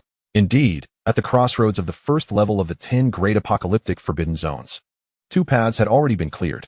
Even more astonishing was that these achievements were accomplished by women, and they had relied on Lin Feng's assistance to do so. What was most unsettling was that both women who cleared the paths were quite attractive, which only added to the discomfort. Why should one feel disheartened? Did one truly believe they could win the hearts of 2 beautiful women? Perhaps it was better to retire for the night, for in dreams, anything is possible. The age-old adage that heroes are often paired with beauties remains a truth. I sensed that after tonight, many would seek out Lin Feng. Anyone aspiring to conquer the 10 great apocalyptic forbidden zones, equipped with something that could impress Lin Feng, would undoubtedly seek his guidance. Yet, how many possess the means to captivate Lin Feng at present? The discussions surrounding Lin Feng in the chat channel were fervent, as his items had directly aided 2 individuals in successfully navigating the 10 great apocalyptic forbidden zones, a revelation that left many in awe. Conversely, discussions about seeking forgiveness from the Qin gang and the bets with Jean Dia had diminished significantly. The chatter had shifted primarily to the achievements within the forbidden zones and Lin Feng's role in assisting the 2 women. While I recognized Lin Feng's remarkable abilities and vast resources, I pondered why he had not directly entered the forbidden zones himself. Thus far, the 2 who had cleared the paths were women. There was not a single man among them. I felt Lin Feng possessed both the opportunity and the capability to conquer the 10 great apocalyptic forbidden zones. This question seemed straightforward. Everyone knew Lin Feng was well-resourced and currently held the top position on the trading leaderboard. Therefore, Lin Feng likely lacked any necessity for the rewards that awaited after clearing the zones. This reasoning holds merit. Yet could there truly be no one else capable of clearing the paths aside from Lin Feng? Indeed, both the survival and trading leaderboards featured countless individuals within the top 10,000, so why had none emerged? This remained a mystery. Nevertheless, we, the ordinary folk, could merely observe and enjoy the spectacle without becoming overly entangled in these matters. Once someone successfully navigated the remaining paths, we could then decide whether to venture into the 10 great apocalyptic forbidden zones. The discussions in the chat channel regarding the forbidden zones continued unabated.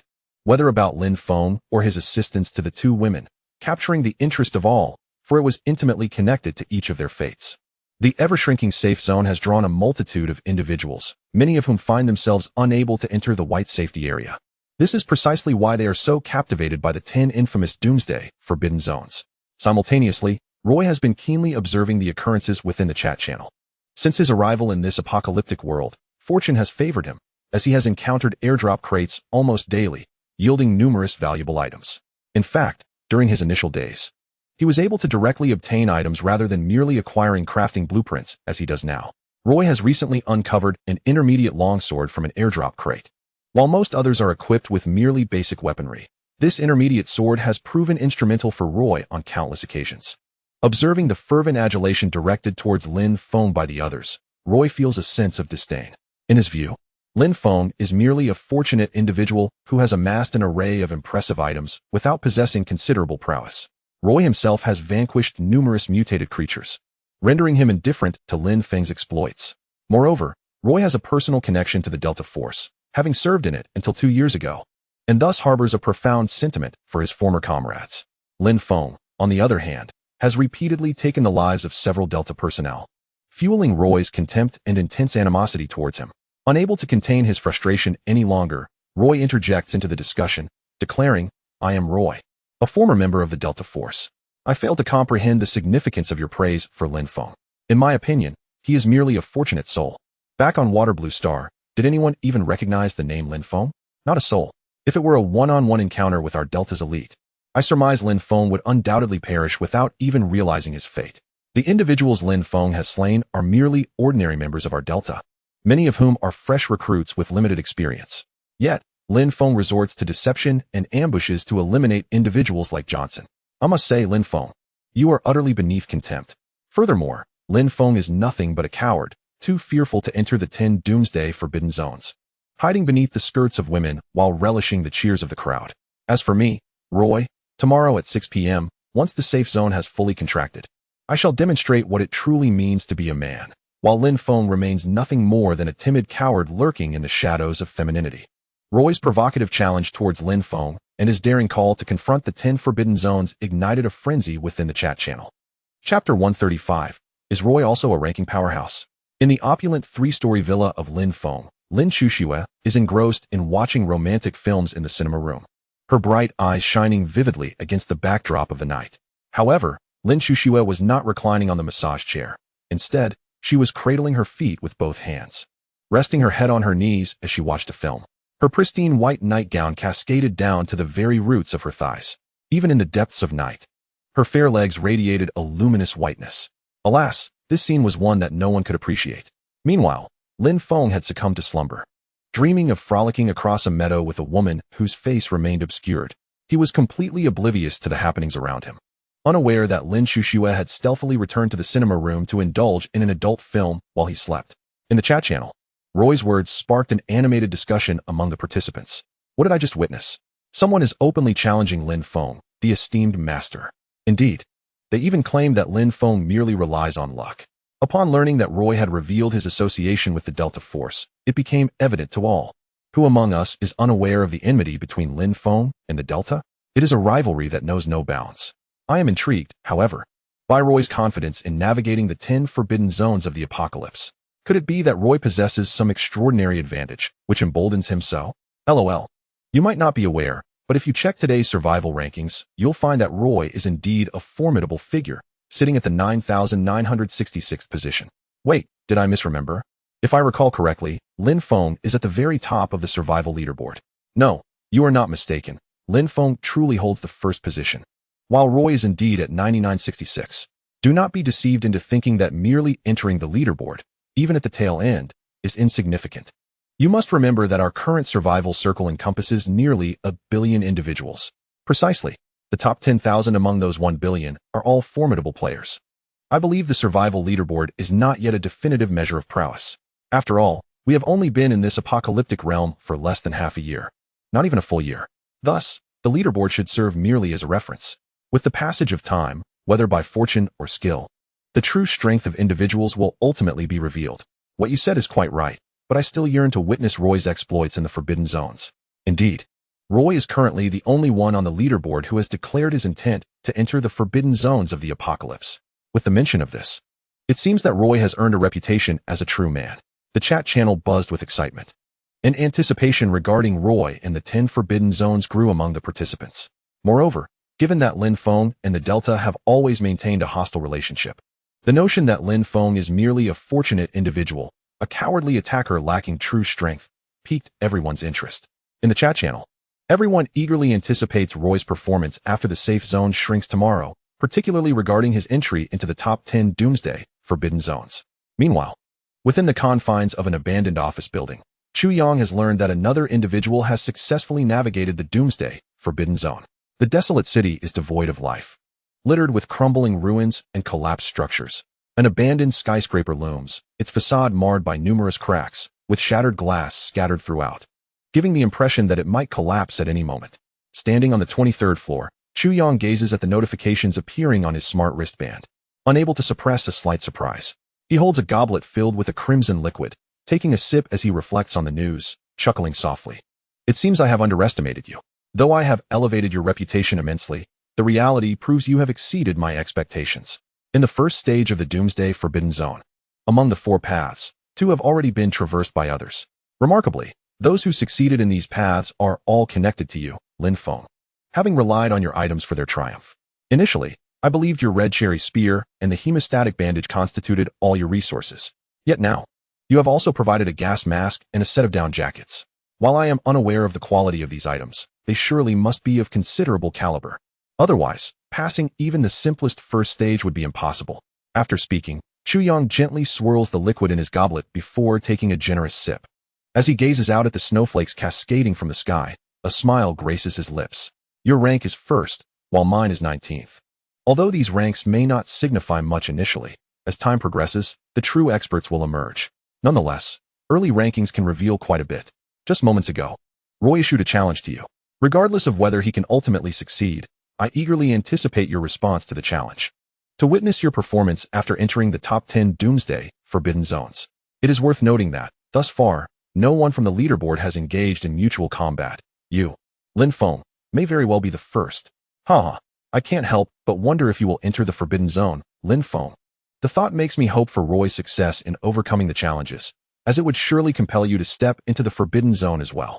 Unable to contain his laughter, Chu Yang downs the remaining crimson liquid in his goblet before striding toward the grand bed behind him. It is then that one can appreciate Chu Yang's full appearance. He is bare-chested, clad only in a white bath towel around his waist. On the bed lies a woman, her elevated posterior suggesting that her figure is undoubtedly remarkable. Upon the ample curves of her hips, a white tail lay casually draped over her thigh, exuding an enchanting allure. Chu Yang approached the side of the bed, gazing at the woman sprawled before him, unable to suppress a chuckle. You don't sleep any longer. Wake up and tell me. How is bite pronounced when separated? He laughed heartily, lying beside her. Meanwhile, Lin Chuxue remained engrossed in the film before her. In the depths of slumber, Lin Feng's smart wristband suddenly began to flicker. Could something have transpired once more? Chapter 136, The Airdrop Box in the Early Morning. The Great Secrets of the 10 Forbidden Lands of the Apocalypse? In Yu City, within a luxurious 3-story villa, Lin Feng felt he had slept soundly, even dreaming an intriguing dream the previous night. Alas, being excessively robust is not always advantageous. He threw off the covers, surveying his disheveled appearance, and sighed in resignation. As for the dream he had, Lin Feng wished to assert that it was not his intention, yet glancing beneath him, he could only shake his head in exasperation. This was not a sustainable situation. What to do? No, Lin Feng, awaken. Such thoughts are perilous. She is a maid. Enough of this. Rise and wash your clothes. With a sense of helplessness, Lin Feng placed his undergarments directly into the intelligent washing machine in his room before proceeding to freshen up. Descending the stairs, he encountered Lin Chuxue, clad in a charming uniform, adorned with black stockings and a floral apron, beaming as she regarded him. Brother, you're awake. Come quickly. Xiaoxue has prepared breakfast for you. Come and taste it. In the early morning, when a man's vigor is at its peak, Lin Feng observed Xiaoxue's attire. Feeling a rush of warmth, he hurried to the dining table to mask his embarrassment. Ahem, well, let us eat. I trust your culinary skills, Xiaoxue. He promptly seized a fried dough stick and popped it into his mouth, fearing that lingering too long would lead to embarrassment. Seeing Lin Feng's reaction, Lin Chuxue couldn't help but laugh. Brother, don't rush. Xiaoxue has made plenty for you. There's enough to satisfy your appetite. And once you finish, Xiaoxue has a surprise for you. Her eyes sparkled with delight. A surprise? With her wearing the uniform and those black stockings, a thought crossed Lin Feng's mind. Xiaoxue, may I inquire what this surprise entails? Lin Chuxue, with an air of mystery, replied, You will find out shortly, brother. But first, enjoy your breakfast. Observing her enigmatic demeanor, Lin Feng could only quell his curiosity. After a humble yet satisfying breakfast, Lin Chushua eagerly pulled Lin Feng to the sofa in the living room. Look, brother, this is the surprise I have for you. Do you like it? Initially stirred with anticipation, Lin Feng's heart settled upon witnessing the surprise. Ahem, of course I like it. As long as it is a surprise from you, Xiao Xue, I could never dislike it. Lin Feng gazed at Xiao Xue with a sheepish smile. Hooray! I knew you would like it, brother. This morning, Xiao Xue originally planned to prepare breakfast, but upon descending the stairs, she spotted an airdrop box on the surveillance monitor, which had landed right at the front gate. Without hesitation, she retrieved it. Quick, open it, brother. Let us see what treasures lie within. Xiao Xue exclaimed with eager anticipation. All right, let us unveil its contents. Lin Feng responded with a grin. However, at that moment, he was hesitant to take Xiao Xue's hand to open it together. After all, it was quite perilous, especially so early in the morning. A flash of white light illuminated the scene. 1 pack of Red River cigarettes, 1 pack of seaweed, 1 cucumber seed. Xiao Xue exclaimed with delight. Brother, is this food? Lin Feng chuckled at Xiao Xue's excitement. Indeed, it is food. We shall feast on it during our journey. Yay, I adore food. Xiao Xue rejoiced. Lin Feng couldn't help but smile at her infectious happiness.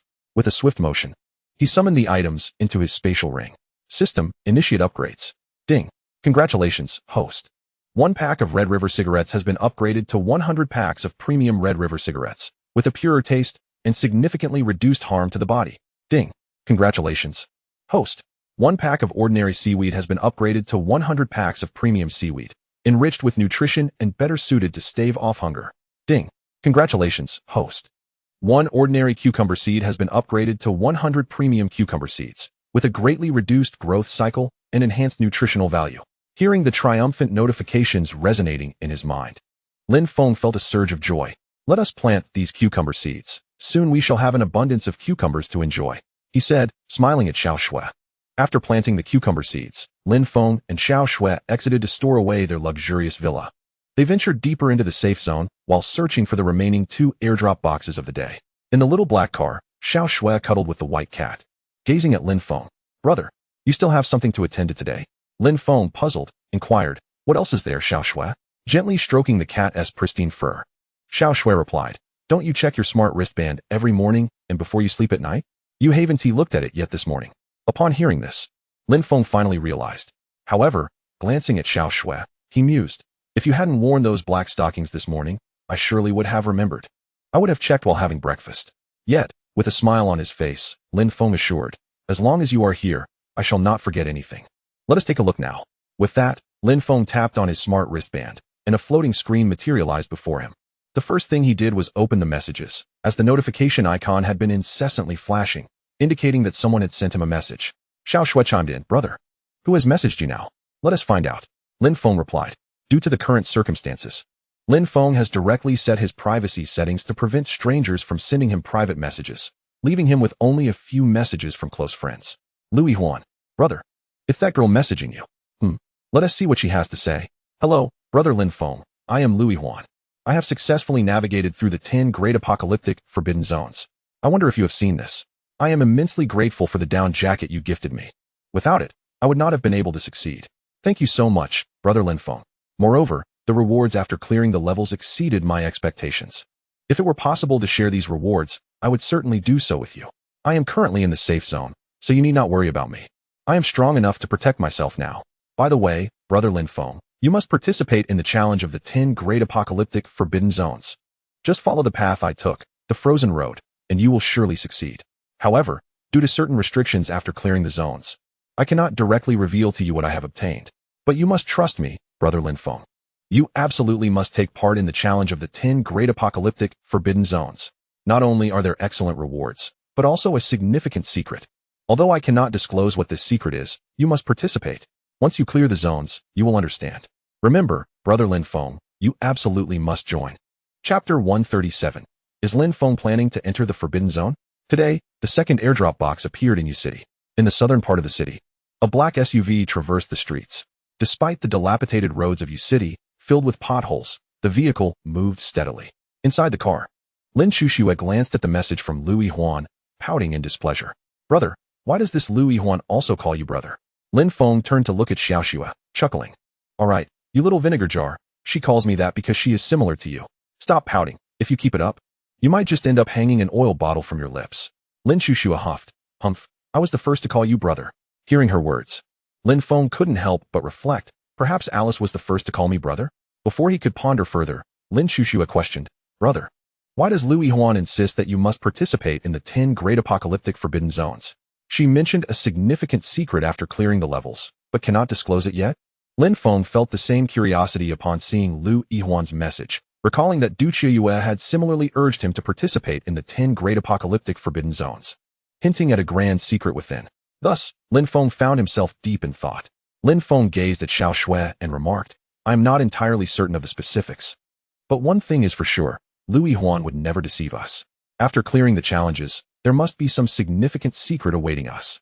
Lin Shushua looked at her brother and inquired, Brother, will you venture into the 10 forbidden lands? You promised to take me along if you did. Lin Feng chuckled and shook his head, responding, Rest assured, Xiao Shui, if I decide to go, I will definitely bring you with me. As of now, I have yet to make a decision. But since both Liu Yihuan and Du Qiuyue, the successful challengers, have indicated that there is indeed a great secret to uncover, we shall likely enter in the next couple of days. Lin Shushua nodded in agreement. Yes, brother, the sooner we enter, the better. Those who clear the challenges first will surely receive rewards exclusive to the top ranks, while those who come later may not be so fortunate. Hearing her words, Lin Feng nodded in acknowledgement, his mind already planning ahead. After a brief conversation with Xiao Shui, he turned his attention back to the trading platform, discovering a plethora of new items available for exchange. No longer were there merely wood, stone, or black iron. Instead, items like toilet paper, towels, and toothbrushes had emerged for trade. It seemed that as time passed, individuals were increasingly opening airdrop boxes, resulting in a greater variety of obtainable goods. I must not become complacent. Otherwise, I risk being overtaken by others, Lin Feng thought to himself. He casually traded for a fan manufacturing blueprint. Although his villa was equipped with central air conditioning and he had no need for a fan, Lin Feng adhered to his principle. While he may not require it, he would not be without it. Finally, upon glancing at the leaderboard of the trading platform and seeing his name still occupying the top position, he felt a sense of relief.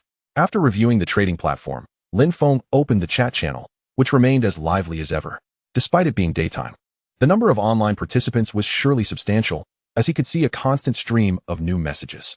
Lin Shushua also observed the unfolding situation and, after just a few glimpses, was aware of the events that transpired the previous day.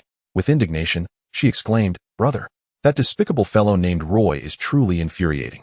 He dares to speak ill of you, claiming that the 10 forbidden lands are trivial and intends to enter them directly at 6 o'clock this evening. How utterly contemptible. Lin Feng, having grasped the situation, paid little heed to the reckless members of the Delta Special Forces. He smiled and said, Do not concern yourself with him. He is merely a bothersome fly. If he becomes irksome, one can simply swat him away.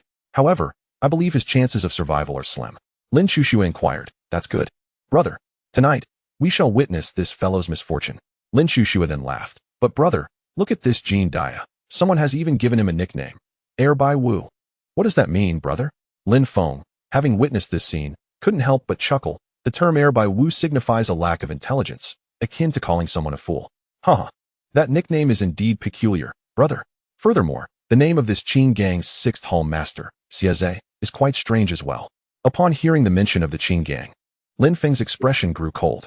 He was fully aware of the misdeeds committed by the Qing gang, a faction he intended to eradicate in the future. Lin Feng briefly explained the situation regarding the Qing gang to Xiao Shui, for he wished to avoid any unfortunate encounters with them that could jeopardize her safety. After listening to Lin Feng's words, Lin Shushua replied, Rest assured, brother, Xiao Shui supports you. I will always be by your side. Moreover, I am well aware of the actions of the Qing gang, having observed their deeds at the site of the super airdrop. I am not as naive as I seem. Hearing Xiao Shui's words, Lin Feng couldn't help but smile. Indeed, Xiao Shui had witnessed the actions of Lu Zhengyang and his associates. Just as Lin Feng was about to speak again, Lin Shushua looked at him and said, Brother, there is an airdrop crate approximately 2 kilometers ahead of us. Lin Feng was taken aback, then smiled. Xiao Shui, you're incredible. He then gave her a thumbs up. Xiao He, head towards the direction Xiao Shui indicated. Understood, uncle. The screen of the vehicle displayed a cheerful Shiba Inu with its tongue out. At the speed of Xiao He, the 2-kilometer distance was traversed in the blink of an eye, and Lin Feng soon retrieved the second airdrop crate of the day. This crate was located at the entrance of an abandoned hospital, its dimensions modest, roughly 2 square meters. Lin Feng picked up the airdrop crate and continued driving forward. While Xiaoxue exclaimed, "Brother, open it quickly. My favorite thing is watching you unbox." Lin Feng replied with a smile. "All right, let us see what treasures await us inside. Today, Xiaoxue, you have truly earned this moment." Meanwhile, along the path Lin Feng and Xiaoxue were traversing, a group was quietly waiting for their prey in an abandoned factory. Although Lu Zhengyang had met his demise, there remained a few members of the Qing gang in Yu City, and those left behind to guard the territory were not to be underestimated. Chapter 138. The airdrop crate brings trouble. Qin Jingchu's reluctance to fight. In Yu City, a black SUV navigated through the desolate, dilapidated landscape. Inside Xiaohe, Lin Shuxue gazed at the airdrop crate with anticipation. Without further ado, Lin Feng opened it. A familiar white light flashed before them. Laogan ketchup, and bitter melon seeds. Lin Shuxue gazed at the items before her and inquired, "Brother, what does this Laogan mean?" Lin Feng, unable to suppress a chuckle at the sight of the familiar condiment, recalled how it was one of his favorite seasonings back on Waterblue Star. Seeing it again evoked a sense of nostalgia. He replied to Xiaoxue, in simple terms, "It is a type of seasoning. You shall have a taste during lunch, and you'll see." "All right, brother." Xiaoxue loves to eat. Lin Feng couldn't help but smile wryly at her enthusiasm. It seemed Xiaoxue possessed a latent foodie nature. Shaking his head, he placed the items into his spatial ring. System. Upgrade everything. Ding. Congratulations, host. 1 bottle of ordinary Laogan Ma has been upgraded to 100 bottles of premium Laogan Ma, with enhanced spiciness and a more authentic flavor. Ding. Congratulations, host. 1 bottle of ordinary ketchup has been upgraded to 100 bottles of premium ketchup, with a richer tomato taste and greater nutritional value. Ding. Congratulations, host. 1 ordinary bitter melon seed has been upgraded to 100 premium bitter melon seeds, significantly shortening the growth period and intensifying the bitterness. Each time the sound of successful upgrades echoed in his mind, Lin Feng felt an immense joy. Meanwhile, Xiaohe continued to navigate the southern region of Yu City, searching for the last airdrop box of the day while heading towards the safe zone. As the morning passed, just as Lin Feng contemplated taking a break, Lin Chushue's voice suddenly rang out. "Brother, I found today's 3rd airdrop box. However, it seems we have encountered some trouble." Qin Zhengchu was the leader of the remnants left behind by the Qing gang in Yu City. Ever since the strategist, Doghead, suggested to the Qing gang leader Lu Zhengyang that everyone venture to the outskirts of Yu City in search of the super airdrop. Only Qin Zhengchu and a handful of his men remained in the city. The reason for leaving Qin Zhengchu and his group behind was due to the incompatibility between Doghead and these men. Ultimately, Qin Zhengchu and his few brothers were left in Yu City. Doghead intended for their main force to secure the super airdrop, confident they would not return empty-handed. However, the remaining Qin Zhengchu and his men would undoubtedly achieve little. If someone were to launch a surprise attack while the Qing gang's main force was away, it was evident that Qin Zhengchu and his men would be unable to defend the supplies left behind. Regardless of the outcome, Doghead would have ample justification to eliminate Qin Zhengchu and his dissenters upon his return. However, with Lin Feng's unexpected arrival, Doghead never anticipated that a single individual would lead to their complete annihilation. Consequently, the matter concluded without further development. By nightfall, Qin Zhengchu and his men learned that Lu Zhengyang and the rest of the Qing gang had met their demise. Initially, everyone advised Qin Zhengchu to depart with the supplies, for it was universally acknowledged that Lin Feng would inevitably enter Yueqing. However, Qin Zhengchu laughed heartily, declaring, regardless of the circumstances, Lin Feng is the one who killed Lu Zhengyang. Thus, out of both sentiment and reason, I must confront Lin Feng. No matter the outcome, I shall have no regrets. Brothers, should any of you wish to leave early, I, Qin Zhengchu, shall not hinder you. As his words echoed, a profound silence enveloped the surroundings. Standing at approximately 180 centimeters, Qin Zhengchu bore a visage adorned with a thick beard, and his arms were more robust than the average person's thighs. His piercing eyes radiated vitality, exuding an overwhelming sense of authority merely by his presence. Outside, heavy snow fell, yet he wore only a flimsy short-sleeved shirt, seemingly impervious to the cold. After finishing his speech, he crossed his arms over his chest, patiently awaiting the decisions of those around him. Soon, affirmations arose from the crowd. "Brother Zheng, if you do not leave, neither shall we." "Indeed, Brother Zheng, our lives were saved by you. How could we possibly leave first?" "Yes, Brother Zheng. You merely wish to repay Lu Zhengyang's kindness. We shall accompany you. Rest assured, Brother Zheng, regardless of the outcome, we will stand by your side." Observing the camaraderie of his companions, Chun Zhengchu could not help but burst into laughter. Excellent. Brothers, truly, you are worthy of being my companions. With the demise of the Qin gang members, the supplies before them had become ownerless. Everyone may take a fair share of the provisions, food, clothing, and weapons. Take as much as you can carry. We heed your words, Brother Zheng. No worries, Brother Zheng. We will surely survive to the end. Understood, Brother Zheng. We shall take what we can. As Chun Zhengchu watched his brothers rummaging through the pile of supplies, a smile graced his face. If I perish, this will be my final act of service to you. Regardless of what transpires, my own affairs shall not implicate you, for this is a matter of personal vendetta. Chun Zhengchu mused inwardly. When Chun Zhengchu first arrived in Modu, he nearly succumbed to starvation. Coming from the countryside, he was ill-equipped to navigate life in the bustling metropolis. During that frigid winter, he donned only a thin short-sleeved shirt, perpetually waiting at the docks for an opportunity to unload cargo. Yet, where there are people, there exists a community of intrigue. With human presence comes the undercurrents of society. As a newcomer, how could he ever hope to secure a chance to unload goods? Thus, throughout the protracted winter, he was left to subsist on scraps left by others. The winter was interminably long, and with minimal sustenance and scant clothing. Chun Zhengchu felt himself nearing his limits in the snow, plagued by relentless hunger. 3 days had passed since his last meal. He had believed that his end was nigh. Unexpectedly, Lu Zhengyang, the leader of the Qin gang, happened to pass by the dock. Upon seeing Chun Zhengchu, he graciously offered him a bowl of rice, which ultimately allowed Chun Zhengchu to survive. Consequently, it was only natural for him to join the Qin gang. Thus, from every conceivable perspective, Chun Zhengchu had no compelling reason to depart from this place. Brother Zheng, Ahu's voice rang out as Lin Feng's SUV appeared. Chun Zhengchu, who had been feigning sleep, immediately opened his eyes and broke into a broad smile. They finally arrived. Chapter 139. Ahu, a meal's kindness. What are you risking your life for? In Yuecheng, Xiao He was driving autonomously. Lin Chuxue spoke up, Brother, we've discovered a third airdrop crate. However, there are already people there. Lin Feng paused for a moment before responding with a smile. Since there are already others, we might as well let them have it. Nevertheless, we should still take a look. I sense that things may not be as straightforward as they seem. Originally, over 100 members of the Qin gang had been lingering in the vicinity of Yuecheng, so it was implausible for so many individuals to be congregated there now. Lin Chuxue picked up the thread of the conversation. So, brother, are you suggesting that these people could very well be the remaining members of the Qin gang? Lin Feng nodded. There is a significant possibility. We shall find out soon enough. Xiao He, head towards the airdrop crate that Xiao Xue mentioned to ascertain the situation there. Understood, uncle. On the central control screen, the animated Xiao He performed a somersault, panting with a silly grin. Meanwhile, Chun Zhengchu and his companions had readied themselves. The remaining dozen or so individuals claimed to be prepared, though in reality, they had merely set down their belongings to maintain optimal combat readiness. Ahu, observing Chun Zhengchu polishing his long knife, could not help but speak up, Brother Zheng, do you truly intend to fight that Lin Feng fellow? Chun Zhengchu looked at Ahu and smiled. Ahu, haven't I already mentioned? This battle is unavoidable. Blades and swords are blind. Remember to keep your distance. As Lin Feng is not an easy adversary.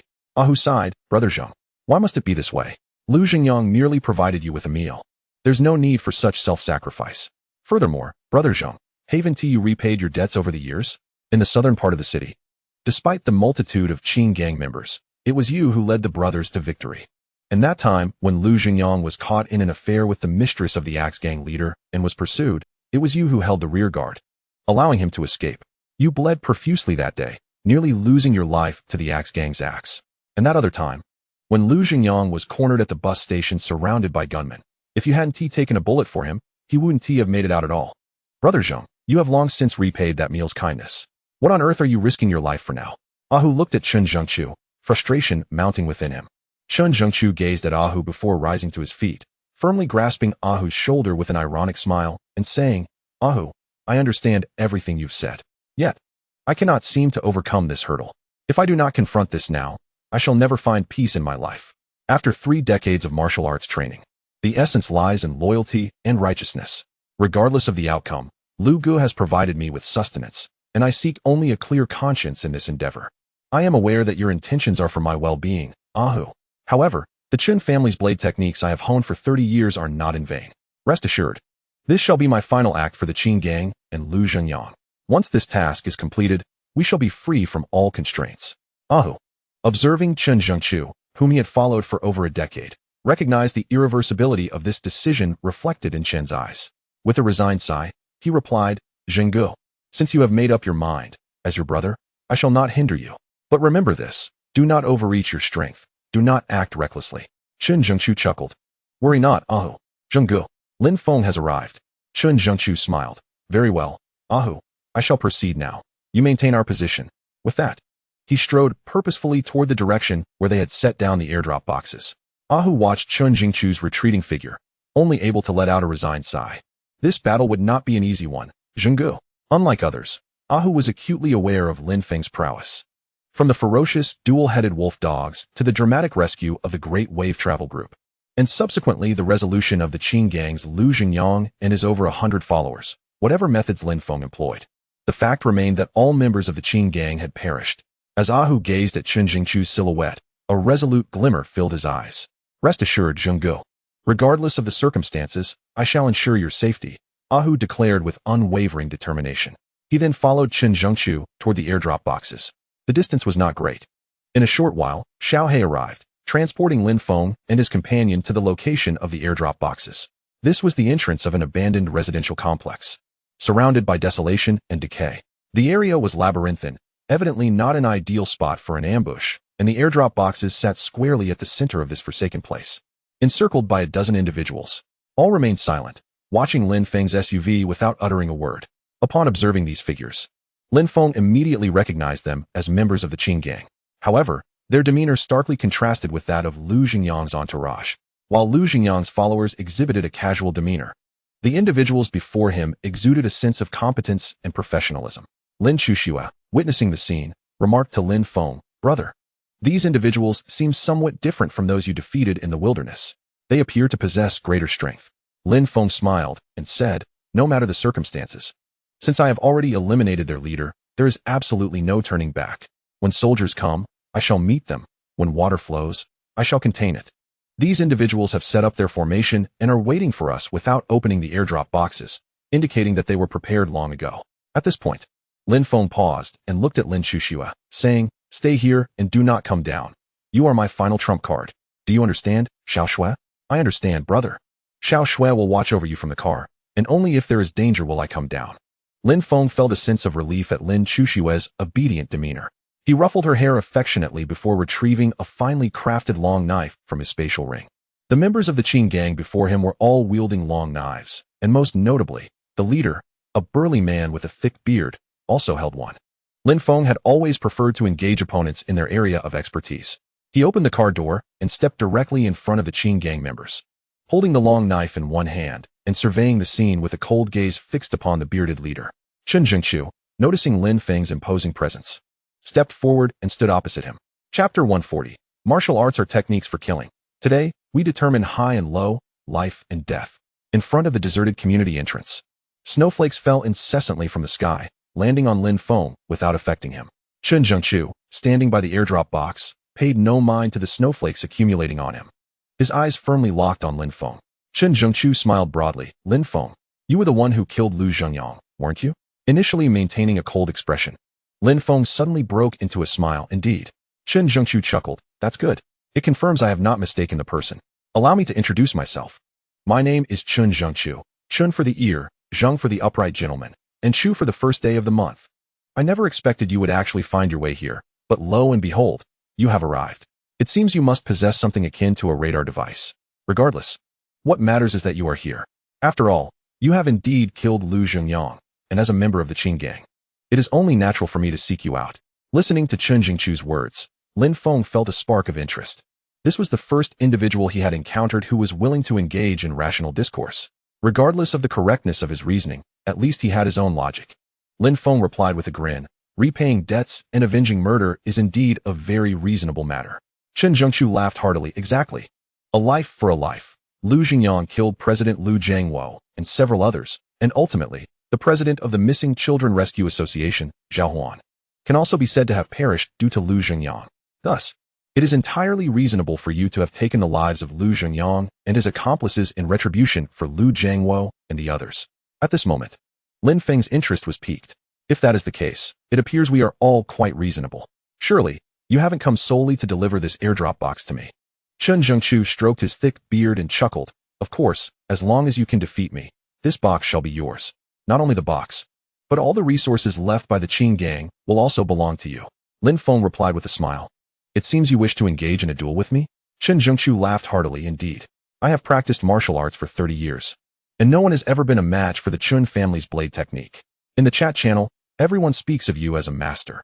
Today, I, Chen Zhengqiu, come forth to challenge you. Martial arts are inherently lethal skills. Today, we shall determine our ranks and seal our fates. Lin Feng had already discerned the underlying motive. In just a few simple sentences, he understood that Chen Zhengqiu sought to repay a debt of gratitude, wishing to compete with him in this manner. The smile in Lin Feng's eyes grew ever more pronounced. To determine our ranks and seal our fates? If the loser faces death, does that mean you are prepared to die? Chen Zhengqiu looked up at the snowflakes fluttering from the sky, laughing boisterously. Indeed, martial arts are not for mere display. They are a means of killing. Come forth. I, Chen Zhengqiu, have practiced for 30 years, striving to engage with masters. Over the years, I have traveled the length and breadth of Long Country, challenging practitioners from various sects, yet none have matched my prowess. First fists, then legs, followed by grappling. Only when grappling is mastered do we proceed to weapons, which are merely extensions of our limbs. Throughout these years, I have faced countless experts, whether in unarmed combat or with weapons, yet none have bested me. However, I have observed you, Lin Feng. Be it as a special forces operative or in your recent victory over more than 100 members of the Qin gang, I have taken note. Lin Feng, you are no ordinary individual. I, Chen Zhengqiu, have endured the harshest of winters and the sweltering summers for over 30 years to attain my current level of martial prowess. Yet you, at such a young age, have reached this astonishing realm. I am indeed impressed. With that, Chen Zhengqiu brandished the long knife in his hand and bowed to Lin Feng, his demeanor solemn. The way he placed his right hand over his left signified a duel to the death. Lin Feng, too, wiped the smile from his face. Recognizing the fundamental etiquette inherent in Chinese martial arts, he reciprocated with a bow, albeit with his left hand resting atop his right. Chen Zhengqiu observed Lin Feng's gesture without revealing any emotion. He then stepped forward confidently, standing 3 meters away from Lin Feng, his gaze fixed intently upon him. Lin Feng mirrored his stance, gripping his long knife, his attention unwavering. In a fleeting moment, Lin Feng discreetly retrieved an ordinary long knife from his spatial ring, replacing the exquisite blade he had been wielding. This maneuver went unnoticed, completed in the blink of an eye. Yet, Lin Shuxue had witnessed it all. Brother, so, this was your plan. Lin Shuxue gazed at Lin Feng's silhouette, her eyes shimmering with a peculiar brilliance. Meanwhile, the onlookers, including Ahu and others, had gathered closely behind Chen Zhengqiu, their eyes fixated on the 2 figures in the arena. These individuals were Chen Zhengqiu's brothers in arms, having weathered countless storms alongside him. Ahu, what does this mean? One inquired. Indeed, it's been years since Zhengqiu has been this serious, another added. If memory serves, the last time Zhengqiu exhibited such gravity, he emerged victorious, a third chimed in. Yes, the last time he was like this, victory was his, they all agreed. Ahu, why are you silent? What are your thoughts? Ahu, though not particularly robust, possessed a well-proportioned physique. Standing around 6 feet tall, he was neither overweight nor underweight. Yet he exuded the aura of a stealthy leopard, suggesting an underlying strength within his balanced form. His sun-kissed skin radiated a distinctly masculine charm. Observing the standoff, Ahu couldn't help but voice his thoughts. The shoulders and hips align, the elbows and knees coordinate, the hands and feet unite. To seize is to capture. To grasp is to live. First the fists, then the legs, followed by grappling techniques. Only when the grappling is successful can one employ weapons, as weapons are extensions of the hands and feet. The essence of unity between man and weapon lies in the harmony of heart and intent and breath. Breath and strength. It seems that this time, Zhengqiu is likely to lose. What? Ahu, Zhengqiu is going to lose. Impossible. What do you mean by that? Others exclaimed in disbelief. Yes, Ahu, how could Zhengqiu possibly lose? You're scaring us. Ahu chuckled wryly. Have you ever seen Zhengqiu in a standoff without moving for so long? The last time it happened, he barely held his ground for 10 seconds. But just count how long it has been now. Zhengqiu hasn't budged.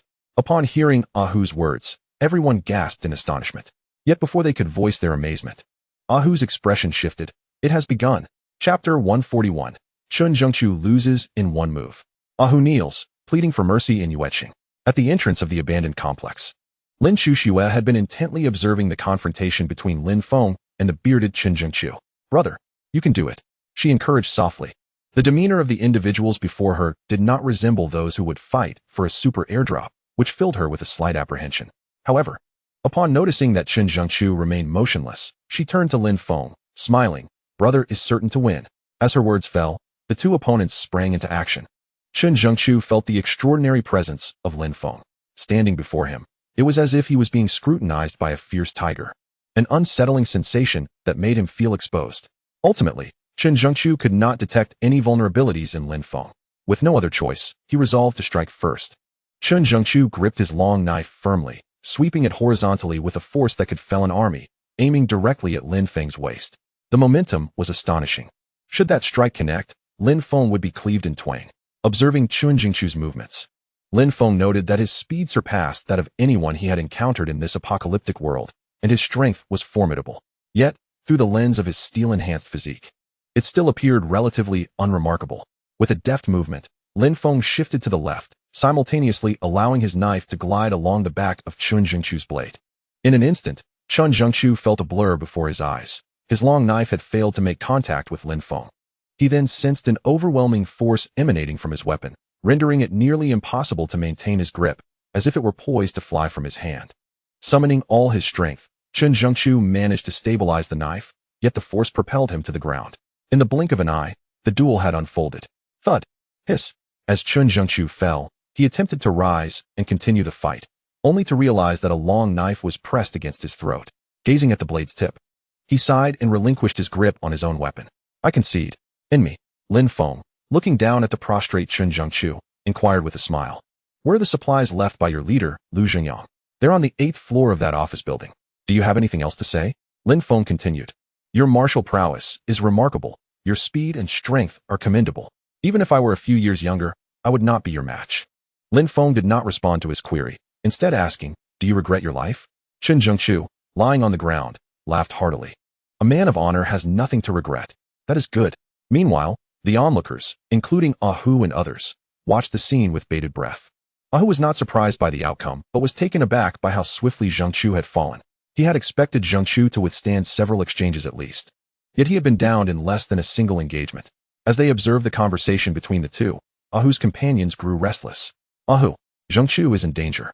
Should we intervene? Indeed. Ahu, Lin Feng's blade is poised at Zhengqiu's throat. Speak up, Ahu. What should we do? Perhaps we should sneak around to Lin Feng's back and launch a surprise attack. Listening to the anxious voices of his brothers, Ahu could only sigh.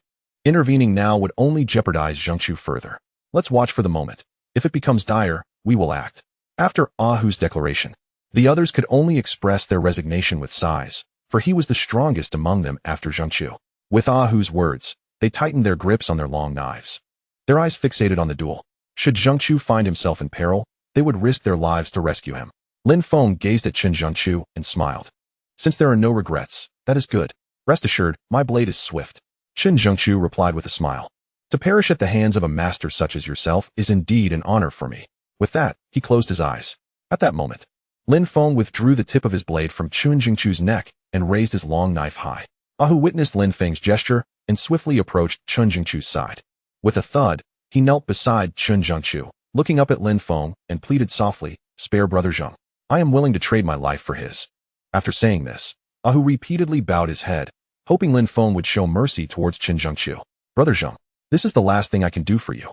At this time, Chen Zhengqiu regained his composure, opened his eyes, and shook his head at Ahu, saying, this is my own choice, Ahu. Please rise. Do not do this. Ahu's eyes brimmed with tears as he continued to bow before Lin Feng, exclaiming, no, Brother Zheng. You saved my life. Without you, I would have perished long ago. Let me repay you with my life today. At that moment, the others finally realized the gravity of the situation and rushed to stand behind Ahu, kneeling before Lin Feng in unison, imploring him to spare Chen Zhengqiu's life. Kill me. I am willing to exchange my life for Brother Zheng's. I have nothing to lose. Just take my life. Please, do not harm Brother Zheng. I beg you. Lin Feng, I am willing to compensate for Brother Zheng's life. Chen Zhengqiu, witnessing his brothers pleading on their knees for Lin Feng's mercy, felt tears welling in his large eyes. What merit do I possess? Lin Feng, spare my brothers and take only my life. He continued. These brothers of mine have committed no wrongdoing. Many innocent souls ensnared in the Qing gang were rescued by them. They have never engaged in wanton slaughter. In the city of Mo, they have done much good. If you must take a life, Then take mine and spare them, Lin Feng. With that, he closed his eyes again, falling silent. Lin Feng observed this scene, his smile deepening. A mere glance at the kneeling figures revealed their true natures. In the world of martial arts, one's aura and gaze could never be concealed. Lin Feng looked at the resigned Chun Zhengqiu and the multitude of kneeling figures, his smile growing ever more pronounced. With a hearty laugh, he declared, "Since you all seek death, allow me to grant your wish." Whoosh, flash, whoosh, bang, bang. In but a moment, none were left standing. Though the commotion was heard, no cries of anguish followed. After a considerable time, Chun Zhengqiu, realizing he was still alive, opened his eyes, only to find that Lin Feng had vanished. Chapter 142. Chun Zhengqiu and Ahu's Gratitude. A bounty of resources awaits. Yu City. In front of the abandoned community entrance, Chun Zhengqiu gazed upon the fallen brothers, only to find Lin Feng's figure was nowhere to be seen. Ahu. Wake up. Please awaken. Chun Zhengqiu immediately supported Ahu, gently patting his cheek. Ahu, in a daze, opened his eyes, and, upon seeing Chun Zhengqiu, couldn't he help but express his bewilderment. Is this the underworld, Brother Zheng? I never expected Lin Feng would not spare you in the end. Had I known. Before Ahu could continue, Chun Zhengqiu interrupted him. You are alive, and so am I. Do not dwell on it. Hurry and rouse the others. The snow on the ground is thick. We mustn't fall ill. Ahu exclaimed, what? Brother Zheng, we all survived? This is impossible. I distinctly saw Lin Feng slice off my head. Chun Zhengqiu chuckled. Just touch your neck, and you shall see. With that, he roused all the fallen brothers. Ahu, feeling around his neck, was relieved to find it intact, aside from a small bump on his head. Reassured, he joined Chun Zhengqiu in awakening everyone. Once all were awake, Chun Zhengqiu led them into the nearby abandoned community, where they kindled a fire, allowing everyone to regain their senses. Ahu looked at the brothers, all present and accounted for, and couldn't he help but say, I can't believe Lin Feng didn't he kill us. I truly thought we were doomed. Indeed, had Lin Feng truly wished our demise, we would have met our end. Another chimed in. You're right. Even Brother Zheng is no match for him, let alone us. But why did Lin Feng only incapacitate us and spare our lives? It's worth noting that Lu Zhenyang and his group didn't he escape his wrath. Ahu, perplexed, turned to Chun Zhengqiu. Brother Zheng, why did Lin Feng choose not to kill us, merely knocking us out? Contemplating the question, Chun Zhengqiu replied softly. I believe Lin Feng is not one to indulge in indiscriminate slaughter. Such a person as he would not be swayed by mere words. Although I claimed we were not villains and had performed many good deeds, that alone would not convince someone like Lin Feng. I surmise he must have learned through other means of your true character, recognizing you are not malevolent beings, which is why he spared us. Upon hearing Chun Zhengqiu's words, the others pondered thoughtfully. Ahu smiled and said, it seems Lin Feng is not the bloodthirsty monster portrayed in the chat rooms. Instead, he may be a man of chivalry and honor. You are absolutely right. I had always thought Lin Feng was merely a martial expert without a sense of right or wrong. But now I realize I was mistaken. He possesses a true warrior's heart. Our survival is indeed the result of his magnanimity. It appears that we have all underestimated Lin Feng and misjudged him. Indeed, one who kills does not necessarily embody malevolence. He may instead be ridding the world of its scourges. Chun Zhengqiu observed the ongoing discussion among the group and remarked thoughtfully. Regardless of the circumstances, it was ultimately Lin Feng who spared our lives, granting us a second chance. Therefore, we must repay him in kind. Ahu nodded in agreement, saying, we understand, Brother Zheng. We will certainly repay Lin Feng for his mercy. However, I harbor little hope. For a person of his extraordinary martial prowess is unlikely to encounter significant peril. If he himself cannot navigate certain dangers, then we are even less equipped to assist. Chun Zhengqiu chuckled. Who can truly predict such outcomes? Take Sun Tzu, the renowned hero of the Three Kingdoms, whose exceptional skills ultimately led to his demise at the hands of mere assassins. Thus, we must cherish Lin Feng's act of kindness and repay him when the opportunity arises. Upon hearing this, everyone nodded earnestly in agreement. Rest assured, Brother Zheng, we shall remember this, they affirmed. Chun Zhengqiu, satisfied by their responses, acknowledged their commitment. He valued loyalty above all, and these brothers were undoubtedly men of honor, which is why they had united under his leadership. Moreover, despite only engaging Lin Feng in a brief exchange, Chun Zhengqiu gleaned immense benefits from the encounter. The oppressive aura Lin Feng exuded, combined with their fleeting confrontation, illuminated the path to martial mastery that Chun Zhengqiu had long sought. He felt as though the pinnacle of martial arts had revealed itself to him. And with a decade of diligent effort, he was confident he could attain Lin Feng's current level of skill. A fervent light sparkled in his eyes. Little did Qin Zhengqiu and his companions realize that the day they would assist Lin Feng would arrive so swiftly, albeit leaving them with few allies remaining. Meanwhile, having rendered Hu and the others unconscious, Lin Feng departed in his vehicle, determined not to overlook the resources left behind by Lu Zhengyang and his associates. Lin Chuxue, observing Lin Feng's retreating figure, remarked with a smile, "Brother, you truly let those individuals go." Lin Feng replied, "Because they are not inherently wicked, as you yourself documented." Haha. It turned out that Lin Feng had already captured photographs of each individual from a drone hovering above, subsequently sharing them in a chat channel to see if anyone recognized them. Indeed, some individuals did recognize them and shared their stories. All of this information had been compiled by Lin Chuxue and conveyed to Lin Feng, coupled with his own observations and instincts. Lin Feng ultimately decided to spare Qin Zhengqiu and his companions. As the vehicle came to a halt, Lin Chuxue gazed at the office building before them and announced, "Brother, we have arrived." Hearing the voice of Xiaoxue, Lin Feng regained his focus. "Let us ascend and see how much supplies those rascals from the Qin gang have plundered." With over 100 of them, each one living in opulence, they must have gathered a considerable bounty, Lin Feng chuckled. At this moment, Lin Chuxue also laughed, "Brother, there's quite a lot up there. I even discovered an airdrop crate. The last crate is right here. Let us go take a look." Having said that, Lin Feng and Lin Chuxue made their way to the upper floor where the supplies were stored. Chapter 143, A Diga Ultraman Doll, Lin Feng's Childhood Dream. In Yuecheng, within the confines of an abandoned office building, Lin Chuxue gazed at the nearly 20-square-meter room before her, exclaiming, "Brother, there are so many things here." Lin Feng surveyed the supplies with only a flicker of interest, for his spatial ring contained far more. Regardless of how these Qin gang fellows amassed such an abundance, it ultimately benefited him, Lin Feng. Among the heap of supplies, Lin Chuxue picked up a Diga Ultraman doll and smiled at Lin Feng. "Brother, look at this doll. It seems quite nice." Lin Feng, too, upon seeing the Diga in Xiaoxue's hands, felt a surge of delight. After all, Diga Ultraman was a cherished figure from his childhood. He smiled at Xiaoxue, saying, "This is your light, Xiaoxue. You must cherish it." Lin Chuxue, holding the Diga doll, replied with a grin, "No, brother, you are my light." Hearing her words, Lin Feng couldn't help but chuckle. Just before Lin Feng transitioned from Water Blue Star to this apocalyptic world, he had learned of Diga's discontinuation. To this day, he remained unaware if Diga had ever been released again. When he first heard the news of Diga's withdrawal, Lin Feng had considered traveling to the northeast to find him, as it coincided with a massive power outage in that region. Thus, he speculated that Diga was being concentrated upon for research and control, given the unofficial reports circulating at the time, pinpointing Diga's location. Diga is in the northeast, on the Songhua River. However, before Lin Feng could journey to the northeast, he had arrived in this world of desolation.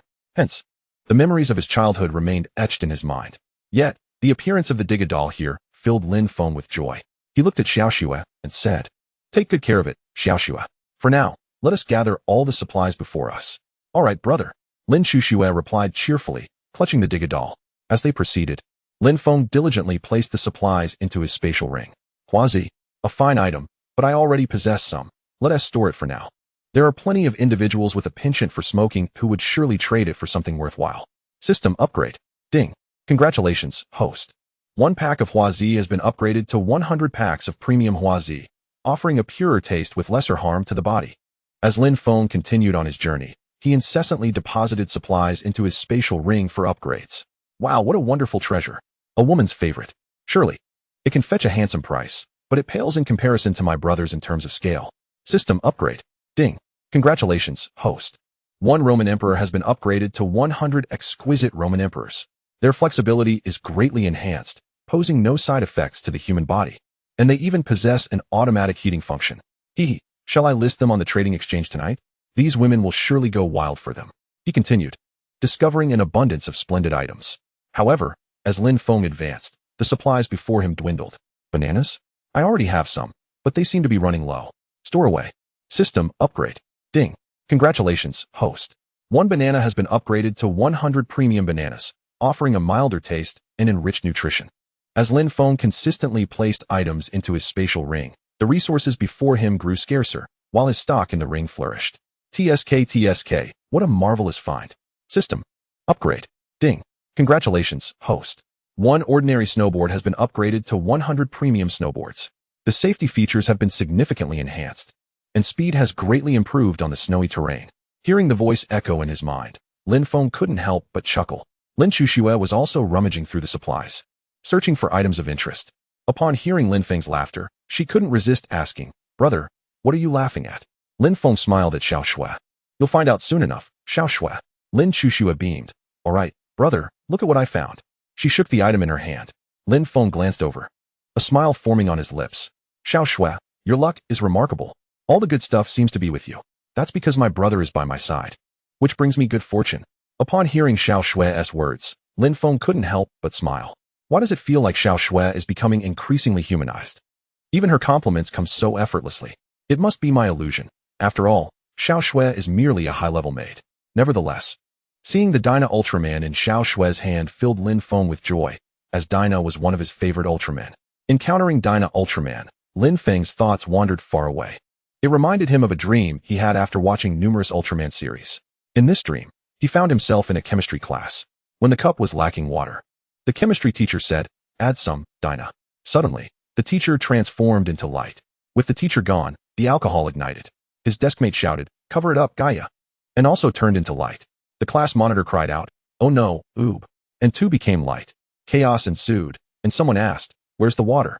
The class representative replied, "In the cup, Belial," but fell into darkness. At that moment, the principal arrived, and Lin Feng inquired, "How many people are left?" He said, "7 has also turned into light." At that moment, the teacher next door shouted, "Don't move, stay there." The teacher next door also transformed into light. This dream left a profound impression on Lin Feng, one that he has never forgotten to this day. It was precisely due to his childhood fondness for Ultraman that he felt such joy upon seeing the Ultraman figurine in Lin Chuxue's hands. Shaking his head, Lin Feng dispelled the thoughts in his mind and continued to gather supplies. This could be used for a delicious stew with beef. System upgrade. Ding. Congratulations, host. 1 potato has been upgraded to 100 premium potatoes. The taste is even more authentic, and the nutritional value is significantly enhanced. As he walked, Lin Feng collected the resources in front of him and upgraded them, placing them into his spatial ring. Soon, there were no more supplies in sight. Only the last airdrop box remaining.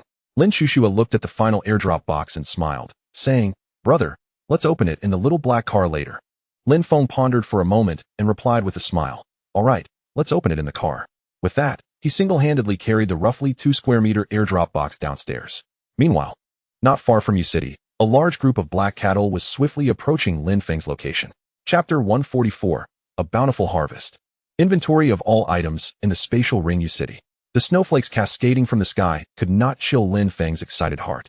The harvest this time was truly immense. Lin Feng and Lin Chuxue returned to the little black car, continuing their journey toward the safe zone.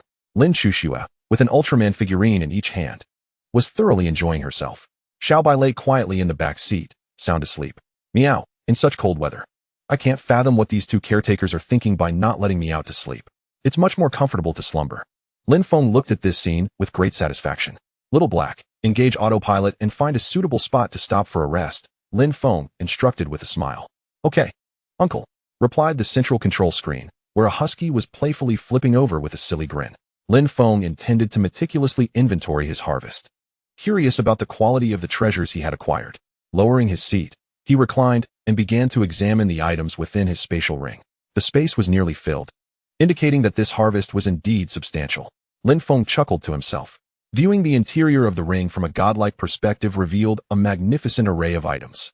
A brief glance sufficed for Lin Feng to ascertain the extent of his bounty. However, he now began to tally his gains, eager to see just how many resources he had amassed. This time, the remnants left by the clearing included even the courageous pearl, albeit in limited quantity, 13 in total. Blueprints, 12. Courageous pearls, 13. Various seeds, 6. Bottles of purified water, 19. Total fruits, 1689. Including bananas, apples, grapes, mangoes, and watermelons, there exists a plethora of varieties.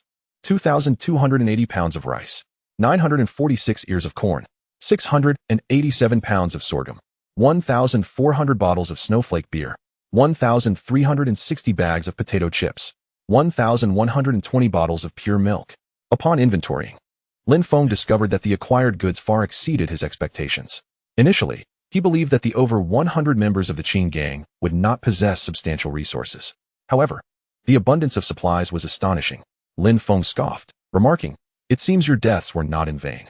With such a wealth of resources, it is impossible for just over 100 of you to have obtained this. The daily consumption of over 100 individuals is immense. And yet you managed to retain such a surplus. Clearly, you have pilfered from others, and your demise was far too lenient." Just by tallying the resources acquired by the Qing gang, Lin Feng grasped the nature of their activities. There is no way they could have amassed such wealth otherwise. Well, let me take a casual glance at my own supplies. I shall conduct a thorough inventory. Lin Feng's gaze continued to survey the area. These are the fruits of my labor. Observing the other side, filled to the brim with resources, Lin Feng could not suppress his joy. Most importantly, the quantities were substantial. Even a simple pack of dried fish began at 100 bags. 13 varieties of seeds, including fruits and vegetables. 17 types of snacks, ranging from spicy strips to potato chips and dried fish. 6 varieties of alcoholic beverages, encompassing Qingdao, Wulianya, and Budweiser. 5 types of milk, including pure milk, yogurt, and red date milk. 9 breakfast items, including soy milk, oil sticks, and dumplings. 5 invigorating beverages, including coffee, huazi, and tea leaves. 21 manufacturing blueprints, covering chairs, washing machines, bathtubs, and various other items. 27 daily necessities, including toothbrushes, towels, shower gel, and laundry detergent. 19 furniture items, including mattresses, massage chairs, heaters, and tables.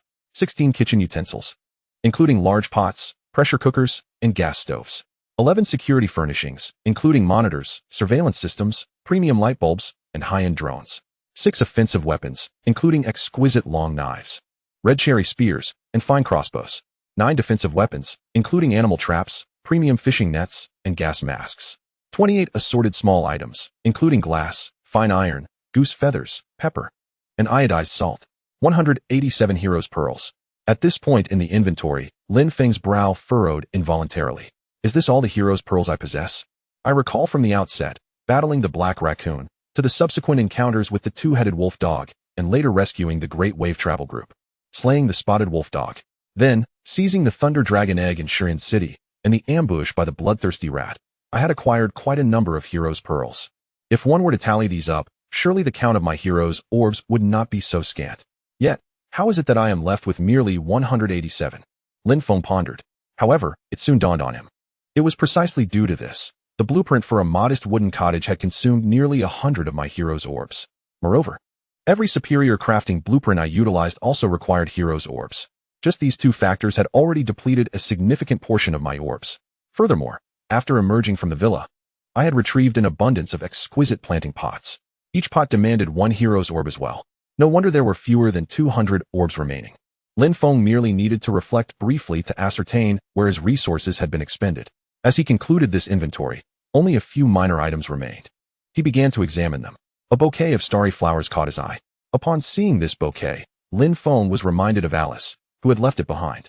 "Once I stabilize, I shall come to meet you, Alice," he murmured to himself.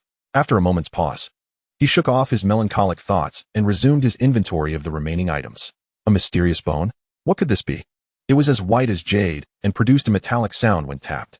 For a moment, Lin Feng could not recall the origin of this pristine bone. After a moment of contemplation, he finally remembered. It was left behind after the demise of the 8-headed serpent. Well, I'll keep it for now. Its purpose shall reveal itself in due time. Continuing his inventory, he found mostly small items such as water collectors and sunglasses. With one last glance, he observed that his spatial ring was already filled to a considerable extent. Lin Feng then exited the spatial ring. This inventory had granted him a clearer understanding of his possessions, instilling him with greater confidence for the journey ahead. With ample supplies, a secure refuge, and his formidable strength, Lin Feng felt undaunted by any peril. At that moment, Xiao He came to a halt. "We have found a place to rest," Lin Feng thought, exiting his spatial ring and opening his eyes. Chapter 145. Following the scent of the Thunder Dragon Egg, Dehei Niu and the others arrived in Yueqing. Lin Feng had just completed his inventory and, upon opening his eyes, saw Xiao He had stopped. "Brother, you're awake," exclaimed Lin Chuxua. "Xiao He has brought us to this abandoned school parking lot," she added with a smile. Lin Feng replied, "Yes, I am in good spirits today. I shall treat you to something special soon." "Oh yes, brother. My favorite thing right now is food, especially what you prepare." Lin Chuxua beamed. Lin Feng could only shake his head in bemusement at her words. It felt odd to hear her refer to it as my food.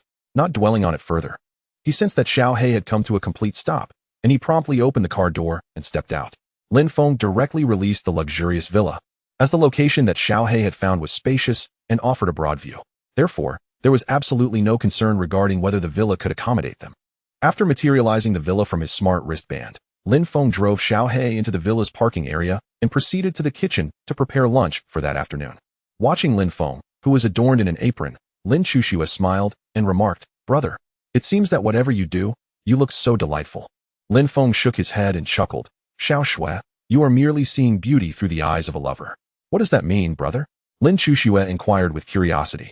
Lin Feng had intended to tease her, yet he did not anticipate that Xiao Shui, being an intelligent maid, would lack understanding of such historical references.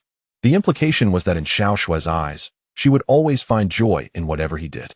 Lin Chuxue giggled. "Hee, that is because I belong to you, brother. Naturally, I must love everything you do." With that, her melodious laughter echoed throughout the villa. Observing Xiao Shui's happiness, Lin Feng could not help but smile as well. "All right, enough laughter. Come help me wash the cucumbers." "Okay, brother." Lin Feng thought to himself, "My dear, always so compliant.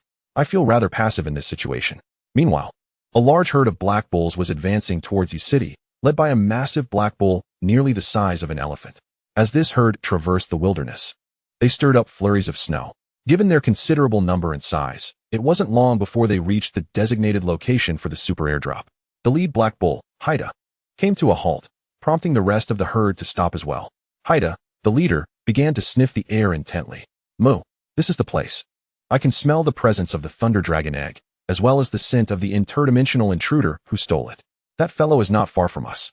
Everyone, let's rest for a moment, regain our strength, and then reclaim the Thunder Dragon egg that belongs to us." After Haida's declaration, all the black bulls began to find spots to rest. "Moo, finally caught up to that guy? Brother Haida is truly impressive." "Moo, indeed. Throughout our journey, I thought we had lost him. But unexpectedly, our leader Haida is remarkable enough to track down his scent." "Moo, Brother Haida is formidable." "Moo, regardless of the circumstances, we must bring back the Thunder Dragon egg this time." "Moo, yes. If all goes well, our ancestral home will face vulnerabilities within 20 years. Without the Thunder Dragon egg, our homeland will surely be unable to withstand the relentless lightning from the Blue Danger Zone. Indeed, no matter what, our Black Bull clan must secure this hard-to-find Thunder Dragon egg. Moo, we, the Black Bull clan, will certainly succeed." The leader of the black cattle herd, Haida, observed the spirited morale of his subordinates and could not help but reveal a smile of satisfaction. However, the grin of the large black bull was indistinguishable from his usual demeanor, as his countenance remained perpetually dark. This group of imposing black bulls rested near the site of a recent super airdrop, specifically in the market where Zhou Xin once lingered. Haida, the formidable black bull, had sought refuge in a quaint two-story villa. "Tell me, how on earth did that fellow manage to enter the nameless forest?" inquired a large black bull, nearly as robust as Haida himself, as he approached and lay down beside him. Haida cast a glance at his mate, Haisai, and replied in a deep, resonant voice. "Regardless of how that lad got in, I am determined to claim that Thunder Dragon egg he possesses." Haisai, having been by Haida's side for many years, understood his temperament well. She regarded Haida with concern, saying, "Old he, you must not be complacent. Have you forgotten the path guarded by the giant clan at the outskirts of the nameless forest? Those giants are not to be underestimated. Yet we have not seen them since. Whether they departed or were vanquished by that otherworldly individual, we must not take him lightly. Furthermore, when we visited the territories guarded by the ape clan and the two-headed wolf dogs, we found them desolate. We have no indication of whether those beings left willingly or suffered some fate unknown to us, for they have not communicated with us at all, especially the apes, led by Taishan, who are renowned for their martial prowess. Strangely, that otherworldly being traversed their defenses unscathed. Taishan is not easily swayed, which leads me to wonder if they were aware of something, allowing him passage into the nameless forest. This individual can disregard the oppressive aura emanating from it. A feat our black cattle clan, along with the giants, the two-headed wolf dogs, and the cunning apes, cannot achieve. Yet he entered effortlessly, suggesting he harbors secrets of his own. Regardless, I sense this individual is far from simple. We ought to exercise caution. Perhaps we should abandon our pursuit of the Thunder Dragon egg and return to discuss alternative strategies with our clan leaders.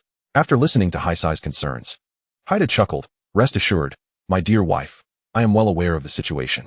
Although that lad possesses some skill, our black cattle clan is no pushover. We must seize the opportunity, for the Thunder Dragon egg does not simply appear. If we let this chance slip away, we may not encounter another like it for a long time. Moreover, Our ancestral home can withstand no more than 20 years, regardless of the circumstances. I find no reason to relinquish hope. Fear not, my dear wife. I am well aware of my limits. Should the situation prove insurmountable, I shall not indulge in folly. The dark-haired figure leaned against the black tower and softly remarked, as long as you are aware, that suffices. No matter what, I shall always be your steadfast support. Chapter 146. The Black Tower arrives at Lin Feng's villa. 1,000 miles to deliver a cowhead, a modest gift but a profound affection? You city. Within a luxurious 3-story villa, Lin Feng emerged from the kitchen, carrying the last of the beef soup. Thus commenced a humble yet sumptuous lunch, featuring ribs, chicken legs, beef, lamb, bananas, apples, and other exquisite delicacies. Brother, your ribs are simply delectable. How is it that Xiao Xue cannot replicate such deliciousness? Lin Chuxue exclaimed, her mouth greased with meat as she savored a rib. Haha, if you wish to learn, I shall gladly teach you. Lin Feng laughed heartily. After all, when others relish the meals he has prepared, it is the greatest form of acknowledgement for Lin Feng. Meanwhile, Little White nestled in its cat box, contentedly gnawing on a rib. These two foolish caretakers, even during mealtime, are still chattering away. Why not indulge in a few more ribs? Aren't they delightful? On the other side, after a brief respite, the great Black Bull tribe, led by their chief, the Black Tower, set forth once again towards U City. Mo, quicken pace. Brothers, I can already scent the aroma of the Thunder Dragon egg just ahead. The chief's declaration was met with a chorus of enthusiastic mooing. Momo, off we go to retrieve the Thunder Dragon egg. Moo, the Thunder Dragon egg shall surely be ours. Following Brother Black Tower, we shall secure it. Moo, our Thunder Dragon egg, no one can take it away from us. With Tower Brother leading the way, we shall savor fine spirits daily. The Black Tower was quite pleased with the fervent response from his kin. He glanced back at his tribe and then surged ahead, beginning to gallop with unbridled energy. The scent of the Thunder Dragon egg and that young man was unmistakable to him. If observed from the sky at that moment, one would witness a vast, dark torrent swirling amidst flurries of snow, advancing towards U City. This formidable group of black bulls moved swiftly, in the span of a mere short distance. They had already entered the city. Upon arrival, the Black Tower took a deep sniff of the air, quickly identifying the location of the Thunder Dragon egg. Without hesitation, he charged towards Lin Feng's whereabouts. Within the luxurious 3-story villa, Lin Chuxue, who was previously engaged in a battle with a snake, took a hearty bite and turned to Lin Feng, exclaiming, Brother, there's someone. No, it should be a large herd of black bulls heading our way. Approximately 100 in number. At their speed, they will reach us in less than 10 minutes. Lin Feng was sipping on a cup of yogurt when he heard Xiao Xue's words, yet his expression remained largely unchanged. Feel free to eat. It matters not whether those formidable black bulls are approaching us. The vastness of the universe pales in comparison to the significance of a good meal. Our villa is not easily accessible to just anyone, Lin Feng remarked with a smile as he took another sip of yogurt. Xiao Xue, upon hearing his words, nodded and replied, Then, brother, shall we continue eating? Indeed. With me here, you can eat without worry, he encouraged. Hee, you are truly wonderful, brother. With that, Xiao Xue picked up the piece of steak she had left unfinished and resumed her hearty meal. Since her brother had assured her of their safety, she felt completely at ease. Observing Xiao Xue devour her food with gusto, Lin Feng found his own appetite growing. As for the approaching black bulls, he felt indifferent. He had long since moved past the stage of cautiously clinging to life. Lin Feng had gained a fundamental understanding of the capabilities of mutated creatures in this apocalyptic world. Generally, mutated animals were merely larger in size. The rare exceptions, such as the Yamada no Orochi and fully grown thunder dragons, possessed unique abilities. In this apocalyptic realm, their numbers did not exceed 200, with approximately 100 in total. As long as the approaching creatures were not of the caliber of the Yamada no Orochi, even 100 such beings posed no concern for him. Thus, Lin Feng sat there, comfortably enjoying his lunch while awaiting the arrival of the black bulls. Soon enough, Haida led his kin to the vicinity of Lin Feng's opulent villa. Nearly 100 massive black bulls strode forward with an impressive air of authority. Haida surveyed the villa before him, his eyes betraying no emotion. To him, it resembled any other structure in this desolate city, only slightly brighter and not yet abandoned. Haida bellowed, Mo, I know you are inside, boy. Come out and return the Thunder Dragon egg. You have 10 minutes to hand it over. Otherwise, we shall storm in. After issuing his command, Haida directed the remaining black bulls to step back a distance, for only with adequate space could their numerical advantage be fully realized. Soon, only Haida and his wife, Haisai, remained at the edge of the villa. Haida rumbled, My dear, look how obedient I am. I had initially planned to charge in and end this swiftly, but I heeded your counsel to negotiate first, rather than impale the boy who took the thunder dragon egg on our horns. So, my dear, seeing my compliance, does that mean tonight we shall? Haisai rolled her eyes at her husband, responding with a huff. You old black bull, you're hopelessly unrefined. Our child is already grown, and you have no shame. Nevertheless, you have indeed listened this time. Regardless, we have adhered to the principle of courtesy before confrontation, having exhausted all patience. The explanation of the black silk is of little concern to Haida. What truly matters is her attitude towards him. The great black bull, Haida, proclaimed his innocence. My dear wife, what harm is there in sharing a moment of intimacy with my spouse? Is that a crime? And what of children? Does having children preclude affection between husband and wife? What kind of reasoning is this? He continued. Besides, you enjoy such matters too, don't you, my dear? Ha ha. After his jest, the great black bull laughed heartily. Haida's wife, Haisai, shot him a disapproving glance. You're incorrigible. You're nothing but an old lecherous bull. He retorted. But I am only lecherous for you, my wife. As he flirted with Haisai, he awaited Lin Feng's emergence from the villa. In his words, finding a moment for flirtation and enjoying some fun are not mutually exclusive. Meanwhile, Lin Feng and Lin Chuxue, who were having lunch, observed the unfolding scene outside through the projection from their dining table. Lin Feng recognized the great black bull, one of the 4 clans from the outskirts of the nameless forest where the thunder dragon egg was located. As he watched the mooing bull, he couldn't help but wonder, what on earth is that great black bull saying? I can't understand a word. How could they have tracked us down so far? They must possess some skill. It seems that not only do dogs have keen noses, but bulls do as well. Lin Chuxue also noticed the projected scene and, hearing the great black bull's moos, briefly explained their meaning to Lin Feng. With a cold smirk, Lin Feng replied, Humph. They dare to covet my thunder dragon egg? These bulls are clearly courting disaster. It's a long journey to deliver their heads, or rather, their bulls. Though the gift may be modest, the sentiment is profound. Chapter 147. I am who I am. A different kind of splendor. The great black bull charged towards Yu City. Inside Lin Feng's luxurious 3-story villa, the atmosphere was warm and inviting, oblivious to the gathering of great black bulls outside. Meanwhile, Haida and his wife, Haisai, stood in the snow, enduring the flurry of falling snowflakes, waiting patiently. In the distance, the herd of great black bulls had already formed their ranks, awaiting the command from their leader, Haida, to launch an assault that would reduce the villa to rubble. As time ticked away, Haida grew increasingly impatient, observing the stillness of the villa. Haisai noticed the mounting intensity of the great black bull's breathing and reassured him, Don't fret. My dear Haida, just 10 more minutes, and then we shall proceed. We have already waited this long. What is a few more moments? Haida glanced at the villa and then at his wife, before responding in a deep, resonant tone, Moo, I shall heed your words, dear wife. If, after 10 minutes, this fellow has not the courage to face us, then we cannot be blamed for our lack of courtesy. Haisai chuckled softly. I sense he is not the kind of person who would be so devoid of humanity. He will surely emerge. Let us be patient. Meanwhile, within the villa, a different scene was unfolding. Lin Chuxue caressed her still flat stomach and smiled. Brother, your food is truly delicious. I feel so full. Observing her state, Lin Feng could only shake his head in resignation. He chuckled. Even if it's tasty, one shouldn't indulge so excessively. You might upset your stomach. This time, Lin Feng had prepared an abundance of food, all of which was consumed entirely, leaving not even a drop of soup behind. Lin Feng had only eaten a reasonable portion, and Xiao Bai had not indulged much either. However, Lin Chuxue had devoured at least the equivalent of 5 robust men's worth of food, which astonished Lin Feng. Even Alice had not consumed as much as Lin Chuxue. Perhaps once it entered her stomach, it was swiftly converted into energy? After all, she was an intelligent maid who required recharging, Lin Feng mused. Brother, time is running out. Look at those big black bulls outside. Lin Chuxue exclaimed, gazing at Lin Feng. Do you want to go out and say hello to them? Lin Feng, feeling slightly full himself, chuckled. There's no rush. Why should we adhere to their schedule? Besides, it's not us seeking trouble. They are the ones looking for us. I will not, under any circumstances, relinquish the thunder dragon egg. So why should we be concerned with our enemies' viewpoints? Remember, Chuxue, we must always march to the beat of our own drum and not be led by others.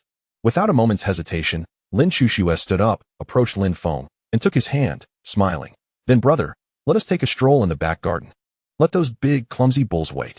Lin Feng replied with a grin. Since you wish to go, then let us. He stood up, and Chuxue linked her arm with his. The two of them paid no mind to the group of big black bulls freezing in the cold outside. With Chuxue holding onto Lin Feng's arm, they headed towards the back garden to digest and enjoy a leisurely walk, unconcerned about what those big black bulls might do. The villa's defenses were undoubtedly formidable. And in this apocalyptic world, they were essentially in a state of invincibility, allowing Lin Feng to feel at ease. Meanwhile, time swiftly approached the 10-minute mark set by the big black bull, Haida, yet the villa remained eerily silent. Haida fumed. Wife, you see it too. It's not that I'm unreasonable. They simply ignore me. If that is the case, I shan't hold back any longer. Haida glared at the unmoving villa. And Black Silk, observing his fury, could only sigh in exasperation. She lamented, I had hoped to resolve this peacefully, but I never imagined it would come to this. The big black bull replied, don't overthink it. Wife, peace is ultimately achieved through strength. Once we dismantle this fellow's home, and he witnesses our might, peace will follow. Black Silk could only manage a wry smile. I hope that is indeed the case. The great black ox, upon encountering the Black Silk, ceased his opposition and directly addressed his impatient kin, who had long been awaiting this moment. First squad, 10 of you, charge at this villa before us. Reduce this house to mere rubble. Regardless of whether anyone is inside, advance without hesitation. As the words of the great black ox, Haida, reverberated through the air, excited voices erupted from behind. The great black oxes could hardly contain their eagerness. Moo, fear not, leader, I alone could smash this house to smithereens. Moo, indeed, brother Haida. Just watch. Moo, the 10 of us will level this place to the ground. No structure can withstand the onslaught of our great Black Ox clan. Moo, just wait.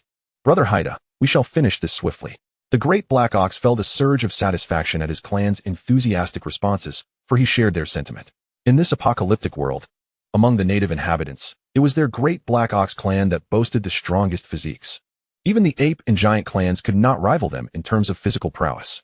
Observing the high spirits of his kin, the great Black Ox, accompanied by Black Silk, stepped aside, granting his clan ample space for their assault.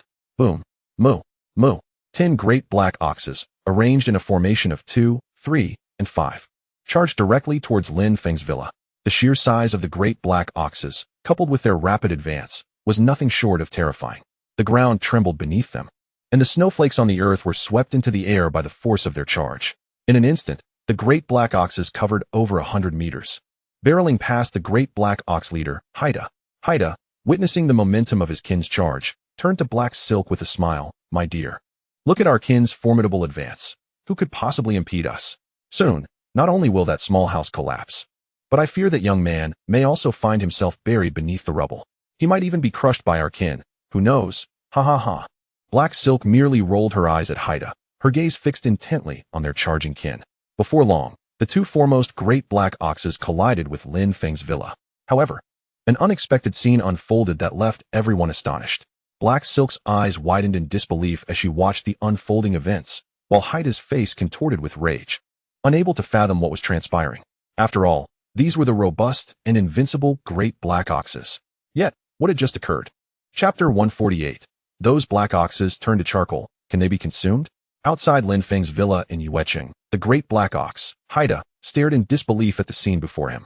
Even Black Silk wore a face filled with incredulity. Moments ago, over a dozen great black oxes had surged forward at astonishing speed, charging fiercely towards Lin Feng's villa. Initially, the formidable Black Bull Haida believed that this task would be effortlessly accomplished. After all, the Black Bull clan possessed a significant physical advantage. However, in an instant, Haida was struck with shock and fury. As his 10 powerful Black Bull kin collided with the outer walls of Lin Feng's villa, an unexpected incident unfolded. The 10 Black Bulls charged forth in a formation of 235, with the 2 strongest bulls leading the charge. These 2 bulls were not only robust, but also boasted remarkably thick horns. Yet, to the astonishment of all, the moment they made contact with the villa's walls, they were instantly reduced to charred remains. The walls, having detected an intruder, activated their defenses, revealing the high-voltage electric barrier. Consequently, the first 2 bulls to charge met their dire fate, transforming into mere cinders. Despite witnessing this horrifying scene, the remaining bulls, propelled by momentum, had no time to react. The next 3 bulls collided with the wall as well, meeting the same grim end. At this juncture, the last 5 bulls finally grasped the situation. Yet their reflexes lagged behind their instincts. Only one managed to evade, while the other 4 tragically crashed into the electrified barrier. A gentle breeze swept through, carrying away the remnants of the 9 bulls, reducing them to mere ashes in the air. The lone surviving bull, paralyzed by fear, spun in circles, overwhelmed by the shocking spectacle before him. It was as if he had witnessed a blue danger zone. where his kin were mercilessly incinerated.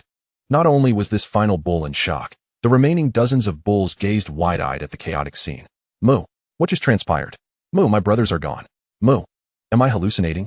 This feels eerily reminiscent of the electric shocks in the Blue Danger Zone. Moo, bring back my brothers, you wretched interloper from another world. Moo moo. What on earth is happening? Moo, how can an ordinary wall unleash such a lethal shock? Our poor kin. Once that young man emerges, he shall not escape my wrath. The remaining black bulls began to stir restlessly, for the fallen were their brethren. Haida, witnessing the scene before him, was engulfed in a tempest of shock and rage. Moo, Lin Feng, you shall pay for the lives of my kin. I will not rest until vengeance is mine. He bellowed furiously at the villa. A somber expression etched itself upon the visage of the dark-clad figure, as she regarded the villa before her, along with its inhabitants, with a tinge of apprehension. Concurrently, a flicker of concern for her husband lingered in her mind, for even a mere wall exuded such formidable power. One could only imagine the strength of its occupant. The fact that Lin Feng could effortlessly disregard the oppressive aura surrounding the nameless forest and procure the Thunder Dragon Egg, a feat none before him had accomplished, left her convinced of his genuine prowess. However, upon reflecting on her ancestral home, she began to comprehend the actions of the Black Tower. Should they fail to obtain the Thunder Dragon Egg, fissures would inevitably mar the ancestral grounds of the Dark Bull clan within 2 decades, subjecting them to relentless storms of lightning descending from the void. The clan would surely suffer devastating losses, ultimately leading to the demise of all its members under the onslaught of electric strikes. Thus, Black Silk found herself gaining insight into the obsessive determination of the Black Tower, understanding why they would risk everything, even the lives of all involved, to secure the Thunder Dragon Egg. As she gazed at the imposing wall before her, contemplating the fallen kin, the Black Bull of the Black Tower arrived at Lin Feng's doorstep, bellowing in fury. Come out, you coward. Do not think that hiding within will spare you from my wrath. Show yourself. The Black Bull's furious roars echoed through the air. At that moment, Black Silk approached his side, aware that blood had been shed and the matter could not be resolved peacefully. Among the 10 charging Black Bulls, the last of them, upon catching sight of the Black Tower, ceased its erratic movements and instinctively positioned itself behind the 2 figures, glaring angrily at the villa. Yet, amidst the fury in its eyes, a flicker of fear also resided. The remaining herd of Black Bulls began to stir restlessly, despite having lost 9 of their brethren. They were not deterred. Rather, their agitation intensified. All the Black Bulls had assumed a battle-ready formation, poised to charge at the slightest command from the Black Tower. They continued to roar at the villa. Come out, you coward hiding behind your walls. Had you merely surrendered the Thunder Dragon Egg, I might have spared your life. But now, it is impossible. I demand your death. The thunderous bellow of the Black Bull reverberated across the abandoned parking lot. Upon hearing the Black Tower's furious call, the remaining herd responded in kind, their voices rising in a cacophony. Moo, moo, moo, come forth to meet your end, you wretch. We shall reclaim our rightful Thunder Dragon Egg. The chorus of bovine roars echoed across the sky, as Lin Feng and his companion, who were leisurely enjoying their time in the villa's rear garden, witnessed the unfolding scene. Lin Shushua smiled and said, Brother, do you think the meat we just consumed is the same as that of these great black cattle before us? Lin Feng turned to look at the petite figure of Xiaoxua, who was linking her arm with his, and replied, The beef we savored indeed comes from the same breed as those magnificent creatures at the entrance. However, I suspect that these great black cattle are not meant for consumption. Their size suggests they are a mutated species. With a hint of regret, Lin Shushua remarked, If only they were edible, brother. Your beef is the most delectable. Observing Xiaoshua's expression, Lin Feng couldn't help but shake his head, saying, Let us not dwell on that. Instead, tell me what these great black cattle are saying, for I cannot comprehend their incessant mooing. Chapter 149, The Reckless Great Black Cattle Clan.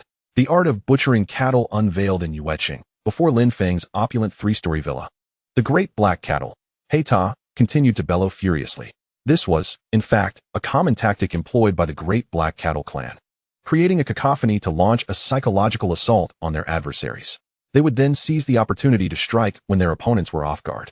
This method was a crucial aspect of their combat strategy. In the villa's rear garden, Lin Shushua briefly recounted what the great black cattle at the entrance had been discussing. Lin Feng gazed at the projection materializing before him and chuckled. What a trivial tactic. They have already been granted a chance at survival. Yet, upon witnessing their kin perish, they remain unrepentant and reckless. They shall not blame me for my lack of mercy. Pausing for a moment, Lin Feng turned to Xiaoxua and said, Let us proceed. We have digested enough by now. It is time to join our guests for some exercise. Lin Shushua, linking her arm with Lin Feng's, responded with enthusiasm, "Sure, brother. This time, you cannot leave Xiaoxue behind in the villa. After all, you cannot understand the language of these great black cattle, but I can translate for you. Please allow me to accompany you."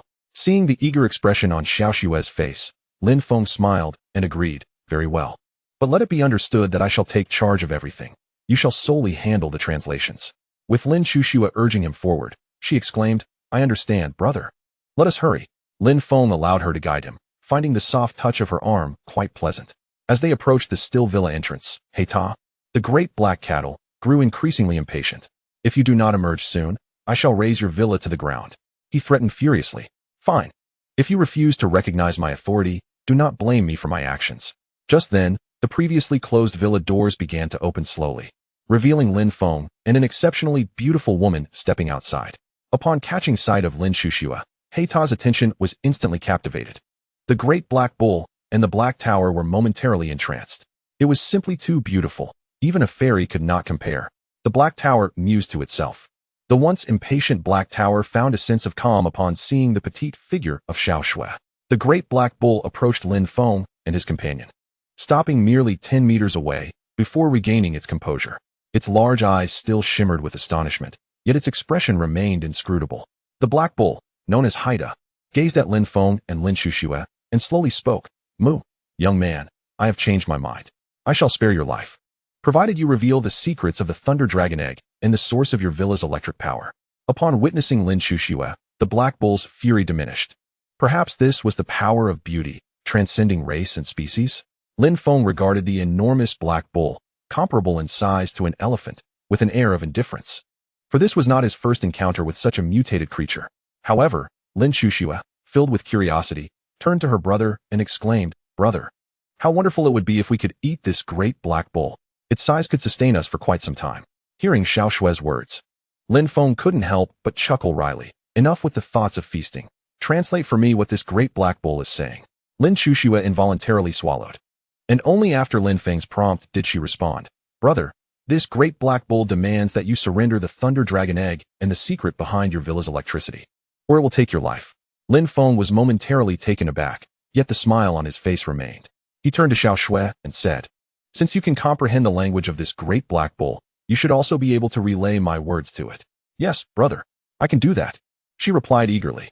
"Very well, Xiaoxue, convey to these great black bulls that if they wish to avoid death, they should depart at once. Otherwise, their fate will mirror that of the fallen bulls from earlier, complete annihilation," Lin Feng declared with a cold smirk. Although he was not one to take pleasure in slaughtering bulls, he would not hesitate to reveal his prowess if they mistook him for a pushover. "Understood, brother." Upon hearing Lin Feng's words, Lin Shushua began translating directly to the great black bull before her. After listening to her translation, the great black bull Haida, although intrigued by the fact that a human could speak its tongue, became incensed. "Very well, if you seek death, I shall oblige. I initially thought you would cower within your shell, but now that you have emerged, you shall remain." With that, Haida turned and strode back towards the remaining members of its tribe, closely followed by the dark-haired bull and another surviving black bull.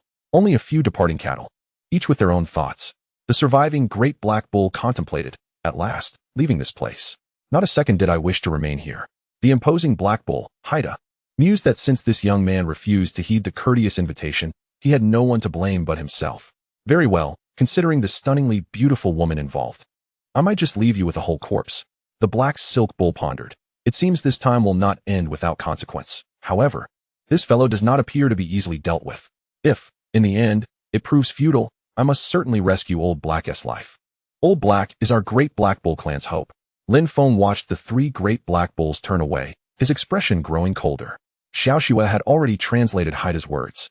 Lin Feng turned to Xiaoxue and said, "Xiaoxue, stay inside the gate. As long as it remains open, you will witness everything here. Today, I shall demonstrate the art of butchering bulls for you." Lin Shushua gazed at Lin Feng and replied, "All right, brother, but if you encounter danger, Xiaoxue will surely come to your aid." With that, she turned and entered the grand villa, leaving the door ajar. Her eyes remained fixed on Lin Feng's figure. "Indeed, there will be no need for you to intervene. You are my trump card, after all, and cannot afford to act recklessly." Lin Feng thought while glancing back at Xiaoxue inside the door. Simultaneously, He retrieved a finely crafted long knife from his spatial ring. Since you insist on courting death, do not blame me for my lack of courtesy. I assure you, my blade is swift and will spare you from suffering, Lin Feng sneered. Chapter 150. 100 Great Black Bulls. Lin Feng stood alone, a knife in hand, before the opulent three-story villa in Yueqing. Approximately 100 meters from the villa, he stood resolutely in the snow, wielding the exquisite long knife with one hand. Lin Feng relished the challenge of defeating others in their own domain. Thus he stood far from his villa, allowing the great black bulls to fully unleash their inherent prowess. Meanwhile, Lin Chuxue gazed at Lin Feng with starry eyes. No matter what he did, he exuded an irresistible charm in her eyes. Especially when he faced an army single-handedly, his masculine spirit was vividly apparent. Go, brother. I believe in you. But do take care of yourself, or Xiaoxue will not hesitate to intervene. Lin Chuxue thought to herself. If one were to observe from high above, the disparity in power between the two opposing sides would be starkly evident. One side boasted nearly 100 great black bulls, each massive and formidable, continuously bellowing. Moo, moo, moo. Their imposing presence was astounding, particularly the lead bull, which was as robust as a mountain. Just the sight of this formidable herd made it clear they were not to be trifled with. On the opposite side stood the great black bull herd's adversaries. Yet, there stood a solitary figure amidst the snowy expanse, clad in stark black against the pure white landscape, rendering him strikingly conspicuous. At that moment, Lin Feng was alone, armed only with a knife. In stark contrast, the imposing herd of black cattle, nearly 100 strong, boasted 200 formidable horns.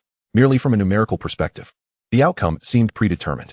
However, throughout history, countless instances of the underdog triumphing over the stronger foe have proven that sheer numbers alone do not dictate the course of battle. Upon returning to their herd, the leader of the black cattle, He Ta, immediately issued the charge. With a fierce roar, he declared, I shall not waste words. You all know our purpose. We are here in search of the Thunder Dragon Egg, which, as you can sense, is held by this boy before us.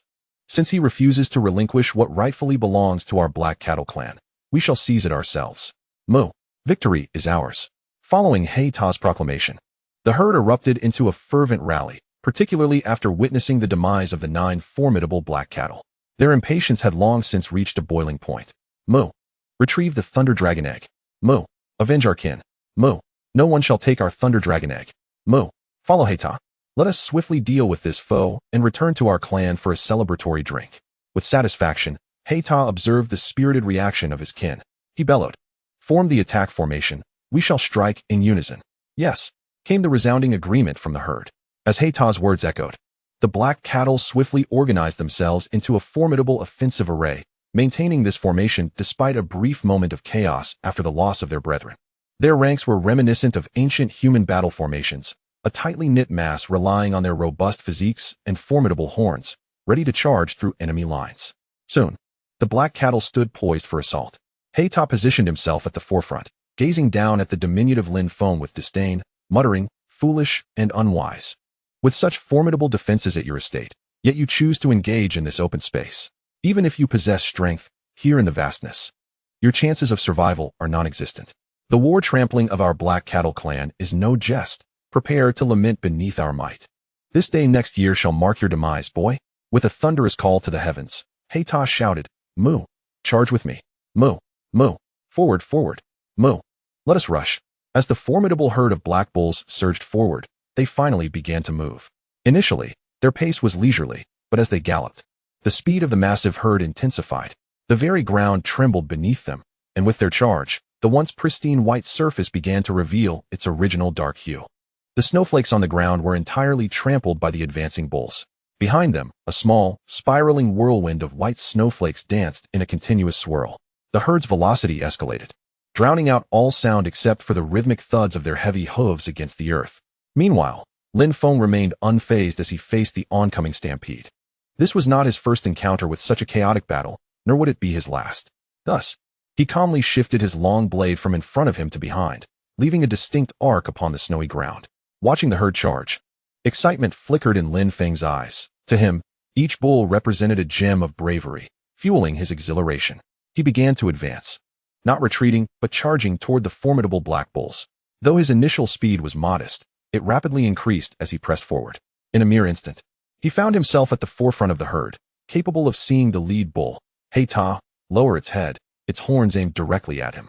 Even in the heat of this high-speed advance, Lin Feng laughed heartily. Come on. With that, he plunged into the mass of black bulls.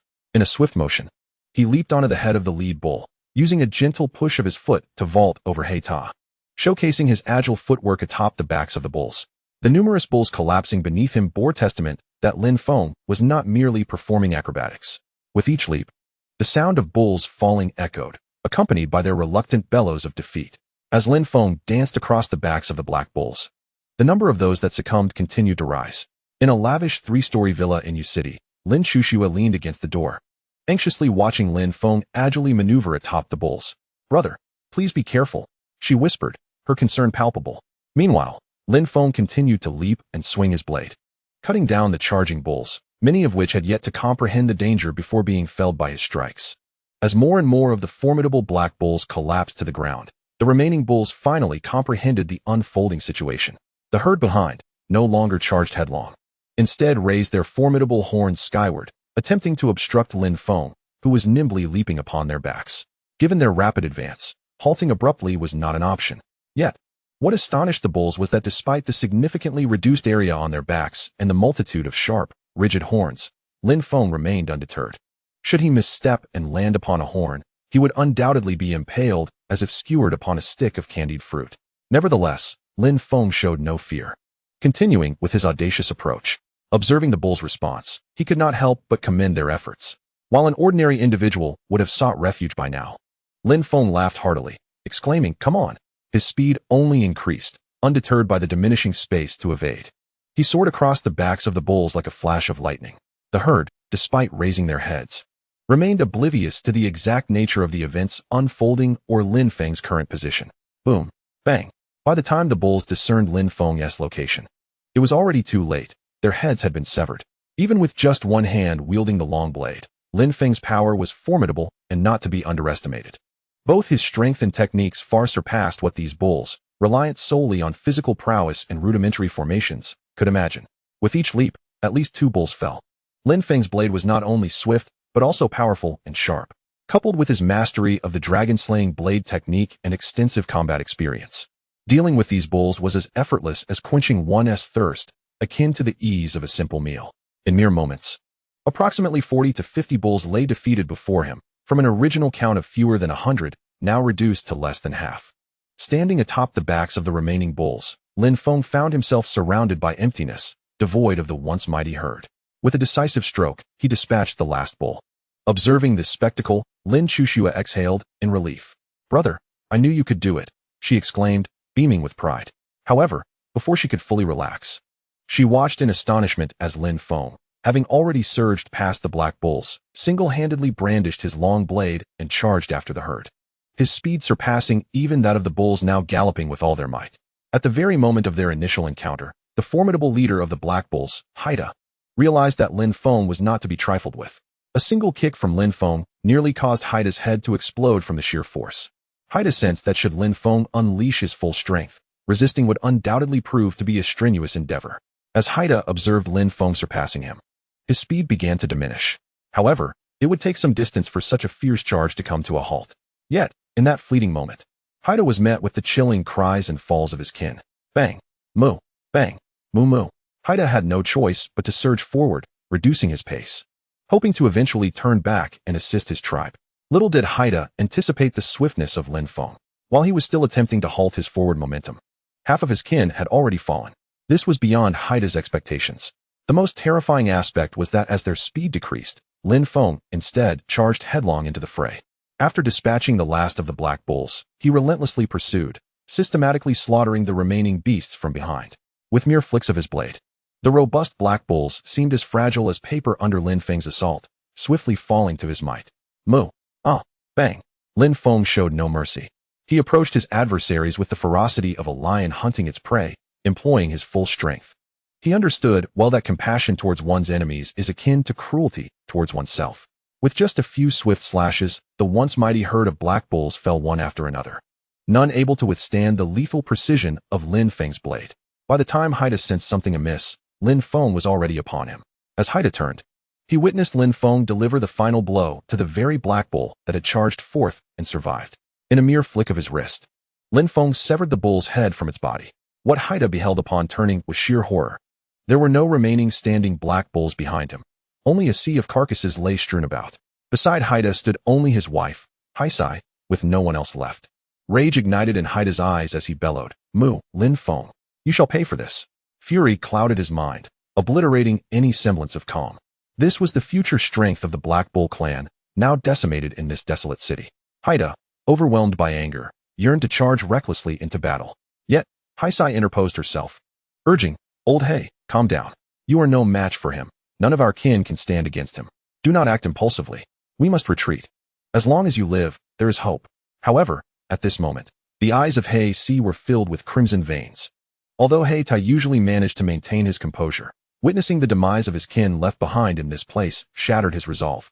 He felt that, regardless of the circumstances, he had no justification for departing without a fight. Even if it meant death, he was determined to take a bite of Lin Feng's flesh. The formidable Hei Tai retrieved a scroll from beneath his belly and entrusted it to Hei Si. "Remember to deliver this to the chieftain. I have already conveyed Lin Feng's presence back to our clan. As long as this fellow remains in this apocalyptic world, our great Black Bull tribe will find him." After handing the scroll to Hei Si, Hei Tai charged directly at Lin Feng. Chapter 152, My Life Without Regrets. My lost youth. In the luxurious three-story villa of Yueqing, Lin Chuxua gazed at Lin Feng's silhouette, unable to contain her astonishment. "Brother, you are so fast." Thankfully, Lin Feng was oblivious to her words. Otherwise, he would surely be infuriated. Lin Chuxua observed as he faced the charging herd of black bulls, charging headlong into the fray without a hint of hesitation. This was the first time she truly recognized Lin Feng's remarkable spirit. Subsequently, as he leaped across the backs of the black bulls, she witnessed his extraordinary prowess, far exceeding her previous understanding. In the aftermath, Lin Feng broke through the herd, reaching the rear of the black bulls, revealing to her that quantity does not equate to superiority. Quality reigns supreme.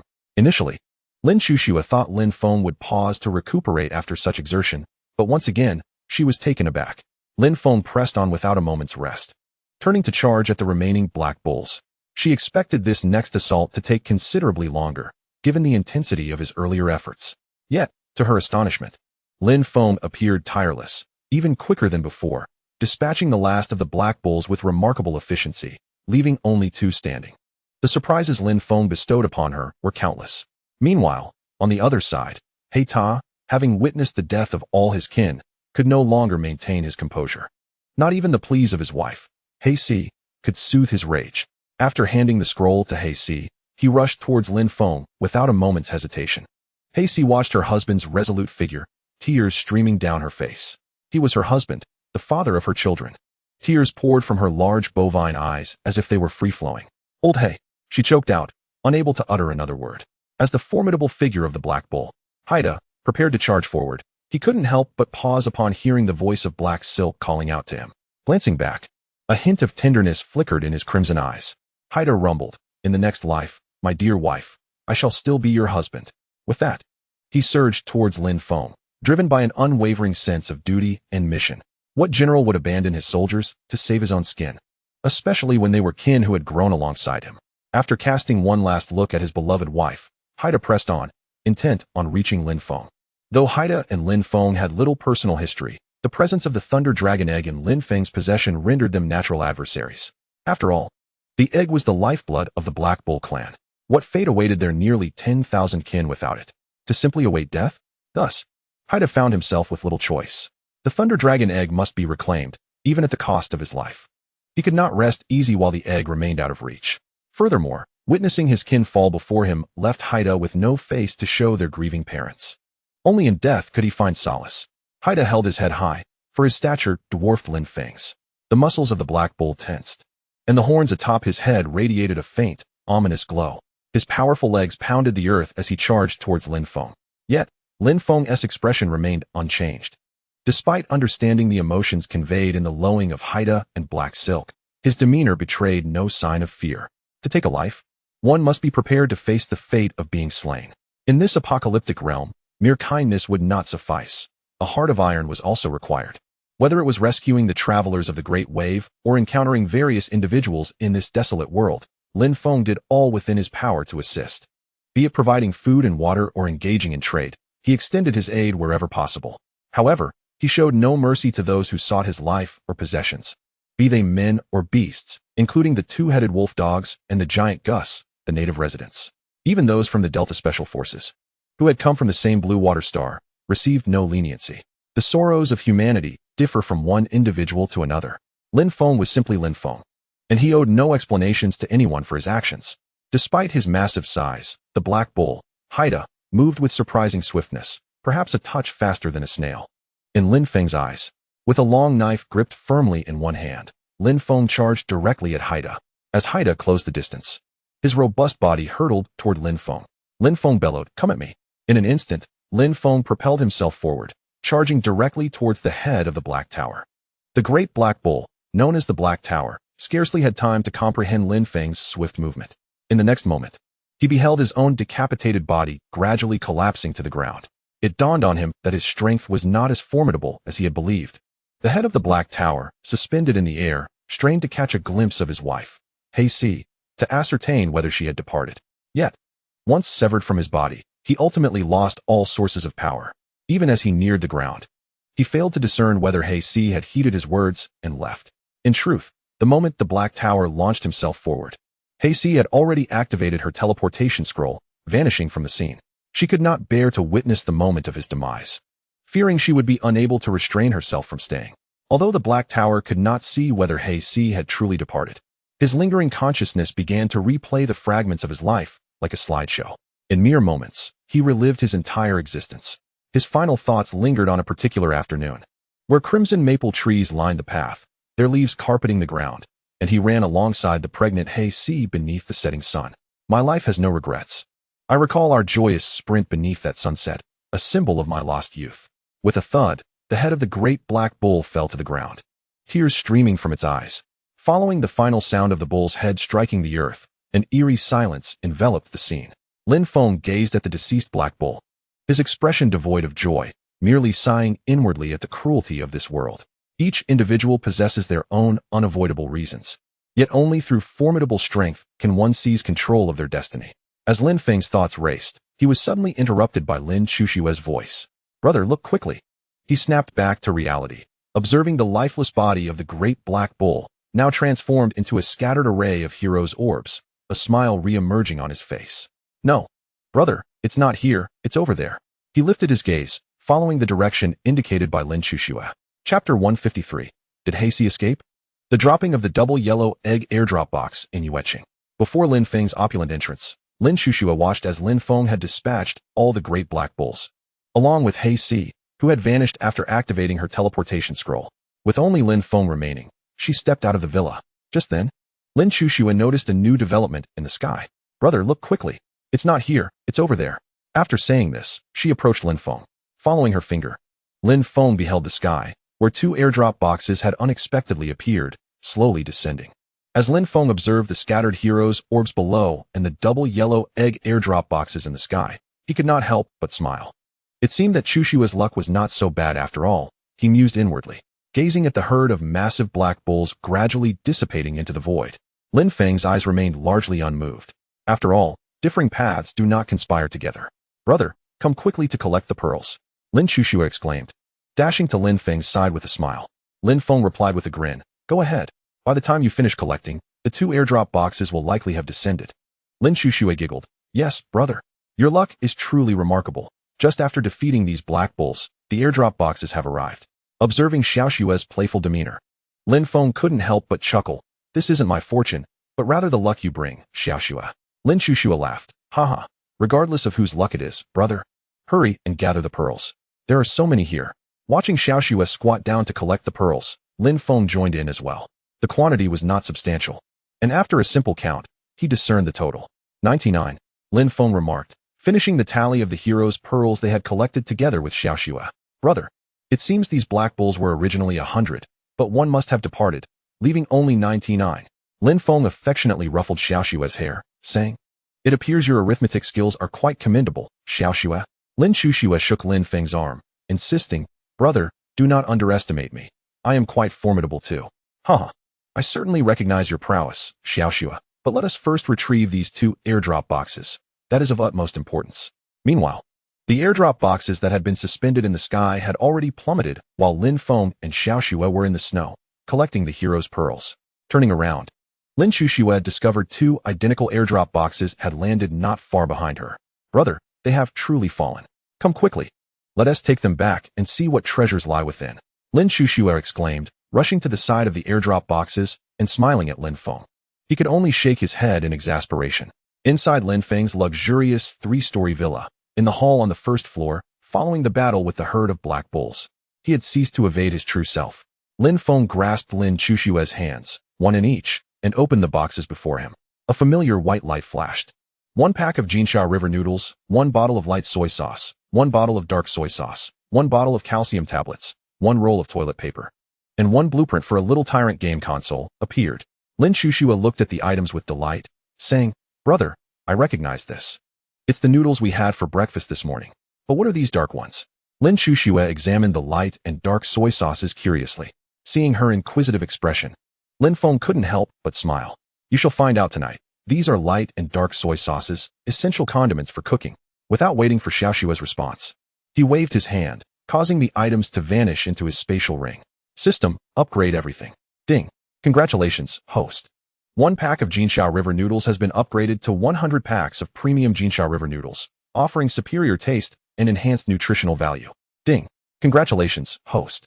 A bottle of ordinary soy sauce has transformed into 100 exquisite bottles. The flavor is now more sophisticated, enhancing the aroma of stir-fried dishes. Ding. Congratulations, host. A bottle of regular dark soy sauce has evolved into 100 premium bottles, offering a richer taste that complements most cuisines. Ding. Congratulations, host. A bottle of common calcium tablets has been upgraded to 100 superior tablets, providing enhanced nutrition. Taking one daily greatly benefits the body. Ding. Congratulations, host. A roll of standard toilet paper has upgraded to 100 rolls of high-quality paper, which is softer and offers excellent protection. The sound of successful upgrades resonates in Lin Feng's mind, and a broader smile graces his face. Lin Xue gazes at the remaining item. Only the last manufacturing blueprint is left, realizing that Lin Feng has already collected the rest. Unlike Alice, who shows no interest in anything beyond food, Lin Xue exhibits an inquisitive nature about everything in this world. She picks up the manufacturing blueprint for the little tyrant game console from the table and asks, Brother, what is this blueprint for? Hearing her voice, Lin Feng snaps back from his joy of abundance. He smiles at the blueprint in her hands and explains, in simple terms, it's a type of gaming toy. You will understand shortly. Lin Xue beams. Then, brother, please make the little tyrant quickly. I want to play. All right. Let us first see what materials are required for the construction, Lin Feng responds. After saying this, Lin Xue eagerly sits beside him with the blueprint in hand. Brother, look. I want to play the little tyrant, she exclaims, shaking his arm excitedly. Lin Feng, feeling the gentle tug of her enthusiasm, can only embrace the mixture of pain and joy. Let us see. It shouldn't be too difficult to create, he says. Then begins examining the materials needed to manufacture the little tyrant.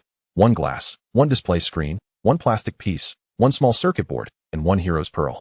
After reviewing the list, he smiles, manufacturing isn't hard. We have most materials, but we are missing the small circuit board. Lin Xue laments. Then brother, we can't play the little tyrant. Turning to her with a smile, he reassures, not necessarily. Come, let us check the trading post. There are plenty of items available now, including some valuable ones. The small circuit board should be there too. With that, Lin Feng opens the trading post to begin his search. Meanwhile, Roy, a member of the Triangular Delta Special Forces, continues to provoke Lin Feng, heating things up by posting shirtless pictures in the chat channel. Discussions revolve around Roy and Lin Feng, as Roy, ranked 9966 on the survival leaderboard, openly scoffs at Lin Feng, branding him a coward hiding behind women, too afraid to venture into the 10 forbidden zones of the apocalypse. Roy is set to livestream his entry into the top 10 forbidden zones of the apocalypse at 6 o'clock this evening. At this moment, he continuously shares photographs of himself, igniting fervent discussions in the chat channel. Chapter 154, Entering the Exchange. The provocation of Roy from Delta in a lavish 3-story villa in Yueqing. Lin Feng and Lin Xue are gazing at the exchange materializing in the void before them, searching for information on small circuit boards. Simultaneously, a line of red text emerges. Greetings, players of the apocalypse. The safe zone has shrunk. Only 1 hour remains. Players still in the blue danger zone, please proceed to the white safe zone promptly. Good luck. Lin Xue, upon seeing the notification, exclaims, "Brother, the safe zone is shrinking again? I could have sworn we just finished lunch, and now dinner is upon us." Lin Feng, observing his sister's expression, can only shake his head in resignation. It's not that time flies too quickly. Rather, we've been preoccupied with tasks, so we haven't felt the passage of time. Tilting her head thoughtfully, Lin Chushua smiles. "You're right, brother. This afternoon, after you dealt with those large black bulls, we collected those brave orbs, then gathered the airdrop boxes, and finally, you took me skiing. That's why time has passed so swiftly." With a hint of embarrassment, she shakes her head, realizing how quickly time truly flies. "It's all right," Lin Feng reassures her. "We are still within the white safe zone, so there's no cause for concern. Let us first locate this small circuit board." Lin Chushua replies, "Brother, I'm not worried at all. As long as I'm with you, I fear nothing." Lin Feng chuckles, "You little flatterer. Not at all. Chushua is quite the brave one." After declaring this, she attempts to puff out her chest proudly. The two siblings pay little attention to the countdown and continue exploring the exchange. Meanwhile, as the countdown commences, Roy, a former member of the Delta Special Forces, becomes increasingly active in the chat channel, posting more frequently. He shares numerous images of his bare torso and captures the countdown in the snow, which he also posts to the chat. Most notably, he writes the words "Coward Lin Feng" in the snow, instantly igniting a frenzy in the chat channel. This time, a thrilling spectacle is anticipated. Wow, this is more than just a good show. Roy is openly challenging Lin Feng. Both are titans on the survival leaderboard, and their direct confrontation raises excitement. However, as of now, no male player has successfully traversed the top 10 forbidden zones. Will Roy manage to break this record? Brother, your words pique my interest. If Roy truly conquers the challenges, what would Lin Feng's reaction be? The reaction is hardly surprising, as you have all witnessed it. Now, Roy is openly provoking Lin Feng, yet he remains utterly silent. However, one cannot dismiss this situation lightly. It is akin to caring about the ramblings of an ant.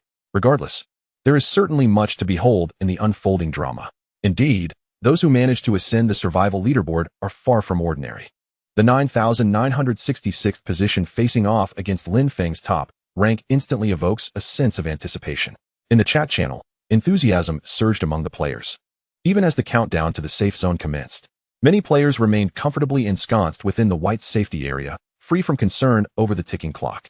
Consequently, the chat channel buzzed with lively discussions centered around Roy, the third-ranked Delta Force member, and Lin Feng, the current leader of the survival board, as well as the intriguing matter of the top 10 apocalyptic forbidden zones.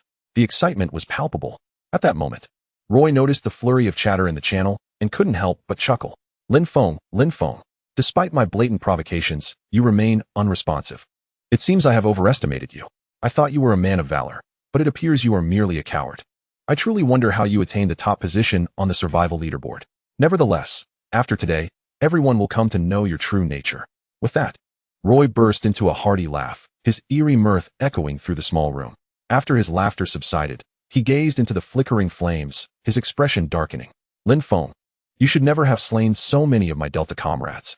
Whether by ambush, poison, or other means, it matters not. Once I succeed in my challenge, I suspect that fear of you will dissipate. After all, I have provoked you so openly, and your lack of reaction speaks volumes. With the abundant resources you possess, I imagine you have quite a few who covet your position. Upon my victory, I shall deliver a precise taunt, revealing that you merely stumbled into your rank through luck. What do you suppose will be the sentiments of those you encounter? Each individual could very well turn into an adversary, even if you are indeed formidable. How will you guard against such a multitude of envious souls?" Ha! The flames cast a chilling shadow upon Roy's figure, enhancing the sinister aura surrounding him. After posting his final image, Roy reclined, preparing for a much-needed rest, for the path he was about to choose would require considerable stamina. His concluding image sent waves of excitement through all who beheld it, as the audience was ever eager for gossip. The final image Roy shared depicted writing in the snow, with the message, "Greetings, everyone. I am Roy. Once the countdown concludes, I shall directly enter the top 10 apocalyptic forbidden zones. Be sure to follow my journey. I am a member of the elite Delta Force. Here, I wish to express that Lin Feng is merely a coward, a feeble individual who hides behind women. His current position at the top of both the survival and trading lists is merely a stroke of luck. In this apocalyptic world, we are only at the beginning. The current rankings hold little significance. I, Roy, a member of the Delta Special Forces, shall enter the 10 great forbidden zones after the countdown in the safe area concludes. This initial challenge is hardly noteworthy. As for Lin Feng, he remains nothing more than a fortunate coward. Well, everyone stay tuned. Roy. As Roy uploaded his final image, the chat channel erupted with excitement. Meanwhile, Lin Feng and Lin Chuxua searched for quite some time, and, although they observed numerous items for trade, they still could not find any information regarding small circuit boards. Just as Lin Feng intended to exit the trading platform, the message list began to flicker. Chapter 155. Success in the manufacture of a small game console. Countdown to entering the 10 Great Forbidden Zones. Lin Feng and Lin Chuxua had initially planned to exit the trading platform, having searched extensively without locating any trading information for small circuit boards. Thus, Lin Feng decided to post a trade request, ensuring that anyone logging into the platform would see his message. At that moment, however, the message list began to flicker. Lin Chuxua pointed to her wristband and smiled. "Brother, look, someone has sent you a message." Lin Feng replied with a smile. "Let us take a look." He promptly opened the message list. Instantly, a small circuit board appeared in Lin Feng's hand. He paused for a moment, then a wry smile spread across his face. "Could it be you again?" Lin Feng pondered. Lin Chuxua, noticing the item in Lin Feng's hand, exclaimed with delight, "Brother, is this the circuit board you mentioned?" Lin Feng responded, "Yes, but let us first see who sent it to us." He then turned his attention to the message list. Unsurprisingly, he recognized the sender, the timely rain, Du Chuxua. Whenever he required supplies, Du Chuxua would invariably provide what he needed. Lin Feng opened Du Chuxua's profile. "Hello, Lin Feng. Long time no see. Yes, you received the small circuit board I sent, right? This was something I just found in an airdrop box, which I hadn't anticipated. Weren't we told that large items wouldn't show up directly? How has this occurred? Regardless, it's of no use to me, so I'm gifting it to you. By the way, remember what I told you? Hurry and enter the 10 Great Forbidden Zones and conquer them. There are not only tremendous benefits, but also a significant secret. Many are eager to enter the 10 Great Forbidden Zones now, especially after Liu Yihuan successfully cleared it. Shortly, you will understand once you enter the chat channel. Hurry along. My little hero, Du Chuxua." Lin Chuxua gazed at the message from Du Chuxua, tilting her head in confusion. "Brother, who is this beautiful lady? Why is she also urging you to hasten into the Forbidden Zone? How coincidental, just as you were planning to create the Little Overlord. She happens to have the last small circuit board you need." Lin Feng nodded and smiled. It seems that conquering the 10 major apocalypse forbidden zones truly brings significant benefits. As for the grand secret, I must admit I am somewhat intrigued. With this thought, Lin Feng stroked his chin and continued. "Well, regarding the circuit board, it's merely a matter of coincidence and luck. Indeed, just coincidence and luck. I wonder how much Lin Feng truly believed in this serendipity." After pondering for a moment, Lin Feng retrieved several items from his spatial ring, a large roll of tissue paper and a fine down jacket. He promptly sent them to Du Chuxua's backend. Lin Feng had never been one to accept gifts without reciprocation. The principle of give and take is what sustains all relationships. After sending the items, he contemplated and decided to send a message. Lin Chuxua looked at Lin Feng's expression and chuckled. "Brother, your smile looks quite peculiar." Only then did Lin Feng realize. "Glancing at Xiaoxua does it? Ha ha ha. But let us not dwell on that. Let us focus on creating the Little Overlord game console. It's been ages since I played, and my hands are itching." Lin Chuxua, noticing her brother's odd demeanor, didn't think much of it. "All right, brother. Let's see what you played with when you were young." "But brother, this Du Chuxua's sister mentioned that many people are planning to enter the 10 major apocalypse forbidden zones. This beautiful lady wants us to check out the chat channel. Let us first manufacture the Little Overlord game console. Then we'll take a look." Lin Feng replied with a smile. After saying this, he took out the necessary materials for the console from his spatial ring. Plastic, fine iron, a small display screen, a small circuit board, the hero's pearl, and the manufacturing blueprint for the Little Overlord game console. Lin Feng gazed at the items before him and clicked on the creation process. A familiar white light flashed, and the items vanished, leaving behind a green Little Overlord game console. Lin Feng promptly stored it in his spatial ring. System upgrade. Ding. Congratulations, host. One ordinary Little Overlord game console has been upgraded to 100 exquisite Little Overlord game consoles, featuring longer standby time and VR capabilities for the games. After the upgrade was successful, Lin Feng took out one of the Little Overlord game consoles from his spatial ring. The entire process, from creation to system upgrade, took but a moment. Lin Chuxua looked at the item in Lin Feng's hands and exclaimed, "Brother, is this what you played with when you were young? It looks so small." Lin Feng laughed heartily. "Don't be deceived by its size. It offers a plethora of games. In a moment, we shall engage in a spirited game of tank battle, and you will soon comprehend." Lin Chuxua chuckled. "Very well. Brother, shall we now observe the chat channel?" "Indeed. Since Du Chuxua mentioned that there is something noteworthy in the chat, let us take a look." With that, he promptly opened the chat channel. Although the messages within the chat refreshed at a rapid pace, with potentially thousands of comments appearing in an instant, for both Lin Feng and Lin Shushua, it posed no challenge. A mere glance sufficed for them to discern the prevailing discussions. Lin Shushua, her face a mask of indignation, exclaimed, "Brother, look! It's that wretched fellow again, posting images and speaking ill of you. How outrageous! Last time, you ignored him, but this time he has gone too far, incessantly slandering you. He even aspires to breach the top 10 forbidden zones of the apocalypse. Such a person could never succeed. Truly despicable." Lin Feng, having observed Roy's remarks, felt little disturbance within his heart. Noticing the vexation on Xiao Shui's face, he gently patted her head and smiled. "Do not be upset. Whether or not this fellow can succeed is of little consequence." Lin Shushua pouted, "But brother, this Roy is utterly intolerable for speaking of you in such a manner. I do not like him at all." Lin Feng laughed heartily. "Fear not, Xiao Shua. This individual is about to encounter misfortune. Whether he can utter another word remains uncertain. We need not engage with a fallen adversary." At this moment, Lin Shushua grasped his implication. "Brother, are you suggesting that this fellow will not conquer the top 10 forbidden zones?" Lin Feng laughed robustly, observing Roy's demeanor. "It is evident he is destined to choose the path of the zombies. Yet, regardless of the path he takes, it shall not be an easy one. You shall understand once you witness the live broadcast." Lin Shushua beamed. "The news that this scoundrel, who speaks ill of you, cannot succeed is indeed the finest tidings." Meanwhile, the countdown for the safety zone's contraction had also concluded. Chapter 156. The safety zone has fully contracted. New bets from Jean Dia in the opulent 3-story villa in Yueqing. Lin Shushua, who had previously been fuming, found her anger dissipating upon hearing Lin Feng's explanation. "Brother, you are truly remarkable. Without entering the forbidden zone, you already know what transpires within." Lin Feng chuckled helplessly. "You little flatterer."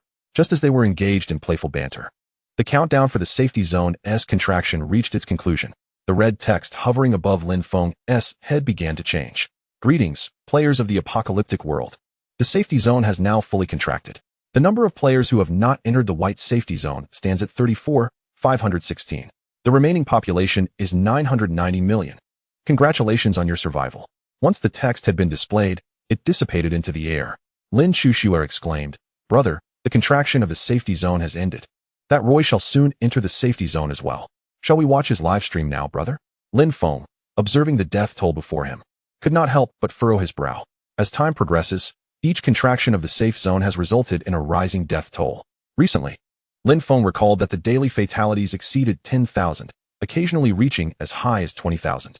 However, in the past few days, the number of deaths has surged to over 30,000. This is certainly an ominous sign. Initially, such high mortality rates merely indicated that newcomers to this apocalyptic world were not well versed in the rules. Thus, the daily death toll was so elevated. Yet, now that considerable time has elapsed, individuals have gained substantial understanding of the shrinking safe zone and the regulations of this dystopian realm. Nevertheless, the death count continues to escalate each day, suggesting that the rate at which the safe zone diminishes is accelerating. Human conflict is increasingly rampant, contributing to this alarming figure of 30,000 fatalities each day. Lin Feng felt a growing sense of unease. At that moment, upon hearing Xiao Shui's voice, Lin Feng regained his focus. He smiled and said, "Of course, let us take a look. After we finish watching, we shall prepare to enter ourselves. The top 10,000 survivors have already entered, and surely, those ranked higher will follow suit. If all goes well, the rewards for the top few will be even more generous. Therefore, let us venture in tonight." Upon hearing Lin Feng's words, a smile graced Lin Shui's face. "Brother, you promised. You must take Xiao Shui with you. Don't leave me here alone." Lin Feng gently patted Xiao Shui's head and reassured her, "Do not worry. I shall not leave you here. Wherever I am, you shall be as well. Now, let us watch the live broadcast and see just how formidable this Roy truly is." "Okay, brother." Lin Feng lightly tapped his smart wristband, and the live stream materialized before them. Meanwhile, Roy leaned against the fire, his gaze fixed on the countdown before him. He had spent the afternoon conserving his energy, and now he felt he was in peak condition. Sitting cross-legged beside the fire, he took a piece of burlap and began to polish the long sword in his possession. This sword was obtained during the early days of his arrival in this apocalyptic world, when he could still open chests to acquire complete items. The sword boasted an intermediate level, surpassing the basic long knife that everyone initially received by one rank. It was thanks to this intermediate sword that Roy had evaded countless dangers, be they from humans or mutated beasts in this world. Many had met their end at the edge of his blade. As he polished the weapon, He gazed into the fire and remarked with a grin, "Lin Feng, you coward who only knows how to ambush and hide behind women. Today, I shall show you what it truly means to be a man. And let everyone see that you are merely a fortunate coward. I firmly believe that the day of our encounter will inevitably arrive. Once I successfully complete the challenge and claim my rewards, your demise will be imminent, Lin Feng."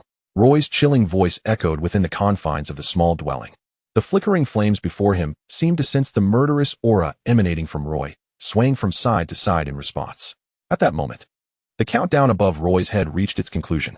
As he gazed at the vanishing red text, a smirk curled at the corners of his mouth. At last it is over. Wait and see, Lin Feng, as you reveal your cowardice to all.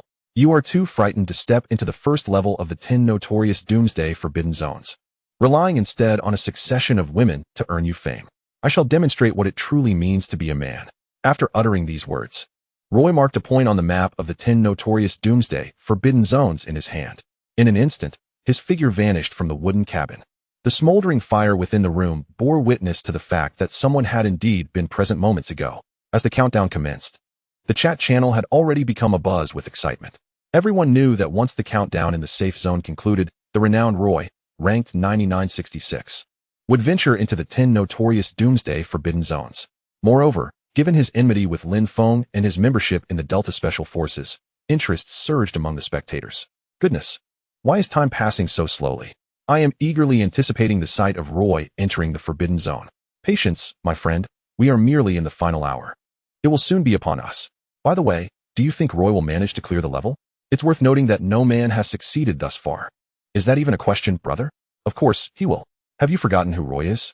He ranks among the top 10,000 out of a billion. Indeed, Roy is the most formidable contender to enter the 10 notorious Doomsday Forbidden Zones. Everyone held great confidence in Roy's ability to succeed. This was the first individual from the survival rankings to directly enter the 10 notorious Doomsday Forbidden Zones, heightening the anticipation. At this juncture, Jean Dia, a member of the treasure hunting clan, made his appearance. Goodness, a bottom-ranked individual can create such a stir? I have watched numerous live streams, including Liu Yihuan's successful completion of the challenge, which I observed in its entirety. Although I lost my bet in the end, witnessing Roy's flamboyance compels me to place another wager. I am certain that this fellow named Roy cannot clear the first level of the 10 notorious Doomsday Forbidden Zones. No matter which path he chooses, he will fail. This time, I shall make a bold move. If Roy manages to clear the challenge, I, Jean Dia, will swim in a cesspool. Originally, the anticipation surrounding Roy's live stream as he entered the 10 notorious Doomsday Forbidden Zones was already sky-high. With Jean Dia's wager, it became a wildfire, soaring even higher. Chapter 157. Roy chose the path of the zombie, one that had never been traversed by anyone before. In the chat room, the atmosphere reached a fever pitch with the appearance of Jean Dia's wager. What on earth am I witnessing? The ever-absurd Jean Dia has resurfaced. Oh, Jean Dalao, did you enjoy the chocolate that tasted like excrement from last time? Ha ha ha. This character who claims to read fortunes has made another appearance. This time, Jean Dalao's wager is astonishingly high. It is hard to believe that he is wagering his very life. One wonders if Jean Dalao has learned to swim. After all, the butterfly stroke in a cesspool is quite the daring endeavor. With Jean Dia's return to the chat room and his renewed bet, the interest of the audience surged. Although Jean Dia's previous wager involved consuming chocolate that resembled something less than appetizing, at least he followed through. This time, however, he has wagered a rather audacious challenge, swimming in a cesspool. The enthusiasm among the viewers was palpable. One could only speculate if Jean Dalao's chocolate would suffice in the end. Speaking of which, I happen to have a stomachache today. Perhaps I could add some special ingredients for you, Jean Dia. This situation has become rather intriguing, as three prominent figures from the survival leaderboard have emerged simultaneously.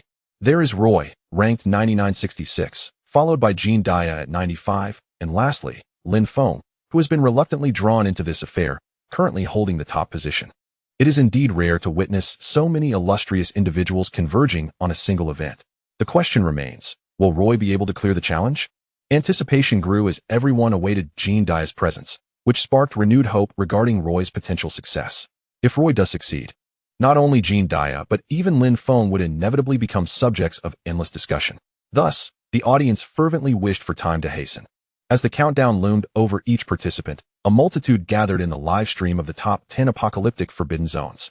They had witnessed numerous broadcasts before and were well aware of the format. The mightier the individual, the greater the likelihood of being featured. Hence, There was no need to fret about missing Roy's livestream. As the countdown in the safe zone concluded, the screen of the Forbidden Zone livestream illuminated with Roy's figure. At the crossroads, Roy donned a black outfit, a long knife strapped to his back, an accessory familiar to all, and wielded a long sword in his hand. Standing at approximately 1.9 meters tall, with a face adorned with a thick beard and a robust physique, he exuded an overwhelming presence merely by standing there. Roy surveyed the dense fog surrounding him, glancing at the crossroads ahead. A smile crept upon his lips, for he was aware of the high-definition cameras hidden within the mist. Looking into the haze, Roy declared, "Greetings, everyone. I am Roy, a member of the Survival Leaderboard. I am a person of my word, and here I am. So anticipate my arrival. I shall be the first man to conquer the 10 apocalyptic forbidden zones. By the way, Lin Feng, the coward, are you watching? If so, open your eyes wide and behold what a true man looks like." With that, Roy erupted into a boisterous laugh. The audience watching the live stream could not help but exclaim in astonishment. "Goodness, is this the renowned figure on the survival leaderboard? He appears incredibly formidable." Indeed, there seems to be hope this time. Just observing Roy's demeanor, one can tell that he is not to be underestimated. Impressive. A true leader possesses not one, but two weapons. Undoubtedly, the sword in Roy's hand appears to be of a higher caliber than our ordinary long knives. This time, I sense hope. Perhaps Roy is destined to be the first man to succeed. Wait. The crux is whether Roy can truly conquer it. Did you not hear him label Lin Feng a coward, too afraid to enter the 10 apocalyptic forbidden zones? What the person above said is correct. Roy is openly mocking Lin Feng in front of everyone. A spectacle awaits, though it remains uncertain how Lin Feng will respond. The clash of thunder and fire will surely leave one side laughing in the end. The audience in the live stream buzzed with excitement, eager to see if Lin Feng would indeed respond, given that Roy had called him a coward. It is important to note that Lin Feng had yet to utter a word in the chat channel or the live stream, heightening everyone's anticipation. They all longed to see if Lin Feng would rise to the occasion. At that moment, Lin Feng was also watching the live stream and had taken note of Roy's remarks. He remained unfazed, his expression unchanged. However, Lin Chuxue wore a frown of discontent. "Brother, this guy is utterly despicable." Lin Feng chuckled. "A fly may be bothersome, but swatting it is the simplest solution. Besides, this fly is on the brink of demise. We must be a bit forgiving towards the deceased." Upon hearing Lin Feng's words, Lin Chuxue's mood brightened instantly. "So you mean this fellow named Roy will soon meet his end?" Lin Feng replied with a smile. "Regardless of whether he chooses the path of zombies or that of the undead, he shall not surpass the fourth challenge. We shall merely observe. All right, brother. Let this annoying fellow linger a while longer." Lin Chuxue laughed. Meanwhile, the audience watching the live stream ultimately awaited any commentary from Lin Feng in vain. Yet, their attention was swiftly drawn back to Roy, who was now on the move. Roy briefly surveyed the intersection before making his way down the zombie path. In the films from Lighthouse Country, zombies are typically quite manageable, slow-moving and devoid of independent thought, relying solely on their instincts to hunt and bite humans. The path of the undead has rarely been traversed. To date, the farthest anyone has ventured is merely the first level of this ominous road. Thus, Roy has chosen this perilous path to demonstrate to everyone what it truly means to be a man, contrasting with Lin Feng, who is merely a timid soul hiding behind women. With a long knife strapped to his back and a sword grasped in one hand, Roy boldly strides onto the path of the undead. Before long, he covers a distance of approximately 1,500 meters. Suddenly, from the thick fog ahead, a horde of zombies bursts forth. Roy, upon witnessing the approaching undead, lets out a hearty laugh, exclaiming, "How delightful." With his sword drawn, he charges directly into the throng of zombies. Meanwhile, the viewers of the live broadcast begin to feel a surge of anticipation. For this marks the first occasion that a prominent figure on the survival leaderboard has entered the path of the undead. Chapter 158. Lin Feng enters the countdown to the Forbidden Zone. Roy has entered the first level of the path of the undead in U City. In a luxurious 3-story villa, on the first floor, Lin Chuxue watches the live broadcast and turns to Lin Feng, asking, "Brother, which path are we going to take?" There are 4 routes in the first level of the top 10 apocalyptic forbidden zones, and she is eager to know which one they will choose.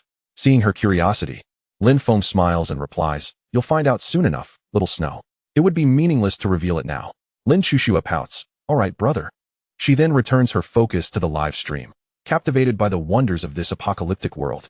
Meanwhile, Lin Feng becomes lost in thought as he watches the broadcast. He reflects that merely breezing through the challenges holds no significance. He has long since resolved what his actions will be once he enters. The audience watching the live stream grows increasingly excited.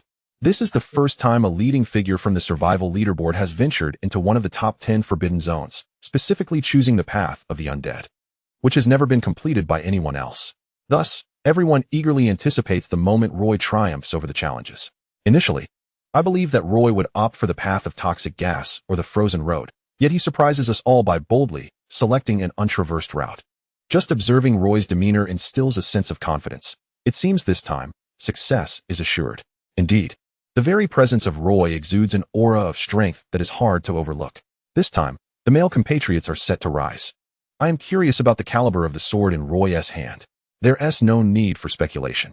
It must undoubtedly surpass the long knives we wield, at the very least being of intermediate quality. This is becoming intriguing. Once Roy conquers the challenges, we will have quite a spectacle to witness. Yes, Jean Dia, remember to tune in to the live broadcast. The sight of swimming through a cesspool is something we have never encountered before. If you lose this time, I shall bestow upon you the title of Gambling King, for you seem destined to lose every wager. Amidst the jovial banter, the lively crowd mocked Jean Dia, who, rather than displaying anger, found himself overwhelmed with excitement. Gazing at the live feed of Roy, he grinned widely, revealing his golden front tooth. What a windfall. So many people now know the name Jean Dia. Surely, fortune awaits. He mused, dismissing the thought that Roy might succeed in his endeavor. Even if he does, what of it? I shan't be so unfortunate as to suffer such a fate. Besides, Roy doesn't strike me as the type capable of overcoming this challenge. I, Jean Dia, shall surely profit.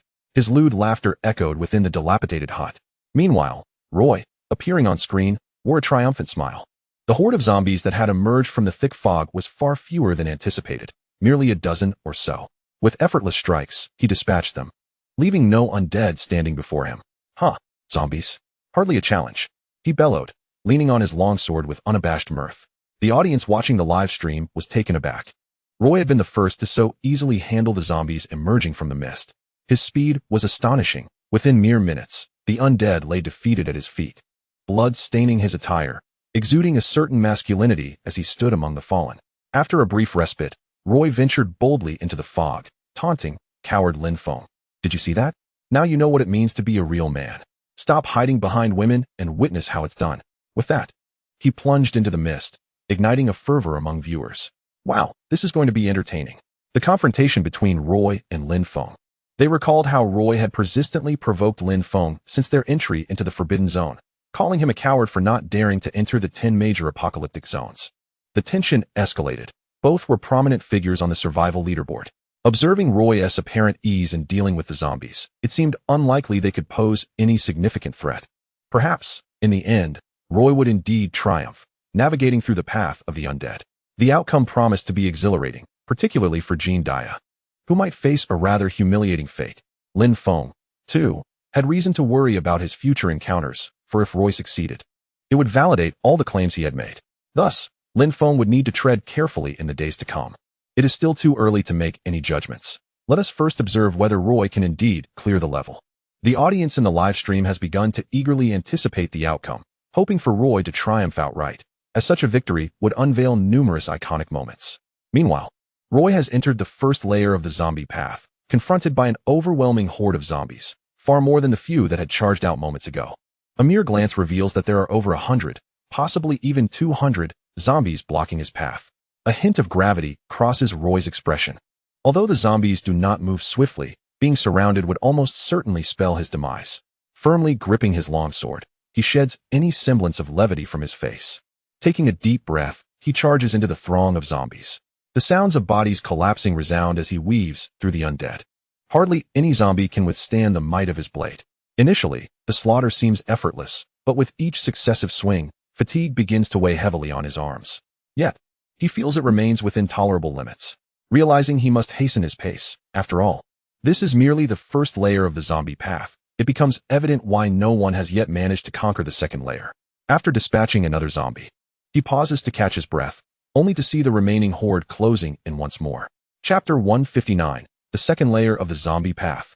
The zombies come charging in the luxurious 3-story villa in U City. Lin Shushue reclines on a genuine leather sofa, observing the livestream. She discerns certain nuances and turns to her brother, Lin Feng, with a smile. Brother, is Roy nearing his limit? His speed seems to be diminishing. Lin Feng chuckles. It appears that you are becoming increasingly perceptive, Xiaoxua. You can see that? Of course. I've always been quite capable, she replies confidently. Yet, Lin Feng can only smile wryly at her assertion. You're right, Xiaoxua. Ultimately, Roy will not be able to clear this zombie path. However, for the time being, he should still manage to complete the first layer. He possesses considerable strength and has yet to exert himself fully. At best, he may clear 3 layers under optimal conditions. Hence, barring any unforeseen circumstances, the second layer will likely mark the end of Roy's journey. Lin Chuxue, somewhat understanding yet still puzzled, responds, regardless, brother. As long as this fellow cannot clear the path in the end, that's all that matters. Hearing her words, Lin Feng can only respond with a resigned smile. However, the sensation of being unconditionally cared for is quite pleasant. At this moment, the majority of viewers watching the live stream remain oblivious to the broader context, perceiving only the immediate scene. Incredible. Lord Roy's sword resembles a divine artifact. Each swing dispatches a zombie effortlessly, rendering Lord Roy's advance unstoppable. I was momentarily transfixed, as one shot captured a breathtaking aerial view of the horde of zombies. Goodness. Upon first glance, the sheer density of the undead suggests there are undoubtedly over 100 before us. Yes, you heard correctly, more than 100 zombies. At last, it becomes clear why no one has managed to navigate the zombie path successfully. Even the first layer of the zombie road presents insurmountable challenges. With such a multitude of zombies, one cannot simply charge through.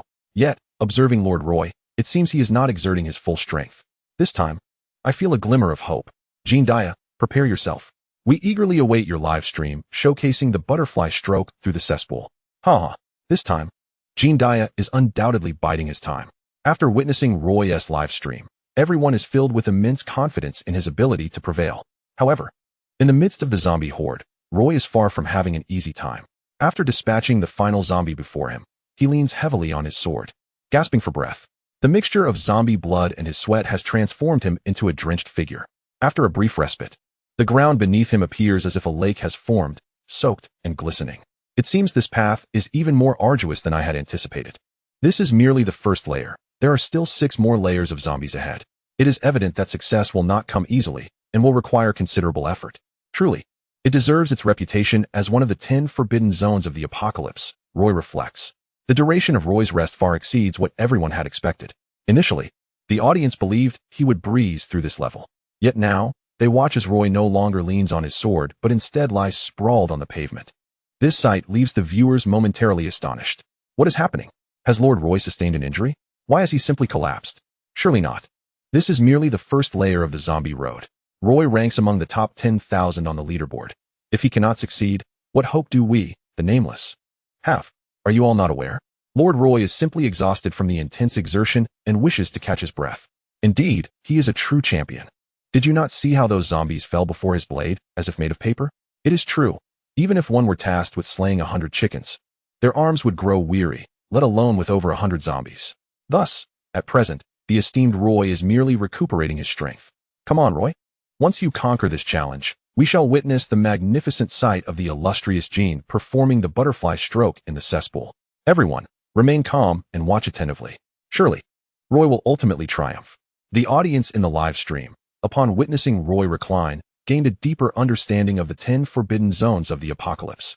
The term forbidden zone is not without reason, as only 2 individuals have successfully navigated it thus far. Through Roy's display, the viewers have developed a more profound comprehension of these perilous areas. Those contemplating entry into the forbidden zones have decisively dismissed the path of the undead.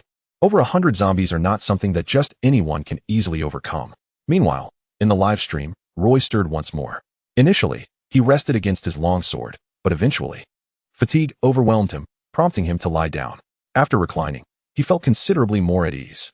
Once he sensed his strength returning, Roy rose, retrieving a large bottle of cola and 2 hamburgers from his backpack, indulging himself heartily. After satisfying his hunger and thirst, he bounced lightly on the spot. Determining that he had nearly fully recovered, he then picked up his long sword from the ground and strode toward the second layer of the mist. In a short while, Roy arrived at the junction between the first and second layers of the zombie path. To his astonishment, the zombies before him bore a significant difference from those on the first layer. While the zombies on the first layer moved with lethargy, those on the second layer exhibited remarkable speed, akin to the undead and trained to Busan. It was upon entering the second layer that Roy made this realization. From an external perspective, The zombies in front of him appeared quite similar to those on the first layer, leading him to venture forth without hesitation. However, the moment he entered, over 100 agile zombies charged toward him. Roy chuckled heartily, exclaiming, "At last, a worthy challenge. Bring it on." Ha ha. As he laughed, he charged directly into the horde of zombies.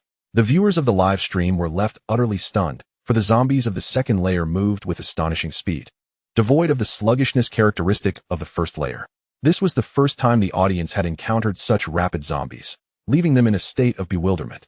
Not only were these zombies faster, but their numbers were also not fewer than those of the first layer. All eyes remained glued to the live stream, eager to discover how Roy would confront these mutated undead. Chapter 160, Surrounded by Zombies. The Final Frenzy. In the luxurious 3-story villa on the first floor, Lin Chuxue gazed at the live stream, her eyes wide with disbelief. "Brother, aren't zombies supposed to move slowly? Why are these zombies running so fast?" Lin Chuxue questioned in confusion. Observing the perplexed expression on Xiao Xue's face, Lin Feng chuckled.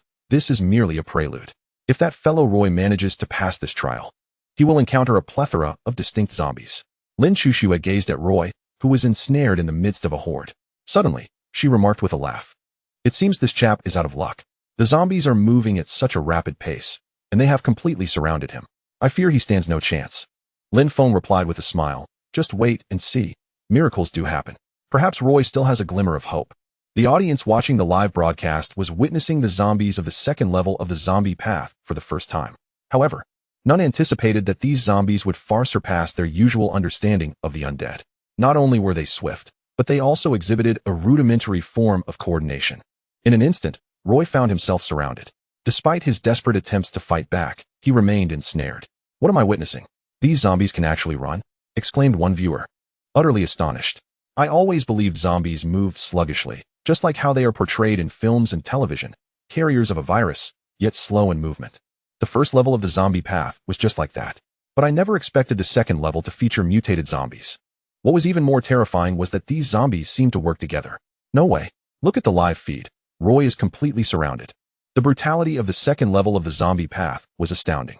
Indeed, what about the subsequent 5 levels? Surely, they must present a hellish challenge.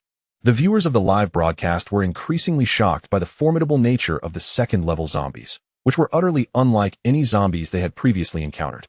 The audience in the streaming room was transfixed, their eyes glued to the unfolding scene, eager to see how Roy would contend with these zombies, hoping to glean some insights.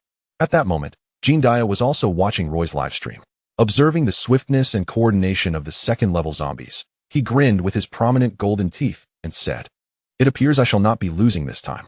I was initially planning to fashion a cesspool out of chocolate, but it seems I can save those confections. However, it looks like this challenge will be difficult for Roy to overcome. If the second level is this challenging, I wonder what awaits in the zombie path. Could a 1,000-year-old zombie king emerge?" Jean Dia had already condemned Roy to failure, yet he found himself intrigued by the zombie path. As a member of the Tomb Robbers sect, he possessed considerable experience and interest in such matters. He stroked his goatee, deep in thought. Meanwhile, Roy was embroiled in grave trouble within the live broadcast. At the outset, when Roy encountered the horde of zombies, he swiftly decapitated 3 or 4 of them. However, it wasn't long before the relentless undead encircled him in the middle of the street, adopting a strategy of overwhelming numbers. Panting heavily, Roy drew another ordinary long knife from his back, gripping it firmly in his hand. "Come on, you beasts. I, Roy, am your grandfather. If you desire my life, you'll have to wait until your next life," he bellowed, laughter mingling with his defiance as he faced the throng of zombies. With a fierce roar, he charged into the midst of the zombie swarm, wielding his weapons with ferocity. His left hand brandished a knife, while his right hand swung a sword, cleaving through the undead as severed limbs and torrents of blood painted him in a macabre spectacle, reminiscent of a being returned from the depths of hell. The zombies responded with a cacophony of guttural roars, undeterred by the chaos. Despite Roy's fearless valor, the horde exhibited an equal lack of fear. Undaunted by the strikes of his blades, they pressed forward relentlessly, sustaining their assault unless their heads were severed completely. Even when an arm was lopped off, they continued their charge towards him without hesitation. Viewers of the live stream erupted in excitement as they witnessed Roy's explosive display of strength. However, they remained oblivious to the fact that, despite his all-out assault, the tide of zombies continued to flow in unending waves around him, offering no respite. Roy remained ensconced in the fray, relentlessly engaging the relentless horde, Yet the sheer magnitude of the undead remained dauntingly immense. This is it. Undoubtedly, witnessing Roy's formidable prowess. I believe it is merely a matter of time before these zombies are vanquished, one spectator remarked. When the master takes the stage, the notoriously treacherous path of the undead shall be traversed today by Roy. I eagerly anticipate what lies ahead on this journey through the zombie-infested terrain. Indeed, this is merely the second level. The horrors that await must be even more terrifying. Surely, we won't encounter flying zombies, will we? Another chimed in. Fear not. Just follow in the footsteps of Master Roy, and all will be revealed, came the reassuring response. Confidence in Roy was palpable, for he ranked among the top 10,000 out of a billion. Thus, anticipation grew for the climactic moment of his ultimate victory. Yet, in that very moment, Roy felt the weight of exhaustion bearing down upon him. The relentless onslaught had drained much of his stamina, and he had to remain vigilant against the encircling horde. Wielding his sword in his right hand, he swiftly severed the head of a nearby zombie, while his left hand thrust the knife forward, piercing through another's skull. Roy continued this grim dance of death, tirelessly repeating the motions, wielding the very long knife that every newcomer had once held. After severing the head of a zombie, it promptly split into two halves. With no time for sorrow, Roy discarded the hilt of his long knife and gripped his last sword tightly with both hands. He swiftly decapitated another approaching zombie. Turning around, he delivered a powerful kick, sending a zombie that had charged from behind crashing to the ground. Roy continued to battle fiercely in such perilous circumstances. Ha! What a thrill. This is exhilarating. Who's next? He bellowed, having just felled a female zombie. Chapter 161, Roy's Final Frenzy. A glimmer of hope in the luxurious three-story villa of Lin Feng, located in U City. Lin Shushua watched the live broadcast and remarked with a smile, "Brother, is this guy about to give up?" Listening to Xiao Xue's words, Lin Feng felt a wave of confusion. What does about to give up even mean? It felt rather strange. Clearing his throat, he chuckled. Roy has exhausted his energy. This stage marks his endpoint. His earlier roar has made that abundantly clear. However, before him lay at least 40 to 50 zombies, and he was already fatigued. He would not be able to pass this level. Upon hearing Lin Feng's words, Lin Shushua laughed. So, brother, does that mean we will soon enter the top 10 apocalyptic forbidden zones? Yes, let us wait for Roy's livestream to conclude. Lin Feng replied with a light chuckle. Meanwhile, the audience watching the live broadcast began to gasp in awe, as they felt Roy's overwhelming presence.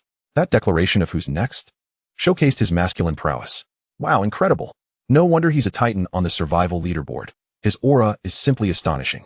Indeed, that shout of who's next sent chills down my spine. I can't help but wonder if the great Roy is single. I'm a girl, you know. Look. The number of zombies before Roy has already diminished significantly. I also noticed that nearly 100 zombies have now been reduced to just 40 or 50. The second tier appears incapable of inflicting any harm on Roy. Although his ordinary long knife has broken, his long sword remains unscathed. The remaining 40 to 50 zombies should be easily dealt with. The viewers in the live chat were firmly convinced that Roy would conquer this challenge, especially after his recent roar, which they interpreted as the rallying cry for an assault. However, within the live stream, Roy was not faring as well. That roar, rather than a battle cry, seemed more akin to a final defiant shout before death. Gasping for breath, sweat mingled with blood drenched his entire body, making him look as though he had just emerged from a pool of blood. It appeared that his situation was dire. Yet, Roy remained resolute, thinking to himself, I am still the epitome of masculinity and shall never bring disgrace to the Delta Special Forces. At that moment, the remaining 40 to 50 zombies continued to close in, undeterred by the loss of their fallen comrades. Ha! Bring it on. Roy laughed heartily. With heavy footsteps, Roy dragged his weary body towards the horde of zombies ahead. Despite the diminishing strength in his sword arm, his resolve grew ever stronger. The sounds of skulls shattering and anguished roars echoed around him. The number of zombies surrounding Roy began to dwindle, yet with every swing of his sword, his movement slowed, his stamina waning. He managed to sever the head of one zombie, but the force was insufficient. The blade only sliced halfway through its neck, leaving him powerless to continue. At that moment, fewer than 20 zombies remained. Roy, realizing his sword had not fully decapitated the creature before him, felt a surge of adrenaline, as if he had been granted a second wind. With renewed vigor, he swung his sword with all his might, and the remaining neck was cleanly severed. Long live the Delta Force!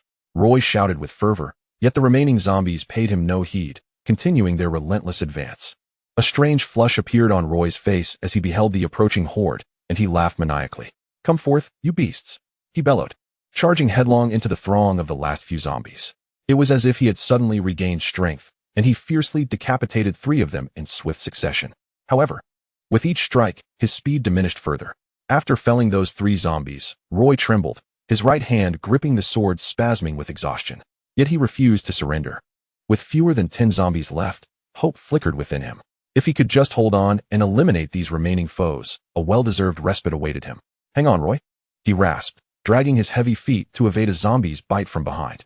But his legs lacked the strength to kick out, leaving him to watch as the creature lunged forward, then turned back to charge at him. Utterly fatigued, with aching hands, Roy glimpsed a glimmer of hope as he spotted an opening between the remaining zombies, revealing a clear path through the thick fog ahead. However, this newfound hope caused his tightly wound resolve to slacken. A smile crept across Roy's face, but his body began to sway. Although he saw the possibility of survival, his vitality rapidly ebbed away. After a couple of staggering movements, Roy finally exhausted the last remnants of his strength. His sturdy legs could no longer support his massive frame. With a thunderous crash, he collapsed to the ground.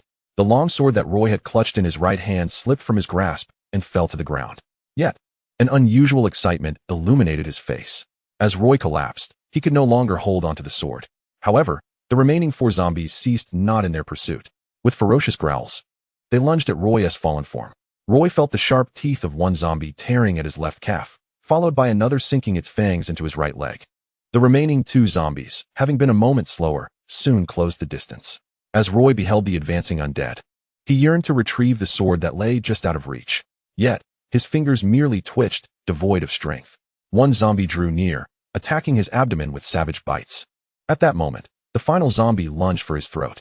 Blood began to flow from the corners of Roy's mouth. Summoning every ounce of energy, he shouted, "I, Roy, take pride in having once been a member of the Delta Force. And you, Lin Feng, are nothing but a coward."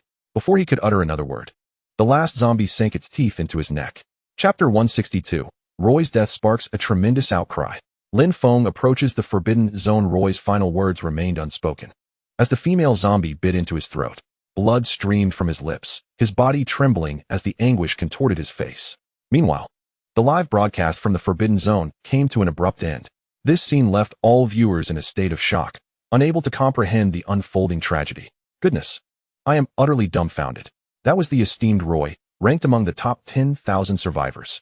"How could this happen? It's impossible," they exclaimed. How could such a formidable figure fail to surpass even the second level of the zombie path? This must be a grand deception. The disbelief echoed through the audience. For Roy's stature was monumental.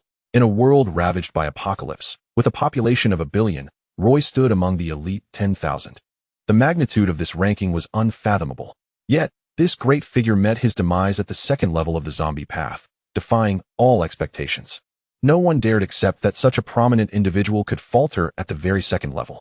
It is worth noting that the 2 who had successfully passed were not even listed among the survivors. The viewers in the live stream were left in utter astonishment.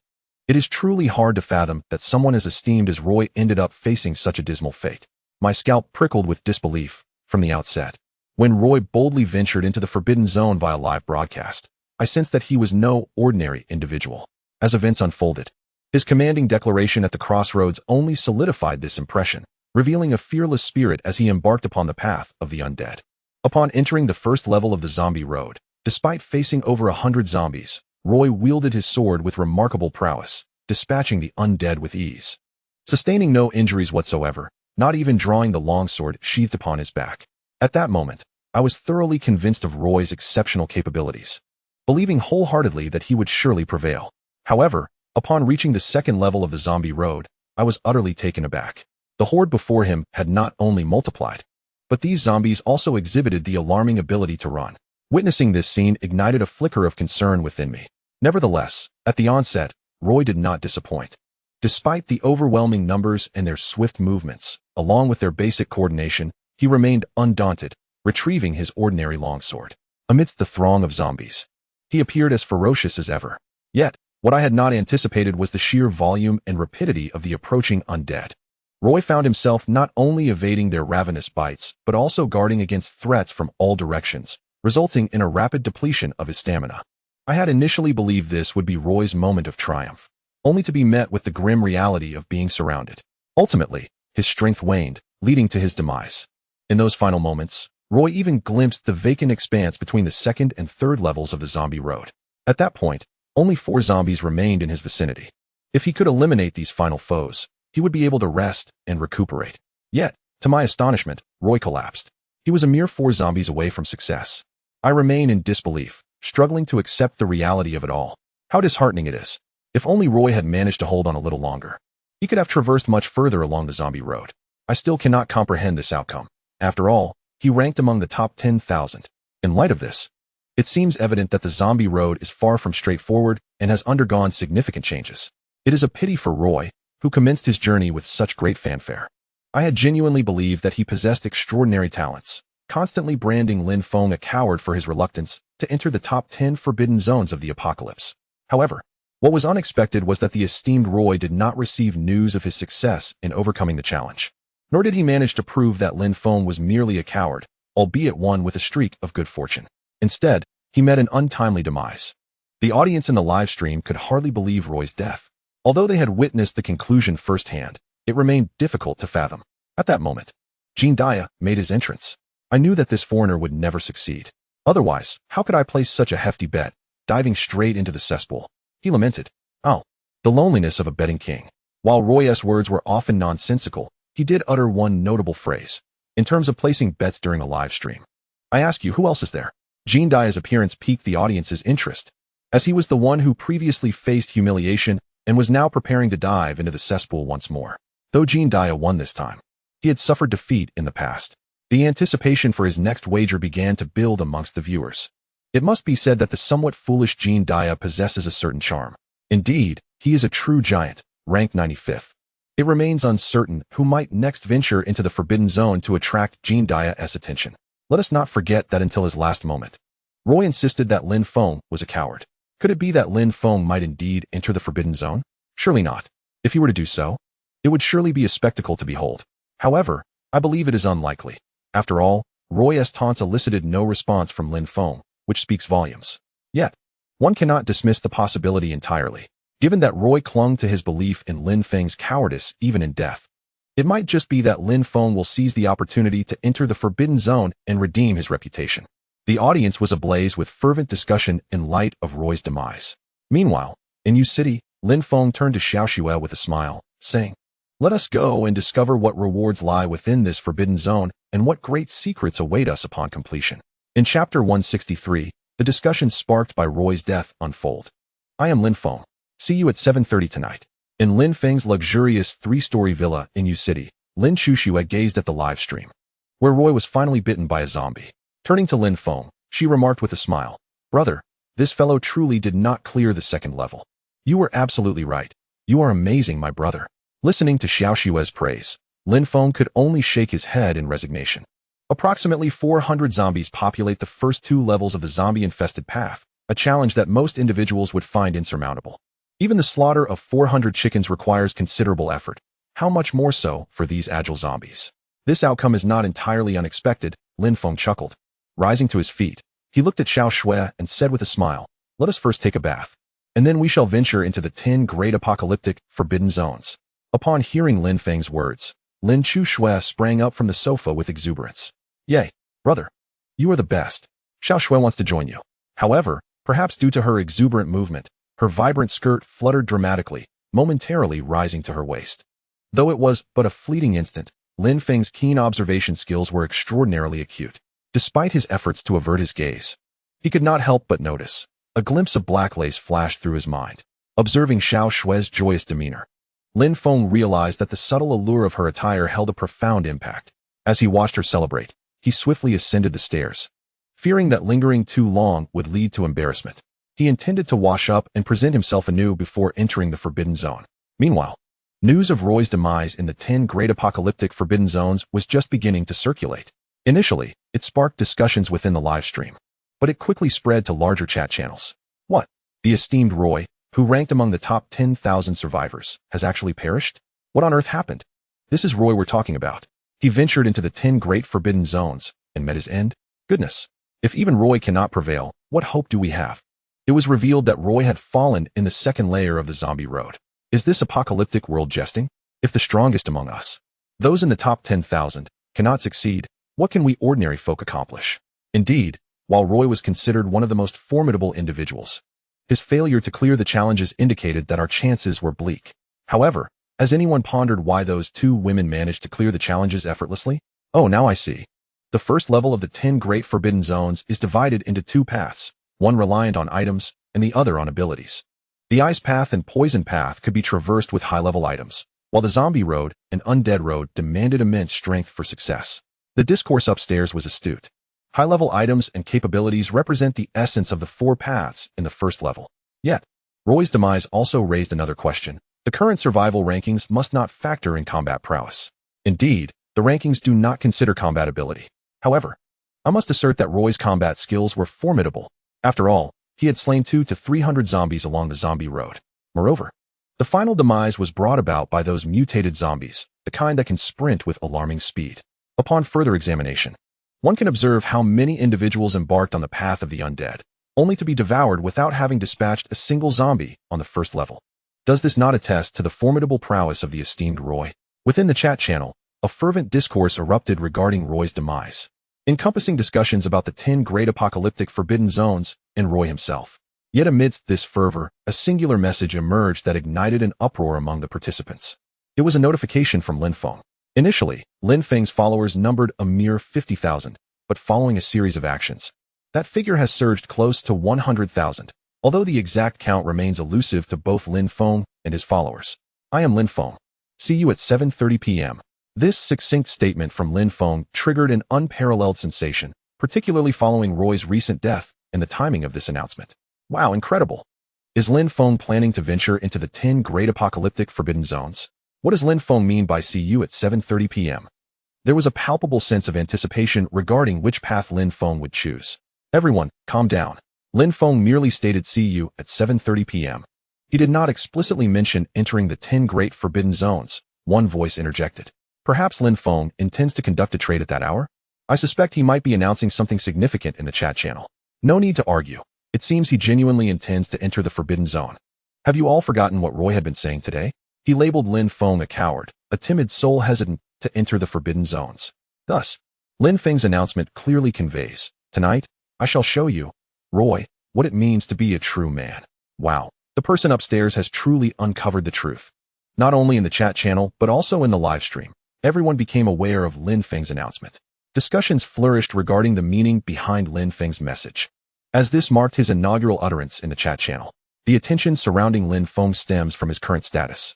Both the survival and trading leaderboards feature Lin Feng at the pinnacle, an unprecedented achievement.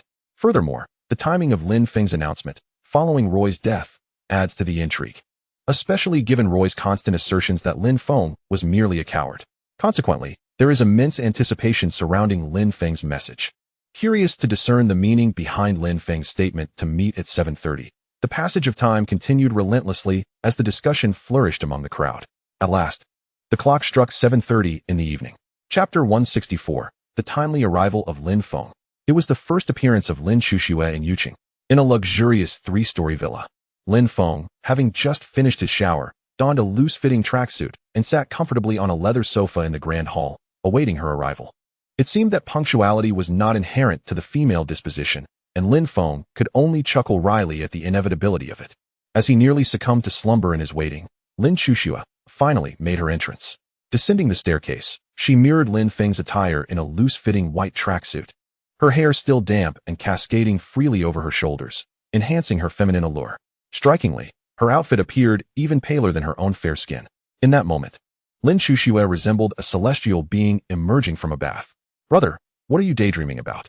she inquired, her long legs gracefully striding toward him with a smile. Lin Feng snapped back to reality upon hearing her voice, reflecting on the ancient wisdom that spoke of the elegance of nature. He smiled and replied, "It's nothing. Since you're ready, let us venture forth to explore the 10 great forbidden zones of the apocalypse." "All right, brother." Lin Feng nodded and led the way outside the villa. Having resolved to enter the forbidden zones, it was only fitting that they should take the villa with them. Upon stepping outside, Lin Feng glanced at Xiao He, who was quietly stationed in the villa's parking area. He then turned to see Lin Xuxue cradling Xiao by within the villa, with a swift motion of his hand. The luxurious villa transformed into a streak of light, merging into Lin Feng's high-tech white wristband. Subsequently, Lin Feng gently tapped the icon of the 10 great forbidden zones on his wristband, and in an instant, he vanished from sight. Meanwhile, In the live broadcast room, trading platforms, and chat channels, countless individuals eagerly anticipated the moment 7:30 would arrive. All were curious to discover Lin Feng's intentions at this hour.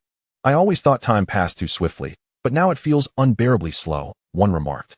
Indeed, what could the esteemed Lin Feng be planning? Another pondered. Who knows? Everyone in the live room, trading platforms, and chat channels awaits the appearance of Lin Feng. I suspect Lin Feng will show up in the live room more likely. One said, I share that sentiment, brother. After Roy's comments about Lin Feng today, no one could bear it. There's no escaping it this time. Lin Feng intends to prove he is no coward, so he will surely enter the forbidden zones. Those upstairs must be foolish. How could Lin Feng care about others' opinions? Even if the esteemed Lin Feng ultimately entered the forbidden realm, it would not be due to Roy's words, but rather because Lin Feng himself harbored the desire to venture inside.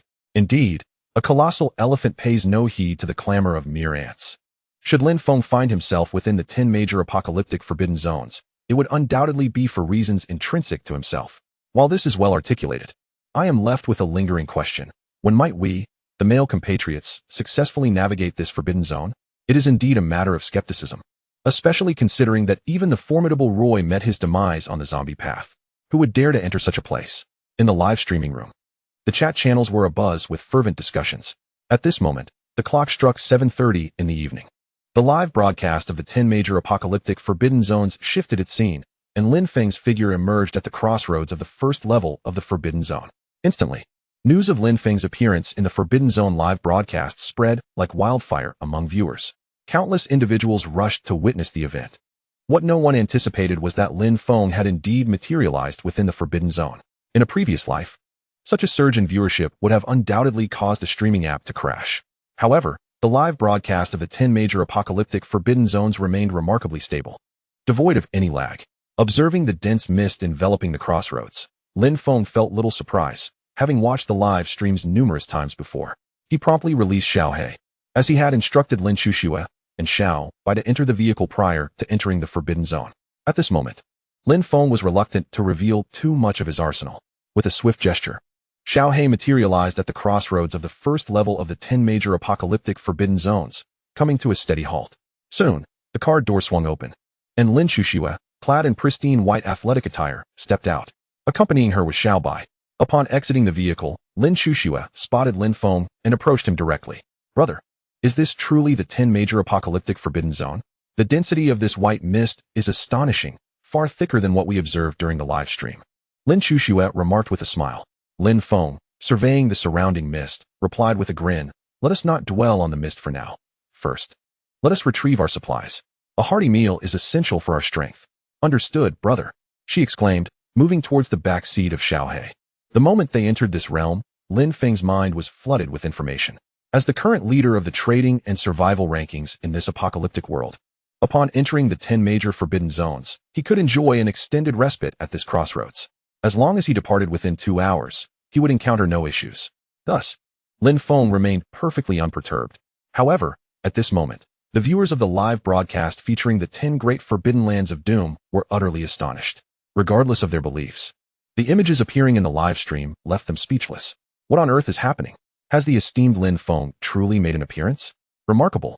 Not only has he shown up in one of the 10 great forbidden lands, but he has also brought along his imposing black SUV. Good heavens. That vehicle is extraordinarily large. How on earth did they manage to bring such a massive machine here? If memory serves me correctly, this seems to be the first instance of someone introducing such a sizable presence in this locale, does it not? I am utterly baffled. Simply gazing at this black SUV reveals its extraordinary nature, for its size is truly impressive. I believe the focus of your attention is misplaced. The crucial matter at hand is not the vehicle itself, but rather the woman emerging from it. As someone aptly pointed out, could she possibly be a celestial being descended to Earth? Why is it that all enchanting women seem to belong to the Great Ones?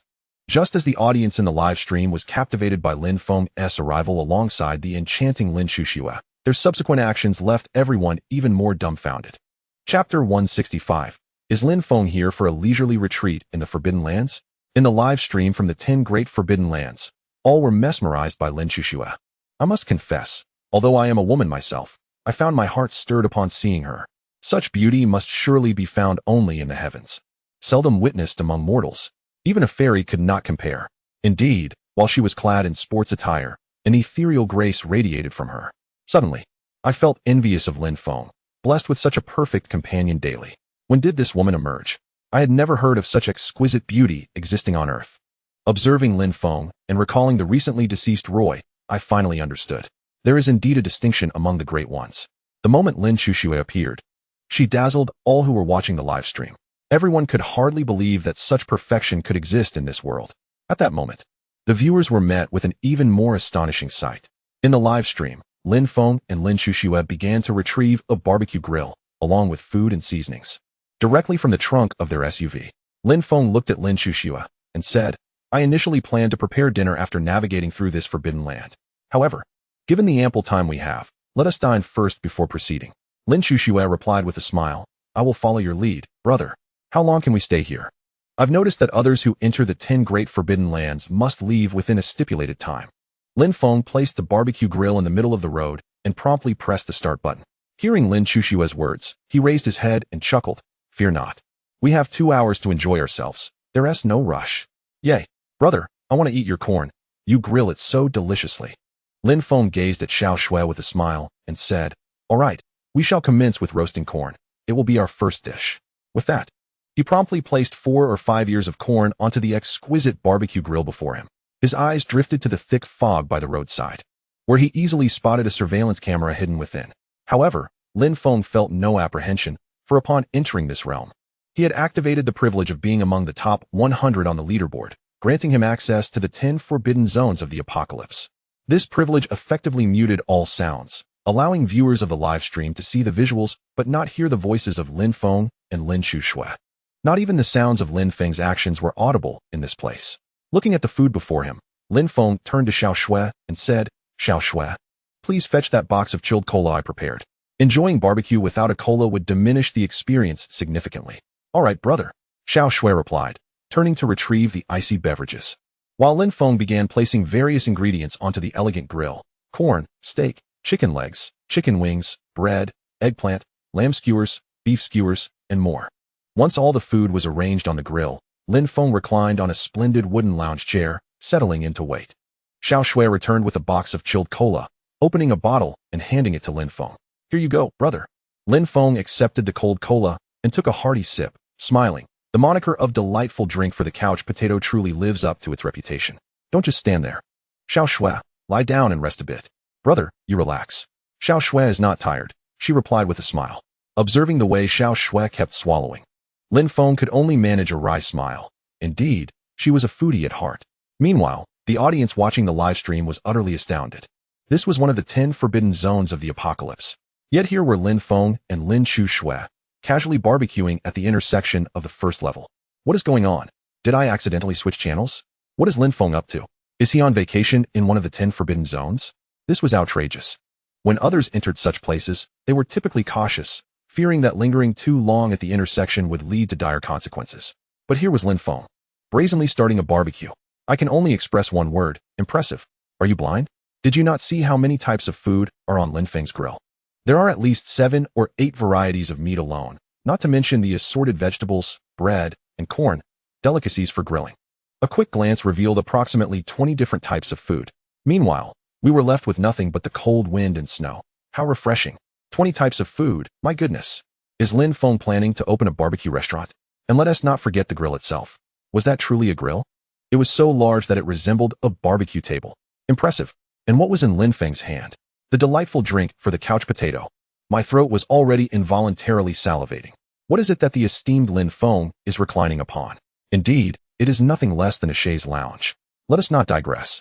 It is evident that Lin Feng has not come to challenge the 10 great doomsday forbidden zones, but rather to savor life and indulge in a holiday. With food and drink aplenty, accompanied by stunning beauties, how could this be anything but a vacation? Suddenly, one cannot help but feel a sense of injustice for the late Roy. It has become clear that Lin Feng is far from a coward who shies away from the 10 great doomsday forbidden zones. Rather, he simply deems it beneath him to respond to Roy, akin to how one would regard the taunts of an ant. I may not have been hungry before, but can I now declare my insatiable hunger? Oh, great one. Might there be any leftover bones to share? Wait, hold on. There is something quite peculiar that I wonder if anyone has noticed. Since the commencement of the live broadcast from the 10 great doomsday forbidden zones, One could only remain at this crossroads for a maximum of 5 minutes. Yet, Lin Feng has already surpassed that time without encountering any issues. Furthermore, has no one else found it strange that thus far, we have not heard a single sound from within this live stream? Have you not noticed? Goodness. The truth seekers above have realized that Lin Feng has indeed lingered in the forbidden zone for over 10 minutes, and still, we have not heard any utterance from him. What on earth is happening? The audience, engrossed in the live broadcast, is filled with bewilderment. Historically, live streams from forbidden zones have encountered no such problems, yet now, we are utterly unable to hear Lin Feng's words. Even when the camera captures the barbecue grill in operation, it remains eerily silent. The viewers are left questioning the meaning behind this anomaly. At that moment, the figure of Jean Dia materializes in the live broadcast. Could it be that new stakes are about to emerge? Chapter 166, Jean Dia's New Wager. Little White disappears after entering the Forbidden Zone. At the crossroads of the first stage of the 10 Great Doomsday Forbidden Zones, Lin Feng takes a hearty gulp of cola. Observing the barbecue nearing perfection, he rises from his chaise lounge. Enough gazing, Xiao Shui, let us feast. If you keep looking, you'll end up drooling, he chuckles at Xiao Shui, who is visibly salivating. Upon hearing Lin Feng's words, Lin Chuxua turns and exclaims, "Brother, we can finally eat. I want to have this corn, and several more."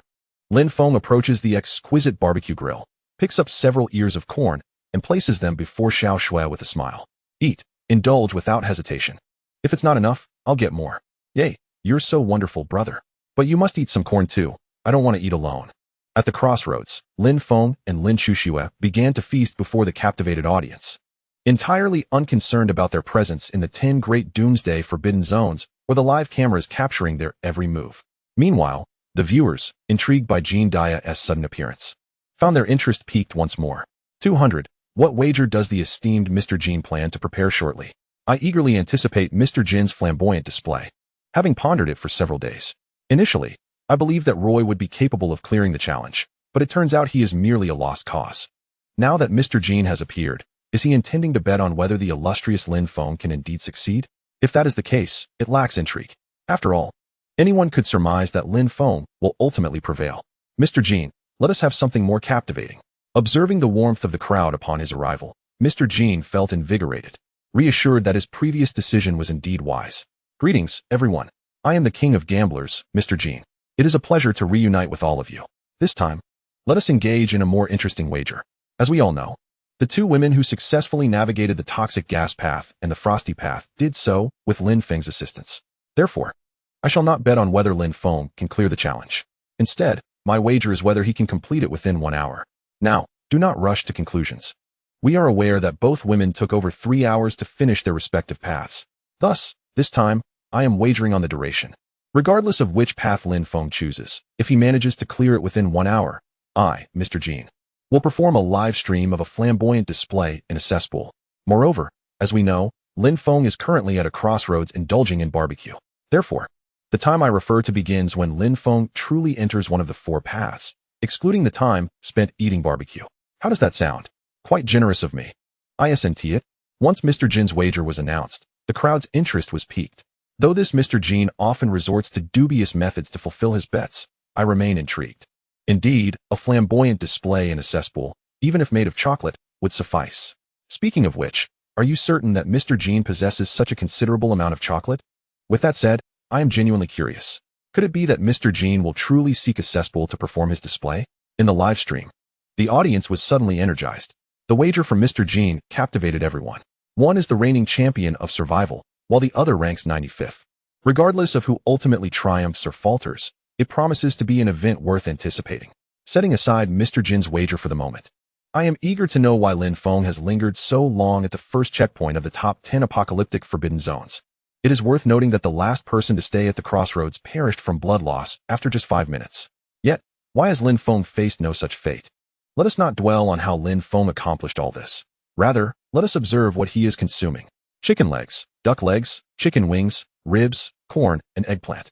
Not to mention, there were still some items unmentioned. Lin Shun held a bottle of delightful soda in his hand. Let us not dwell on that. Let us instead admire the impressive equipment of the esteemed Lin Feng. A barbecue grill, a small car, a reclining chair, a table, and chairs. He even brought along a stunning beauty. Enough said. The more I speak, the more uncomfortable I feel. Lin Feng is savoring life, while we are merely being endured by it. The audience watching the live stream observed Lin Feng and Lin Chuxue joyfully indulging in the barbecue. Instantly, a wave of discomfort swept over the majority as they compared themselves to Lin Feng, feeling as if life had imposed its burdens upon them. In the live broadcast from the Forbidden Zone, Lin Feng and Xiao Shui were thoroughly enjoying their meal. Yet, when Lin Chuxue picked up a chicken wing, a sudden thought crossed her mind. She turned to Lin Feng, puzzled, and asked, "Brother, where did Xiaobai go? I remember Xiaobai got out of the car with me. Besides, like me, Xiaobai loves to eat. But now that we are eating, why isn't Xiaobai here?" Seeing the confusion on Xiao Shui's face, Lin Feng could only shake his head helplessly. "You only remember now, halfway through the meal?" He picked up a chicken leg, took a bite, and smiled. "Do not worry, Xiao Shui. Xiaobai's identity is likely not so simple. It ran into the dense fog the moment you got out of the car. Let us eat first. It will appear when the time is right. If it does not, it simply means our connection has come to an end." Upon hearing this, Lin Chuxue nodded. "Oh, brother, then hurry and eat. With Xiaobai gone, we can indulge a bit more." "Ha ha ha. Indeed, let us eat more." Lin Feng laughed heartily. However, his mind was preoccupied with thoughts of Xiaobai. Upon entering the top 10 forbidden zones of the apocalypse, when Xiaobai arrived at the crossroads of the first challenge, it alighted from the small black car, visibly excited. Glancing around and seeing the surrounding fog, a broad smile spread across its face.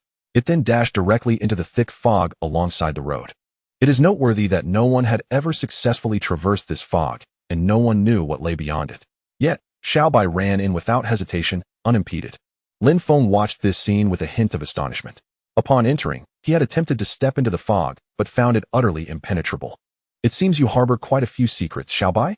The fog that no one has ever crossed, you pass through as if it were mere mist," Lin Feng pondered. Meanwhile, as Lin Feng contemplated Xiaobai, it underwent a significant transformation upon entering the fog. Chapter 167. What is Lin Feng doing? Is it possible to play like this? In the top 10 forbidden zones of the apocalypse, Lin Feng and Lin Chuxue were happily enjoying their barbecue, with their eating styles contrasting sharply. Lin Feng ate leisurely, while Lin Chuxue devoured her food with remarkable gusto, completely unconcerned about her appearance, her mouth smeared with grease. In contrast, Lin Feng, holding a chicken leg, was deep in thought.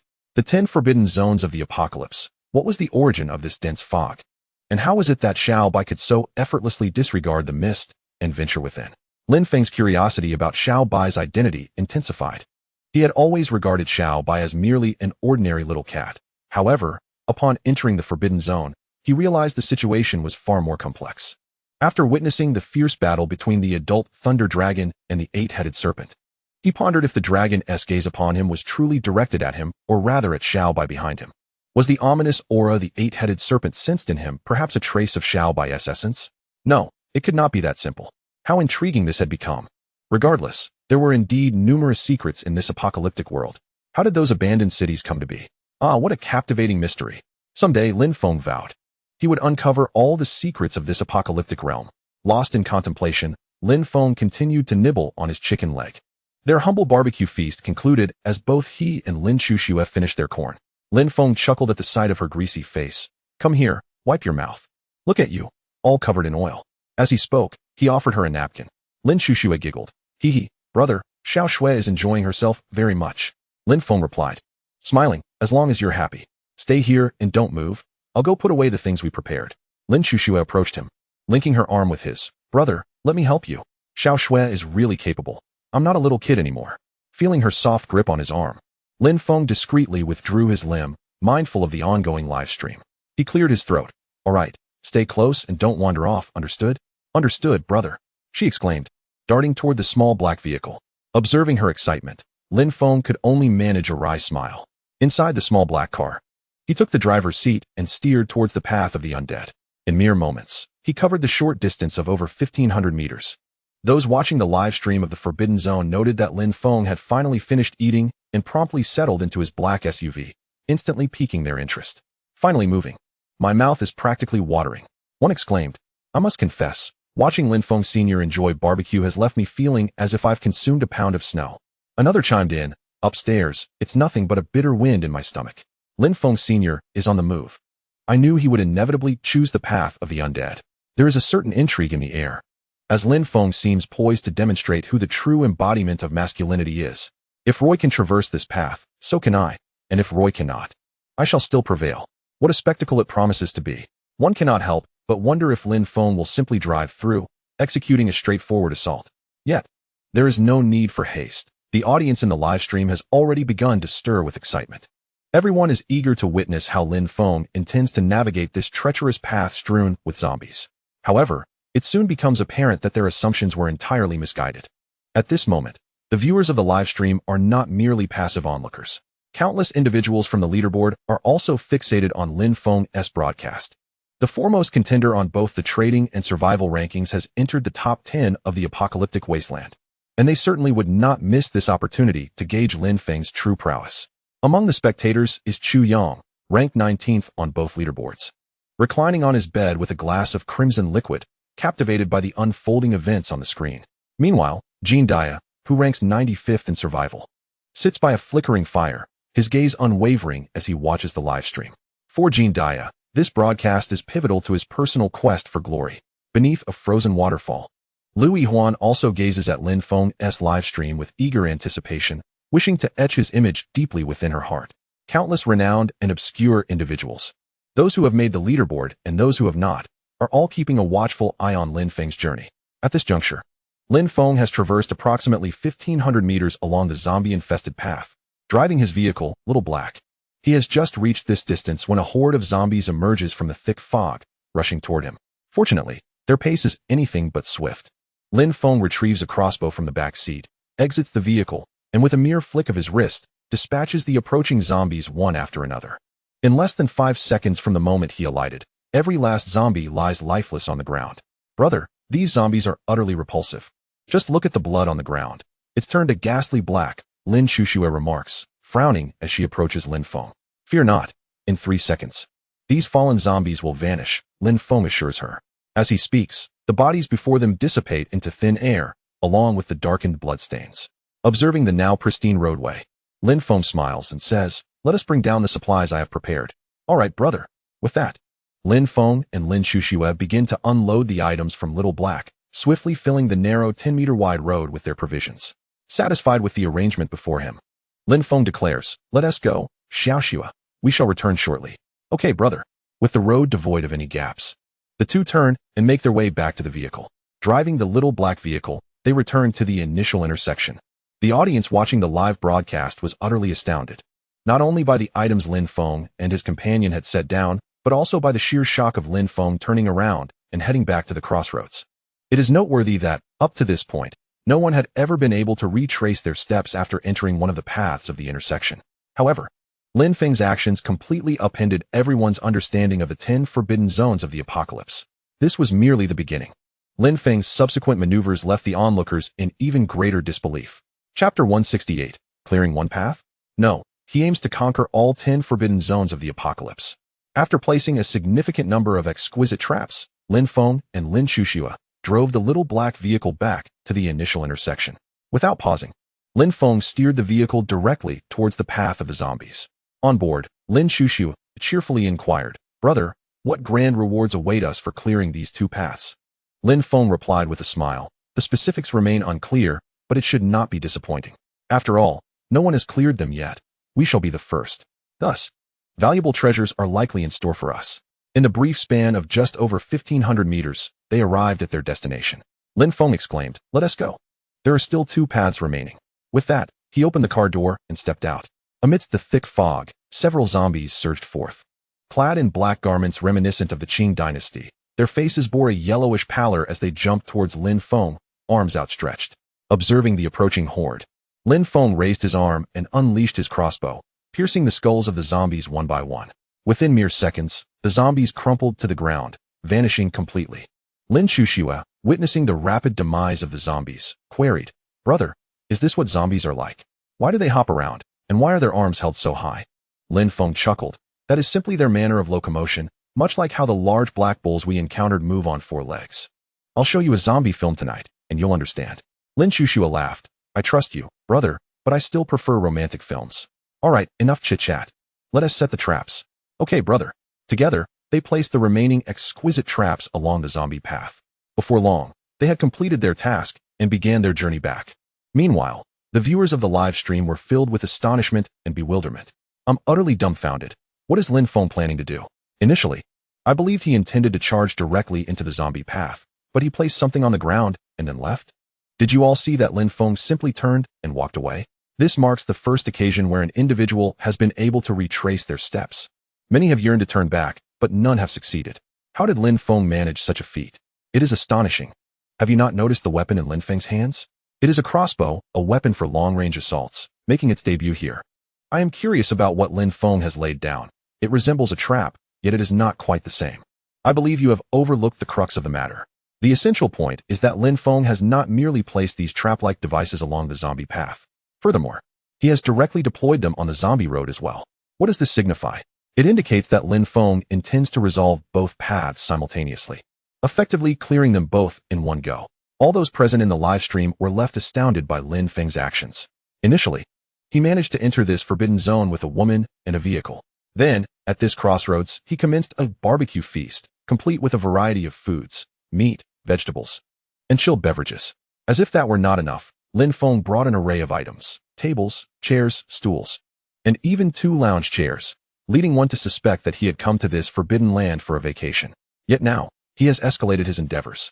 Driving an SUV, he arrived at the zombie path, brandishing a crossbow previously unseen, and promptly dispatched several zombies before laying down a multitude of what appeared to be traps and departing. He is the first to have the audacity to walk back in this forbidden area.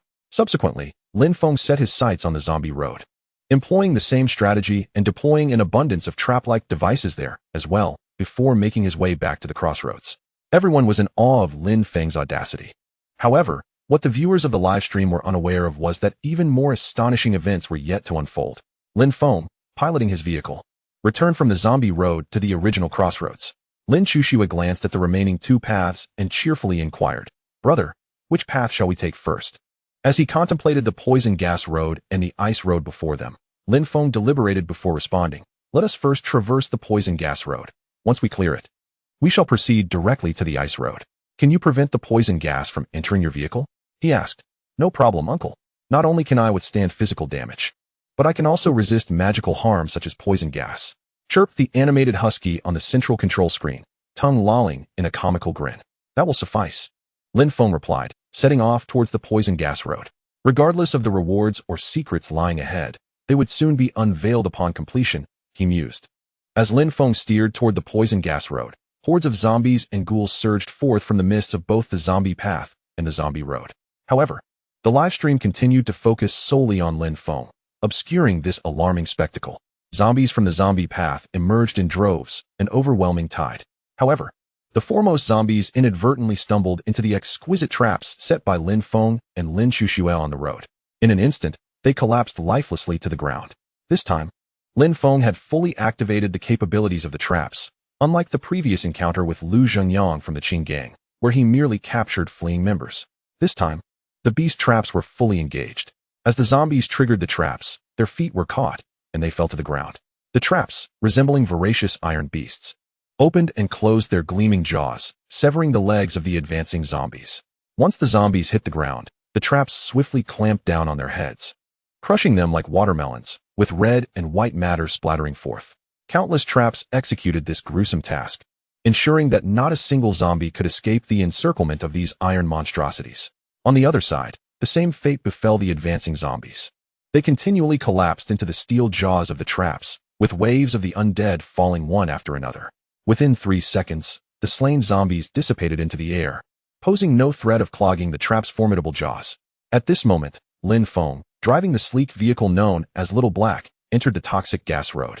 Chapter 169, The Path of Toxic Gas, successfully crossed, heading towards the ice road, one of the 10 forbidden zones of the apocalypse.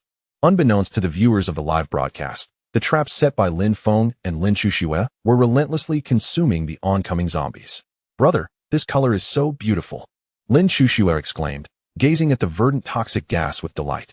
Lin Feng turned to her, managing a wry smile. "It is indeed beautiful, but this green hue is poisonous. You must not exit the vehicle, understand?" Lin Chuxue giggled. "I know, brother. But let me tell you, I am not afraid of the toxic gas." Hee. Hearing her words, Lin Feng realized that Chuxue was merely a highly intelligent maid and not a human in the truest sense. Yet, her demeanor often mirrored that of a real person, leading Lin Feng to regard her as such.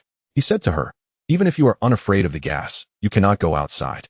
Furthermore, if there are others present, try to conceal your special abilities unless faced with danger, understood? Lin Chushua smiled back. I understand, brother. I am not a child. I am aware of these things. Brother. Look, the toxic gas has turned yellow. Lin Feng couldn't help but smile at Chushua's playful demeanor. Regardless of what the future held, the presence of Chushua brought him joy. And for now, that was enough. Although the toxic gas road was layered with 7 levels, if one were to traverse solely by foot, it would undoubtedly require a considerable amount of time. However, Lin Feng, piloting the sleek black vehicle, progressed at a significantly swifter pace. They journeyed through shades of green and yellow, ultimately arriving at the noxious purple fog. In a matter of moments, they had already navigated through the first 6 layers of the toxic path and stood before the final tier of crimson vapors. Lin Chushue gazed upon the red miasma and remarked with a smile, Brother, don't these red fumes resemble little red worms? They appear quite repulsive. The final layer of scarlet mist enveloped the entire space, obscuring any view of what lay beyond. The toxic vapors manifested tangibly, swirling ominously in the air. Lin Feng, looking at Xiao Shui, responded with a grin. Indeed, one might say these noxious fumes are akin to toxic insects. Apart from lacking eyes and mouths, they bear a striking resemblance to little bugs. But fear not, we shall soon escape this place. Are you ready? Let us proceed. With that, Lin Feng steered the vehicle boldly into the heart of the crimson fog. At the moment the black vehicle breached the threshold, the swirling toxins surged violently towards it. Clang, bang, clang.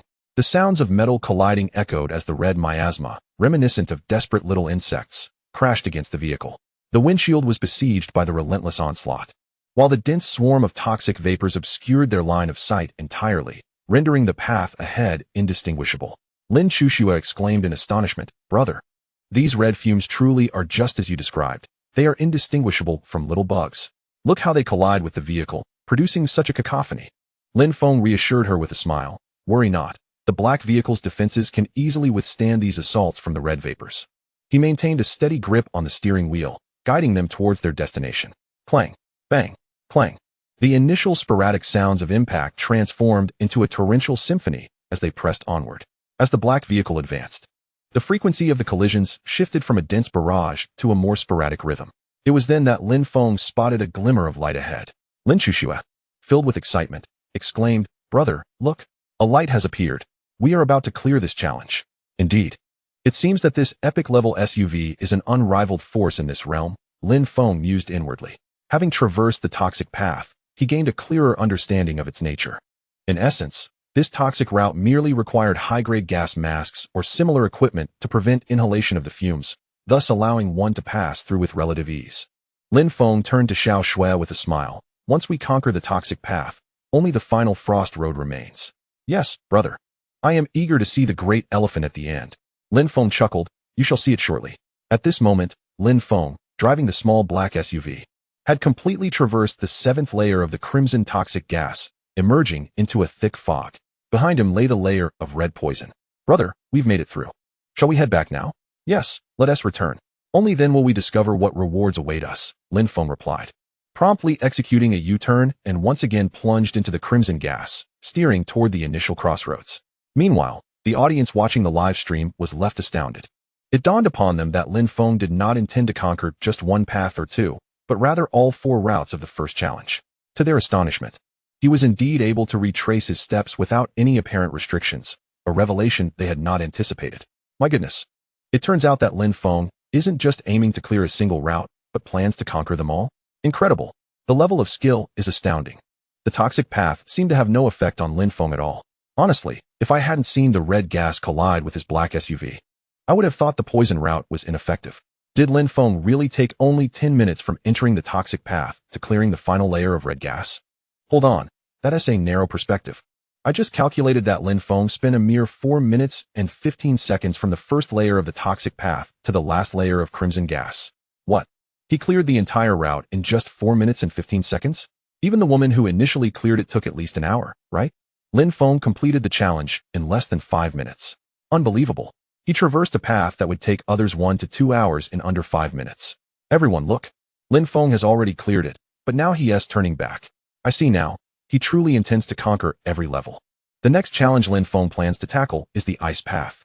However, It's worth noting that the final segment of the ice path can only be traversed by one person.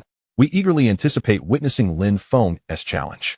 The speed of the comments in the live stream began to slow as everyone wished to see the scene after Lin Feng clears all 4 paths. Chapter 170. An unconventional approach to clearing the challenge. Why is Lin Feng able to return the same way?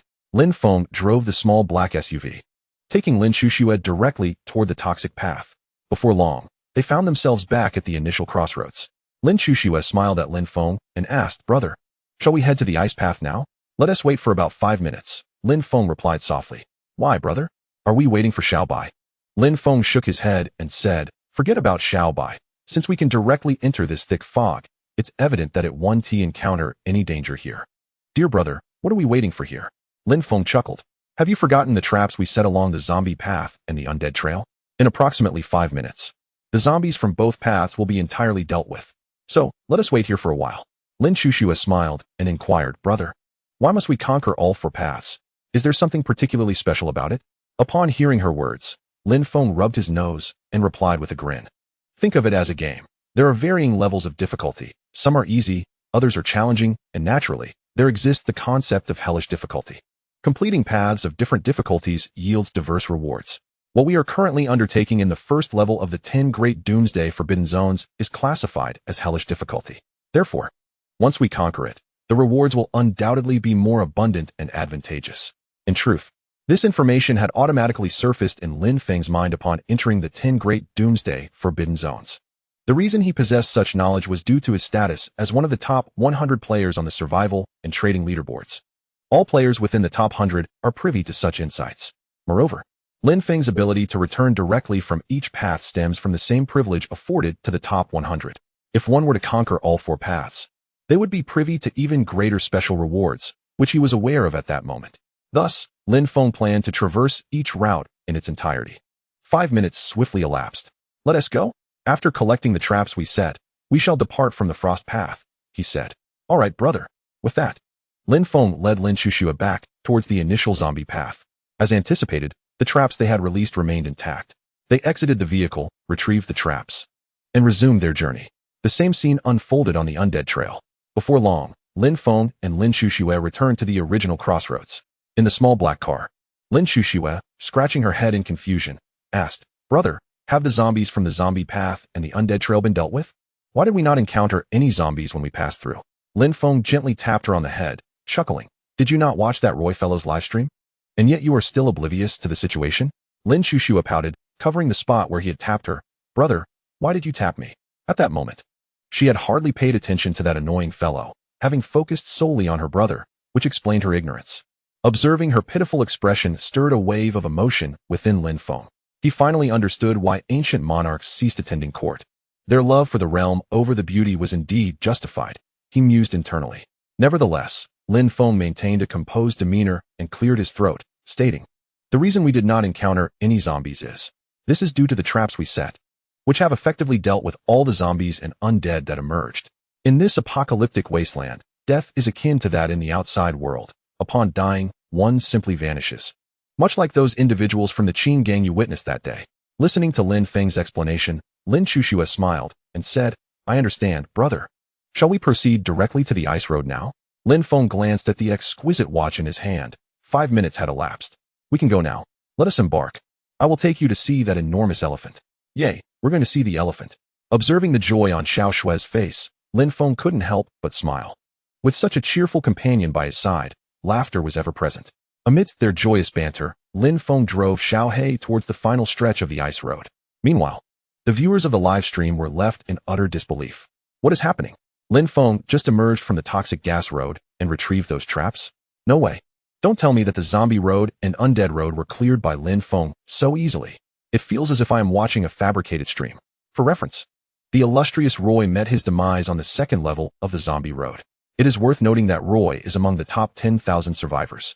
Yet he couldn't conquer that second level. But Lin Feng, he didn't even enter the zombie road. He merely set down some traps before the dense fog and cleared it effortlessly. Goodness, is there such a vast difference between the two? Though the survival leaderboard is not a measure of combat prowess, the disparity is staggering.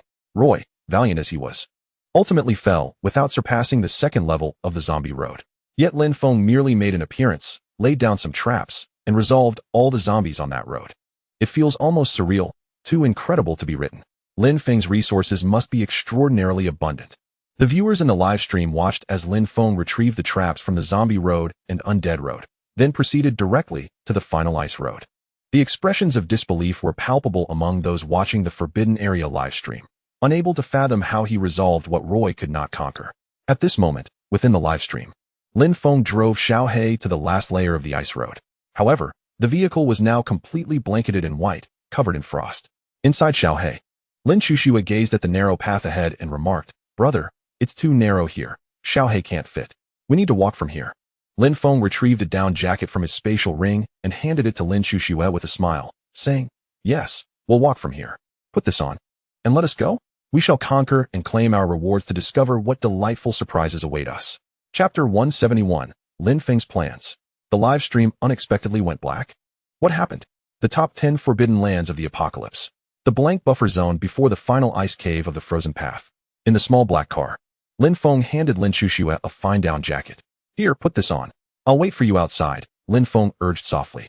However, Lin Chuxue did not take the jacket. Instead, she smiled at Lin Feng and said, "Brother, I'm not afraid of the cold. No matter how cold it gets, I don't feel it." Observing her cheerful demeanor, Lin Feng suddenly recalled her identity. "Ahem, even if you're not afraid of the cold, you should still wear it. You are my ace. We can't expose your strength too soon." Lin Feng feigned seriousness. Seeing his serious expression, Lin Chuxue stuck out her tongue and replied, "All right, brother." After saying this, she reached out and took the down jacket from Lin Feng. Right in front of him, she began to remove her white sportswear. Upon witnessing this, Lin Feng quickly turned away, opening the car door and stepping outside. What a stunning beauty. A flawless face coupled with a perfect figure. How can one endure such temptation? Lin Feng thought to himself with a wry smile. Standing outside the car, he gazed at the final layer of the frozen path ahead. Lin Feng's brow involuntarily furrowed. How did the elephant encased in ice come to be? Wasn't it said that this forbidden land of the apocalypse had never opened before? Yet, how could such a large elephant be found here? Was it an accidental intrusion, or did it deliberately manifest in this path? Lin Feng pondered deeply about the top 10 forbidden lands.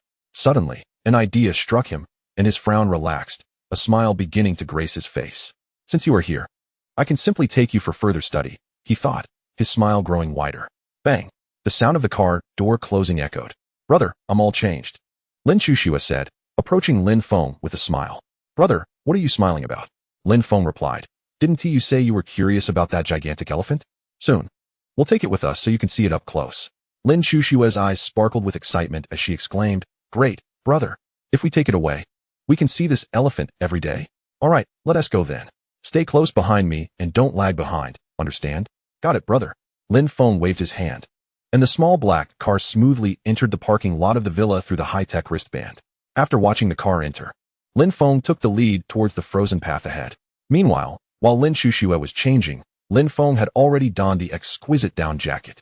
Although he felt the chill in the air, his body, enhanced with a steel-like constitution, could withstand it.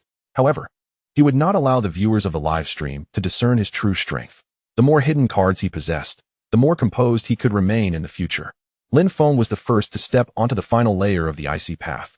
The thick mist obscured nearly everything in sight, leaving only a narrow frozen pathway for passage. This last layer of the icy road could be more aptly described as an ice cave.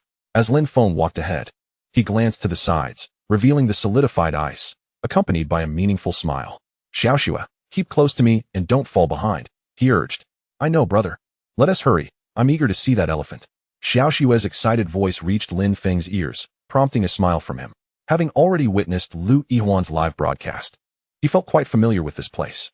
He moved swiftly, occasionally looking back to ensure Lin Chuxue was keeping pace. Each time he turned, he saw Xiaoxue right behind him, which eased his worries and quickened his stride. As they advanced, the distance to the elephant diminished. The narrowness of the pathway remained unchanged, flanked by frigid ice blocks. However, for Lin Feng and his companion, clad in high-quality down jackets, the cold posed no challenge. Soon, their figures arrived at the site of the frozen elephant. "Wow, brother.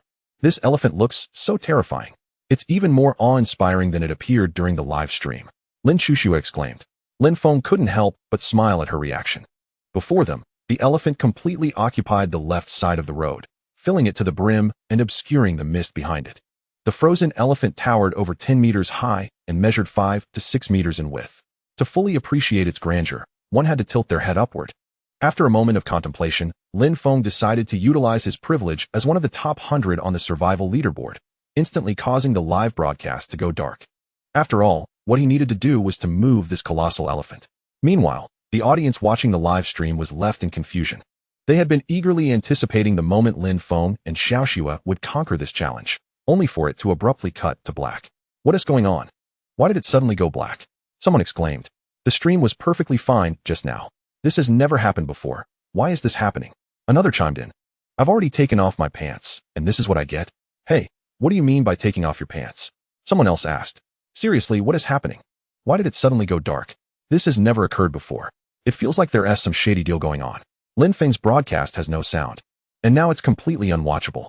There must be some hidden transaction involved. No way, just as Lin Feng encountered this gigantic frozen elephant, the stream cuts out? This is ridiculous. Regardless of the chaos, one thing was certain. Lin Feng would undoubtedly clear the challenge, and it would take less than an hour. Thus, Jean Dia, come forth and fulfill your wager. Jean Dia, prepare your cesspool, for should the quantity prove insufficient, I can certainly augment it for you. Truly, the king of gamblers. Jean Dia is destined to lose at every turn. The audience in the live stream, unable to witness Lin Feng's broadcast, began to engage in fervent discussions regarding Jean Dia's bet. Meanwhile, in the 10 great doomsday forbidden grounds, Lin Feng gazed upon the enormous elephant to his left, a smile gracing his face. Xiaoxue, do not stand too close to the left. I shall soon summon this elephant into my spatial ring, Lin Feng remarked, turning to Xiaoxue. I understand, brother. Hurry and take it away. Then I can see the elephant every day? Lin Xiaoxue replied with a smile. Chapter 172. The Transformation of the Circular Plaza. To everyone's surprise, Xiaobai has appeared in the 10 great doomsday forbidden grounds.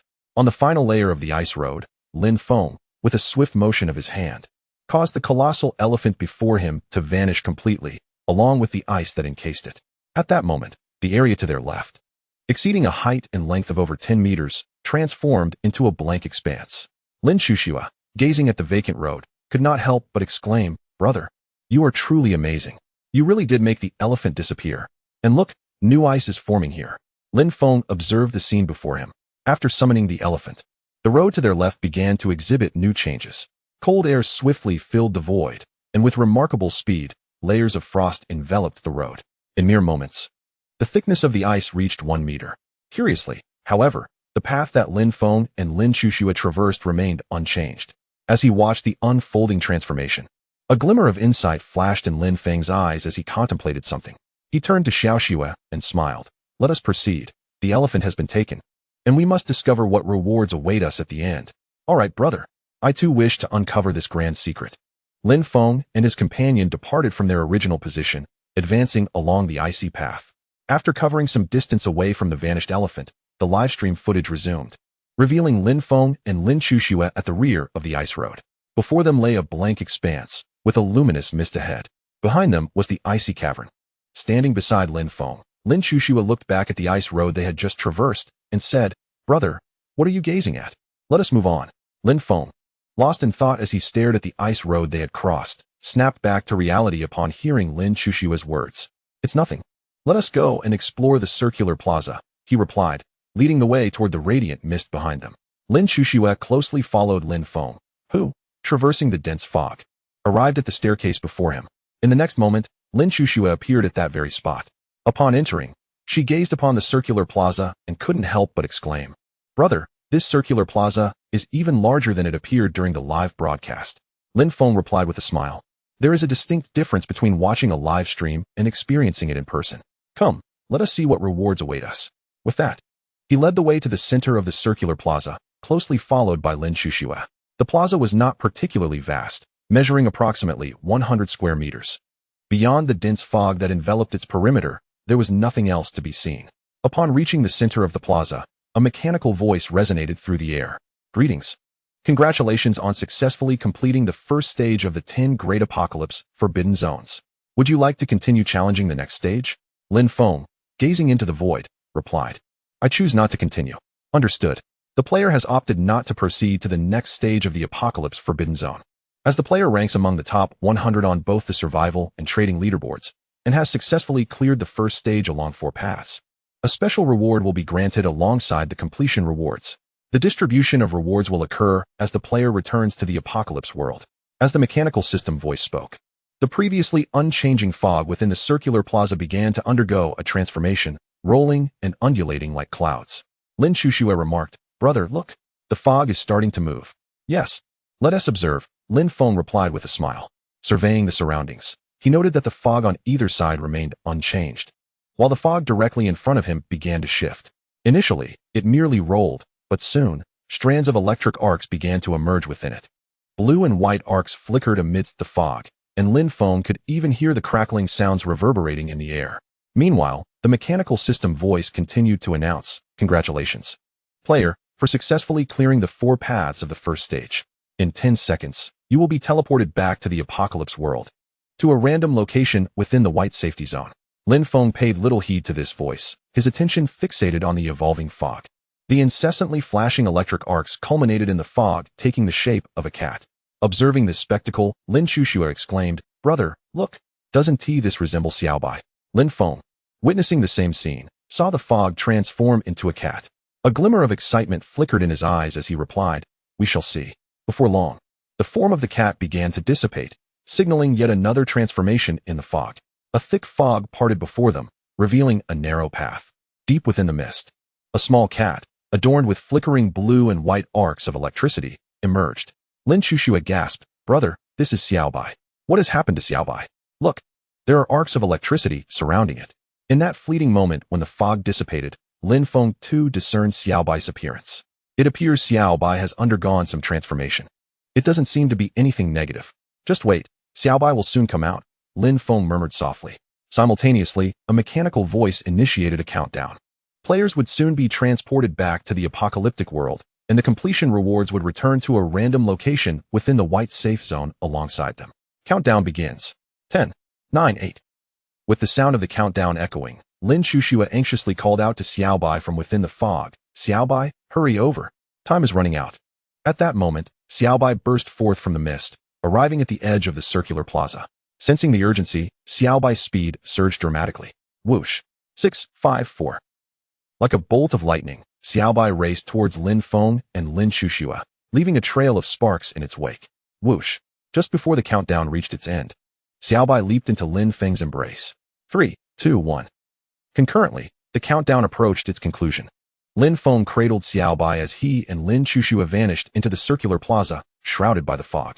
The news of Lin Feng conquering the 10 apocalyptic forbidden lands and completing all 4 paths of the first level sent shockwaves through the live broadcast room. This excitement quickly spilled over into the chat channels. Chapter 173, The Commotion Caused by Lin Feng's Victory. Gu Chongqing's analysis. Lin Feng's brilliance in the 10 apocalyptic forbidden lands. As news of Lin Feng's triumph spread, the live broadcast room erupted in excitement. "Wow, Lin Feng has truly done it." "No, you are mistaken. Lin Feng hasn't just completed it. He has conquered all 4 paths of the first level in the 10 forbidden lands." The admiration for Lin Feng was palpable. While others struggled to survive even a single path, he had effortlessly cleared all 4 simultaneously. Initially, some believed Roy to be formidable, yet he could not even pass the second level. Lin Feng, undeterred by Roy's taunts, proved through his achievements that he was above such provocations. With the announcement of Lin Feng completing all 4 paths in record time, the excitement was not confined to the live broadcast room. The chat channels buzzed with anticipation. The monumental feat of clearing all 4 paths in the first level of the Forbidden Lands was simply astounding. Just as the fervent discussions unfolded, Gu Chongqing made his entrance. "Greetings, everyone. Wherever there is a trending event, there I shall be. This is Gu Chongqing. Next, I shall provide a concise analysis regarding Lin Feng's recent entry into the 10 great apocalyptic forbidden zones." Firstly, Roy, ranked 9966 on the survival leaderboard, sought to prove his manhood by directly entering one of these perilous domains, branding Lin Feng as a coward. The outcome is well known. Roy, the self-proclaimed real man, failed to conquer even the second level of the zombie path. In contrast, Lin Feng, labeled a coward by Roy, not only successfully traversed the zombie path, but also triumphed over all 3 remaining routes. Thus, it is clear for all to discern who truly embodies courage and who merely masquerades as a man. Secondly, we must consider how Lin Feng was able to bring his black SUV and a woman into the Forbidden Zone. I harbor a personal conjecture that both the SUV and the woman are possessions or companions of Lin Feng, akin to the sword and knife carried by Roy.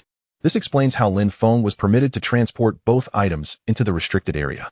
Thirdly, it is noteworthy that Lin Feng remained at the crossroads for over 5 minutes without incurring any harm, while others could not withstand even 5 minutes within that perilous locale.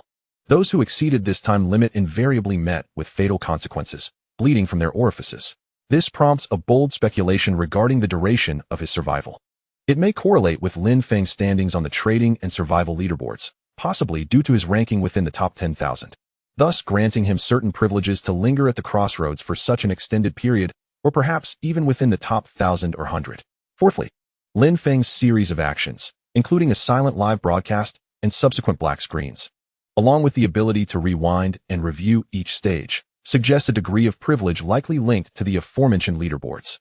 Fifthly, upon entering the Forbidden Zone, Lin Feng commenced a barbecue, a clear indication of why he ranks first on both the trading and survival lists. His provisions are unparalleled in both quantity and variety, featuring chicken legs, wings, steaks, corn, steamed buns, and cola, showcasing an abundance of meats, vegetables, and beverages. Lastly, regarding the transformation observed in the final circular plaza, viewers of the live broadcast witnessed a small cat, crackling with electricity, leap into Lin Feng's embrace from the dense fog. Many are left pondering the origins of this feline. To recap, at the outset, when Lin Feng's black SUV door opened, the woman disembarked, followed closely by a white kitten that promptly vanished into the fog, only to re-emerge in the final plaza. Thus, it is quite easy for everyone to ascertain the situation at hand. The cat in question was originally brought in by Lin Feng, making its subsequent actions rather unsurprising. As for the seventh point, we shall discuss that another time. I am Gu Changsheng. Until we meet again. With Gu Changsheng's departure, the chat channel buzzed back to life. I knew it. No matter the time, the esteemed Gu will always be present. Yet, one must acknowledge that Gu's analysis was entirely correct. Suddenly, it dawned on me that Roy resembled a jester, continually mocking Lin Feng, only to ultimately perish in the second level of the zombie path, never even entering the third. In stark contrast, Lin Feng merely set a few traps and effortlessly cleared both the zombie path and the zombie road. A comparison so clear reveals who the real man is. It goes without saying that, based on Gu's analysis, I gleaned one undeniable truth. Lin Feng is indeed formidable, encapsulating Gu's insights perfectly. Indeed, Lin Feng's prowess is undeniable.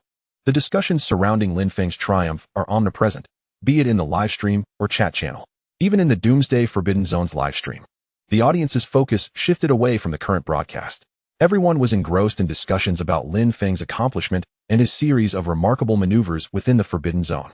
Amidst the fervor, a comment abruptly brought everyone back to reality. Wait a moment, are we heading in the wrong direction with this discussion? I recall Jean Dia stating that if Lin Feng could clear a path within an hour, he would. What was it again? Suddenly, it clicked for me too. If Lin Feng cleared the path in an hour, Jean Dia would indeed perform a butterfly stroke in a cesspool.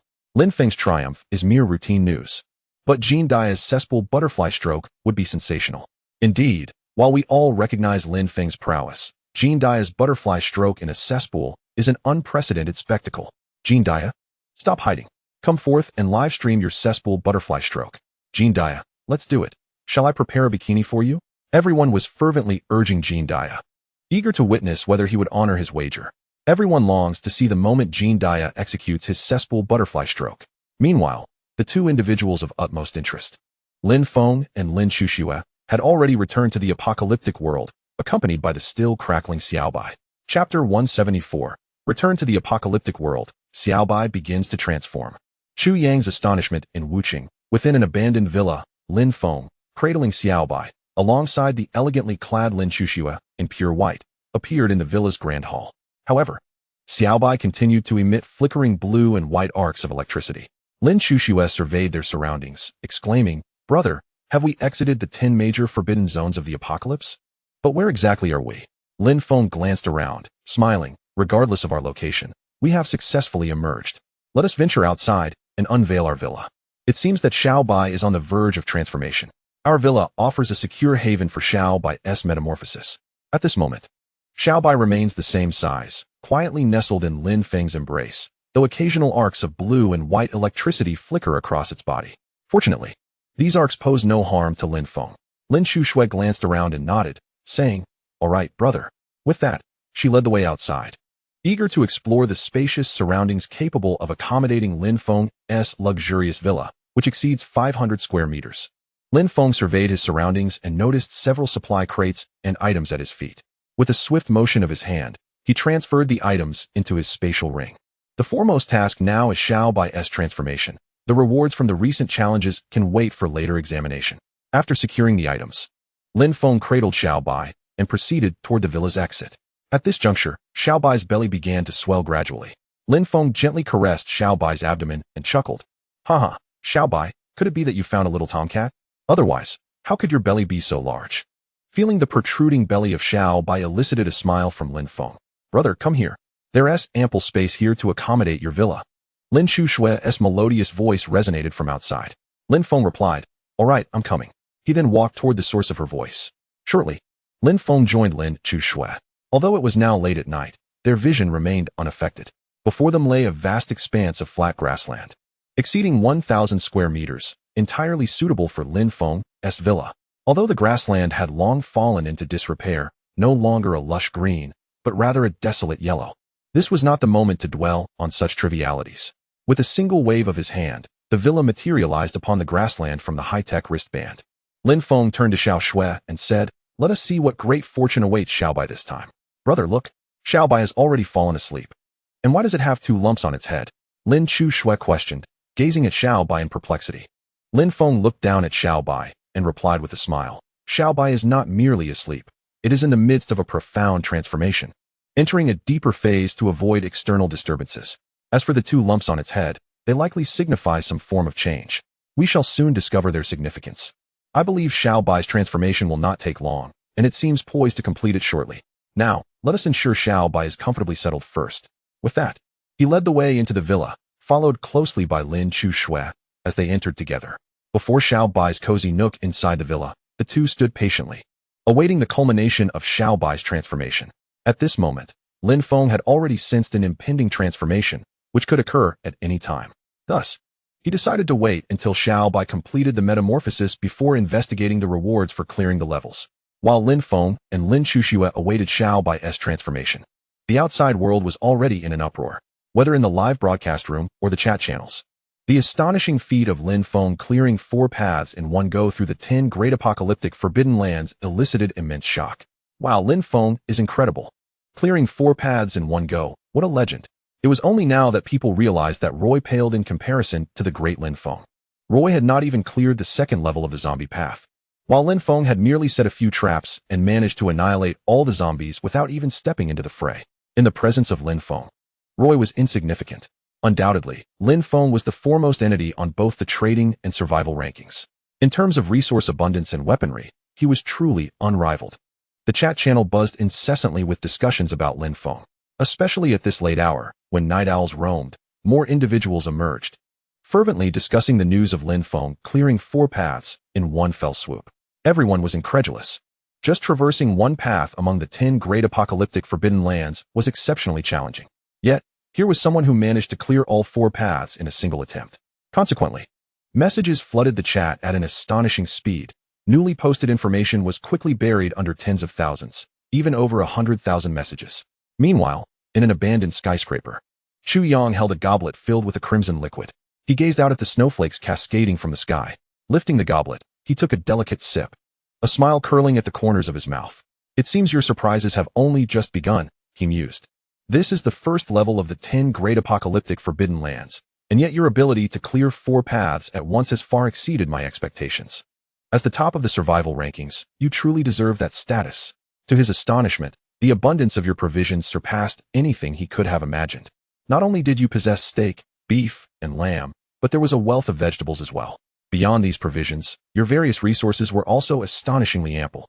Chu Yang had initially believed you only had offensive weapons, but to his surprise, you even possessed lounge chairs, barbecue grills, tables, and even a refrigerator. How did you accomplish all of this? As he pondered, Chu Yang gazed at the snowflakes drifting down, a thoughtful smile gracing his face. For him, having believed himself to hold a high status and wield such resources, it was shocking to discover that he still could not rival Lin Feng in terms of material wealth. This realization left Chu Yang utterly astonished. Moreover, the array of offensive weaponry at your disposal is quite astonishing. I once thought your Crimson Spear was your ultimate trump card. Yet now, not only have beast traps emerged, but also crossbows, long-range instruments of attack. Lin Feng, you continue to surprise me in ways I never anticipated. With that, Chu Yang downed the crimson liquid in his hand and turned to stride towards his warm bed. Upon that bed, there lay not only warmth but also beauty, akin to jade. Behind this exquisite figure was a tale, dark and constantly in motion. Chapter 175, The Countdown to Little White's Transformation Completion. Lu Yihuan's astonishment and her thoughts. In Wuqing, within Lin Feng's luxurious three-story villa, despite the late hour, the city lay in ruins, devoid of any light. Yet within Lin Feng's abode, the lights shone brightly. From an outside perspective, one would notice that the area surrounding Lin Feng's villa remained shrouded in darkness, seamlessly merging with the night. Before Little White's cozy nook, Lin Shushua exclaimed, "Brother, look at Little White's belly. It has grown tremendously. And see how the bumps on its head are slowly becoming pointed." Lin Feng observed Little White's transformation with keen interest. Despite the blue and white arcs of electricity still dancing around its body, significant changes were evident. What was once a diminutive belly had now swollen into a round shape, and the previously rounded bumps on its head were beginning to take on a sharper form. Listening to Lin Shushua, Lin Feng smiled and reassured her, regardless of the changes, they cannot be negative. A larger belly signifies immense energy within, which is beneficial for Little White. Should it evolve to the stature of an 8-headed serpent, that would not be a misfortune. At the very least, it would enable Little White to speak. However, it appears that Little White has merely acquired some resources, resulting in certain changes, and a complete metamorphosis seems unlikely. Nonetheless, we shall wait and see. Gazing at Little White, and then back at Lin Feng, Lin Shushua replied, "All right, brother, let us wait." In that moment, as Lin Shushua spoke, Little White underwent an even more dramatic transformation. Once quietly nestled in its nook, a dense mist, reminiscent of that found in the 10 apocalyptic forbidden zones, began to envelop its body entirely. The previously small belly now appeared round and full, and the two rounded bumps atop its head had transformed into sharp protrusions. The transformation was so profound that it soon became obscured by the mist, which completely surrounded Little White's form. Lin Shushua gasped, "Brother, look. This mist resembles that which we encountered in the 10 apocalyptic forbidden zones." Suddenly, Xiaobai appeared around Lin Feng, causing Lin Shushua to worry. "Will Xiaobai disappear, brother?" Lin Feng also noted Xiaobai's transformation. He smiled at Lin Shushua, who appeared anxious, and reassured her, "Do not worry, Xiaoshua. Xiaobai is merely on the verge of completing its metamorphosis. I believe this dense fog is crucial for Xiaobai's successful transformation. Just wait, within 5 minutes, Xiaobai should complete its evolution." Hearing Lin Feng's words, Lin Shushua quieted down, intently observing Xiaobai's changes. Time passed slowly as Lin Feng and Lin Shushua awaited the final transformation of Xiaobai. Lin Feng sensed that this metamorphosis was a significant opportunity for Xiaobai, promising great benefits, and the final form might surpass everyone's expectations, a transformation akin to a carp turning into a dragon. Meanwhile, in the chat channel, the news of Lin Feng's successful passage was intensifying. Had this been the Earth of his previous life, chaos would have erupted by now. However, at present, both the live broadcast and chat channel functioned seamlessly, without any issues, despite the influx of viewers. Wow, I thought the great Roy would manage to complete the challenge. But unexpectedly, he perished on the second level of Zombie Avenue. I am baffled. I initially believed Roy would succeed, but it turned out to be a lonely endeavor. The most alarming aspect was that while Roy failed to conquer Zombie Avenue, Lin Feng effortlessly succeeded without expending any effort. It became clear why Roy ranked 9966 on the survival leaderboard, while Lin Feng secured the top position. Impressive, my brother. Lin Feng is unparalleled. He plays in a league of his own, clearing 4 paths with apparent ease. Until now, only women had managed to succeed, but Lin Feng shattered that norm. Truly remarkable.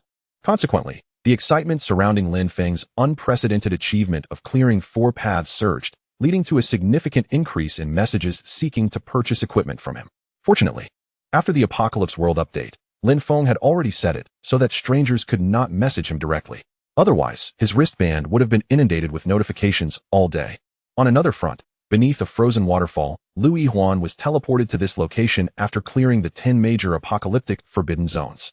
This position lay within a white safety zone, still a considerable distance from the blue danger zone. Lu Yihuan remained in place, not moving, since Lin Feng entered the live broadcast of the 10 major apocalyptic forbidden zones. Lu Yihuan had been closely monitoring him. However, everything changed when Lin Shushua stepped out of the black SUV.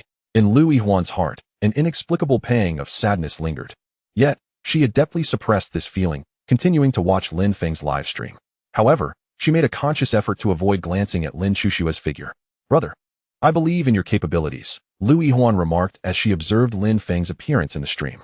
Initially, she expected him to embark directly on the Frozen Path challenge.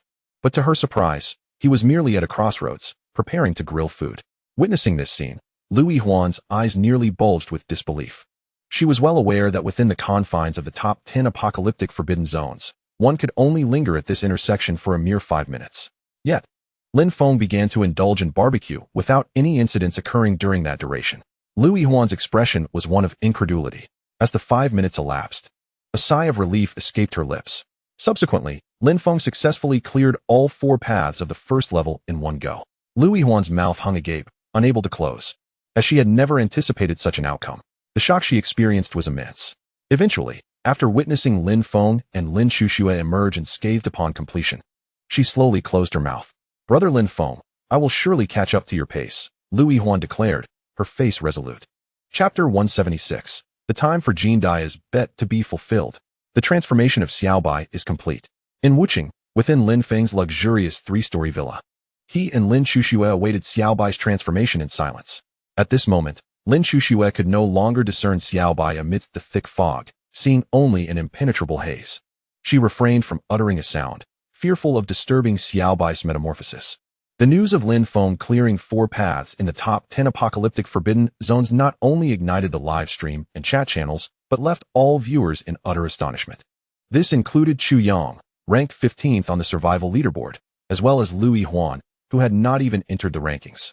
Regardless of their standings, everyone was equally astounded by Lin Feng's extraordinary feat. Among them was a unique individual, Du Chiyue, who had been watching Lin Feng's live stream throughout. After clearing the toxic path of the top 10 apocalyptic forbidden zones, she was transported to the white safety zone in the northern continent. Separated from Lin Feng in the southern continent by 2 vast oceans and a central landmass. However, upon receiving Lin Feng's announcement of a meeting at 7:30 p.m., Du Chiyue instantly learned of this news, as she was a friend of Lin Feng. "Go for it, little hero. I believe in you," she encouraged. After Lin Feng's announcement, she realized his intention to enter the 10 great forbidden zones of the apocalypse. It soon became evident that Du Chiyue had not misjudged.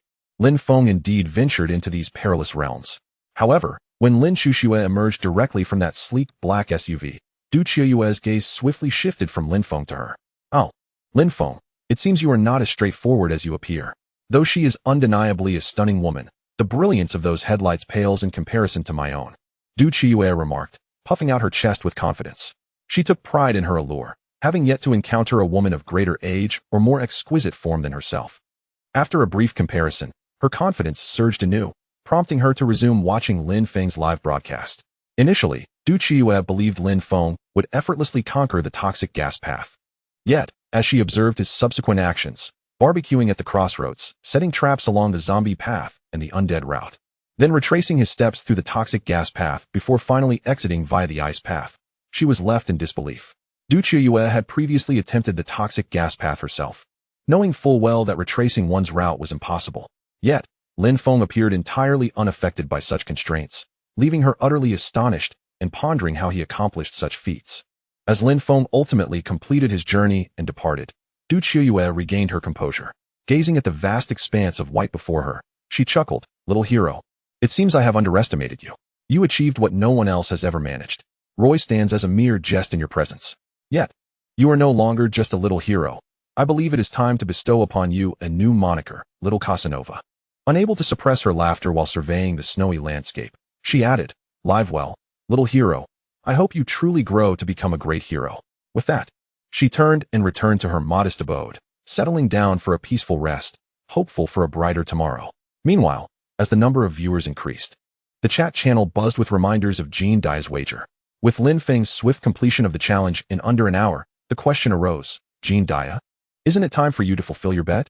Swimming in a cesspool is a rare spectacle. Even if this foolish man, no, this esteemed Jin, truly constructs a cesspool out of chocolate, I would accept it. However, I doubt anyone would dare attempt such a feat. Are we to believe that Jin Dai will indeed be swimming in a cesspool? The anticipation is palpable. Jin Dai, we know you're lurking. Come forth." As Lin Feng triumphed in record time, Excitement filled the air. At last, someone has recalled the wager of Jean Dia. Meanwhile, Jean Dia is indeed lurking, observing the ongoing discussions. Sitting beside the fire, he cannot help but chuckle at the fervent exchanges, revealing his prominent golden front tooth. Huh, the fervor surrounding me, Jean Dia, has reignited. Who among you is unaware of my name now?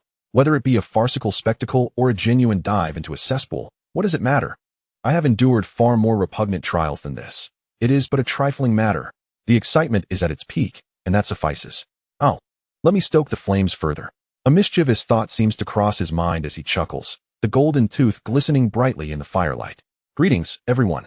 I am the king of gamblers, Jean Dia.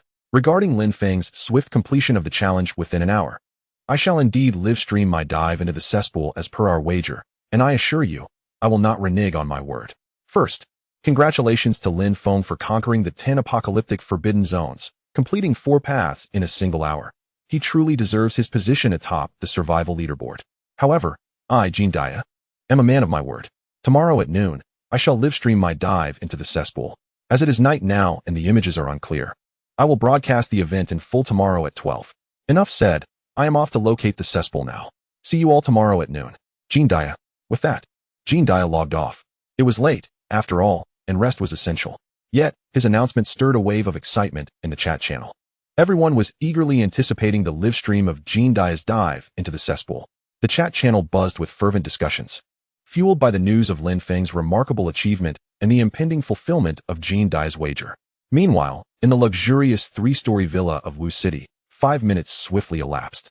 The thick mist that had enveloped Xiaobai began to dissipate, revealing his transformed appearance. Lin Chuxue could not suppress her astonishment. Brother, is that Xiaobai? What has happened to him? Lin Feng, observing the gradual unveiling of Xiaobai, displayed a rare expression of surprise. Chapter 177. Has Xiaobai evolved into a yellow Pikachu? A review of the rewards earned. In the opulent villa, Lin Chuxue gazed in awe at Xiaobai's transformation, while Lin Feng wore an uncommon smile. Within Xiaobai's little nook, the mist that once shrouded him had vanished, yet he remained in slumber. Nevertheless, Xiaobai's appearance had undergone a remarkable transformation, once entirely snow-white and diminutive. He now exhibited a striking new form. However, the little one now is entirely enveloped in a vibrant yellow hue, adorned with 2 petite pointed ears atop its head. A tail, now transformed into a yellow appendage, still trails behind, while its belly protrudes adorably, exuding an air of charming clumsiness. The once sporadic blue and white arcs of electricity have now coalesced, concentrating entirely at the tips of its tiny triangular ears. Yet, the little creature remains blissfully unaware of its transformation, still deep in slumber. Upon witnessing this new appearance, Lin Feng instantly thought of Pikachu. Lin Chuxue, filled with delight, couldn't help but exclaim, "Brother, how did the little one become like this? It's so adorable. It has turned into a little yellow creature." Hearing her excitement, Lin Feng too wore a smile. Indeed, the little one's current form was even more endearing than before, especially now resembling Pikachu. Lin Feng's heart swelled with joy, for Pikachu was a beloved character from his childhood. He had always harbored a wish to possess his very own Pikachu, and now, the little one's appearance fulfilled all his childhood fantasies. Lin Feng chuckled. No matter how the little one changes, in essence, it will always be that same little creature. Just then, Lin Chuxue exclaimed, "Brother, look, the little one is awake." In the midst of their conversation, the little creature had indeed awakened, its large, luminous eyes gazing directly at them. Meow meow, it emitted from its wide mouth, bounding excitedly towards Lin Feng, extending its tiny hands in a plea for a hug. Lin Chuxue, upon hearing the little one's voice, felt no surprise, believing this to be the natural sound of the creature. However, Lin Feng found the sound peculiar. Wasn't Pikachu supposed to say Pika Pika? Why did it suddenly sound like meow meow meow? Nevertheless, observing the diminutive creature at his feet, Lin Feng scooped it up effortlessly, cradling it in his arms and chuckling. "Little one, how have you transformed into a Pikachu?" As he spoke, he playfully touched the 2 triangular ears atop its head. Lin Chuxue, brimming with eagerness, approached from behind and began to explore the little one's form with her hands. "How did you become like this, with such a color? But you are so adorable." Meanwhile, Lin Feng, exploring the tips of the little one's ears adorned with shimmering blue and white arcs, felt no sensation of electricity. The little creature regarded him with a look of disdain, as if to say, "What, has a mere change of appearance rendered you unable to recognize me? Foolish human." As they marveled at the Pikachu-like little one, Lin Feng and Lin Chuxue continued to explore its form, playfully engaging with it. Lin Chuxue exclaimed in surprise, "Brother, look! The little one is still a female." Without warning, Lin Chuxue reached out her hand and parted Xiaobai's legs, lowering her head to inspect. Xiaobai's face bore an expression of utter disillusionment. "Meow, I am not clean anymore." Lin Feng, feeling a sense of exasperation, replied, "Release her. We cannot have this happen again. Understand?" As he spoke, he gently pried Xiaobai free from Chushue's grasp. Finally liberated, Xiaobai was set down, and Lin Feng smiled at her, saying, "Come here, Xiaobai. Let me see what extraordinary abilities you possess. After your upgrade, you must have undergone significant changes." As Xiaobai landed on the ground, it seemed to comprehend Lin Feng's words. Following his statement, two triangular tips on Xiaobai's head emitted a pair of electric currents, shooting directly towards Lin Feng. The speed of the currents was astonishing, and they were dangerously close to him. In a fleeting moment, they approached Lin Feng. Although he could have easily evaded them, for the sake of testing Xiaobai's power, he chose to remain still. Instantly, the two currents struck his calves, sending a mild jolt of pain coursing through him. Looking down at his leg, Lin Feng observed the blue and white electric arcs dancing around his calf. He couldn't help but chuckle. "It appears your abilities are formidable, Xiaobai. Yet I sense you haven't unleashed your full potential." Xiaobai grinned widely, responding with a cheerful meow meow. Lin Chuxue glanced at Xiaobai and then at Lin Feng's calf, clapping her hands in delight. "Brother, Xiaobai's electric currents can be absorbed by me, though only a little at a time." Lin Feng laughed heartily. It seems Xiaobai has experienced a remarkable evolution. Not only has her appearance transformed, but her abilities have significantly strengthened as well. This is indeed a positive development, both for Xiaobai herself and for her safety. However, I cannot help but wonder if this evolution was influenced by the Thunder Dragon Egg. Otherwise, why would she resemble Pikachu? At that moment, Xiaobai wore an expression of disdain as if her feelings were palpable. Lin Feng, observing her demeanor, chuckled. "It seems you harbor quite the grudge against the Thunder Dragon Egg. From the moment I brought it home, you have shown nothing but hostility towards it. I am curious about the origin of this animosity." "All right, having just completed your evolution, it's time to rest," he said, gently cradling Xiaobai into her cozy nook. Standing up, he turned to Lin Chuxue and remarked, "Let us see what treasures we have acquired this time." "All right, brother." Together, they made their way towards the grand hall on the first floor of the villa. Before long, they arrived beside the luxurious leather sofa. With a swift motion of his hand, Lin Feng summoned the rewards he had obtained from the 10 forbidden lands, which materialized before them on the marble table. Lin Chuxue gazed in awe at the items that had suddenly appeared. He picked up an object and exclaimed, "Brother, look, what is this? The color is different from the original, and there are 4 of these colored items." With just a glance, Lin Feng recognized what Xiaoxue held in her hands. This was a reward for successfully traversing 4 paths. Even better rewards awaited them ahead. Chapter 178. The 4 airdrop boxes obtained from completing the challenge. The golden-hued hero's pearl? In Wuqing, within Lin Feng's opulent 3-story villa, the first-floor hall featured a genuine leather sofa where Lin Chuxue held 4 golden pearls. She couldn't help but exclaim, "Brother, don't these 4 pearls look different from the hero's pearls you originally obtained? The original hero's pearls were all red. Why are these 4 golden?"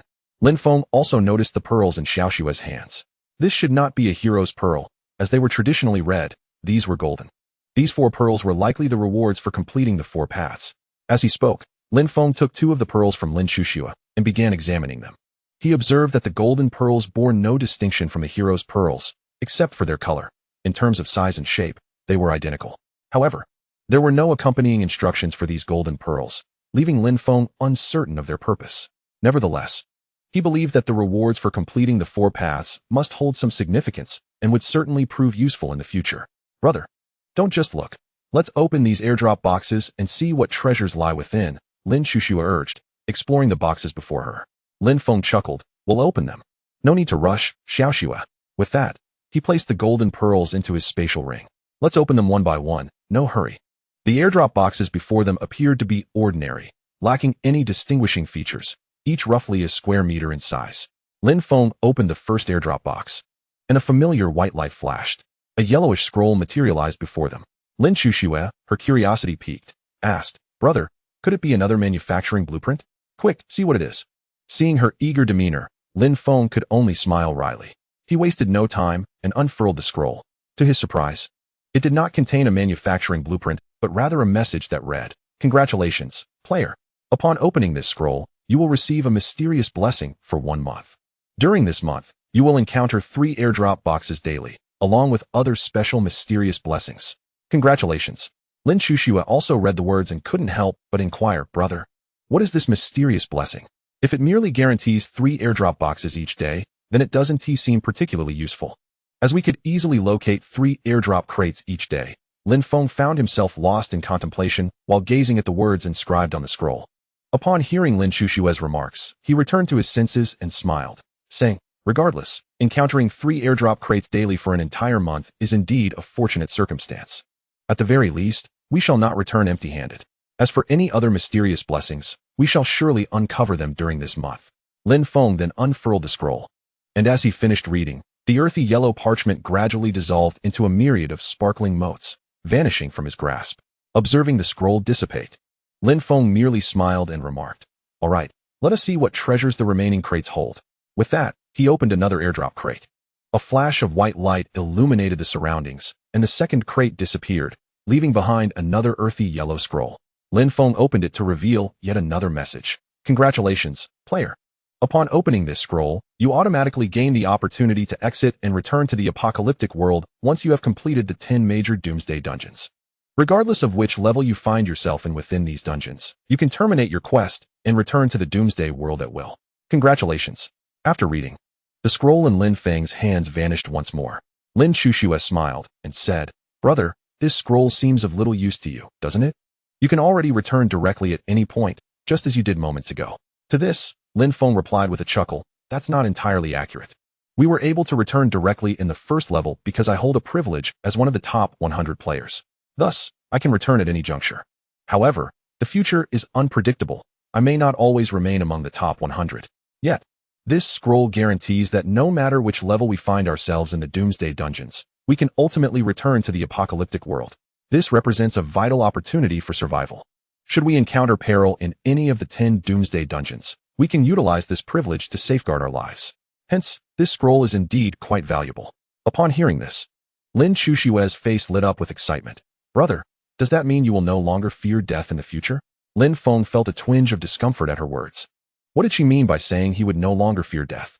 Clearing his throat, he said, ahem, let us not dwell on that. Let us open the remaining airdrop crates and see what they contain. He thought it best to steer the conversation away from whatever peculiar notions might escape Lin Chuxua's lips. There were a total of 4 airdrop crates. Having already opened 2, Lin Feng proceeded to unveil the third. A familiar white light flashed once more, and the earthy yellow scroll materialized before him. Without hesitation, he opened the scroll. This time, Lin Feng was pleasantly surprised to find not a lengthy passage, but rather a manufacturing scroll that delighted him. A blueprint for a basic teleportation array. As he gazed at the blueprint in his hand, a smile blossomed on Lin Feng's face. However, Lin Chuxua looked puzzled and asked, brother, what does a teleportation array mean? Why are you so happy? Lin Feng chuckled at his little sister and replied, this is a wonderful item.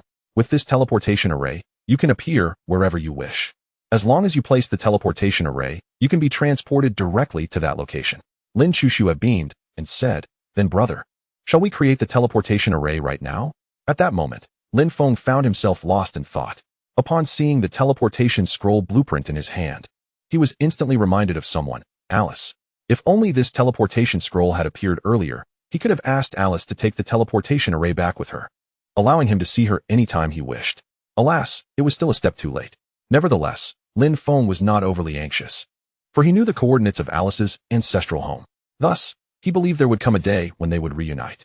Little did he know, that meeting would be many years in the future and not alone. This was something Lin Feng had not anticipated. Lin Chuxua waved her hand in front of Lin Feng's face and said, brother, why are you dazed again? Hurry and open the last airdrop box to see what's inside.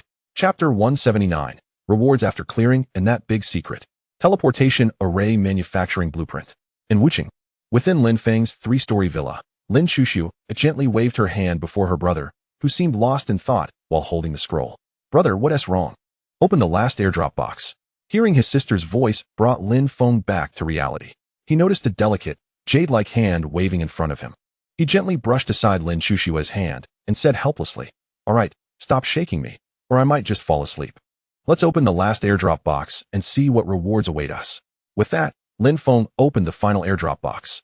A familiar white light flashed, and the last airdrop box vanished, leaving behind a piece of earthy yellow scroll. Upon opening it, Lin Feng realized this scroll was notably different from the previous ones. The text on this scroll was more extensive than the combined text of the first 3 scrolls. Lin Chuxue, with a curious expression, remarked, "Brother, why does this scroll have so much text? It must contain some important message. Hurry and take a look." As Lin Feng observed the earthy yellow scroll, nearly obscured by the extensive writing, he understood that this must be the most significant scroll of all. Smiling at his sister's words, he replied, "Let us see it directly to find out." Upon completing the task, the player immediately began to review the information. Congratulations to the player for successfully clearing the first level of the 10 Great Doomsday Forbidden Zones. Firstly, the player will directly acquire proficiency in Jeet-Kune-Do. Mastery of this martial art will enable you to face the myriad crises of the apocalyptic world with greater composure. Secondly, the player will also gain expertise in the Li family sword technique, coupled with the long sword that each individual possesses. This will significantly enhance your chances of survival in this desolate world. Thirdly, the rewards bestowed are exclusively for the first 3 players who clear the 10 Great Doomsday Forbidden Zones. The acquired mastery of Jeet-Kune-Do and the Li family sword technique are privileges reserved for these top achievers. Subsequently, players who clear the challenges will not receive all rewards associated with this scroll. Furthermore, the contents inscribed on this chapter's scroll must not be disclosed to anyone in any form. Failing to adhere to this will result in the player being transported to the blue danger zone, where they will endure relentless electrical shocks. The aforementioned rewards are for players who rank among the top 3 upon completion. Next, the rewards for players who successfully navigate the 4 paths of the first level of the 10 Great Doomsday Forbidden Zones will be revealed. Firstly, players will receive 4 golden heroic orbs upon clearing the 4 paths. Currently, these orbs serve no immediate purpose. However, once players enter the central continent, their significance will become clear, provided they manage to reach that destination. Lastly, a significant secret is revealed to the top 3 players upon clearing all 10 levels of the 10 Great Doomsday Forbidden Zones. Players will not only gain the qualification to proceed to the central continent, but will also, if they rank within the top 10, uncover the origins of this apocalyptic world. Therefore, strive diligently to swiftly conquer the 10 Great Doomsday Forbidden Zones. As Lin Feng finished reading the scroll, it transformed into a stream of yellow light and entered his body. Lin Feng felt a warm current surge within him, and knowledge of Jeet-Kune-Do mastery and the Li family sword technique flooded his mind. So it is, he mused. Yet this pales in comparison to the skills bestowed by my system. Moreover, proficiency is merely a step below mastery, and the disparity between the two is quite significant. Lin Feng reflected. With the scroll now integrated into his being, Lin Feng drew a vivid comparison between the scroll and the system's capabilities. Lin Chuxue, filled with curiosity, inquired, "Brother, what has entered your body? I barely had time to stop it before it went inside you. Brother, are you all right?" Lin Feng, returning to reality, noticed his sister's worried expression. He gently patted her head and reassured her with a smile. "Don't worry, I'm fine." Lin Chuxue patted her broad chest and let out a deep breath, saying, "Brother, I'm so relieved that you're safe. I was really worried about you." Lin Feng smiled and replied, "Don't worry, look at me now. I'm perfectly fine. Finally, I understand why Du Qiuyue and Lu Yihuan urged me to enter the forbidden area quickly. It turns out there are indeed grand rewards and great secrets." Lin Chuxue pouted and said, "I don't care about any grand rewards or great secrets. I just want my brother to be well." Hearing her words, Lin Feng felt a stir in his heart. It was the first time someone had spoken to him in such a manner. It seemed that after her 10 trips to the end of the world forbidden zone, Chuxue had undergone some changes. A smile appeared on Lin Feng's face. After all, being cared for was a joyful experience. He gently ruffled Chuxue's hair and said, "All right, don't worry. I'm perfectly fine. Now, let us see what materials we need to create the junior teleportation array. It's a valuable item." Lin Chuxue tilted her head and smiled. "Okay, brother. Let us find out what items we need to create it." Lin Feng nodded and picked up the teleportation scroll's crafting diagram. Beginning to examine the required materials: 1 space stone, 1 time stone, 100 premium wood, 100 premium iron, and 300 heroic pearls. As Lin Chuxue looked at the list of materials, she could not help but express her confusion. "Brother, we have the other items. But what are the space stone and time stone? It seems you don't have them." Lin Feng chuckled bitterly. "Not only do I not have them, but I haven't seen anyone trading them in the marketplace either." "Then, doesn't that mean we can't create the junior teleportation array?" Lin Chuxue asked, puzzled. However, as Lin Feng's mind raced, a name suddenly popped into his head. The fortunate Du Qiuyue. Lin Feng said with a smile, "No need to fret. We will eventually gather the space stone and time stone. However, there is someone who might have what we need. Let me send a message to check." Lin Chuxue grinned. Brother, I know who you're messaging. Oh, then, can you guess who it is? Lin Feng asked with curiosity. With a knowing smile, Lin Chuxue replied, hee. It must be the fortunate Du Qiuyue's sister you're looking for. Chapter 180. A month of mysterious blessings begins. Peculiar upgrades in Wuching, within a luxurious 3-story villa. Lin Feng regarded Chu Xue's cunning expression with a perplexed demeanor. When did she become so clever? Was this the result of her own reasoning or calculated deductions? Lin Feng was filled with questions but maintained a composed exterior. It appeared that Chu Xue was becoming increasingly formidable, even knowing whom he sought.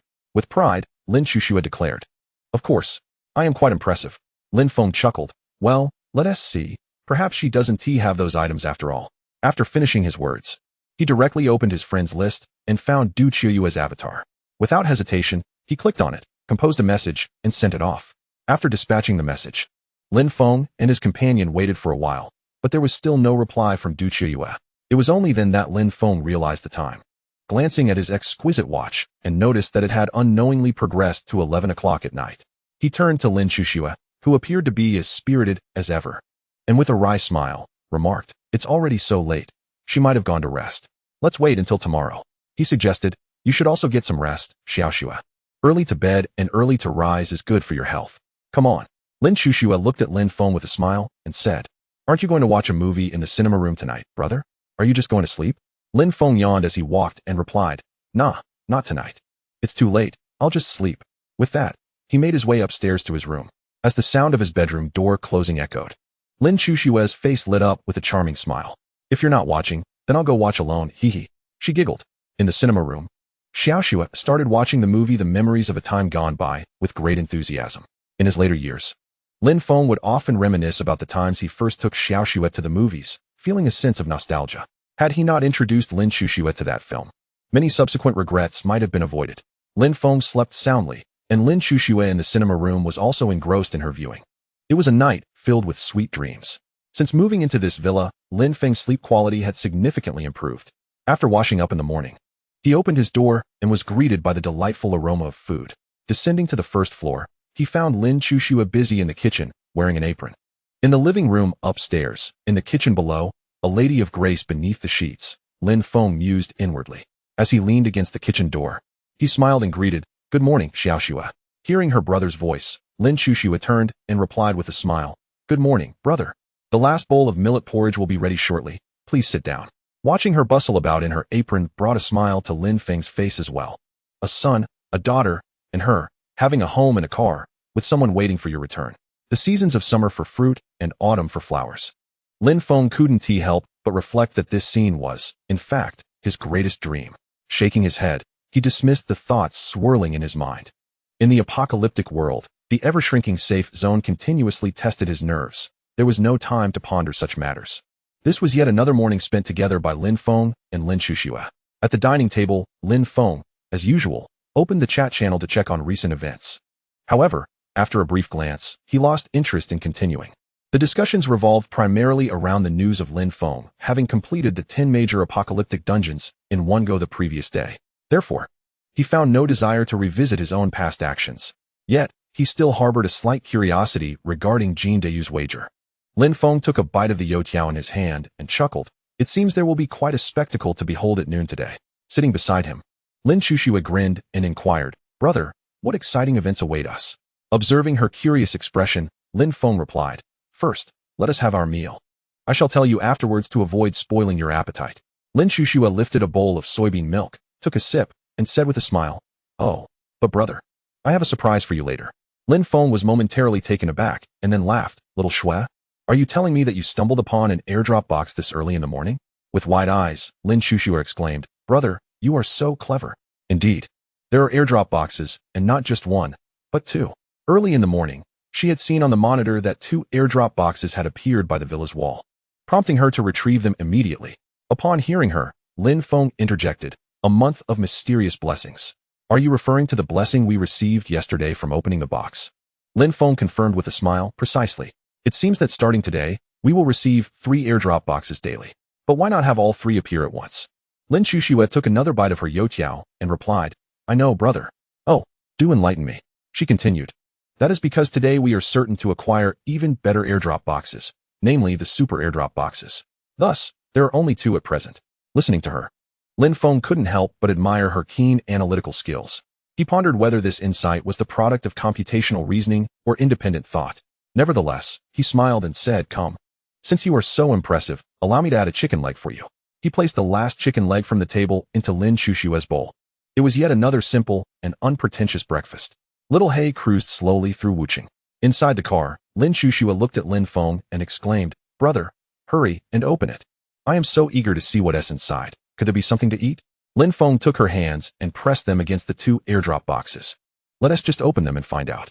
A familiar white light flashed, and the two airdrop boxes vanished.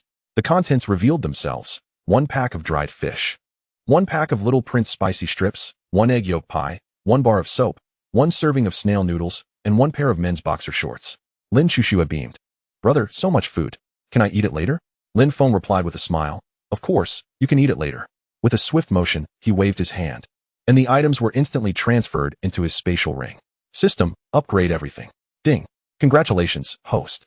One pack of dried fish has been upgraded to 100 packs of premium dried fish, with a purer flavor and enhanced nutrition. Ding. Congratulations, host. One pack of Little Prince spicy strips has been upgraded to 100 packs of premium Little Prince spicy strips, with a more intense flavor that brings joy to the heart. Ding. The previous upgrades proceeded quite normally. However, when it came to the final enhancement of the men's boxer shorts, Lin Feng was momentarily taken aback, utterly caught off guard. Chapter 181. The Return of the Super Airdrop. In the desolate, abandoned mine of Wuching, a black SUV traversed the crumbling cityscape. Inside the vehicle, Lin Feng swiftly placed all the items extracted from the airdrop box into his spatial ring for enhancement. Ding. Congratulations, host. One ordinary pair of men's boxer shorts has been upgraded to a premium pair, now more favorable for men and capable of promoting secondary development. The earlier upgrades fell within the realm of normalcy, but this final enhancement left Lin Feng somewhat dumbfounded. "I am not jesting," he thought. "If this continues, it could become quite problematic. Such development is entirely unnecessary." Just as Lin Feng's mind swirled with expletives, Lin Shushua's melodious voice broke through. "Brother, your wristband has lit up." Lin Feng snapped back to reality, glancing at his flickering wristband, and promptly opened it to investigate. Before him, a map of the vicinity materialized, prominently displaying a red marker indicating the location of a super airdrop box.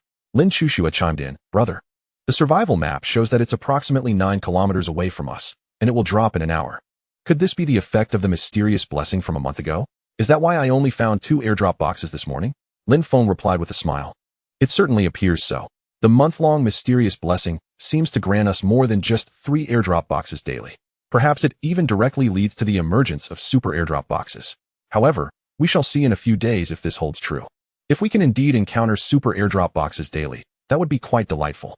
After speaking, Lin Feng instructed, "Xiao He, head towards the location where the super airdrop box is set to descend." "Understood, uncle," replied a black husky from the central control screen. From above, one could see a shadow of the black vehicle racing forward, its speed unimpeded by the rubble or the dilapidated roads. Neither the ruins nor the collapsed structures could hinder this swift silhouette. Meanwhile, at the designated drop site of the super airdrop box, an abandoned natural mine lay in the open ground. A modest black hole had appeared, marking the entrance. The mine was not particularly deep, measuring less than 100 meters, likely filled over the years with sand and dust blown in by the wind. Consequently, its current depth was reduced to about 100 meters. Its surface area was approximately 100 square meters. Inside this mine, countless white worms writhed incessantly. However, each of these snow-white creatures is of astonishing size, comparable to that of a lion. These eerie beings lack facial features, possessing only 2 rows of exceptionally sharp, white teeth atop their heads. Their entire bodies are a striking white, with even their innards visible through their translucent skin, revealing the inner workings of these monstrous forms. The mine is teeming with these snow-white entities, yet it is also saturated with blood, starkly contrasting against the pallid landscape. Accompanying this unsettling scene are the anguished cries that echo throughout the desolate expanse, creating an atmosphere of chilling horror. "Oh, my leg. Beasts, someone save me. Please. Don't devour my wife, you wretched maggots. My child has just come of age." The desperation of a man resonates in the air as he vows to fight against these creatures. Within the confines of the modest mine, scenes of human tragedy unfold.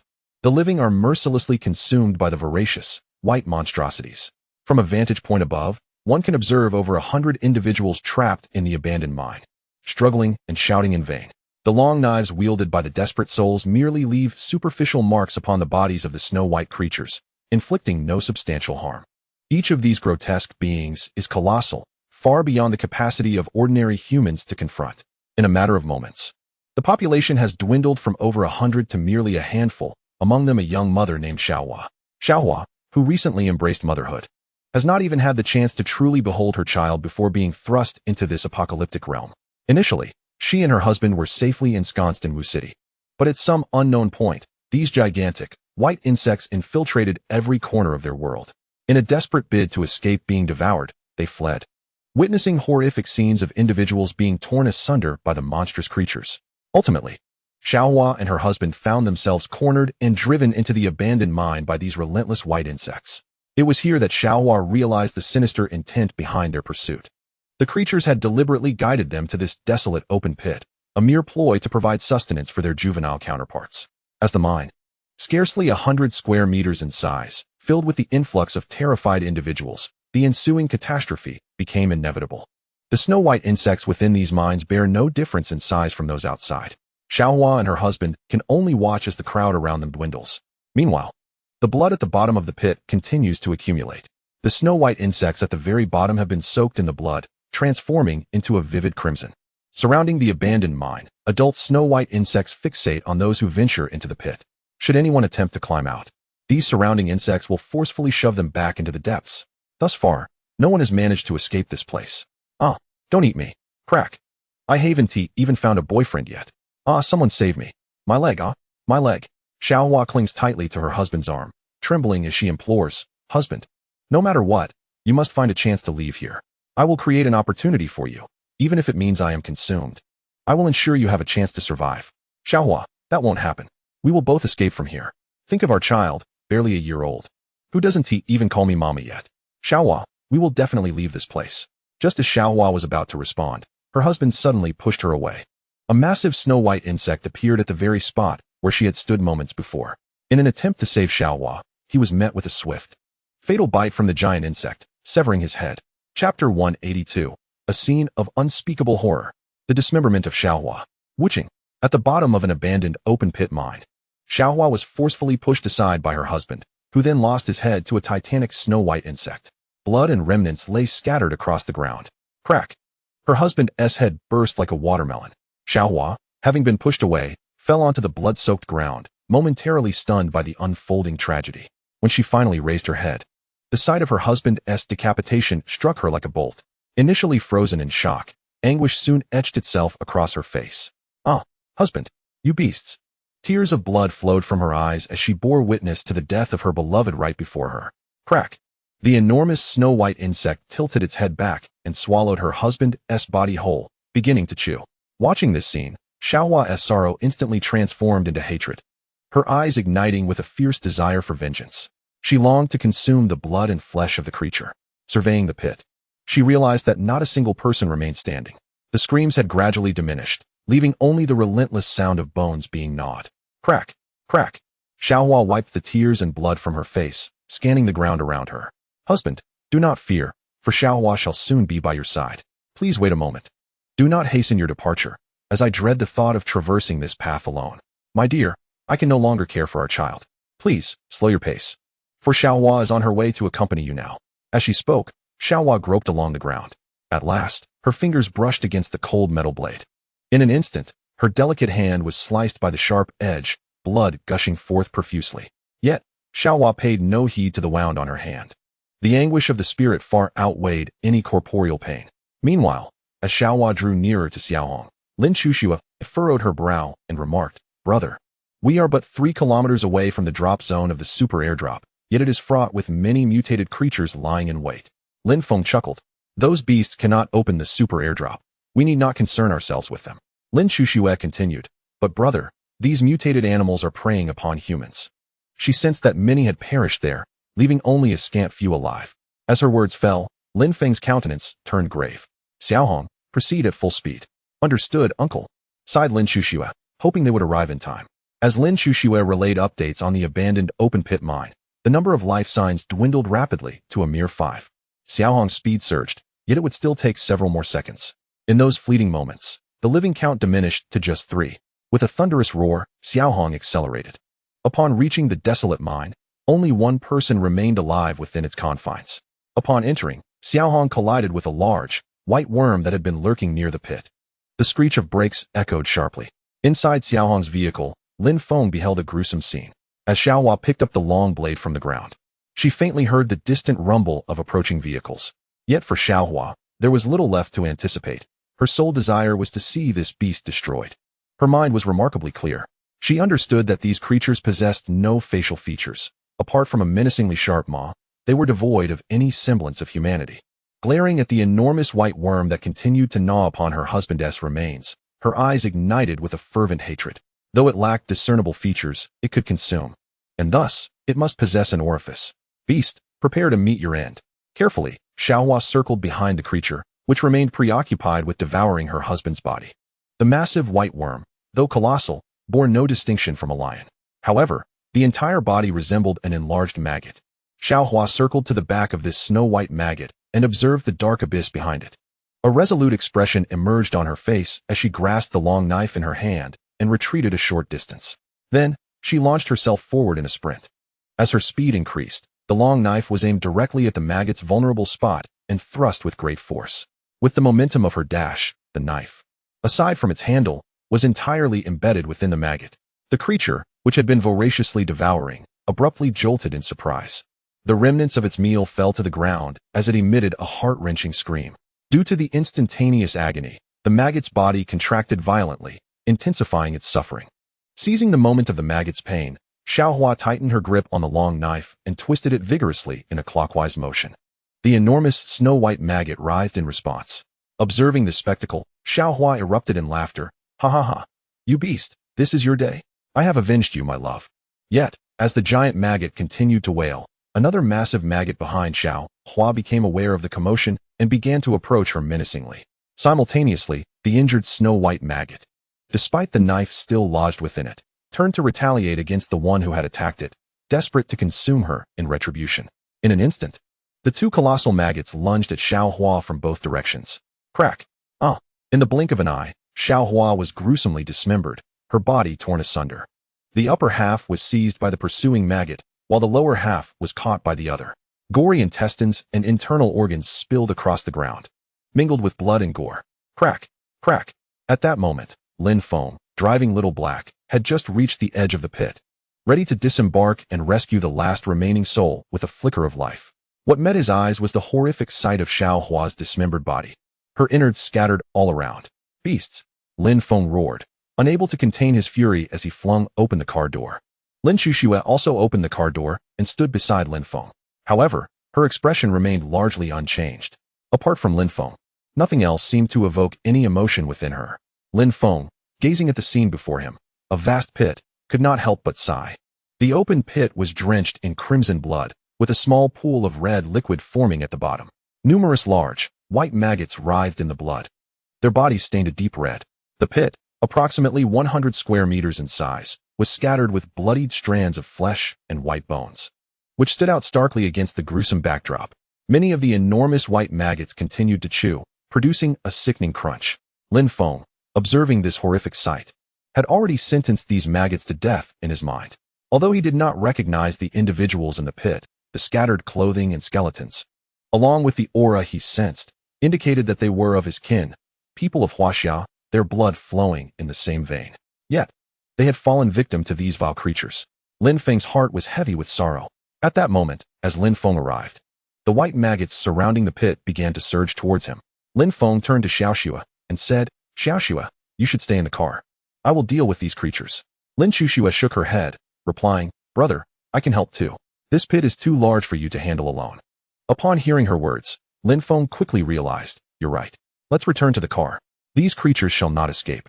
All right, brother, she responded, following him back into the vehicle. Xiaohei, retract all the doors, Lin Feng commanded. Understood, sir. In an instant, all the doors of the car retracted into the interior, leaving Lin Feng and Lin Shushue in an empty space. From his spatial ring, Lin Feng retrieved a finely crafted red cherry long spear and a quality crossbow, handing them to Xiaoxue. Take this and protect yourself.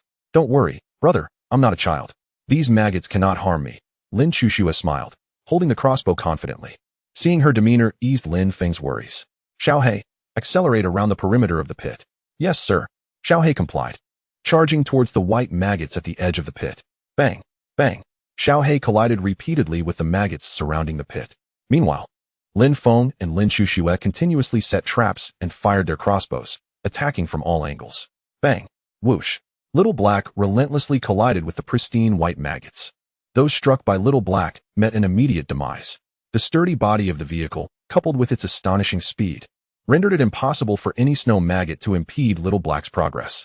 Meanwhile, Lin Feng and Lin Chuxue aboard the vehicle diligently dispatched the remaining maggots surrounding the deep pit with crossbow bolts. Occasionally, a few escaped the net, but Lin Feng and his companions swiftly pierced them with long spears, even amidst the high-speed journey. Both Lin Feng and Lin Chuxue executed these maneuvers with unwavering steadiness. In mere seconds, Little Black had circled the deep pit, and by that time, no massive snow maggots remained in sight. Only their lifeless bodies littered the ground. The blood oozing from the maggots was as white as snow, blending seamlessly with the snowflakes on the ground. Surrounding the pit, Lin Feng and Lin Chuxue had already set up exquisite traps to ensure that no maggot could escape. As Lin Feng descended from the vehicle and surveyed the remaining maggots in the pit, a look of loathing filled his eyes. Beasts are indeed devoid of emotion. Despite the various agonized cries emanating from above, they remained unmoved, oblivious to their impending doom. Lin Feng, clutching a large container of high-quality gasoline, sneered. Lin Chuxue, holding a similarly substantial container, inquired curiously, Brother, are we going to burn these creatures alive? Precisely, Lin Feng replied with a cold smile. Since these beasts are feasting so merrily here, let them remain forever. Come, Xiaoxue, let us return to the vehicle and douse the surroundings with this premium gasoline. Understood, brother. The pair climbed back into the vehicle, methodically spreading the gasoline along the pit's edge. The premium gasoline flowed steadily down to the bottom of the pit. Meanwhile, the drone Lin Feng had released was also dispensing gasoline from above the center of the pit. Once they completed pouring the gasoline, Lin Feng retrieved a fine lighter from his spatial ring and positioned himself at the edge of the pit. Lin Chuxue gazed at the mingling red, white, and black hues in the pit and could not help but ask, Brother, will this small amount of gasoline be sufficient to incinerate all these snow maggots? Absolutely. Lin Feng replied with a smirk. This is premium gasoline. Its combustibility and longevity far surpass that of ordinary gasoline. You will see shortly. At that moment, the drone in the sky released the last remnants of gasoline over the bottom of the pit. Lin Feng then lifted the premium lighter and sent it soaring toward the pit's base. With a swift motion, the lighter fell, descending into the depths of the pit.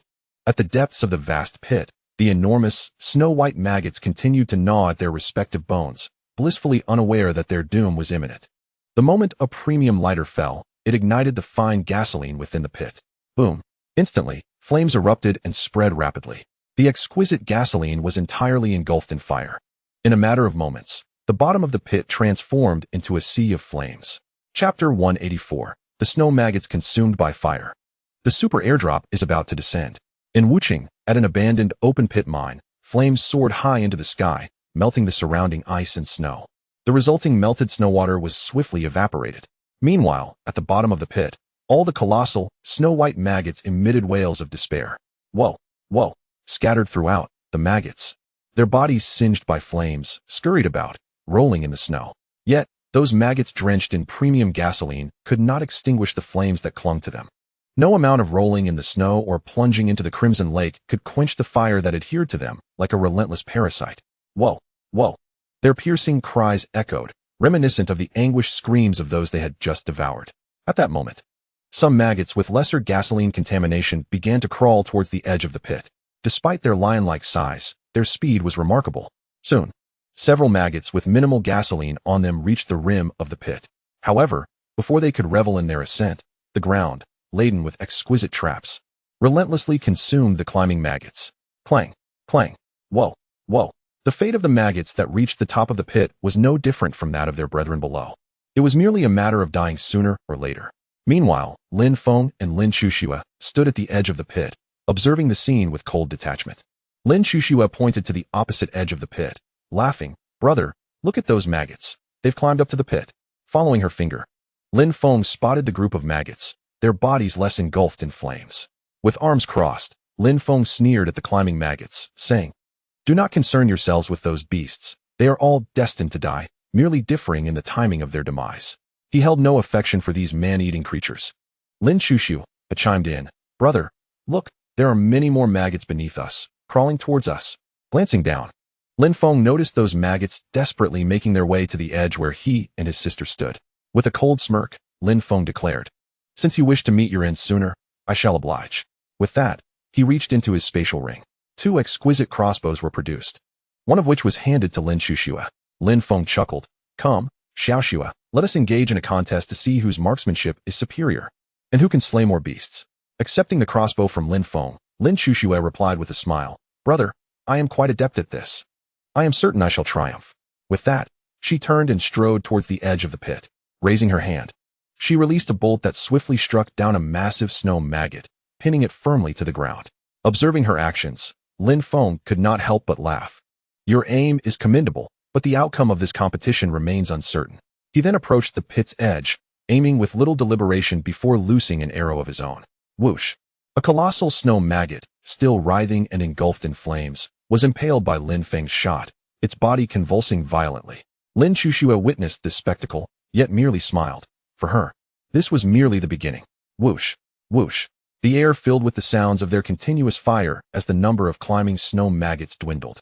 As the creatures attempted to ascend, many were pinned to the ground, while the remaining massive horde sensed the futility of their approach and began to retreat, seeking an alternate route up the other side of the pit. However, as time progressed, the flames within the pit grew ever more ferocious, leaving no space to maneuver. The premium gasoline's prolonged burn, impervious to water, meant that the large swarm of snow maggots would be consumed by the increasingly voracious inferno before they could find another way out. The scent of roasting meat permeated the air. At this juncture, Lin Feng and Lin Shushua ceased their firing and retreated a short distance, as the flames surged skyward, radiating intense heat. Lin Shushua, wrinkling her brow at the acrid aroma, remarked, "Brother, this smell of roasting meat is quite foul. Shouldn't it be fragrant? Why does it smell so terrible?" Lin Feng replied with a cold chuckle, "What pleasant scent could emanate from such beasts?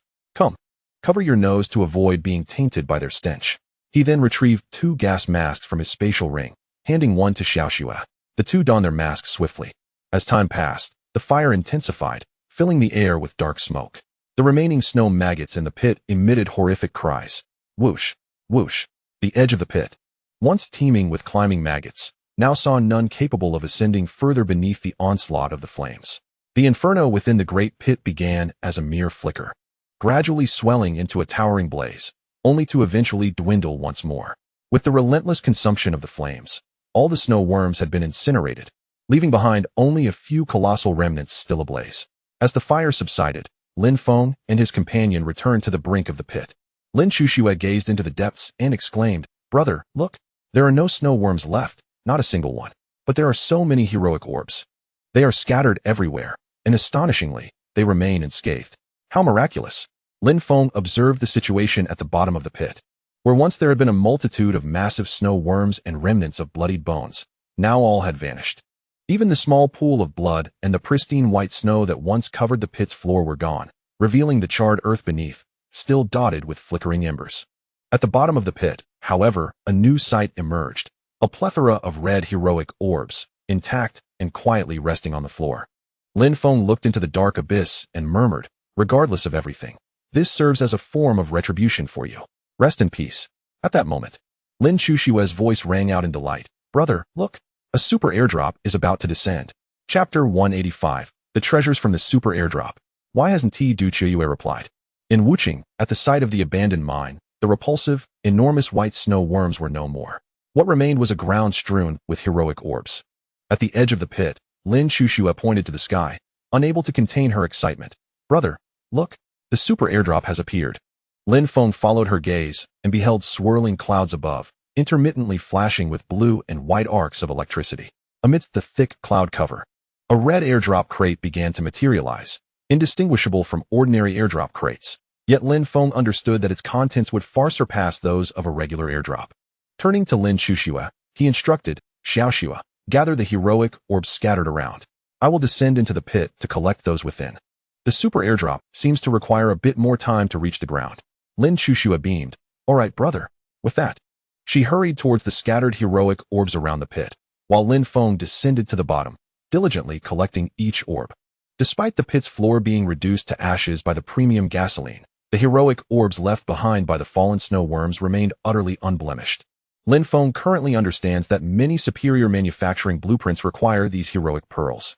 Moreover, in this apocalyptic world, the operation of certain machines also necessitates these heroic pearls.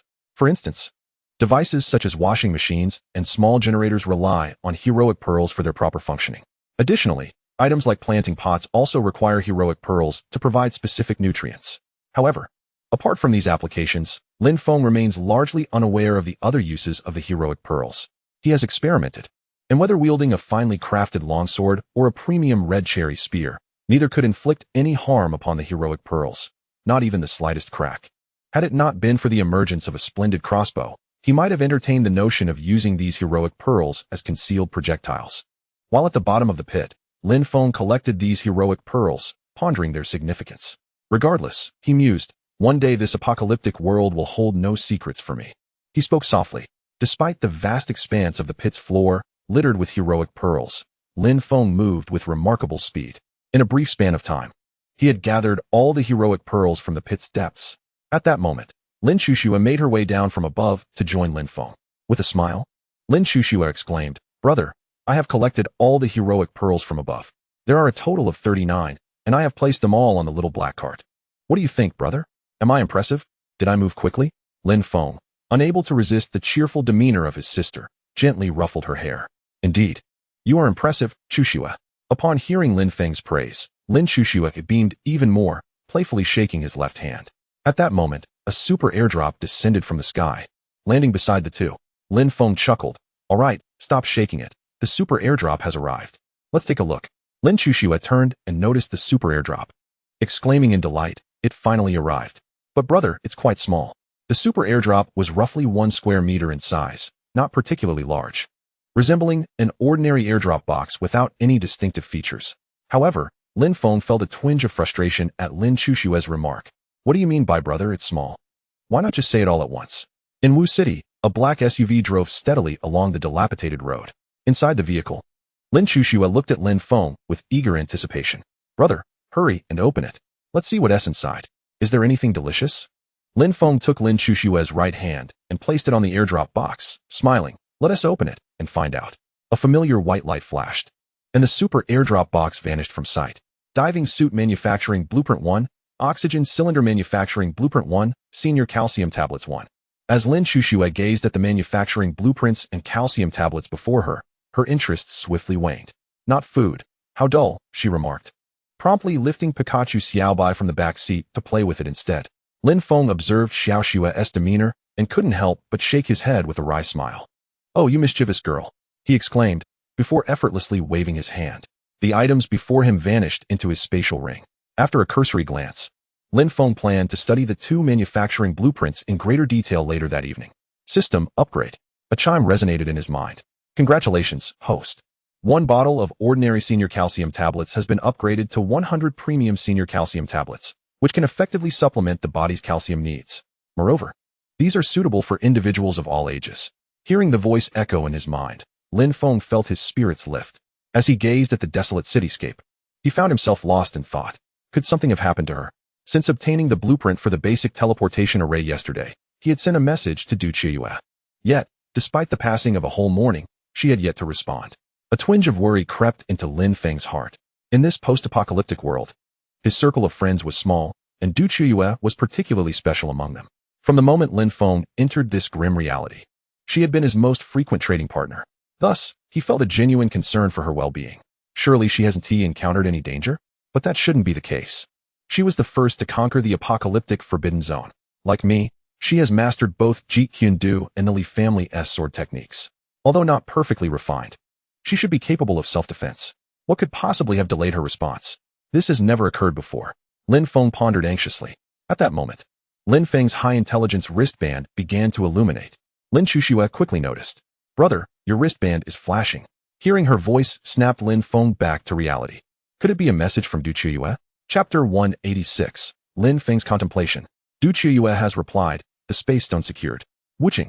A black SUV navigated through the ruins of the city. Not long ago, Lin Feng and his companion had vanquished all the enormous snow maggots in a massive pit, collecting over 100 heroic pearls. They had also acquired a super airdrop box. Now, the two were seated inside the black vehicle, continuing their journey toward the safe zone. Their ultimate objective was to traverse the southern continent entirely, cross the ocean, and finally reach the very heart of the safe zone, Zhongzhou. Seated in the vehicle, Lin Feng was not solely preoccupied with the matter of Du Qiue's silence. His mind incessantly revisited the events that transpired in the abandoned mine. Although he had vanquished the colossal snow worms, the pit was strewn with the remains of those who had perished, their skeletal forms entwined with strands of flesh, leaving an indelible impact on Lin Feng. It became evident to him that only through immense personal strength could such tragedies be averted. His greatest reliance at present lay in his doomsday system. He was aware that rewards could be obtained by securing a position among the top 100 on the survival and trading leaderboards, as well as by surpassing a certain threshold of followers in the chat channel. The first reward had been a novice gift pack upon binding the system. The second had come when the number of followers in his chat channel exceeded 500,000, placing him among the top 100 on both leaderboards. From these two instances, it was clear that his current task was to continually attract attention while maintaining his ranking to possibly receive the next reward from the system. Presently, the most advantageous strategy appeared to be entering one of the 10 forbidden areas of the apocalypse and live streaming to garner more followers. In the small black car, Lin Feng pondered extensively, contemplating the path that lay ahead.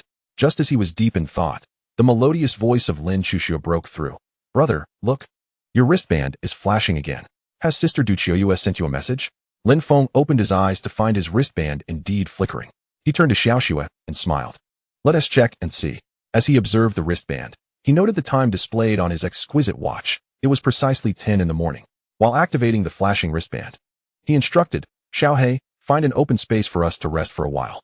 "Understood, uncle," came the cheerful response from a black and white husky on the central control screen. With noon approaching, Lin Feng was mindful that today marked the moment for Jean Dia to fulfill his wager.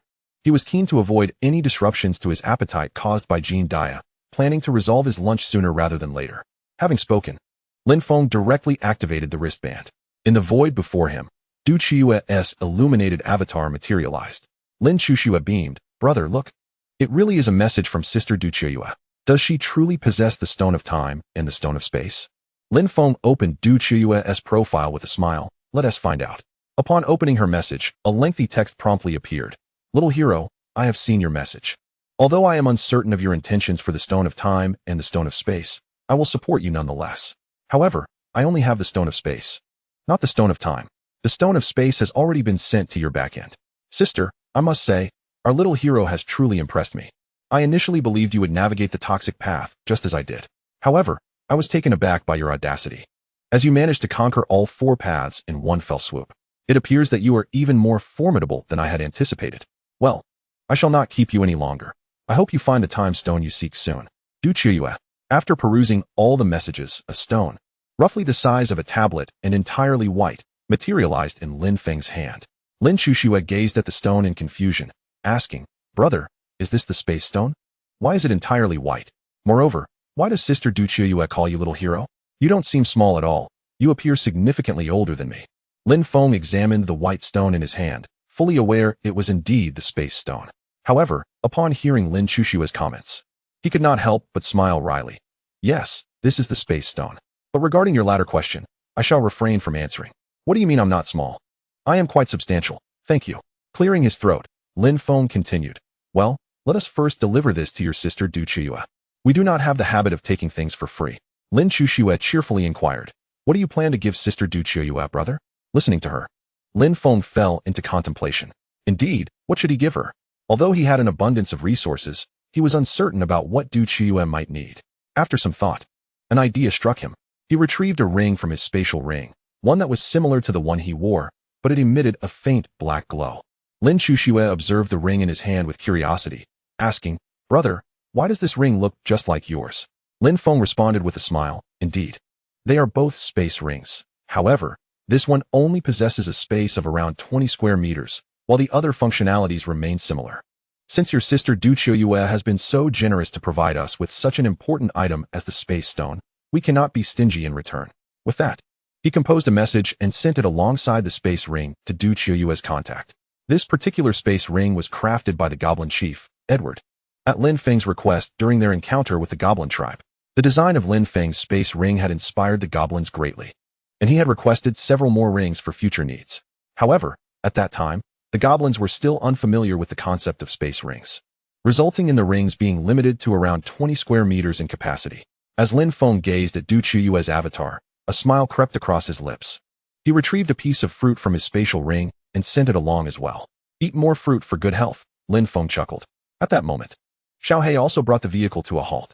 Lin Feng chuckled. Come on, Xiao Shui, let us get off the car and prepare a meal. After we dine, we can thoroughly enjoy Jean Dia's live broadcast. It is bound to be quite entertaining. Meanwhile, Du Chuyue also received Lin Feng's message along with the items he had sent. In a desolate and abandoned commercial plaza in Wu City, Lin Feng and Lin Xuxue were busily preparing lunch. They planned to watch Jean Dia's live stream immediately after their meal, as they anticipated that watching it would leave them with little appetite, prompting Lin Feng to prepare lunch rather early. At that moment, in a forsaken cabin in the wilderness, Du Chuyue sat beside a flickering fire. She had initially intended to tidy up and set off again, but unexpectedly, her wristband began to blink. A smile appeared on her previously calm face. Little hero, you replied so quickly. You must have been waiting for your sister's message, she mused, and instead of getting up, she remained seated by the fire. Du Chuyue promptly opened Lin Feng's profile, and a lengthy message materialized before her eyes. I am Lin Feng. Thank you, Xiao Du, for the space stone you sent. Indeed, you are remarkable, truly a treasure trove. Everything I require seems to manifest itself in your possession. This time, entering the top 10 apocalypse forbidden zones was just as you described. There are indeed substantial rewards and great secrets. Fortunately, I was the third person to successfully pass through obtaining these rewards and secrets. I hope you can survive well, Xiao Du, so that we may safely reach Zhongzhou together. After all, your survival is my endless source of treasures, haha. Well, enough jesting, I must sincerely thank you for the space stone. As a token of my gratitude, I shall gift you a ring. Of course, do not misunderstand. It is merely a space ring, not what you might be thinking. Later, simply drop a drop of your blood on the ring, and you will understand how to use it. Until next time, Xiao Du. After reading Lin Feng's message, Du Chuyue couldn't help but smile. Little hero, it seems you're not as innocent as you appear, directly gifting a ring to a stranger. And calling me Xiao Du, doesn't that make you my little hero? Your sense of revenge is rather strong. As she gazed at the ring in her hand, she couldn't help but laugh. However, the item that soon appeared before her caused her cheeks to flush.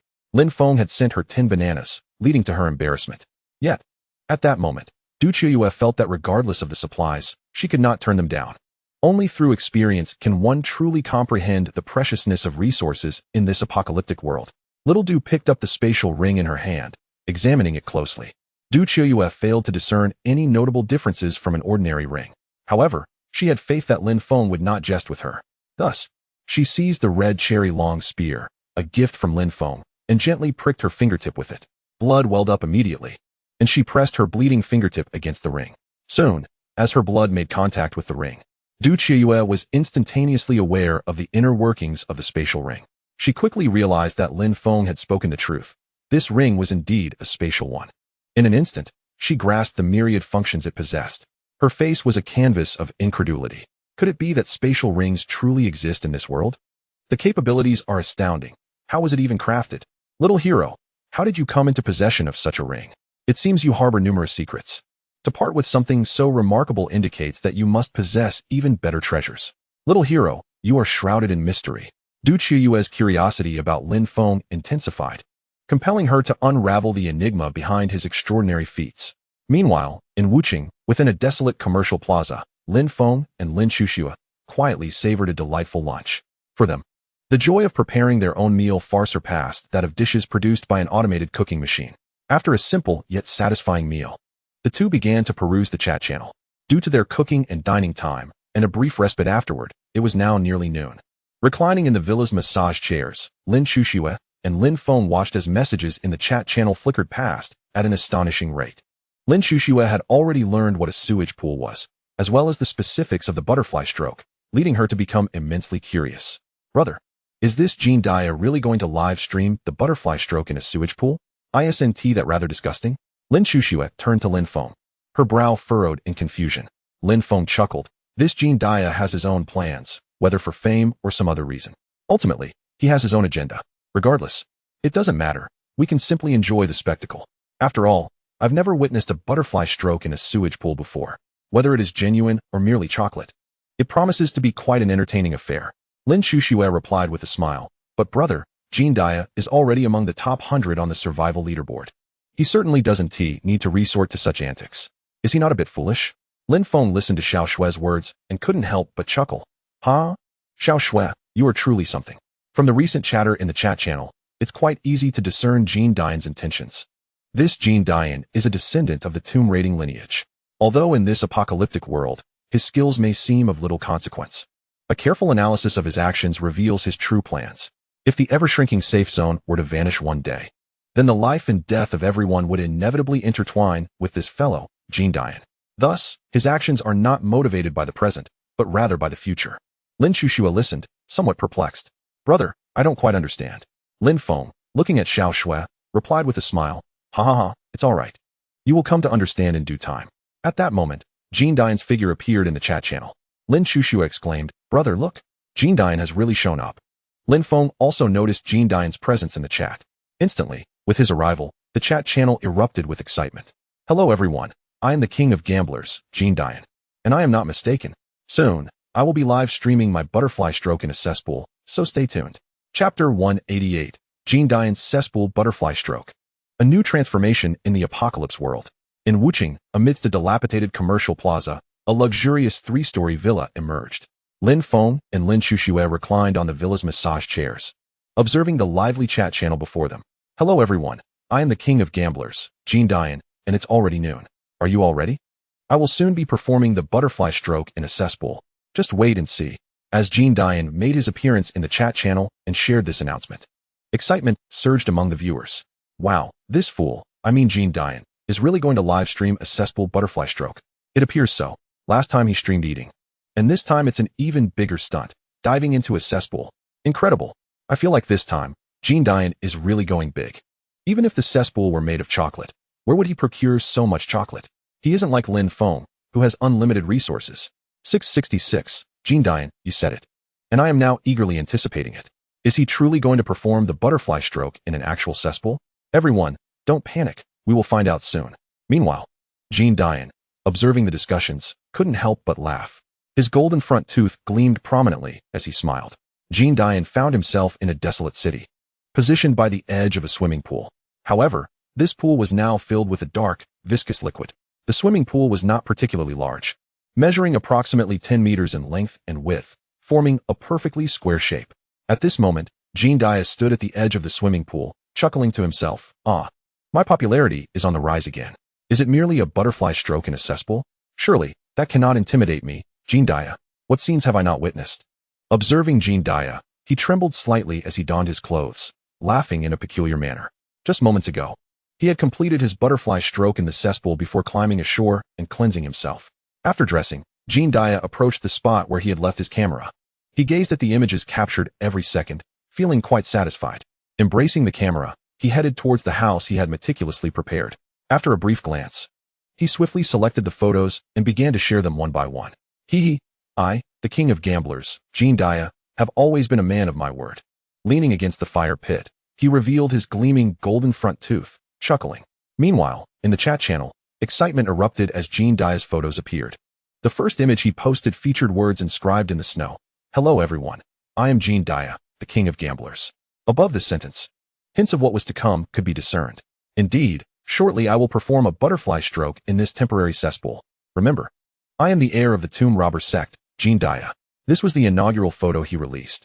Following this, he shared images of the cesspool itself, displaying a rectangular swimming pool approximately 10 meters in length and width, filled to the brim with a dark liquid. From Jean Dian's photographs, it was impossible to discern whether the substance was chocolate or some other peculiar fluid.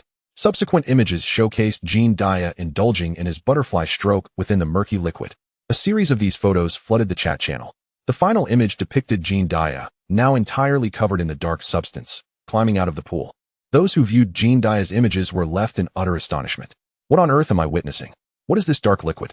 I believe Jean Dian has truly gone too far this time. He is indeed swimming in a cesspool. And this liquid doesn't resemble chocolate at all. What do you mean by that? Are you suggesting that this fool, no, this Jean Dian, is actually swimming in the byproducts of a cesspool? No way. Could he be serious? Truly, the king of gamblers, Jean Dia, a man of his word. Yet, I need a moment to recover. I suddenly feel quite nauseous. How disgusting. Jean Dia. The chat channel was abuzz with shock and disbelief from all who had seen the images he shared. Everyone is speculating about the nature of the black liquid in Jean Dia's butterfly stroke.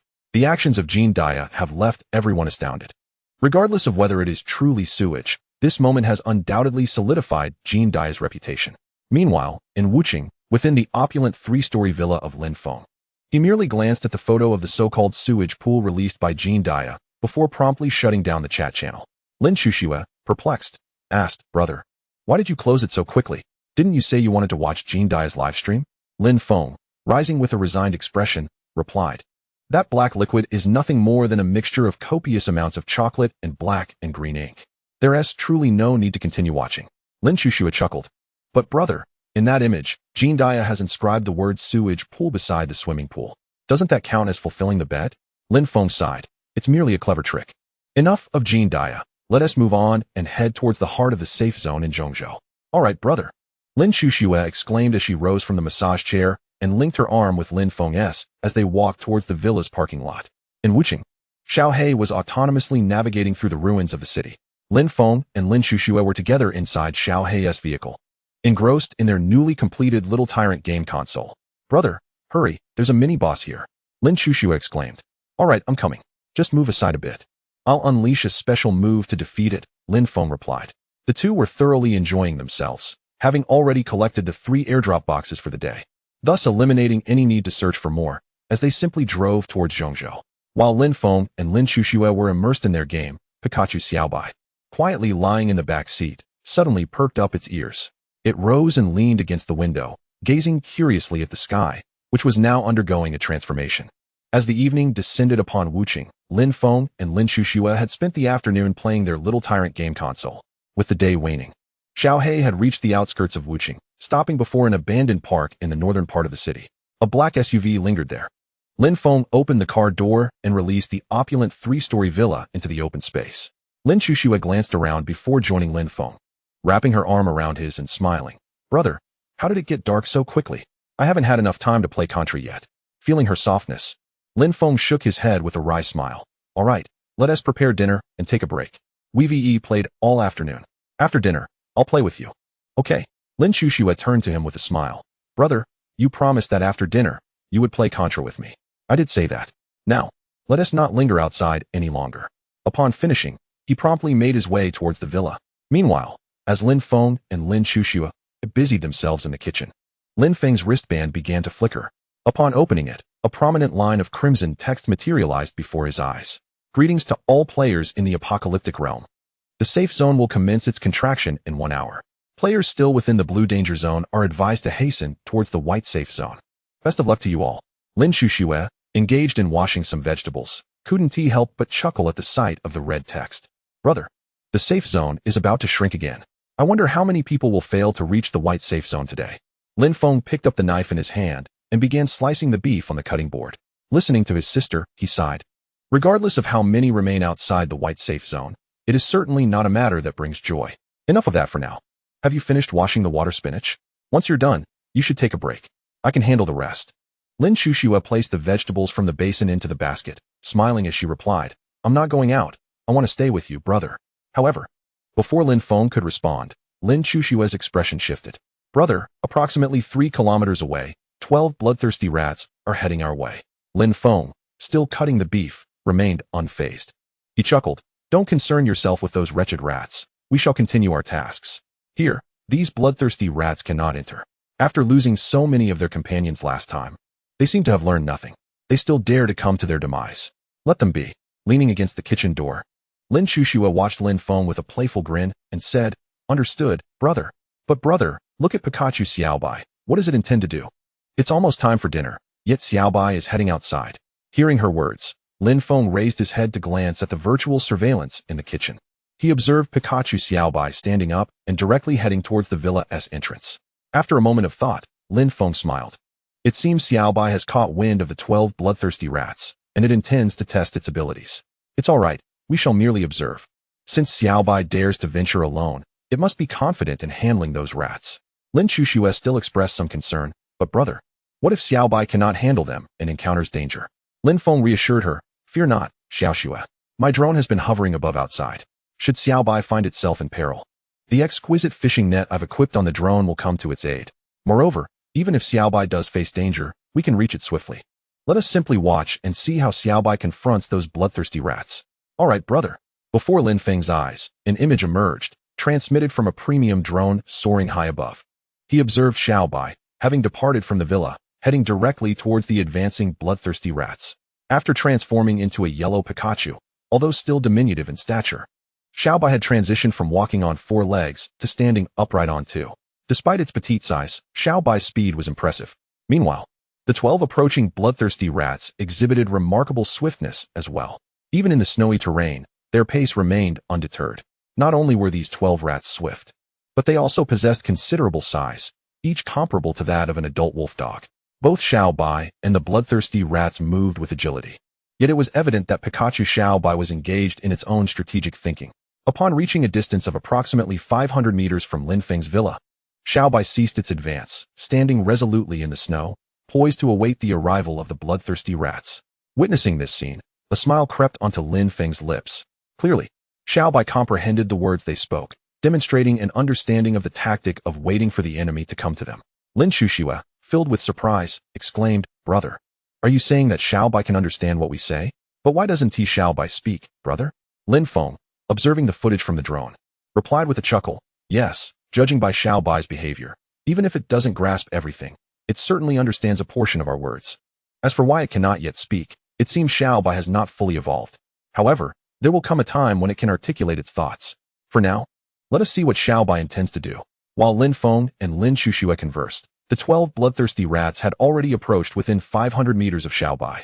Despite Xiaobai's striking yellow hue, its small stature, standing barely 20 centimeters tall, rendered it almost insignificant against the towering rats, each averaging over 1.5 meters in height.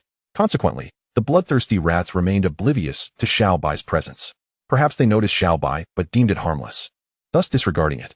Meanwhile, excitement gleamed in Xiaobai's large eyes, as arcs of blue and white electricity began to converge at the tips of its 2 triangular ears, signaling a formidable power.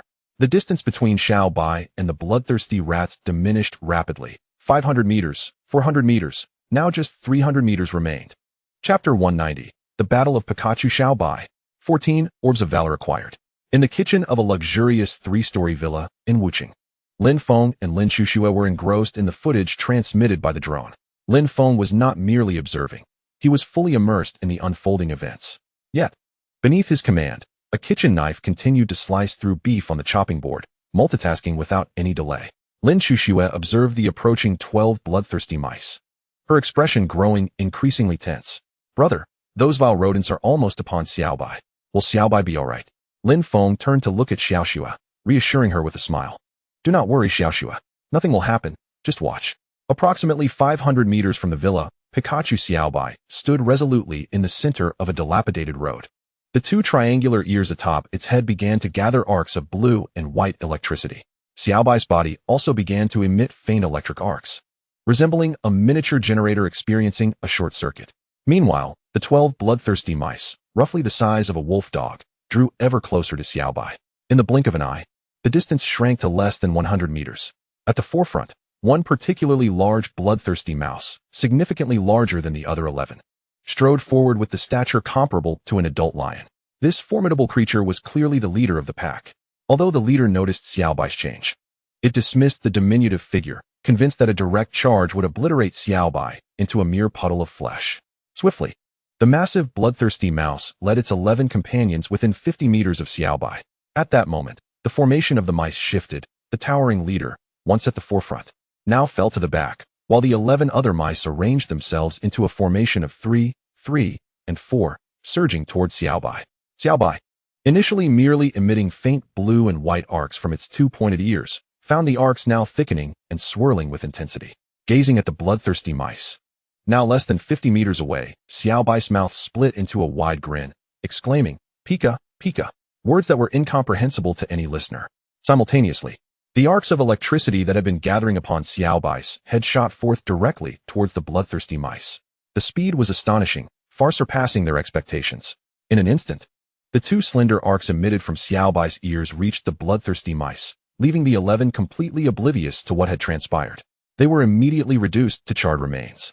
In that fleeting moment, 11 massive bloodthirsty mice met their demise, all accomplished by a mere Pikachu, Xiaobai, whose size was less than 1/10 of theirs. The once charging figures of the 11 large mice were frozen in place, their bodies rendered motionless and pitch black. In the following moment, it collapsed onto the ground, ultimately becoming a mere echo of the past, leaving behind only a pile of black ash. Meanwhile, the 11 massive bloodthirsty rats, alongside their leader, observed the flickering arcs of electricity dancing atop the small white creature's two pointed horns. This display compelled the leader to fall back, narrowly avoiding the fate of being charred to cinders. Yet, upon witnessing the complete transformation of its 11 subordinates into nothing but ash, the bloodthirsty rat leader was consumed by an overwhelming rage. Its colossal form surged toward the small white creature, intent on tearing it into pieces. The small white creature, unfazed by the approaching giant bloodthirsty rat, exhibited no sign of fear. Suddenly, its petite belly swelled dramatically. Boom! Crackle! A bolt of lightning, akin to silk, erupted from its mouth, hurtling toward the leader of the bloodthirsty rats. This time, the arc of electricity emitted from the small white creature was swifter and more potent than that which emanated from its horns, exuding an even greater aura of might. However, the formidable leader of the bloodthirsty rats was not to be underestimated. Despite its massive size, agility remained its ally. It attempted to evade the impending strike by darting sideways. But tragedy ensued. It overestimated its own capabilities and underestimated the speed and ferocity of the small white creature's electric discharge. The leader's evasion failed, and it was struck directly by the arc of electricity. Squeak! The enormous bloodthirsty rat could only emit a resounding cry of despair before, like its 11 minions, it was reduced to a heap of blackened carbon. The small white creature stood proudly, a smug expression adorning its face. Humph! Before me, you are all but insignificant. As the 12 bloodthirsty rats met their demise, their bodies gradually dissipated into the air, revealing numerous heroes' orbs beneath their remains. Each of the 11 ordinary bloodthirsty rats yielded a single orb, whereas the colossal leader's corpse concealed 3 radiant red heroes' orbs. Pikachu, the small white creature, began to advance, eager to collect the heroes' orbs. Hee. With so many orbs, I should be able to enjoy a couple more ribs tonight. Meanwhile, in the kitchen on the first floor of the luxurious villa, Lin Shushu sighed in relief upon witnessing Pikachu's impressive display of power. Brother, look at how formidable Xiaobai is. It effortlessly dealt with those bloodthirsty rats, she exclaimed, her face brimming with excitement. Lin Feng, observing the footage transmitted by the drone, couldn't suppress a faint smile. Indeed, it has grown stronger. I'll treat Xiaobai to some chicken legs later. Noticing the enhancements in Xiaobai's abilities upon its return from the Forbidden Zone, he realized that not only had its appearance changed, but its powers had also significantly amplified. It remains uncertain whether, as we delve deeper into the 10 renowned apocalyptic territories, there will be a subsequent transformation. Lin Feng chuckled lightly. Lin Shushu gazed at him and inquired, Brother, are you suggesting that we will indeed venture into these 10 great doomsday forbidden zones again? Lin Feng picked up a spoon, scooped a small measure of exquisite salt, and sprinkled it into the pressure cooker filled with rib soup. He then turned back with a smile, affirming, We shall undoubtedly re-enter the 10 great doomsday forbidden zones. After all, to truly comprehend the genesis of this apocalyptic world, one must conquer within the top 10. However, there's no rush. We shall wait a while before embarking on that journey again, with a month of mysterious blessings to utilize. It would feel rather disadvantageous to squander it prematurely. At that moment, Xiaobai also wobbled back to the villa, its belly pouch brimming with hero orbs, causing its gait to become unsteady. Chapter 191. The Accomplished Xiaobai. The apocalyptic world in turmoil. Death toll soars in the luxurious 3-story villa of Wu City. Lin Shushue observed Pikachu, who was swaying as it approached. She immediately stepped forward and scooped Xiaobai into her arms. Xiaobai, how astonishing you are. I always thought of you merely as a glutton, yet you are capable of not only eating but also fighting. You truly are remarkable. As she spoke, she leaned her head against Pikachu Xiaobai, affectionately nudging it. Pikachu Xiaobai, however, wore an expression of utter exasperation. Foolish woman, release me. Save me, Lin Feng. This woman has gone mad. Lin Feng, witnessing the scene, couldn't help but shake his head and chuckle. All right, little Snow, let Xiaobai down. Can't you see it's struggling to breathe under your affection? Upon hearing Lin Feng's voice, Lin Chuxue reluctantly set Xiaobai down. Looking at Pikachu Xiaobai, she couldn't restrain her laughter. Brother, Xiaobai is simply adorable, whether in white or its current yellow form. It is irresistibly cute. Meanwhile, Xiaobai, now placed on the ground, hastily shuffled towards Lin Feng's feet, eager to avoid another round of intense pampering. Upon reaching Lin Feng, it gently tapped his calf with its paw. Lin Feng glanced down and smiled. What's the matter, Xiaobai? I'm preparing a meal, and I'll play with you shortly. At that moment, Pikachu Xiaobai retrieved 14 hero orbs from its belly pouch and placed them at Lin Feng's feet. Lin Feng was momentarily taken aback before recalling that these were Xiaobai's spoils of victory. He set down the spatula and crouched to pat Xiaobai's head. You are so impressive, Xiaobai. You'll be able to protect us in the future. Thank you, and I'll treat you to a chicken leg tonight. With a wave of his hand, the hero orbs effortlessly entered his spatial ring. After a gentle pat on Xiaobai's head, he smiled. All right, Xiaobai, I accept your gift. Now, let us go outside. I'll be done shortly. Pikachu Xiaobai reveled in Lin Feng's gentle caress, demonstrating a commendable awareness of its surroundings. This feline found its journey worthwhile. With a cheerful meow, meow, it anticipated a delightful evening meal featuring chicken legs. Pikachu Xiaobai, with its short little legs, scurried towards its dining table. Soon, Lin Feng had prepared a humble yet nourishing dinner, complete with rib soup. After they finished their meal, Lin Feng and Lin Chuxue took a moment to relax on the luxurious leather sofa in the living room. Suddenly, the crimson text hovering above Lin Feng's head began to flicker, signaling the end of the countdown. Lin Chuxue pointed at the text with a smile, exclaiming, Brother, the countdown for the safe zone's contraction is about to conclude. Lin Feng replied, Let us see if the situation improves this time. As he spoke, the red text transformed before their eyes. Greetings, players of the apocalyptic world. The safe zone has now fully contracted. The number of deceased players who failed to enter the white safe zone stands at 222,254. The remaining population is 980 million. Congratulations on surviving. Lin Chuxue gasped upon witnessing the staggering death toll. Brother, why are so many people dead this time? Previously, the numbers were merely in the tens of thousands, yet today, it has surged to over 200,000. She looked on in bewilderment, initially expecting the death count to remain consistent with previous occurrences. Lin Feng too was taken aback by the sheer magnitude of loss, which had escalated nearly tenfold. This marked the first instance of such a high death toll. Furrowing his brow, he pondered, surely, something unprecedented has transpired. Otherwise, such a significant loss of life would be unfathomable. Furthermore, the statistics compiled after each countdown only accounted for players who had not entered the white safe zone, excluding those who perished from other causes such as freezing, murder, or accidents.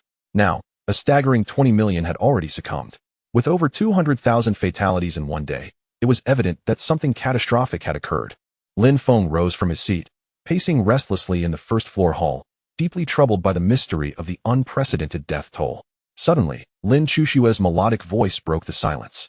Brother, perhaps we should check the chat channel. With so many participants, there might be some news. Realizing the merit in her suggestion, Lin Feng nodded. Indeed. Thank you for the reminder, Xiaoshui. He affectionately pinched her delicate cheek before declaring, Let us see if anyone in the chat channel has any insights into these events. With that, Lin Feng opened the chat channel, eager to uncover the unfolding situation. Unbeknownst to Lin Feng, after he gently pinched Xiaoshui's cheek, her face flushed momentarily. Her ears tinged with a rosy hue. However, Lin Feng remained oblivious to this subtle display, his thoughts entirely engrossed in the chat channel. Upon opening the chat, a deluge of messages flooded the screen. What on earth is happening today? Over 200,000 have perished in an instant. Don't frighten me. It was merely a death toll of 30,000 before, and now it has surged tenfold? What in the world is going on? Can anyone elucidate this?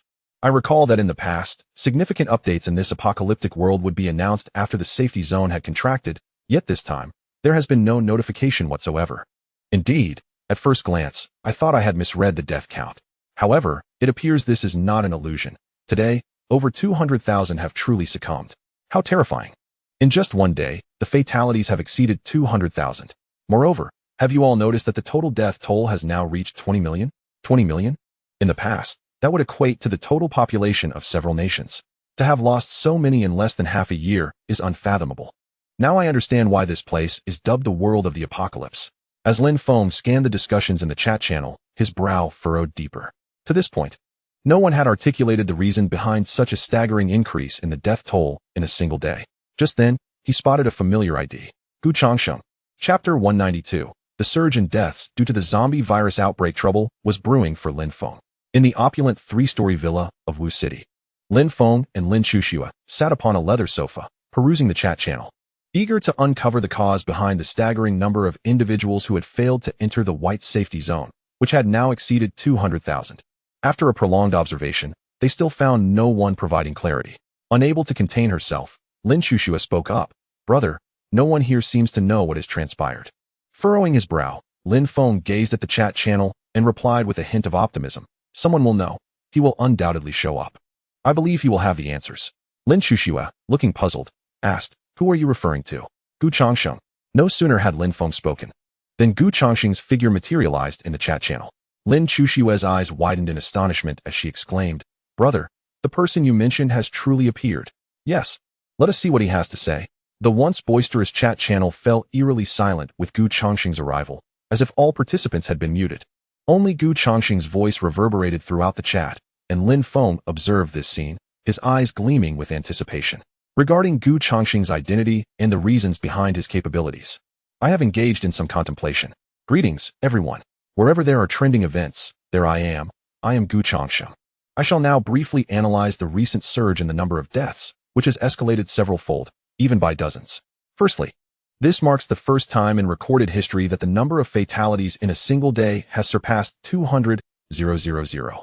Moreover, this figure accounts solely for those who perished outside the designated safety zones and does not include accidental deaths or those killed by the mutated creatures of this apocalyptic world. Secondly, following the conclusion of the countdown, there has been no update or clarification on the statistics. This indicates that the sudden spike in mortality may not necessarily warrant official reporting.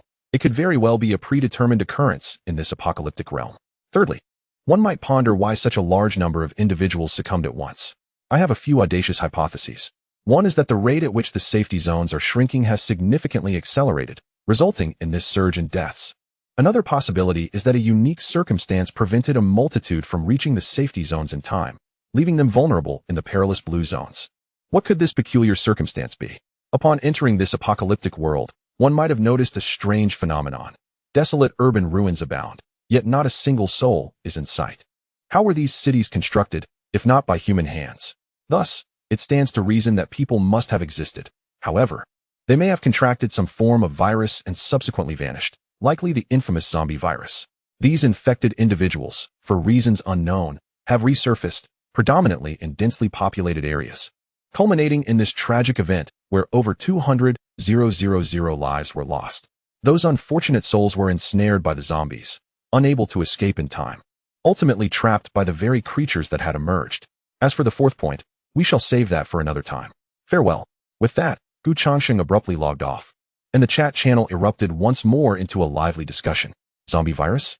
Don't scare me. I believe Gu's analysis is spot on. The appearance of zombies must be the reason for such a high death toll. The builders of these cities turned into zombies? I'm panicking, my friends. The safety zone is already shrinking daily, and now there are potentially zombies. I don't want to die. Additionally, you've overlooked an important detail. The rate at which the safety zones are diminishing may also be accelerating significantly. This apocalyptic world feels far from simple. Help. I don't wish to perish here. In the chat channel, a wave of panic swiftly engulfed the participants regarding this dire world. However, what remains unbeknownst to all is that after tonight, a greater upheaval awaits upon the morrow. Lin Feng merely finished reading Gu Changsheng's analysis before logging off. No longer paying heed to the lamentations echoing above, Lin Xuxue, having also perused Gu Changsheng's insights, turned to Lin Feng with a puzzled expression and inquired, Brother, why has everyone ceased their chatter since Gu Changsheng's appearance? Wasn't it quite lively before? Lin Feng smiled at his younger sister and replied, This Gu Changsheng is quite formidable. Let us not concern ourselves with him. What truly matters is enhancing our own strength. Regardless of how this apocalyptic world transforms, possessing power renders one unafraid. Whether it is the zombie virus or the rapidly shrinking safe zones, such matters become trivial. It appears our rudimentary teleportation array requires but one more time stone. We must expedite its acquisition. Having said this, Lin Feng promptly accessed the trading platform and published a transaction notice. I am Lin Feng. Who possesses a time stone may trade with me. Food, water, weapons, I can meet your needs fairly and justly. After posting the message, he turned to Lin Xuxue with a smile and said, Come, did you not wish to watch a movie? Let us go now. Upon hearing Lin Feng's words, Lin Xuxue stepped forward, grasping his left hand and shaking it with delight. Brother, you are so kind. I wish to see Titanic. The synopsis has me so eager. She exclaimed with a beaming smile. Very well, let us watch that. With that, the two made their way to the cinema room. Meanwhile, outside was city. Approximately 100 kilometers from Lin Feng's villa, a large horde of bloodthirsty mice, each the size of a large wolf dog, were gathering atop a low hill. The colossal leader of the bloodthirsty mice, Duoji, inquired, Ji, have they not returned yet? Boss, it has been quite some time. I fear they have likely met their demise, replied Ji. Indeed, boss, it has been too long. Logically, if they had detected the scent of the Thunder Dragon egg, they should have returned immediately to report. Ji continued. Yet, with this prolonged absence, I suspect the worst. The enormous leader, Duoji, opened his maw and coldly stated. Which direction did they venture for reconnaissance? Boss, they headed towards the abandoned Wu city. Chapter 193. The schemes of Duoji, the bloodthirsty mouse leader. The 5 major clans begin to reassemble. In the luxurious 3-story villa, Lin Feng and Lin Shushua were engrossed in watching Titanic in the cinema room, no longer concerning themselves with the discussions in the chat. As night fell, the chat channel grew increasingly animated. After all, within a single day, the number of individuals who had not entered the white safety zone had already surpassed 200,000. A palpable sense of crisis enveloped everyone. It was only then that everyone realized that in this apocalyptic world, there existed not only the ever-shrinking safe zones, but also the potential emergence of zombies. All were venting their fears in the chat channels. However, Lin Feng paid little heed to all of this. He was simply engrossed in a bedtime movie with Lin Shushua. After all, the scene witnessed at the bottom of the Great Pit today was not particularly easy to bear. Meanwhile, as Lin Feng and Lin Shushua were absorbed in the film, over 100 colossal bloodthirsty rats, nearly the size of adult wolfhounds, were gathering on a low hill nearby. The leader of these bloodthirsty rats, a creature as enormous as a water buffalo, surveyed its subordinates. The leader, Du Ji, coldly remarked, since they have gone to Wuching and failed to return, it indicates that their fate is grim. The other reconnaissance teams have returned, but this one that ventured to Wuching has not. This confirms that the Thunder Dragon egg must be in Wuching, regardless of the circumstances. We must retrieve the Thunder Dragon egg this time. As Du Ji's words echoed, the small hill resonated with the chattering of the rats. Squeak, we heed the leader. This time, we shall reclaim the Thunder Dragon egg. Squeak, squeak, leader, just tell us what to do. Squeak, indeed, Du Ji, we will follow your command. Squeak. No matter who has taken the Thunder Dragon egg, under Du Ji's leadership, we shall certainly reclaim it. Du Ji was quite pleased with the reaction of his subordinates. He sneered. No matter how that fellow managed to escape from the encirclement of the 5 great races in the nameless forest and ultimately seize the Thunder Dragon egg. This time, luck will not favor him. I recall that outside the nameless forest, the giants led by GUC suffered complete annihilation, with only GUC returning to his clan. Haha, what do you think would happen if we informed the giant clan of the Thunder Dragon egg's presence in Wuching? But, leader, what if the giants, particularly GUC, managed to obtain the Thunder Dragon egg? Indeed, Du Ji, the Thunder Dragon egg is a precious treasure for our bloodthirsty rat clan. I believe Du Ji must have a strategy in mind. Du Ji coldly replied, the Thunder Dragon egg undoubtedly belongs to our bloodthirsty rat clan. No one shall take it from us. However, have you considered how that fellow managed to breach the impenetrable nameless forest, directly entering, and, in front of the 5 races, seizing the Thunder Dragon egg and bringing it to our territory? Furthermore, why did so many giants led by GUC end up with only him returning to the giant clan? All the bloodthirsty rats were left in stunned silence. Indeed, how did that young lad manage all of this? Ji, my dear Ji, are you suggesting that this fellow is not to be trifled with? Ji, I understand now, esteemed Ji. Your implication is for the giant clan to first ascertain the true nature of this young man, while simultaneously depleting his strength. Ji, well done, esteemed Ji. A striking twofold strategy. The bloodthirsty mouse leader, Ji, declared, very well, everyone, let us replenish our energies and await my message to the giant clan. Upon finishing, he took a dusty yellow scroll from one of his attendants and began inscribing upon it. Once completed, the scroll vanished into thin air. After some contemplation, the bloodthirsty mouse leader Ji decided to send a similar message to the ape clan. After all, this young man, having emerged unscathed amidst the encirclement of the 5 great clans, was certainly not an easy opponent.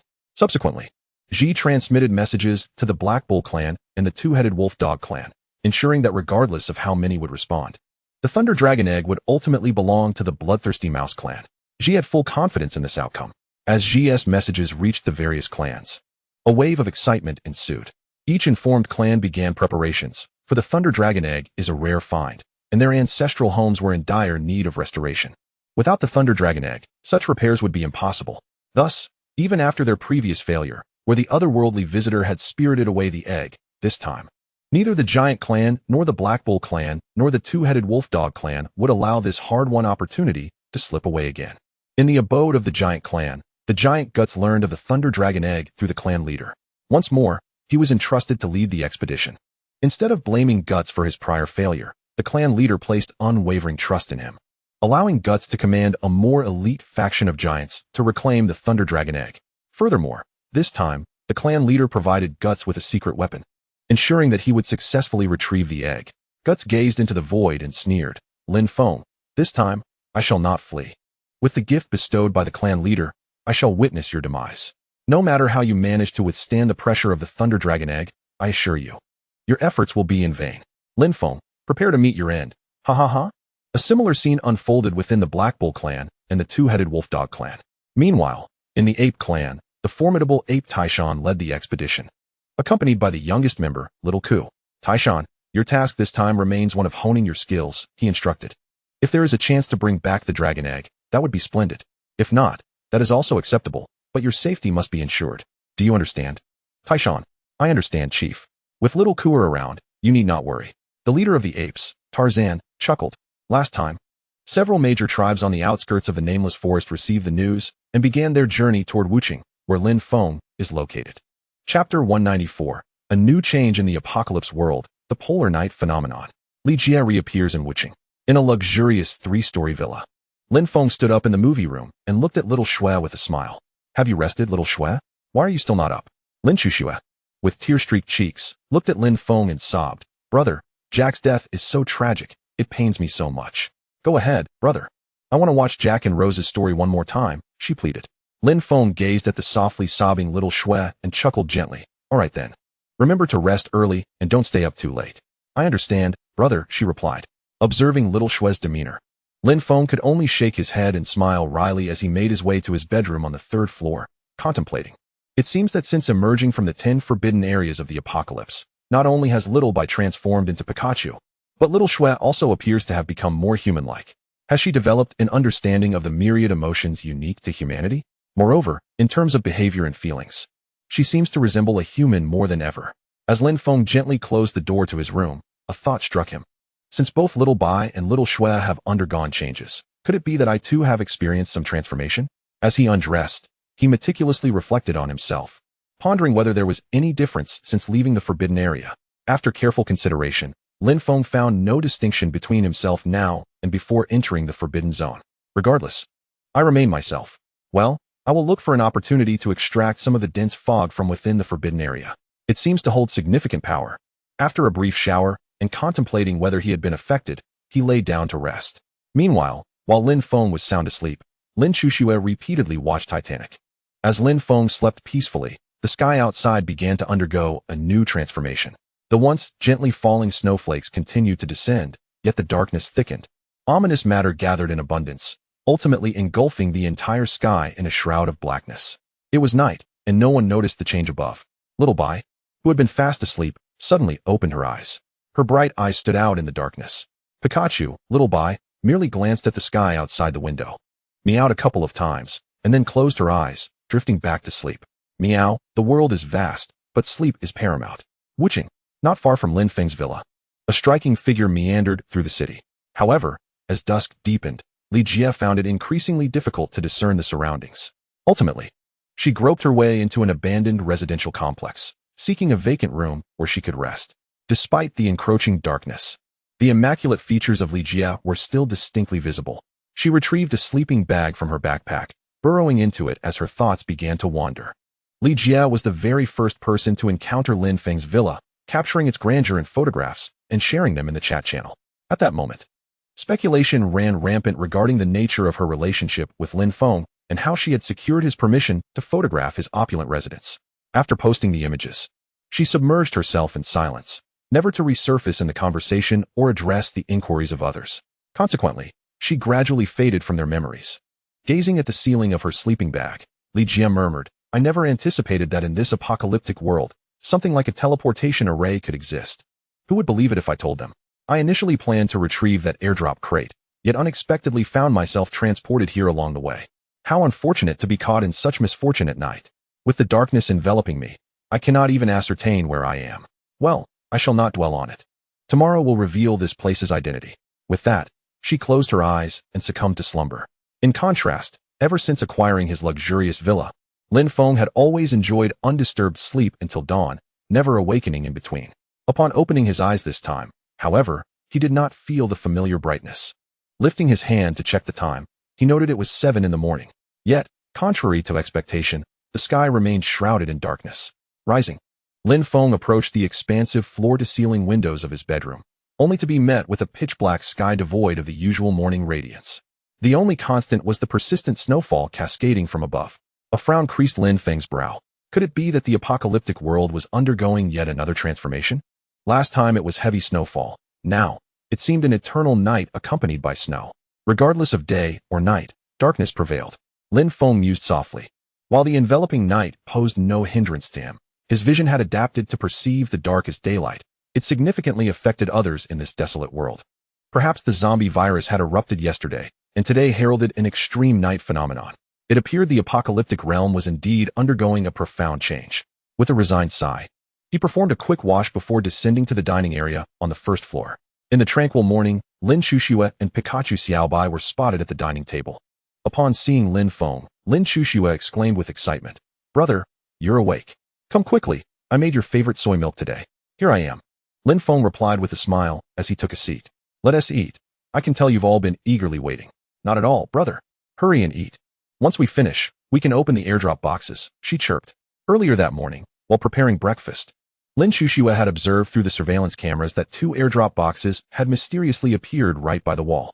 Isn't this month's mysterious blessing amazing? Every morning, the airdrop boxes appear right before us, sparing us the trouble of searching for them. Lin Feng took a sip of his soy milk and chuckled. Isn't that wonderful? Today, our task is to see if this mysterious blessing holds true.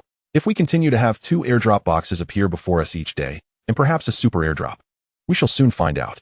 Lin Chuxue picked up a youtiao, took a delicate bite, and remarked, "Brother, I also noticed that the sky is still dark this morning. It seems as if it's still nighttime, even though it should be daytime." Lin Feng nodded with a smile.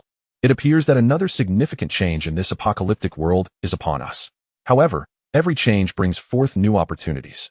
A glimmer of determination sparkled in his eyes. Chapter 195, 2 airdrop boxes in the early morning. The night descends in the apocalyptic world in the luxurious 3-story villa of Wuqing after breakfast. Lin Chuxue eagerly pulled Lin Feng to the center of the hall. "Brother, let us open the boxes and see what treasures await us today." With a sigh of feigned exasperation, Lin Feng observed her eager expression and said, "All right, let us see what delightful items you have gathered." He settled onto the sofa, grasping Lin Chuxue's porcelain-like hands and pressed them onto the 2 airdrop boxes resting on the marble table before them.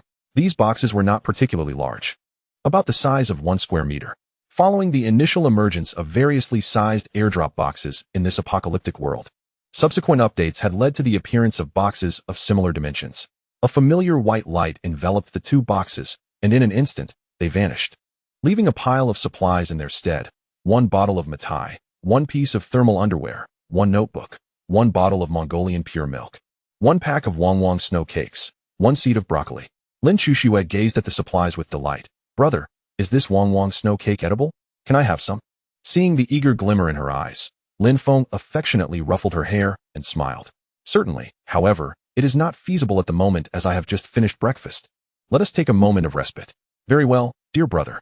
Observing the array of resources before him, Lin Feng waved his hand, and the items were seamlessly transferred into his spatial ring. System, initiate a complete upgrade. Ding. Congratulations, host. 1 bottle of ordinary matai has been upgraded to 1,000 bottles of exquisite matai, with a noticeably smoother taste and reduced stimulation to the body. Ding. Congratulations, host. 1 piece of ordinary thermal underwear has been upgraded to 100 pieces of premium thermal underwear, significantly enhancing warmth and suitable for both genders. Ding. Congratulations, host. 1 ordinary notebook has been upgraded to 100 exquisite notebooks, featuring softer paper perfect for recording your daily sentiments. Ding. Congratulations, host. 1 bottle of ordinary manhwa pure milk has been upgraded to 100 bottles of premium manhwa pure milk, enriched with nutrients to invigorate you throughout the day. Ding. Congratulations. Host. 1 pack of ordinary Wong Wong snow cakes has been upgraded to 100 packs of premium Wong Wong snow cakes, with a crispier texture ideal for movie watching. Ding. Congratulations. Host. 1 ordinary broccoli seed has been upgraded to 100 premium broccoli seeds, with a significantly reduced growth cycle adaptable to various environments. Upon hearing the pleasant notifications of successful upgrades in his mind, Lin Feng felt a surge of joy. Let us go, Xiaoxua. We shall plant these broccoli seeds, and within a month, we shall reap the rewards. Lin Shuxua, clutching her Pikachu plush, exclaimed, Let us go, brother. Xiaoxua loves to eat them. Having planted the seeds, they anticipated a harvest within a month, coinciding perfectly with the conclusion of the mysterious blessing period. The siblings ascended to the expansive terrace on the 3rd floor, where Lin Feng planted the broccoli seeds into high-quality pots. Pointing to several pots where seeds had already been sown, Lin Shuxiu cheerfully remarked, Brother, look, the banana and watermelon seeds you planted are sprouting. Lin Feng, noticing the verdant shoots emerging from the seeds he had sown earlier, smiled. It appears that within a week, these vegetables will be ready for consumption. The fruit seeds will likely mature within 10 days. Lin Shuxiu chimed in, Brother, regardless of how things change outside, you need not worry. Lin Feng nodded in agreement. Indeed, for now, we need not fret about resources, though the variety remains insufficient. There is still much work ahead. Lin Shuxiu, holding her Pikachu plush, encouraged, Brother, you can do it. Once this month passes, with the mysterious blessing, you will surely acquire even more fruit and vegetable seeds. Lin Feng laughed heartily. Haha. Enough of the flattery. Let us continue our journey towards Zhongzhou. The pace at which the safe zone is shrinking has accelerated, and it appears that our current position is far from secure. In Wuqing, a black SUV glides steadily through the dilapidated city. The entire sky is shrouded in darkness, reminiscent of midnight. Visibility is severely limited, rendering the distant surroundings a mystery. Inside the small black vehicle, Lin Shuxiu gazes at the scene before her, perplexed. Brother, why has it come to this? How can it be so dark in the middle of the day? Lin Feng, observing the pitch-black expanse outside, cannot help but sigh. It seems this is akin to the incessant snowfall from above. Such is the transformation of this apocalyptic world. For the foreseeable future, we shall remain engulfed in darkness. Lin Shuxiu cheerfully responds, It's all right, brother. Xiaoxua is quite formidable. This darkness poses no challenge for me. Besides, look, little black isn't afraid of the dark either. On the central control screen, a black and white husky sticks out its tongue and grins at Lin Shuxiu. Witnessing this, Lin Feng can't help but shake his head with a wry smile. For him, this darkness holds little consequence. Moreover, the brightness of Little Black's headlights rivals that of a small sun, easily illuminating the night. Additionally, the drone he deployed possesses night vision and thermal imaging capabilities, allowing Lin Feng to navigate without concern. However, ordinary people may not share such fortune.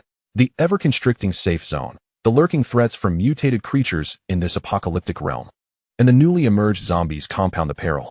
Lin Feng surmises that the sudden onset of darkness today could exponentially increase the number of casualties. Lin Shuxiu's melodious voice breaks the silence.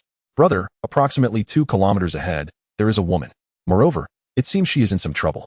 At that moment, the drone relayed the image of the woman to the SUV's central control screen.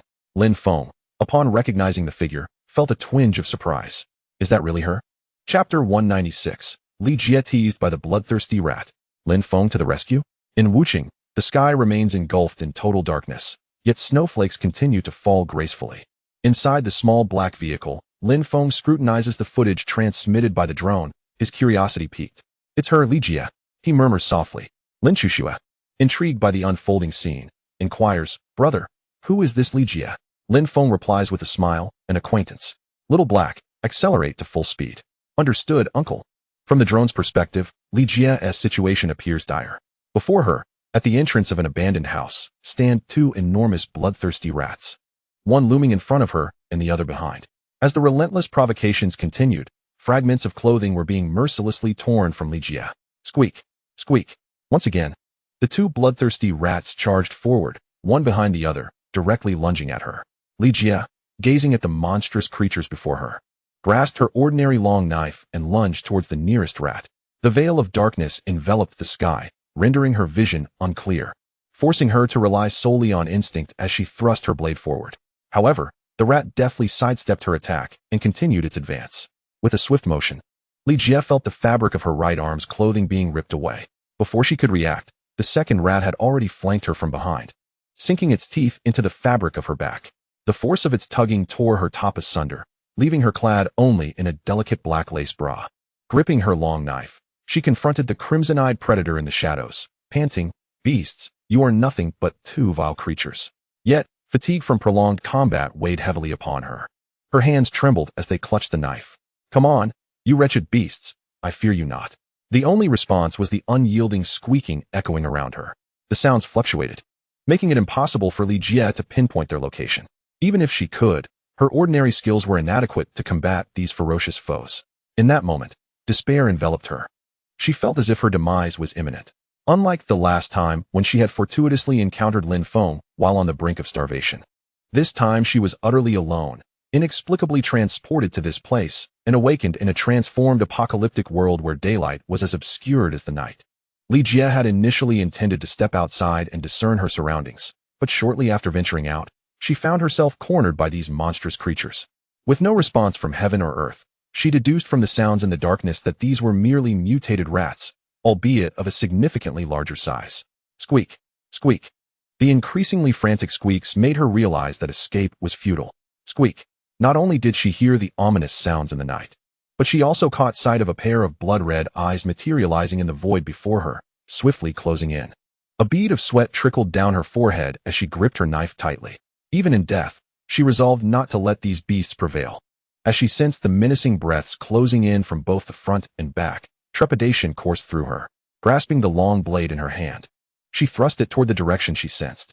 Whoosh, whoosh. Was it merely a figment of her imagination before death? Li Jie believed she heard the sound of a crossbow bolt slicing through the air. Squeak, squeak. In the next moment, she was startled by two piercing screams. Before Li Jie could react, a blinding beam of light surged forth. Boom. Accompanied by the thunderous roar of an engine, Li Jie raised her hand to shield her eyes. Yet she could still not discern what was transpiring. She stepped aside to evade the dazzling light, finally gaining clarity on the situation. Before her stood a black SUV, parked steadily not far away, its headlights casting the blinding glow. Two figures stood beside the front of the vehicle, one of whom held a crossbow. Upon witnessing this scene, Li Jie finally recognized him, Lin Feng. A rush of joy surged within her, but having not eaten all morning and exhausted from battling the two massive, bloodthirsty rats, she could no longer hold on. She collapsed softly onto the snow. Just before her consciousness faded completely, she vaguely heard a melodious female voice uttering something like, "So large. Even bigger than Xiao Shue's." After that, she succumbed to the darkness. It was Lin Feng and Lin Chu-Shui who had hurried to her aid. Upon seeing the footage relayed by the drone showing Li Jie, they rushed forward with all their might, managing to arrive just in time to avert a tragedy. Lin Chu-Shui looked at the fallen Li Jie and remarked with a smile, "Brother, this woman is quite ample, even more so than Xiao Shui." Lin Feng's expression darkened. "All right, go retrieve those two heroic pearls. Stop speaking such odd things. A young lady should maintain decorum, do you understand?" Lin Chu-Shui stuck out her tongue playfully and replied, "Got it, brother." With that, she set off to collect the pearls. Lin Feng surveyed the surroundings, noting the ample space, and promptly summoned his luxurious villa. He then approached Li Jie and lifted her in a princess carry. Forgive me, but desperate times call for desperate measures. I assure you, I will not take advantage of you." Carrying Li Jie, he made his way toward the villa. In the familiar room, surrounded by familiar faces, Lin Feng gently laid Li Jie in the place she had once occupied. Technically, she was the first woman to reside in Lin Feng's villa. After placing her on the large bed, he covered her with a blanket, closed the door behind him, and stepped outside. Lin Chu-Shui entered the villa and approached Lin Feng, who was seated on a leather sofa in the lobby. "Look, brother, two heroic pearls." Lin Feng took the two pearls from Xiao Shui's hands and smiled. "Proceed, Xiao Shui. Brother, what are you thinking about?" Lin Feng clasped his hands beneath his chin and smiled. "I ponder the reason for the relentless waves of bloodthirsty rats appearing here. It seems the situation is far more complex than it appears." In Chapter 197, the sudden arrival of Li Jie in Wu City is revealed. Inside a luxurious three-story villa, Lin Feng and Lin Chu-Shui sat opposite Li Jie. Lin Feng regarded Li Jie, who had awakened refreshed from her slumber, and spoke with a smile. "Please enlighten us on how you unexpectedly arrived in Wu City. Logically, you walking would not surpass my journey by car." Li Jie looked up at Lin Feng and Lin Chu-Shui, her eyes shimmering with an enigmatic glint, particularly as she gazed at Lin Chu-Shui. Awe filled her eyes, for she could hardly believe such a flawless beauty existed in the world. With unblemished features, skin as fair as jade, exquisite willow-like brows, and large, expressive eyes that seemed to speak volumes. Lin Chuxue exuded a perfect blend of innocence and allure, her long, silky hair simply tied in a ponytail. Having encountered numerous women before, Li Jie felt an unfamiliar pang of inferiority. It was then, captivated by Lin Feng's voice, that she regained her composure. She reached up, tucking a stray lock of hair behind her ear, and softly addressed Lin Feng. To be honest, I am uncertain how I arrived in this world. Yesterday, as dusk fell, I noticed a conspicuous red smoke in the sky, realizing it was the signal for airdrop crates. Consequently, I made my way toward the location where the crates were expected to land. Since it was not far, I decided to investigate during the night. However, inexplicably, as I approached the drop site, I must have triggered some mechanism, for I was suddenly transported here. She paused, recalling, "Oh, I almost forgot to mention. I was in U City yesterday. Although I cannot pinpoint the exact location, it was likely in the eastern part of the city. Upon my arrival here, night had already fully descended, prompting me to find a place to rest." At this juncture, Lin Chuxue, intrigued, inquired, "But why were you besieged by these two bloodthirsty rats today?" Her large eyes fixated on Li Jie. Li Jie chuckled, "Patience, let me explain." As she spoke, she cast a meaningful glance at Lin Feng, who remained inscrutable, his gentle smile concealing his thoughts. After a brief observation of Lin Feng and Lin Chuxue, she continued, "After being transported here, I found a place to sleep. Throughout the night, nothing occurred. Yet upon awakening, I discovered that the sky was still shrouded in darkness. Initially, I believed that time was still on my side, yet I soon realized my error. I had neglected to check the available tools for timekeeping. Thus, I opened the chat channel and began to peruse its contents. Eventually, I discovered that it was indeed the following day. However, this apocalyptic world had undergone new transformations. I promptly stepped outside, intending to search for a supply drop, hopeful of acquiring a source of illumination, for the current desolate realm was enveloped in utter darkness. Surviving without such tools would prove exceedingly difficult. Shortly after I ventured out, I encountered two feral beasts. What transpired next is the scene you witnessed, Lin Feng. As I concluded my tale, I fixed my gaze intently on Lin Feng. After listening to Li Jie, Lin Feng gleaned a general understanding of the situation. It appeared that within this city of Wu, there existed entities capable of teleportation. He resolved to investigate further, hoping to uncover new revelations. Yet, he maintained a facade of composure. With a faint smile adorning his face, Lin Feng spoke softly, "You are now safe. What are your plans?" Li Jie glanced at Lin Feng and then at Lin Chuxue beside him, sighing inwardly. Although Li Jie could not be deemed an unparalleled beauty, she certainly possessed a goddess-like quality. However, upon seeing Lin Chuxue by Lin Feng's side, Li Jie understood that she could not, nor would not, remain close to him. Li Jie extended her hand and retrieved two green orbs from within her black bra, placing them gently on the table. "Lin Feng, these are two orbs I unexpectedly acquired. Their material closely resembles that of the hero orbs. I have tested them, and they are fundamentally indistinguishable from the red hero orbs, save for their color. Therefore, I wish to exchange these two green orbs for a complete set of attire that can traverse the 10 major forbidden lands of the apocalypse.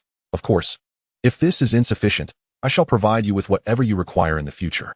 After speaking, Li Jie looked at Lin Feng with a face full of apprehension. Upon seeing the green orbs Li Jie produced, Lin Feng instantly recognized them as hero orbs, albeit in a different hue. A glimmer of brilliance flashed in his eyes. It is noteworthy that in this apocalyptic world, slaying these mutated creatures and certain unique species would yield red hero orbs.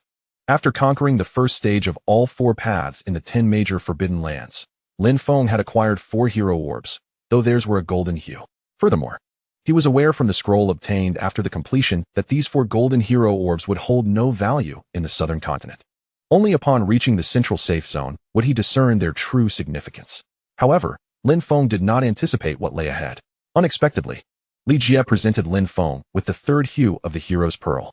Lin Feng gazed at her with a smile and remarked, "If you wish to traverse the 10 forbidden lands of the apocalypse, I can offer some assistance. However, could you enlighten me on how you acquired these 2 verdant pearls?" At this moment, Lin Feng retrieved a luxurious down jacket from his spatial ring, as the relentless snow continued to fall outside. In terms of practicality, the exquisite down jacket far surpassed that of a gas mask. Upon seeing the jacket before her, Li Jie couldn't help but exhale in relief. For this down jacket was indeed the most beneficial item for her. She glanced at the 2 green pearls on the table and then back at Lin Feng, sighing. "Lin Feng, I'm sorry, but I cannot disclose how I obtained these pearls. I truly apologize." Lin Feng responded with a warm smile, "No worries. Everyone harbors their own secrets. It is perfectly understandable. Li Jie felt a wave of relief wash over her. Just then, the voice of Lin Shushua resonated in the air, causing Li Jie to tense up once more. Had she been discovered?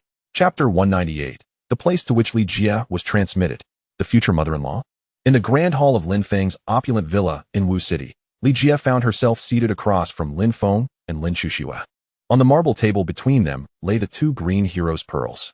Initially, after speaking, Li Jie felt a sense of relief, believing that Lin Feng would not pursue the matter of how the pearls had come into her possession. However, at that moment, Lin Shushua's melodious voice broke the silence.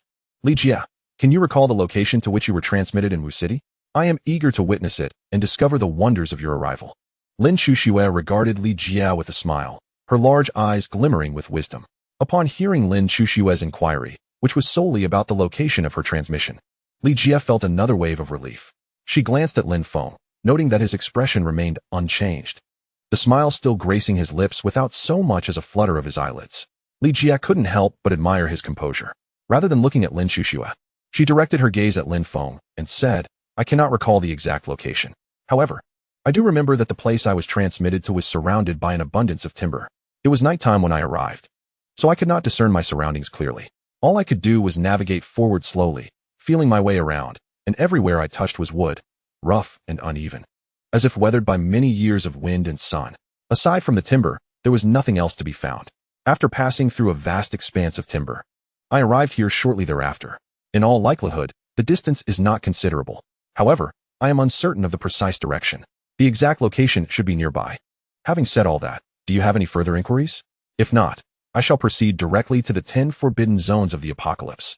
Li Jie fixed her gaze on Lin Feng, smiling, entirely disregarding Lin Shushua.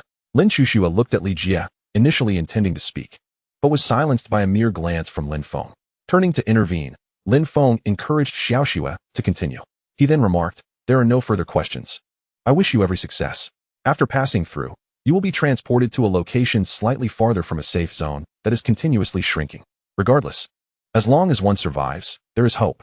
I trust you will ultimately persevere and safely reach the heart of the safe zone in the apocalyptic world, Central Zhou. Best of luck. Upon finishing, he stood and extended his hand, gazing at Li Jie with sincerity. As Lin Feng rose, Lin Shushua followed suit. Though her expression was far from amiable, casting a glance at Li Jie that bore a hint of hostility. However, Li Jie paid no heed to Lin Shushua's gaze. Her focus solely on Lin Feng. Rather than shaking his hand, she stood and clasped her fists together, expressing, in any case, you have saved me twice now. Should the opportunity arise in the future, I shall repay you. I shall refrain from unnecessary words.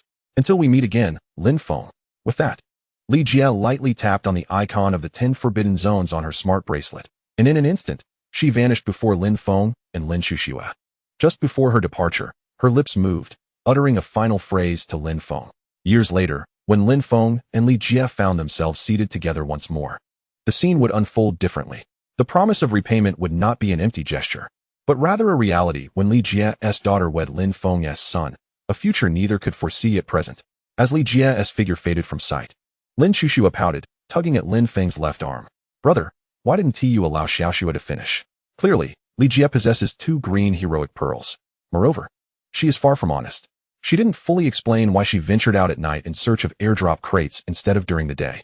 At night, the red smoke from the airdrop crates is nearly invisible. Yet, she claimed to have seen the red smoke at night as her reason for going out, which is clearly a lie. Lin Feng turned to Xiaoxue and smiled. All right, stop shaking. If you keep this up, my hand might just fall off. There's no need to concern ourselves with Li Jie. It's understandable that she wouldn't speak the truth. In this apocalyptic world, no one can be certain of another's identity or intentions. Thus, Li Jie's reticence is quite justifiable. As for the 2 green heroes' pearls she possesses, that is a rather ordinary matter. After all, this is the first appearance of such green heroes' pearls. It is reasonable for her to keep a few for herself. Who knows what purpose these green heroes' pearls may serve in the future? At this point, Lin Feng picked up the 2 heroes' pearls from the table and began to examine them closely. Xiaoxue, having released Lin Feng's hand, joined him in observing the 2 green heroes' pearls.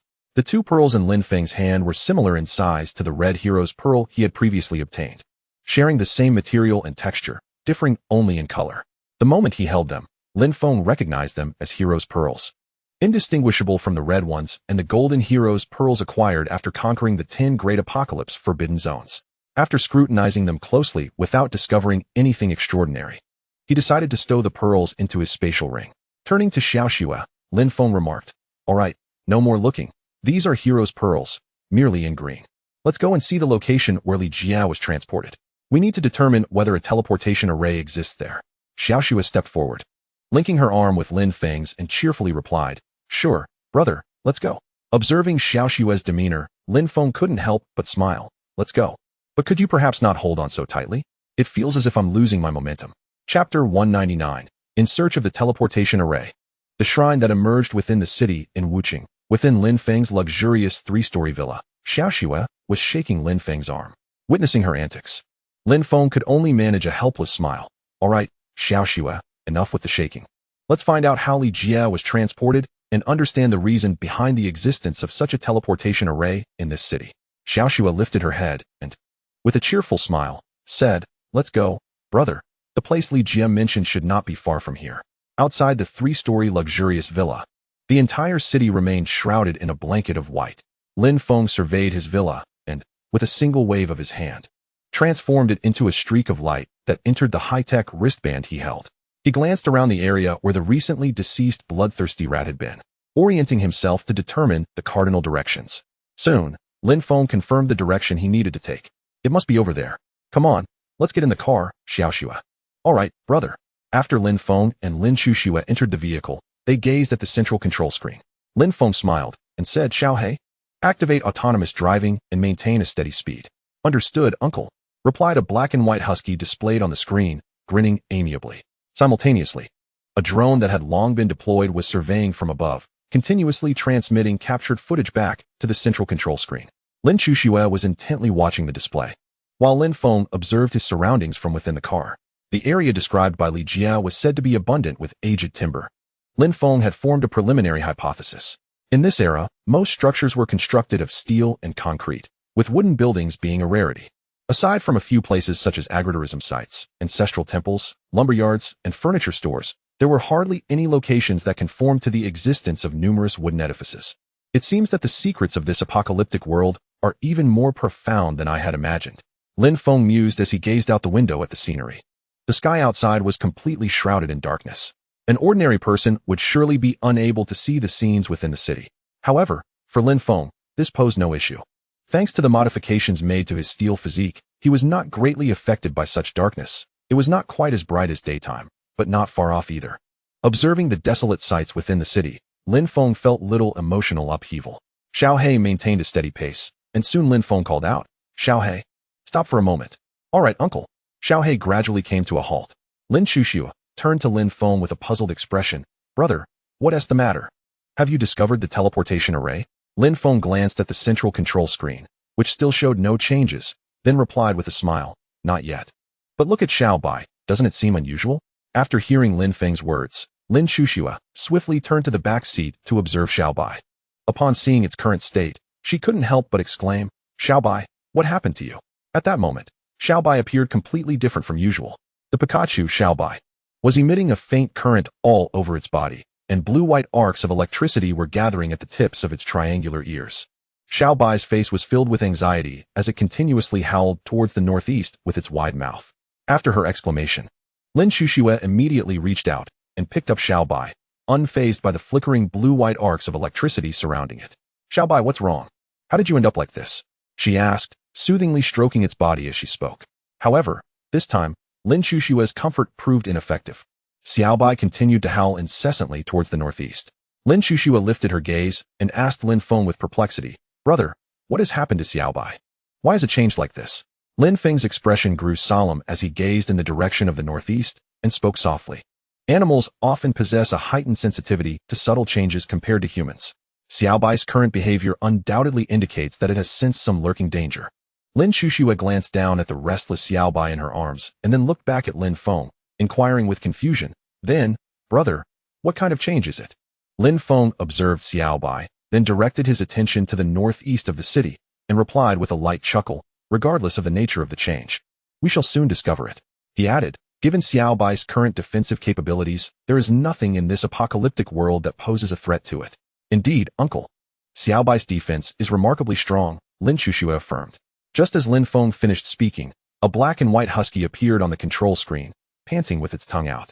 Lin Shushua nodded and suggested, "Then, brother, shall we go and take a look? Let us proceed and see what unfolds. After all, our primary teleportation array still lacks the time stone. Regardless of the circumstances over there, we must investigate to ease our minds. Xiaobai, head northeast, and let us uncover the situation." "Understood, uncle." The vehicle carrying Xiaobai resumed its movement. What Lin Feng had not mentioned was that it wasn't just Xiaobai that had become agitated.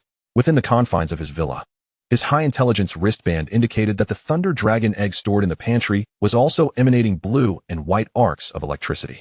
As Lin Feng had already established himself as the owner of the Thunder Dragon egg, he could sense a trace of unease emanating from it. Moreover, Lin Feng himself was experiencing an unusual sensation within. Since Lin Feng and Shushua had arrived in this city, there had been no notable changes. However, the inexplicable arrival of Li Jie seemed to coincide with the emergence of these anomalies. Lin Feng could not help but suspect a connection to the teleportation array. In the northeast of Wuqing, amidst the modern cityscape, an ancient ancestral hall stood prominently, distinguished in its appearance. Surrounded by towering skyscrapers, this hall was unlike any other. Though the surrounding buildings had fallen into disrepair, the venerable hall retained its dignified presence, spanning over 500 square meters and constructed entirely of wood. It emanated no sense of eeriness. Instead, it imparted an aura of solemnity and sanctity. Chapter 200, The Daughter of Chu Tiange. Lin Feng and Chu Xue arrived at the Chu family ancestral hall in Wuqing. A black SUV glided steadily through the city. Beneath a pitch-black sky, where snowflakes continued to cascade down, the urban landscape was engulfed in darkness, save for a singular beam of light that sped forth. Within the confines of the small black vehicle, as it veered towards the northeast, a cacophony of meows erupted from Pikachu, the little white creature nestled inside. Although the feline sounds emanating from Pikachu's mouth were rather peculiar, no one seemed to take notice at that moment. The little white Pikachu shimmered with arcs of blue and white electricity, yet Lin Shushua, cradling it, felt nothing amiss. Suddenly, an unexpected occurrence transpired. Pikachu sprang forth, leaping directly into Lin Feng's embrace, causing a tumultuous wave of emotions to surge within Lin Shushua. Observing the little white creature seeking refuge in Lin Feng's arms, she could not suppress her indignation. "You ungrateful little one. You come to me when it's time to eat, yet abandon me at the first hint of danger. How despicable." Lin Feng, gazing at the little white creature nestled in his embrace, and then at the disgruntled Lin Shushua, couldn't he help but smile. He reached out, gently patting Pikachu's head, and turned to Lin Shushua, saying, "All right, Xiao Xue, don't be upset. How about we let Pikachu have one less rib at lunch?" Lin Shushua blinked, contemplating. "No, brother, it should be 2 less ribs." "Very well, then it shall be 2 less, he replied with a chuckle. "You're truly the best, brother." Lin Feng shook his head with a wry smile. "Just please refrain from handing me good person cards in the future. I'm nearly at my limit." As he continued to stroke Pikachu's head, the little creature gradually settled down in Lin Feng's embrace. Seeing Pikachu calm, Lin Feng released a sigh of relief. He mused lightly. What could be troubling them so? Why are both Pikachu and the Thunder Dragon egg so restless? As the black SUV drew closer to the ancestral hall, Lin Shushua began to sense something unusual. Pressing her hand against her chest, she voiced her concern. "Brother, I feel an unsettling pressure in my heart. Moreover, my body's functions seem somewhat disrupted, as though there is an exceptionally strong magnetic field nearby interfering with me." Lin Feng's gaze sharpened upon hearing her words. "What's wrong? Xiao Xue, can you still function normally? Is there any adverse effect?"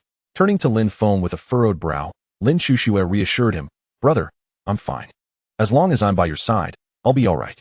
You possess a strong magnetic field too, one that can counteract others. As long as you're unharmed, I will be safe." With that, she beamed at Lin Feng. Seeing her cheerful demeanor, Lin Feng felt a wave of relief wash over him. In that very moment, Lin Feng sensed an unusual presence, an inexplicable sensation rising within him. It was not a feeling of unease. Rather, it bore a strange sense of familiarity. Logically speaking, in this apocalyptic world, he had no relatives. Yet, this feeling had emerged. Lin Feng glanced at the little white creature in his arms, and then at Xiao Xue. He felt that this time, his forthcoming journey through the end of the world would bring significant changes. However, his sixth sense offered no warnings, suggesting that this could potentially be a fortuitous event. Lin Feng turned to Xiao Xue earnestly, and said, "Remember to stay close to me. All right, Xiao Xue? You must remain by my side and avoid wandering off." Xiao Xue smiled at him and replied, "I understand, brother. I want to run off." With that, Lin Feng felt a sense of relief. Meanwhile, in the northeast direction where Lin Feng was heading, the ancestral hall remained unchanged. Yet, from a high vantage point, one could not observe a young man wandering about within the hall. This young man stood approximately 185 centimeters tall, with a slender physique and sun-kissed skin. His features were well-defined, highlighted by a pair of strikingly thick eyebrows. He donned a deep blue robe and wore black and white cloth shoes. His long hair was tied up with a wooden pin. On his back rested an ancient bronze sword. Chu Tiange roamed the ancestral hall, glancing around and occasionally exploring the wooden beams. He couldn't help but chuckle as he surveyed the hall, pondering the reason behind the long-dormant teleportation array. It has been ages since this array showed any signs of activity. Were it not for the recent fluctuations, I might have forgotten its very existence. As he meandered through the hall, he spoke to himself. With the bronze sword on his back, he stepped into the courtyard of the ancestral hall, a smile forming at the corner of his mouth. A woman, he mused. What is the source of this ominous aura surrounding her? A mysterious smile graced his face. This is becoming increasingly intriguing. Though the ominous scent is faint, I can still discern it. It seems this woman has encountered someone with a similarly sinister presence. He contemplated. It appears that this apocalyptic world is approaching its final chapter, and the greatest upheaval is upon us. As he reflected, a cold smile emerged on his lips, and he fell silent, continuing to search the ancestral hall as if in pursuit of something. Ultimately, he discovered a rockery in the courtyard and gently pressed upon it, causing the rockery to slowly part. Chu Tiange laughed heartily, exclaiming, "Ha ha ha! This is utterly tantalizing. This batch of daughter's red has been aged for quite some time." With that, he stepped directly into the parted rocks of the artificial mountain. Faintly, his laughter echoed in the air. Meanwhile, Lin Feng and Lin Chuxue arrived at the entrance of the ancestral hall. Before them stood an entire hall constructed of wood, including wooden walls. The entrance featured a grand red wooden door, towering at 3 meters high, flanked by 2 stone lions. Little Black came to a steady halt before the ancestral hall. Lin Feng opened the car door and alighted, standing before the hall, while Lin Chuxue joined him at his side. Gazing up at the 4 prominent characters above the hall, Lin Chuxue couldn't help but recite, Chu Family Ancestral Hall. In Chapter 201, First Encounter with Chu Tiange, it was noted that despite it being morning, the sky resembled the depths of night. At the entrance of the Chu Family Ancestral Hall, Lin Chuxue, unable to contain her excitement, exclaimed, "Brother, look! It's the Chu Family Ancestral Hall. Could this have been the stronghold of the Chu family all along?" With a beaming smile, Lin Chuxue continued, while Lin Feng regarded the hall with a glint of insight in his eyes, responding, "Though the Chu family may only consist of 3 households, when the Qin perish, the Chu shall rise." Whether or not this is the Chu family's stronghold remains uncertain, but it certainly appears to be a place of significant importance. The wood, having weathered the passage of time, attested to its history. It seemed that the location Li Jie had mentioned was indeed this very place. "Let us proceed inside and take a look," he urged. "All right, brother." Lin Feng led the way into the Chu family ancestral hall, with Lin Chuxue closely following in his footsteps, while Little White remained quietly in Little Black, engaged in some unknown activity. As Lin Feng stepped into the ancestral hall, he felt little change in his demeanor. However, Lin Chuxue, following closely behind, could not suppress her laughter, exclaiming, "Brother, look! This must be the place. It's filled with wood, and even the walls are wooden. Let us quickly discover where the teleportation array is," she added eagerly. Lin Feng surveyed the interior of the hall, his expression unchanged, yet a small flicker of curiosity lingered in his heart. Before him lay a courtyard preserved in pristine condition. The wooden walls, benches, tables, and a quaint little garden stood in stark contrast to the dilapidated skyscrapers outside. Observing Lin Chuxue's eager demeanor, Lin Feng couldn't help but reach out to pat her head affectionately. "All right, stay close behind me so you don't get lost. Let us uncover the mystery of why this place has remained so well preserved." Feeling the warmth of Lin Feng's hand on her head, Lin Chuxue's face lit up with a joyful smile. "Okay, brother. Little Snow will always be right behind you." Lin Feng and the others continued to walk towards the interior of the ancestral hall, passing through the entrance adorned with wall paintings.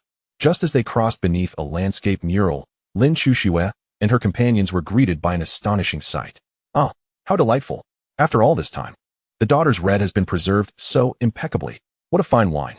As the sea meets the sky at its edge and mountains rise to their peaks, I, Chu Tiange, was born for the sword." Upon entering, Lin Feng and the others beheld a curious scene. There, atop a separate artificial hill, lay a young man, casually reclined with an ancient bronze sword slung across his back. He held a jar of wine in one hand, continuously indulging from it. Beneath the hill, Several empty wine jars lay scattered about. Lin Chuxue, observing Chu Tiange's demeanor, couldn't help but chuckle. Brother, look at this so-called Tiange. He certainly has a grandiose attitude. Yet, he appears to resemble nothing more than a drunken fool. Lin Feng, gazing at Chu Tiange, remarked with a smile, Xiaoxue, one must not judge by appearances. Have you not noticed something peculiar? Neither the drones above, nor Xiao He, nor even you and I, detected this man's presence until we entered. Is it possible for a mere drunkard to accomplish such a feat? Upon hearing Lin Feng's analysis, Lin Chuxue began to comprehend. Brother, you are right. I never noticed this man at all. How strange. She mused, scratching her head in confusion. As Lin Feng's words lingered in the air, Chu Tiange, who had been reclining on the artificial hill, seemed to finally acknowledge their presence, turning to face them. Lin Chuxue felt little from his gaze. After all, she had little experience with such matters. However, Lin Feng sensed much from the look in Chu Tiange's eyes. Whether intentional or not, the information conveyed was profound. At that moment, Lin Feng understood that the man before him was no ordinary individual. Despite Chu Tiange's youthful exterior, Lin Feng could perceive the weight of time and experience behind his eyes. Although Chu Tiange appeared languid, Lin Feng felt as if he were being scrutinized by a predator. In an instant, Lin Feng's mind raced with thoughts. Before Lin Chuxue could speak again, Chu Tiange, taking a hearty swig from his jar, laughed heartily. Ha ha. So it is you, the source of this ominous aura. Quite intriguing. He then tilted his head back, consuming another generous gulp of wine. Lin Feng's expression remained unchanged, while Lin Chuxue, fearless and boldly inquired, Hey, Chu Tiange, what do you mean by ominous aura? Caring even more than oneself, Chu Tiange heard Lin Chuxue's voice. After taking a generous sip of wine, he turned to Little Snow and smiled. What a lovely girl you are. How do you know I am Chu Tiange? Lin Chuxue, observing the drunken haze in his eyes, chuckled heartily. Ha ha, you drunken fool. Have you forgotten what you just said? Chu Tiange, unable to resist laughing at her mirth, remarked, It seems that indulging too much is not without its drawbacks. As he spoke, he continued to burp uncontrollably. Oh, an ominous aura. Is it not simply emanating from that fellow beside you? He remarked. From a distance, I could already smell that scent. So, my dear girl, what brings you here? This is not a place for the faint of heart. At that moment, Lin Chuxue stepped forward, linking her arm with Lin Feng's. And huffed at Chu Tiange. Humph, I want to tell you. Lin Feng, looking at Little Snow clinging to his arm, couldn't help but shake his head with a wry smile. Chu Tiange, unfazed by Little Snow's peculiar behavior, took another generous gulp of his wine and said, Even if you don't tell me, I already know. The only thing left in this Chu family ancestral hall is that teleportation formation. You must have come for it, right? It lies to the north of the hall. Go on, do not disturb my drinking any longer. With that, Chu Tiange turned away, facing his back to Lin Feng and Little Snow, still clutching his jar of wine, drinking continuously. Lin Feng, observing Chu Tiange's demeanor, clasped his hands in salute towards him, offering a respectful bow without uttering a word. He then made his way toward the location of the teleportation formation as indicated by Chu Tiange. The sound of Chu Tiange's voice continued to resonate. Burp. The sea reaches its end where the sky meets the cliff. At the summit, I stand as the peak. Chapter 202, The Peculiar Chu Tiange. The teleportation formation in the Chu family ancestral hall. The sky above was still blanketed with falling snowflakes, and the expanse remained shrouded in darkness. At this moment, after Lin Feng had bowed to Chu Tiange, he headed directly toward the northeastern corner of the Chu family ancestral hall. Lin Chuxue closely followed in Lin Feng's wake. Brother, this Chu Tiange is quite strange. Not only does he wear odd clothing, but he himself is peculiar too. Lin Chuxue expressed her bewilderment as they walked. Moreover, brother, I cannot sense Chu Tiange's presence at all. Even though he stands right before me, I sense nothing of him. Indeed, ever since arriving at the Chu family ancestral hall, Lin Feng had felt a distinct difference. What exactly was this Chu family ancestral hall, and why did it appear to have weathered the passage of time, remaining intact? And why was Chu Tiange here, dressed in attire so unlike that of contemporary people? The words spoken by Chu Tiange, when the sea reaches its end. The sky forms a precipice. When one ascends to the summit, I am the peak. Do they truly stem merely from drunken musings? Such musings are fraught with ambiguity. However, for Lin Feng, there are ultimately no secrets to uncover. Regardless of Chu Tiange's origins or the enigmas surrounding him, Lin Feng remains indifferent. He turns to Lin Chuxue and smiles, saying, No matter what sort of person Chu Tiange is, it bears little relevance to us. Since he has shown no concern for our search for the teleportation array, it indicates his indifference towards these matters. Therefore, whatever secrets he may possess are of no consequence. He then adds, let us proceed, little Shui, and discover the true location of this teleportation array. With that, Lin Feng strides deeper into the ancestral hall of the Chu family, with Lin Chuxue following closely behind without further inquiry. As they traverse the hall, Lin Chuxue is filled with wonder. The Chu family ancestral hall exudes an ancient charm, every wall and structure constructed from wood, standing in stark contrast to the surrounding steel and concrete skyscrapers. She gazes upward, perplexed. Brother, look. Here, we can see none of the towering buildings outside. She points toward the sky, bewildered. Lin Feng, too, notices this peculiar phenomenon. Interesting, he muses. It seems that a master has employed some feng shui techniques to alter the surroundings. I wonder if the individual responsible for arranging these formations is a practitioner of the tomb-robbing arts. Lin Chuxue inquires, are you referring to that fellow Jin Dai's sect? Lin Feng chuckles. Indeed, the four great tomb-robbing sects, Shan Ren, Xiaoling, Fho, and Mo Jin, are particularly adept in matters of feng shui. Given the current circumstances, even if this place was not arranged by masters of these sects, there must certainly be a skilled individual who has influenced the environment here. As Lin Feng speaks, he unconsciously glances behind him, only to realize that they have turned several corners and completely lost sight of Chu Tiange. Lin Chuxue questions, brother, do you truly believe there is a teleportation array here? Why would such an array be located within an ancestral hall? Aren't these places meant for housing memorial tablets for the deceased? Lin Feng gently pats Lin Chuxue's head and reassures her, you will soon understand why. He then strides toward the courtyard behind the ancestral hall. The rear courtyard presents an entirely different ambience from the front. Gone are the intricate carvings and the profusion of wood. Instead, this expansive space exceeds 200 square meters. Aside from the wooden walls, the only structure remaining is a modest wooden platform at the center of the courtyard. The platform is neither tall nor wide, standing humbly amidst the surroundings. The area is approximately 3 square meters, with a height of less than half a meter. This modest wooden platform appears to have endured the passage of considerable time. The surface of the platform is adorned with the marks left by years gone by. It seems as though this unassuming structure might collapse at any moment. Lin Chuxue glanced around, failing to discover anything else peculiar in this small courtyard. Observing the diminutive wooden platform, she pondered aloud, brother, could this possibly be the teleportation array? It looks so dilapidated. She pointed at the small wooden platform in the center of the courtyard, her confusion evident. Lin Feng replied with a smile. If Li Jie and Chu Tiange are not mistaken, it appears so. But brother, I don't see any time stones or space stones around. Lin Chuxue exclaimed. Let us take a closer look, and we will soon find out. However, Xiaoxue, please don't stand on that platform, lest you be teleported away. We are still unaware of how this teleportation array functions, Lin Feng cautioned, turning to her earnestly. Lin Chuxue giggled. Got it, brother. Let us explore this teleportation array and see if it can take us away. She playfully stuck out her tongue. Lin Feng laughed heartily at her antics. Haha. You never fail to amuse, Xiaoxue. Let us investigate first. He then took the lead toward the small wooden platform. Upon reaching the platform, they began to examine it closely. Lin Chuxue looked at the unremarkable wooden structure, her face a mask of confusion. Brother, is this really the platform that teleported Li Jie here? It looks completely ordinary. She squatted down and gently reached out to touch it. Lin Feng, observing the platform, also found nothing peculiar.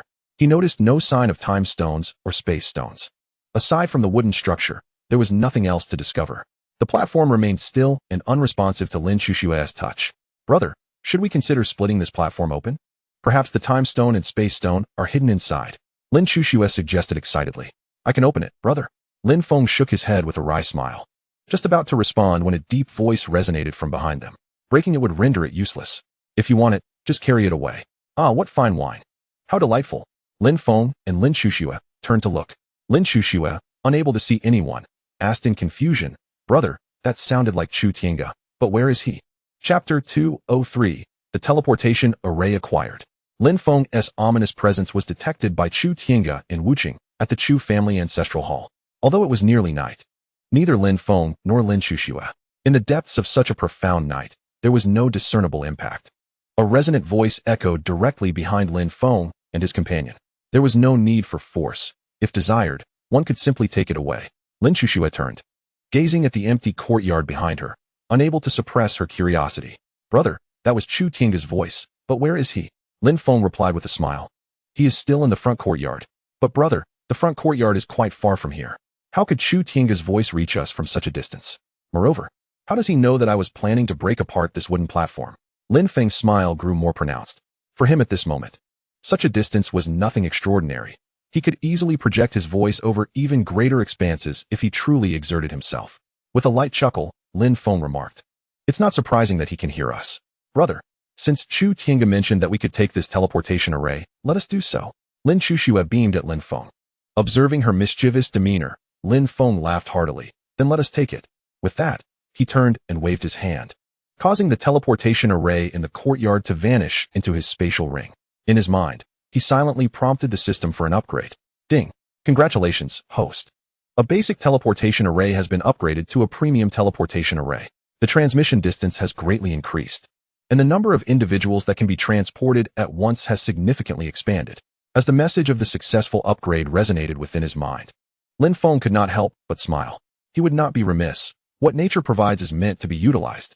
Having encountered this opportunity, Lin Feng would not let such a treasure slip away. Lin Chuxue, witnessing her brother secure the small wooden platform, couldn't help but exclaim, "Yay, brother! We have the teleportation array. Now we can go wherever we wish." Just as her words faded, Chu Tiange's voice rang out again. "Young lady, it's not that simple. One teleportation array alone cannot facilitate a journey. You must possess at least two to transport individuals." Lin Chuxue sighed in exasperation. "Humph. I want to listen to you. My brother will surely find a second teleportation array." Lin Feng, observing her cunning expression, couldn't help but shake his head and smile wryly. It seemed that not only was Chuxue becoming more human-like, but she was also growing increasingly astute. "All right, Chuxue, let us proceed. We must seek out the last airdrop box of the day." Lin Feng extended his hand and gently ruffled her hair. "Okay, brother, let's go." The two of them retraced their steps, moving swiftly due to their familiarity with the path. Before long, they returned to the front courtyard of the ancestral hall. Standing before the artificial hill where Chu Tiange lay, Lin Chuxue could not help but speak up. "Hey, you drunkard, utterly shameless, eavesdropping on our conversation." Chu Tiange lifted a jar of daughter's red and took a hearty swig, laughing as he did so. "Eavesdrop? I, Chu Tiange, would never stoop to such a thing. With this small distance, it feels no different than being right in front of me." Burp. What a fine wine. After downing a generous gulp, Chu Tiange turned to face Lin Feng and his companion. His legs crossed casually, his gaze hazy yet intent. He merely lingered over Lin Chuxue for a moment, but his gaze remained fixed on Lin Feng. Unfazed, Lin Feng met Chu Tiange's stare with calm assurance. He had nothing to hide and feared no consequences.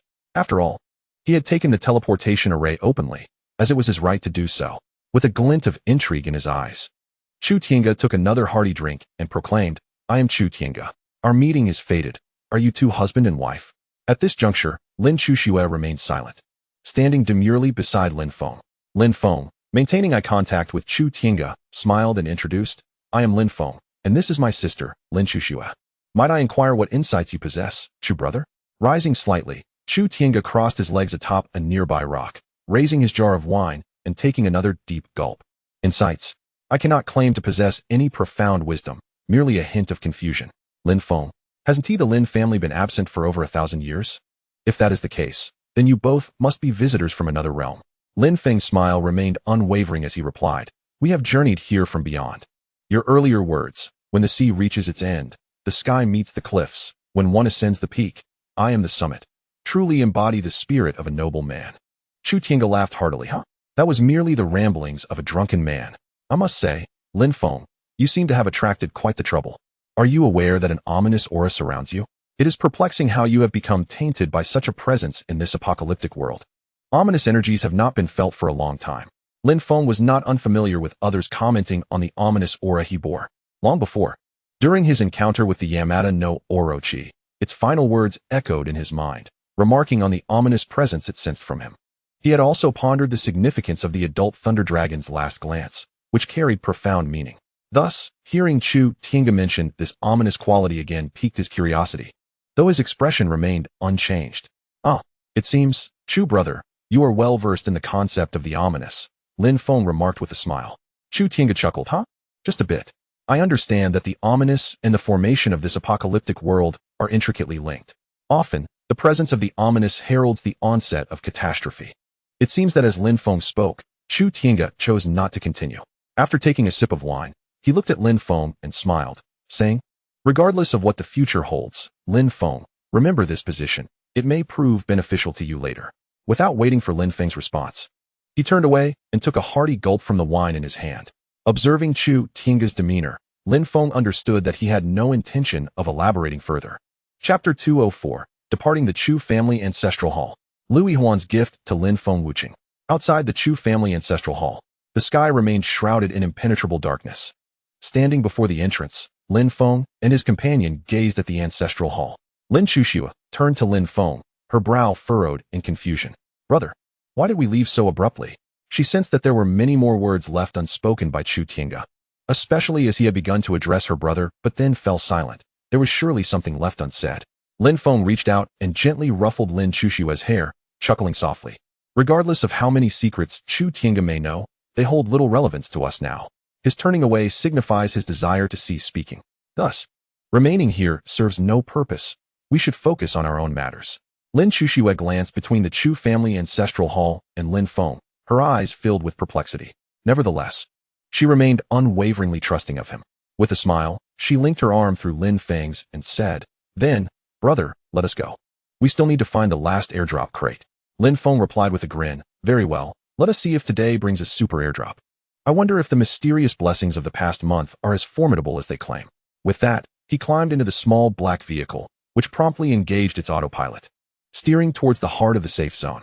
However, as he settled into the car, Lin Feng cast a lingering glance back at the ancestral hall.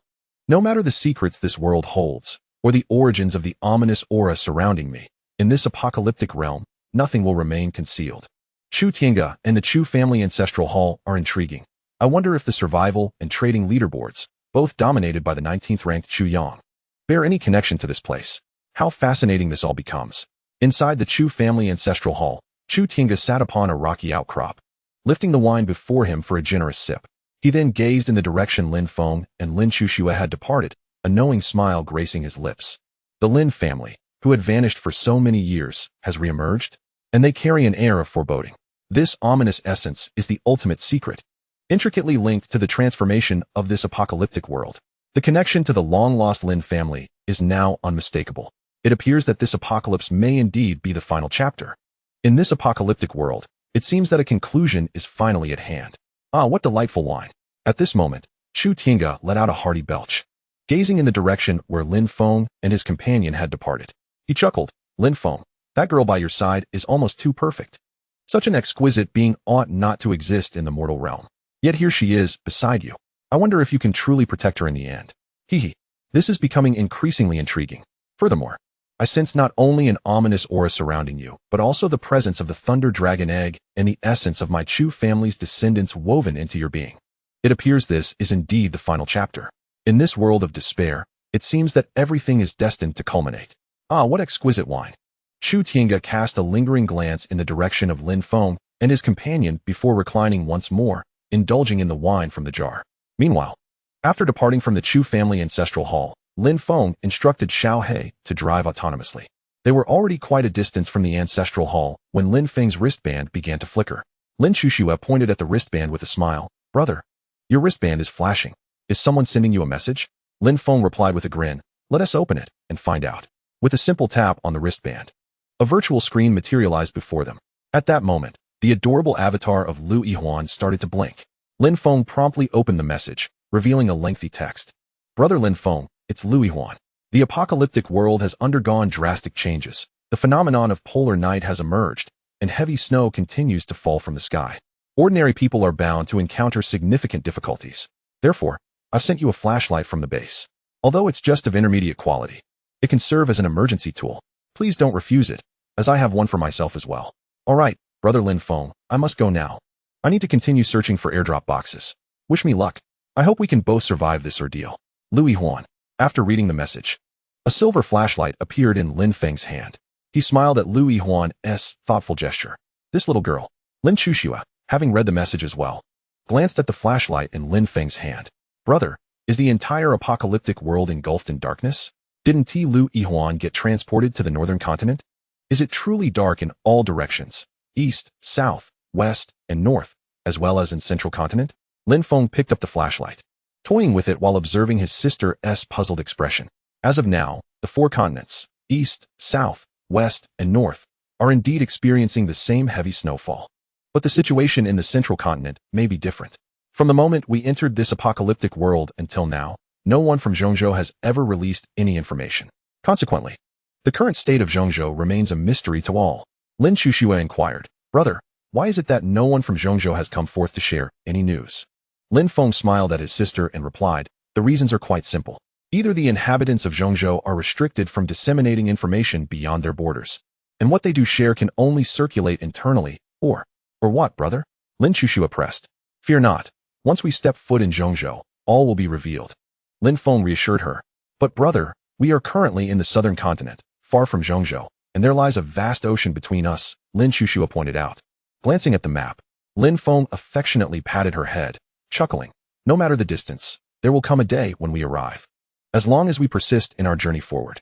Chapter 205, Lin Feng's Return Gift. The chat channel is abuzz. A super airdrop box has appeared in Wuching.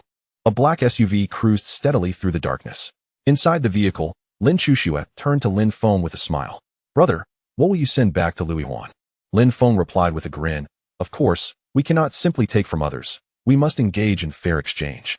He then retrieved some steaks and rice from his spatial ring and sent them to Lu Yihuan's backend, accompanied by a message. After sending it, Lin Feng suddenly remembered something. "Oh, I almost forgot." He pulled out 10 bananas from his spatial ring and dispatched them as well. "Eat more fruit. It's good for your health." Lin Chuxue observed her brother's demeanor and couldn't help but comment, "Brother, your smile is quite peculiar. You had the same smile when you sent something to Sister Du Chuyue last time." "Oh, I recall now. The last gift you sent was also bananas." Lin Feng, noticing her puzzled expression, cleared his throat. "Ahem, a smile is just a smile. What is so strange about it? Now, let us continue searching for today's final airdrop box." With that, he placed the flashlight into his spatial ring. System upgrade. Ding. Congratulations, host. One ordinary flashlight has upgraded to 100 premium flashlights, significantly enhancing their battery life and extending their illumination range. After the upgrade, Lin Feng intended to close the screen before Lin Chuxue interjected. "Brother, you mentioned this morning that I should remind you to check the chat channel while in the car. We haven't done that yet." Lin Feng smacked his forehead as the memory came rushing back. That morning, he awoke to find the sky shrouded in darkness. At that moment, it was assumed that one had not yet fully awakened. Subsequently, during breakfast, as Lin Feng was preoccupied with other thoughts, he instructed Xiao Shui to get into the car and reminded her to check today's chat channel. Lin Feng, looking at Xiao Shui, remarked with a smile, "It seems that with you here, my burdens lighten considerably. Let us see, surely there will be significant developments this time." With that, he promptly opened the chat channel and began to peruse its contents. As soon as the chat channel opened, a torrent of information flooded in. The screen before them refreshed at an accelerated pace. However, for Lin Feng and Lin Chuxue, none of this posed any issue. "What on earth has happened? I awoke thinking it was still night," Lin Feng exclaimed. "Indeed, why does it appear just as dark in broad daylight as it does at night? What has transpired? Oh no, this must surely signify that the apocalyptic world is undergoing yet another transformation. Now even daytime resembles night," Lin Feng continued. "I wonder if, in the end, night will become as bright as day? Good heavens, this is astonishing. Not only is day and night reversed, but it is entirely possible that such a scenario could indeed arise," Lin Chuxue added, her astonishment palpable. "How can one venture outside in such darkness? Even the airdrop crates emit red smoke that is indistinguishable." "Exactly. Even if the safe zone begins to shrink, our pace will be hindered. We cannot see the path ahead," Lin Feng lamented. "This time, the reduction of the safe zone will undoubtedly result in numerous casualties. Over 20,000 have already perished yesterday, and the likelihood of encountering hordes of zombies is high. With the onset of this extreme night phenomenon, I have every reason to suspect that even more lives will be lost." Within the chat channel, an atmosphere of despair permeated. It was not solely due to the recent extreme night phenomenon or the over 20,000 fatalities from yesterday, but also the ever-diminishing safe zone that left many ordinary individuals engulfed in profound fear. Observing the rapidly updating messages, Lin Chuxue could not help but frown. "Brother, does the darkness outside truly frighten so many people? Can they not see? Why do I not feel the same?" Lin Feng merely glanced briefly before shutting the chat channel. "I only needed to ascertain what everyone was discussing," he explained. "People are not all alike. Most are ordinary, yet you, Xiao Shui, are exceptional. They cannot perceive the darkness. But you can. You should be pleased." Upon hearing Lin Feng's explanation, Lin Chuxue could not suppress her cheerful smile. "Just like my brother. I can see through the darkness, while so many others cannot. Hooray, I am just like you." Seeing her exuberance, Lin Feng felt a surge of happiness. As night descended, commodities related to light would undoubtedly become exceedingly popular. Yet, for Lin Feng, this held little significance. After some contemplation, he decided to send a premium lighter to those with whom he had previously transacted multiple times, fostering lasting connections. Regardless of its practicality, Lin Feng had done all that he could with the lighter. He had sent it directly to those who frequently traded, Du Qiue, Louis Huan, and Xu Yang. At that moment, the bracelet on Lin Feng's wrist began to flicker once more. He opened it to find a symbol of a super airdrop box appearing on the survival map before him. Lin Xuxue exclaimed with delight, "Brother, look! A super airdrop box has appeared. The mysterious blessing I received for a month after emerging from the 10 forbidden zones is truly remarkable. This is the second occurrence of a super airdrop, brother. However, I wonder if this airdrop-S landing site will also harbor mutated creatures, like the snow maggots from before." Observing the icon of the super airdrop box, Lin Feng couldn't help but smile. Regardless of what might occur, they would soon discover the truth. As for whether it was the influence of the mysterious blessing, further observation would be required. Only after a few days would they ascertain whether their fortune was merely chance or a result of the blessing. In fact, after 2 consecutive days of super airdrops, Lin Feng had formed a rough judgment. If nothing unexpected happened, it was likely the credit of the mysterious blessing. Turning to the central control screen, Lin Feng instructed, "Xiaohei, head towards the location of the super airdrop." "Understood, uncle," responded the monochrome husky on the screen, its tongue lolling out in a goofy smile. Meanwhile, just outside Wu City, atop a small hill, a horde of bloodthirsty rats lingered quietly. The leader of the bloodthirsty rats, Duo Ji, inquired, "Where are the remaining members of the Black Bull clan, the 2-headed wolf dogs, and the ape tribe? How far are they from Wu City?" "They're not far from here, boss. If they hurry, they'll arrive within a day. If they take their time, they should reach in about a week," replied another rat. "Stay vigilant and continue to send scouts to track that Lin Feng fellow," commanded Duo Ji. "Understood, boss." Chapter 206. The Giant Clan and the Black Bull Clan rushed towards Lin Feng's location in Wu City. The dark sky continued to shower snowflakes incessantly. A black SUV cruised steadily through the desolate streets of the city. Inside the vehicle, Lin Xuxue looked at Lin Feng and grinned. "Brother, we are indeed fortunate. 2 consecutive days of encountering super airdrop boxes. This time, we are sure to find something delicious." Seeing Lin Xuxue's cheerful demeanor brought a smile to Lin Feng's face as well. "Regardless of what we might find, you can certainly enjoy an extra banana tonight," Lin Feng replied with a chuckle. "Hee, you're so kind, brother." Lin Feng could only manage a wry smile at having received yet another good person card. He had reiterated this countless times, yet Lin Xuxue still playfully issued good person cards from time to time. By now, he was nearly accustomed to it. Meanwhile, roughly 3 days away from Wu City, the journey continued. A vast multitude of giants is hastily making their way towards the city of Wu, where Lin Feng resides. Quickly, everyone accelerate. This time, we shall undoubtedly reclaim the Thunder Dragon Egg. We must not allow failure to be an option. Run with all your might. The bloodthirsty rats have not only sent us a message, but the 2-headed wolfhound clan, the Great Black Bull clan, and the ape clan have also received word. This time, irrespective of the circumstances, we are resolute in our mission to retrieve the Thunder Dragon Egg, even if it costs us our lives. The chieftain has bestowed upon me a formidable weapon, ensuring that we will secure the egg. Therefore, there is no need for concern. Once we return victorious with the egg, I guarantee you will enjoy the finest luxuries upon your return to the clan. Do you all understand? Understood. Understood. The response of the giant assembly, exceeding 100 in number, reverberated across the land, shaking even the snowflakes that drifted from the sky. Guts, a 4-meter-tall giant, felt immense satisfaction at the giant's reaction. With a massive wolf-tooth club slung over one shoulder, he gazed at the swiftly advancing throng of giants, his heart brimming with resentment. Previously, on the outskirts of the nameless forest, he had led over 50 giants to encircle Lin Feng, only to end up as the sole survivor. The rest had perished, leaving him unable to hold his head high upon returning to his clan, where he faced a severe reprimand from the chieftain. This time, however, the giants under Guts's command were not only more elite than before, but were seasoned warriors who had survived the crucible of battle against other races. Moreover, Guts had acquired a secret weapon from the chieftain, instilling him with unwavering confidence. Placing the wolf-tooth club upon his shoulder, Guts stared vacantly into the distance. Lin Feng, regardless of your capabilities this time, I assure you that you will leave no trace behind, even as a corpse. Previously, you not only seized the Thunder Dragon Egg, but also slaughtered nearly 50 giants from my clan. This time, I shall ensure you have no opportunity to beg for mercy. With that, Guts swung his club down into the snow, creating a substantial crater. Meanwhile, the Great Black Bull clan was also racing towards the city of Wu.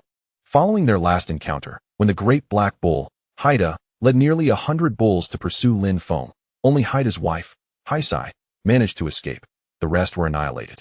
Upon receiving the message from the bloodthirsty rats, the Great Black Bull clan opted not to deploy a larger force, but instead sent forth 20 enormous bulls, each comparable in size to an elephant. Remarkably, these 20 bulls shared a unique innate ability, having grown up together, eating, sleeping, and traveling side by side for years. The synergy between them has long reached an unparalleled level. Thus, their combined might has been greatly enhanced. For an ordinary clan, these 20 formidable black bulls represent an invincible existence. Following the demise of the Black Bull, Haida, only Haisai managed to return, inciting immense fury within the Black Bull clan. Consequently, upon receiving news from the bloodthirsty rat, the clan leader dispatched these 20 warriors. However, this time, the sole survivor, Haisai, also set forth alongside the 20 black bulls to retrieve the Thunder Dragon Egg. Before their departure, the clan leader gazed at the resolute Haisai and could not suppress a sigh. Haisai, you must understand that although your husband has perished, you still have 2 young children. I cannot condone your journey. It is far more sensible to raise your and Haida's children within the clan. With a serious expression, Haisai looked at the clan leader and replied, Leader, I must go this time. If you forbid me, I shall sneak out regardless. You know that Haida and I grew up together. Now he lies dead at the hands of a boy from another world. I cannot let this go, leader. Every night, I dream of Haida's visage. If I do not go, I cannot live in peace. My children will understand my purpose for this journey. Even if something were to happen to me, they will be safe within the clan. Haisai then knelt before the clan leader. The clan leader, Haiyan, looked upon her with a heavy heart and sighed. Remember, safety is paramount on this journey. Although you travel with your brothers, no one can guarantee your safe return.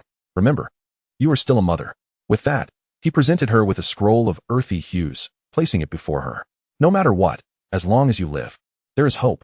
I hope you grasp this truth. After speaking, Haiyan turned and departed. Haisai rose. Watching his retreating figure, she smiled softly. Thank you, father. With that, she turned and left. Yet as Haisai exited, Haiyan gazed at her silhouette, sighing gently. My daughter, I hope you truly comprehend a father's heart. You are not only a member of the Black Bull clan, but also a daughter and a mother. Chapter 207. The Super Airdrop. This year, no gifts during the festival. Only brain platinum accepted. In Wuching, the snow continued to fall endlessly from the dark sky. A black SUV glided steadily through the city.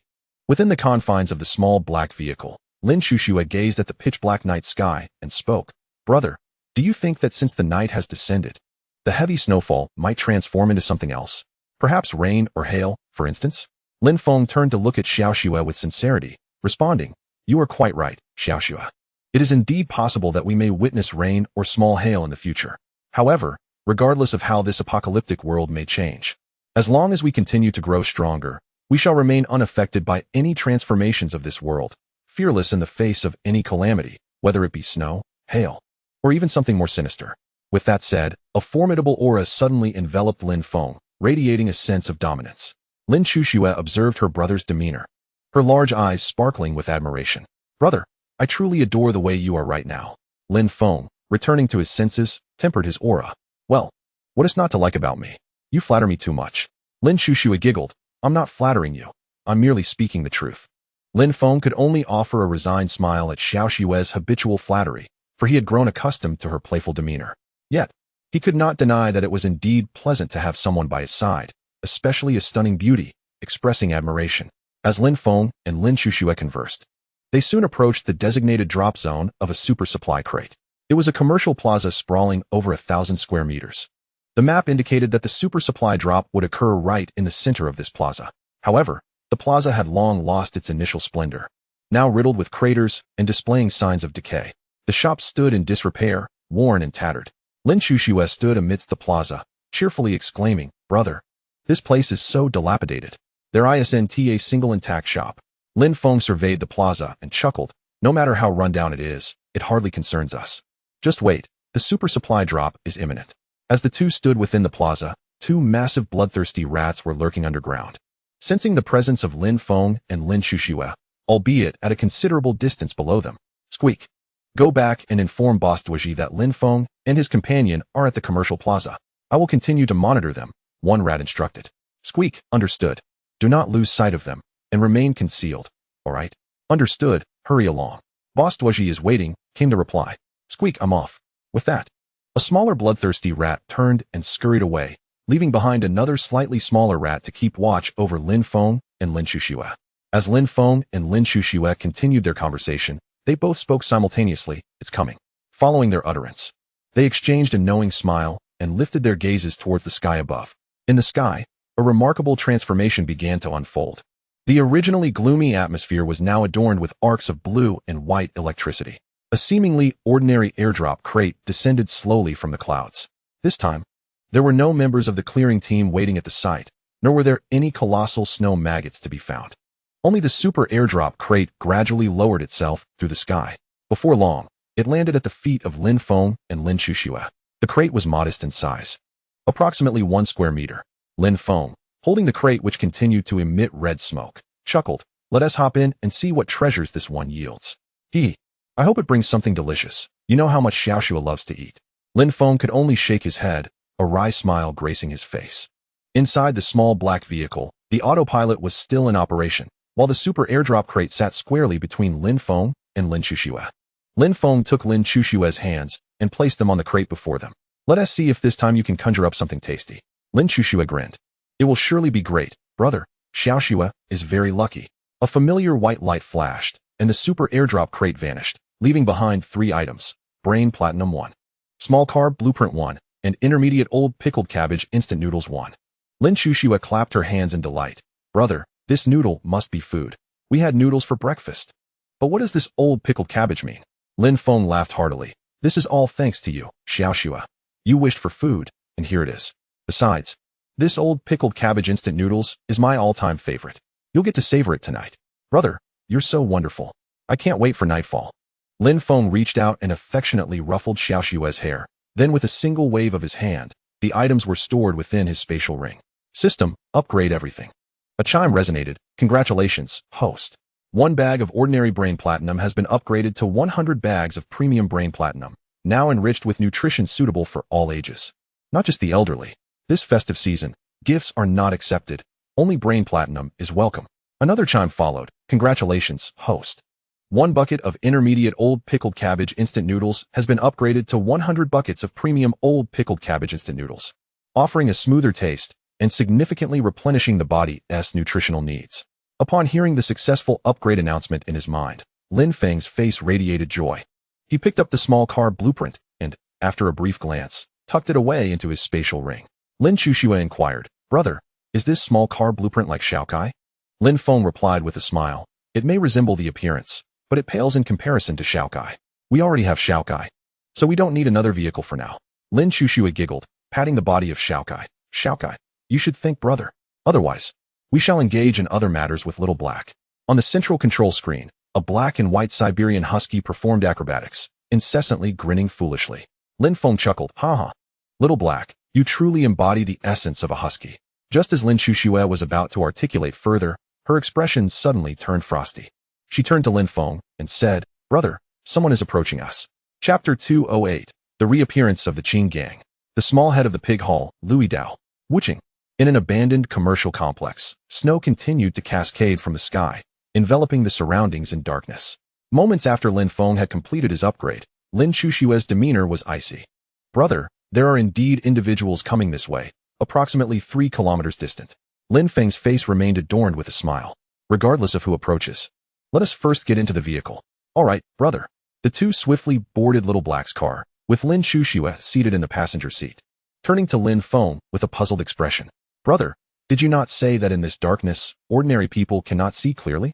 How come these individuals are unaffected? Advancing directly towards us? Upon entering the vehicle, Lin Shushue had already informed Lin Feng that a group of over 10 people was on their way. Thus, Lin Feng was not overly concerned. However, for safety's sake, they chose to wait inside the car. Observing Lin Shushue's perplexed demeanor, Lin Feng reached out to pat her head. Smiling, no matter where one is, there will always be individuals capable of swiftly adapting to changes. Hence, it is quite normal for someone to discern direction amidst the darkness, whether through tools or innate abilities. Let us ascertain the true nature of these individuals. Upon finishing his words, a glint of resolve sparkled in his eyes as he commanded the drone hovering above to head towards the direction indicated by Lin Shushue. In mere moments, The central control screen of Little Black transmitted images from ahead. There, a group of several men clad in black was hastily approaching the abandoned commercial plaza. Each individual bore a large searchlight upon their heads. Lin Shushue gazed at the screen, perplexed. Brother, though I have never seen these individuals, why do they seem familiar? After uttering this, Lin Shushue looked at Lin Feng with a puzzled expression. Yet, upon catching sight of these figures, Lin Feng quickly deduced their identities. In this apocalyptic world, only one organization could boast such uniformity in black attire and the possession of searchlights, the Qin Gang. Lin Feng's smile broadened as he gazed at the central control screen, exclaiming, if I am not mistaken, these must be members of the Qin Gang. In the last apocalyptic world, during the inaugural drop of a super airdrop, those surrounding it were of the same organization that prevented entry.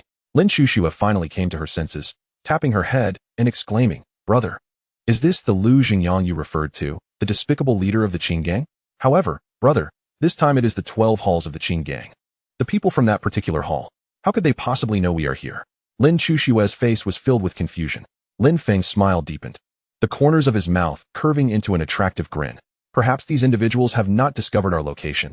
They might have merely stumbled upon the super airdrop.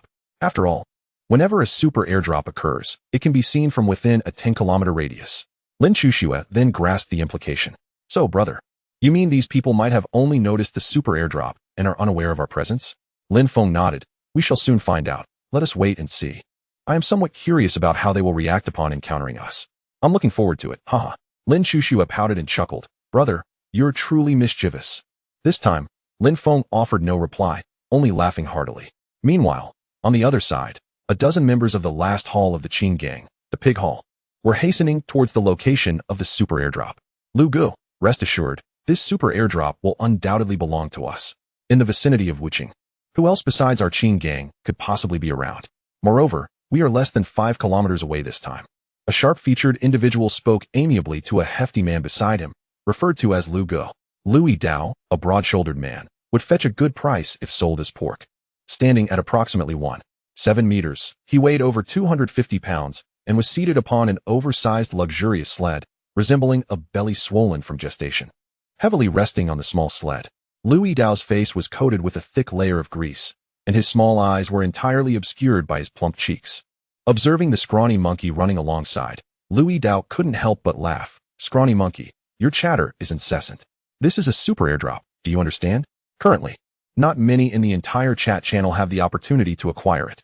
We must not allow this box to be snatched by others. Increase your speed. If anything goes awry, I will skin you alive. The scrawny monkey's face was full of mirth. Lu Gu, you are truly formidable. Your analysis impresses your little brother. Addressing the others, he commanded, did you all hear that? Increase your speed. Yes, yes. Even while running, the voices of the dozen burly men were robust and resonant.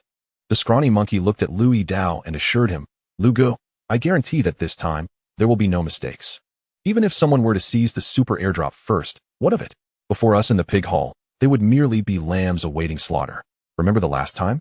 There was a fool who dared to snatch a dropped airdrop right in front of our dozen or so members. What became of him? He was reduced to mincemeat by our hands. Huh. In the end, that young man's girlfriend was thoroughly indulged by the brothers. Lu Gu himself wielded the knife. How was it, Lu Gu? Wasn't that young lady quite a delight? Lu Yidao chuckled and teased. You scrawny monkey. Did you not savor the experience yourself? Why do you come asking me? He replied with a grin. Of course, the first taste is the finest. Ultimately, that young woman dared to resist, and she rightly met a grim fate. It is indeed a pity about those magnificent headlights. Louis Dao laughed heartily. Enough, you scrawny monkey, do not lament. Next time, I shall find you a companion to broaden your horizons. The scrawny monkey chuckled in response. Then I am grateful to you, Lu Gu. However, the scrawny monkey mused to himself, companion? Huh, I've had my share, even with 7 or 8. They lack flavor. It's the mature ones who possess true allure. Chapter 209. Encountering the Qin Gang again. The stunning Lin Shushue. The scrawny monkey's persuasion in Wuqing. Within the commercial plaza, a black SUV came to a steady halt. Inside the sleek vehicle, Lin Shushue observed the display on the central console. She turned to Lin Feng and said, Brother, we are just a kilometer away. The Qin Gang is about to arrive. Leaning back in his seat, Lin Feng chuckled. Let them come. It would be foolish not to feast on the meat delivered to our doorstep. Meanwhile, on the other side, although it was daytime, the sky above was shrouded in darkness. Nevertheless, The group of over a dozen members from the Qing gang's pig hall remained unfazed. This was largely due to their familiarity with the terrain since they had not left Wuqing since the onset of this apocalyptic world, particularly this area where they frequently operated. Additionally, the spotlight above illuminated their path, allowing them to navigate swiftly despite the night. Before long, they arrived at the commercial plaza. However, upon seeing the black SUV at the center, everyone was left dumbfounded. The black SUV was a clear symbol of status. It was well understood that only Lin Feng, the leader of the survival and trading leaderboard, possessed such a vehicle. Both the scrawny monkey and the little leader Lu Yidao also spotted the black SUV. The scrawny monkey strained his eyes, trying to catch a glimpse inside, but it was in vain. Unless granted permission by Lin Feng, the interior of the SUV remained an enigma, forever obscured from view. The situation inside the vehicle remained obscured from view outside. The lean monkey, unable to discern the circumstances within, crouched beside Lu Yidao and spoke softly. "Brother Lu, the black SUV has appeared. It must be that Lin Feng fellow. Should we retreat?" Lin Feng is not someone to be trifled with. Lu Yidao gazed at the motionless SUV before him, his thoughts beginning to stir. "First, help me up. Of course. Brother Lu." With a mere flick of Lu Yidao's hand, the lean monkey, whose weight barely exceeded 100 pounds, found himself momentarily pressed down. "Whoa, Brother Lu. Take it easy. The ground is slick with snow." The lean monkey's face flushed crimson, yet he maintained an air of servility. Lu Yidao steadied him by the shoulder. Both of them firmly positioned in the snowy expanse. The pronounced curve of Lu Yidao's belly was unmistakable. He continued to scrutinize the still SUV, unable to suppress a murmur. "Do you think Lin Feng is really inside that black SUV? It doesn't quite seem so." Lu Yidao merely broached the subject, and the lean monkey instantly grasped his intent. "Brother Lu is considering taking notice of that vehicle," he thought to himself. "Xiao Li, Xiao Wang, you two go check if anyone is in the car." The lean monkey commanded the two men clad in black before him. Yes, monkey brother." Xiao Li and Xiao Wang, though apprehensive, proceeded towards the black SUV. Meanwhile, Lu Yidao and the others remained in place, each gripping their long knives tightly. Inside the small black vehicle, Lin Shuxue observed the dozen or so individuals who stood still, then turned her gaze to the two approaching figures, curiosity etched on her face. "Brother, why are only two people coming over? Why aren't the others?" Lin Feng replied with a smile. "It's merely a test of their intentions. Since they lack the courage to approach, let us pay a visit to an old friend." "All right, brother." Lin Feng and Lin Shuxue opened the car doors and stepped out. Moving to the front of the vehicle, Xiao Wang and Xiao Li were already in a heightened state of tension. For Lin Feng's reputation had long since spread throughout the chat channels. Thus, when Lin Feng opened the car door, both men involuntarily flinched, nearly losing their grip on their long knives. As Lin Feng and Lin Shuxue descended and approached the front of the car, Lu Yidao, observing the scene, felt a surge of excitement wash over him, an emotion he had not experienced in a long time. So beautiful. How can there be such a perfect woman in this world? Upon catching sight of Lin Shuxue, Lu Yidao, a man consumed by desire, widened his eyes in astonishment. Swallowing involuntarily, the lean monkey also beheld Lin Shuxue's beauty, and a silent admiration escaped his lips. Glancing at Lu Yidao beside him, the lean monkey instantaneously understood Lu Yidao's intentions. However, this time, before the lean monkey could speak, Lu Yidao spoke directly. "Support Xiao Wang and Xiao Li. Surround Lin Feng and his companion." "Understood, Lu Gu." "Got it, Lu Gu." Following Lu Yidao's command, the dozen or so members of the Qing gang swiftly encircled Lin Feng and Lin Shuxue, trapping them in the center. Upon seeing the arrival of the Qing gang members behind them, Xiao Wang and Xiao Li felt a sense of relief. After all, being just the two of them, they still harbored a tinge of apprehension towards Lin Feng. Lin Feng merely regarded the encircling Qing gang members with a cold stare, offering no response. Lin Shuxue wore a faint smile, as if gazing at a group of pigs awaiting slaughter. At that moment, Lu Yidao, upon witnessing Lin Feng and his companion being surrounded, exhaled with relief. Supported by Shouho, he approached Lin Feng and Lin Shuxue. Lu Yidao's gaze lingered almost entirely on Lin Shuxue, briefly pausing on Lin Feng. Naturally, Shouho understood Lu Yidao's intentions. He addressed Lin Feng directly. "I know you, Lin Feng, right? I've heard you took down our Qing gang leader, Lu Xingyang. However, I haven't seen any reports on that. Damn it, the chat channel is refreshing too quickly. I can't ascertain whether you truly eliminated our leader. But if you did, that is even better. Lin Feng, do you realize the magnitude of trouble you've stirred up? Our Qing gang consists of 12 halls, totaling over 100,000 members. No matter your prowess, you ultimately cannot escape death. Look at you now, caught in our pig hall's grasp. However, There is a path to survival laid before you. Simply offer this beauty beside you to our Lu Gu, and we, the pig hall, shall guarantee that you will not be held accountable. Oh, and it seems you've also claimed the super airdrop. That must be surrendered as well. Otherwise, do you think my brothers with their long knives will be merciful? Chapter 210. Remember to report my name, Lin Feng, to the King of Hell. In Wu City, the sky remained shrouded in darkness. In a deserted commercial plaza in the north of the city, Lin Feng and Lin Chuxua found themselves surrounded by a dozen members of the Qing Gang's pig hall. As Shouho's threatening words echoed, the encircling members brandished their long knives, aiming them at Lin Feng and Lin Chuxua, continuously shouting, "Kill! Kill! Kill!" Though merely a dozen individuals, their fervor was palpable.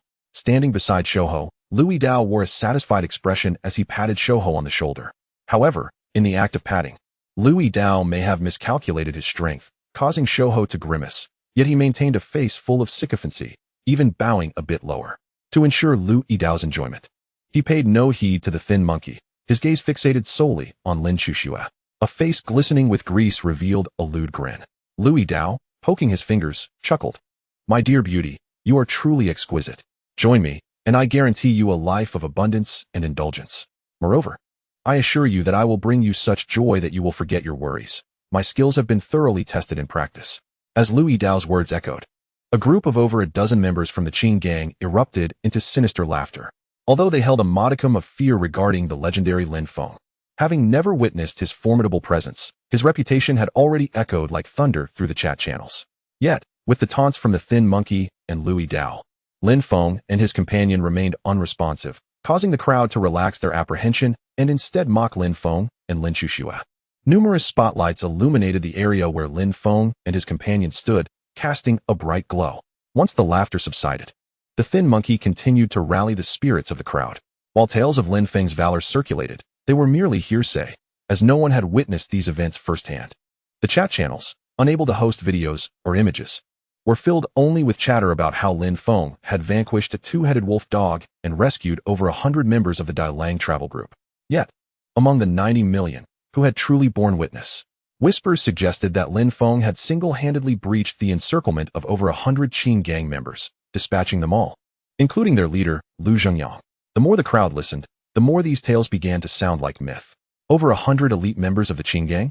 Even a special forces soldier would struggle to eliminate so many at once. The thin monkey's assertions resonated with the gathered Qing gang members.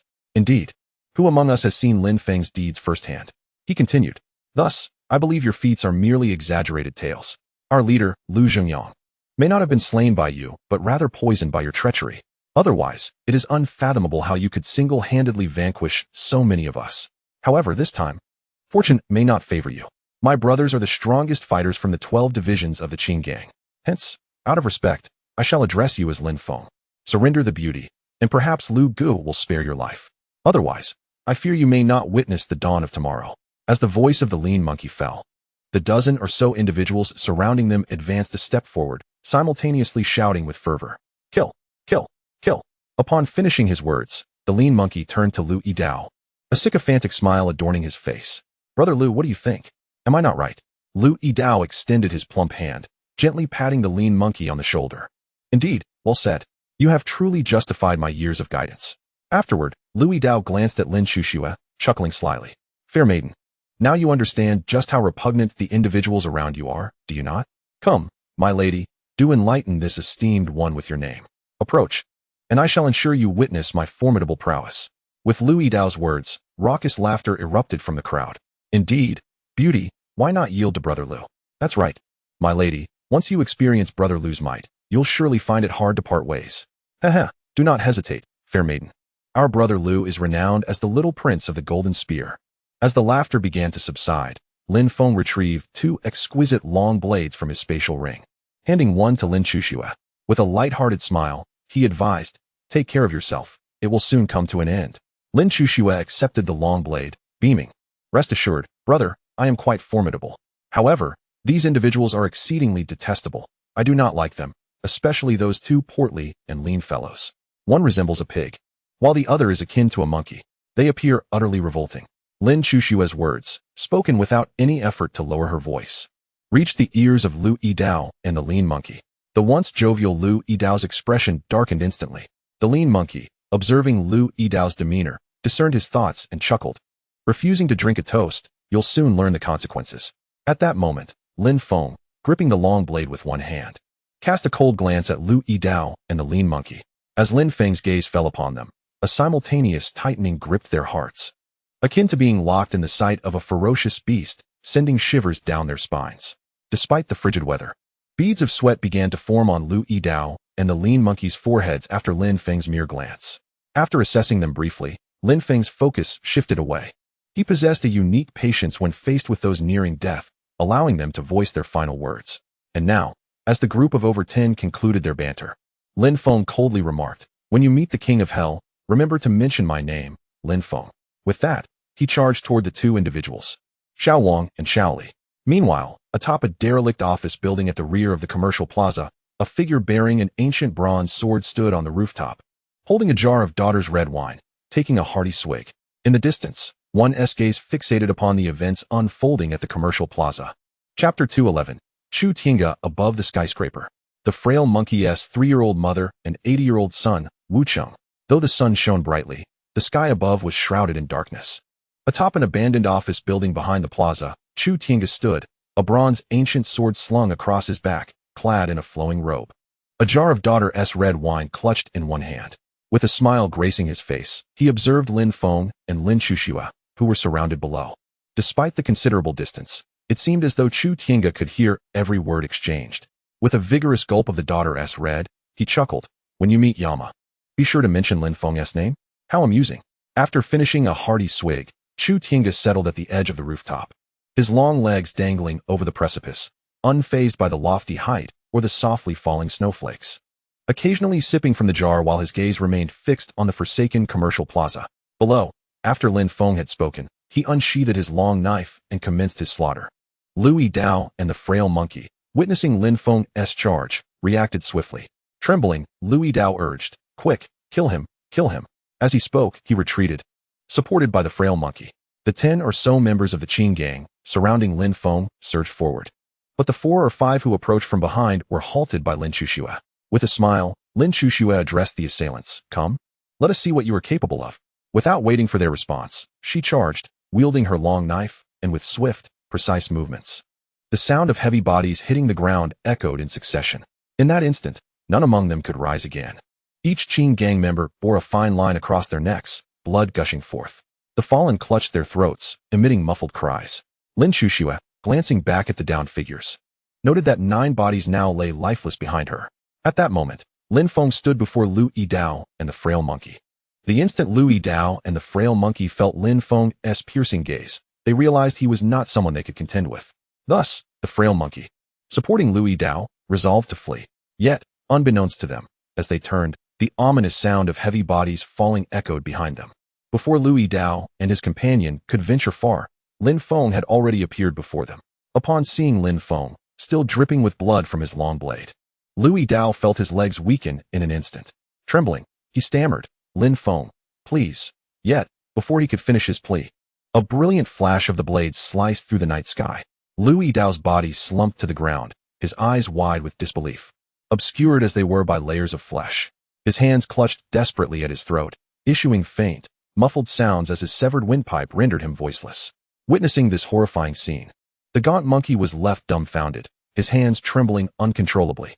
Eventually, he fell to his knees before Lin Feng, pleading, "Please don't kill me, Lin God. I beg you. I have an elderly mother and a young child who depend on me for support. Have mercy, spare my life." He added hastily, "The notorious Lu Yidao and his associates have stashed many valuable items from their plunders. They're right by the sled, all yours for the taking. Lin God, please show your generosity and spare me." Before the kneeling figure could continue his desperate entreaty, another dazzling blade flashed through the darkness, silencing the gaunt monkey's voice in an instant. A crimson line appeared on his neck as well. Lin Feng smirked and remarked, "When one seeks to kill, one must be prepared to meet the same fate." With that, he wiped the long blade in the snow nearby and stored it within his spatial ring. At that moment, Lin Chuxue's excited voice rang out, "Brother, come quick. There is so much supplies here." Lin Feng turned to see Lin Chuxue had already dealt with the 4 or 5 men, standing triumphantly atop 2 sleds, grinning as she held several large packages. Lin Feng approached her, wiping his long blade in the snow before placing it into his spatial ring. Looking at his sister with a smile, Lin Feng said, "Let us see what treasures we might uncover this time. Take those packages. We'll check what's in the little black car." Holding a package in one hand, Lin Shushua giggled. Brother, we're ridding the world of evil. If these scoundrels were still alive, who knows how many more they would have harmed." She continued, "Look, brother, how could so many packages come from just these 10 or so people? They must have stolen from countless others, leaving a trail of victims in their wake." Lin Feng affectionately ruffled Lin Shushua's hair, saying, "You little rascal, now you're talking about ridding the world of evil. Come on, our valiant Lin heroine. Let us see what spoils these villains have amassed." If I'm the Lin heroine, then you must be the Lin hero."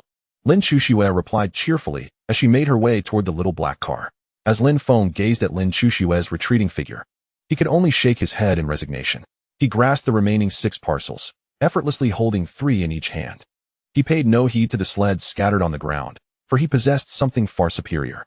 Meanwhile, atop an abandoned skyscraper behind the commercial plaza, Chu Tiange raised his cup of huangjiu, tilting his head back to take a hearty sip before exhaling a long breath infused with the aroma of alcohol. The young girl, though swift, wielded her blade with little finesse, relying solely on her speed to triumph. Yet, at such a tender age, her quickness made her a promising candidate for martial arts. However, Lin Feng, a member of the Lin family who had vanished for so long, was anything but ordinary. The descendant of the Lin clan could actually execute the dragon-slaying saber technique. This was becoming increasingly intriguing. At this moment, Chu Tiange seemed to sense something. Turning his gaze southward, he chuckled, "Now comes the real test for you, young lad." The simultaneous appearance of the 4 major clans only adds to the excitement. Chapter 212, Abundant Resources. Lin Feng vowed he was not the type of person one might expect. In Wuching, on the rooftop of a derelict skyscraper, Chu Tiange stood at the edge of the terrace, lifting his cup of huangjiu to his lips for another generous drink. He laughed heartily. This is getting more interesting by the moment. The Lin family's descendant, who has been absent for so many years, reappears in this apocalyptic world, wielding the dragon-slaying saber technique. It seems he has truly mastered its secrets.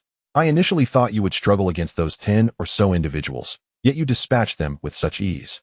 Although you did not employ any specific saber techniques, I can still discern that your skills are indeed the long-lost dragon-slaying saber technique. This is becoming increasingly fascinating. A member of the Lin family, long thought to be lost, emerges, bearing the same ancient saber technique that had also faded into obscurity. Young man, I increasingly feel that you are the greatest variable in this apocalyptic realm.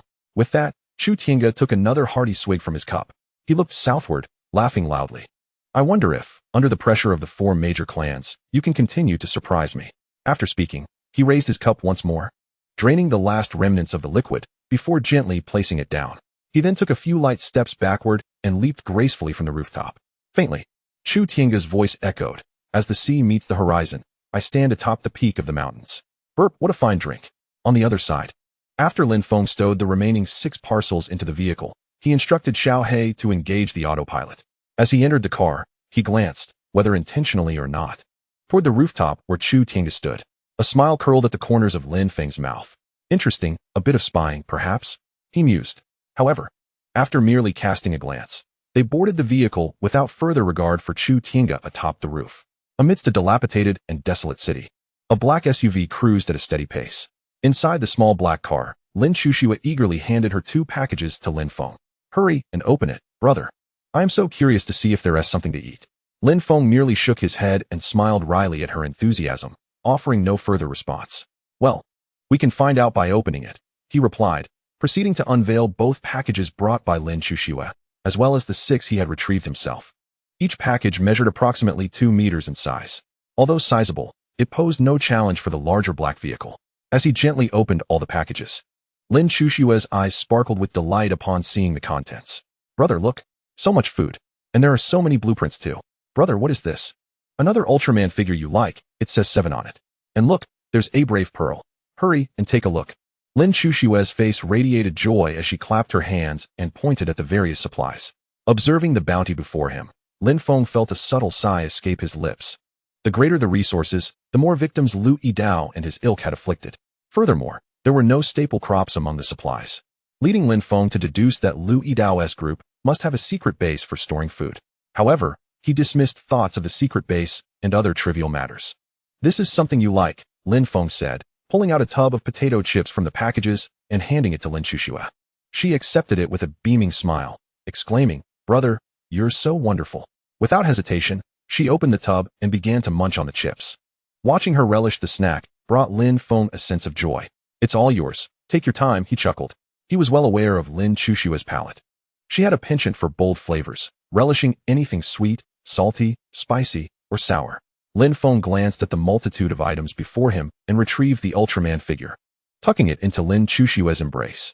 With a swift motion, he summoned the remaining supplies into his spatial ring. System, upgrade everything. Ding. Congratulations, host.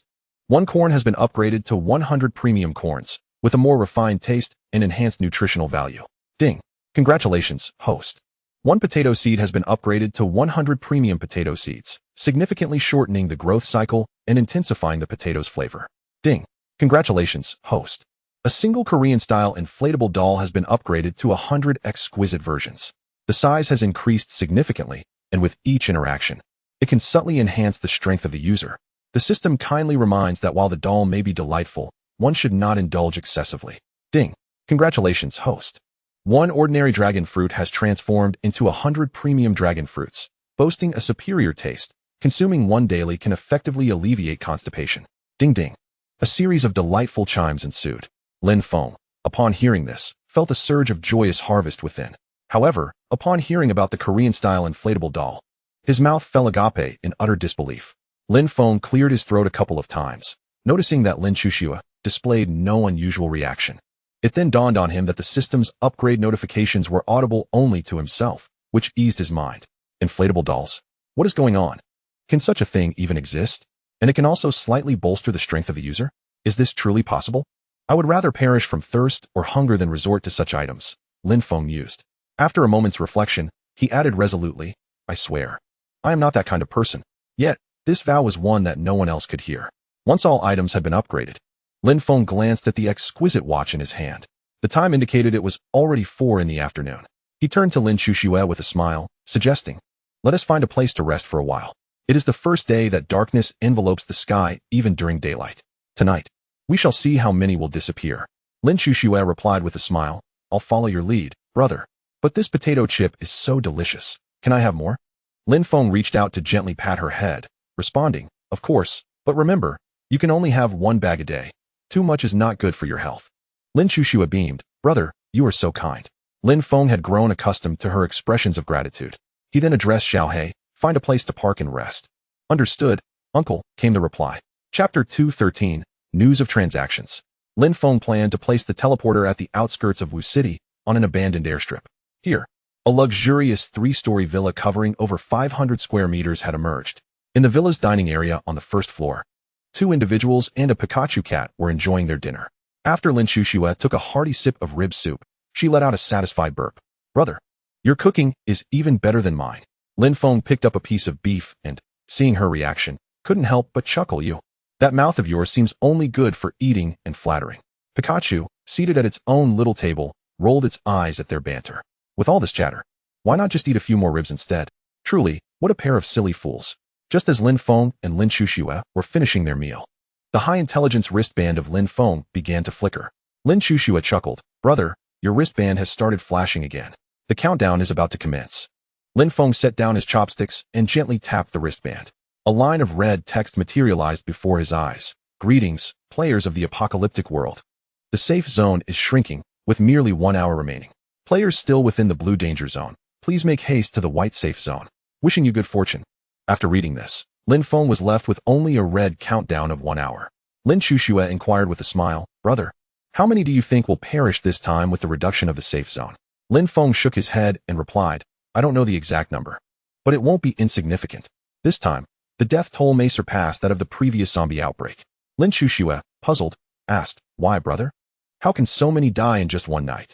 Lin Feng sighed, "For us, the night poses little threat. However, for the majority of ordinary individuals, it spells disaster. Daily activities, as well as cooking, rely heavily on light. Most people lack lighting equipment, and those at the edge of the safe zone, even if they wish to reach safety, cannot see the path ahead. This is merely the simplest of challenges. Furthermore, even if a fire is kindled, its glow would be exceedingly conspicuous against the pitch-black sky, making both the mutated creatures and those drawn to the light a significant threat.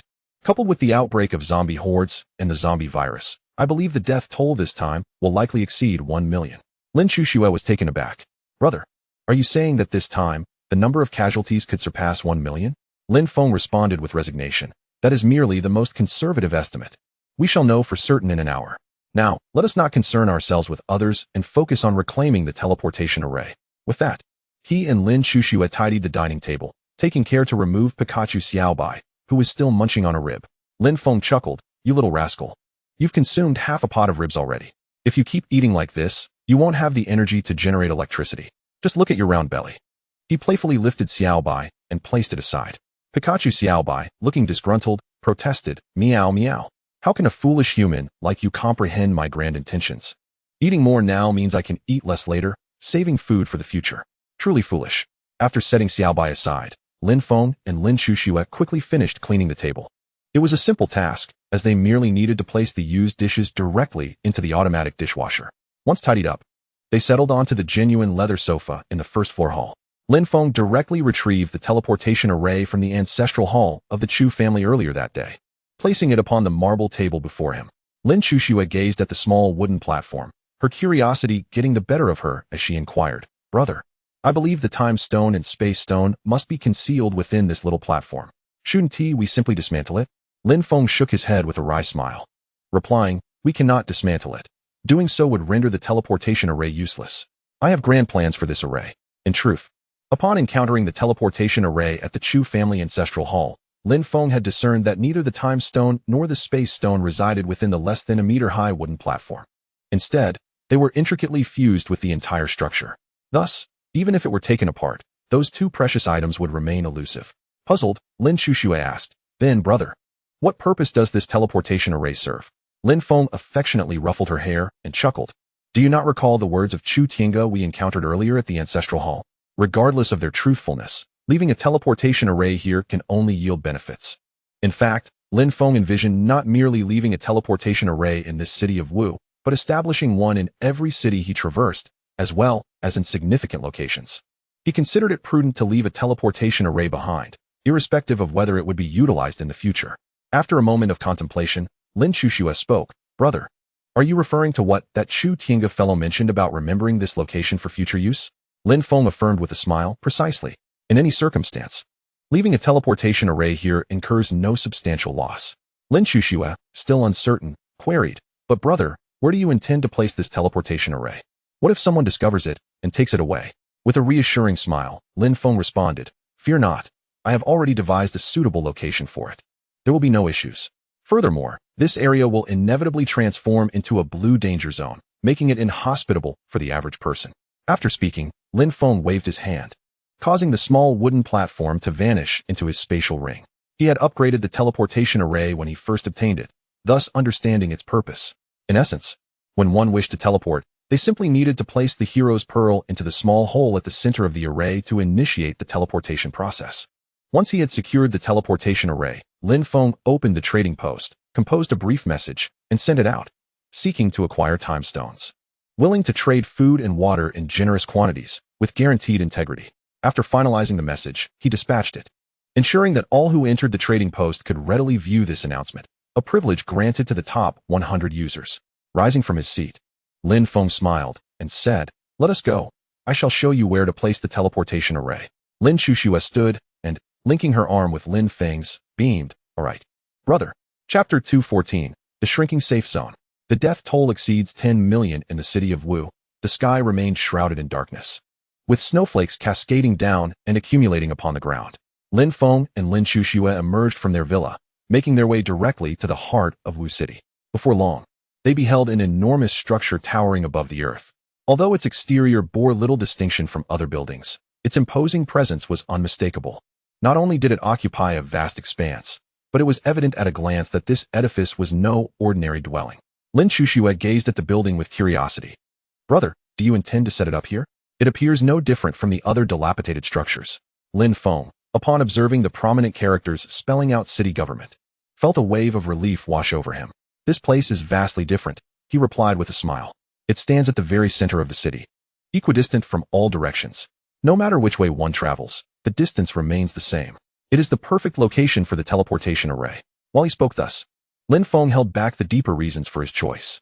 Lin Chuxue, not dwelling on it, wrapped her arm around his and inquired, "Then where do you plan to place it, given its size?" Lin Feng chuckled, "Follow me, and you shall see." With that, he led the way into the government building. Soon, the pair found themselves in the underground shelter. In an inconspicuous corner, Lin Feng retrieved a high-quality teleportation array from his spatial ring and set it down. He then produced 8 exquisite animal traps from the same ring, positioning them strategically around the teleportation array. Finally, he transported several old, dusty automobiles, their bodies rusted, from the abandoned shelter to encircle the perimeter. Though these vehicles were no longer operable, their size and weight were far beyond the capacity of an average person to move. Yet for Lin Feng, it was a mere trifle. Lin Chuxue watched in awe as Lin Feng accomplished all of this in such a short span of time, her eyes sparkling with admiration. She approached him and asked, "Brother, will this prevent them from being taken?" Lin Feng replied with a smile, "Of course not. This is merely to deter the majority. However, with the imminent reduction of the safe zone, few will be able to withstand it." Lin Feng had already experienced the might of the blue danger zone upon his arrival in this apocalyptic world. After completing their tasks, Lin Feng and Lin Chuxue returned to the luxurious villa. Just as they stepped inside, the countdown that had been hovering above Lin Feng's head approached its conclusion. "Greetings, players of the apocalyptic world. The safe zone has now been fully diminished. The number of players who have not entered the white safe zone stands at 253. In the 9th survival circle of this apocalypse, only 80 million remain. Congratulations on your survival." Once all the messages have been displayed, Lin Feng's head, too, was left vacant. Lin Chuxue, scratching the back of her head in confusion, remarked, "Brother, I recall there were still 90 million people yesterday. This time, the number of those who failed to enter the white safe zone is indeed, as you guessed, around 1 million. But brother, why has the number now dwindled to only 80 million? How could we have lost 1 million? With a puzzled expression, Lin Chuxue gazed at Lin Feng. The number of those who had not entered the safe zone aligned closely with Lin Feng's estimation. Yet, the total number in the 9th survival circle had decreased by a staggering 10 million, which was beyond Lin Feng's expectations. Lin Feng looked at Lin Chuxue and said, "It seems that the recent outbreak of zombies and the spread of the virus have taken their toll, leading to an increasing number of infections. However, this is merely my conjecture. Let us observe the chat channel to ascertain the situation. If anyone has been infected by the zombies, there will surely be some commotion there." Lin Chuxue nodded. Then, "Brother, please open it quickly." Lin Feng complied and promptly accessed the chat channel. A vast chat room materialized before Lin Feng and Lin Chuxue's eyes. "What on earth? How did so many people die today? I'm panicking, brothers. It's not just that the day is as dark as night, but over the course of a single day, we've lost more than 10 million. Wah, I truly don't want to live anymore. We have to endure the continuously shrinking safe zones daily, and now we can't even see in broad daylight. What are we ordinary people supposed to do? Oh dear. This is it. It's truly over. We are all doomed." The chat channel was saturated with overwhelming pessimism, where countless individuals vented their fears and frustrations. Lin Feng furrowed his brow, observing the sentiments expressed by the crowd. So far, no one had elucidated the cause of the staggering death toll. Lin Chuxue inquired, "Brother, why hasn't anyone mentioned the reason for the deaths of millions yet? Do you think that person who enjoys analyzing, Gu Changsheng, will appear?" Upon hearing Lin Chuxue's words, Lin Feng's heart stirred. "Indeed, let us wait and see. With so many casualties, there must be someone who has survived and experienced what transpired. If all goes as expected, Gu Changsheng will likely make an appearance shortly." Lin Feng continued to delve into the discussions unfolding in the chat channel. As time passed, an increasing number of individuals began to join the conversation. Lin Feng gradually acquired a clearer understanding of the situation at hand. "I am at the very edge of the safety zone. Tomorrow, I will undoubtedly be unable to evade the impending danger. Daylight has turned into an unending night, rendering escape nearly impossible. I have decided to venture directly into the 10 notorious doomsday zones, taking my chances. As for the individuals above, they are similarly inclined. Yet I possess a crafting blueprint, which I intend to exchange with the esteemed Lin Feng for a gas mask or perhaps a down jacket. Should the trade prove successful, I will proceed into the 10 doomsday zones. What a remarkable opportunity. Additionally, I have crafting schematics to barter with Lin Feng. Alas, it appears I am at a disadvantage, lacking any significant blueprints while remaining on the fringes of the safety zone. Oh, who could rescue this poor girl?" As a multitude of individuals flooded the chat channel, discussions surrounding the catastrophic event that claimed millions of lives intensified. Before Lin Feng could continue reading, a familiar system notification echoed in his mind. Chapter 215. The system rewards have arrived. Mastery of the Wuliao Bagua Staff Technique. Comprehensive herbal knowledge. In the opulent three-story villa of Wuqing, Lin Feng had been monitoring the happenings within the chat channel. However, he was soon interrupted by the long-awaited system notification. Typically, the system's voice would only resonate when Lin Feng actively upgraded certain resources, but today it initiated autonomously. His heart fluttered with a hint of excitement, for this signified the arrival of rewards. Nevertheless, Lin Feng maintained a facade of composure as he gazed at the virtual screen before him, keen on concealing the secret of possessing a system from everyone. A gentle, neutral voice resonated. Ding. Congratulations, host. The number of followers in the chat channel has surpassed 1 million. Reward 1. 1 Wuliao Bagua Staff. Reward 2. Mastery of the Wuliao Bagua Staff Technique.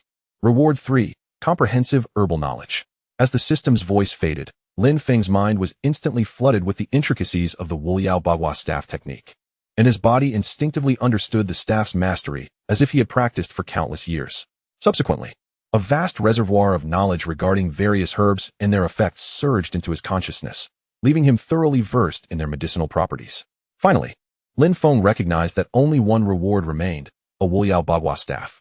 He discreetly placed his high-tech wristband on the table and said, Xiaoxue, keep an eye on things for me. I need to use the restroom. Please inform me of any updates. Lin Chuxue nodded. Understood, brother. Go ahead. Her wide eyes remained fixed on the virtual screen. Upon reaching the sanctuary of his bedroom on the 3rd floor and securing the door, Lin Feng silently implored, System, it is time. Please present the reward. Understood. With his words, the system complied. A long, reddish-brown staff materialized in Lin Feng's grasp, measuring approximately 2 meters in length, slightly taller than Lin Feng himself. The entire staff was adorned with intricate carvings, and both ends were encased in golden iron sheathing. To Lin Feng's eyes, it resembled the legendary golden cudgel. Upon taking hold of it, he instantly recognized its superior quality. As he wielded the staff, an overwhelming sense of familiarity washed over him, as though he had been acquainted with it for decades. Looking at the staff, he couldn't help but chuckle, pondering his latent potential to become the great sage, equal to heaven, if he had a golden cudgel accompanied by a coat of monkey fur. The mere thought of his entire being draped in golden hair sent a shiver down his spine. Shaking his head, he dispelled the unrealistic notion from his mind. As Lin Feng held the staff, he began to contemplate the fact that the number of individuals following his chat channel had surpassed 1 million. The last reward from the system was granted when there were merely 500,000 followers, as well as during the top 100 rankings for trading and survival. It seemed imperative to garner more followers swiftly, as each increment in the follower count would yield rewards. In this light, the next opportunity for a system reward would arise at 1,500,000 or 2 million followers. It appeared that re-entering the 10 great forbidden zones of the apocalypse had become a priority. With this thought, Lin Feng settled onto the sofa in his room, placing the newly acquired exquisite staff into his spatial ring. He crossed his hands beneath his chin and couldn't help but smile wryly. While the staff and its techniques were comprehensible, the inclusion of a compendium of herbal medicine perplexed him. Was the system intending for him to become an esteemed traditional Chinese medicine practitioner? Shaking his head in amusement, he mused that regardless of future utility, possessing knowledge was preferable to lacking it. After all, having a multitude of skills could never be a burden. With that, Lin Feng put the matter aside and opened his door, making his way to the ground floor hall.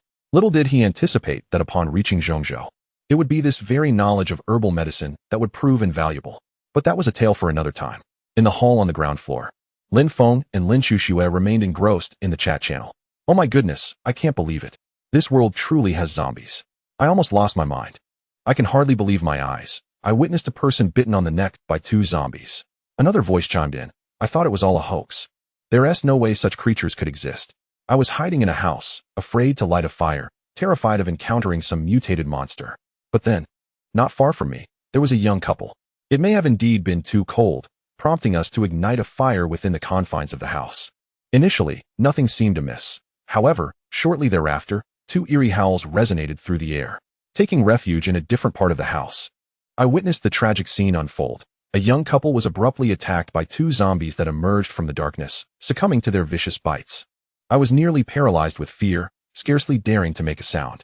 Once silence enveloped the space, I ventured closer to the fire, only to find a large pool of blood where the young couple had once stood, their presence now entirely erased. My heart raced with anxiety as I pondered the implications. Had the world truly succumbed to a zombie apocalypse? The situation felt dire, as the undead were now a reality, yet their visibility remained elusive, how would we navigate this peril? As the safe zone continued to shrink, the hour grew late, and the number of participants in the chat channel surged. Everyone began sharing their experiences from the day. Lin Feng and Lin Shushua gradually pieced together the events that had transpired. Lin Shushua turned to Lin Feng with a smile, remarking, "Brother, it seems that the zombie outbreak in this apocalyptic world has indeed begun. Many individuals from various locations are reporting encounters, indicating that the number of zombies is not insignificant. But brother, why hasn't Gu Changxing, who loves to stir up excitement, made an appearance?" Lin Feng replied with a knowing smile, "He will show up. Just wait and see." By now, Lin Feng had begun to form a clearer understanding of Gu Changxing's true identity. At that moment, Lin Chushua's melodious voice broke in, "Brother, look, Gu Changxing has truly appeared." Chapter 216, Hot Topics, Gu Changxing. Following closely behind Lin Feng's bloodthirsty rat clan in Wuqing, within Lin Feng's opulent three-story villa, Lin Chushua exclaimed, "Brother, you were right. Gu Changxing has indeed made his entrance." Lin Feng chuckled, "Let us observe and see what unfolds." As anticipated, with Gu Changxing's arrival, the chat channel was dominated solely by his voice. A gleam of insight ignited in Lin Feng's eyes, solidifying his suspicions. "Greetings, everyone. Wherever there is a hot topic, you will find me. I am Gu Changxing. Allow me to provide a brief analysis regarding the recent surge in fatalities following the contraction of the safety zone. Firstly, the staggering number of individuals who failed to enter the safe zone can be attributed significantly to the extreme night phenomenon that manifested today. In broad daylight, visibility was akin to that of the darkest night, rendering it impossible to see one's hand in front of their face. Consequently, many who lingered at the periphery of the safety zone found themselves unable to move far in such obscurity. This marked the first occurrence of such an extreme night phenomenon in this apocalyptic world, resulting in a drastic increase in the number of individuals who failed to reach the safety zone, exceeding 1 million. Secondly, concerning this instance, the entire ninth survival zone has suffered a direct mortality exceeding 10 million individuals. Originally, the population of the ninth survival zone was over 90 million. However, within less than a day, it has experienced a staggering loss of more than 10 million lives. Here, I shall briefly elucidate the circumstances as I understand them. Since the outbreak of the zombie tide yesterday, all 4 continents, East, West, North, and South, have witnessed varying degrees of zombie hordes. The southern continent, in particular, has been remarkably affected. The reasons behind the emergence of these zombies are well known to everyone. Consequently, these zombies are now rampaging across the 4 continents incessantly. Ordinary individuals, having never encountered zombies before, find themselves utterly unprepared when confronted with such a multitude. As a result, the majority are incapable of withstanding the onslaught of the undead. Those who fall victim to zombie attacks invariably contract the zombie virus, subsequently transforming into new zombies. Thus, the horde continues to swell, compounded by frigid weather and obscured pathways. The situation has led to the deaths of millions in a single day. As for the third point, I shall defer that discussion for another time. I am Gu Changxing. Until we meet again. Upon concluding his remarks, Gu Changxing promptly logged off, and the chat channel was once again filled with a lively atmosphere. After absorbing Gu Changxing's analysis, Lin Chushua expressed her confusion. "Brother, if what Gu Changxing stated is true, does that mean there are already millions of zombies?" Lin Feng replied with a smile. "What Gu Changxing said should be accurate, though I doubt there are millions. However, there are certainly hundreds of thousands. Nonetheless, this does not greatly concern us. The number of zombies poses little impact on our situation, merely a slight inconvenience." Lin Chushua pondered for a moment before cheerfully asserting, "As long as you are here, brother, I fear not those zombies. They are no different from the zombies in the 10 Great Apocalypse Forbidden Zones. For you, it is but a trifling matter." Lin Feng shook his head with a wry smile. "Chushua, your words are becoming quite sophisticated. Now, let us not dwell on others and instead enjoy a movie. After watching the film, we shall rest, and when the transaction for the Stone of Time is complete, we will be ready to enter the 10 Great Apocalypse Forbidden Zones once more." Upon hearing Lin Feng mention the movie, Lin Chushua's eyes sparkled with excitement. Besides food, watching movies was her favorite pastime. She stood and approached Lin Feng, grasping his arm with both hands, and cheerfully exclaimed, "Come on, brother. My favorite thing is watching movies. Today, I plan to watch Our Times. Hee hee, how delightful it is to watch a film with you." Lin Feng chuckled. "All right, enough of the shaking, let us go." Together, Lin Feng and Lin Chushua made their way to the movie room to watch Our Times. In truth, Lin Feng had a penchant for action films, whether serious or lighthearted. He enjoyed them all. However, Lin Chushua, having a penchant for romantic films, persuaded Lin Feng to indulge her. While the two of them were engrossed in the movie, outside the city of Wuqing, On a small hillside, shadows of enormous bloodthirsty mice loomed large. The leader of the bloodthirsty mice, Duoji, inquired, "How long until the nearest two-headed wolf-dog clan arrives with their forces?" "About another day, boss," replied Ziji. "The nearest two-headed wolf-dog clan will reach here soon." Duoji sneered, "Excellent. Remember my words. I reiterate, let the 4 major clans expend Lin Feng's strength first. Then we will make our move. Have you all understood?" "Understood, boss." "Rest assured, boss. I have it all under control. Everything will be as you command, boss." Duoji was quite pleased with his subordinates' responses. Standing atop a small mound, he glanced at a nearby colossal bloodthirsty mouse and smiled. "Ensure that the brothers tracking Lin Feng do not follow too closely. Particularly, they must not pursue on the surface. We should utilize our strength to stealthily follow underground. That lad is no simple adversary. Have you remembered?" The bloodthirsty mouse, Duojiao, chuckled. "Rest easy, boss. I have already instructed them to guarantee absolute discretion." "Good. This time, the other 4 clans will surely bring their elite forces. We cannot allow that boy to escape as he did outside the nameless forest. Regardless of the circumstances, this time, the Thunder Dragon Egg will undoubtedly belong to our bloodthirsty mouse clan." Duojiao, comparable in size to a water buffalo, laughed. "The Thunder Dragon Egg is a rare find, and its appearance this time cannot be mere coincidence. I believe significant changes are approaching in this apocalyptic world." Duoji replied, "No matter the changes. All we need is to reclaim the Thunder Dragon Egg. The rest is of no concern to us." Duojiao pondered for a moment and grinned. "Indeed. Once we secure the Thunder Dragon Egg and close our clan's gates, we shall face whatever transformations this apocalyptic world brings without fear." Chapter 217. Li Jie enters the top 10 forbidden zones of the apocalypse. Jin Dai's latest bet. In Wuching, within a luxurious 3-story villa, Lin Feng and Lin Chuxue were engrossed in watching My Girlhood in the movie room, oblivious to the discussions in the chat channel. Meanwhile, as they watched the film, Li Jie's figure appeared in the live broadcast of the top 10 forbidden zones of the apocalypse. After exchanging 2 green brave jewels for a fine down jacket from Lin Feng, she promptly accessed the high-tech wristband's map of the 10 forbidden zones of the apocalypse and entered the forbidden area. However, Li Jie was not listed on the survival or trading leaderboard, so upon opening the map of the 10 forbidden zones, in a room shrouded in thick fog, Li Jie found herself waiting. Just moments ago, she had heard a mechanical sound resonate around her. Then, she appeared at the crossroads of the 10 forbidden lands, at the first level. She had already donned the exquisite down jacket exchanged from Lin Feng.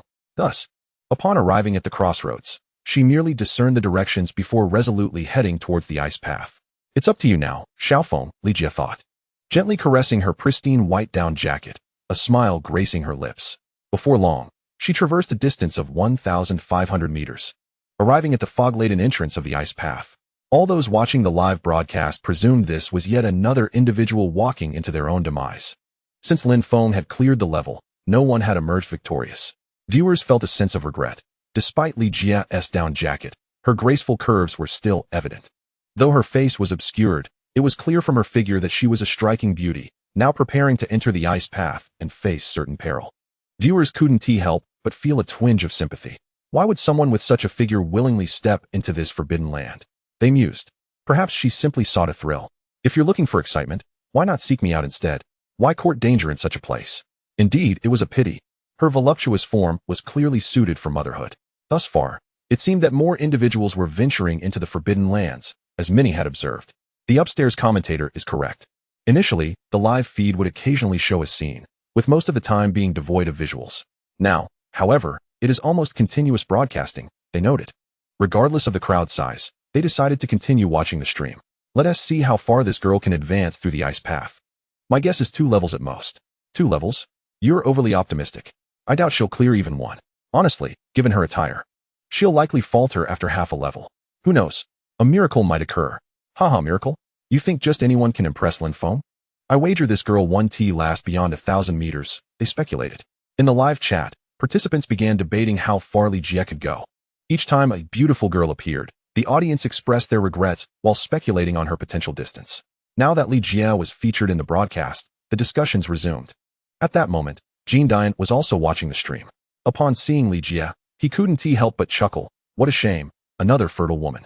However, behold, it is rare to encounter a woman with such a splendid physique. Just the perfect opportunity to place a wager, indeed. With a grin revealing his golden incisors, he chuckled within the confines of the small room. his demeanor appearing rather lascivious under the flickering glow of the fire.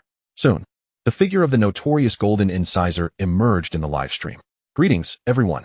I am the illustrious king of gamblers, Golden Incisor. Many are speculating how far this young lady can progress. Allow me to join the fray. If she manages to conquer all 7 levels of the Frosty Path, then I, Golden Incisor, shall refer to each of you as father. What do you say? Am I not generous, as the king of gamblers? With that, he submerged himself into the depths of the audience's reactions. What on earth am I witnessing? Is that the infamous Golden Incisor reappearing? Wait, wasn't he supposed to be the food king? Those upstairs have it all wrong. He himself declared he was merely 250 Golden Incisor. Laughter erupted, for it was well known that the king of gamblers had never tasted victory. Nevertheless, this time, Golden Incisor might indeed be poised for triumph. How could a dainty girl, clad so lightly, possibly succeed in her endeavors? It was apparent to all that this time, Golden Incisor was destined to win, especially considering that the death toll had surpassed 10 million. Consequently, many opened the chat channels and live streams, eager to uncover the reasons behind this calamity. Some sought mere distraction from their day, while others prepared for the eventuality of entering the forbidden zones. Thus, when Golden Incisor's latest wager was announced, it instantly captivated countless onlookers, swiftly spreading from the live stream to the chat channels. The stakes were exceedingly high this time. He had audaciously proclaimed his paternal recognition. Interest surged among the masses. Goodness, this Golden Incisor seems to be everywhere. It's hopeless. He may indeed emerge victorious. How could such a delicately clad girl possibly prevail? I initially thought I might gain another son, but alas, it seems that this son shall remain unclaimed. I certainly do not wish for another offspring resembling the Food King. Laughter followed, as they mused over the absurdity of the situation. Yet, there was a curious desire to witness how this young lady would fare. Let us see. What if she truly does succeed? They encouraged. Go, young lady. Strive on. Golden Incisor, observing the discussions, felt a surge of delight, unbothered by the jests directed at him. The more attention he garnered, the more elated he became. Ideally, everyone would come to know the name of Golden Incisor. You see, you all misunderstand. How could I, Golden Incisor, ever lose? I am the king of gamblers. Past errors were merely that, errors. This time, I, Jean Dia, shall allow you to witness what it truly means to be the king of gamblers. Chapter 218. Lin Feng and Lin Chushue's next destination is Huang City, with Li Jie about to clear the level in Wuqing. In Lin Feng's luxurious 3-story villa, Lin Feng and Lin Chushue had just finished watching the film My Girlhood and decided to retire for the night. Lin Feng looked at Lin Chushue and smiled. Aren't you going to rest, little Shui? Lin Chushue replied with a grin. You go ahead, brother. I'll watch for a while longer. Lin Feng shook his head and chuckled. Don't stay up too late. Remember to rest early. We shall leave Wuqing for Huang City tomorrow. Lin Chushue, beaming, responded, Got it, brother. I'll sleep after one more episode. Observing her comfortably settled on the lounge chair without any intention of getting up, Lin Feng could only shake his head in resignation before heading to his own room. Such delightful snowfall is truly a pity to waste on anything but slumber, he mused as he walked. Meanwhile, in the live broadcast of the 10 Forbidden Lands, with Jean Dia's latest bet being announced, the comments section erupted with fervor.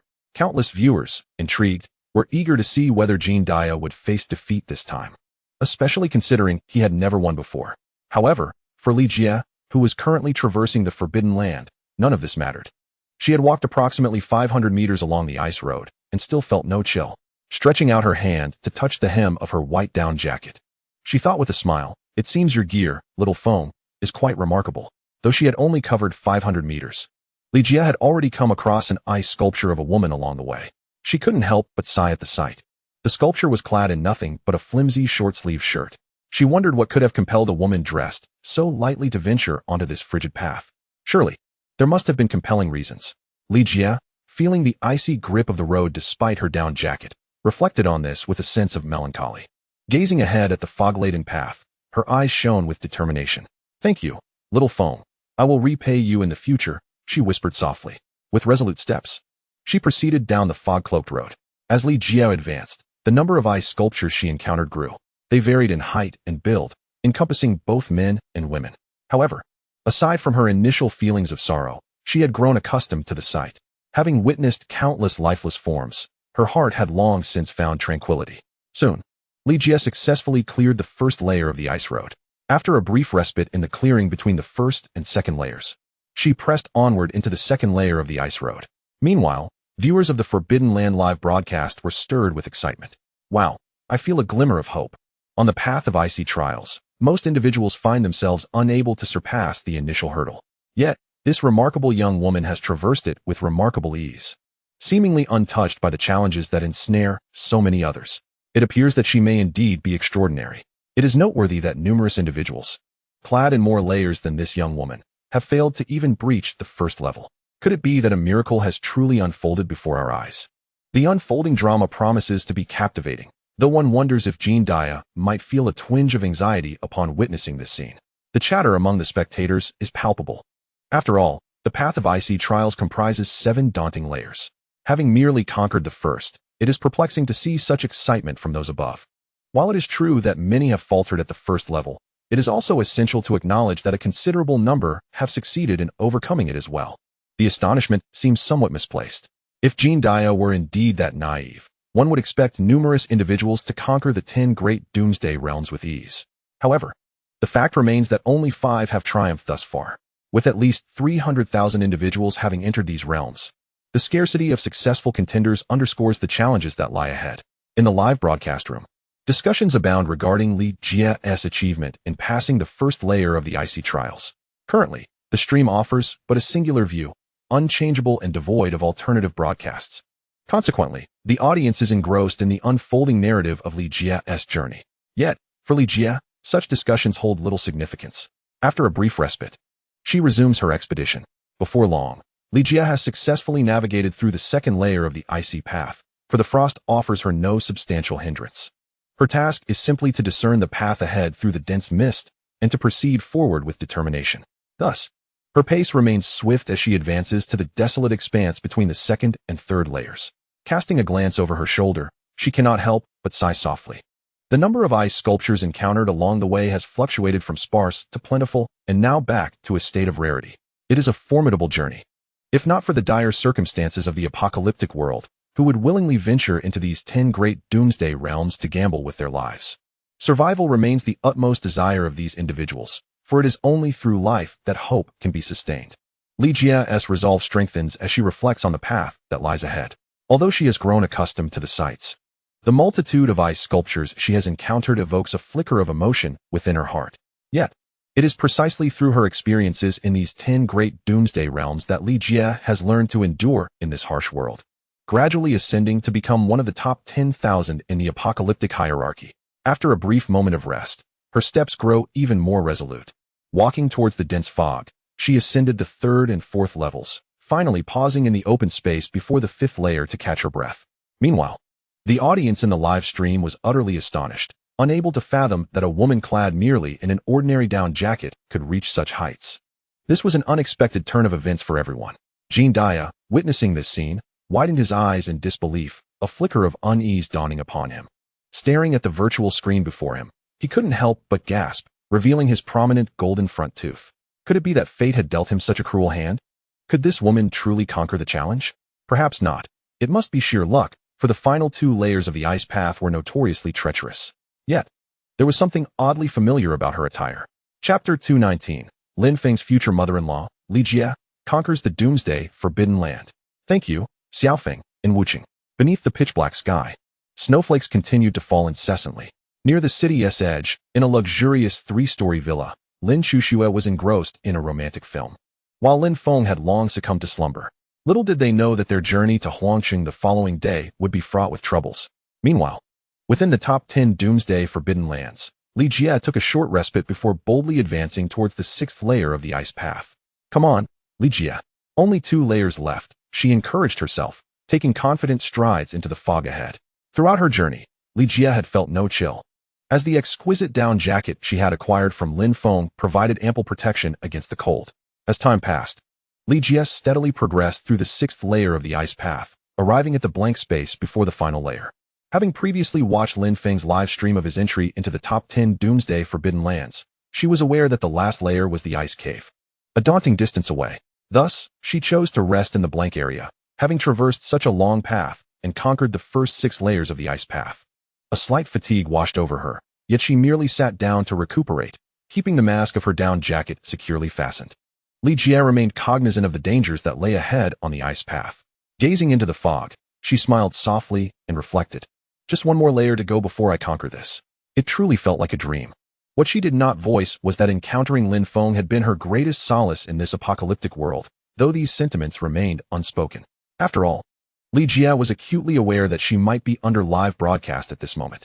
As she reached the final layer of the ice path, the viewers of the live stream began to stir with excitement.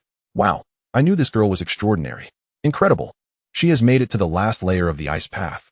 It is noteworthy that she is only the third person to reach this point. I'm amazed. Why is it that everyone who has cleared the 10 forbidden lands, apart from the esteemed Lin Feng, are all women? Hey, wake up. She hasn't actually cleared it yet. I feel like I might become a father soon. Haha, not just you. I might become a dad too. It's a bit unsettling. Golden Tooth. Ah, who says otherwise? Suddenly gaining a son is quite the surprise. I feel old. As Li Jie approached the final layer of the ice path, the viewers were increasingly convinced that she would ultimately succeed in clearing it. The excitement among the audience grew palpable. Crazy Golden Tooth, however, chose to remain silent, lurking in the shadows without revealing himself. He chuckled, showcasing his prominent golden tooth. Could it be that this woman is truly about to clear it? We shall see. If she does succeed, it's not a big deal, is it? It's just about acknowledging a thief as a father, right? No biggie. As long as everyone knows there exists a figure like me, Golden Tooth, that's enough. Yet, judging by the twitching of Golden Tooth's face, his inner turmoil was anything but calm. Meanwhile, as the viewers in the live chat fervently debated, Li Jie within the 10 forbidden lands began to take action. She stood up, casting a glance back at the first 6 layers of the ice path she had traversed. Taking a deep breath, she proceeded directly towards the final layer, the ice cavern. Once I clear this, I will be randomly teleported to any white safe zone. No more frantic running due to the shrinking safe zones every day, Li Jie mused quietly. As she moved through the dense fog, Li Jie entered the ice cavern, which could only accommodate one individual. Upon her entry, her white down jacket began to display tiny white specks, but they vanished almost instantaneously. Observing this, Li Jie felt little disturbance within, for she knew she was safe here. Thus, she continued forward, cautiously bracing herself against the cavern walls as she advanced slowly. As time passed, she ventured further into the path, which gradually widened. However, she had yet to encounter the massive, frozen elephant. Where did it go? I remember that Lu Yihuan encountered such an elephant when she cleared it. In the narrow path, how is it that I have now arrived at the widening icy trail? Yet have not encountered anyone? Li Jie pondered, gazing at the icy caverns on either side, a hint of suspicion flickering within her. Could it be him? A fleeting thought crossed her mind, prompting an involuntary smile. Without lingering, she continued onward, no longer concerning herself with the vanished elephant. As time passed, the icy path before her began to expand. The farther she walked, the more a glimmer of light appeared ahead.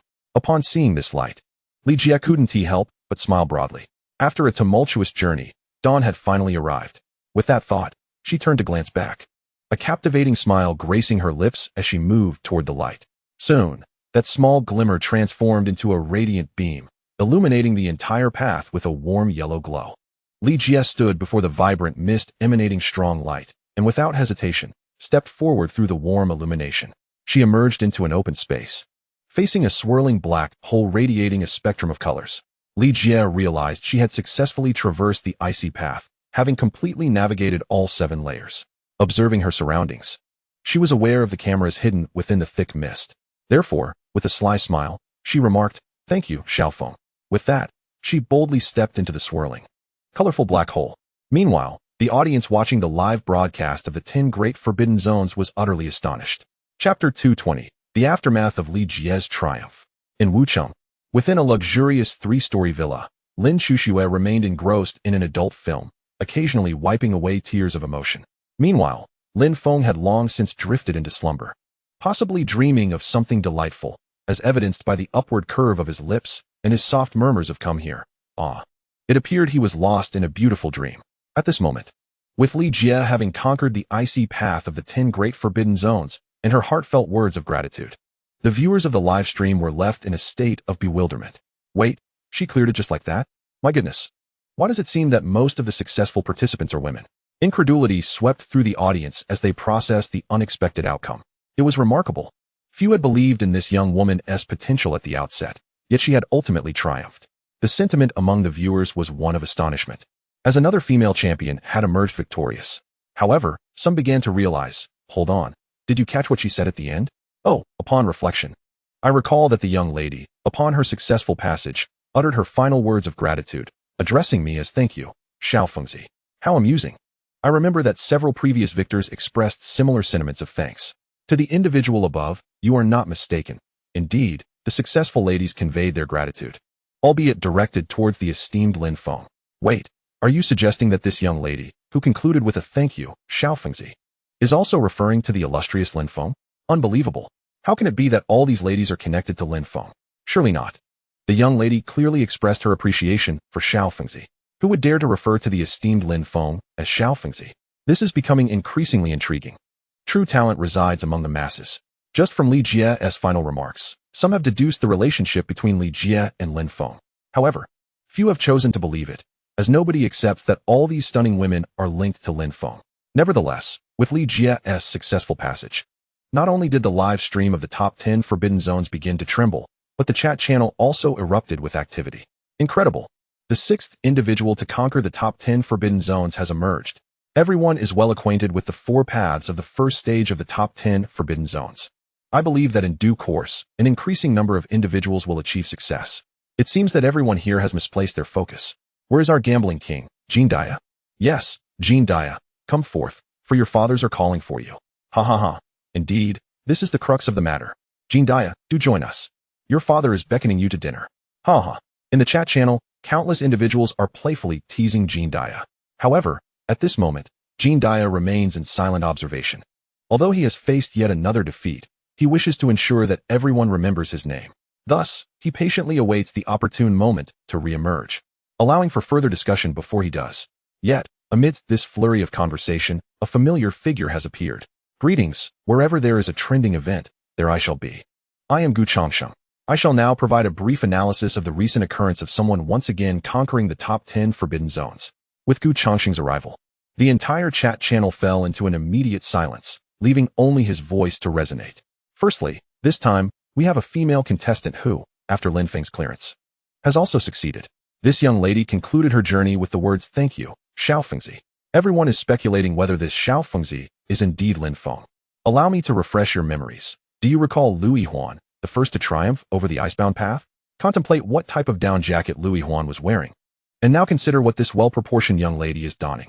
Surely, one can discern that the young lady's final words of gratitude were directed towards none other than Xiao Feng. Secondly, many are eager for me to elaborate on the matter concerning Jean Dia's wager. Regarding this foolish Jean Dia, I have but one remark to make. Fool. Your father is calling you home for dinner. Upon delivering this, Gu Chang promptly logged off. The chat channel swiftly erupted with renewed fervor. After Gu's insightful analysis, it became evident that the victorious young lady was indeed connected to the esteemed Lin Feng. This connection prompted a flurry of inquiries about the nature of their relationship. Alas, one cannot help but feel sympathy for the child, whose right hand appears to be suffering, all while he is yet to encounter a young woman. Meanwhile, Lin Feng is surrounded by an abundance of beautiful ladies, leaving one to lament their own plight. Through Gu Chang's revelations, the crowd soon grasped the truth. The triumphant young lady was genuinely linked to Lin Feng. This realization led to an outburst of collective lamentation. However, soon enough, some began to jest at Jean Dia's expense. Fool, your father is summoning you for a meal. The king of gamblers, Jean Dia, your father awaits you. Food king Jean Dia, come forth. Your father is taking you out to eat. The first of the cesspool butterfly swimmers, Jean Dia, hurry out. Your father is here to cleanse you. Jean Dia, emerge quickly. Your fathers are all waiting for you. Initially, the atmosphere was tense, having lost over 1,000 lives in one day. Yet, upon discovering the details of Jean Dia's wager, joy returned to the crowd, who began to tease him relentlessly. Meanwhile, after completing the challenge, Li Jie, being among the top 10 finishers, received the corresponding rewards, albeit not as grand as those for the top 3. Li Jie was then teleported away, unaware of the unusual location she would find herself in. On another front, Jean Dia remained quietly submerged in the depths of the online world. As time passed, more night owls began to surface, and discussions surrounding Jean Dia's wager intensified. Amidst the banter, Jean Dia finally made an appearance. Chapter 221. The Redemption of Jean Dia's Wager. The two-headed wolf dog clan arrives outside Wu City. In Wu City, the dark sky continued to shower snowflakes upon the land, blanketing everything in white. Within a luxurious 3-story villa, Lin Shuxue was still absorbed in a romantic film, tears streaming down her cheeks, while Lin Feng remained blissfully unaware, lost in a deep slumber, completely oblivious to the commotion unfolding in the live stream and chat channel. Once again, he has risen to fame. The number of his fans is steadily increasing. Lin Feng lies upon a comfortable mattress, a faint smile gracing his sharply defined features, clearly lost in a pleasant dream. Meanwhile, in a separate realm, the chat channel is abuzz. It is deep into the night, the hour when night owls emerge. Discussions surrounding Jean Dia's wager are fervent and relentless, with messages flooding in by the second. Jean Dia, my dear son, it's time for dinner. Haha, Jean Dia? A true gambler must honor his bets. Why haven't you appeared yet? Surely you're not thinking of shirking your responsibility? Yes, indeed. If you try to dodge your debts, I shall no longer recognize you as my son. Haha, the king of gamblers, Jean Dia, come forth. I simply wish to hear you call me father. Jean Dia gazes at the virtual screen before him, his lips twitching in response to the torrent of comments. A golden front tooth glimmers, faintly illuminated by the flames flickering nearby. He chuckles. What's the big deal about calling you father? It won't cost me a thing. Yet, the involuntary twitching of his mouth betrays his unease, revealing that his heart is not as tranquil as he pretends. Sighing, he reflects, I should have anticipated this. The outfit she wore seemed so familiar. Nevertheless, he reasons that this could be an opportunity to garner some popularity. In the small confines of his room, Jean Dia exhales softly and begins to compose a message on the virtual screen. Soon, a lengthy text is ready, and he clicks send. Greetings to all. I am the king of gamblers, Jean Dia. It brings me immense joy to present yet another thrilling wager. Although I may have lost this time, I assure you, I am a man of my word. Whether it be a meal or a plunge into a cesspool, I will face it head on.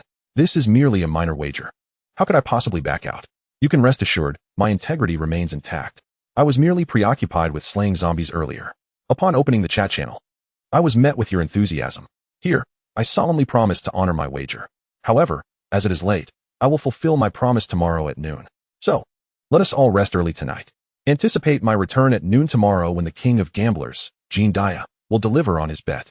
After dispatching this message, Jean Dia activates his invisible mode once more. Indeed, Jean Dia is a true man. I knew my son would be a man of his word. Haha, Jean Dia, splendid. I eagerly await your performance tomorrow at noon.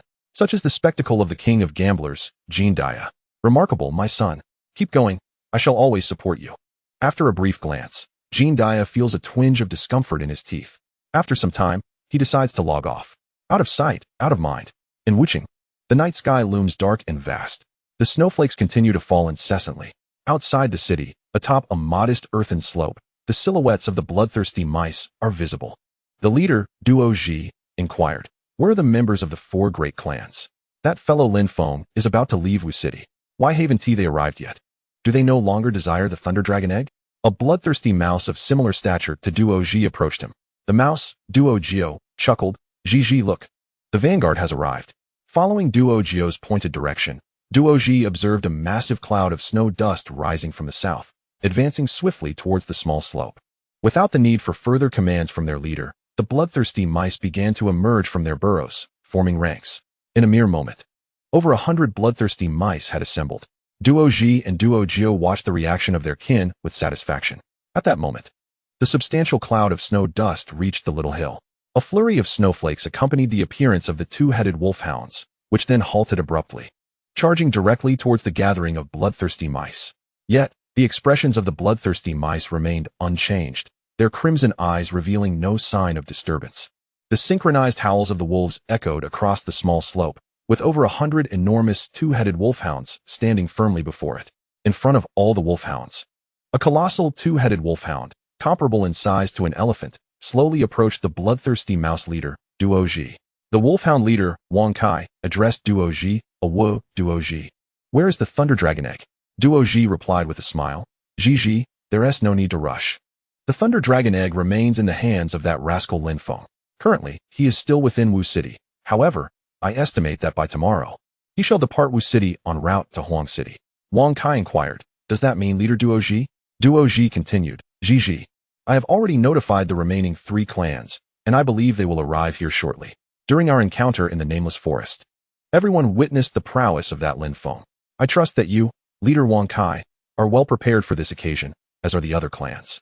Thus, I propose that we encircle Lin Feng between Wu City and the Broken Wind Ridge. As for the Thunder Dragon Egg he possesses, let us rely on our own abilities to claim it. Wang Kai pondered for a moment before responding, "Oh, very well. We shall proceed as per leader Duo Zhi's strategy. How long until the other 3 clans arrive? Duo Zhi replied with a grin. If all goes well, they may arrive in a day. If not, within 3 days, all clans will be gathered. I have dispatched my subordinates to keep a close watch on that young rascal. Lin Feng. Therefore, Chief Wankai need not fret about the potential loss of the Thunder Dragon Egg's location. The 2-headed wolf dog Wankai chuckled. How? Very well. Let us first take a moment to rest after our long journey. Should anything arise, just inform us directly. Zhi, go ahead, Chief Wankai. There will be no issues. Chapter 222. The Plans of the Bloodthirsty Rat Clan. Directly heading towards the Windbreaker Ridge, the Ape Clan, outside Wu City. Time had already passed midnight. On a small earthen slope, the bloodthirsty rat, Duo Gio, observed the more than 100 2-headed wolf dogs retreating to rest. Unable to contain his curiosity, he spoke up. Zhi, Boss Duo Zhi, do you think these 2-headed wolf dogs have brought anything formidable this time? Duo Zhi, the leader of the bloodthirsty rats, glanced at the retreating 2-headed wolf dogs and then turned to Duo Gio with a smile. Regardless of what the 2-headed wolf dogs or the remaining clans like the Great Black Bull bring, in the end, the Thunder Dragon Egg will certainly belong to our bloodthirsty rat clan. Duo Gio looked at Duo Zhi and asked with a grin, Boss Duo Zhi, do you think we should eliminate all members of the Great Black Bull and the other clans this time? Just by looking at the individuals brought by Wankai, it's evident that the 4 clans must have brought their elite forces. If we were to wipe them all out, the 4 clans would undoubtedly suffer significant losses for many years. Moreover, we could easily shift the blame onto that young rascal, Lin Feng. After pondering for a moment, Duo Zhi replied, there is no need for that. Our task this time as the Bloodthirsty Rat Clan is simply to retrieve the Thunder Dragon Egg. As for the 4 clans, let them be. The clan leader has stated that once we bring back the Thunder Dragon Egg, our Bloodthirsty Rat Clan will enter seclusion. It seems this apocalyptic world is on the brink of significant upheaval. We should refrain from stirring up too much trouble. Duo Gio, puzzled, asked Boss Duo Zhi, what kind of upheaval could this apocalyptic world be facing? Why must our Bloodthirsty Rat Clan enter seclusion? Duo Zhi shook his head. I am not entirely certain. This was conveyed by the clan leader. The coming upheaval is expected to last for many years. We shall inquire further once we return. Duo Gio nodded. All right. Then you should rest early. I will patrol and check on the state of our clan members. Yes, go ahead. On the other side, the Ape Clan was traversing at a rather leisurely pace. This time, the Ape Clan consisted of even fewer members than the 300 to 400 from the last outing near the nameless forest, with just over 100 present. However, their vigor seemed stronger than before. The ape leader, Taishan, walked unhurriedly, not urging his clan members. They were free to eat and rest as they pleased, resulting in the imposing apes appearing radiant and full of vitality. Among them, a petite ape, standing just over 2 meters tall, approached Taishan, who towered at nearly 5 meters.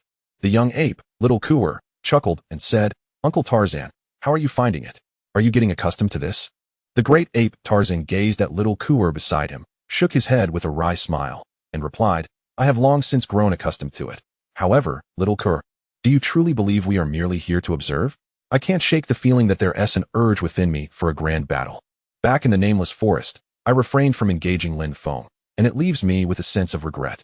Little Kuer laughed. You mustn't bully him, Uncle Tarzan. Lin Feng is just a slender lad.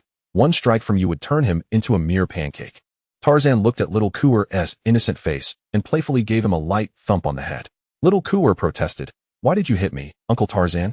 Tarzan chuckled and said, You mischievous little rascal. Enough with the idle chatter. Tell me why our ape clan is here merely to spectate. You must understand. The clan leader has bestowed upon me a secret weapon and instructed us to seize the opportunity. Until you clarify, I shall remain restless. Little Kuer, rubbing his head in mock distress, replied, Please, Uncle Tarzan, refrain from striking my head again. If you do, I may never grow tall. Seeing Tarzan's raised hand, he quickly added, All right, I shall speak. Just don't hit me. It hurts. Truth be told, Uncle Tarzan, even back in the nameless forest, I sensed that Lin Feng was not to be underestimated. Otherwise, I would not have allowed him to enter so freely. As it turned out, my instincts proved correct. Whether it was the taunting of Lin Feng by the formidable Black Bull or the surprise assault from the twin-headed wolf dogs, they all fell victim to his prowess. Lin Feng then boldly entered the nameless forest, a place where our 4 clans could not venture, and made off with the Thunder Dragon Egg. Upon mentioning this, Little Kuer glanced at Tarzan, who wore an encouraging expression, which eased his apprehension. Gathering his thoughts, he continued, You are aware, Uncle Tarzan, that the giant clan, which sought to block Lin Feng's northward advance, ultimately faced complete annihilation, with only the elder Guts managing to escape. It is important to recognize that Guts is no pushover. He led a battalion of robust giants, yet they were all vanquished. Subsequently, bloodthirsty rats, drawn by the scent of the Thunder Dragon egg, pursued Lin Feng but met a similar fate. Hence, Uncle Tarzan, this Lin Feng is no ordinary foe. His hidden strength may be even more formidable than we anticipate. Thus, it is likely that we shall once again play a supporting role. Yet, perhaps we may encounter other unexpected gains.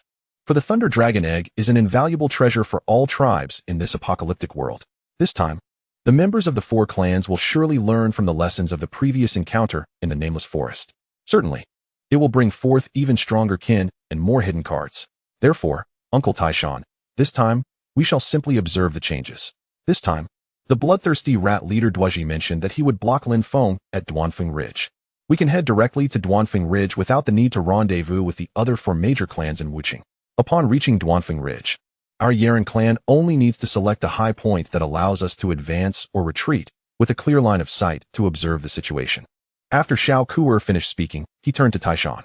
Taishan, however, clapped his large hand on Xiao Ku'er's shoulder and laughed heartily, saying, "Good lad, now I finally understand." Unfortunately for Xiao Ku'er, the force of Taishan's massive hand left half of his body numb. Wuqing, a night of pleasant dreams. In a luxurious 3-story villa.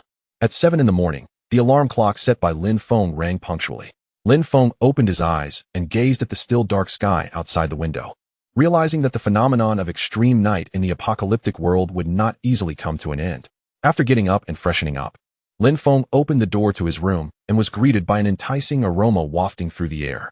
It seemed that Xiao Shua's culinary skills had improved significantly, as the scent had reached him. Chapter 223. 2 airdropped boxes in the early morning. The return of the rice phone. In Wuqing's 3-story villa. In the expansive and luxurious dining hall on the 1st floor, Lin Feng sat at the head of the dining table, facing Lin Shushua and Pikachu Xiaobai, who were both gazing at him intently. Unable to suppress a smile, he said, "All right, stop staring and eat." As soon as Lin Feng finished speaking, Pikachu Xiaobai opened its mouth wide and stuffed 2 meat buns into it in one go, leaving its face covered in grease. "Foolish creature. Lin Feng 1T come down and still prevents me from eating. Can't you see my saliva is about to drip?" At that moment, Lin Shushua picked up a bowl of steaming soy milk and drank it all in one go. Lin Feng was taken aback. "Slow down, Xiaoshua. The freshly made soy milk is very hot." After finishing the bowl of soy milk, Lin Shushua burped and smiled at Lin Feng, saying, "Brother, it's delicious. Have you forgotten? Xiaoshua is quite formidable and not afraid of heat." Lin Feng was momentarily stunned before realizing that Lin Shushua was not an ordinary human. Nevertheless, he smiled and replied, "Even so, you should take care of yourself, all right?" Lin Shushua playfully pouted, "Got it, brother." Seeing her playful demeanor lifted Lin Feng's spirits. However, he had to admit, "Xiaoshua, your cooking skills are improving. I could even smell the aroma from upstairs." Upon hearing Lin Feng's praise, Lin Shushua couldn't help but blush. In truth, it was not that her culinary skills had advanced. Rather, she had been inspired by a romantic film she watched the previous night, where the female lead made breakfast for the male lead, bringing it to him to awaken him with the enticing aroma. Thus, she had simply followed suit. It was only when Lin Shushua stood before Lin Feng's bedroom door that she recalled this. Lin Feng once said that if there is nothing urgent, one should refrain from waking him. Thus, Lin Shushua merely strolled around in front of Lin Feng's bedroom while holding breakfast before returning. Consequently, when Lin Feng emerged from his room, he was greeted by the rich aroma wafting through the air. Lin Shushua's blush was fleeting, quickly replaced by her composure. She looked at Lin Feng with a cheerful smile and said, "Brother, you should eat more. From now on, I promise to make sure you smell something delicious every day." Lin Feng took a bite of the fried dough stick and laughed. "Shushua, you've grown up, huh?" Lin Shushua puffed out her chest and replied, "I've always been quite grown." "Brother." Observing her playful demeanor, Lin Feng nearly lost his balance. Why did it feel like Shushua was becoming increasingly peculiar? Was it merely his imagination? Lin Feng thought to himself. Clearing his throat, he said, "Ahem, all right. Shushua, did you happen to find any supply crates this morning?" Noticing Lin Feng's awkwardness, Lin Shushua couldn't help but chuckle inwardly. It seems the methods from the movies are indeed quite useful, she thought with a giggle. "Brother, you're amazing. This morning, I actually saw 2 supply crates on the surveillance. They were quietly resting right in front of the main door. So I brought them back and placed them in the hall." Lin Feng took a bite of the meat bun and remarked, "It seems that this month's mysterious blessing has indeed been quite effective. Let's see if we can encounter a super supply drop today. If so, We can confirm the timing for our return to the 10 forbidden zones of the apocalypse. Lin Shushua laughed.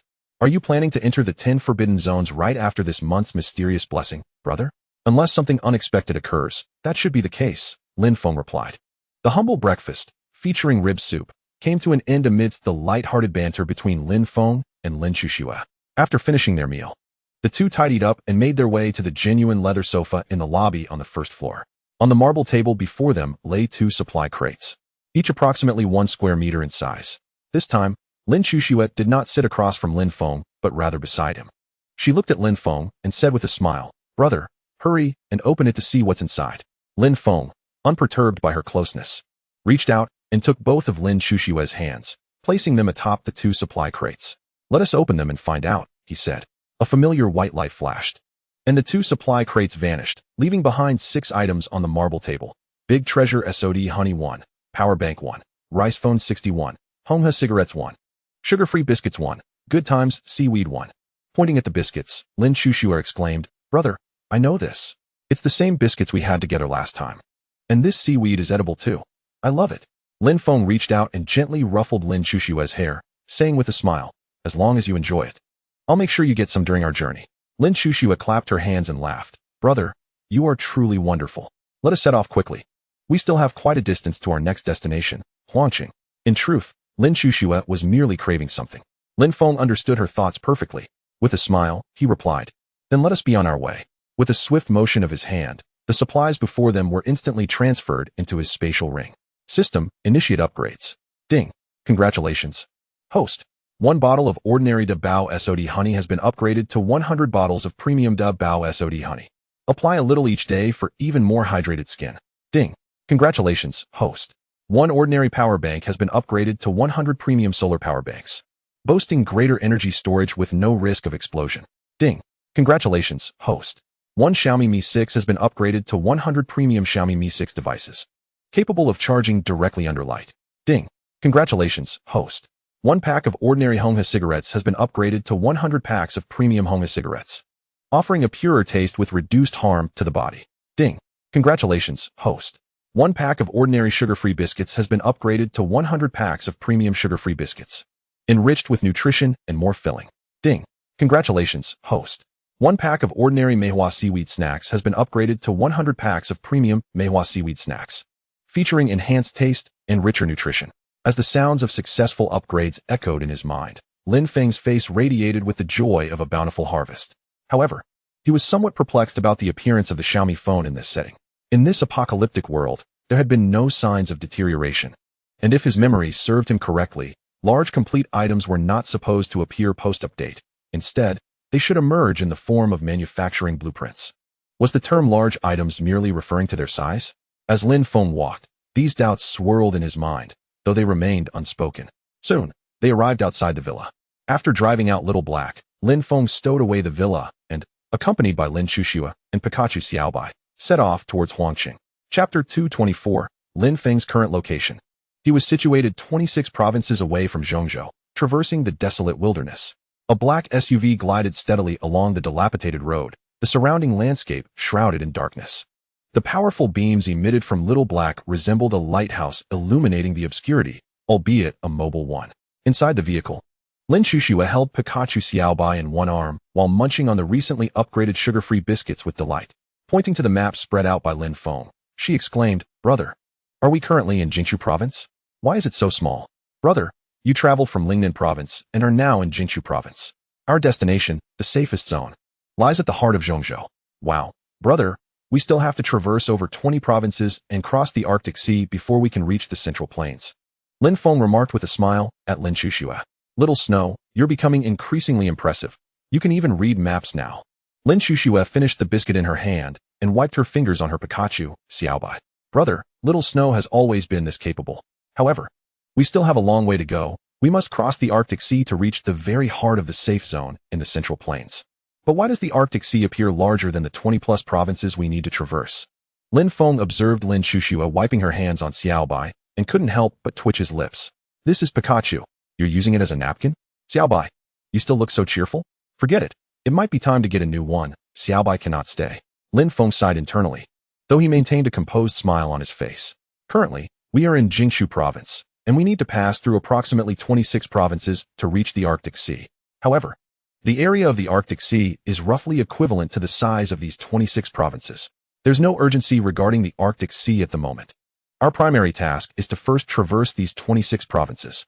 We are in Jingshu province, heading towards Huangqing. The next province we will pass through is Zhongyuan province. At this point, Lin Feng paused. Zhongyuan, whether on Earth or this water blue star, represents something entirely different. In the legends, whoever controls the Zhongyuan controls the world. Throughout history, the Central Plains have always been a battleground for warriors. A smile graced Lin Feng's face as he glanced at the map of the 9th survival circle, his eyes sparkling with delight. After Huangqing, we will pass through 3 or 4 cities before we can directly reach Zhongyuan province. Lin Feng stored the map of the 9th survival circle into his spatial ring and looked at Lin Chuxue with a smile. Zhongyuan province is sure to be a fascinating place. Tilting her head with a laugh, Lin Chuxue asked, "Why is that, brother?" Lin Feng chuckled heartily. "You will find out in due time." Lin Chuxue pouted, "Oh, but brother, your wristband is starting to flash. Does that mean someone is messaging you?" Lin Feng gazed at Little Snow's adorable cherry lips, feeling an involuntary urge to savor the moment. Spring nights are fleeting and dawn approaches. Henceforth, the king shall not rise early. Oh, Little Snow. Lin Feng sighed inwardly, pondering what it was he was lamenting. Hearing Little Snow's words brought him back to reality. He looked at his high-tech wristband, which was now flashing. "Let's open it and see," he said with a smile. A gentle tap on the wristband brought up a virtual screen before him, revealing his friend list, where Lu Yihuan's charming avatar was flashing persistently. Lin Feng promptly tapped on her blinking icon. A large block of text unfolded before Lin Feng and his companion. "Hello, brother Lin Feng. I am Lu Yihuan. I saw you at the exchange yesterday, seeking the time stone. Coincidentally, I possess a time stone, and I would like to gift it to you, brother Lin Feng. Please do not refuse, for it would sadden me greatly. Do not worry about me. I, too, have conquered the 10 forbidden lands of doom and have mastered the essence of Jeet Kune Do as well as the Li family blade techniques, so I can protect myself. Well, I won't keep you any longer, brother Lin Feng. I am off to search for airdrop crates. Goodbye, Lu Yihuan." As Lin Feng finished reading Lu Yihuan's message, a stone, about a meter in size and entirely black, materialized in his hand. The moment the time stone appeared, Lin Feng realized that it was indeed the necessary component for crafting the basic teleportation array. He gazed at the time stone, a wry smile creeping onto his face. This Lu Yihuan. Lin Chuxue had also read Lu Yihuan's message in its entirety. Upon seeing the time stone in Lin Feng's possession, she exclaimed in delight, "Brother, we have gathered all the materials required to create the basic teleportation array. Shall we proceed with its construction?" Seeing Lin Chuxue's excitement, Lin Feng couldn't help but smile. "We can create it, but we ought not to take advantage of others' generosity." Lin Chuxue replied playfully, "You are so kind, brother. Will you be sending those items to that little girl, Lu Yihuan?" Lin Feng, however, was preoccupied with the time stone in his hand and did not catch the hint of jealousy in her words. "The time stone is of paramount importance to us," he remarked. "Currently, the world is experiencing a phenomenon of polar night, and safety is our utmost concern. Since Lu Yihuan has also mastered the Li family blade techniques, I believe." After a moment's contemplation, Lin Feng retrieved an upgraded exquisite long knife, along with some food and water, from his spatial ring, and sent them directly to Lu Yihuan's account. He pondered for a moment longer before extracting 10 bananas from the spatial ring to send along as well. This should suffice, he concluded, typing a message to accompany the provisions he dispatched to Lu Yihuan. In truth, Lin Feng regarded Lu Yihuan merely as a younger sister. The incident where he had eliminated the leader of the Qing gang, Lu Zhengyang, was a mere act of convenience, devoid of any expectation for future rewards. Therefore, his feelings towards Lu Yihuan, who had lost her parents, were primarily rooted in sympathy. However, as their interactions grew increasingly frequent, it eventually surpassed Lin Feng's initial expectations. Yet, those developments were matters for another time. After sending the supplies, Lin Feng directly, having gathered all the necessary materials for the creation of the primary teleportation array, Lin Feng smiled and remarked, "Our very first teleportation array, entirely our own, is about to be completed." Chapter 225. The primary teleportation array has been successfully manufactured. In the wilderness, a black SUV glided steadily along a dilapidated road, deftly maneuvering around gnarled tree branches and uneven potholes. Inside the sleek vehicle, Lin Feng promptly upgraded the time stone he held in his hand. "System, upgrade," he commanded. Ding. "Congratulations, host. One ordinary time stone has been upgraded to a premium time stone. Its quality has become more resilient, and the stored temporal energy is significantly enriched. As Lin Feng gazed at the time stone that reappeared in his hand from the spatial ring, he anticipated this very outcome. The previous upgrade of the space stone had yielded similar results. It had enhanced in quality without increasing in quantity. Through his experiences with this extraordinary doomsday survival system, Lin Feng had acquired a general understanding of its nature. Ordinary items could be upgraded in both quality and quantity simultaneously, whereas rare and special items typically saw only a quality enhancement without an increase in number. Occasionally, however, some rare items could indeed be upgraded in both aspects at once. What puzzled Lin Feng further was that sometimes, even identical items would yield different effects upon upgrading. He was yet to decipher the upgrade patterns of the system, which left him with lingering questions. Despite his inquiries, the rather aloof system offered no answers. While Lin Feng pondered these matters, a melodious voice broke through his thoughts. Lin Xuxue, observing the materials before them, cheerfully exclaimed, "Brother, there are so many things needed to create the teleportation array." Lin Feng examined the items laid out: refined iron 50, wood 50, hero's pearl 300, time stone 1, space stone 1. He noted that this endeavor had nearly depleted his reserves of hero's pearls, and a faint sigh escaped him. Nevertheless, he maintained a cheerful demeanor, stating, "No matter how much material we expend, it will be worth it. Once we establish the teleportation array, we can travel to the locations where we have set it up." With that, Lin Feng retrieved the most crucial blueprint for the primary teleportation array from his spatial ring. With all the components assembled, he promptly initiated the crafting process. A familiar burst of white light enveloped the surroundings, causing all the materials to vanish. In their place, a small wooden platform, approximately 3 square meters in size and half a meter in height, materialized within the vehicle. Had it not been for the spacious interior of the black SUV, which was larger than the average model, accommodating the teleportation array might have proved impossible. Lin Feng gazed at the small wooden platform before him, a wave of joy washing over him. From this moment onward, wherever he placed the teleportation array, he could traverse effortlessly. Lin Xuxue, looking at the wooden platform, exclaimed, "Brother, it resembles the teleportation array we took from the Chu family ancestral hall." Lin Feng replied with a smile, "It may not be the same after a while." With that, he waved his hand, and the rudimentary teleportation array was seamlessly absorbed into his spatial ring. "System, upgrade," he commanded. Ding. "Congratulations, host. One rudimentary teleportation array has been upgraded to 100 exquisite teleportation arrays, significantly increasing both the range and capacity for transport." A friendly reminder: the host can conceal the location of the teleportation arrays at any time.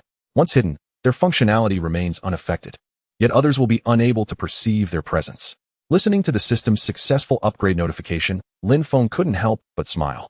He had previously worried that if the teleportation array were discovered, it might be seized by others. However, with the newfound ability to hide it, he felt a sense of relief. Noticing the smile on Lin Feng's face, Lin Xuxue could not restrain her curiosity, asking, "Brother, what are you laughing about? Why are you so happy?" Snapping back to reality, Lin Feng looked at Lin Xuxue's cheerful expression and playfully ruffled her hair. He laughed heartily. "It's because you're by my side, little Snow, that I'm so delighted." Amused by her brother's laughter, Lin Xuxue beamed. "Hee, having my brother around makes me very happy too." As Lin Feng observed Lin Xuxue's joyful demeanor, his spirits lifted even higher. Meanwhile, Pikachu Xiaobai lay in Lin Xuxue's embrace, casting a disdainful glance at the two siblings. What on earth are these two caretakers up to now? In this chilly weather, instead of sleeping, they are just foolishly laughing. Pikachu Xiaobai shook its head, finding a more comfortable position in Lin Xuxue's arms, and resumed its nap. The duo of Lin Feng and Lin Xuxue continued their journey towards Huangqing. As time passed, the chat channel began to buzz with excitement over Jean Dai's wager, with everyone eagerly anticipating the hour to strike midnight. "Time is drawing near to 12 o'clock. My son, come forth. Ha ha ha. Jean Dai, my dear son, do not be shy. Come meet your fathers. King of gamblers, Jean Dai, I believe in you. For I am a man of my word. Forgive me, but I cannot contain my laughter any longer. The first in the cesspool butterfly swim, the first in consumption, now. Will the title of first among all channels also be snatched away?" Anticipation lingers in the air, with merely half an hour remaining. One cannot help but wonder if Jean Dai will indeed refrain from cheating this time. How could he cheat? Aside from directly calling someone daddy, there seems to be no other means of deception available. Patience, everyone. In just 30 minutes, the answers will be revealed. In the chat room, typically devoid of many participants during daylight hours, an unusual surge of activity has emerged. This is all due to Jean Dai's promise to fulfill his wager at noon. Thus, many eager contenders, longing to assume the title of daddy, have long prepared, eagerly awaiting the moment Jean Dia makes his appearance at 12.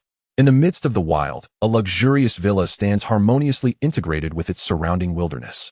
However, within the villa, the interior is ablaze with light. Lin Shushua sits at the dining table, taking a bite of a large chicken leg, her face awash with curiosity. Brother, do you really think Jean Dia will show up? Lin Feng lifts a spoonful of corn and ribs soup to his lips, gazing at Lin Shushua with a smile. He definitely will. Chapter 226. The moment of Jean Dia's wager fulfillment. A bewildered assembly. In the wilderness, the opulent villa is situated on relatively flat terrain. Inside the grand dining hall on the first floor, Lin Shushua looks at Lin Feng with a puzzled expression. Brother, why are you so certain Jean Dia will appear? Lin Feng wipes his mouth with a napkin, observing Lin Shushua's inquisitiveness. Because he is Jean Dia. Although many mock him, they forget that he is among the top 100 figures on both the survival and trading leaderboards. What he is doing now is merely a quest for fame, aiming to ensure more people recognize the name of Jean Dia, the Gold Seeker. Ultimately, this renown will translate into benefits for him. The timing simply has not yet arrived. Once this apocalyptic world ceases to contract day by day, it will be the moment when Jean Dia is not only betting but also reaping rewards. Therefore, until he achieves his goal, he will not tarnish his reputation. Lin Shushua seizes a chicken leg and takes a hearty bite. I understand now, brother. Lin Feng shakes his head with a wry smile. All right, once you finish that chicken leg, refrain from eating more. If you continue, it won't be appealing anymore. Lin Shushua giggles. Hee, I'll listen to you, brother. Saying this, she spins the chicken leg at the corner of her mouth until only the bone remains. Lin Feng, seizing the opportunity before Lin Shushua, swiftly picks up Pikachu Xiaobai, who is still munching on ribs, and heads towards the hall on the first floor. Tidy yourself up, Xiaobai. I will wait for you in the hall. Lin Shushua glances at her greasy hands and replies, Got it, brother. She then grabs a napkin from the table, wipes her hands, and begins to clean up. Meanwhile, Pikachu Xiaobai looks on with reluctance, as there are still 2 ribs left in its bowl untouched. With a sigh, Lin Feng cradled the little Pikachu, Xiaobai, as he made his way to the lobby on the first floor. He simply could not bear to witness Xiaobai being treated like a mere rag. Lin Feng playfully pinched the tips of Xiaobai's ears and chuckled. Oh, Xiaobai? How do you feel? Have I rescued you from your plight? No need to thank me. Haha. Unbeknownst to him, Xiaobai's mind was still preoccupied with the remnants of the ribs it had not finished, completely oblivious to Lin Feng's remarks. Meanwhile, in a desolate city, within a lowly building, Jean Dia sat beside a fire. His golden front tooth glimmered subtly in the flickering light. With a cigarette in hand, he muttered, What is the big deal about calling someone dad? I don't even know who my late father truly was.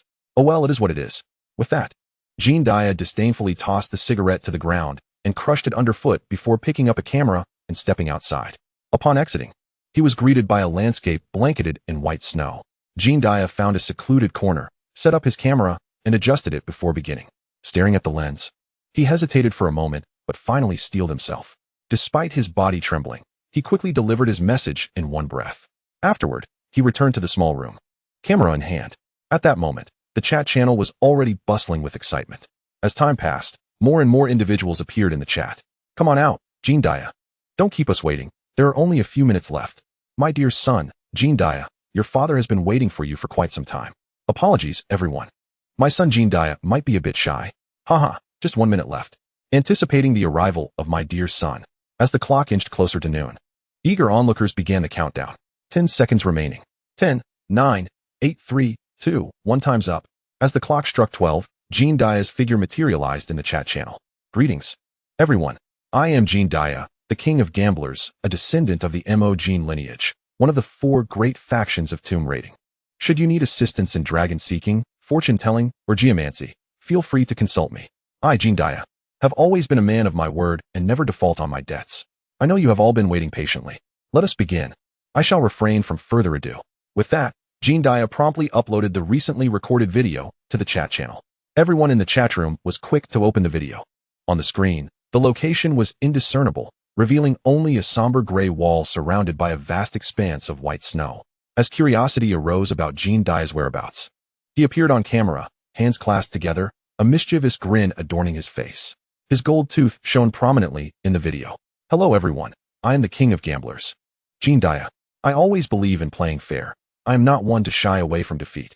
Yet, what puzzled the viewers was the notably soft and hoarse quality of his voice. He explained, I caught a chill yesterday, which has affected my throat, making my voice rather faint. Speaking causes discomfort, but fret not. I, Jean Dia, am a man of my word. He coughed a couple of times, then swiftly clapped his lips together, producing a distinct smacking sound. Before anyone could react, he repeated the sound twice more, which, due to his quickness, resembled a child's call for their father. After smacking his lips, Jean Dia revealed his golden tooth and chuckled. All right, I've done my part. Until next time. With that, the screen abruptly went dark. Inside the opulent three-story villa, Lin Shushua laughed heartily. Brother, this Jean Dia appears quite sleazy. Even his smacking sounds resemble a child calling for their father. Isn't he just deceiving himself? Lin Feng shook his head and replied, I'm off for a nap. We'll depart for Huangqing in an hour. He then headed toward his bedroom on the 3rd floor. Meanwhile, in the chat room, after watching Jean Dia's video, the discussion erupted into chaos. Chapter 227, Lin Feng's afternoon nap. After viewing Jean Dia's release, Lin Feng immediately settled in for his afternoon rest, choosing to ignore the ongoing chatter in the chat room. After all, the absence of a son is not easy to bear. His sleep quality was remarkably high, and with the aid of soothing melodies in the villa, he quickly drifted into slumber. With the means to do so, Lin Feng had made it a habit to take a nap every day, for health is the foundation of all endeavors. Following Lin Feng's retreat upstairs, Lin Shushua made her way to the movie room to continue watching a romantic film. Hee, I'm off to watch The Love of Hawthorn Tree. I haven't finished it yet, she exclaimed, ascending the stairs. Meanwhile, Pikachu and Xiaobai, upon seeing Lin Feng and Lin Shushua leave, also headed towards their cozy little nook. In this frigid weather, it would be a shame not to indulge in slumber. Meanwhile, in the chat channel, as everyone finished watching Jean Dia's video, a wave of indignation swept through the crowd. Goodness, this Jean Dia is truly deceitful. From the initial food challenges to the subsequent swimming in a cesspool, and now the calling daddy incident, all of it reeks of cheating. I exclaimed, let us show some respect for my son Jean Dia. Did you not hear the sounds he uttered? Those were 2 syllables of daddy. Indeed, it matters little. As long as those words come from Jean Dia's lips, I find contentment. I stand in support of my son Jean Dia, though not by blood. He is akin to my own flesh and blood. Jean Dia, uttering daddy once means he will always be my daddy. I shall forever be your unwavering supporter. Keep striving, my dear child. Your father will always stand by you. Life is a relentless gamble, and though Jean Dia's method of fulfilling his wager may not be particularly glorious, he has at least honored it. Thus, the majority of onlookers express satisfaction. After all, regarding the initial food wagers, Jean Dia has shown sincerity this time. Following the release of the video, Jean Dia did not hastily depart. Instead, he quietly observed the discussions unfolding around him. Haha, I, Jean Dia, remain the favored one among the heavens. A mere bet has allowed so many to recognize my name. How delightful. At this moment, on another front, the ape clan had already arrived at the precipice of Duanfeng Ridge, situated between Wuqing and Huangqing. This ridge is the essential route from south to north into Huangqing.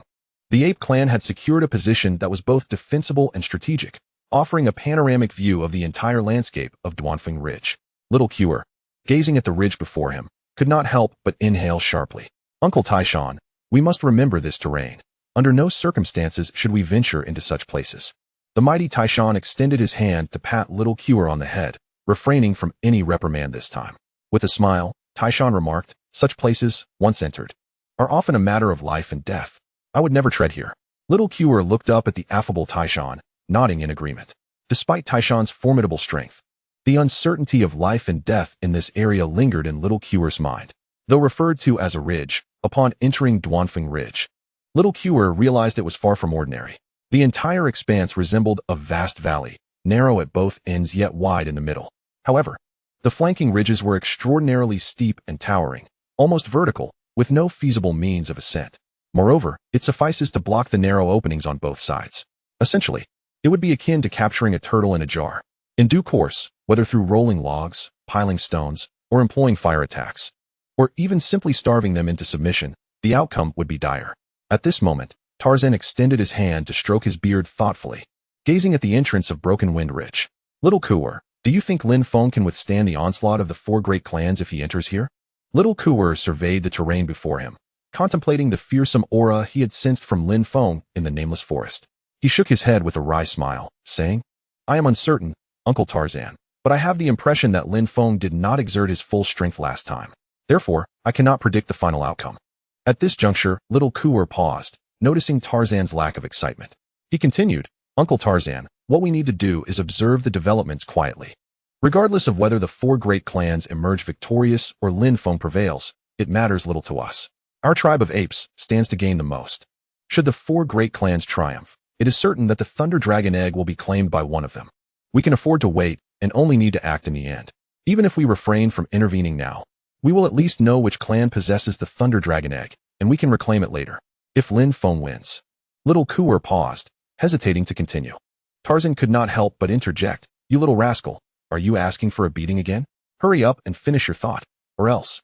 Tarzan lifted his palm, which was as large as a fan, chuckling mischievously. Little Kuer instinctively sidestepped as Tarzan raised his hand. With a rueful smile, he replied, Uncle Tarzan. I was merely pondering how to articulate my thoughts. You startled me, and now my train of thought is disrupted. He cast a mournful glance at Tarzan. Tarzan erupted into hearty laughter. All right, you little scamp, I know you are quite clever. Go on, what if Lin Feng wins? Little Kuer shook his head, smiling as he responded, if Lin Feng emerges victorious, we would still benefit significantly. The four great clans have sent their elite forces. Should they all perish here, we could inform their rivals of their weakened state. Then our ape tribe could reap the rewards from the ensuing chaos. At that point, whether we choose to support the four great clans or strike when they are down, our gains will be substantial. Upon hearing Little Kuer's words, Tarzan burst into laughter once more. What a clever boy, truly a worthy descendant of our ape tribe. However, in his excitement, Tarzan's enormous hand landed heavily on Little Kuer's shoulder, causing him to shrink in stature momentarily. Meanwhile, outside Broken Wind Ridge, a cloud of snow and dust rose up.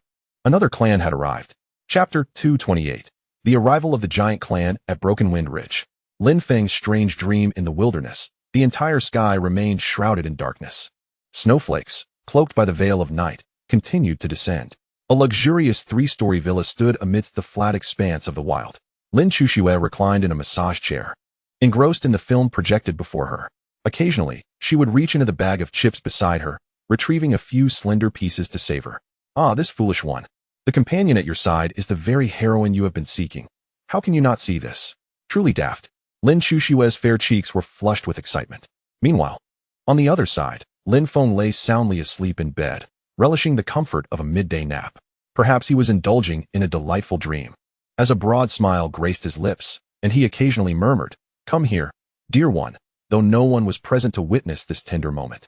On the distant Duanfeng Ridge, at the highest vantage point, Xiao Kuer gazed at the swirling snow dust in the distance and couldn't help but chuckle. Uncle Taishan, which clan do you think has arrived this time? Initially, Xiao Kuer assumed that Taishan would remain silent. However, to his surprise, Taishan responded. The mighty man-ape, Taishan, stroked the sparse beard on his chin and, squinting with a grin, declared, It is the clan of giants that has come. Listening to Taishan's answer, Xiao Kuer's eyes widened in disbelief. Uncle Taishan, how do you know this? He asked, looking up at Taishan with intrigue. Xiao Kuer was well aware of Taishan's capabilities in combat, but he had never known him to ponder such matters or speak with certainty about them. Yet now, Taishan spoke with such conviction that it left Xiao Kuer puzzled. Taishan chuckled. Aside from our man-ape clan, the closest to Duanfeng Ridge is indeed the clan of giants. Therefore, the second group to arrive here must surely be the giants. Is such a simple answer beyond my grasp? With that, a look of pride illuminated Taishan's face. However, combined with his massive stature and the way he stroked his beard, the whole scene appeared rather peculiar. Nonetheless, Xiao Kuer chose not to interrupt Taishan. After all, the ability to think was commendable. Impressive, uncle. These individuals are indeed of the giant clan. However, it seems they are causing quite a stir. Judging by the amount of snow dust they've stirred up, there must be at least over 100 giants among them. As Xiao Kuer and Taishan conversed, over 100 giants had already secured the most advantageous positions for battle. Clearly, these man-apes were seasoned warriors. Taishan laughed heartily. Let them come, the more the merrier. Ideally, we should have them all mobilized. Xiao Kuer nodded in agreement. As two individuals conversed at the foot of Mount Tai, a great cloud of snow dust swiftly arrived at the base of Duanfeng Ridge. At this moment, Xiao Kuer and the others discerned the identities of the newcomers. They beheld a group of towering giants, each averaging over 2 meters in height, gathered at the valley's entrance beneath Duanfeng Ridge. The leader of these giants stood even taller, exceeding 4 meters, surpassing even the height of Tarzan. A faint smile graced Xiao Kuer's face, while Tarzan lowered his hand from his chin, awaiting the moment when the giant leader would approach. At the valley entrance of Duanfeng Ridge, the giant leader, Gu Xi, wielded a massive wolf-toothed club with one hand. gazing at the towering mountains before him. The view was a seemingly endless expanse of formidable peaks. The Duanfeng Ridge itself was a narrow valley, modest in width, merely several dozen meters across, surrounded entirely by sheer cliffs, leaving no foothold for climbing. For those journeying from Wu City to Huang City, this was an obligatory passage. The surrounding mountains stretched infinitely, devoid of any pathways. Thus, upon observing the Duanfeng Ridge, a smile crept onto Gu Si's face. What a splendid location, once one entered. Exiting would prove a formidable challenge. Ha ha ha, he chuckled. Despite the towering mountains surrounding him, upon arriving here, Gu Si had noticed that behind these peaks resided a clan of man-apes. With a disdainful sneer, he remarked, "To forsake such a prime position at the valley's mouth for a distant location is sheer folly. I doubt Tarzan is as formidable as they claim." With this thought, he scoffed at the man-ape clan high above. "Brothers, let us ascend the mountains and seize both high grounds flanking this valley. This time, I assure you, we will leave that brat Lin Feng with no escape." "Understood. We grasp your intent, boss. Rest assured, Gu Si, this time we will ensure Lin Feng's return is impossible." As Gu Si's words echoed, over 100 giants swiftly dispersed, climbing towards the towering mountains on either side. Meanwhile, Gu Si led a dozen giants directly toward the dwelling of the man-ape clan. On the other side, an hour passed swiftly. As the time arrived, the alarm from Lin Feng's luxurious villa rang out. Having been asleep, Lin Feng immediately opened his eyes. "How peculiar," he mused. "Why have I been dreaming of this lately? Is that Alice again?" Sitting up and rubbing his head, confusion etched across his face. He reflected on how every night for the past few days had been filled with dreams of the child, Alice. Lin Feng shook his head in disbelief. "Never mind. I shall visit Alice when time permits. As the day brings forth thoughts, the night unveils dreams. Could it be that my subconscious yearns to meet Alice? Yet, why do I dream of children?" Lin Feng murmured to himself. Shaking his head, he suppressed the thoughts swirling in his mind and promptly dressed before heading downstairs. In the midst of a pitch-black wilderness, a beam of bright light moved incessantly. Inside the small black car, Lin Chushue inquired with curiosity, "Brother, it's nearly afternoon. Why hasn't the super airdrop appeared yet? Could it be that the mysterious blessing from a month ago has expired?" After his midday rest, Lin Feng had packed up the villa and was now steering the small black car towards their next destination, Huang City. However, after an entire afternoon, there was still no sign of the super airdrop. Lin Feng smiled reassuringly. "Do not fret, there is still plenty of time before midnight." Just as he finished speaking, the high-tech wristband in his hand began to flicker. Chapter 229, The Super Airdrop Reappears. A man emerges in the wilderness. Beneath the dark night sky, a black SUV, radiating a powerful light, cruised steadily. Inside the small black car, Lin Chushua pointed at Lin Feng's wristband and exclaimed, "Brother, the super airdrop is here." Lin Feng glanced down to see the wristband flashing a conspicuous red light. It was a clear indication that the super airdrop had indeed arrived. Observing this, Lin Feng chuckled. "Speak of the devil, and he shall appear." With a gentle tap on the wristband, a virtual screen materialized before them. The survival map displayed a red symbol indicating a super airdrop box approximately 10 kilometers to their left front. Lin Feng commanded, "Xiao He, drive towards the left front and be cautious." "Understood, Uncle," came the cheerful reply from the small black and white husky on the control screen. The vehicle executed a swift drift and sped towards the indicated direction. At that moment, Lin Chushua looked at Lin Feng with curiosity, asking, "Brother, who is Chow Chow? Why do people speak of Chow Chow, and he shall appear?" Seeing the look of confusion on Lin Chushua's lovely face, Lin Feng couldn't help but chuckle. He briefly explained the story of the three kingdoms and the tale of Chow Chow. Lin Chushua immediately understood.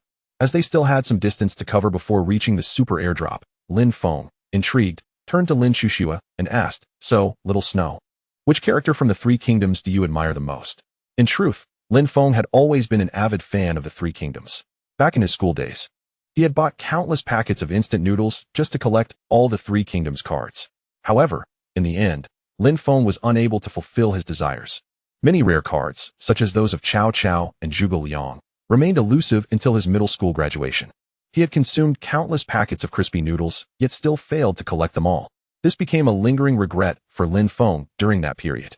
Thus, when the topic of the three kingdoms arose, his interest was piqued. After Lin Feng recounted tales of the three kingdoms, Lin Chushua gained a general understanding of its characters and history.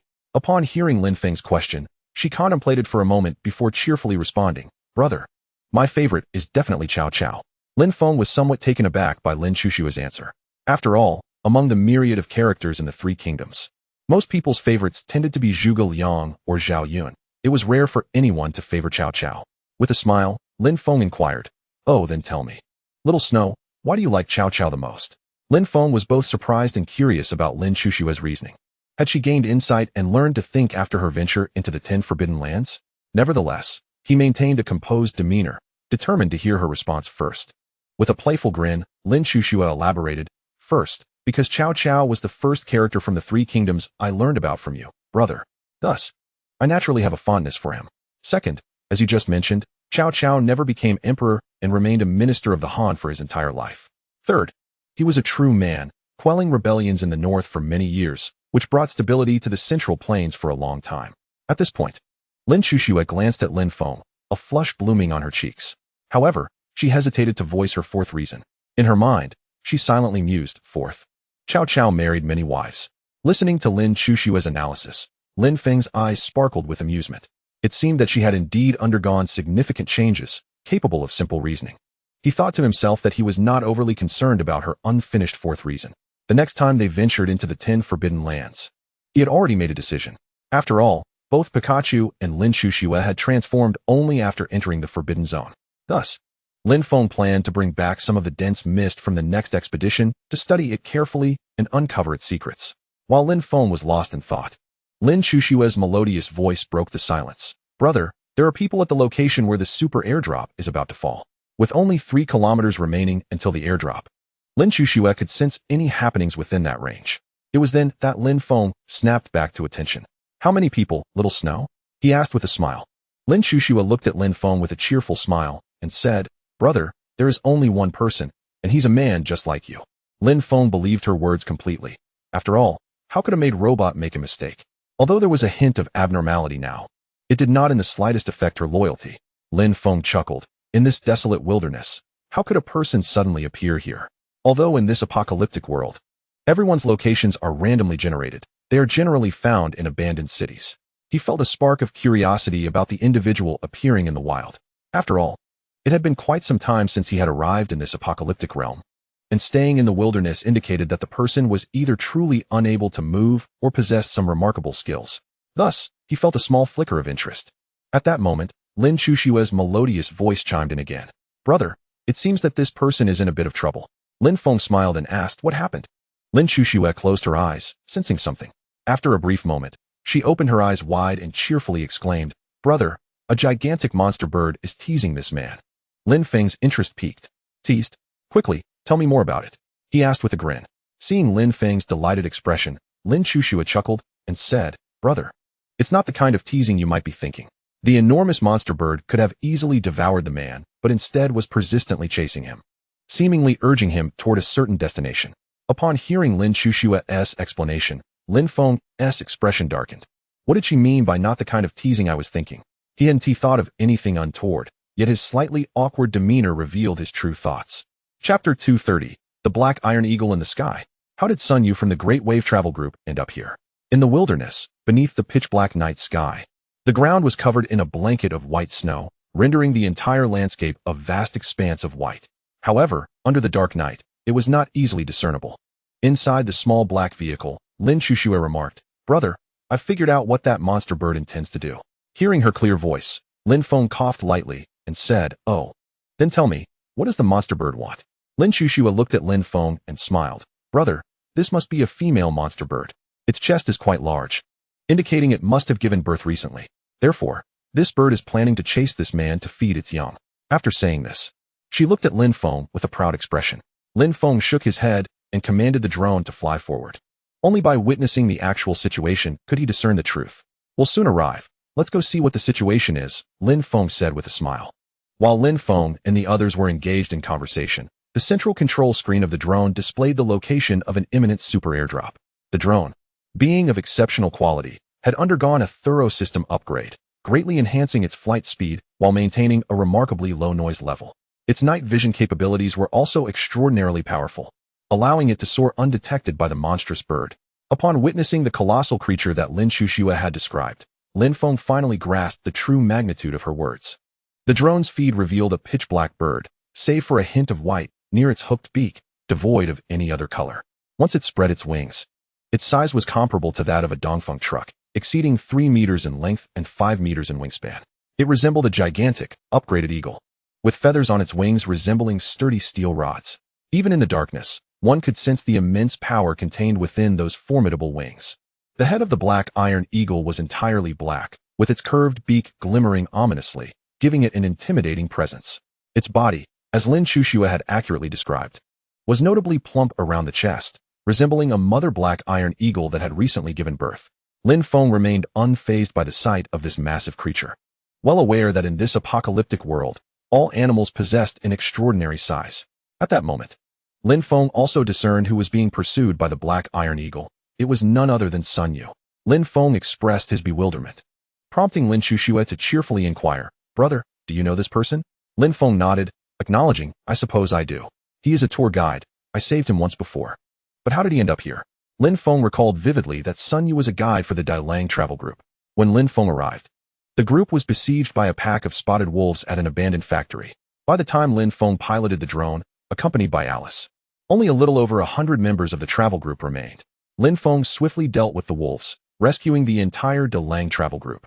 He remembered Sun Yu well, as it was his calm and decisive leadership that had allowed the remaining members to survive. Yet now, this tour guide, Sun Yu, was alone in this desolate wilderness. How could this be? It must be noted that Ing City was a far cry from Wu City, separated by countless miles. Little Black. Accelerate to full speed. Understood, Uncle.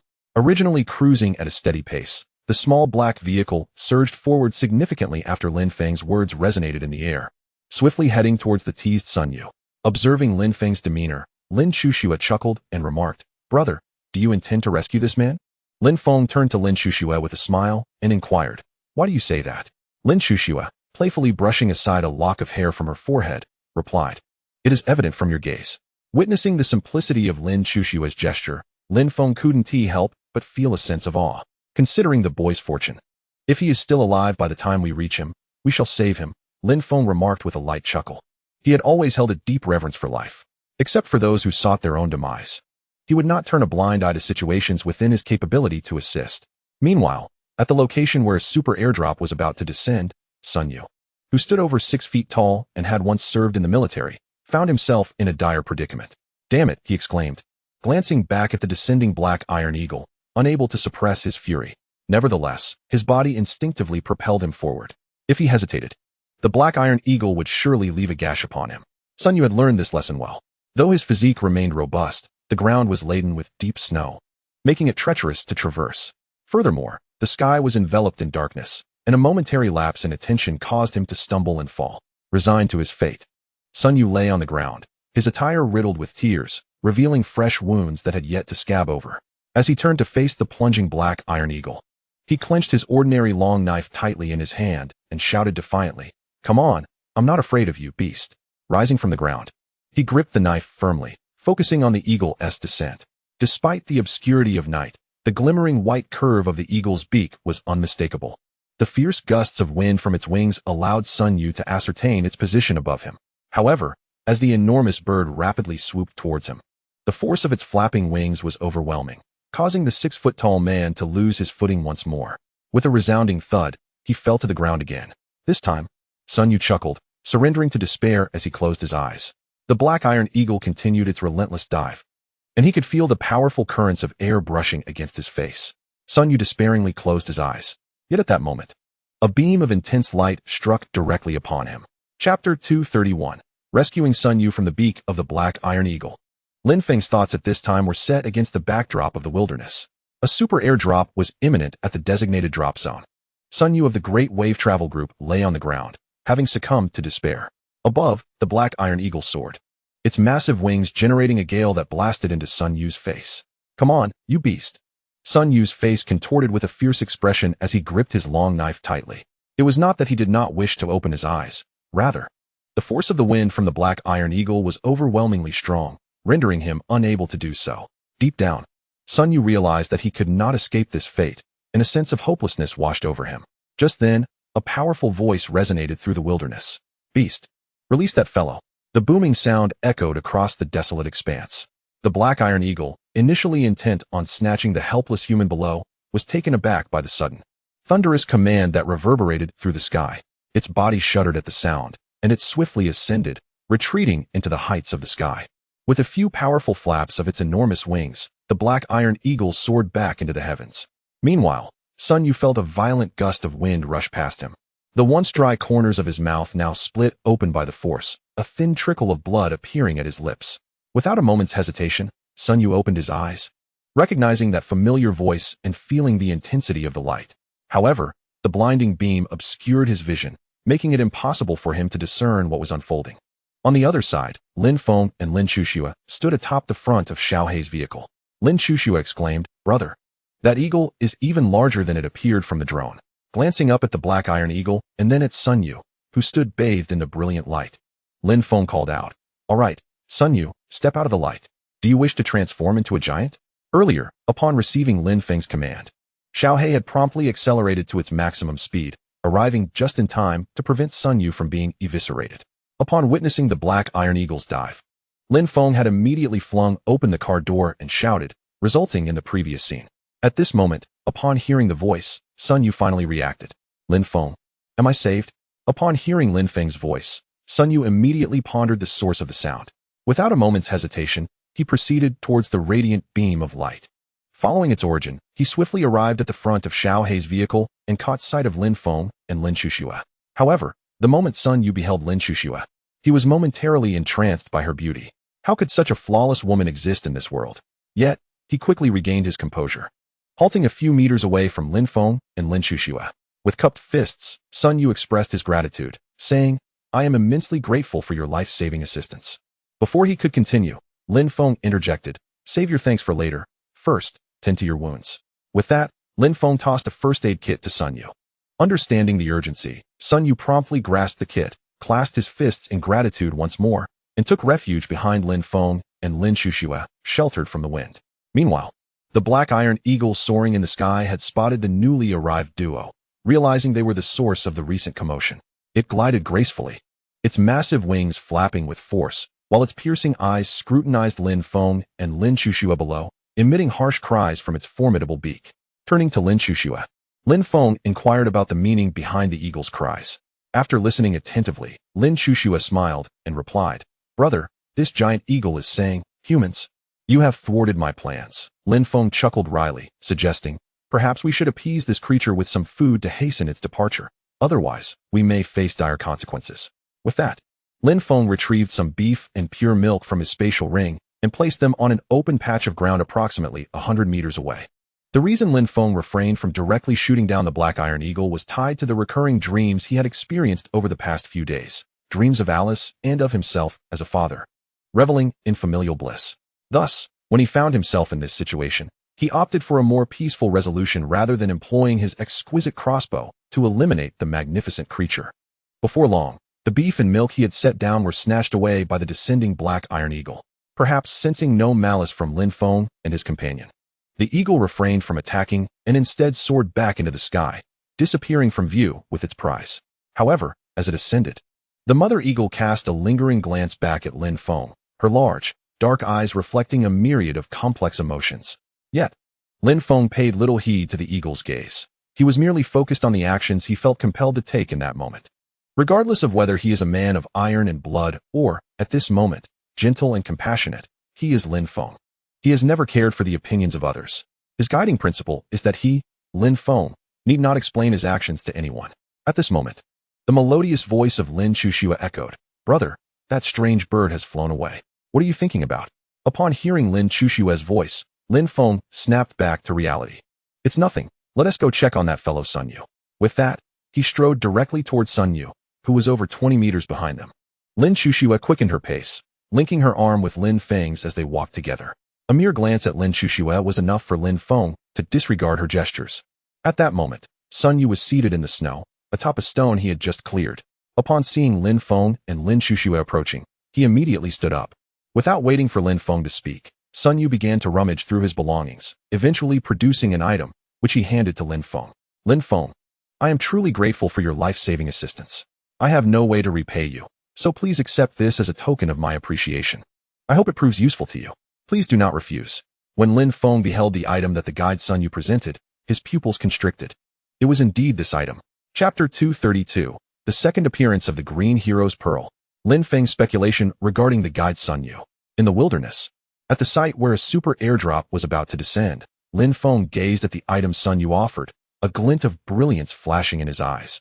Though he expertly concealed it, Lin Feng accepted the two Green Hero's pearls from Sun Yu, recognizing them as identical in hue to those given by Li Jie, which is why he readily accepted them. Meanwhile, Lin Shuxue, still holding onto Lin Feng's arm, wore a faint smile, revealing no particular reaction.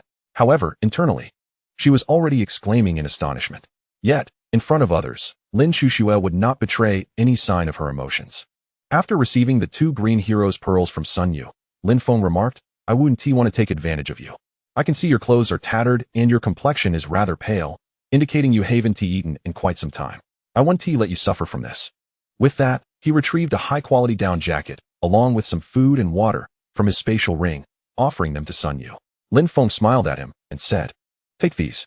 Sun Yu, contemplating for a moment, reached out to accept them. "I would be remiss not to accept your generosity. I must express my gratitude, Lin Feng. If you hadn't appeared here, I might not be alive right now," Sun Yu said with heartfelt emotion. However, upon noticing Lin Shuxue's arm linked with Lin Feng's, he couldn't help but sigh internally. Lin Feng looked at Sun Yu and said, "All right, take care of your injuries first. We can discuss matters later." With that, he moved before Sun Yu could respond. With Lin Shuxue in tow, they swiftly turned and departed. Soon, Lin Feng and his companion arrived at the opposite side of Xiaohe, approximately 50 meters away from Sun Yu. Lin Shuxue smiled and remarked, "Brother, why don't you inquire how this fellow Sun Yu came to be here?" Lin Feng turned to look at Lin Shuxue and replied, "The super airdrop is about to descend. Let us secure it first. Is it likely he could evade us?" In truth, Lin Feng had already formed some conjectures regarding the guide Sun Yu's sudden appearance, yet he chose to keep them to himself. One resided in Ying City, the other in Wu City, a considerable distance apart, certainly several thousand miles. Thus, how Sun Yu managed to arrive here, faster and further than Lin Feng himself traveled, was evident. However, Lin Shuxue refrained from probing further at that moment. Pointing towards the tumultuous clouds overhead, Lin Shuxue exclaimed, "Brother, the super airdrop is about to manifest." Following her gaze, Lin Feng observed a small vortex forming in the otherwise pitch-black night sky, accompanied by flickering blue-white arcs of electricity. Lin Feng chuckled, "Let us simply wait, it cannot escape." Lin Shuxue leaned closer to Lin Feng's ear and softly suggested, "Brother, do you think that fellow Sun Yu might race over to claim the super airdrop?" The warmth of Lin Shuxue's breath tickled Lin Feng's ear. Clearing his throat, he assured her, "Rest easy. Sun Yu appears to be a sensible individual. He wouldn't dare contest this super airdrop with us. Besides, with you by my side, who could possibly take it away?" Haha. As laughter erupted, Lin Feng absent-mindedly scratched his ear, a gesture unnoticed by Lin Shuxue, who observed him with a playful grin. "It seems the methods depicted in films are quite effective," she mused. "I ought to watch more. That movie titled Hokkaido looks promising. I shall seek it out tonight," she giggled, while Lin Feng and Lin Shuxue exchanged banter. The super airdrop had already landed. Lin Shuxue released her hold on Lin Feng and approached the airdrop crate, beaming as she called out, "Brother, come here quickly." Seeing her radiant smile, Lin Feng couldn't help but feel elated. After all, a stunning beauty smiling at you is bound to uplift one's spirits. After retrieving the super airdrop, Lin Feng and Lin Shuxue returned to Xiaohe and placed the crate inside the vehicle. It was not the right moment to open it. And furthermore, the crate could not be directly stored in the spatial ring. Thus, it was best to keep it in Xiaohe for the time being. Lin Feng, accompanied by Lin Shuxue, once again arrived at the large stone where Sun Yu was situated. By this time, Sun Yu had managed to tend to his injuries and donned the exquisite down jacket provided by Lin Feng. After consuming a bit of sustenance, he appeared significantly revitalized. Lin Feng approached Sun Yu with a smile and remarked, "You seem quite spirited in your new attire. What are your plans moving forward?" Regarding Sun Yu, Lin Feng held no particular expectations. He was merely a person whom he had rescued. Should Sun Yu express a desire to embark on a journey together, Lin Feng would simply turn and depart. He had already saved Sun Yu's life, provided him with food and water, and gifted him a fine down jacket, which sufficed to offset the value of the two green, heroic pearls Sun Yu had received. Even the stunning beauty Li Jie traded 2 green heroic pearls for nothing more than these items. Moreover, Lin Feng had saved Sun Yu's life, leaving him with no sense of obligation whatsoever. With a gentle smile adorning his face, Lin Feng awaited Sun Yu's response. Sun Yu, evidently having contemplated his next steps, looked at Lin Feng and smiled, stating, "Next, We shall continue towards the safe zone. After all, this place is far better than the one in Ing City. And we are still a good distance from the blue danger zone. I consider myself fortunate. A relieved smile danced upon his lips. Yet a flicker of regret lingered in the depths of his eyes, perhaps stemming from Lin Feng's lack of intention to accompany him. Or perhaps due to Lin Chushue's gaze that never lingered upon him. Upon hearing Sun Yu's words, Lin Feng nodded in agreement. He replied with a smile, "Well then, it's good that you have a plan. If you are willing, please share how you arrived here and how you obtained these 2 green heroic pearls." Sun Yu glanced at Lin Chushue and, with a wide grin, responded, "What is there to hesitate about? You are my savior. Of course, I will tell you." Chapter 233. Sun Yu's Explanation. The arrival at the Great Black Bull Clan in the wilderness, at the site where a super airdrop had fallen, darkness enveloped the surroundings, illuminated only by the faint glow of a small black vehicle. At this moment, Sun Yu, the guide of the Great Wave Travel Group, recounted to Lin Feng and Lin Chushue how he had ended up here and how he acquired the 2 green heroic pearls. Lin Feng maintained a serene smile, quietly listening to Sun Yu's narrative. Lin Chushue, as usual, intertwined her arm with Lin Feng's, remaining silent yet occasionally casting tender glances at him. Lin Feng remarked to Sun Yu, "So, you have been with the Great Wave Travel Group all along." Accompanied by a few companions, they had intended to venture forth in search of airdrop crates, but inadvertently found themselves transported to this place. Sun Yu nodded affirmatively. "Indeed, it is as I say." Lin Feng listened intently to Sun Yu's account. Meanwhile, on a hillside beyond Wu City, a multitude of bloodthirsty rats swarmed, and beside them stood a formidable pack of towering 2-headed wolf dogs. At the summit of the hill, the bloodthirsty rat leader, Duo Ji, turned to the 2-headed wolf dog chief, Wang Kai, and remarked with a grin, "Look, Wang Kai, it appears the Black Bull clan has arrived." The massive 2-headed wolf dog chief, comparable in size to an elephant, gazed into the distance where a small cloud of snow dust was rapidly approaching. Wang Kai furrowed his brow and howled, "Whoa. It seems this time the Black Bull clan has come with a scant number. Do they no longer desire the Thunder Dragon eggs?" Beside him, the bloodthirsty rat leader, Duo Ji, chuckled, "Regardless of their numbers, it is the sentiment that matters. I believe in this apocalyptic world, no clan can resist the allure of the Thunder Dragon eggs. We shall soon understand their intentions." With that, he fell silent, awaiting the arrival of the Black Bull clan. Wang Kai, after hearing Duo Ji's words, too refrained from speaking. Only the eerie glow emanating from his wolfish eyes betrayed his ominous demeanor. Standing behind the 2 leaders were their respective elite followers. The bloodthirsty rat Duo Jio gazed towards the approaching snow dust with a differing perspective. Surprised, Duo Jio thought, "Indeed. It seems the Black Bull clan has invested significantly this time, even dispatching 20 war bulls." Contemplating this, Duo Jio glanced at his leader, Duo Ji, and the 2-headed wolf dog, Wang Kai, feeling a growing sense of perplexity. If I can discern this, how can leader Duo Ji not? With this thought, he hesitated to alert Duo Ji, choosing instead to remain still and observe the unfolding situation, trusting that his leader possessed the necessary discernment. Before long, the group of black bulls approached, revealing 20 formidable specimens, all towering and robust, akin in stature to fully grown elephants. Their distinguishing feature, however, was the imposing, long, black horns adorning each head. Trailing behind these 20 bulls was a notably smaller female black bull, Hei Si. Yet, it was not Hei Si who commanded this formidable assembly, but rather Hei Shan, who stood among them. Hei Shan's size was comparable to the other black bulls, yet his commanding presence set him apart. The Black Mountain is certainly not to be trifled with. Its large, bovine eyes exude an unwavering resolve. The entirety of its formidable head bears the scars of countless battles. It is evident that this massive black bull has traversed mountains of corpses and seas of blood. As this formidable herd of black bulls approached the small hillside, they simultaneously halted, maintaining their aggressive formation.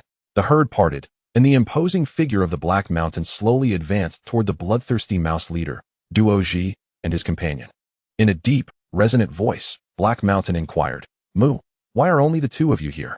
Duo Ji, did you not claim that you had notified the other 4 clans?" With a fierce gaze, it fixed its large eyes upon Duo Ji. The bloodthirsty mouse leader replied with a smile, "Leader Black Mountain, the Ape Clan and the Giant Clan have already arrived at Windbreak Ridge." Just as the 2-headed wolf dog leader, Wang Kai, was about to interject, he was abruptly interrupted by Black Mountain. "Since everyone is present, let us depart without delay," Black Mountain proclaimed. Without waiting for a response from the bloodthirsty mouse and the 2-headed wolf dog leaders, it turned and returned to its formation, leading the herd of black bulls straight toward Windbreak Ridge. As Black Mountain departed, Wang Kai, the two-headed wolf-dog leader merely snorted before addressing Duoji. Howl, let us go. Duoji leader. With a smile, Duoji agreed. Very well, let us set forth. Upon hearing Duoji's response, Wang Kai promptly returned to his kin and led them onward. Yet, in a moment unseen by the bloodthirsty mouse, a sinister green light flickered in Wang Kai's eyes. Howl. Humph. Is war truly so formidable? This time, I assure you, the weapons of the Black Bull clan shall perish at Windbreak Ridge. With that, he swiftly departed with his subordinates from the small hillside. Meanwhile, the bloodthirsty mouse leader, Duoji, remained transfixed, watching the departing Black Bull clan and the two-headed wolf-dog clan. The bloodthirsty mouse general, Duogio, approached Duoji's side and murmured, Duoji, it appears the Black Bulls are indeed serious this time. They have even brought forth their most formidable weapons. This should be sufficient for that rascal, Lin Feng. However, after Duogio spoke, the bloodthirsty mouse leader shook his head slowly. It is not so straightforward. Did you notice the female Black Bull accompanying those war machines? That is the daughter of the Black Bull clan leader. Coupled with these bulls born for battle, it is evident that the situation is far more complicated. At this point, Duoji glanced at the retreating two-headed wolf-dog clan, a hint of a smile playing on his lips. Nonetheless, it was indeed enough for Lin Feng to contend with. Let us go, advance toward Windbreak Ridge. Yes, leader. Let us set forth and reclaim our Thunder Dragon Egg. The bloodthirsty mouse, Duoji, observed the peculiar smile of Duoji and felt a sense of relief. Clearly, Duoji had long since devised a plan. With that thought, Duoji chose not to dwell on it further and set out with the main group. Chapter 234. Countdown to the safe zone begins. Searching for the teleportation array. Xiaobai's contribution in the wilderness. Amidst the pitch-black night sky, snowflakes continued to fall incessantly. At the location where the super airdrop had descended, Lin Feng stowed away the teleportation array before him into his spatial ring. Moments ago, after listening to Sun Yu's explanation, Lin Feng had taken out his own teleportation array, promptly transporting Sun Yu to Wuching. Lin Chuxue gazed at the spot where Sun Yu had vanished and couldn't help but inquire, Brother, do you think what this guide said is true? Just before, the guide Sun Yu had recounted how he came to be in this place. According to Sun Yu, he had been with a group of over 10 men from the Dowling travel agency, searching for airdrop crates when he stumbled upon two orbs emitting a green glow in the ruins of Yingqing. Initially, Sun Yu thought they were the eyes of some creature, which terrified him into immobility. However, upon realizing the orbs remained still, he mustered his courage to investigate further. Ultimately, he discovered that they were two green hero orbs. Yet, before he could revel in his discovery, a surge of white light enveloped him, teleporting him to this location. Sun Yu was bewildered by the turn of events. In an attempt to ascertain his surroundings, Sun Yu began to explore the area. Unexpectedly, a black iron eagle appeared from nowhere and commenced its pursuit of him. Consequently, Sun Yu fled, evading the relentless chase of the black iron eagle, until he finally encountered Lin Feng and his companion. Lin Feng, having stored his teleportation array, looked at Lin Chuxue, who wore a perplexed expression, and smiled. Regardless of its truth, we have suffered no losses. Just look at these two green hero orbs. We've already profited. Not to mention, we may find another teleportation array soon. At this juncture, Lin Feng retrieved the two green hero orbs he had obtained from Sun Yu from his spatial ring. Even in the darkness, the orbs radiated a faint green light. Lin Chuxue gazed at the two green orbs in Lin Feng's hand and asked, Then brother, why was the teleportation array activated? Didn't you say that each activation requires a hero orb? She tilted her head, her face a picture of confusion. Lin Feng replied with a smile, Based on my conjecture, there should have originally been 3 green hero orbs. However, one was already incorporated into the teleportation array. Consequently, at the moment Sun Yu entered the array, it was triggered, leading to his arrival here. Lin Feng speculated that this might indeed be the reason that brought him closer to the truth. However, after glancing at the 2 green heroic pearls in his possession, he put them away and smiled at Lin Chuxue. All right, let us go and seek out the location of this teleportation array. It appears to be superior even to the one at the Chu family ancestral hall. Considering that the green heroic pearls can be utilized directly, let us discover the level of this teleportation array. With that, he took the lead towards the small black vehicle. As Lin Chuxue hurried to follow, Brother, wait for me. In the wilderness, Lin Feng drove the small black car, accompanied by Lin Chuxue and Pikachu, Xiaobai. They persistently searched through the desolate expanse. Drones hovered above, continuously surveying the surroundings. However, Lin Feng was perplexed. After searching for quite some time, he had not spotted any signs of a teleportation array. He had expected that after Sun Yu passed through the snow, some traces would remain. To his surprise, the speed at which the snow covered the ground was astonishingly rapid. In a mere short while, The pristine white earth bore no evidence of anyone having traversed it. After half an hour of searching, Lin Feng's smart wristband began to flicker. Lin Shushua pointed at his wristband and chuckled. "Brother, your wristband has started blinking again." Upon hearing her voice, Lin Feng promptly instructed, "Xiaohei, switch to autopilot and continue searching for the teleportation array in this vicinity." "Understood, uncle," replied a black and white husky on the central control screen, grinning with a playful expression.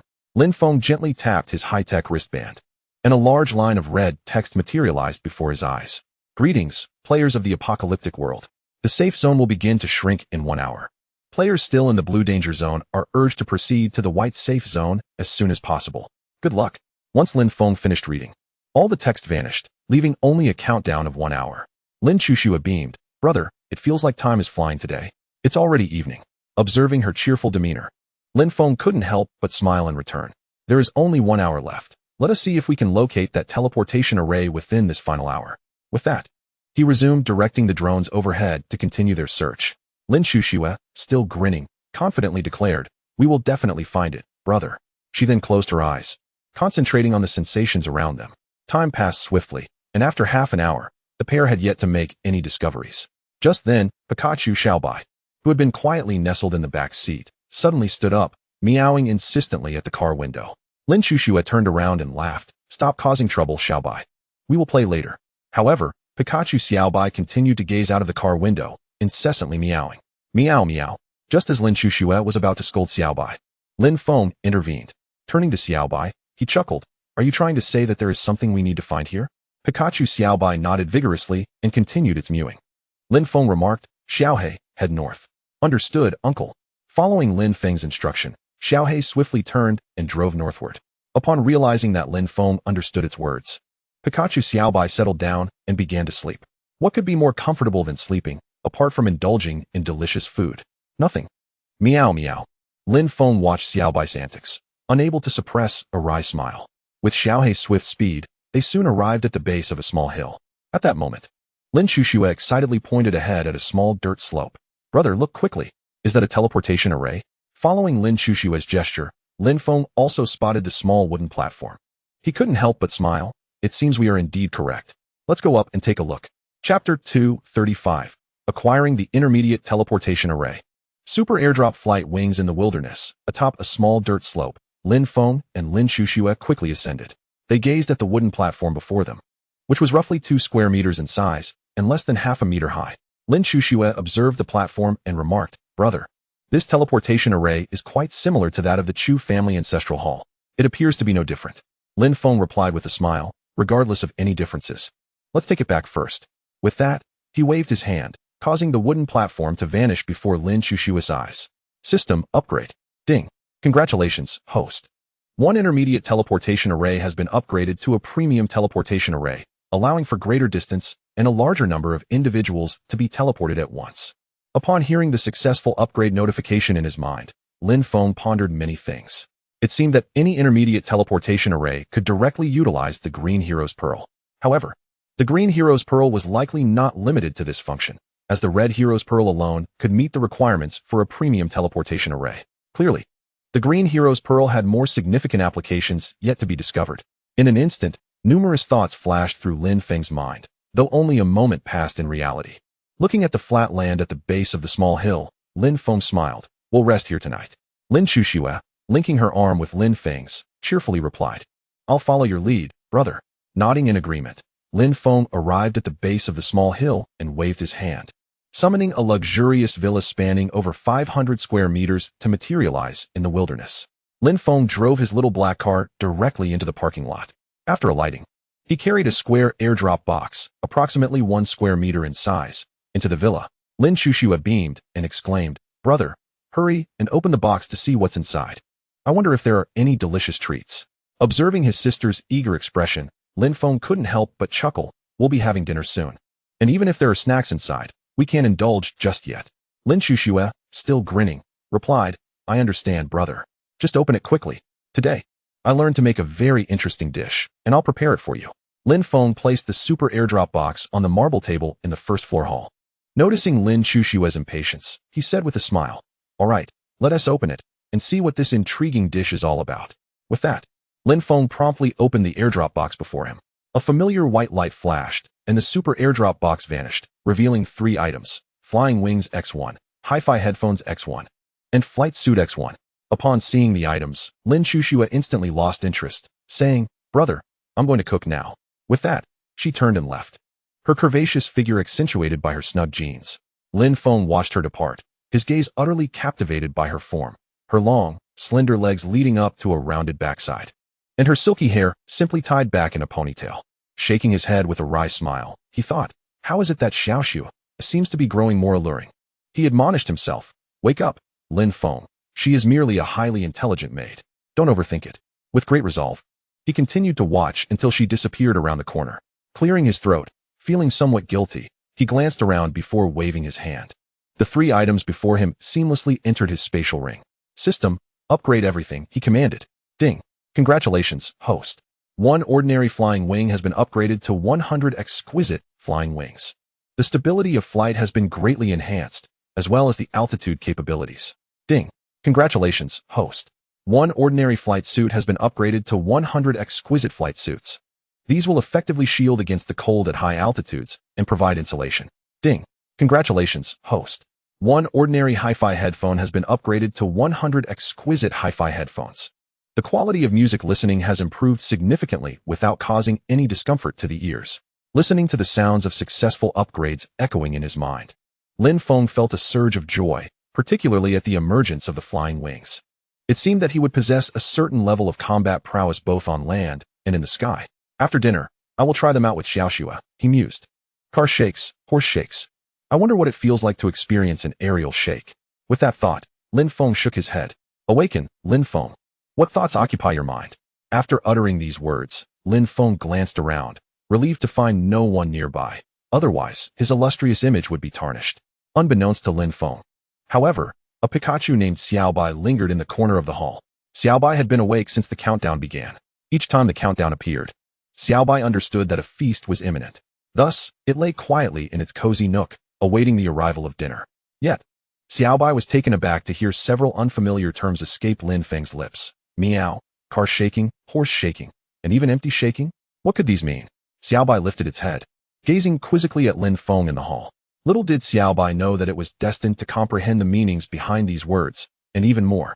Meanwhile, not far from Lin Feng's position, a great multitude of colossal creatures was hastily advancing. Leading the charge were approximately 20 massive black bulls, closely followed by a formidable pack of over 100 two-headed wolf dogs. Bringing up the rear was yet another throng of bloodthirsty rats, surpassing 100 in number, each of considerable size, akin to adult wolf dogs. The foremost 2 bloodthirsty rats were even larger than full-grown lions. All these creatures were converging towards a singular direction. Given the considerable distance to Lin Feng's villa, neither he nor Lin Shushue were disturbed. However, the previously tranquil Pikachu, Xiaobai, lifted its head as it observed the swift approach of the bloodthirsty rats. After glancing at Lin Feng, who stood at the kitchen door, Xiaobai meowed twice, then returned to its contemplation. "Meow, dear caretaker, please hasten your culinary endeavors. I shall starve otherwise." Chapter 236, Lin Shushue's Heartfelt Fried Egg. The 5 great clans gather at Duanfeng Ridge in the wilderness, beneath the pitch-black night sky. A luxurious villa, spanning over 500 square meters, materialized. In the dining room on the first floor of the villa, Lin Shushue eagerly gazed at Lin Feng and inquired, "Brother, how does it taste? Is it satisfactory?" With her large, unblinking eyes fixed on Lin Feng, she awaited his response. Just moments ago, Lin Shushue had prepared a dish she deemed amusing. To Lin Feng's surprise, it turned out to be a heart-shaped fried egg. With a forced smile, he braced himself to take a bite, as he could not bear to disappoint Lin Shushue's hopeful expression. It's quite delicious, truly reflective of your unique style, Xiaoxue. In truth, as long as the ingredients were of high quality and not transformed into culinary disasters, the flavors were bound to be delightful. Yet, he had not anticipated this turn of events. In the end, Lin Shushue prepared a heart-shaped fried egg. Upon hearing Lin Feng's praise, her expression instantly brightened with joy. Her delicate face was adorned with a radiant smile. "Yes, I knew it. The movie wasn't he lying. Brother really likes this fried egg." Observing Lin Shushue's elation, Lin Feng couldn't help but shake his head with a wry smile. So, it was inspired by a film. No wonder Lin Shushue thought of making a heart-shaped fried egg. At that moment, the countdown hovering before Lin Feng reached its conclusion. "Greetings, players of the apocalyptic world. The number of players who have not entered the white safe zone is 202, 103. In the 9th survival circle of the apocalyptic world, there are still 80 million survivors. Congratulations on your survival. As he gazed at the slowly fading red text, Lin Feng let out a sigh. Lin Chuxue, noticing her brother's sigh, could not help but ask, "Brother, what's wrong? Is it because so many people have perished that you feel so sad?" Looking into her concerned eyes, Lin Feng replied with a smile. "That is part of it, but what worries me more is the outbreak of zombies and the zombie virus in this apocalyptic world. Last time, the zombie outbreak resulted in over 10 million deaths. Yet, so far, we have not encountered a single zombie, which feels rather strange." He chuckled self-deprecatingly. "All right, let us eat. Perhaps I'm overthinking it." Lin Chuxue took a bite of her heart-shaped fried egg and cheerfully remarked, "Brother, don't worry. If zombies appear, I can take care of them directly. I'm quite formidable, you know." With that, she rolled up her white long sleeves and flexed her biceps at Lin Feng. Seeing her antics, Lin Feng couldn't help but laugh. "All right, put your sleeves down. What are you doing?" The truth was, Lin Feng found it increasingly difficult to bear any sight of flesh. Ever since the departure of the elf girl Alice, he felt as though he had unblocked certain meridians, brimming with boundless energy. Every 2 to 3 days, he found it necessary to change his underwear upon waking. Thus, he had become increasingly averse to any glimpse of Lin Chuxue's fair skin. Unbeknownst to Lin Feng, what one tries to restrict often leads to an escalation of events. After hearing Lin Feng's words, Lin Chuxue obediently lowered her sleeves, smiling as she said, "Brother, how about I make this fried egg for you every day?" Lin Feng looked up at her and replied, "This fried egg is indeed delicious, but you can't make it every day, all right? Otherwise, it might become tiresome." Pausing momentarily, Lin Feng contemplated further. Observing Lin Chuxue's expression, it remained largely unchanged, prompting him to continue speaking. "Well, regarding the fried eggs, you can prepare 2 each morning. There's no need to make any for lunch or dinner. In the morning, when you bring them to me, just add a fried egg." After Lin Chuxue agreed to his request, a smile involuntarily graced her lips. "All right, brother, you're really wonderful." Witnessing her joy, Lin Feng couldn't help but smile in return. After finishing dinner and tidying up briefly, Lin Feng and Lin Chuxue made their way to the movie room to enjoy their nightly film. Meanwhile, on the other side at Duanfeng Ridge, the members of the Ape Clan and the Giant Clan gathered at the valley entrance.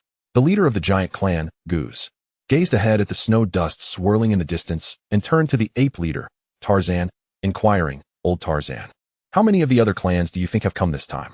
Tarzan glanced at Goose beside him and chuckled, "Regardless of how many have arrived, this valley entrance will undoubtedly belong to your Giant Clan." Acknowledging Tarzan's insight, Goose laughed heartily. "All right, Old Tarzan, your assurance is sufficient. Once our Giant Clan secures the Thunder Dragon egg, we will certainly lend it to your Ape Clan for use. You can rest assured."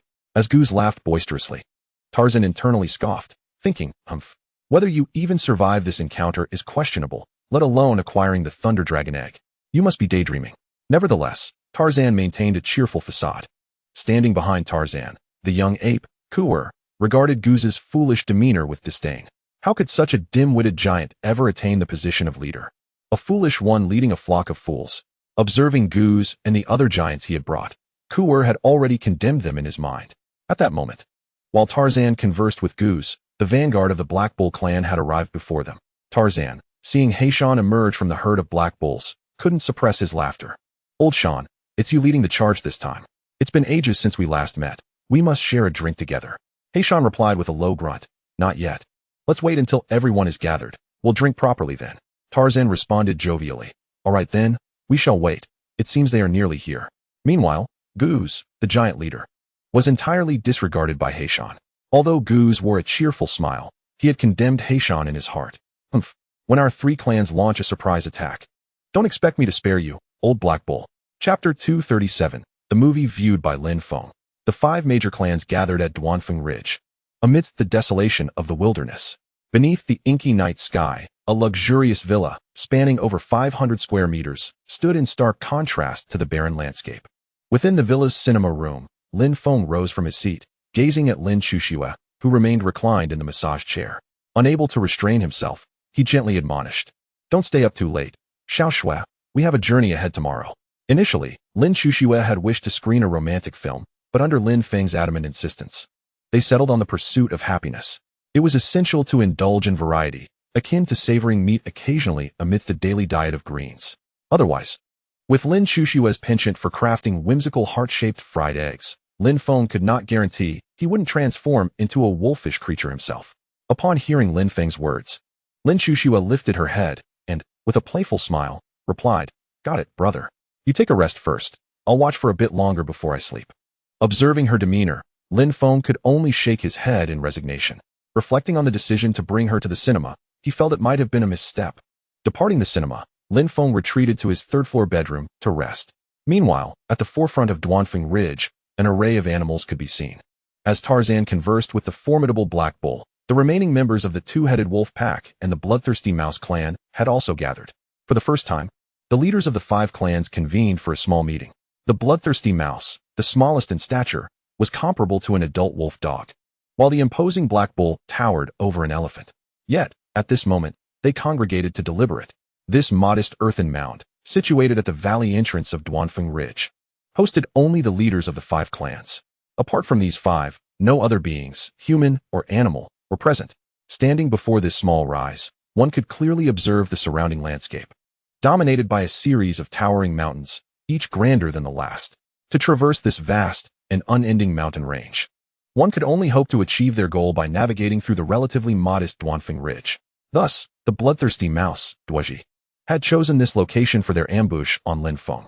Addressing the gathered leaders, Duoji began, "Since we have all gathered here, it is evident that we remain troubled by the events at Wuming Forest. Therefore, I shall speak candidly." Pausing for a moment to gauge the silence from the other leaders, he continued, "I trust that our previous appearance outside Wuming Forest was motivated by the Dragon Thunder Egg." Upon hearing those words, the attention of all present was unmistakably piqued.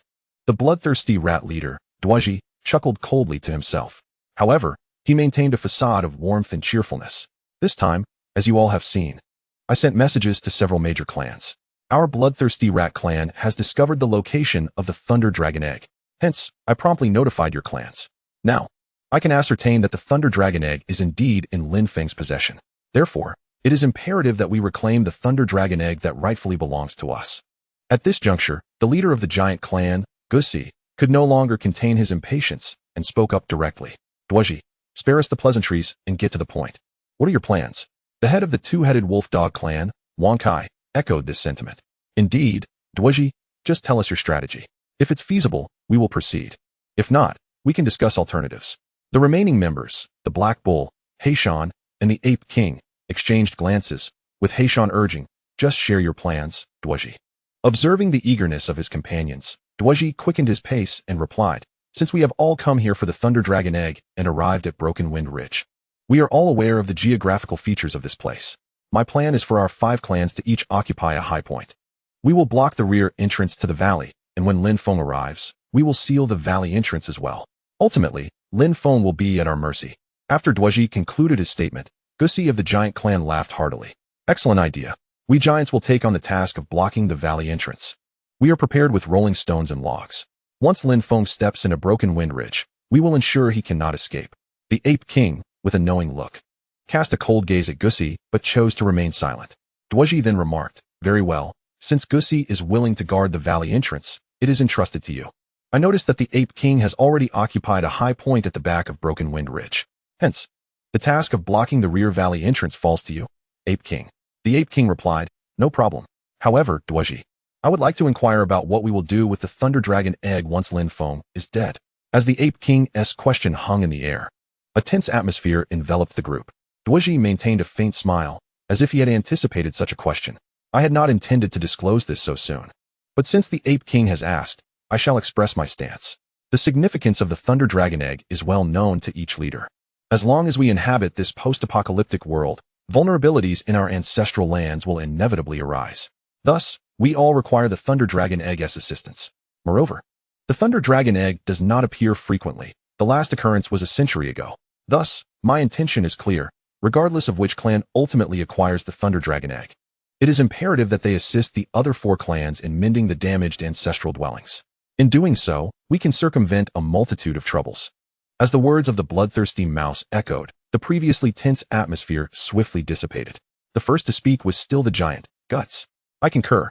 With this declaration, the remaining clan leaders soon voiced their agreement. "Howl, I agree." "Moo, agreed." The great ape, Tarzan, cast a glance at the leaders of the clans and then chuckled. "I too am in agreement." With consensus reached, The next step was for everyone to find their preferred positions. Soon, all departed from the small mound, setting off to seek out their desired spots.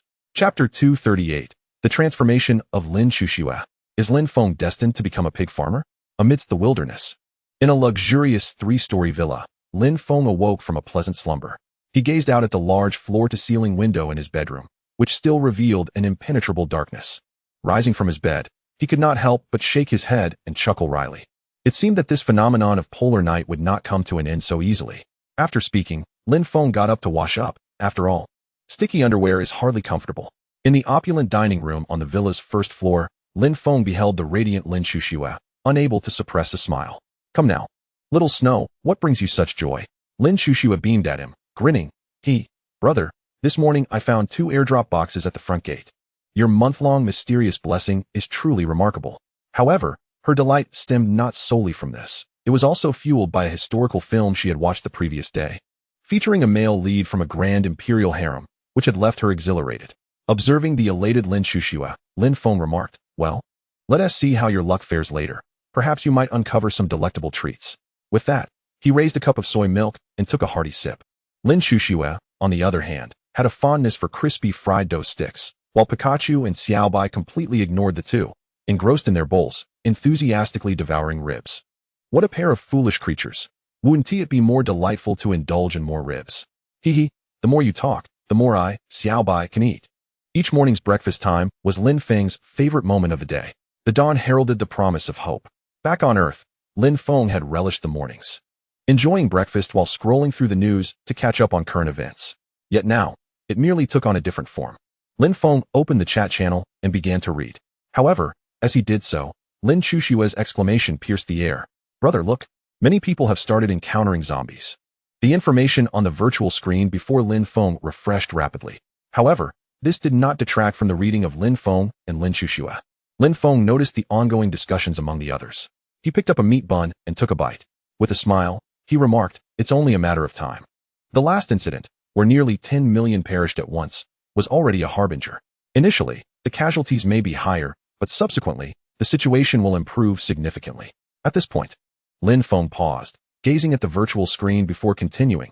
As time progresses, the collective understanding of zombies will deepen, preventing any further large-scale fatalities. Hearing Lin Feng's explanation, Lin Xuxue couldn't help but chuckle. Brother, that surely means many groups will emerge in the future, right? Lin Feng was somewhat taken aback. Had Lin Xuxue begun to think independently? Nevertheless, he shook his head, replying, the emergence of groups is an inevitable trend, but it is highly unlikely that large factions will form. Furrowing her brow in confusion, Lin Xuxue asked, why is that, brother? The prevalence of zombies would surely lead many weaker individuals to cluster together, wouldn't it? The population must increase. Lin Feng took a hearty sip of soy milk before smiling at Lin Xuxue. Little Snow, you have overlooked a crucial detail. This is an apocalyptic world, where the dangers are ever encroaching. No one can forage for sustenance, and currently, very few possess means of transportation, which inevitably complicates movement. Everyone must rely solely on the super airdrops from above. However, in this post-apocalyptic realm, the ability to acquire super airdrops will not be limitless. Thus, large groups cannot emerge. At most, they will consist of a few hundred individuals, and anything larger cannot be sustained. Upon finishing his thought, Lin Feng looked at Lin Xuxue with a smile. When did you become so interested in these matters? He fixed his gaze upon her intently. Lin Xuxue met his gaze, chuckling. Oh, I'm interested in everything. Especially anything related to you, brother. I must pay extra attention. She beamed at him. Lin Feng, feeling somewhat helpless under her unwavering gaze, could only manage a wry smile. A stunning beauty was staring directly at him, especially at such a spirited moment. He cleared his throat and said, all right, let us have breakfast. Afterwards, we can see what treasures you've found in the airdrop boxes. Lin Xuxue replied cheerfully, okay, brother. With that, she grasped a large fried dough stick with both hands and promptly brought it to her cherry-like lips. Watching her eat, Lin Feng felt a surge of restless thoughts bubbling up in his mind. He shook his head, helplessly diverting his gaze to focus on his own breakfast. After finishing their meal, Lin Feng and Lin Xuxue made their way to the hall, while Pikachu and Little White dutifully headed towards the little black car. In the hall, the marble table awaited them. Lying quietly were 2 airdrop boxes, each approximately 1 square meter in size. Lin Xuxue smiled and said, brother, let us open them and see what is inside. Lin Feng sat directly on the genuine leather sofa. extending his hands to open the 2 boxes before him. This time, he did not hold Lin Chushue's hand as he did before, perhaps out of fear that he might lose control in such an exuberant moment. Observing Lin Feng, Lin Chushue glanced at her own pure, crystalline hands, a captivating smile gracing her face. As a familiar white light flashed, the 2 airdrop boxes vanished, leaving 6 new items on the marble table. Crystal glass cup X1, heartfelt tissue X1, aroma diffuser X1, pig pen blueprint X1, pig raising manual X1, pig vaccination X1. While Lin Feng could make sense of the first few items, he couldn't help but twitch his mouth at the sight of the pig raising manual. However, Lin Chushue exclaimed with delight, "Brother, with this pig pen blueprint, can we raise pigs in the future? Just think of all the ribs and pork belly we could have." As she spoke, Lin Chushue unconsciously swallowed twice. Seeing Lin Chushue's joyful demeanor, Lin Feng's expression softened. "In theory, yes, but we currently don't have any piglets, so we'll have to wait." Yet Lin Chushue waved her hand with a grin, saying, "Hee, brother, there will be milk, there will be bread, and there will be piglets too." Watching her playfully adapt that famous phrase, Lin Feng couldn't help but smile ruefully and shake his head. With a single sweep of his hand, he sent all the items into his spatial ring. System, upgrade everything. Chapter 239, The Great Change in the Apocalypse World. Part 1. The Grand Conclusion. In the wilderness, beneath a pitch-black sky, a luxurious villa seamlessly blended with the surrounding darkness. Inside the villa's grand hall, Lin Feng waved his hand, and the items obtained from the airdrop boxes entered his spatial ring. System, upgrade everything. Ding. Congratulations, host. 1 ordinary glass cup has been upgraded to 100 exquisite glass cups. The quality is significantly more durable, subtly enhancing the taste of the liquids it holds. Ding. Congratulations, host. 1 pack of ordinary heartfelt tissues has been upgraded to 100 packs of premium heartfelt tissues. The paper is softer, providing excellent protection. Ding. Congratulations, host. 1 bottle of ordinary aroma diffuser has been upgraded to 100 bottles of exquisite aroma diffuser. The fragrance is more intense, and with daily use, it can slightly enhance one's charm over time. Ding. Congratulations, host. 1 ordinary manual has been upgraded to 100 premium pig raising manuals, featuring more detailed accounts of piglet behaviors. Ding. Congratulations, host. 1 ordinary piglet vaccine has been upgraded to 100 premium piglet vaccines. With just 1 shot, the little piglet can essentially bid farewell to the torment of various ailments. Hearing the triumphant sound of a successful upgrade echoing in his mind, Lin Feng couldn't help but shake his head and chuckle bitterly. He understood the items presented before him. However, upon encountering the manual for pig farming, the vaccine, and the blueprints for constructing pig pens, Lin Feng realized that matters were far more complex than they appeared. Observing Lin Feng lost in thought, Lin Chushu couldn't restrain herself from inquiring, "Brother, are you all right?" Upon hearing Lin Chushue's melodious voice, Lin Feng snapped back to reality and smiled at her. "I'm fine. Let us go." The next stop, Huangcheng, is still quite a distance away. "All right, brother." In the wilderness, a black SUV glided steadily along.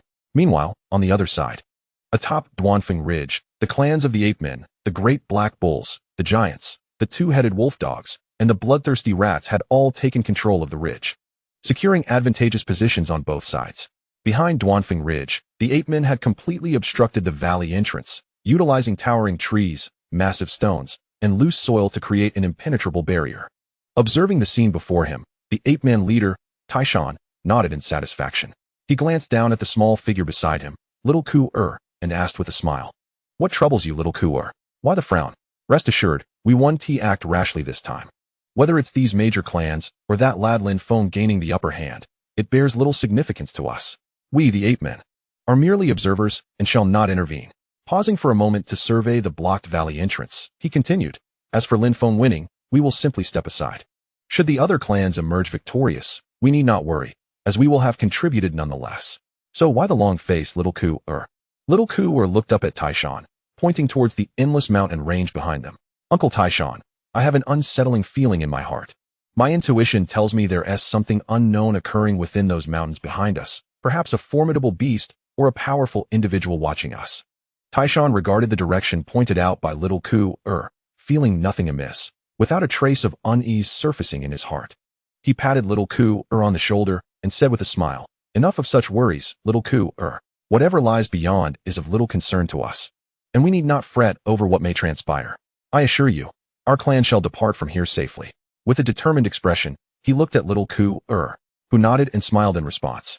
All right, Uncle Taishan. Didn't you have an appointment to drink with the leader of the Great Black Bulls, Heishan? Let us be on our way. Tarzan chuckled. Very well. Come along and witness the renowned leader of the war trample, the mighty Black Bull. This is indeed a rare opportunity. With that, he led the way toward the encampment of the Black Bull tribe. Little Kuer cast a lingering gaze at the endless mountains behind Duanfeng Ridge before following in Tarzan's footsteps. At this moment, on a not particularly lofty mountain that offered a complete view of Duanfeng Ridge, the figure of Chu Tiange materialized. Clad in a flowing robe and bearing an ancient bronze sword on his back, he held a jar of Daughter's Red in one hand, reclining on a large rock. Chu Tiange took a hearty swig from the jar, reflecting, how intriguing that the ape clan has produced a lad who has awakened the apocalyptic talent. Even from such a distance, his awakening is remarkable. It seems that this truly heralds the most significant change in the apocalyptic world. It is about time for everything to come to a close. After all these years, a conclusion is due. I imagine the old geezers in Zhongzhou are prepared as well. He took another sip, savoring the fine wine. Suddenly, Chu Tiange turned to gaze at the darkened sky behind him. Ah, here already? It seems this time. The apocalyptic world is indeed reaching its final chapter. Off I go, haha. With a swift motion of his hand, a small wooden platform, approximately 2 square meters in size, materialized atop the hill. He stepped onto it, a flash of white light enveloping him, causing his figure to vanish from the mountaintop. Simultaneously, the entire apocalyptic world began to undergo significant transformations. In the wilderness, the steady progress of Little Black came to an abrupt halt. Before Lin Feng could voice an inquiry, the gentle, neutral voice of the divine apocalypse survival system echoed in his mind. Ding. The apocalyptic world is about to be frozen for reasons that cannot be disclosed to the host at this moment. The system's protective mechanism has been activated. Ding. The luxurious villa has been initiated, and the safety level has temporarily been elevated to the highest tier. Before Lin Feng could fully comprehend the situation, he and Lin Shushua found themselves inside the opulent villa. Little Black settled comfortably in the villa's parking area. At that moment, the system's voice continued to resonate in Lin Feng's mind. Ding. The luxury villa's temporary safety level has been elevated to the highest. No one outside can perceive or sense the existence of the villa. Ding. This protection will last for an unknown duration. During this time, the host must remain within the villa. All activities of the host within the villa will remain unaffected, be it dining, sleeping, or watching movies, though exiting the villa is temporarily prohibited. With that, the gentle neutral voice in Lin Feng's mind faded away. A glimmer of brilliance flashed in his eyes. Time paused, is it? Quite intriguing. However, I, Lin Feng, shall eventually venture forth. This apocalyptic world shall harbor no secrets from me. I, Lin Feng, shall return. In the meantime, the entirety of this desolate realm has come to a standstill.